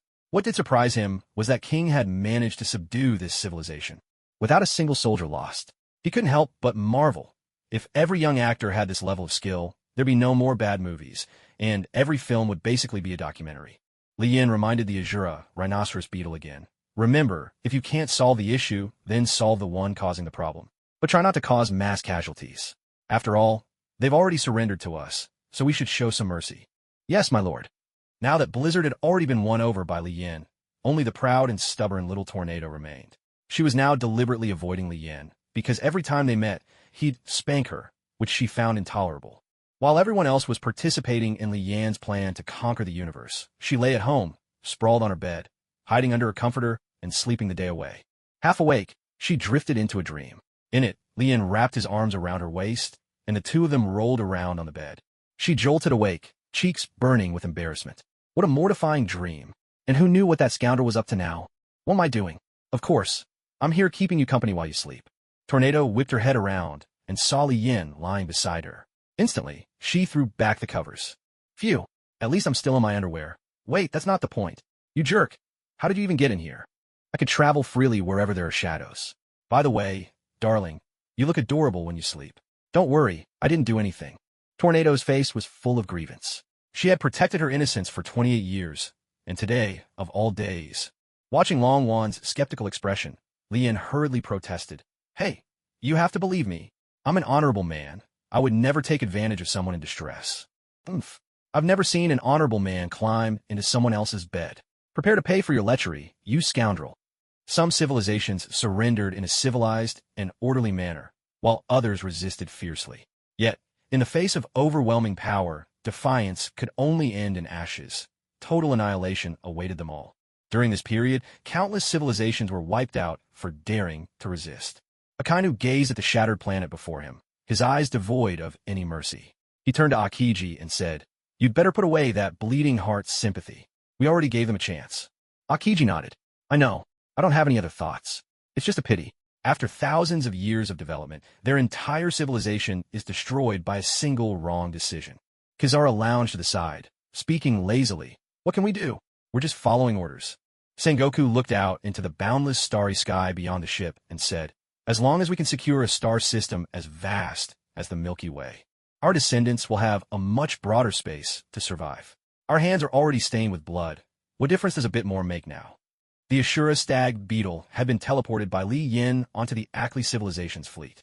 After hearing Commander Otto's explanation, he understood exactly what had to be done about their wretched leader. Come, take me to your leader. I'll make him regret ever being born into this world. The Ashura stag beetle grinned coldly, menace radiating from his every word. He thought to himself, killing a few 100,000 people isn't really a massacre, right? After all, I never went to school. What do you expect from an uneducated beetle? The Holy Master shouldn't blame me for this. The ship soon returned to their home planet, Ackley. The leader had been waiting on the ground for some time, all manner of anti-aircraft artillery already locked onto the ship. The slightest unexpected move, and the vessel would be obliterated in an instant. Fortunately, Otto's ship made no sudden moves. This allowed Ackley's leader to breathe a sigh of relief. The ship did not retaliate, but landed safely and smoothly with not a single mishap. Although everyone was puzzled by Otto's apparent surrender, their hands never stopped moving. Squad after squad of soldiers poured out, forming layer upon layer of encirclement around the ship. An official on the ground produced a massive loudspeaker and shouted, Otto, by order of the Supreme Leader, you are hereby placed under arrest for treason. Do not resist. Surrender peacefully. The Ashura stag beetle sneered and turned to Otto. You saved your entire civilization. Without you, Ackley would have been shattered long ago. Yet now you're branded a traitor to your people. I can't help but feel sorry for you. Otto shrugged, his face expressionless, and said, I knew it would turn out this way. Such is human nature. No matter how dire the threat, some people will never let go of their lust for power. The Azura rhinoceros beetle let out a booming laugh. You really think highly of yourself, don't you? Don't go thinking you're some savior. Open the hatch, and I'll show them what happens when the strong are enraged. A field strewn with corpses and rivers of blood. Creak. The hatch slid open. The Azura rhinoceros beetle descended the steps slowly, and at the sight of him, every armed guard immediately raised their weapons, aiming at him. Who are you? Where's Otto? Barked an official on the ground, his voice sharp and demanding. A cold, mocking chuckle escaped the Azura rhinoceros beetle as he replied. Are you all planning to accompany your leader to the grave? Before anyone could react, there was the crisp, chilling sound of necks snapping, one after another. In a blur, he twisted the necks of the surrounding soldiers so swiftly that no one could track his movements. By the time he returned to his original spot, every soldier lay motionless on the floor. Screams broke out. What just happened? I think I saw him move for a split second. Everyone was at a loss, completely bewildered by what had just unfolded. Otto, on the other hand, exhaled in relief. He'd thought all Earthlings were like King, with hearts as powerful as a spaceship's engine. He hadn't expected this armored creature to be so terrifying, though somehow, he still felt less daunting than King. In Otto and the others' minds, King would always be the ultimate, untouchable legend. Meanwhile, the leader had been monitoring the scene remotely. Thanks to slow-motion playback, those on his end finally understood how the soldiers had died. Terror seized his mind in an instant. He desperately wanted to flee, but where could he run? Could he possibly outrun that rhinoceros beetle? Don't worry, the Azure rhinoceros beetle said with a sly, taunting grin. Today there's enough for everyone. Azura mode. Once again, he activated his slaughter mode. He would make anyone who dared defy the Holy Lord regret ever being born. Transformed, the Azure rhinoceros beetle was even more fearsome. He sensed the location of the leader. Bang! He launched himself from where he stood, the force of his leap whipping up a violent gust that sent everyone nearby tumbling. Anyone unfortunate enough to be in his path was crushed underfoot, reduced to a bloody smear. It's over. He's charging this way. Someone, protect me! The leader screamed in panic. No sooner had the words left his lips than the Azura rhinoceros beetle smashed through the wall and burst into the room. The guards didn't spare a thought for the leader's safety. They bolted, leaving the leader alone to face the Azura rhinoceros beetle. Gone was his bravado. He was so frightened he wet his pants, tears streaming down his face like a waterfall. Please don't kill me. I haven't. 80-year-old mother at home, dozens of newborn children, and hundreds of family members all counting on me to feed them. We surrender, we surrender. His acting was quite convincing. Looking at his pitiful expression, one couldn't help but feel a twinge of sympathy. Oh, that really is unfortunate. But there's nothing to be done. In your next life, try not to be so foolish. As soon as these words fell, the Azura rhinoceros beetle seized his head in a single motion, lifted him up, and gave a gentle squeeze. Red and white matter splattered everywhere, a true exploding head. In his Azura mode, he became utterly bloodthirsty and savage. Within the mind of the Azura rhinoceros beetle, although the leader of the Acri civilization had been dealt with, this mere spattering of blood was far from enough to teach them a lasting lesson. Kabiye, kabiye. He flexed his limbs, then launched into a frenzy of slaughter. Bursting out of the leader's residence, he unleashed destruction on the surrounding buildings. With just a few punches and kicks, skyscrapers hundreds of stories tall were reduced to heaps of rubble. The Azura rhinoceros beetle paid no heed to how many people might be inside these buildings, nor did he care about the lives of innocent civilians. Amidst his violent rampage, debris flew in all directions. Countless towers and high-rises toppled one after another. Boom after boom resounded through the city. The entire city center, the busiest, most prosperous district, was leveled to ruins by him alone, leaving casualties beyond counting. Dusting off his hands, he slowly walked out from the devastation, a satisfied smile hanging on his face. Otto, remember this. If I come back again, it'll mean the destruction of your planet. Otto kept his expression calm.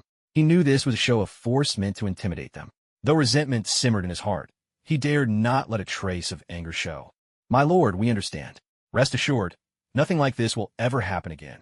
It had better not. By the way, your fleet is to remain on standby. Soon, someone will come to take command. You will join us in conquering other civilizations. Watching the Azura rhinoceros beetle depart, Otto stood rooted to the spot in silence for a long time. Though he had preserved his civilization's existence, he had lost all dignity in the process. Oh, what does it matter? Without life, what's the use of dignity anyway? Now, I finally hold all the power. Incidents like what happened to the Acri civilization played out countless times every single day. But as Li Yan's dominion expanded to encompass more and more civilizations, The number of troops under his command swelled to astronomical proportions. With such a massive army, handling situations like this became second nature. Across the boundless cosmos, this conquest was a calamity sweeping over every civilization. The Iron Tide crushed countless worlds, enslaving trillions upon trillions of living beings, with deaths, direct or indirect, beyond reckoning. As the ancients once said, where there is oppression, there will be resistance. On a desolate planet, a large number of survivors from ravaged civilizations had gathered. Most of them came from advanced societies, spared only because they had not been on their home planets when disaster struck. Among them were also many stubborn holdouts from civilizations that had already submitted. They gathered together, regardless of race, gender, or age, all for the same goal, to overthrow the tyrant Li Yan. Li Yan did not wipe out these poor souls entirely, because as long as this universe became a sub-universe of the Shadow Kingdom, everything here would be under his control. The leader of the resistance was a formidable figure from an advanced civilization, a man named Holy Sword Folkenfort. His homeland had been obliterated by a single, devastating breath from the Starforger Dragon King, Thor. Since the birth of the first Holy Sword, his family had stood as guardians of their civilization, pillars of a nation for over 100 generations, protecting their world for nearly 10,000 years. But now all of it was gone. In the final moments before his planet exploded, Folkenfort alone escaped from his family, carving open a rift in space with his holy sword. Now, the sole reason he clung to life was revenge. Folkenfort knew full well that vengeance was impossible by his strength alone. Yet, he also understood that Li Yan's enemies were now scattered across the universe. So, on a secret planet where his family once nurtured their descendants, he established a small haven, rescuing many fugitives fleeing for their lives. Bound together by their shared hatred for Li Yan, they formed an exceptionally united front, and their strength grew steadily. Many among them possessed supernatural powers, but apart from Folkenfort himself, none could truly be called a top-tier warrior. The source of Folkenfort's power was the holy sword passed down through his family for generations. His very first ancestor had stumbled upon this cosmic treasure in ancient times, and with the power it granted, established the family line that endured to this day. This sword could absorb the wielder's blood essence, as well as the souls of those slain by its blade. Though the sword itself had no consciousness, each generation of wielders would seal a fragment of their soul within it, nourishing it daily with their own blood and the spirits of their fallen foes, striving for perfect unity between blade and bearer. And so, the holy sword only grew stronger with every life it claimed. At first, it was simply indestructible and razor-sharp, granting its wielder a slight boost in physical prowess. But after nearly 10,000 years of nourishment, it could now cleave mountains and part seas with a single strike, though even this was not the limit of its power.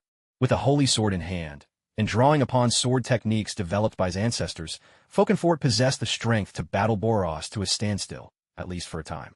In this universe, he was undoubtedly among the top 10 fighters. Suddenly, the spaceship of the Dark Matter Pirate crew appeared in the solar system, taking Li Yan by surprise. He had searched the universe for so long, only for his prey to deliver themselves right to his doorstep. After the projection of the colossal divine dragon appeared in the starry sky, Boros lost much of his interest in the strong ones on Earth. Yet, for the sake of this goal, he had already drifted tirelessly through the cosmos for 20 years. If Earth's champions failed to satisfy him, he would have no choice but to destroy the planet. Those too weak had no right to survive. The moment this unfamiliar spaceship appeared, Earth's monitoring systems immediately detected it. After repeated verification, it was confirmed to be an alien vessel of unknown origin. But now, faced with this mysterious threat, humanity on Earth felt not the slightest trace of panic. After all, the greatest power in this universe resided right here on Earth. As Boros' ship approached the planet, he quickly noticed something unusual. A vast cosmic fleet crisscrossed the skies above Earth. In just a few minutes, several massive warships either departed from or entered the planet's atmosphere.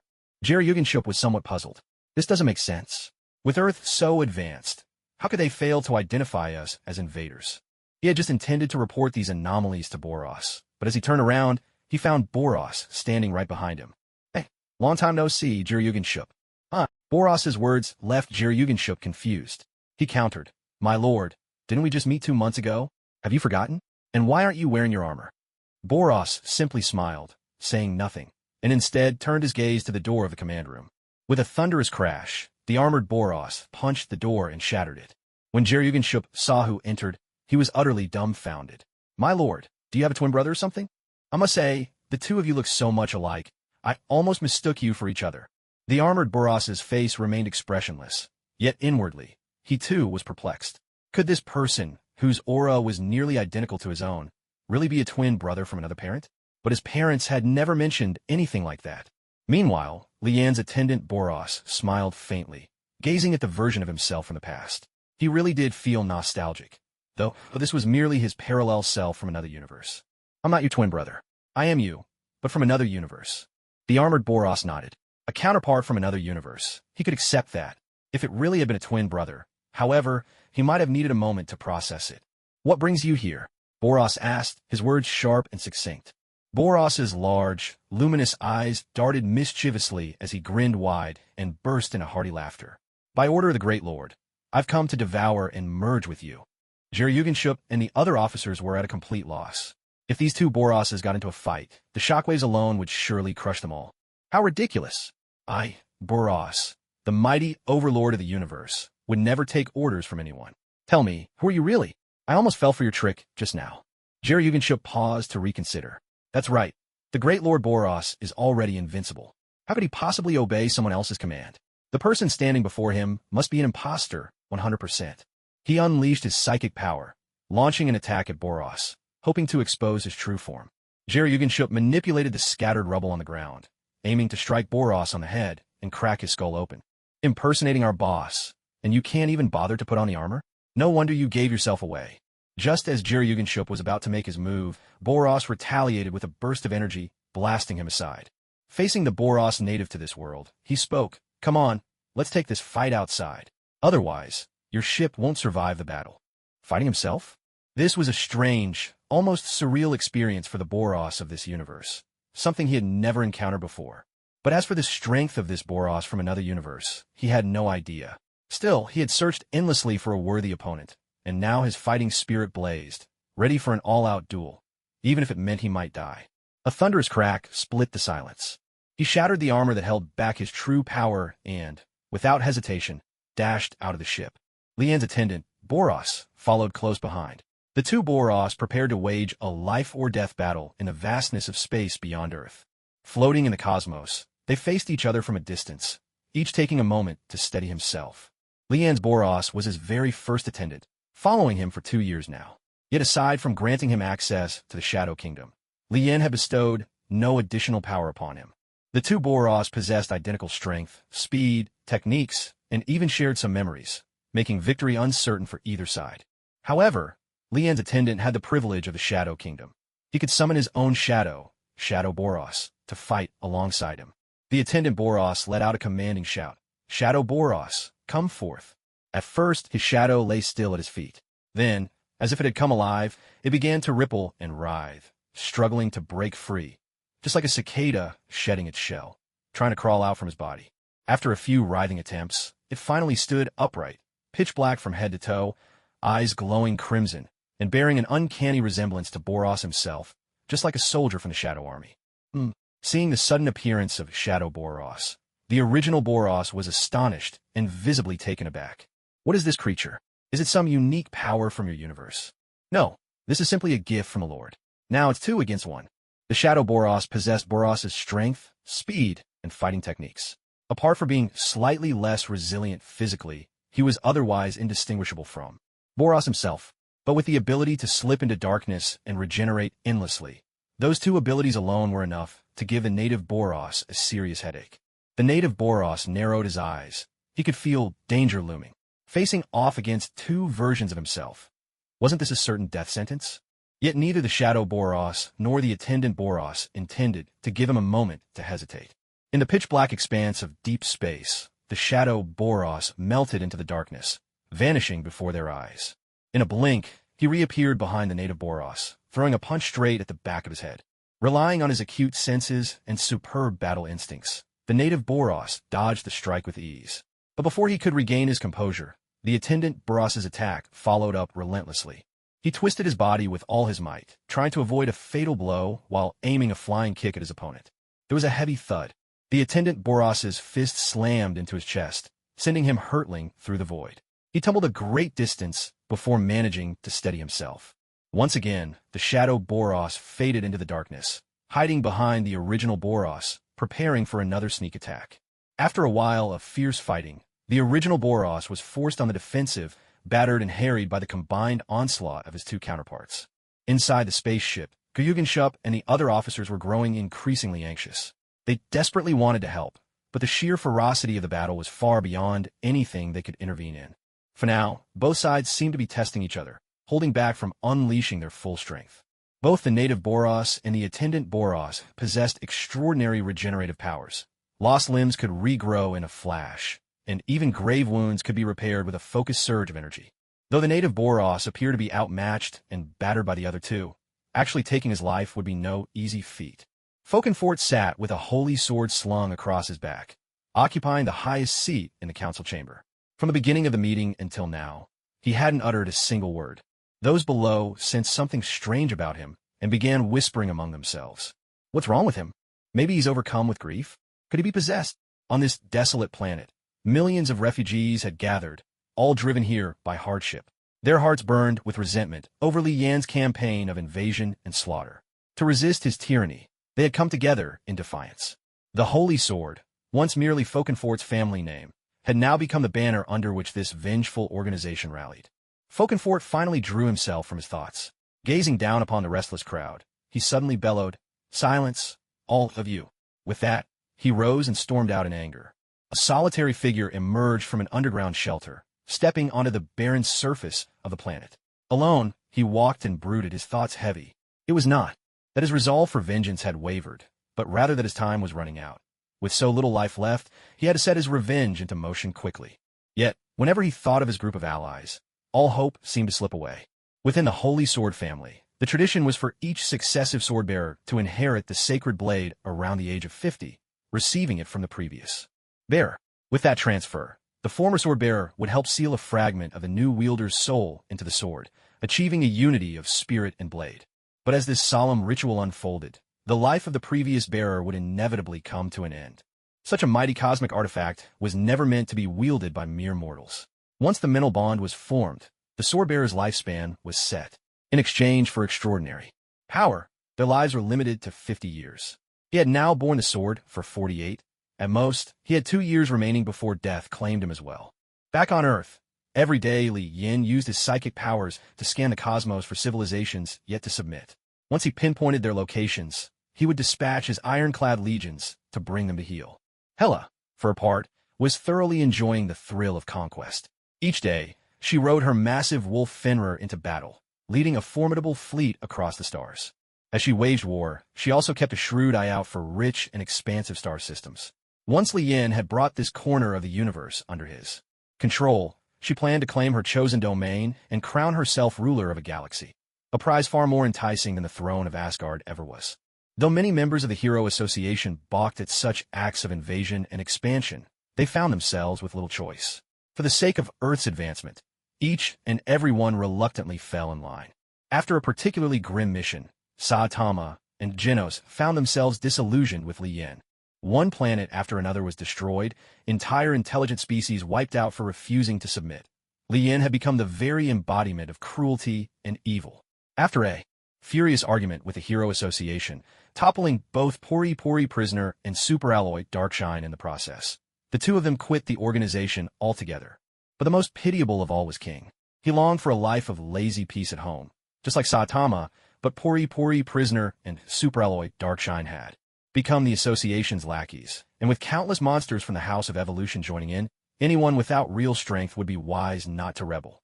Leveraging his previous feat of subduing the Ackley civilization, King managed to persuade the association to increase the size of his fleet from a single battleship to 50 warships. Thanks to the tales spread by his former crew, King became a living legend. In the eyes of many, to follow him meant never having to fight. His overwhelming aura of menace sent enemies fleeing in terror before a single shot was fired. Meanwhile, Boros spat out a mouthful of blood, but in the blink of an eye, his horrific injuries healed as if nothing had happened. At this rate, it seemed there would be no victor for months to come. Boros's attendants' eyes flickered with uncertainty. It seemed there was no choice but to ask the Lord himself to swiftly end this battle. King, accompanied by his fleet, once again set out on a journey.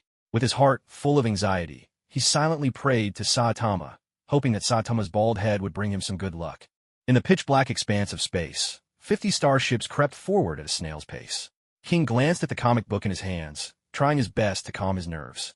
The adjutant was thoroughly perplexed. At this rate, they might lose all their teeth before reaching their destination.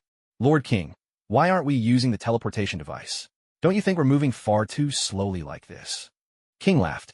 Well, I just need to adjust my state of mind. That way, when we face battle, I'll be able to give it my all. Ah, as expected, one might always demand 1,000 more to cover it up.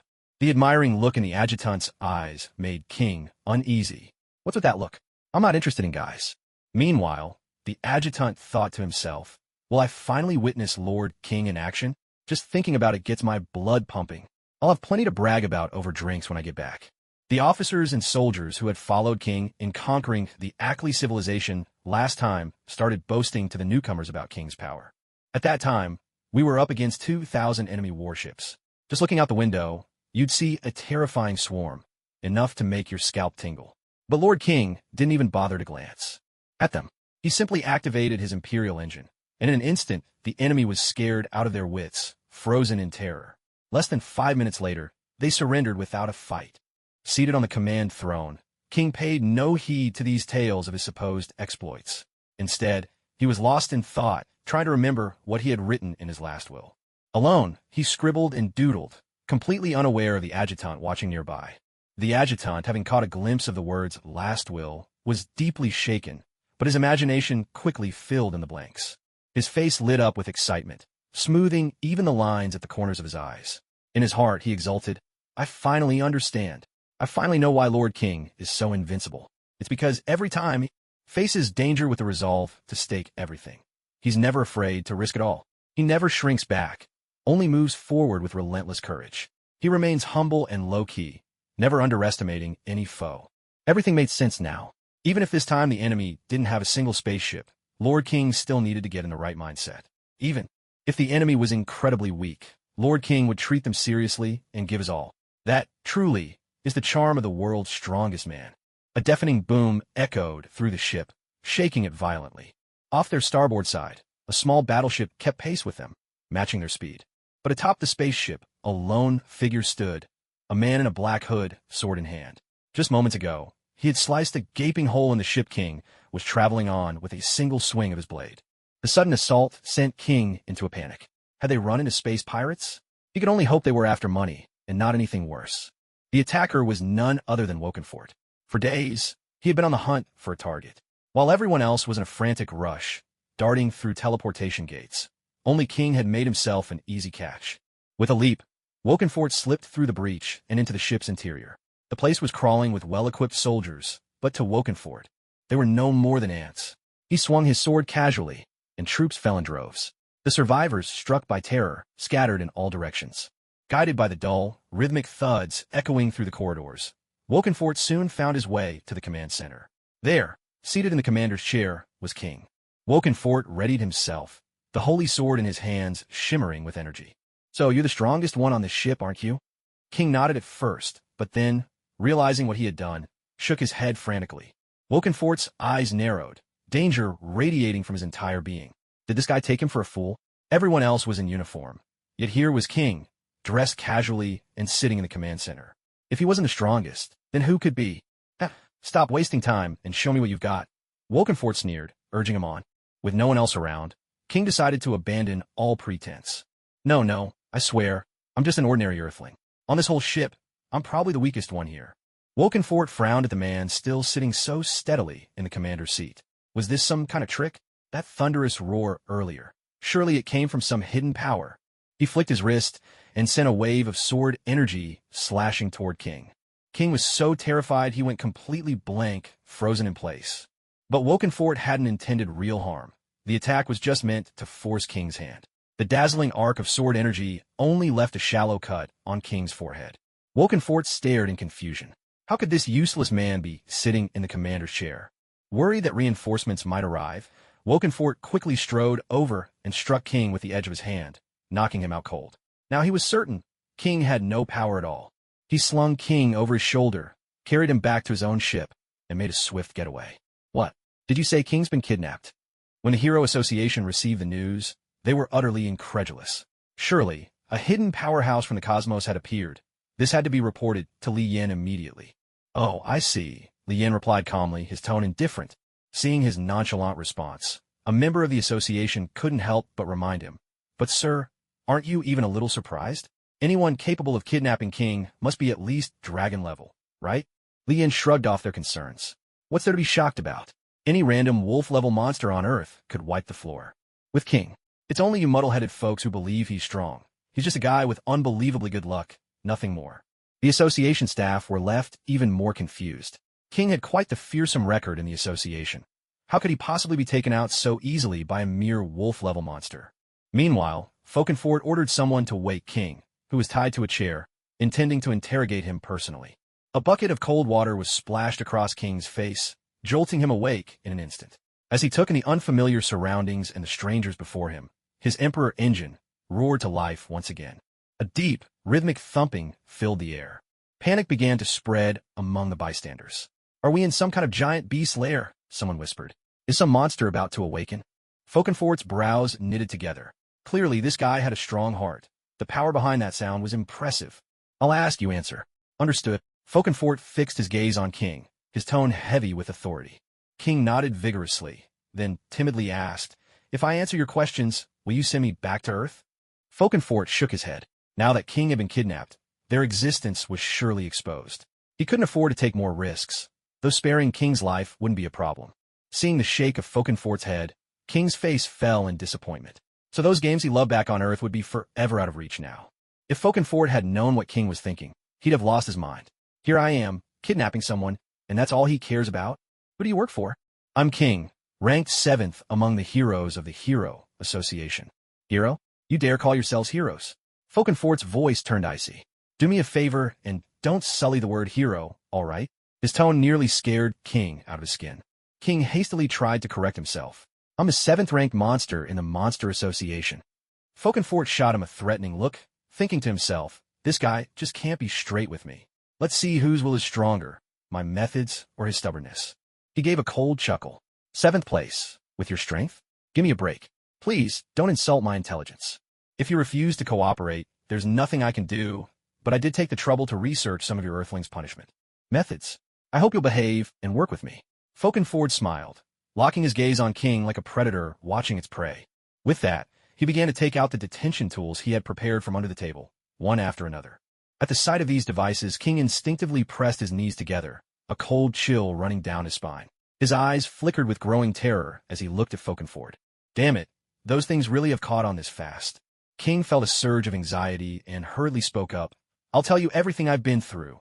Once you hear my story, you'll understand it all. If you still don't believe me, you can kill me then. I'd rather die than let you get your way." Folkenford thought to himself, "These tools really are effective.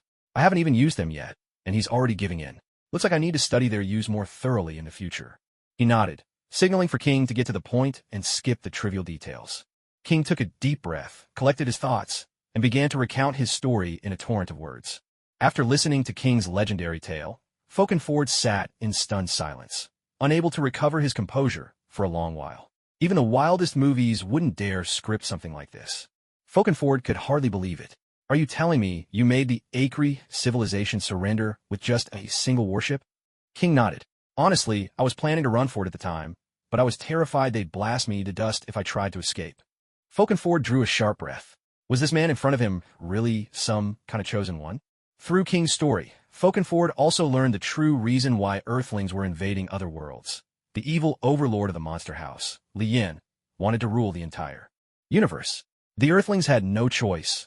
They were forced to cooperate, and King's whole family was held hostage by Li Yin. The slightest sign of disobedience could mean death. King silently prayed, "Li Yin, mighty overlord, please don't hold this against me. I'm only saying this to survive." Drawing on King's intelligence, Folkenford pieced together a summary of Li Yin's power and influence. What he found left him utterly hopeless.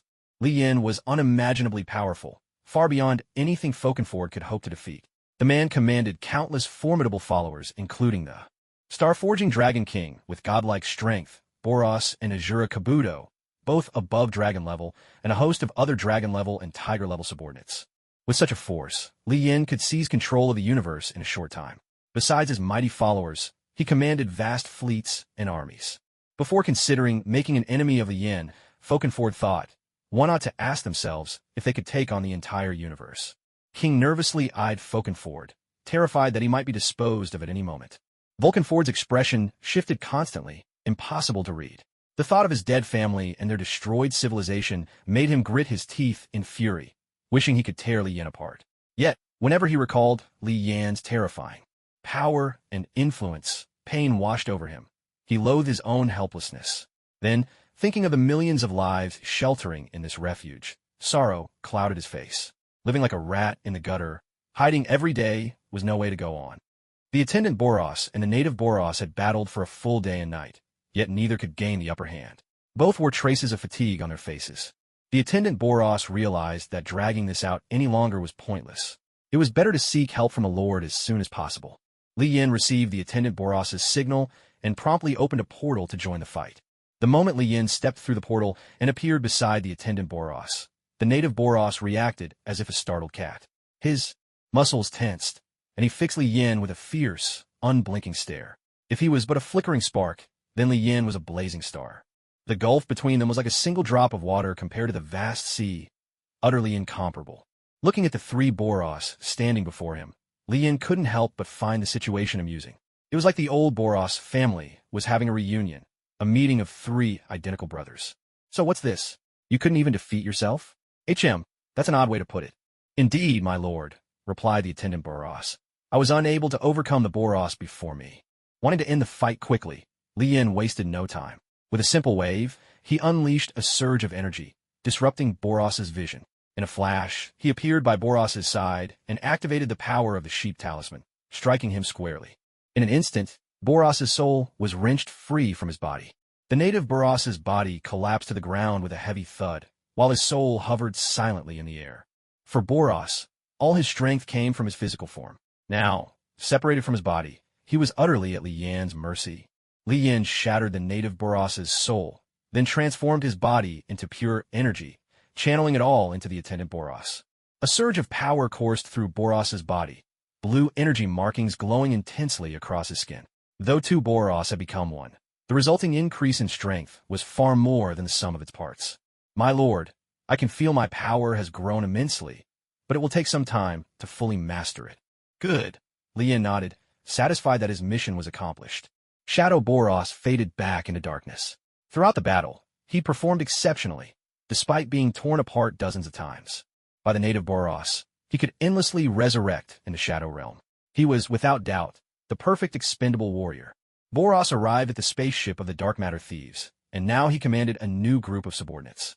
This ship was identical to the one he once possessed. Jerugenshup, Melzergard, and Gruribas, these three lieutenants with dragon-level strength, along with over 10,000 combatants, were now all under Li Yan's command. Meanwhile, on Earth, the Hero Association was in utter chaos. With King having been kidnapped, the association called for a rescue, but these so-called heroes usually acted alone and didn't have strong relationships with each other. Now, none of them were willing to risk their lives for a rescue mission. Bang and his brother Bomb, however, were ready to help.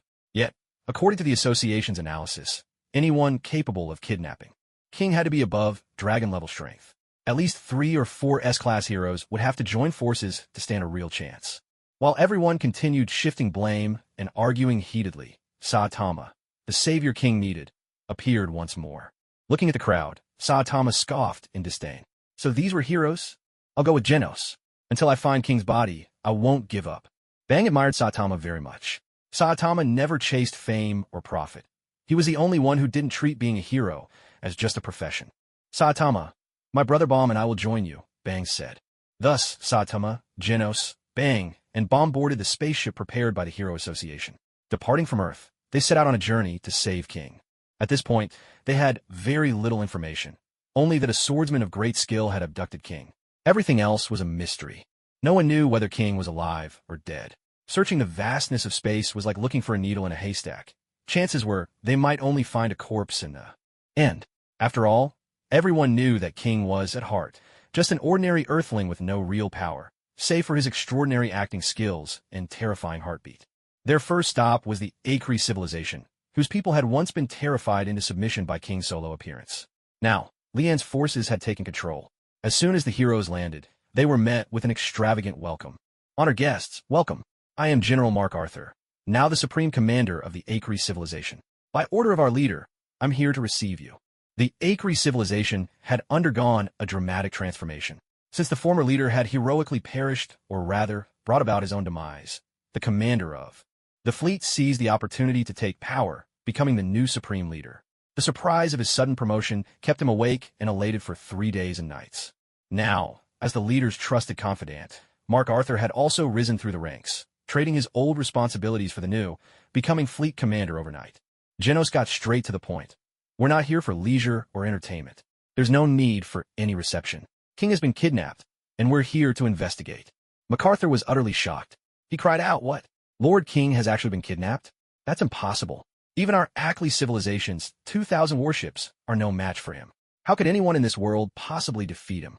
Seeing MacArthur's astonished expression, Genos gave an awkward smile, not intending to reveal King's true strength. Genos thought to himself, if only King were really that strong. At least that would narrow down the suspects. But now, anyone in the entire universe could have the power to kidnap King. Saitama asked curiously, "Have you ever heard of anyone from another civilization who's that powerful?" MacArthur shook his head and replied, "Lord King is the strongest person I've ever seen. As for someone capable of kidnapping him, such a being simply doesn't exist in my memory." Bang and Saitama exchanged glances with the others, shaking their heads. It seemed this was truly a daunting task. Genos continued, "Tell us about all the powerful individuals you know one by one. We'll compare notes and see if there are any leads." "All right. Besides King, the most powerful person I know of would have to be the Holy Sword, Fokenfort. He's quite renowned throughout the universe, mostly because of his family, but even so, there's absolutely no way he could ever defeat King." Bang murmured, "I've never heard of him. Has anyone ever encountered such a formidable opponent? Or could it be that he secretly kidnapped King?" Genos nodded.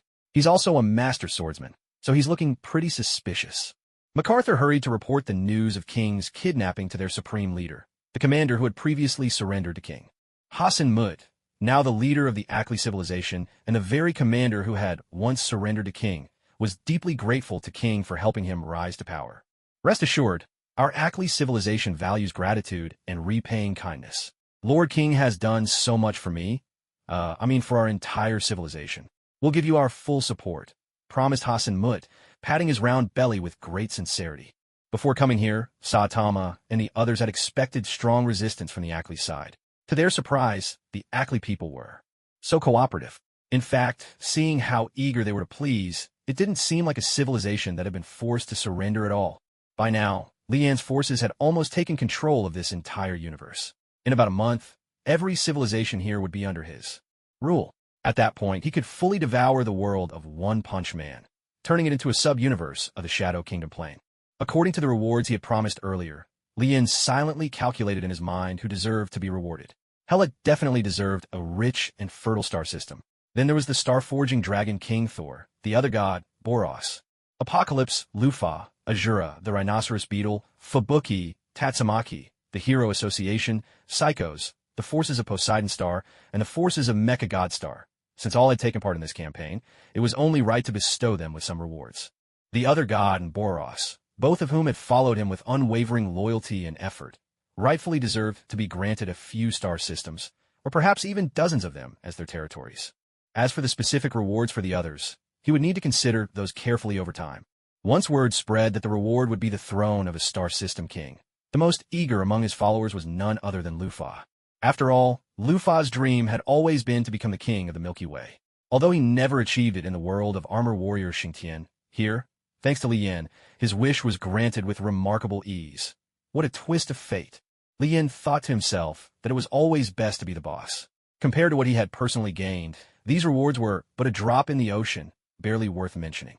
After all, this universe contained over 200 billion star systems. Even if every person on Earth were given 10 star systems each, it would only require 70 billion. The smallest star system held at least 100 billion stars, while the largest could contain several trillion. The number of stars in the universe exceeded the total of all insects on Earth many times over. He glanced at the cooldown timer of the system's summoning function. 5 months remained. If he hadn't asked that question, he would have gained another follower by now, but compared to this recent harvest, that would have been insignificant. Vulcan Ford still didn't know he had become the prime suspect of Saitama and the others. It wouldn't be long before the bald Demon King came knocking at his door.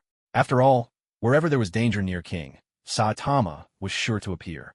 The shelter was now on the verge of collapse. The population had exploded, resources were stretched thin, and the darkness in people's hearts was being magnified without restraint. King was being held in solitary confinement. Aside from his lack of freedom, what he wanted most was simply a meal with 4 dishes and a soup. For 6 or 7 days now, he had been eating nothing but chunks of root vegetables. His mouth was so bland, it felt like he'd lost all taste. Little did he know how fortunate he actually was. Every fist-sized piece of root vegetable he ate per meal was enough to feed a family of 5 for a whole day. Most of the refugees had brought nothing with them, and here, food and drink were far more precious than human life. Vulcan Ford, clad in a black trench coat and wearing a hat, walked through the chaotic underground shelter. Seeing the sallow, emaciated faces around him, he felt a complicated mix of emotions swell up inside.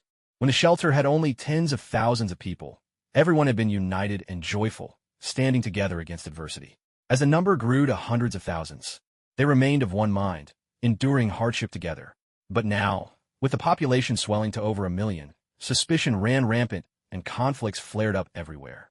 Most people here don't know where their next meal will come from. In such utter isolation, it's impossible to gather enough supplies to feed and support millions. Once hunger outweighs their fear of Lien, countless people will be tempted to betray this place for their own benefit. Vulcan Ford saw the truth of the matter. Rather than wait to die, it would be better to sacrifice himself willingly and carve out a path forward for these unfortunate souls. Besides, he didn't have much time left anyway. Let the name of the Holy Sword family be praised one last time. Vulcan Ford wandered through the shelter, his mood growing heavier with every step. The misery before his eyes was too much to bear. With his resolve steeled, he turned around and went to find King. King was fully absorbed in dealing with the tough roots and stems in front of him. He tore off a few big bites, his jaw working hard as he forced the fibrous mass down, all the while dreaming of rare delicacies. The coarse plant fibers scraped, his throat raw, making him feel like an old ox chewing on straw, eating roots, and while passing roots. He felt cleansed from the inside out, if nothing else. Watching King wolf down the food, Vulcan Ford couldn't help but marvel at the guy's iron stomach. As for himself, he'd been running to the bathroom ever since he started eating this stuff. When King caught sight of Vulcan Ford entering, his face was full of resentment. Wasn't he promised better treatment as a prisoner? Why do you have to eat this every day? Get up. I'm taking you back to Earth. I need to have a word with your boss, Lien, Vulcan Ford said. At first, King was thrilled at the thought of being sent home, but the moment he realized Vulcan Ford wanted to see Lien, his nerves gave out. After all the bad things he'd said about Lien, wouldn't he end up pummeled into a pulp by his minions when he got back? Forcing a smile, King replied, "Actually, I'm quite comfortable here. Everyone is so talented and so pleasant to talk to. The roots may be tough, but they're good for my digestion, cured my decades-long constipation, in fact. So, could I maybe stay just a few more days?" Vulcan Ford frowned, puzzled. What's with this guy? Just days ago, he was raising a ruckus about going home, and now he wanted to stay? No, you're my bargaining chip. Without you, they won't even let me finish what I have to say, Vulcan Ford answered flatly. King's face went ashen. That's what he thought. Once I'm back on Earth, they'll execute me as a traitor for sure. Back on Earth, Lien was enjoying a leisurely life. Every day, he was accompanied by the Tornado and Blizzard sisters. It was pure bliss. At this moment, every power and civilization in the universe is under his control. He is, in every sense, the king of the universe. With a single word, he could determine the fate of hundreds of billions. Experiencing this imperial sensation for the first time, he finds it truly exhilarating. Meanwhile, Saitama's small rescue team, still determined to save King, refuses to give up. With sponsorship from the Ackley civilization, they now have access to the latest spaceship and abundant supplies. Thanks to the team's perseverance, they finally uncover the faintest trace of a lead. During a transaction in a black market, they hear rumors of a desolate planet that has become a makeshift refuge. There, many people gather, all seeking revenge against Lien. Huh, you want revenge on me? Be careful, or I'll dig up your whole family and thrash their corpses. Then I'll kill you 100 more times for good measure. For Vulcan Ford, finding Lien is no longer about revenge. Instead, he intends to trade his own life for the lives of the refugees. Rather than wait to be discovered and die together, he would rather surrender now and give those helpless civilians a chance to survive. Sitting in a small spaceship, Vulcan Ford meticulously polishes the holy sword in his hands. Ever since he could remember, His father had always carried this sword, never letting it out of his sight, tending to it with utmost care every day. Now, Walkenford follows the same ritual, cherishing the sword more than anything. This holy sword is not only the weapon of his family, but also a loyal companion that has been by their side for nearly 10,000 years. King eyes the razor-sharp, iron-slicing blade with no small amount of trepidation, instinctively shrinking back from the cold gleam that threatens to sever his very neck. Walkenford's eyes are full of reluctance. He plans to present the holy sword to Li Yin as an offering, hoping to earn forgiveness for the other living beings of the universe. He places the sword into an ornate wooden box, then picks up a small leather whip and gives it a tentative swing in his hand. He mutters, "I really don't know how you're supposed to fight an enemy with a whip this short." Soon, after several spatial jumps, they arrive above Earth. Looking down at the blue planet below, King is overwhelmed with excitement. After this harrowing brush with death, he swears never to pretend to be anything he's not ever again. The risk is just too great. The sudden appearance of an unfamiliar spaceship catches the attention of Earth's monitoring agencies, who immediately report the situation to the Hero Association. There's a small spaceship over Earth. Who wants to check it out? The association's top officials glance around at the assembled S-Class heroes. "I'll handle it," says Metal Knight. "It's the perfect chance to test my latest weapon." But before Metal Knight can even take off, the spaceship breaks through the atmosphere and lands on the ground. Its landing spot is uncannily precise, right in front of the Hero Association's headquarters on the plaza. All the S-Class heroes burst out of the building, eager to see just who has arrived in such dramatic fashion. A long, metallic screech fills the air. The hatch slowly opened. King, dragging his exhausted body, stepped out of the spaceship. After surviving so long on nothing but plant roots, he was malnourished and frail. If it weren't for Volkenfort supporting him, he would have collapsed onto the ground by now. The S-Class heroes exchanged bewildered glances. Why is King back? Did he actually manage to turn the tables on his captors and escape? But a closer look told them something was amiss. The association executives, seeing that it was King, hurried forward, eager to support him and find out what had really happened. King's kidnapping had truly terrified everyone at the Hero Association. Volkenfort let out a furious roar. "Back off, all of you. Anyone who takes another step, I'll strangle him where he stands. I am the cosmic bandit who kidnapped him, and now I demand to see your monster king, Li Yin. Bring him out, or this hero dies right here."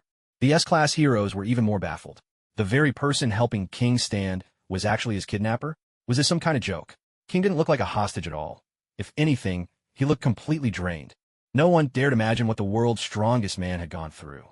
Look at those handcuffs he's wearing. Aren't they the same style as that teacher's, carved with patterns and everything? And those knots, whoever tied them knows their craft inside out. And look, see that whip in the alien's hand? King must have suffered all kinds of twisted torment from these freaks. The association staff were left speechless. The idea that the other side had kidnapped King just to threaten Li Yin, it was as pointless as a dung beetle chasing after diarrhea, a wild goose chase from the start. Would Li Yin actually come to King's rescue? That probably depended entirely on his mood. After all, King wasn't even one of his people. Seeing the crowd's lack of cooperation, Volkenfort lashed out, striking King's back with his whip. A loud crack rang out, but despite the noise, it barely hurt at all. The whip landed on King's back, but it was the faces of the S-Class heroes that stung. Tatsumaki, perched in Li Yin's lap, brushed his hand aside and floated into the air, her lips pursed and her face flushed with anger. How dare they insult an S-Class hero like this? She was ready to tear that alien apart. Li Yin, watching King on the projection before him, couldn't help but admire the whip-wielding alien's handiwork. To bind a grown man with such artistry, this guy truly had a master's touch. Volkenfort had no idea what his actions meant to those present. If he'd simply slashed King with a knife, the S-Class heroes might not have been so furious. But to publicly humiliate King, to train him like this before their very eyes, that was something none of them could tolerate. But there are always exceptions. The sexy prisoner looked at Volkenfort and felt an instant connection. Who would have thought? Who could have guessed that my soulmate would turn out to be an alien? But I don't mind. I can accept that. Tank Top Master and Metal Bat, those two muscle-bound powerhouses, were the first to step up. In their eyes, a man would rather die than suffer such humiliation. So, they helped King prepare for a heroic end. King was moved to tears as he watched the two muscle men charge forward without a thought for their own safety. Volkenfort glanced at the two rushing in, smiled faintly, and didn't waste words. He tossed aside his little leather whip, sent King sprawling face first with a single kick, and drew his weapon to engage the two in battle. You have to understand, Folkenfort wielding the holy sword was a match for Boros himself.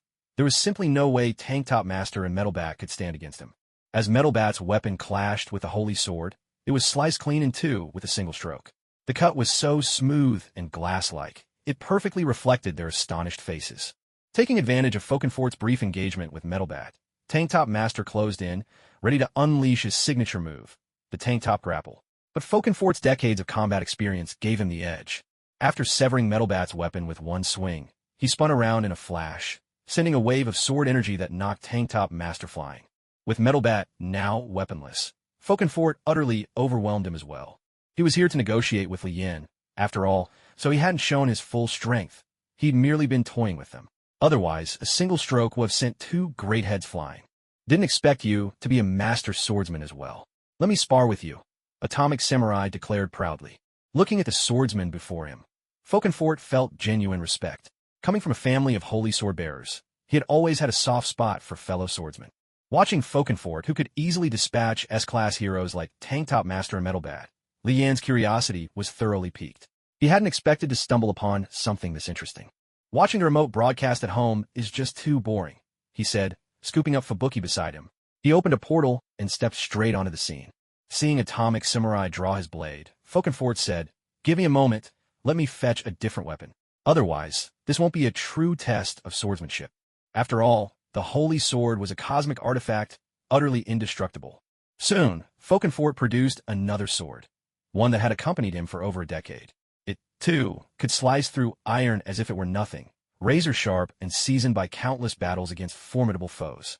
The two faced each other, both poised for battle. Between true masters, victory or defeat can be decided in an instant. A flash of cold steel, a single swift motion. Atomic slash. Atomic Samurai unleashed his signature technique. This is the technique where Atomic Samurai unleashes countless slashes in a single, perfectly aligned line, maximizing their destructive power, enough to slice even an ordinary dragon-level monster clean in two with a single stroke.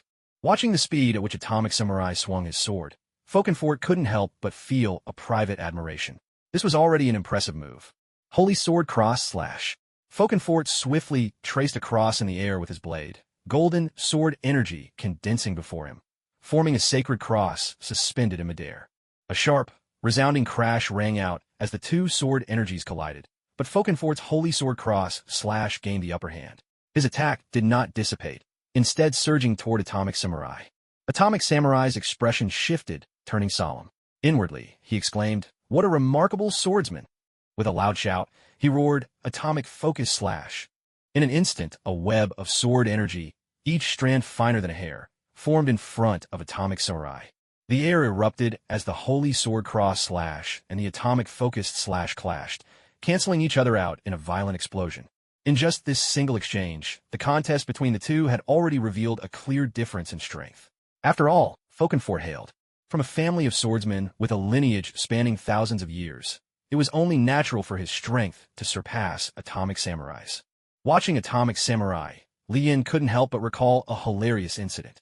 In the Garou arc of One Punch Man, he'd once asked King to slice an apple to showcase his skill, mistakenly believing that King could cut the apple at a speed so fast that the blade would slip between the cells, leaving the fruit entirely intact. In reality, King couldn't even draw his sword, and the awestruck Atomic Samurai, shaken by this, temporarily retreated into the mountains for secluded training. As expected, King's reputation was really just a product of everyone's imagination. Atomic Samurai sheathed his sword and stepped back. The outcome between him and Folkenfort was decided, and there was no need to push the standoff any further. Li Yin decided he'd seen enough and stepped forward, looking at Folkenfort as he asked, "I heard you were looking for me? What's this about?" When Li Yin emerged from the crowd, Folkenfort was visibly surprised. In his mind, Li Yin might have been a hulking brute, a grotesque monster, or perhaps a shady old man. But here stood a young, handsome man radiating integrity. How is this possible? "HM, you're the king of monsters, Li Yin?" Folkenfort asked, bewildered. "Ah, I suppose you could say that. I'm Li Yin, and you are? What brings you to me?" Though Folkenfort harbored deep hatred for Li Yin, he composed himself. Today, after all, he had come to beg for mercy. With deference, Folkenfort spoke. "I am the holy swordsman, Folkenfort. As for my origins, it no longer matters. Your subordinates have already destroyed my civilization." "Oh, well, my apologies for that. But to be honest, I've destroyed so many civilizations, I'm not sure I'd remember, even if you told me which one. Vulcan Ford clenched his fists, then slowly released them, continuing, My purpose in coming to Earth today is not to seek revenge against you, but to propose a negotiation. Oh, now that does sound interesting. Go ahead, I'm listening, Lien replied. Vulcan Ford glanced around, signaling that there were too many people here, and perhaps they should find a quieter place. Lien waved his hand, opening a portal, and brought Vulcan Ford back to his main base in Z City. Now, can you tell me what it is you want to discuss? While your followers have waged war and expanded across the universe, they have destroyed countless civilizations. Yet, in each case, some survivors have managed to escape. Ona Desolate planet, we built a shelter for these people.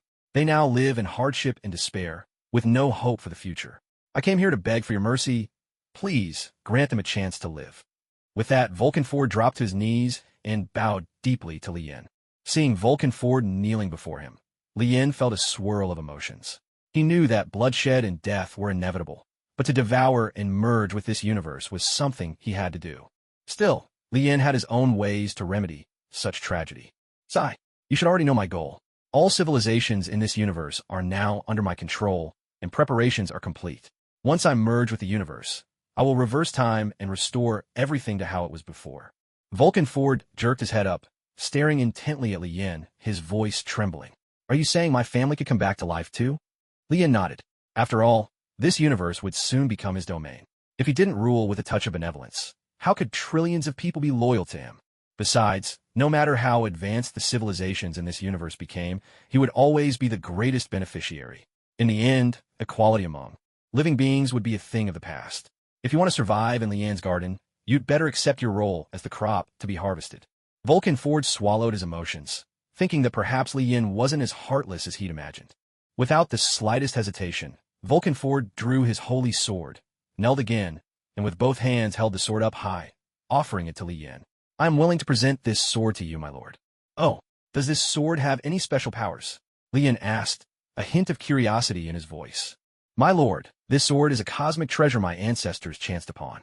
When it was first discovered, its power was weak, but after nearly 10,000 years of nurturing by the Sword Saint family, it now has the strength to split mountains and part the seas.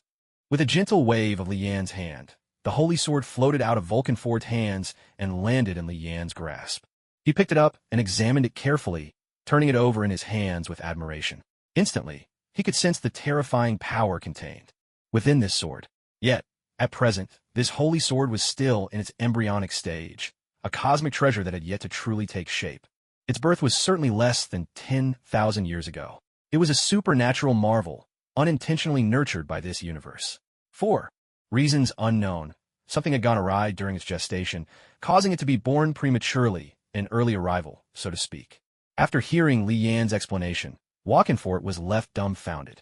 The old treasure that had sat in his house for tens of thousands of years was, unbelievably, nothing more than a newborn, not even a full month old. This sword is impressive. If it ever truly matures, it would no doubt become a weapon of unimaginable power. Yet Walkenfort only had 2 years left to live. Treasures meant nothing to him anymore. All he wanted was for his family to be resurrected and to live on in peace. That alone would satisfy him. He set the holy sword down and thoughtfully stroked his chin. The sword was like a perfect piece of jade, but only half-carved. To fully complete this holy blade, there were only 2 paths. The first was to slay every living being in this universe, letting the sword absorb the souls of countless trillions, but that was clearly impossible. Even if every soul stood still and let him slaughter them, he'd collapse from exhaustion long before he finished. The second way was to return the sword to its gestation, harnessing the power of the entire universe to let it mature. But for that, Lien would need to finish his own process of fusion and devouring. Once that was complete, he could command this universe at will, drawing upon its energy as easily as breathing. Rise. You've earned your merit by offering the sword, so I'll grant your request. Thank you for your greatness and mercy. It's just, well, perhaps, maybe my request was a bit unnecessary. I wonder if I could change it. Walkenfort stammered, feeling awkward. After all, he'd made a show of removing his pants just to let out a fart, a pointless gesture. Now, he had to salvage the situation, lest his holy sword be sacrificed for nothing. Lien nodded, replying with calm indifference. My reputation may not be the best, but I do have a bit of integrity. Since you brought me a gift, I'll grant you one more request. Hearing this, Walkenfort's spirits lifted. What mattered most to him now was not status, nor wealth, nor even power, but life itself. Lord Lien, I hope to live another 10 years. Lien was caught off guard. This fellow before him looked to be in his prime, brimming with strength. Why would he make such a request? Could he be seeking immortality? But, after a moment's thought, Lien shook his head. In some advanced civilizations here, living for several centuries was not uncommon. Even a millennium or more was possible. Is your time really running out? You still look quite young to me. Valkenfort gave a bitter smile, his face tinged with sorrow. The Holy Sword grants us power, but also takes our lives. 50 years ago, my father, 100 years ago, my grandfather, and every ancestor before him, none escaped this fate. Now, I have wielded the sword for 48 years. At most, I have 2 years left to live. Hearing this, Lien quickly surmised the reason. Since the Holy Sword was not yet complete, it needed to absorb a certain kind of energy. While his family gained strength, they also became the sword's blood sacrifice. Lien nodded and used the horse talisman, clearing away all negative afflictions for Valkenfort. As the healing power of the horse talisman flowed into Valkenfort's body, every hidden injury and the overload from wielding the Holy Sword was completely healed. Lien said, well, barring any accidents, you should be able to live out your full natural lifespan now. Valkenfort was momentarily stunned, but as he sensed the changes within himself, he bowed deeply before Lien in gratitude, then prepared to take his leave. But Lien called out, stopping him. Wait a moment. Would you be interested in serving me?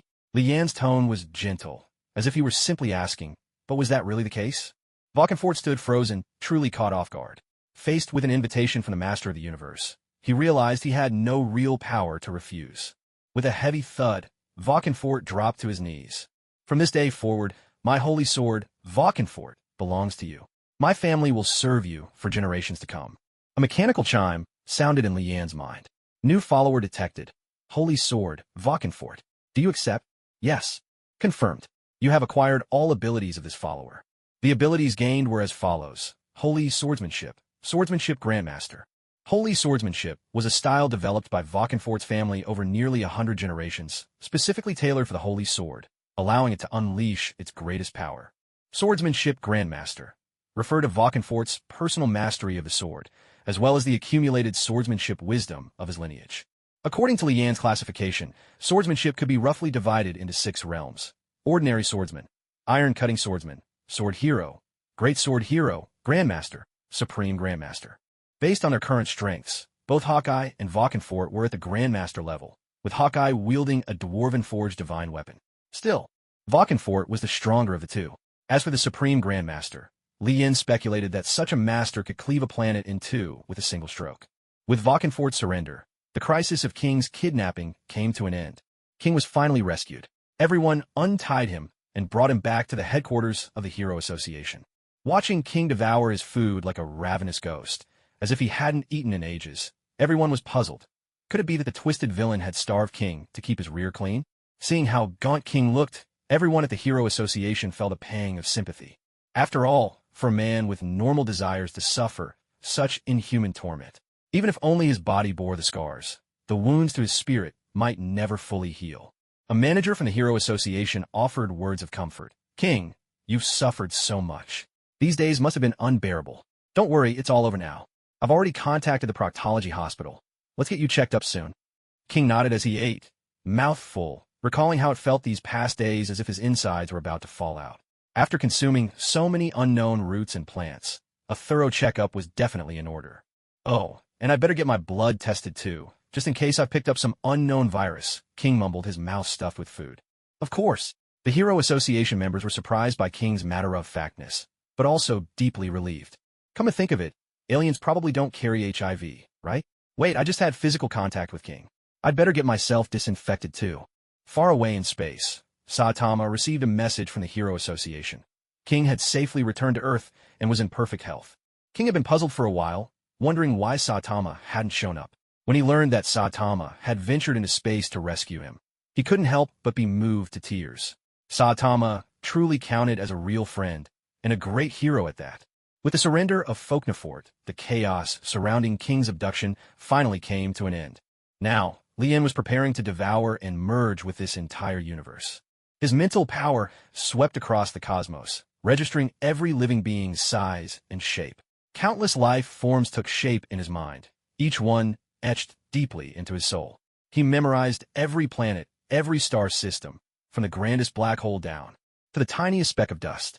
This was his final survey before beginning the process of devouring and fusion. To ensure nothing was overlooked, Li Yin made sure to engrave every blade of grass, every brick and stone of this universe in his memory. System, begin the devour and fusion process for the One Punch Man universe. Beep. Scan complete. The One Punch Man universe meets the conditions for devour and fusion. Would you like to begin? Begin. Beep. Devour and fusion process started. Estimated time, 100 years. What the hell? 100 years? That's long enough for me to raise several generations of kids. Beep. If you wish to accelerate the process, please supply additional energy to the system. Huh? Can I use my own energy? Beep. Affirmative. With your current strength, you can shorten the time to 20 years. Oh, that's still way too long. Is there any other way? Maybe something like topping up and drawing prizes like those Penguin games? Beep. No. The host may continue to provide energy. Your followers' energy will also suffice. At this critical moment, it all came down to the star-forging Dragon King. He called Thor over, asking him to channel energy into his body. Beep. Charging process estimated to complete in 1 hour. Waves of invisible energy radiated from Li Yin, stretching outward at speeds far beyond that of light, enveloping everything around him in their grasp. Anything or anyone swept by this energy was instantly immobilized. The entire universe was frozen in place, time itself rendered meaningless. He sat silently in his chair, alone, his eyes fixed on the countdown before him. 5, 4, 3, 2, 1. Beep. Fusion complete. Beep. Lord of Dimensions, ability has been expanded. Current universes under your dominion. Shadow Kingdom Dimension. One Punch Man Dimension. Renameable. Lord of Dimensions, you are the sole master of this dimension. Within your domain, you are akin to a god. Beep. Due to the Shadow Kingdom Dimension acquiring a subdimension and being empowered in return, its territory has expanded. Please check the new boundaries yourself. Haha, this feels incredible. With the successful fusion, time, previously halted, began to flow once more. Stop clocks tick back to life. No one present noticed anything unusual. In fact, even Saitama couldn't escape from the palm of Li Yin's hand now. Li Yin could now clearly sense every ripple and disturbance within the One Punch Man dimension. He was truly the omnipotent god of this world. After the rush of excitement, Li Yin prepared to reward those who had served him well. But before handing out rewards, he first restored all the civilizations he had destroyed. After all, they had witnessed his immense power.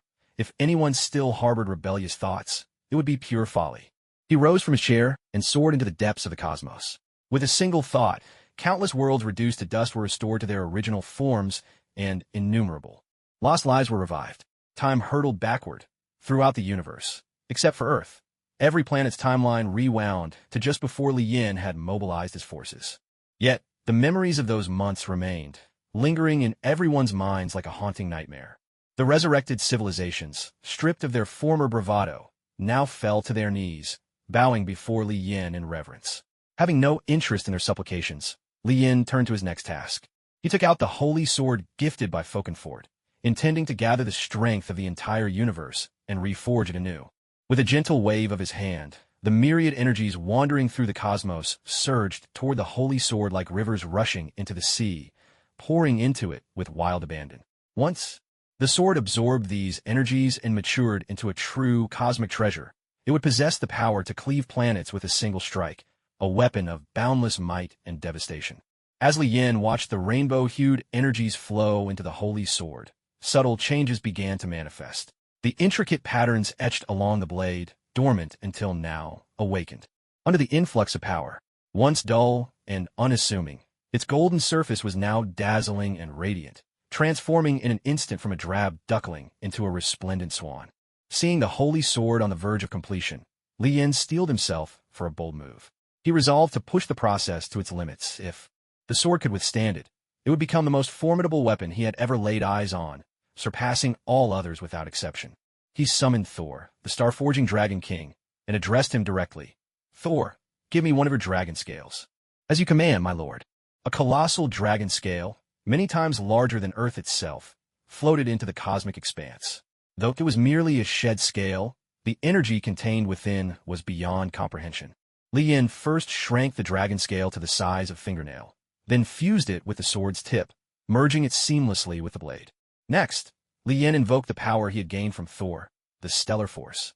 With the Stellar Force, he could draw upon the energy of every star and planet in the universe. Countless streams of energy burst forth from the cosmos, each planet offering a fraction of its might. The sheer number of celestial bodies made the total energy amassed utterly staggering. As this torrent of energy descended upon Li Yin, his entire being radiated with a blinding white light. The very fabric of space around him strained under the pressure. Had he not exerted all his strength to stabilize it, the area would have long since collapsed. He began to channel this vast power, slowly and carefully, into the still unfinished holy sword. Li Yin did not dare blink or let his guard down for even an instant, for a single misstep could inflict irreparable damage upon the blade. With the infusion of such tremendous energy, the holy sword glowed a fierce crimson. The dragon scale at its tip melded flawlessly with the blade, and, as it absorbed the energy, the scale itself underwent a transformation. A golden, viscous substance, like a layer of resin, seeped from the scale, enveloping the entire sword. Gradually, it was completely assimilated into the blade. Li Yin knew that this was the last trace of the star-forging Dragon King's blood essence within the scale, fully refined at last. As a resonant sword cry echoed through the void, the forging was complete. Now, the holy sword would no longer devour souls or feed upon blood. It required no energy from outside itself. Its icy, razor-sharp edge was now the keenest in the universe, incapable of being dulled or denied by anything that existed. The sword's power had multiplied countless times over. So long as its wielder could master it, a single swing could annihilate an entire star system, without question. The sword tip forged from dragon scales was flawless, able to pierce through anyone's defenses. Although the dragon scales were provided by the star-forging Dragon King, after being refined by Li Yin, not even the Dragon King himself could necessarily withstand its power. He put away the holy sword, keeping it for his own use.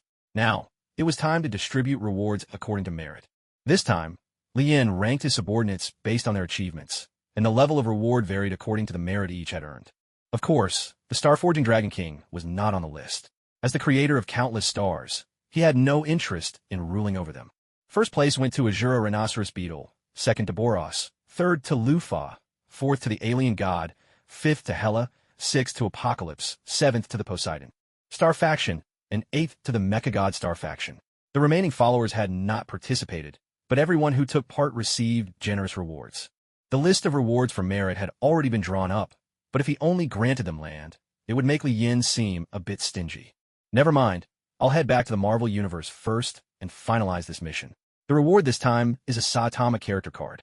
Returning home in the Marvel Universe, he had just settled onto the sofa. Beep. Scan complete. You have returned to the Marvel Universe. Mission settlement will now begin. Beep. Special challenge mission. Mission requirements. 1. In this dimension, the host may only use the abilities of a randomly selected character for combat. 2. If any other abilities are used during combat, the mission will automatically fail. 3. This is a mandatory mission. Failure will cost you your next random summon. Beep. Character drawn, Kizu. Mission complete. Beep. Mission 2. Become a hero. Mission complete. Beep. Mission 3. The Battle of Destiny. Help your follower Boros devour the Boros of this dimension. Mission complete.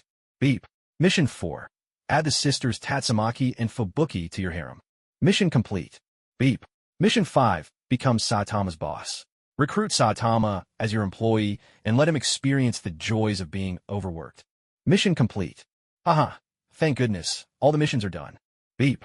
Mission completion. 100%. Rating. SS. Proceeding to mission settlement. Beep. Settlement complete. You have received the following rewards. Saitama character card, Boros character card, Dragon level monster cell, ×5, Demon level monster cell, ×20, One Punch World martial arts skill card, ×3, and the title King of Monsters. Looking over the rewards for this mission, Li Yin was thoroughly satisfied. These 2 character cards would allow him to gain 2 more top-tier fighters as his subordinates, or he could bestow them as the highest honor upon those who performed exceptionally well. Saitama character card. Upon use, grants all of Saitama's abilities. Boros character card. Upon use, grants all of Boros's abilities. Dragon-level monster cell, high-quality monster cell. After consumption, grants the strength of a dragon-level monster. Drawback. A small portion of bodily tissue will transform into monster form, but it will not affect lifespan or mental faculties. Demon-level monster cell, good-quality monster cell. after consumption, grants the strength of a demon-level monster. Drawback: a large portion of physical attributes will become monstrous, though lifespan remains unaffected. However, personality flaws will be greatly magnified. Between these two types of monster cells, the dragon-level variant counted as a decent reward. For villains, appearances were far less important than sheer power. However, since the demon-level cell would amplify personality flaws, Li Yin knew he'd have to be cautious when using it. The One Punch World martial arts skill card included several formidable martial arts from the world of One Punch Man. Bangs, exploding heart liberation. Fist, flowing water crushing rock fist. Bombs, whirlwind iron cutting fist. Suiryu's void body fist, and a Monster Geru's monster god slayer fist. There were also two combination techniques from Bang and Bomb: roaring aura sky rending fist and cross Fong dragon slayer fist. The system had optimized these team attacks so that they could now be performed solo, with the prerequisite of mastering flowing water-crushing rock fist and whirlwind iron-cutting fist. Finally, there was a title: King of Monsters. King of Monsters, the supreme ruler among monsters, able to control all monsters and transform chosen targets into monsters themselves. After carefully studying these prizes, Li Yin felt he had a clear grasp of their uses. Each year, he would gain 3 opportunities to convert individuals into monsters. The resulting monster strength would be directly proportional to their innate talent. The more gifted the individual, the smaller their outward transformation and the greater their power boost. All in all, this was a remarkable haul. Generous rewards for the mission accomplished. For the time being, Li Yin planned to take it easy and enjoy some well-earned rest. He had found new affection recently, but he hadn't forgotten his old flames. Now was the perfect time to make it up to Wanda and the others. With the rewards now distributed, it was time to hold a commendation ceremony. On a beautiful, verdant planet within the Shadow Kingdom, all of Li Yin's subordinates had gathered together. Among them, some had distinguished themselves in the last campaign of expansion, others had provided invaluable technical support from behind the scenes. Some had always been dedicated and hardworking, while others had served him faithfully in more personal ways. Li Yin sat atop his lofty throne, surveying the crowd below. This time, the meeting would be presided over by Fleet Admiral Sengoku. Shenghuang rose from his seat and walked to the center of the round platform. After bowing to Li Yin and his wives, he began his summary. In accordance with the Lord's command, we have conducted a comprehensive review of all our colleagues' military achievements. First, the one who contributed the most in the last campaign of expansion is Lord Sol, the Dragon King of Starforge. Sol was the mightiest subordinate under Li Yin's command, a figure second only to Li Yin himself. Even the other attendants had to address Sol with utmost respect. Shenghuang continued. Next, the fiercest in battle is Azura, Rhinoceros Beetle. In the last expansion, he led his fleet to destroy 4,800 planets, obliterate 40 stars, and wipe out more than 1,000 civilizations. By the Lord's decree, he is to be rewarded with the freedom to choose 50 star systems, as well as the flames of the demon. It was no wonder Azura, Rhinoceros Beetle, dominated the battle rankings. His savage nature knew no bounds. He would shatter worlds at a mere word, without a hint of hesitation or regard for morality. No wonder Dr. Kinos had kept him locked away in the dungeon for so long. Thank you for your generous reward, my lord. Azura Rhinoceros Beetle pledges eternal loyalty to your will. Azura Rhinoceros Beetle knelt respectfully on the ground, forgiving him power and freedom. He held Li Yin in the highest esteem, his respect coming from the depths of his heart. Shenghuang went on. Second in the rankings is Boros, who destroyed 3,000 planets and wiped out 800 civilizations. He is likewise awarded the freedom to select 50 star systems. Boros knelt on one knee and declared solemnly, Boros thanks the Lord for his reward. I shall be the sharpest blade in your hand. In third place is Lufa, who destroyed 2,700 planets and annihilated 640 civilizations. He too is granted the freedom to choose 50 star systems. Of all those present, Lufa was undoubtedly the most excited. In the past, he had worked tirelessly to gather energy crystals, hoping to become king of the galaxy, only to fall short at the last moment. Unlike Azura Rhinoceros Beetle and Boros, who both pursued strength above all, Lufa craved power and status. Now, with this reward, he would become master of 50 star systems, a prospect that filled him with elation. Lufa will follow the Lord forever, never define your will. Your every word is my command. Hela, too, received a reward. 30 star systems, a gift from Li Yin that delighted her beyond measure. From now on, she would be the sole ruler of these realms, a queen of unrivaled stature. In her heart, Hela mused that she must find time to flaunt her success to Thor and Loki. Let those two brothers squabble over Asgard. All they want. She had no need for that wretched place. Hela would make sure they knew. The eldest sister would always be the eldest. The rest of the attendants who participated in the battle all received generous rewards, while those who did not join the fight were each granted a star system as encouragement. After all, everyone deserved a share of the glory. When the ceremony ended, each person departed, their hearts brimming with excitement. Lien, too, returned to his home in New York. Yet, the moment he set foot in the city, he sensed that something was amiss. At that very moment, Asgard was facing an unprecedented crisis. Every warrior of the palace stood armored and ready, gripping their spears, prepared for battle. The Dark Elves, in alliance with the Frost Giants, had launched a rebellion. Laufey and Malekith, two formidable foes, had joined forces with sinister intent. They planned to strike Asgard during the celestial convergence, when the 9 realms would align as one.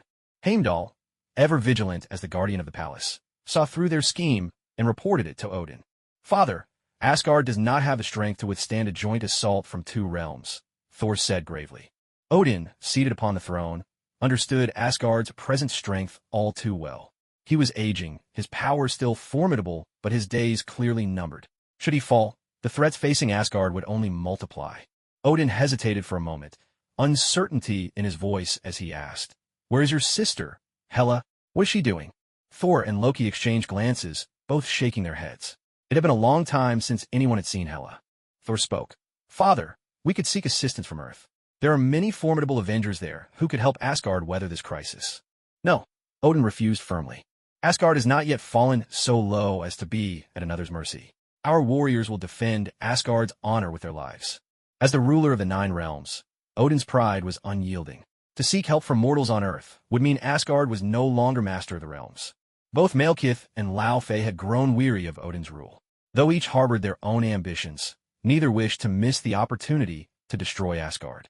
Malekith had foreseen the imminent celestial convergence, when the boundaries between the 9 realms would vanish, allowing armies to move freely throughout the worlds. After conspiring with Laufey, Malekith felt a surge of excitement.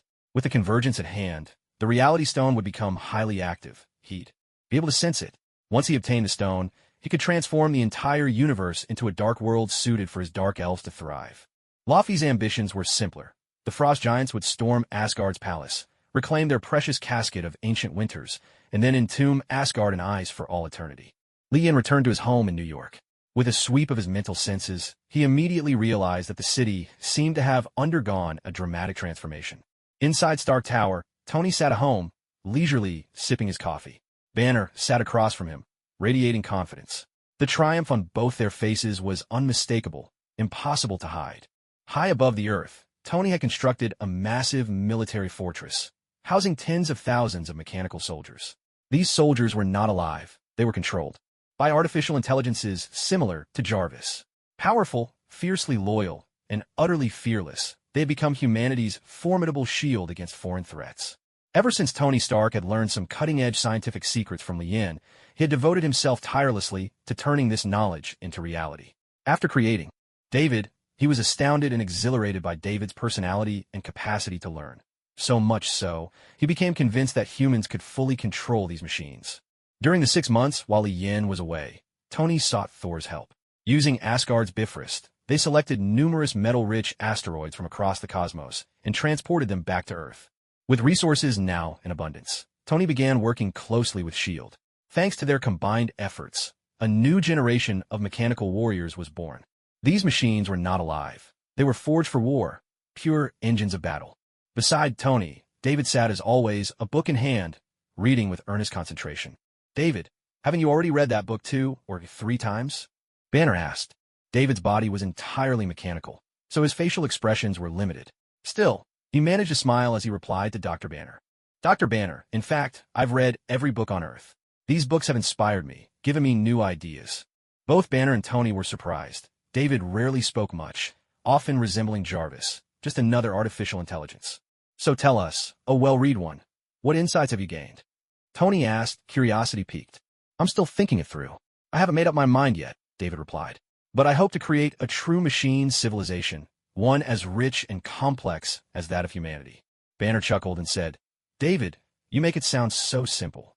Human civilization has evolved and advanced for tens of thousands of years to reach where we are now.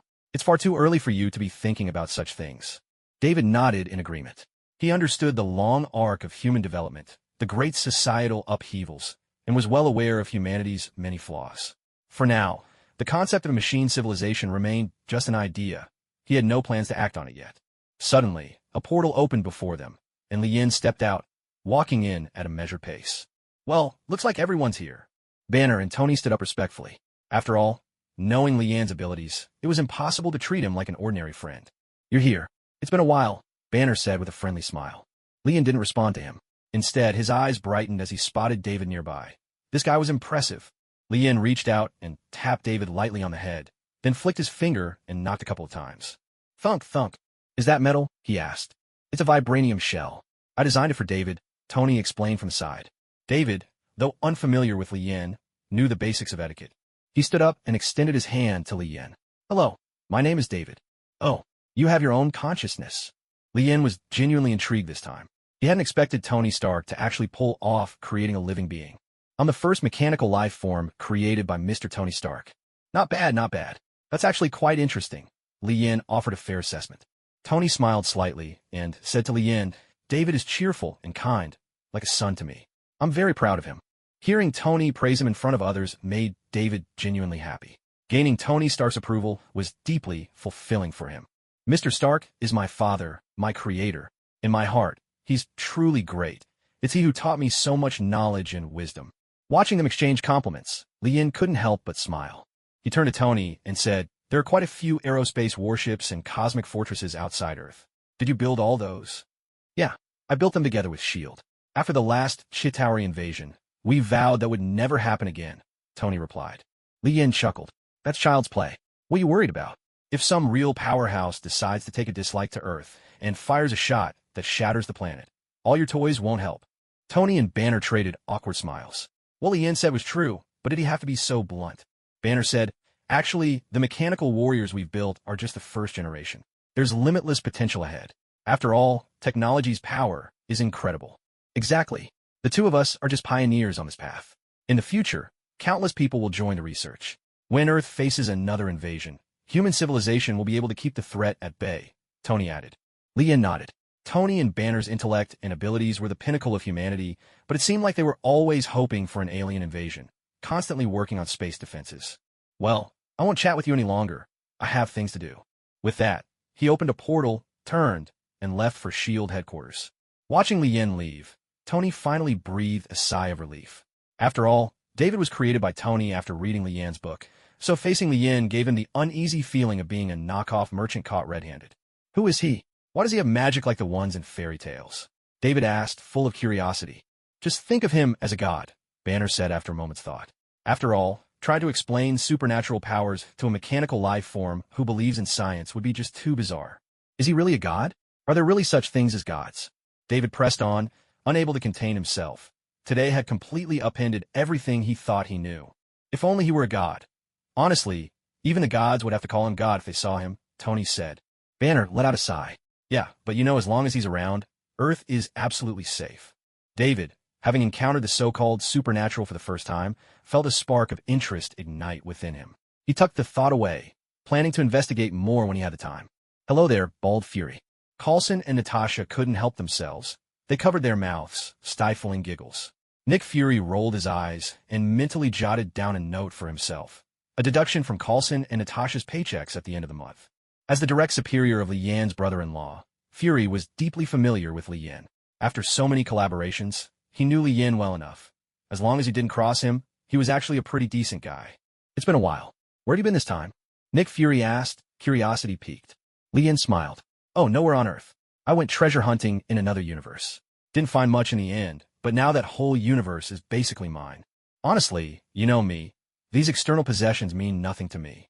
I mean, sure, I have control over an entire universe, but what's the point, really? Fury was at a loss for words. For a man of his education, he found himself completely stumped. Ahem, congratulations on your, rather impressive haul. Lian waved dismissively, just trying to stay modest.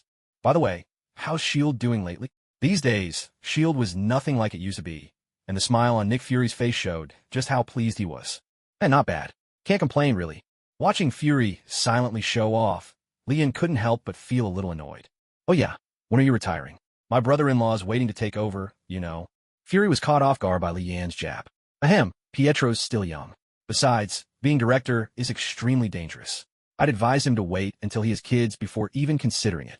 Meanwhile, Hela gazed at the three-dimensional projection map, displaying 30 star systems before her, eyes shining with excitement. She had studied every one of these galaxies countless times. What drew her wasn't the boundless resources of the universe, but the power and status they represented. These 30 galaxies were clustered together, forming a colossal galactic supercluster. Among the galaxies Hela had acquired, even the smallest was several times larger than the Milky Way. Now, Hela had renamed this place the Death Supercluster, and she was, without a doubt, the undisputed ruler of these galaxies. All the civilizations within, great and small, were subject to her command and leadership. The Queen Star was the palace Hela had chosen for herself. Here, she constructed a grand and majestic celestial palace, dozens of times larger than Asgard. Yet, its architectural style was strikingly similar. Gold was the dominant color, with soaring spires and golden columns supporting an imposing great hall. Sunlight danced across golden tiles, and before the hall stood a statue carved from a mountain 10,000 meters high.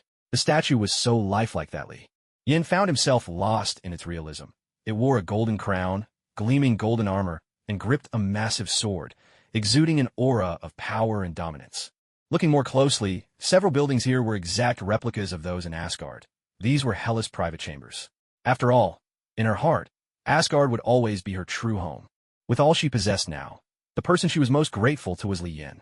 She thought to herself that she ought to bear him at least 8 or 10 children in the future. Otherwise, her position might not be secure. It's time for my 2 foolish brothers to see the world, Hela said with a smile. Truthfully, inviting Thor and Loki to witness her domain was simply an excuse to show off, to satisfy Hela's idle vanity. When she was first released, she felt a pang of jealousy toward Thor and Loki, who had been born during Asgard's prime, cherished and protected by countless people. But her experience was different. Odin called her bloodthirsty and ruthless, but when she was born, Asgard lacked the strength to make her a gentle, virtuous princess. It was atop the corpses of countless enemies that she rose. It was by bathing in their blood that Asgard became what it was today. Thor might be celebrated for his military exploits, but the enemies he'd slain were scarcely a fraction of Hela's. In her eyes, both Thor and Loki were hothouse flowers, unable to withstand the slightest storm. Meanwhile, tension hung thick in the air over Asgard. All the citizens had been gathered in several vast shelters, where Queen Frigga comforted the frightened masses. Adults held their children close. People huddled together, offering each other words of encouragement and solace. Queen Frigga's eyes were full of worry. Her husband and sons were outside, bracing themselves for the impending invasion of the Dark Elves and Frost Giants. Outside the palace, Odin gripped Gungnir, the eternal spear. Thor held Mjolnir, the hammer of thunder, and Loki wielded his own staff. The father and his 2 sons stood shoulder to shoulder. As Odin looked at his sons to his left and right, a deep sense of pride filled his heart. Thor, Loki, Asgard is facing its darkest hour. If we can win this battle, we'll secure peace for tens of thousands of years. So, no matter what, failure is simply not an option. Suddenly, Heimdall heard someone on Earth calling out to him. He lifted his gaze, his excitement impossible to hide. Without a moment's hesitation, he opened the Bifrost, leaving Odin, Thor, and Loki all taken aback. Odin thought, as the All-Father, my dignity seems to dwindle by the day. My face is as worn as an old shoe sole. I'm standing right behind you. Would it really kill you to report to me first? Heimdall, what's going on? Thor asked curiously. At a time like this, who would be coming to Asgard? Just as Hela stepped off the Bifrost, she saw the Asgardian soldiers poised for battle. Doubt flickered across her mind. Was old Odin really marching to war himself again? When Odin, Thor, and Loki saw who had arrived, the weight pressing on their hearts was instantly lifted. Sister, your timing couldn't be better. Any later, and you'd have only shown up in time to collect the remains of your dashing little brother. Oh, so even Odin wants you dead now. Hela replied with a cold smile. Although Hela's relationship with Asgard had eased somewhat, she could never truly forgive Odin. Loki forced an awkward smile, glanced at the embarrassed Odin, and sidled up to Hela, eager to win her favor. Sister, the Frost Giants and Dark Elves have joined forces. They're planning to attack Asgard. Surely you won't just stand by and watch. Hela gave a dismissive snort. I told you long ago to wipe them out. If you'd listened to me, none of this would be happening now. Odin offered no rebuttal. After all, Hela's arrival could change the fate of this war and turn the tide to victory. "Sister, please, help us save Asgard," Thor pleaded earnestly. Though Hela had no love for Odin, her bond with Asgard ran deep. She would never allow anyone to threaten her home. Meanwhile, Malekith was biding his time, waiting for the convergence. With all 9 realms' boundaries unstable, he dared not travel recklessly. In truth, Malekith's alliance with Laufey to invade Asgard was little more than a smokescreen. He planned to send a cursed warrior and tens of thousands of soldiers to assist Laufey, while he himself would head to Earth. There he had sensed the presence of the Reality Stone. If he could claim it, he would be able to challenge Odin's power, and then there would be nothing left to fear. Laufey, for his part, had prepared thoroughly for this invasion. He would lead hundreds of thousands of formidable frost giant warriors into Asgard, all for one purpose: to reclaim the casket of ancient winters.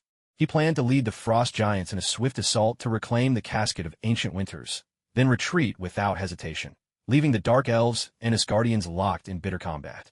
With the frost giants at his side, he would head to Earth and plunge the planet back into the Ice Age, seizing it entirely for himself.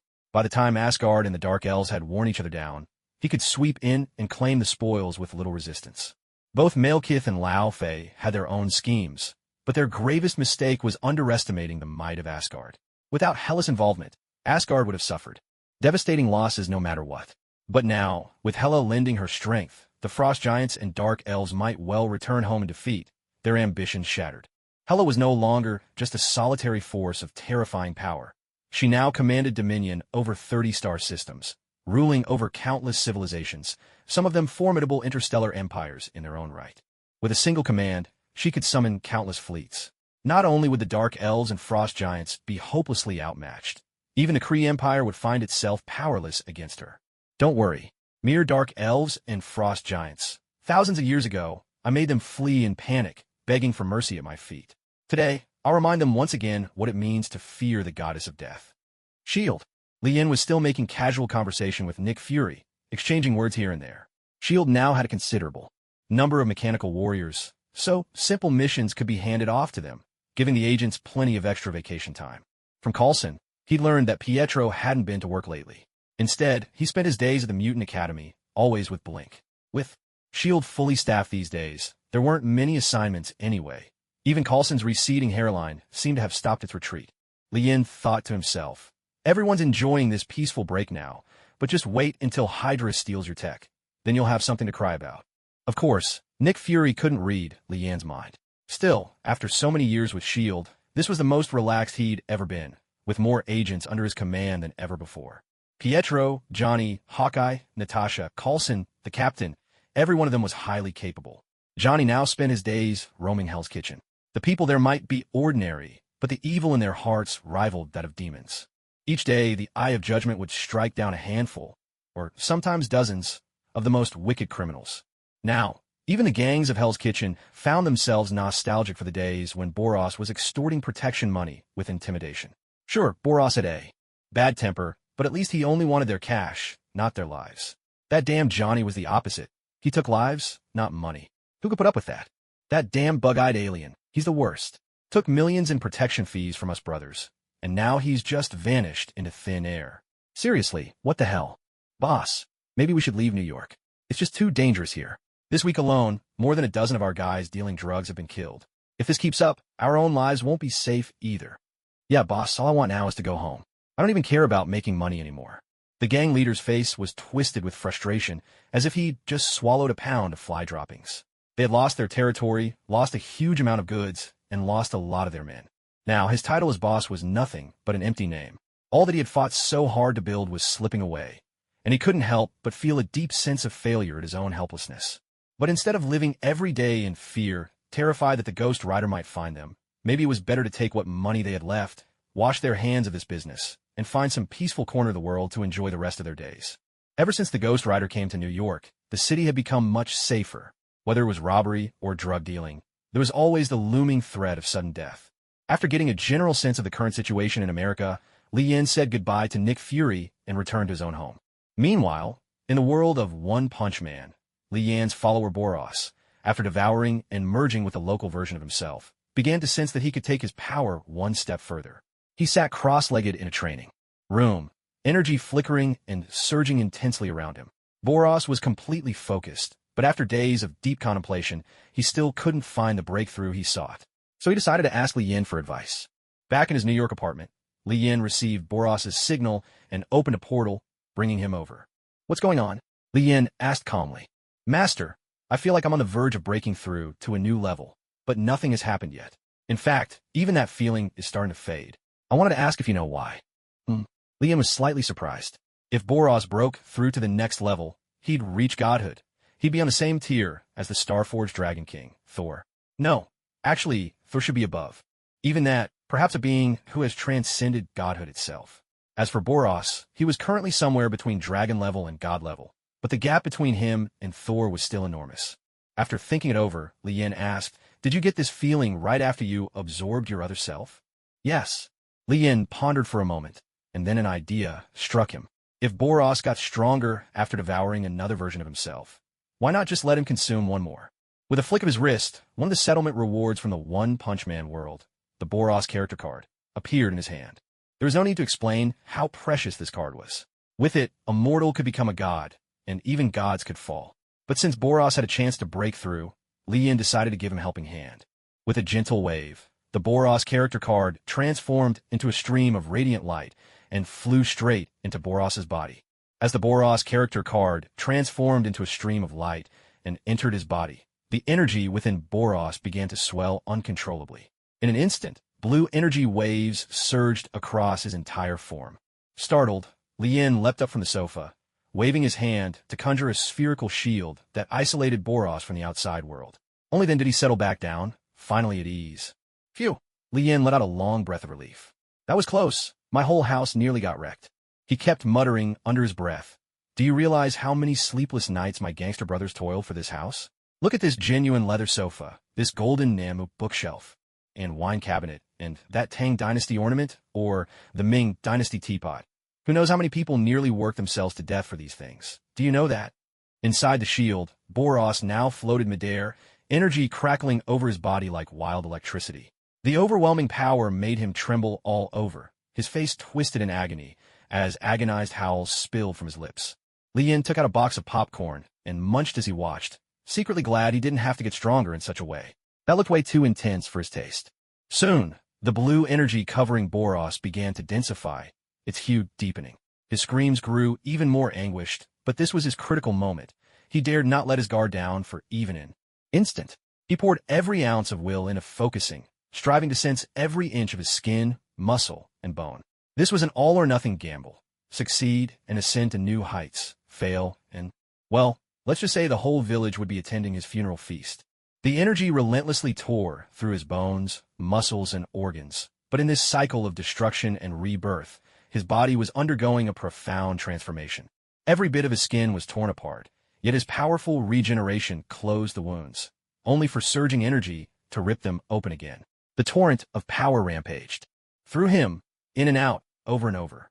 Right now, he was like a young woman losing her innocence, racked with pain, yet in the midst of a vital metamorphosis. At this point, there was nothing more Li Yin could do. After all, true strength was meant to be gained step by step. But in just 2 or 3 months, Boros' energy had multiplied several times over. His physical form simply couldn't keep up, forcing him to break down before he could rise again. Energy began to bead on Boros' skin, forming droplets that dripped like sweat, each drop brimming with terrifying power. The blue aura surrounding him faded, replaced by a pulse of blood-red energy bursting from within, so fierce it sent cracks through the protective shield Li Yin had set up. Seeing this, Li Yin put down his popcorn, a sly smile curling at the corner of his mouth. Looks like he made it. At that moment, Boros' screams ceased. An overwhelming sense of bliss swept through him. Now, he was like a woman long starved for affection, finally sated and utterly content. Drawing in all the energy that radiated around him, his body shifted from its original blue to a striking blend of red and blue. Though he had just endured an agony unlike any he'd ever known, at this very moment, it all felt worthwhile.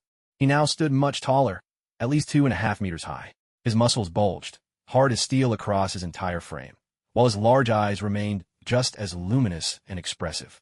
The eye on his chest, however, had changed the most, transforming from its former blue to a deep, blood red, as if it were the eye of annihilation from the depths of hell. Gazing at the newly transformed Boros, Li Yin felt thoroughly satisfied. His investment in that character card had certainly paid off. Now, Boros possessed the power of a god-level monster. With a mere lift of his hand, he could shatter the earth or break apart stars, clenching his fist and swinging. With force, the very air around him cracked with a thunderous rift. If not for Li Yan's protective barrier, half of America would have been wiped off the map. Not bad at all. If you ran into Saitama, the bald-headed demon king, right now, you might even stand a chance against him, Li Yan teased. Boros nodded, then dropped to one knee, offering his thanks for Li Yan's gift. My deepest gratitude, master. Without your help, I could never have taken this step. I pledge my life to uphold your will. Li Yan helped Boros to his feet, letting out a hearty laugh. You're my follower, and your strength brings me joy. There will be plenty of times ahead when I'll need your power. As Boros completed his evolution, a prompt from the system echoed in Li Yan's mind. Ding! Your follower Boros has completed his advancement. Ding! Your follower Boros has advanced to King Boros. Ding! The abilities of this follower have been fully synchronized. Ding! You have been rewarded. Boros character card, ×1. King Boros character card, ×1. Follower advancement manual, ×1. The system had even prepared rewards, something Li Yin hadn't expected. Not only had he not lost out, he'd actually made a huge profit. Boros character card. Used to gain all the abilities of Boros. King Boros character card. Can only be used after reaching a certain level of power, otherwise it will cause your body to burst. Grants all the abilities of King Boros when used. 3 Boros character cards can be combined into 1 King Boros character card. 3 King Boros character cards can be combined into 1 Emperor Boros character card. Note, the Emperor Boros character card allows King Boros to advance to Emperor Boros. This is like one of those endless Matryoshka dolls. Follower advancement manual. Every one of your followers has the potential to advance. Strive to help them reach new heights and unlock even greater powers. Reading the words on the cover, Li Yin couldn't help but complain, why didn't you give me something like this sooner? As he turned to the first page, the profile of the star-forging Dragon King, Thor, was displayed prominently. After reading it carefully, Li Yin realized that not all followers advance by devouring and merging with another version of themselves. For example, the star-forging Dragon King, Thor, faced a far more challenging requirement. He needed to forge 100 million galaxies. Imagine what that means. It was almost as if the intent was to exhaust Thor to death. On second thought, though it made sense, Thor was already an invincible existence, a god of creation. If he could advance any further with ease, that would be truly terrifying. As for the outsider god, ascending was no simple matter either. It demanded several extremely high-risk powers, rare and potent. Divine substances and the combined assistance of a supreme mechanic, peak psychic, top martial artist, elite esper, and master mage. Li Yin thought that gathering those professions wasn't too difficult. The real challenge lay in acquiring what was needed. Ultra-high-risk abilities weren't as common as carrots or cabbages. Such rare powers, there were barely a handful in the entire universe. Take Tornado from One Punch World, for example. She was strong, but her abilities didn't qualify as ultra-high-risk. True ultra-high-risk powers included things like energy manipulation, matter transformation, and control over time or space. He kept reading. For others, advancing usually required achieving certain feats or acquiring specific treasures. Take Hawkeye Mihawk. He remained a master swordsman, but in order to break through to the rank of Grandmaster, he would need to engage in a life-or-death duel with another Grandmaster to experience the very pinnacle of swordsmanship. Only then could he ascend. Yet, in Li Yan's current roster, only Walkenfort counted as a master swordsman. There wasn't a single Grandmaster to be found. Then there was his follower, the Ashura rhinoceros beetle. This fellow needed to possess a full range of emotions: joy, anger, sorrow, happiness, kindness, and so on. That was a task even harder than ascending to the heavens. The more Li Yin read, the more frustrated he became, so he simply put the book aside. Still, Boros growing stronger was good news. He was now the second most powerful under Li Yan's command, having surpassed even the outsider god's original strength. Currently, the top 5 powerhouses under Li Yin were the star-forging Dragon King Thor, King Boros, the outsider god, the Ashura rhinoceros beetle, and Vados. As Li Yan's woman, Vados rarely took part in battles. With so many capable fighters at his command, she hardly ever got the chance to step in. Over in Asgard, all the warriors stood ready, arrayed in neat and orderly formations. Their armor and spears gleamed silver, and these mighty, imposing fighters were the true foundation of Asgard's strength. Hela, clad in her battle attire, stood atop a high platform, surveying the assembled Asgardian soldiers below. Her heart surged with passion. She hadn't felt this alive in a very long time. She raised her arm high and shouted, "We swear to defend Asgard to the death. We swear to defend Asgard to the death. We swear to defend Asgard to the death." Thor and Loki stood to the side, their blood stirred by the scene before them. As they gazed at the rows of awe-inspiring soldiers and their determined faces, they felt certain that Asgard was as solid as a fortress, utterly unbreakable. Hela nodded in satisfaction. Although Asgard had not waged a large-scale war in over 1,000 years, these soldiers had never neglected their training. Each one was an elite warrior. "I, Hela, goddess of death, swear to you here today. Any soldier who gives their life defending Asgard will receive compensation 10 times greater than ever before. His children, as descendants of heroes, will receive the finest treatment.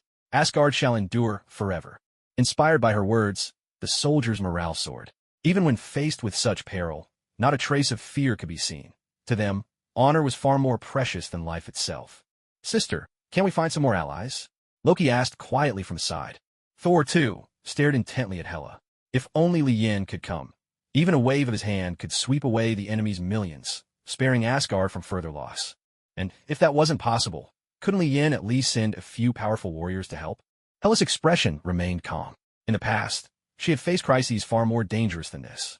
Now, though the frost giants and dark elves appeared united, she knew that if they truly possessed such resolve, it would not be Asgard reigning over the 9 realms today. Brothers, if you wish to become true rulers, there is still much you must learn. Most importantly, do not be fooled by appearances. When one's strength and experience reached Hela's level, it became easy to see through to the heart of things. In this respect, Thor and Loki were still far behind. Though it seemed that Asgard faced a grave challenge, after countless years of conquest, Hela understood all too well those enemies would never truly unite. Thor and Loki exchanged confused glances, unsure what Hela was truly getting at. Thor was no longer arrogant, but remained a brawny, straightforward man, while Loki was still like a mischievous child. Hela thought to herself, if only the two of you were more capable, would mere dark elves and frost giants dare invade Asgard? Meanwhile, Malekith made his way to Earth alone through a secret passage. He had already deceived both Odin and Laufey. Once their great battle began, the Dark Elves would rise to power at last. Asgard, your reign is over. The next era belongs to the Dark Elves. It belongs to Malekith. His purpose on Earth was the Reality Stone. As the convergence of the celestial bodies intensified, the realms began to overlap, and the Reality Stone grew ever more active. Once, the Dark Elves had controlled the Reality Stone. If not for Odin's father, Bor, it would be the Dark Elves ruling the 9 realms today. Suppressing his anger, Malekith searched carefully, following the trail of energy radiating from a stone. Jotunheim. Laufey was also holding a rally, standing atop a massive platform of ice. Gazing down at the dense ranks of frost giant warriors below, his heart burned with anticipation. The moment for revenge had finally arrived. My kin, the time for vengeance against Asgard has come. Take up your weapons, don your armor, and await the convergence of the 9 realms. Then, we shall march upon Asgard and lay it to waste. Brothers and sisters, the era of the frost giants is upon us. Laufey's impassioned speech ignited a fire in every frost giant present. Lay waste to Asgard. Kill Odin. Lay waste to Asgard. Kill Odin. Lay waste to Asgard. Kill Odin. The shouts of the frost giants thundered across the icy plain, shaking the very heavens. Laufey's own blood surged with excitement as he listened, and he thought to himself, after this battle, the ruler of the 9 realms, the king of all gods, will be me, Laufey. His ambition soared, but reality was far less kind. Meanwhile, Malekith had changed his appearance and was slowly searching on Earth. Yet, the instant he set foot on Earth, Lien noticed his presence. The Ancient One, too, sensed Malekith, but the Sorcerer Supreme's line was busy resisting the incursion of the Dark Dimension. Someone like Malekith, a mere minor player, could never stir up much trouble. Lien was fully aware of Malekith's actions, but in his eyes, Malekith was nothing more than a rotten fish unworthy of attention. To squander the Reality Stone in such a pitiful way, Malekith was beyond hope. Before long, guided by his instincts, Malekith arrived at an abandoned building where space itself was badly distorted. Several children were playing inside, and when Malekith saw this, he burst into triumphant laughter. At last, he had gained the power to challenge Odin. He strode straight into the building, delving deeper and deeper inside.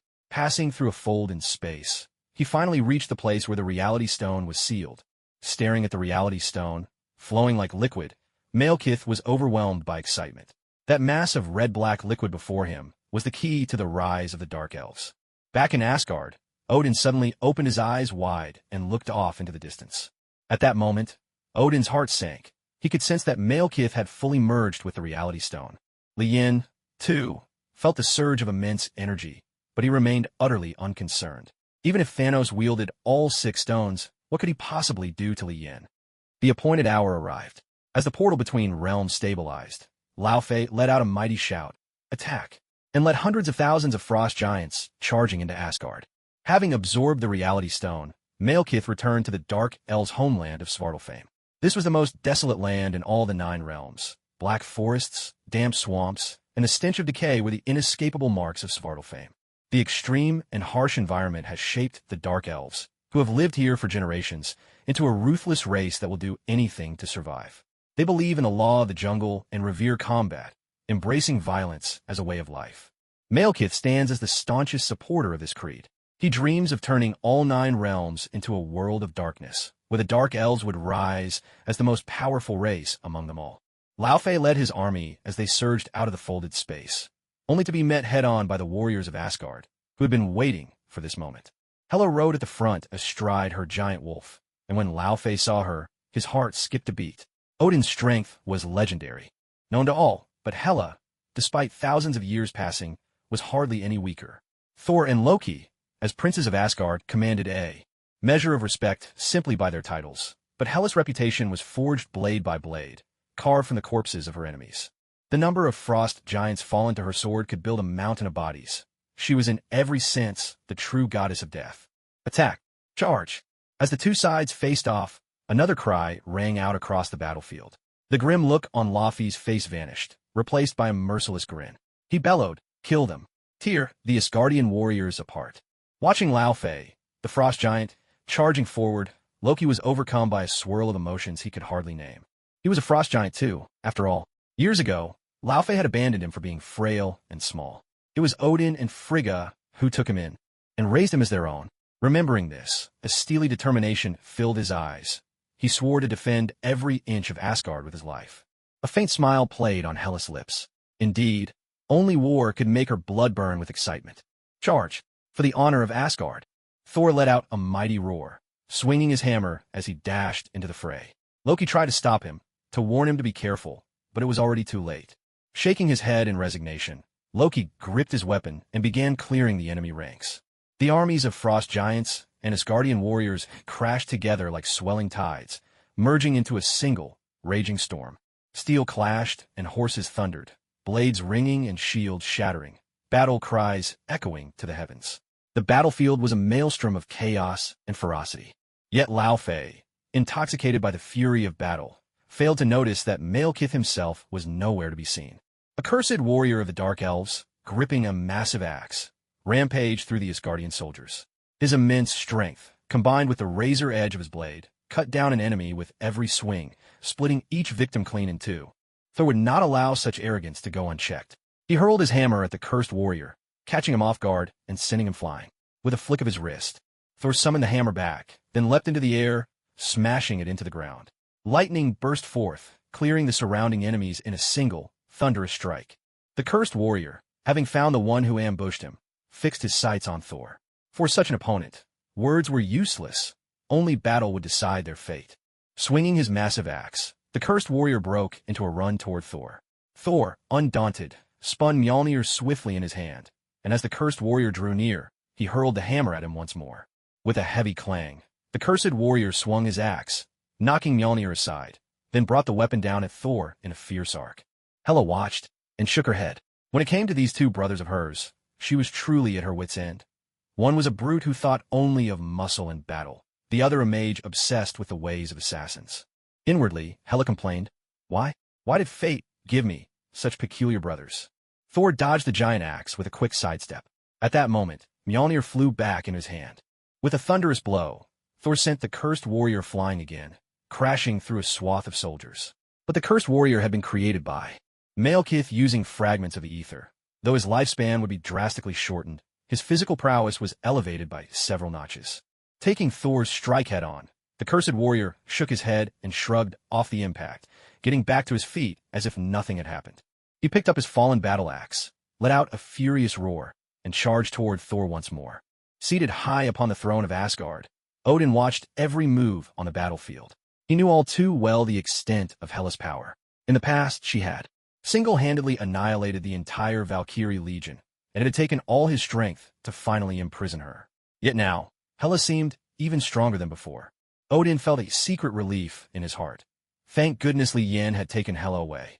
Otherwise, he wouldn't have been able to keep her contained for much longer. The moment he fell, Thor and Loki would surely suffer Hela's merciless wrath.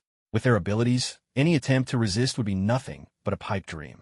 On the battlefield, Loki might not be able to match the mightiest warriors, but he was more than a match for the lesser foes. With a flick of his blade, he cut down dark elves and frost giants alike, dispatching them as effortlessly as slicing through fruit. The fighting grew fiercer by the moment. Bloodshed had ignited a frenzy in everyone's hearts. Now, all eyes were red with battle lust. Hela, wielding her black dagger, carved a path through the invaders around her. With her formidable strength, there was no one on the field who could stand against her, not even for a single exchange. Lao Fei watched Hela's commanding presence, and for a moment, felt a flicker of apprehension. After all, he had not come here today with any intention of dying. He ordered his troops to speed up and sent several elite squads to try to sneak into the palace and steal the casket of ancient winters. At that moment, one of his subordinates sensed something was amiss. He glanced around for a long while, but could not find any trace of Malekith. A sense of foreboding stirred within him. My king, the Dark Elf King Malekith, isn't here. I've searched everywhere and haven't seen a sign of him. What did you say? Lao Fei exclaimed, both shocked and enraged. On the Dark Elf side, I saw that the cursed warrior was keeping Thor occupied, but Malekith still hadn't shown himself. One of Laufey's subordinates spoke up, his voice trembling with unease. By now, even a fool could tell something was wrong with the Dark Elves. Before Lao Fei could react, Hela had already carved a bloody path through the battlefield and stood before him. Standing atop a heap of frost giant corpses, Hela looked down at Lao Fei with regal arrogance. Her chin lifted as she spoke. Lao Fei, it's been a long time. After all these years, you still haven't improved at all. Lao Fei's face darkened. He had prepared thoroughly for this assault, but he'd overlooked Hela entirely. In fairness, he couldn't be blamed. After all, Odin had sealed Hela away, and no one could have predicted her sudden return. Don't get cocky. We frost giants and the Dark Elves are fully prepared this time. Asgard will be reduced to ashes, Lao Fei retorted, trying to sound fierce despite the unease gnawing at him. Hela laughed, her voice cold and mocking. How amusing. I could crush you with one hand. Did you really think I'd be as soft as that old fool Odin? With those words, Hela brandished her short sword and charged at Lao Fei. Today, she wanted more than just Laufey's life. She intended to strike back against Jotunheim, to show the frost giants who their true master was. Lao Fei understood Hela's power all too well. He dared not be careless, circling her cautiously while desperately searching for a way out. Meanwhile, Thor was locked in a fierce struggle with the cursed warrior. He fought with reckless abandon, but his opponent seemed utterly fearless and almost impervious to pain. Gasping for breath, Thor had already summoned lightning with his hammer dozens of times. Exhaustion weighed heavily on him, but seeing his fellow Asgardian warriors fighting valiantly and bleeding all around him, he knew he had to hold his ground. While the battle raged on, Malekith, having secured the Reality Stone, quietly returned to his homeland, Svartalfheim. Time was of the essence.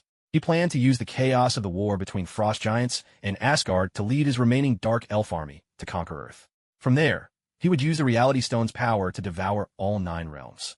With his troops assembled, Malekith, brimming with confidence, arrived on Earth once more. This time, he made no attempt to hide his twisted visage. In a New York neighborhood, hundreds of thousands of Dark Elf soldiers suddenly appeared out of thin air. Clad in armor and wielding weapons, they surged onto the streets, charging at the unsuspecting pedestrians. Screams echoed through the air. Ah! Monsters! Run! Please don't kill me! S.H.I.E.L.D. responded rapidly, and the military was alerted at once. Tony and Banner exchanged a look. The time had come to put their latest inventions to the test. A silver blur flashed through the chaos, slicing down every Dark Elf in its path. Pilote skidded to a halt, staring at the vast sea of Dark Elves before him, his scalp tingling with dread. Damn it! Did I just stir up a monster's nest? Li Yin lounged at home, still watching the news reports with perfect ease, sipping his fine tea without the slightest intention of intervening. Boros, surprised, turned to Li Yin and asked, "Master, what is it about this planet that makes so many people attack it again and again? Is it because of that embryo hidden within the Earth?"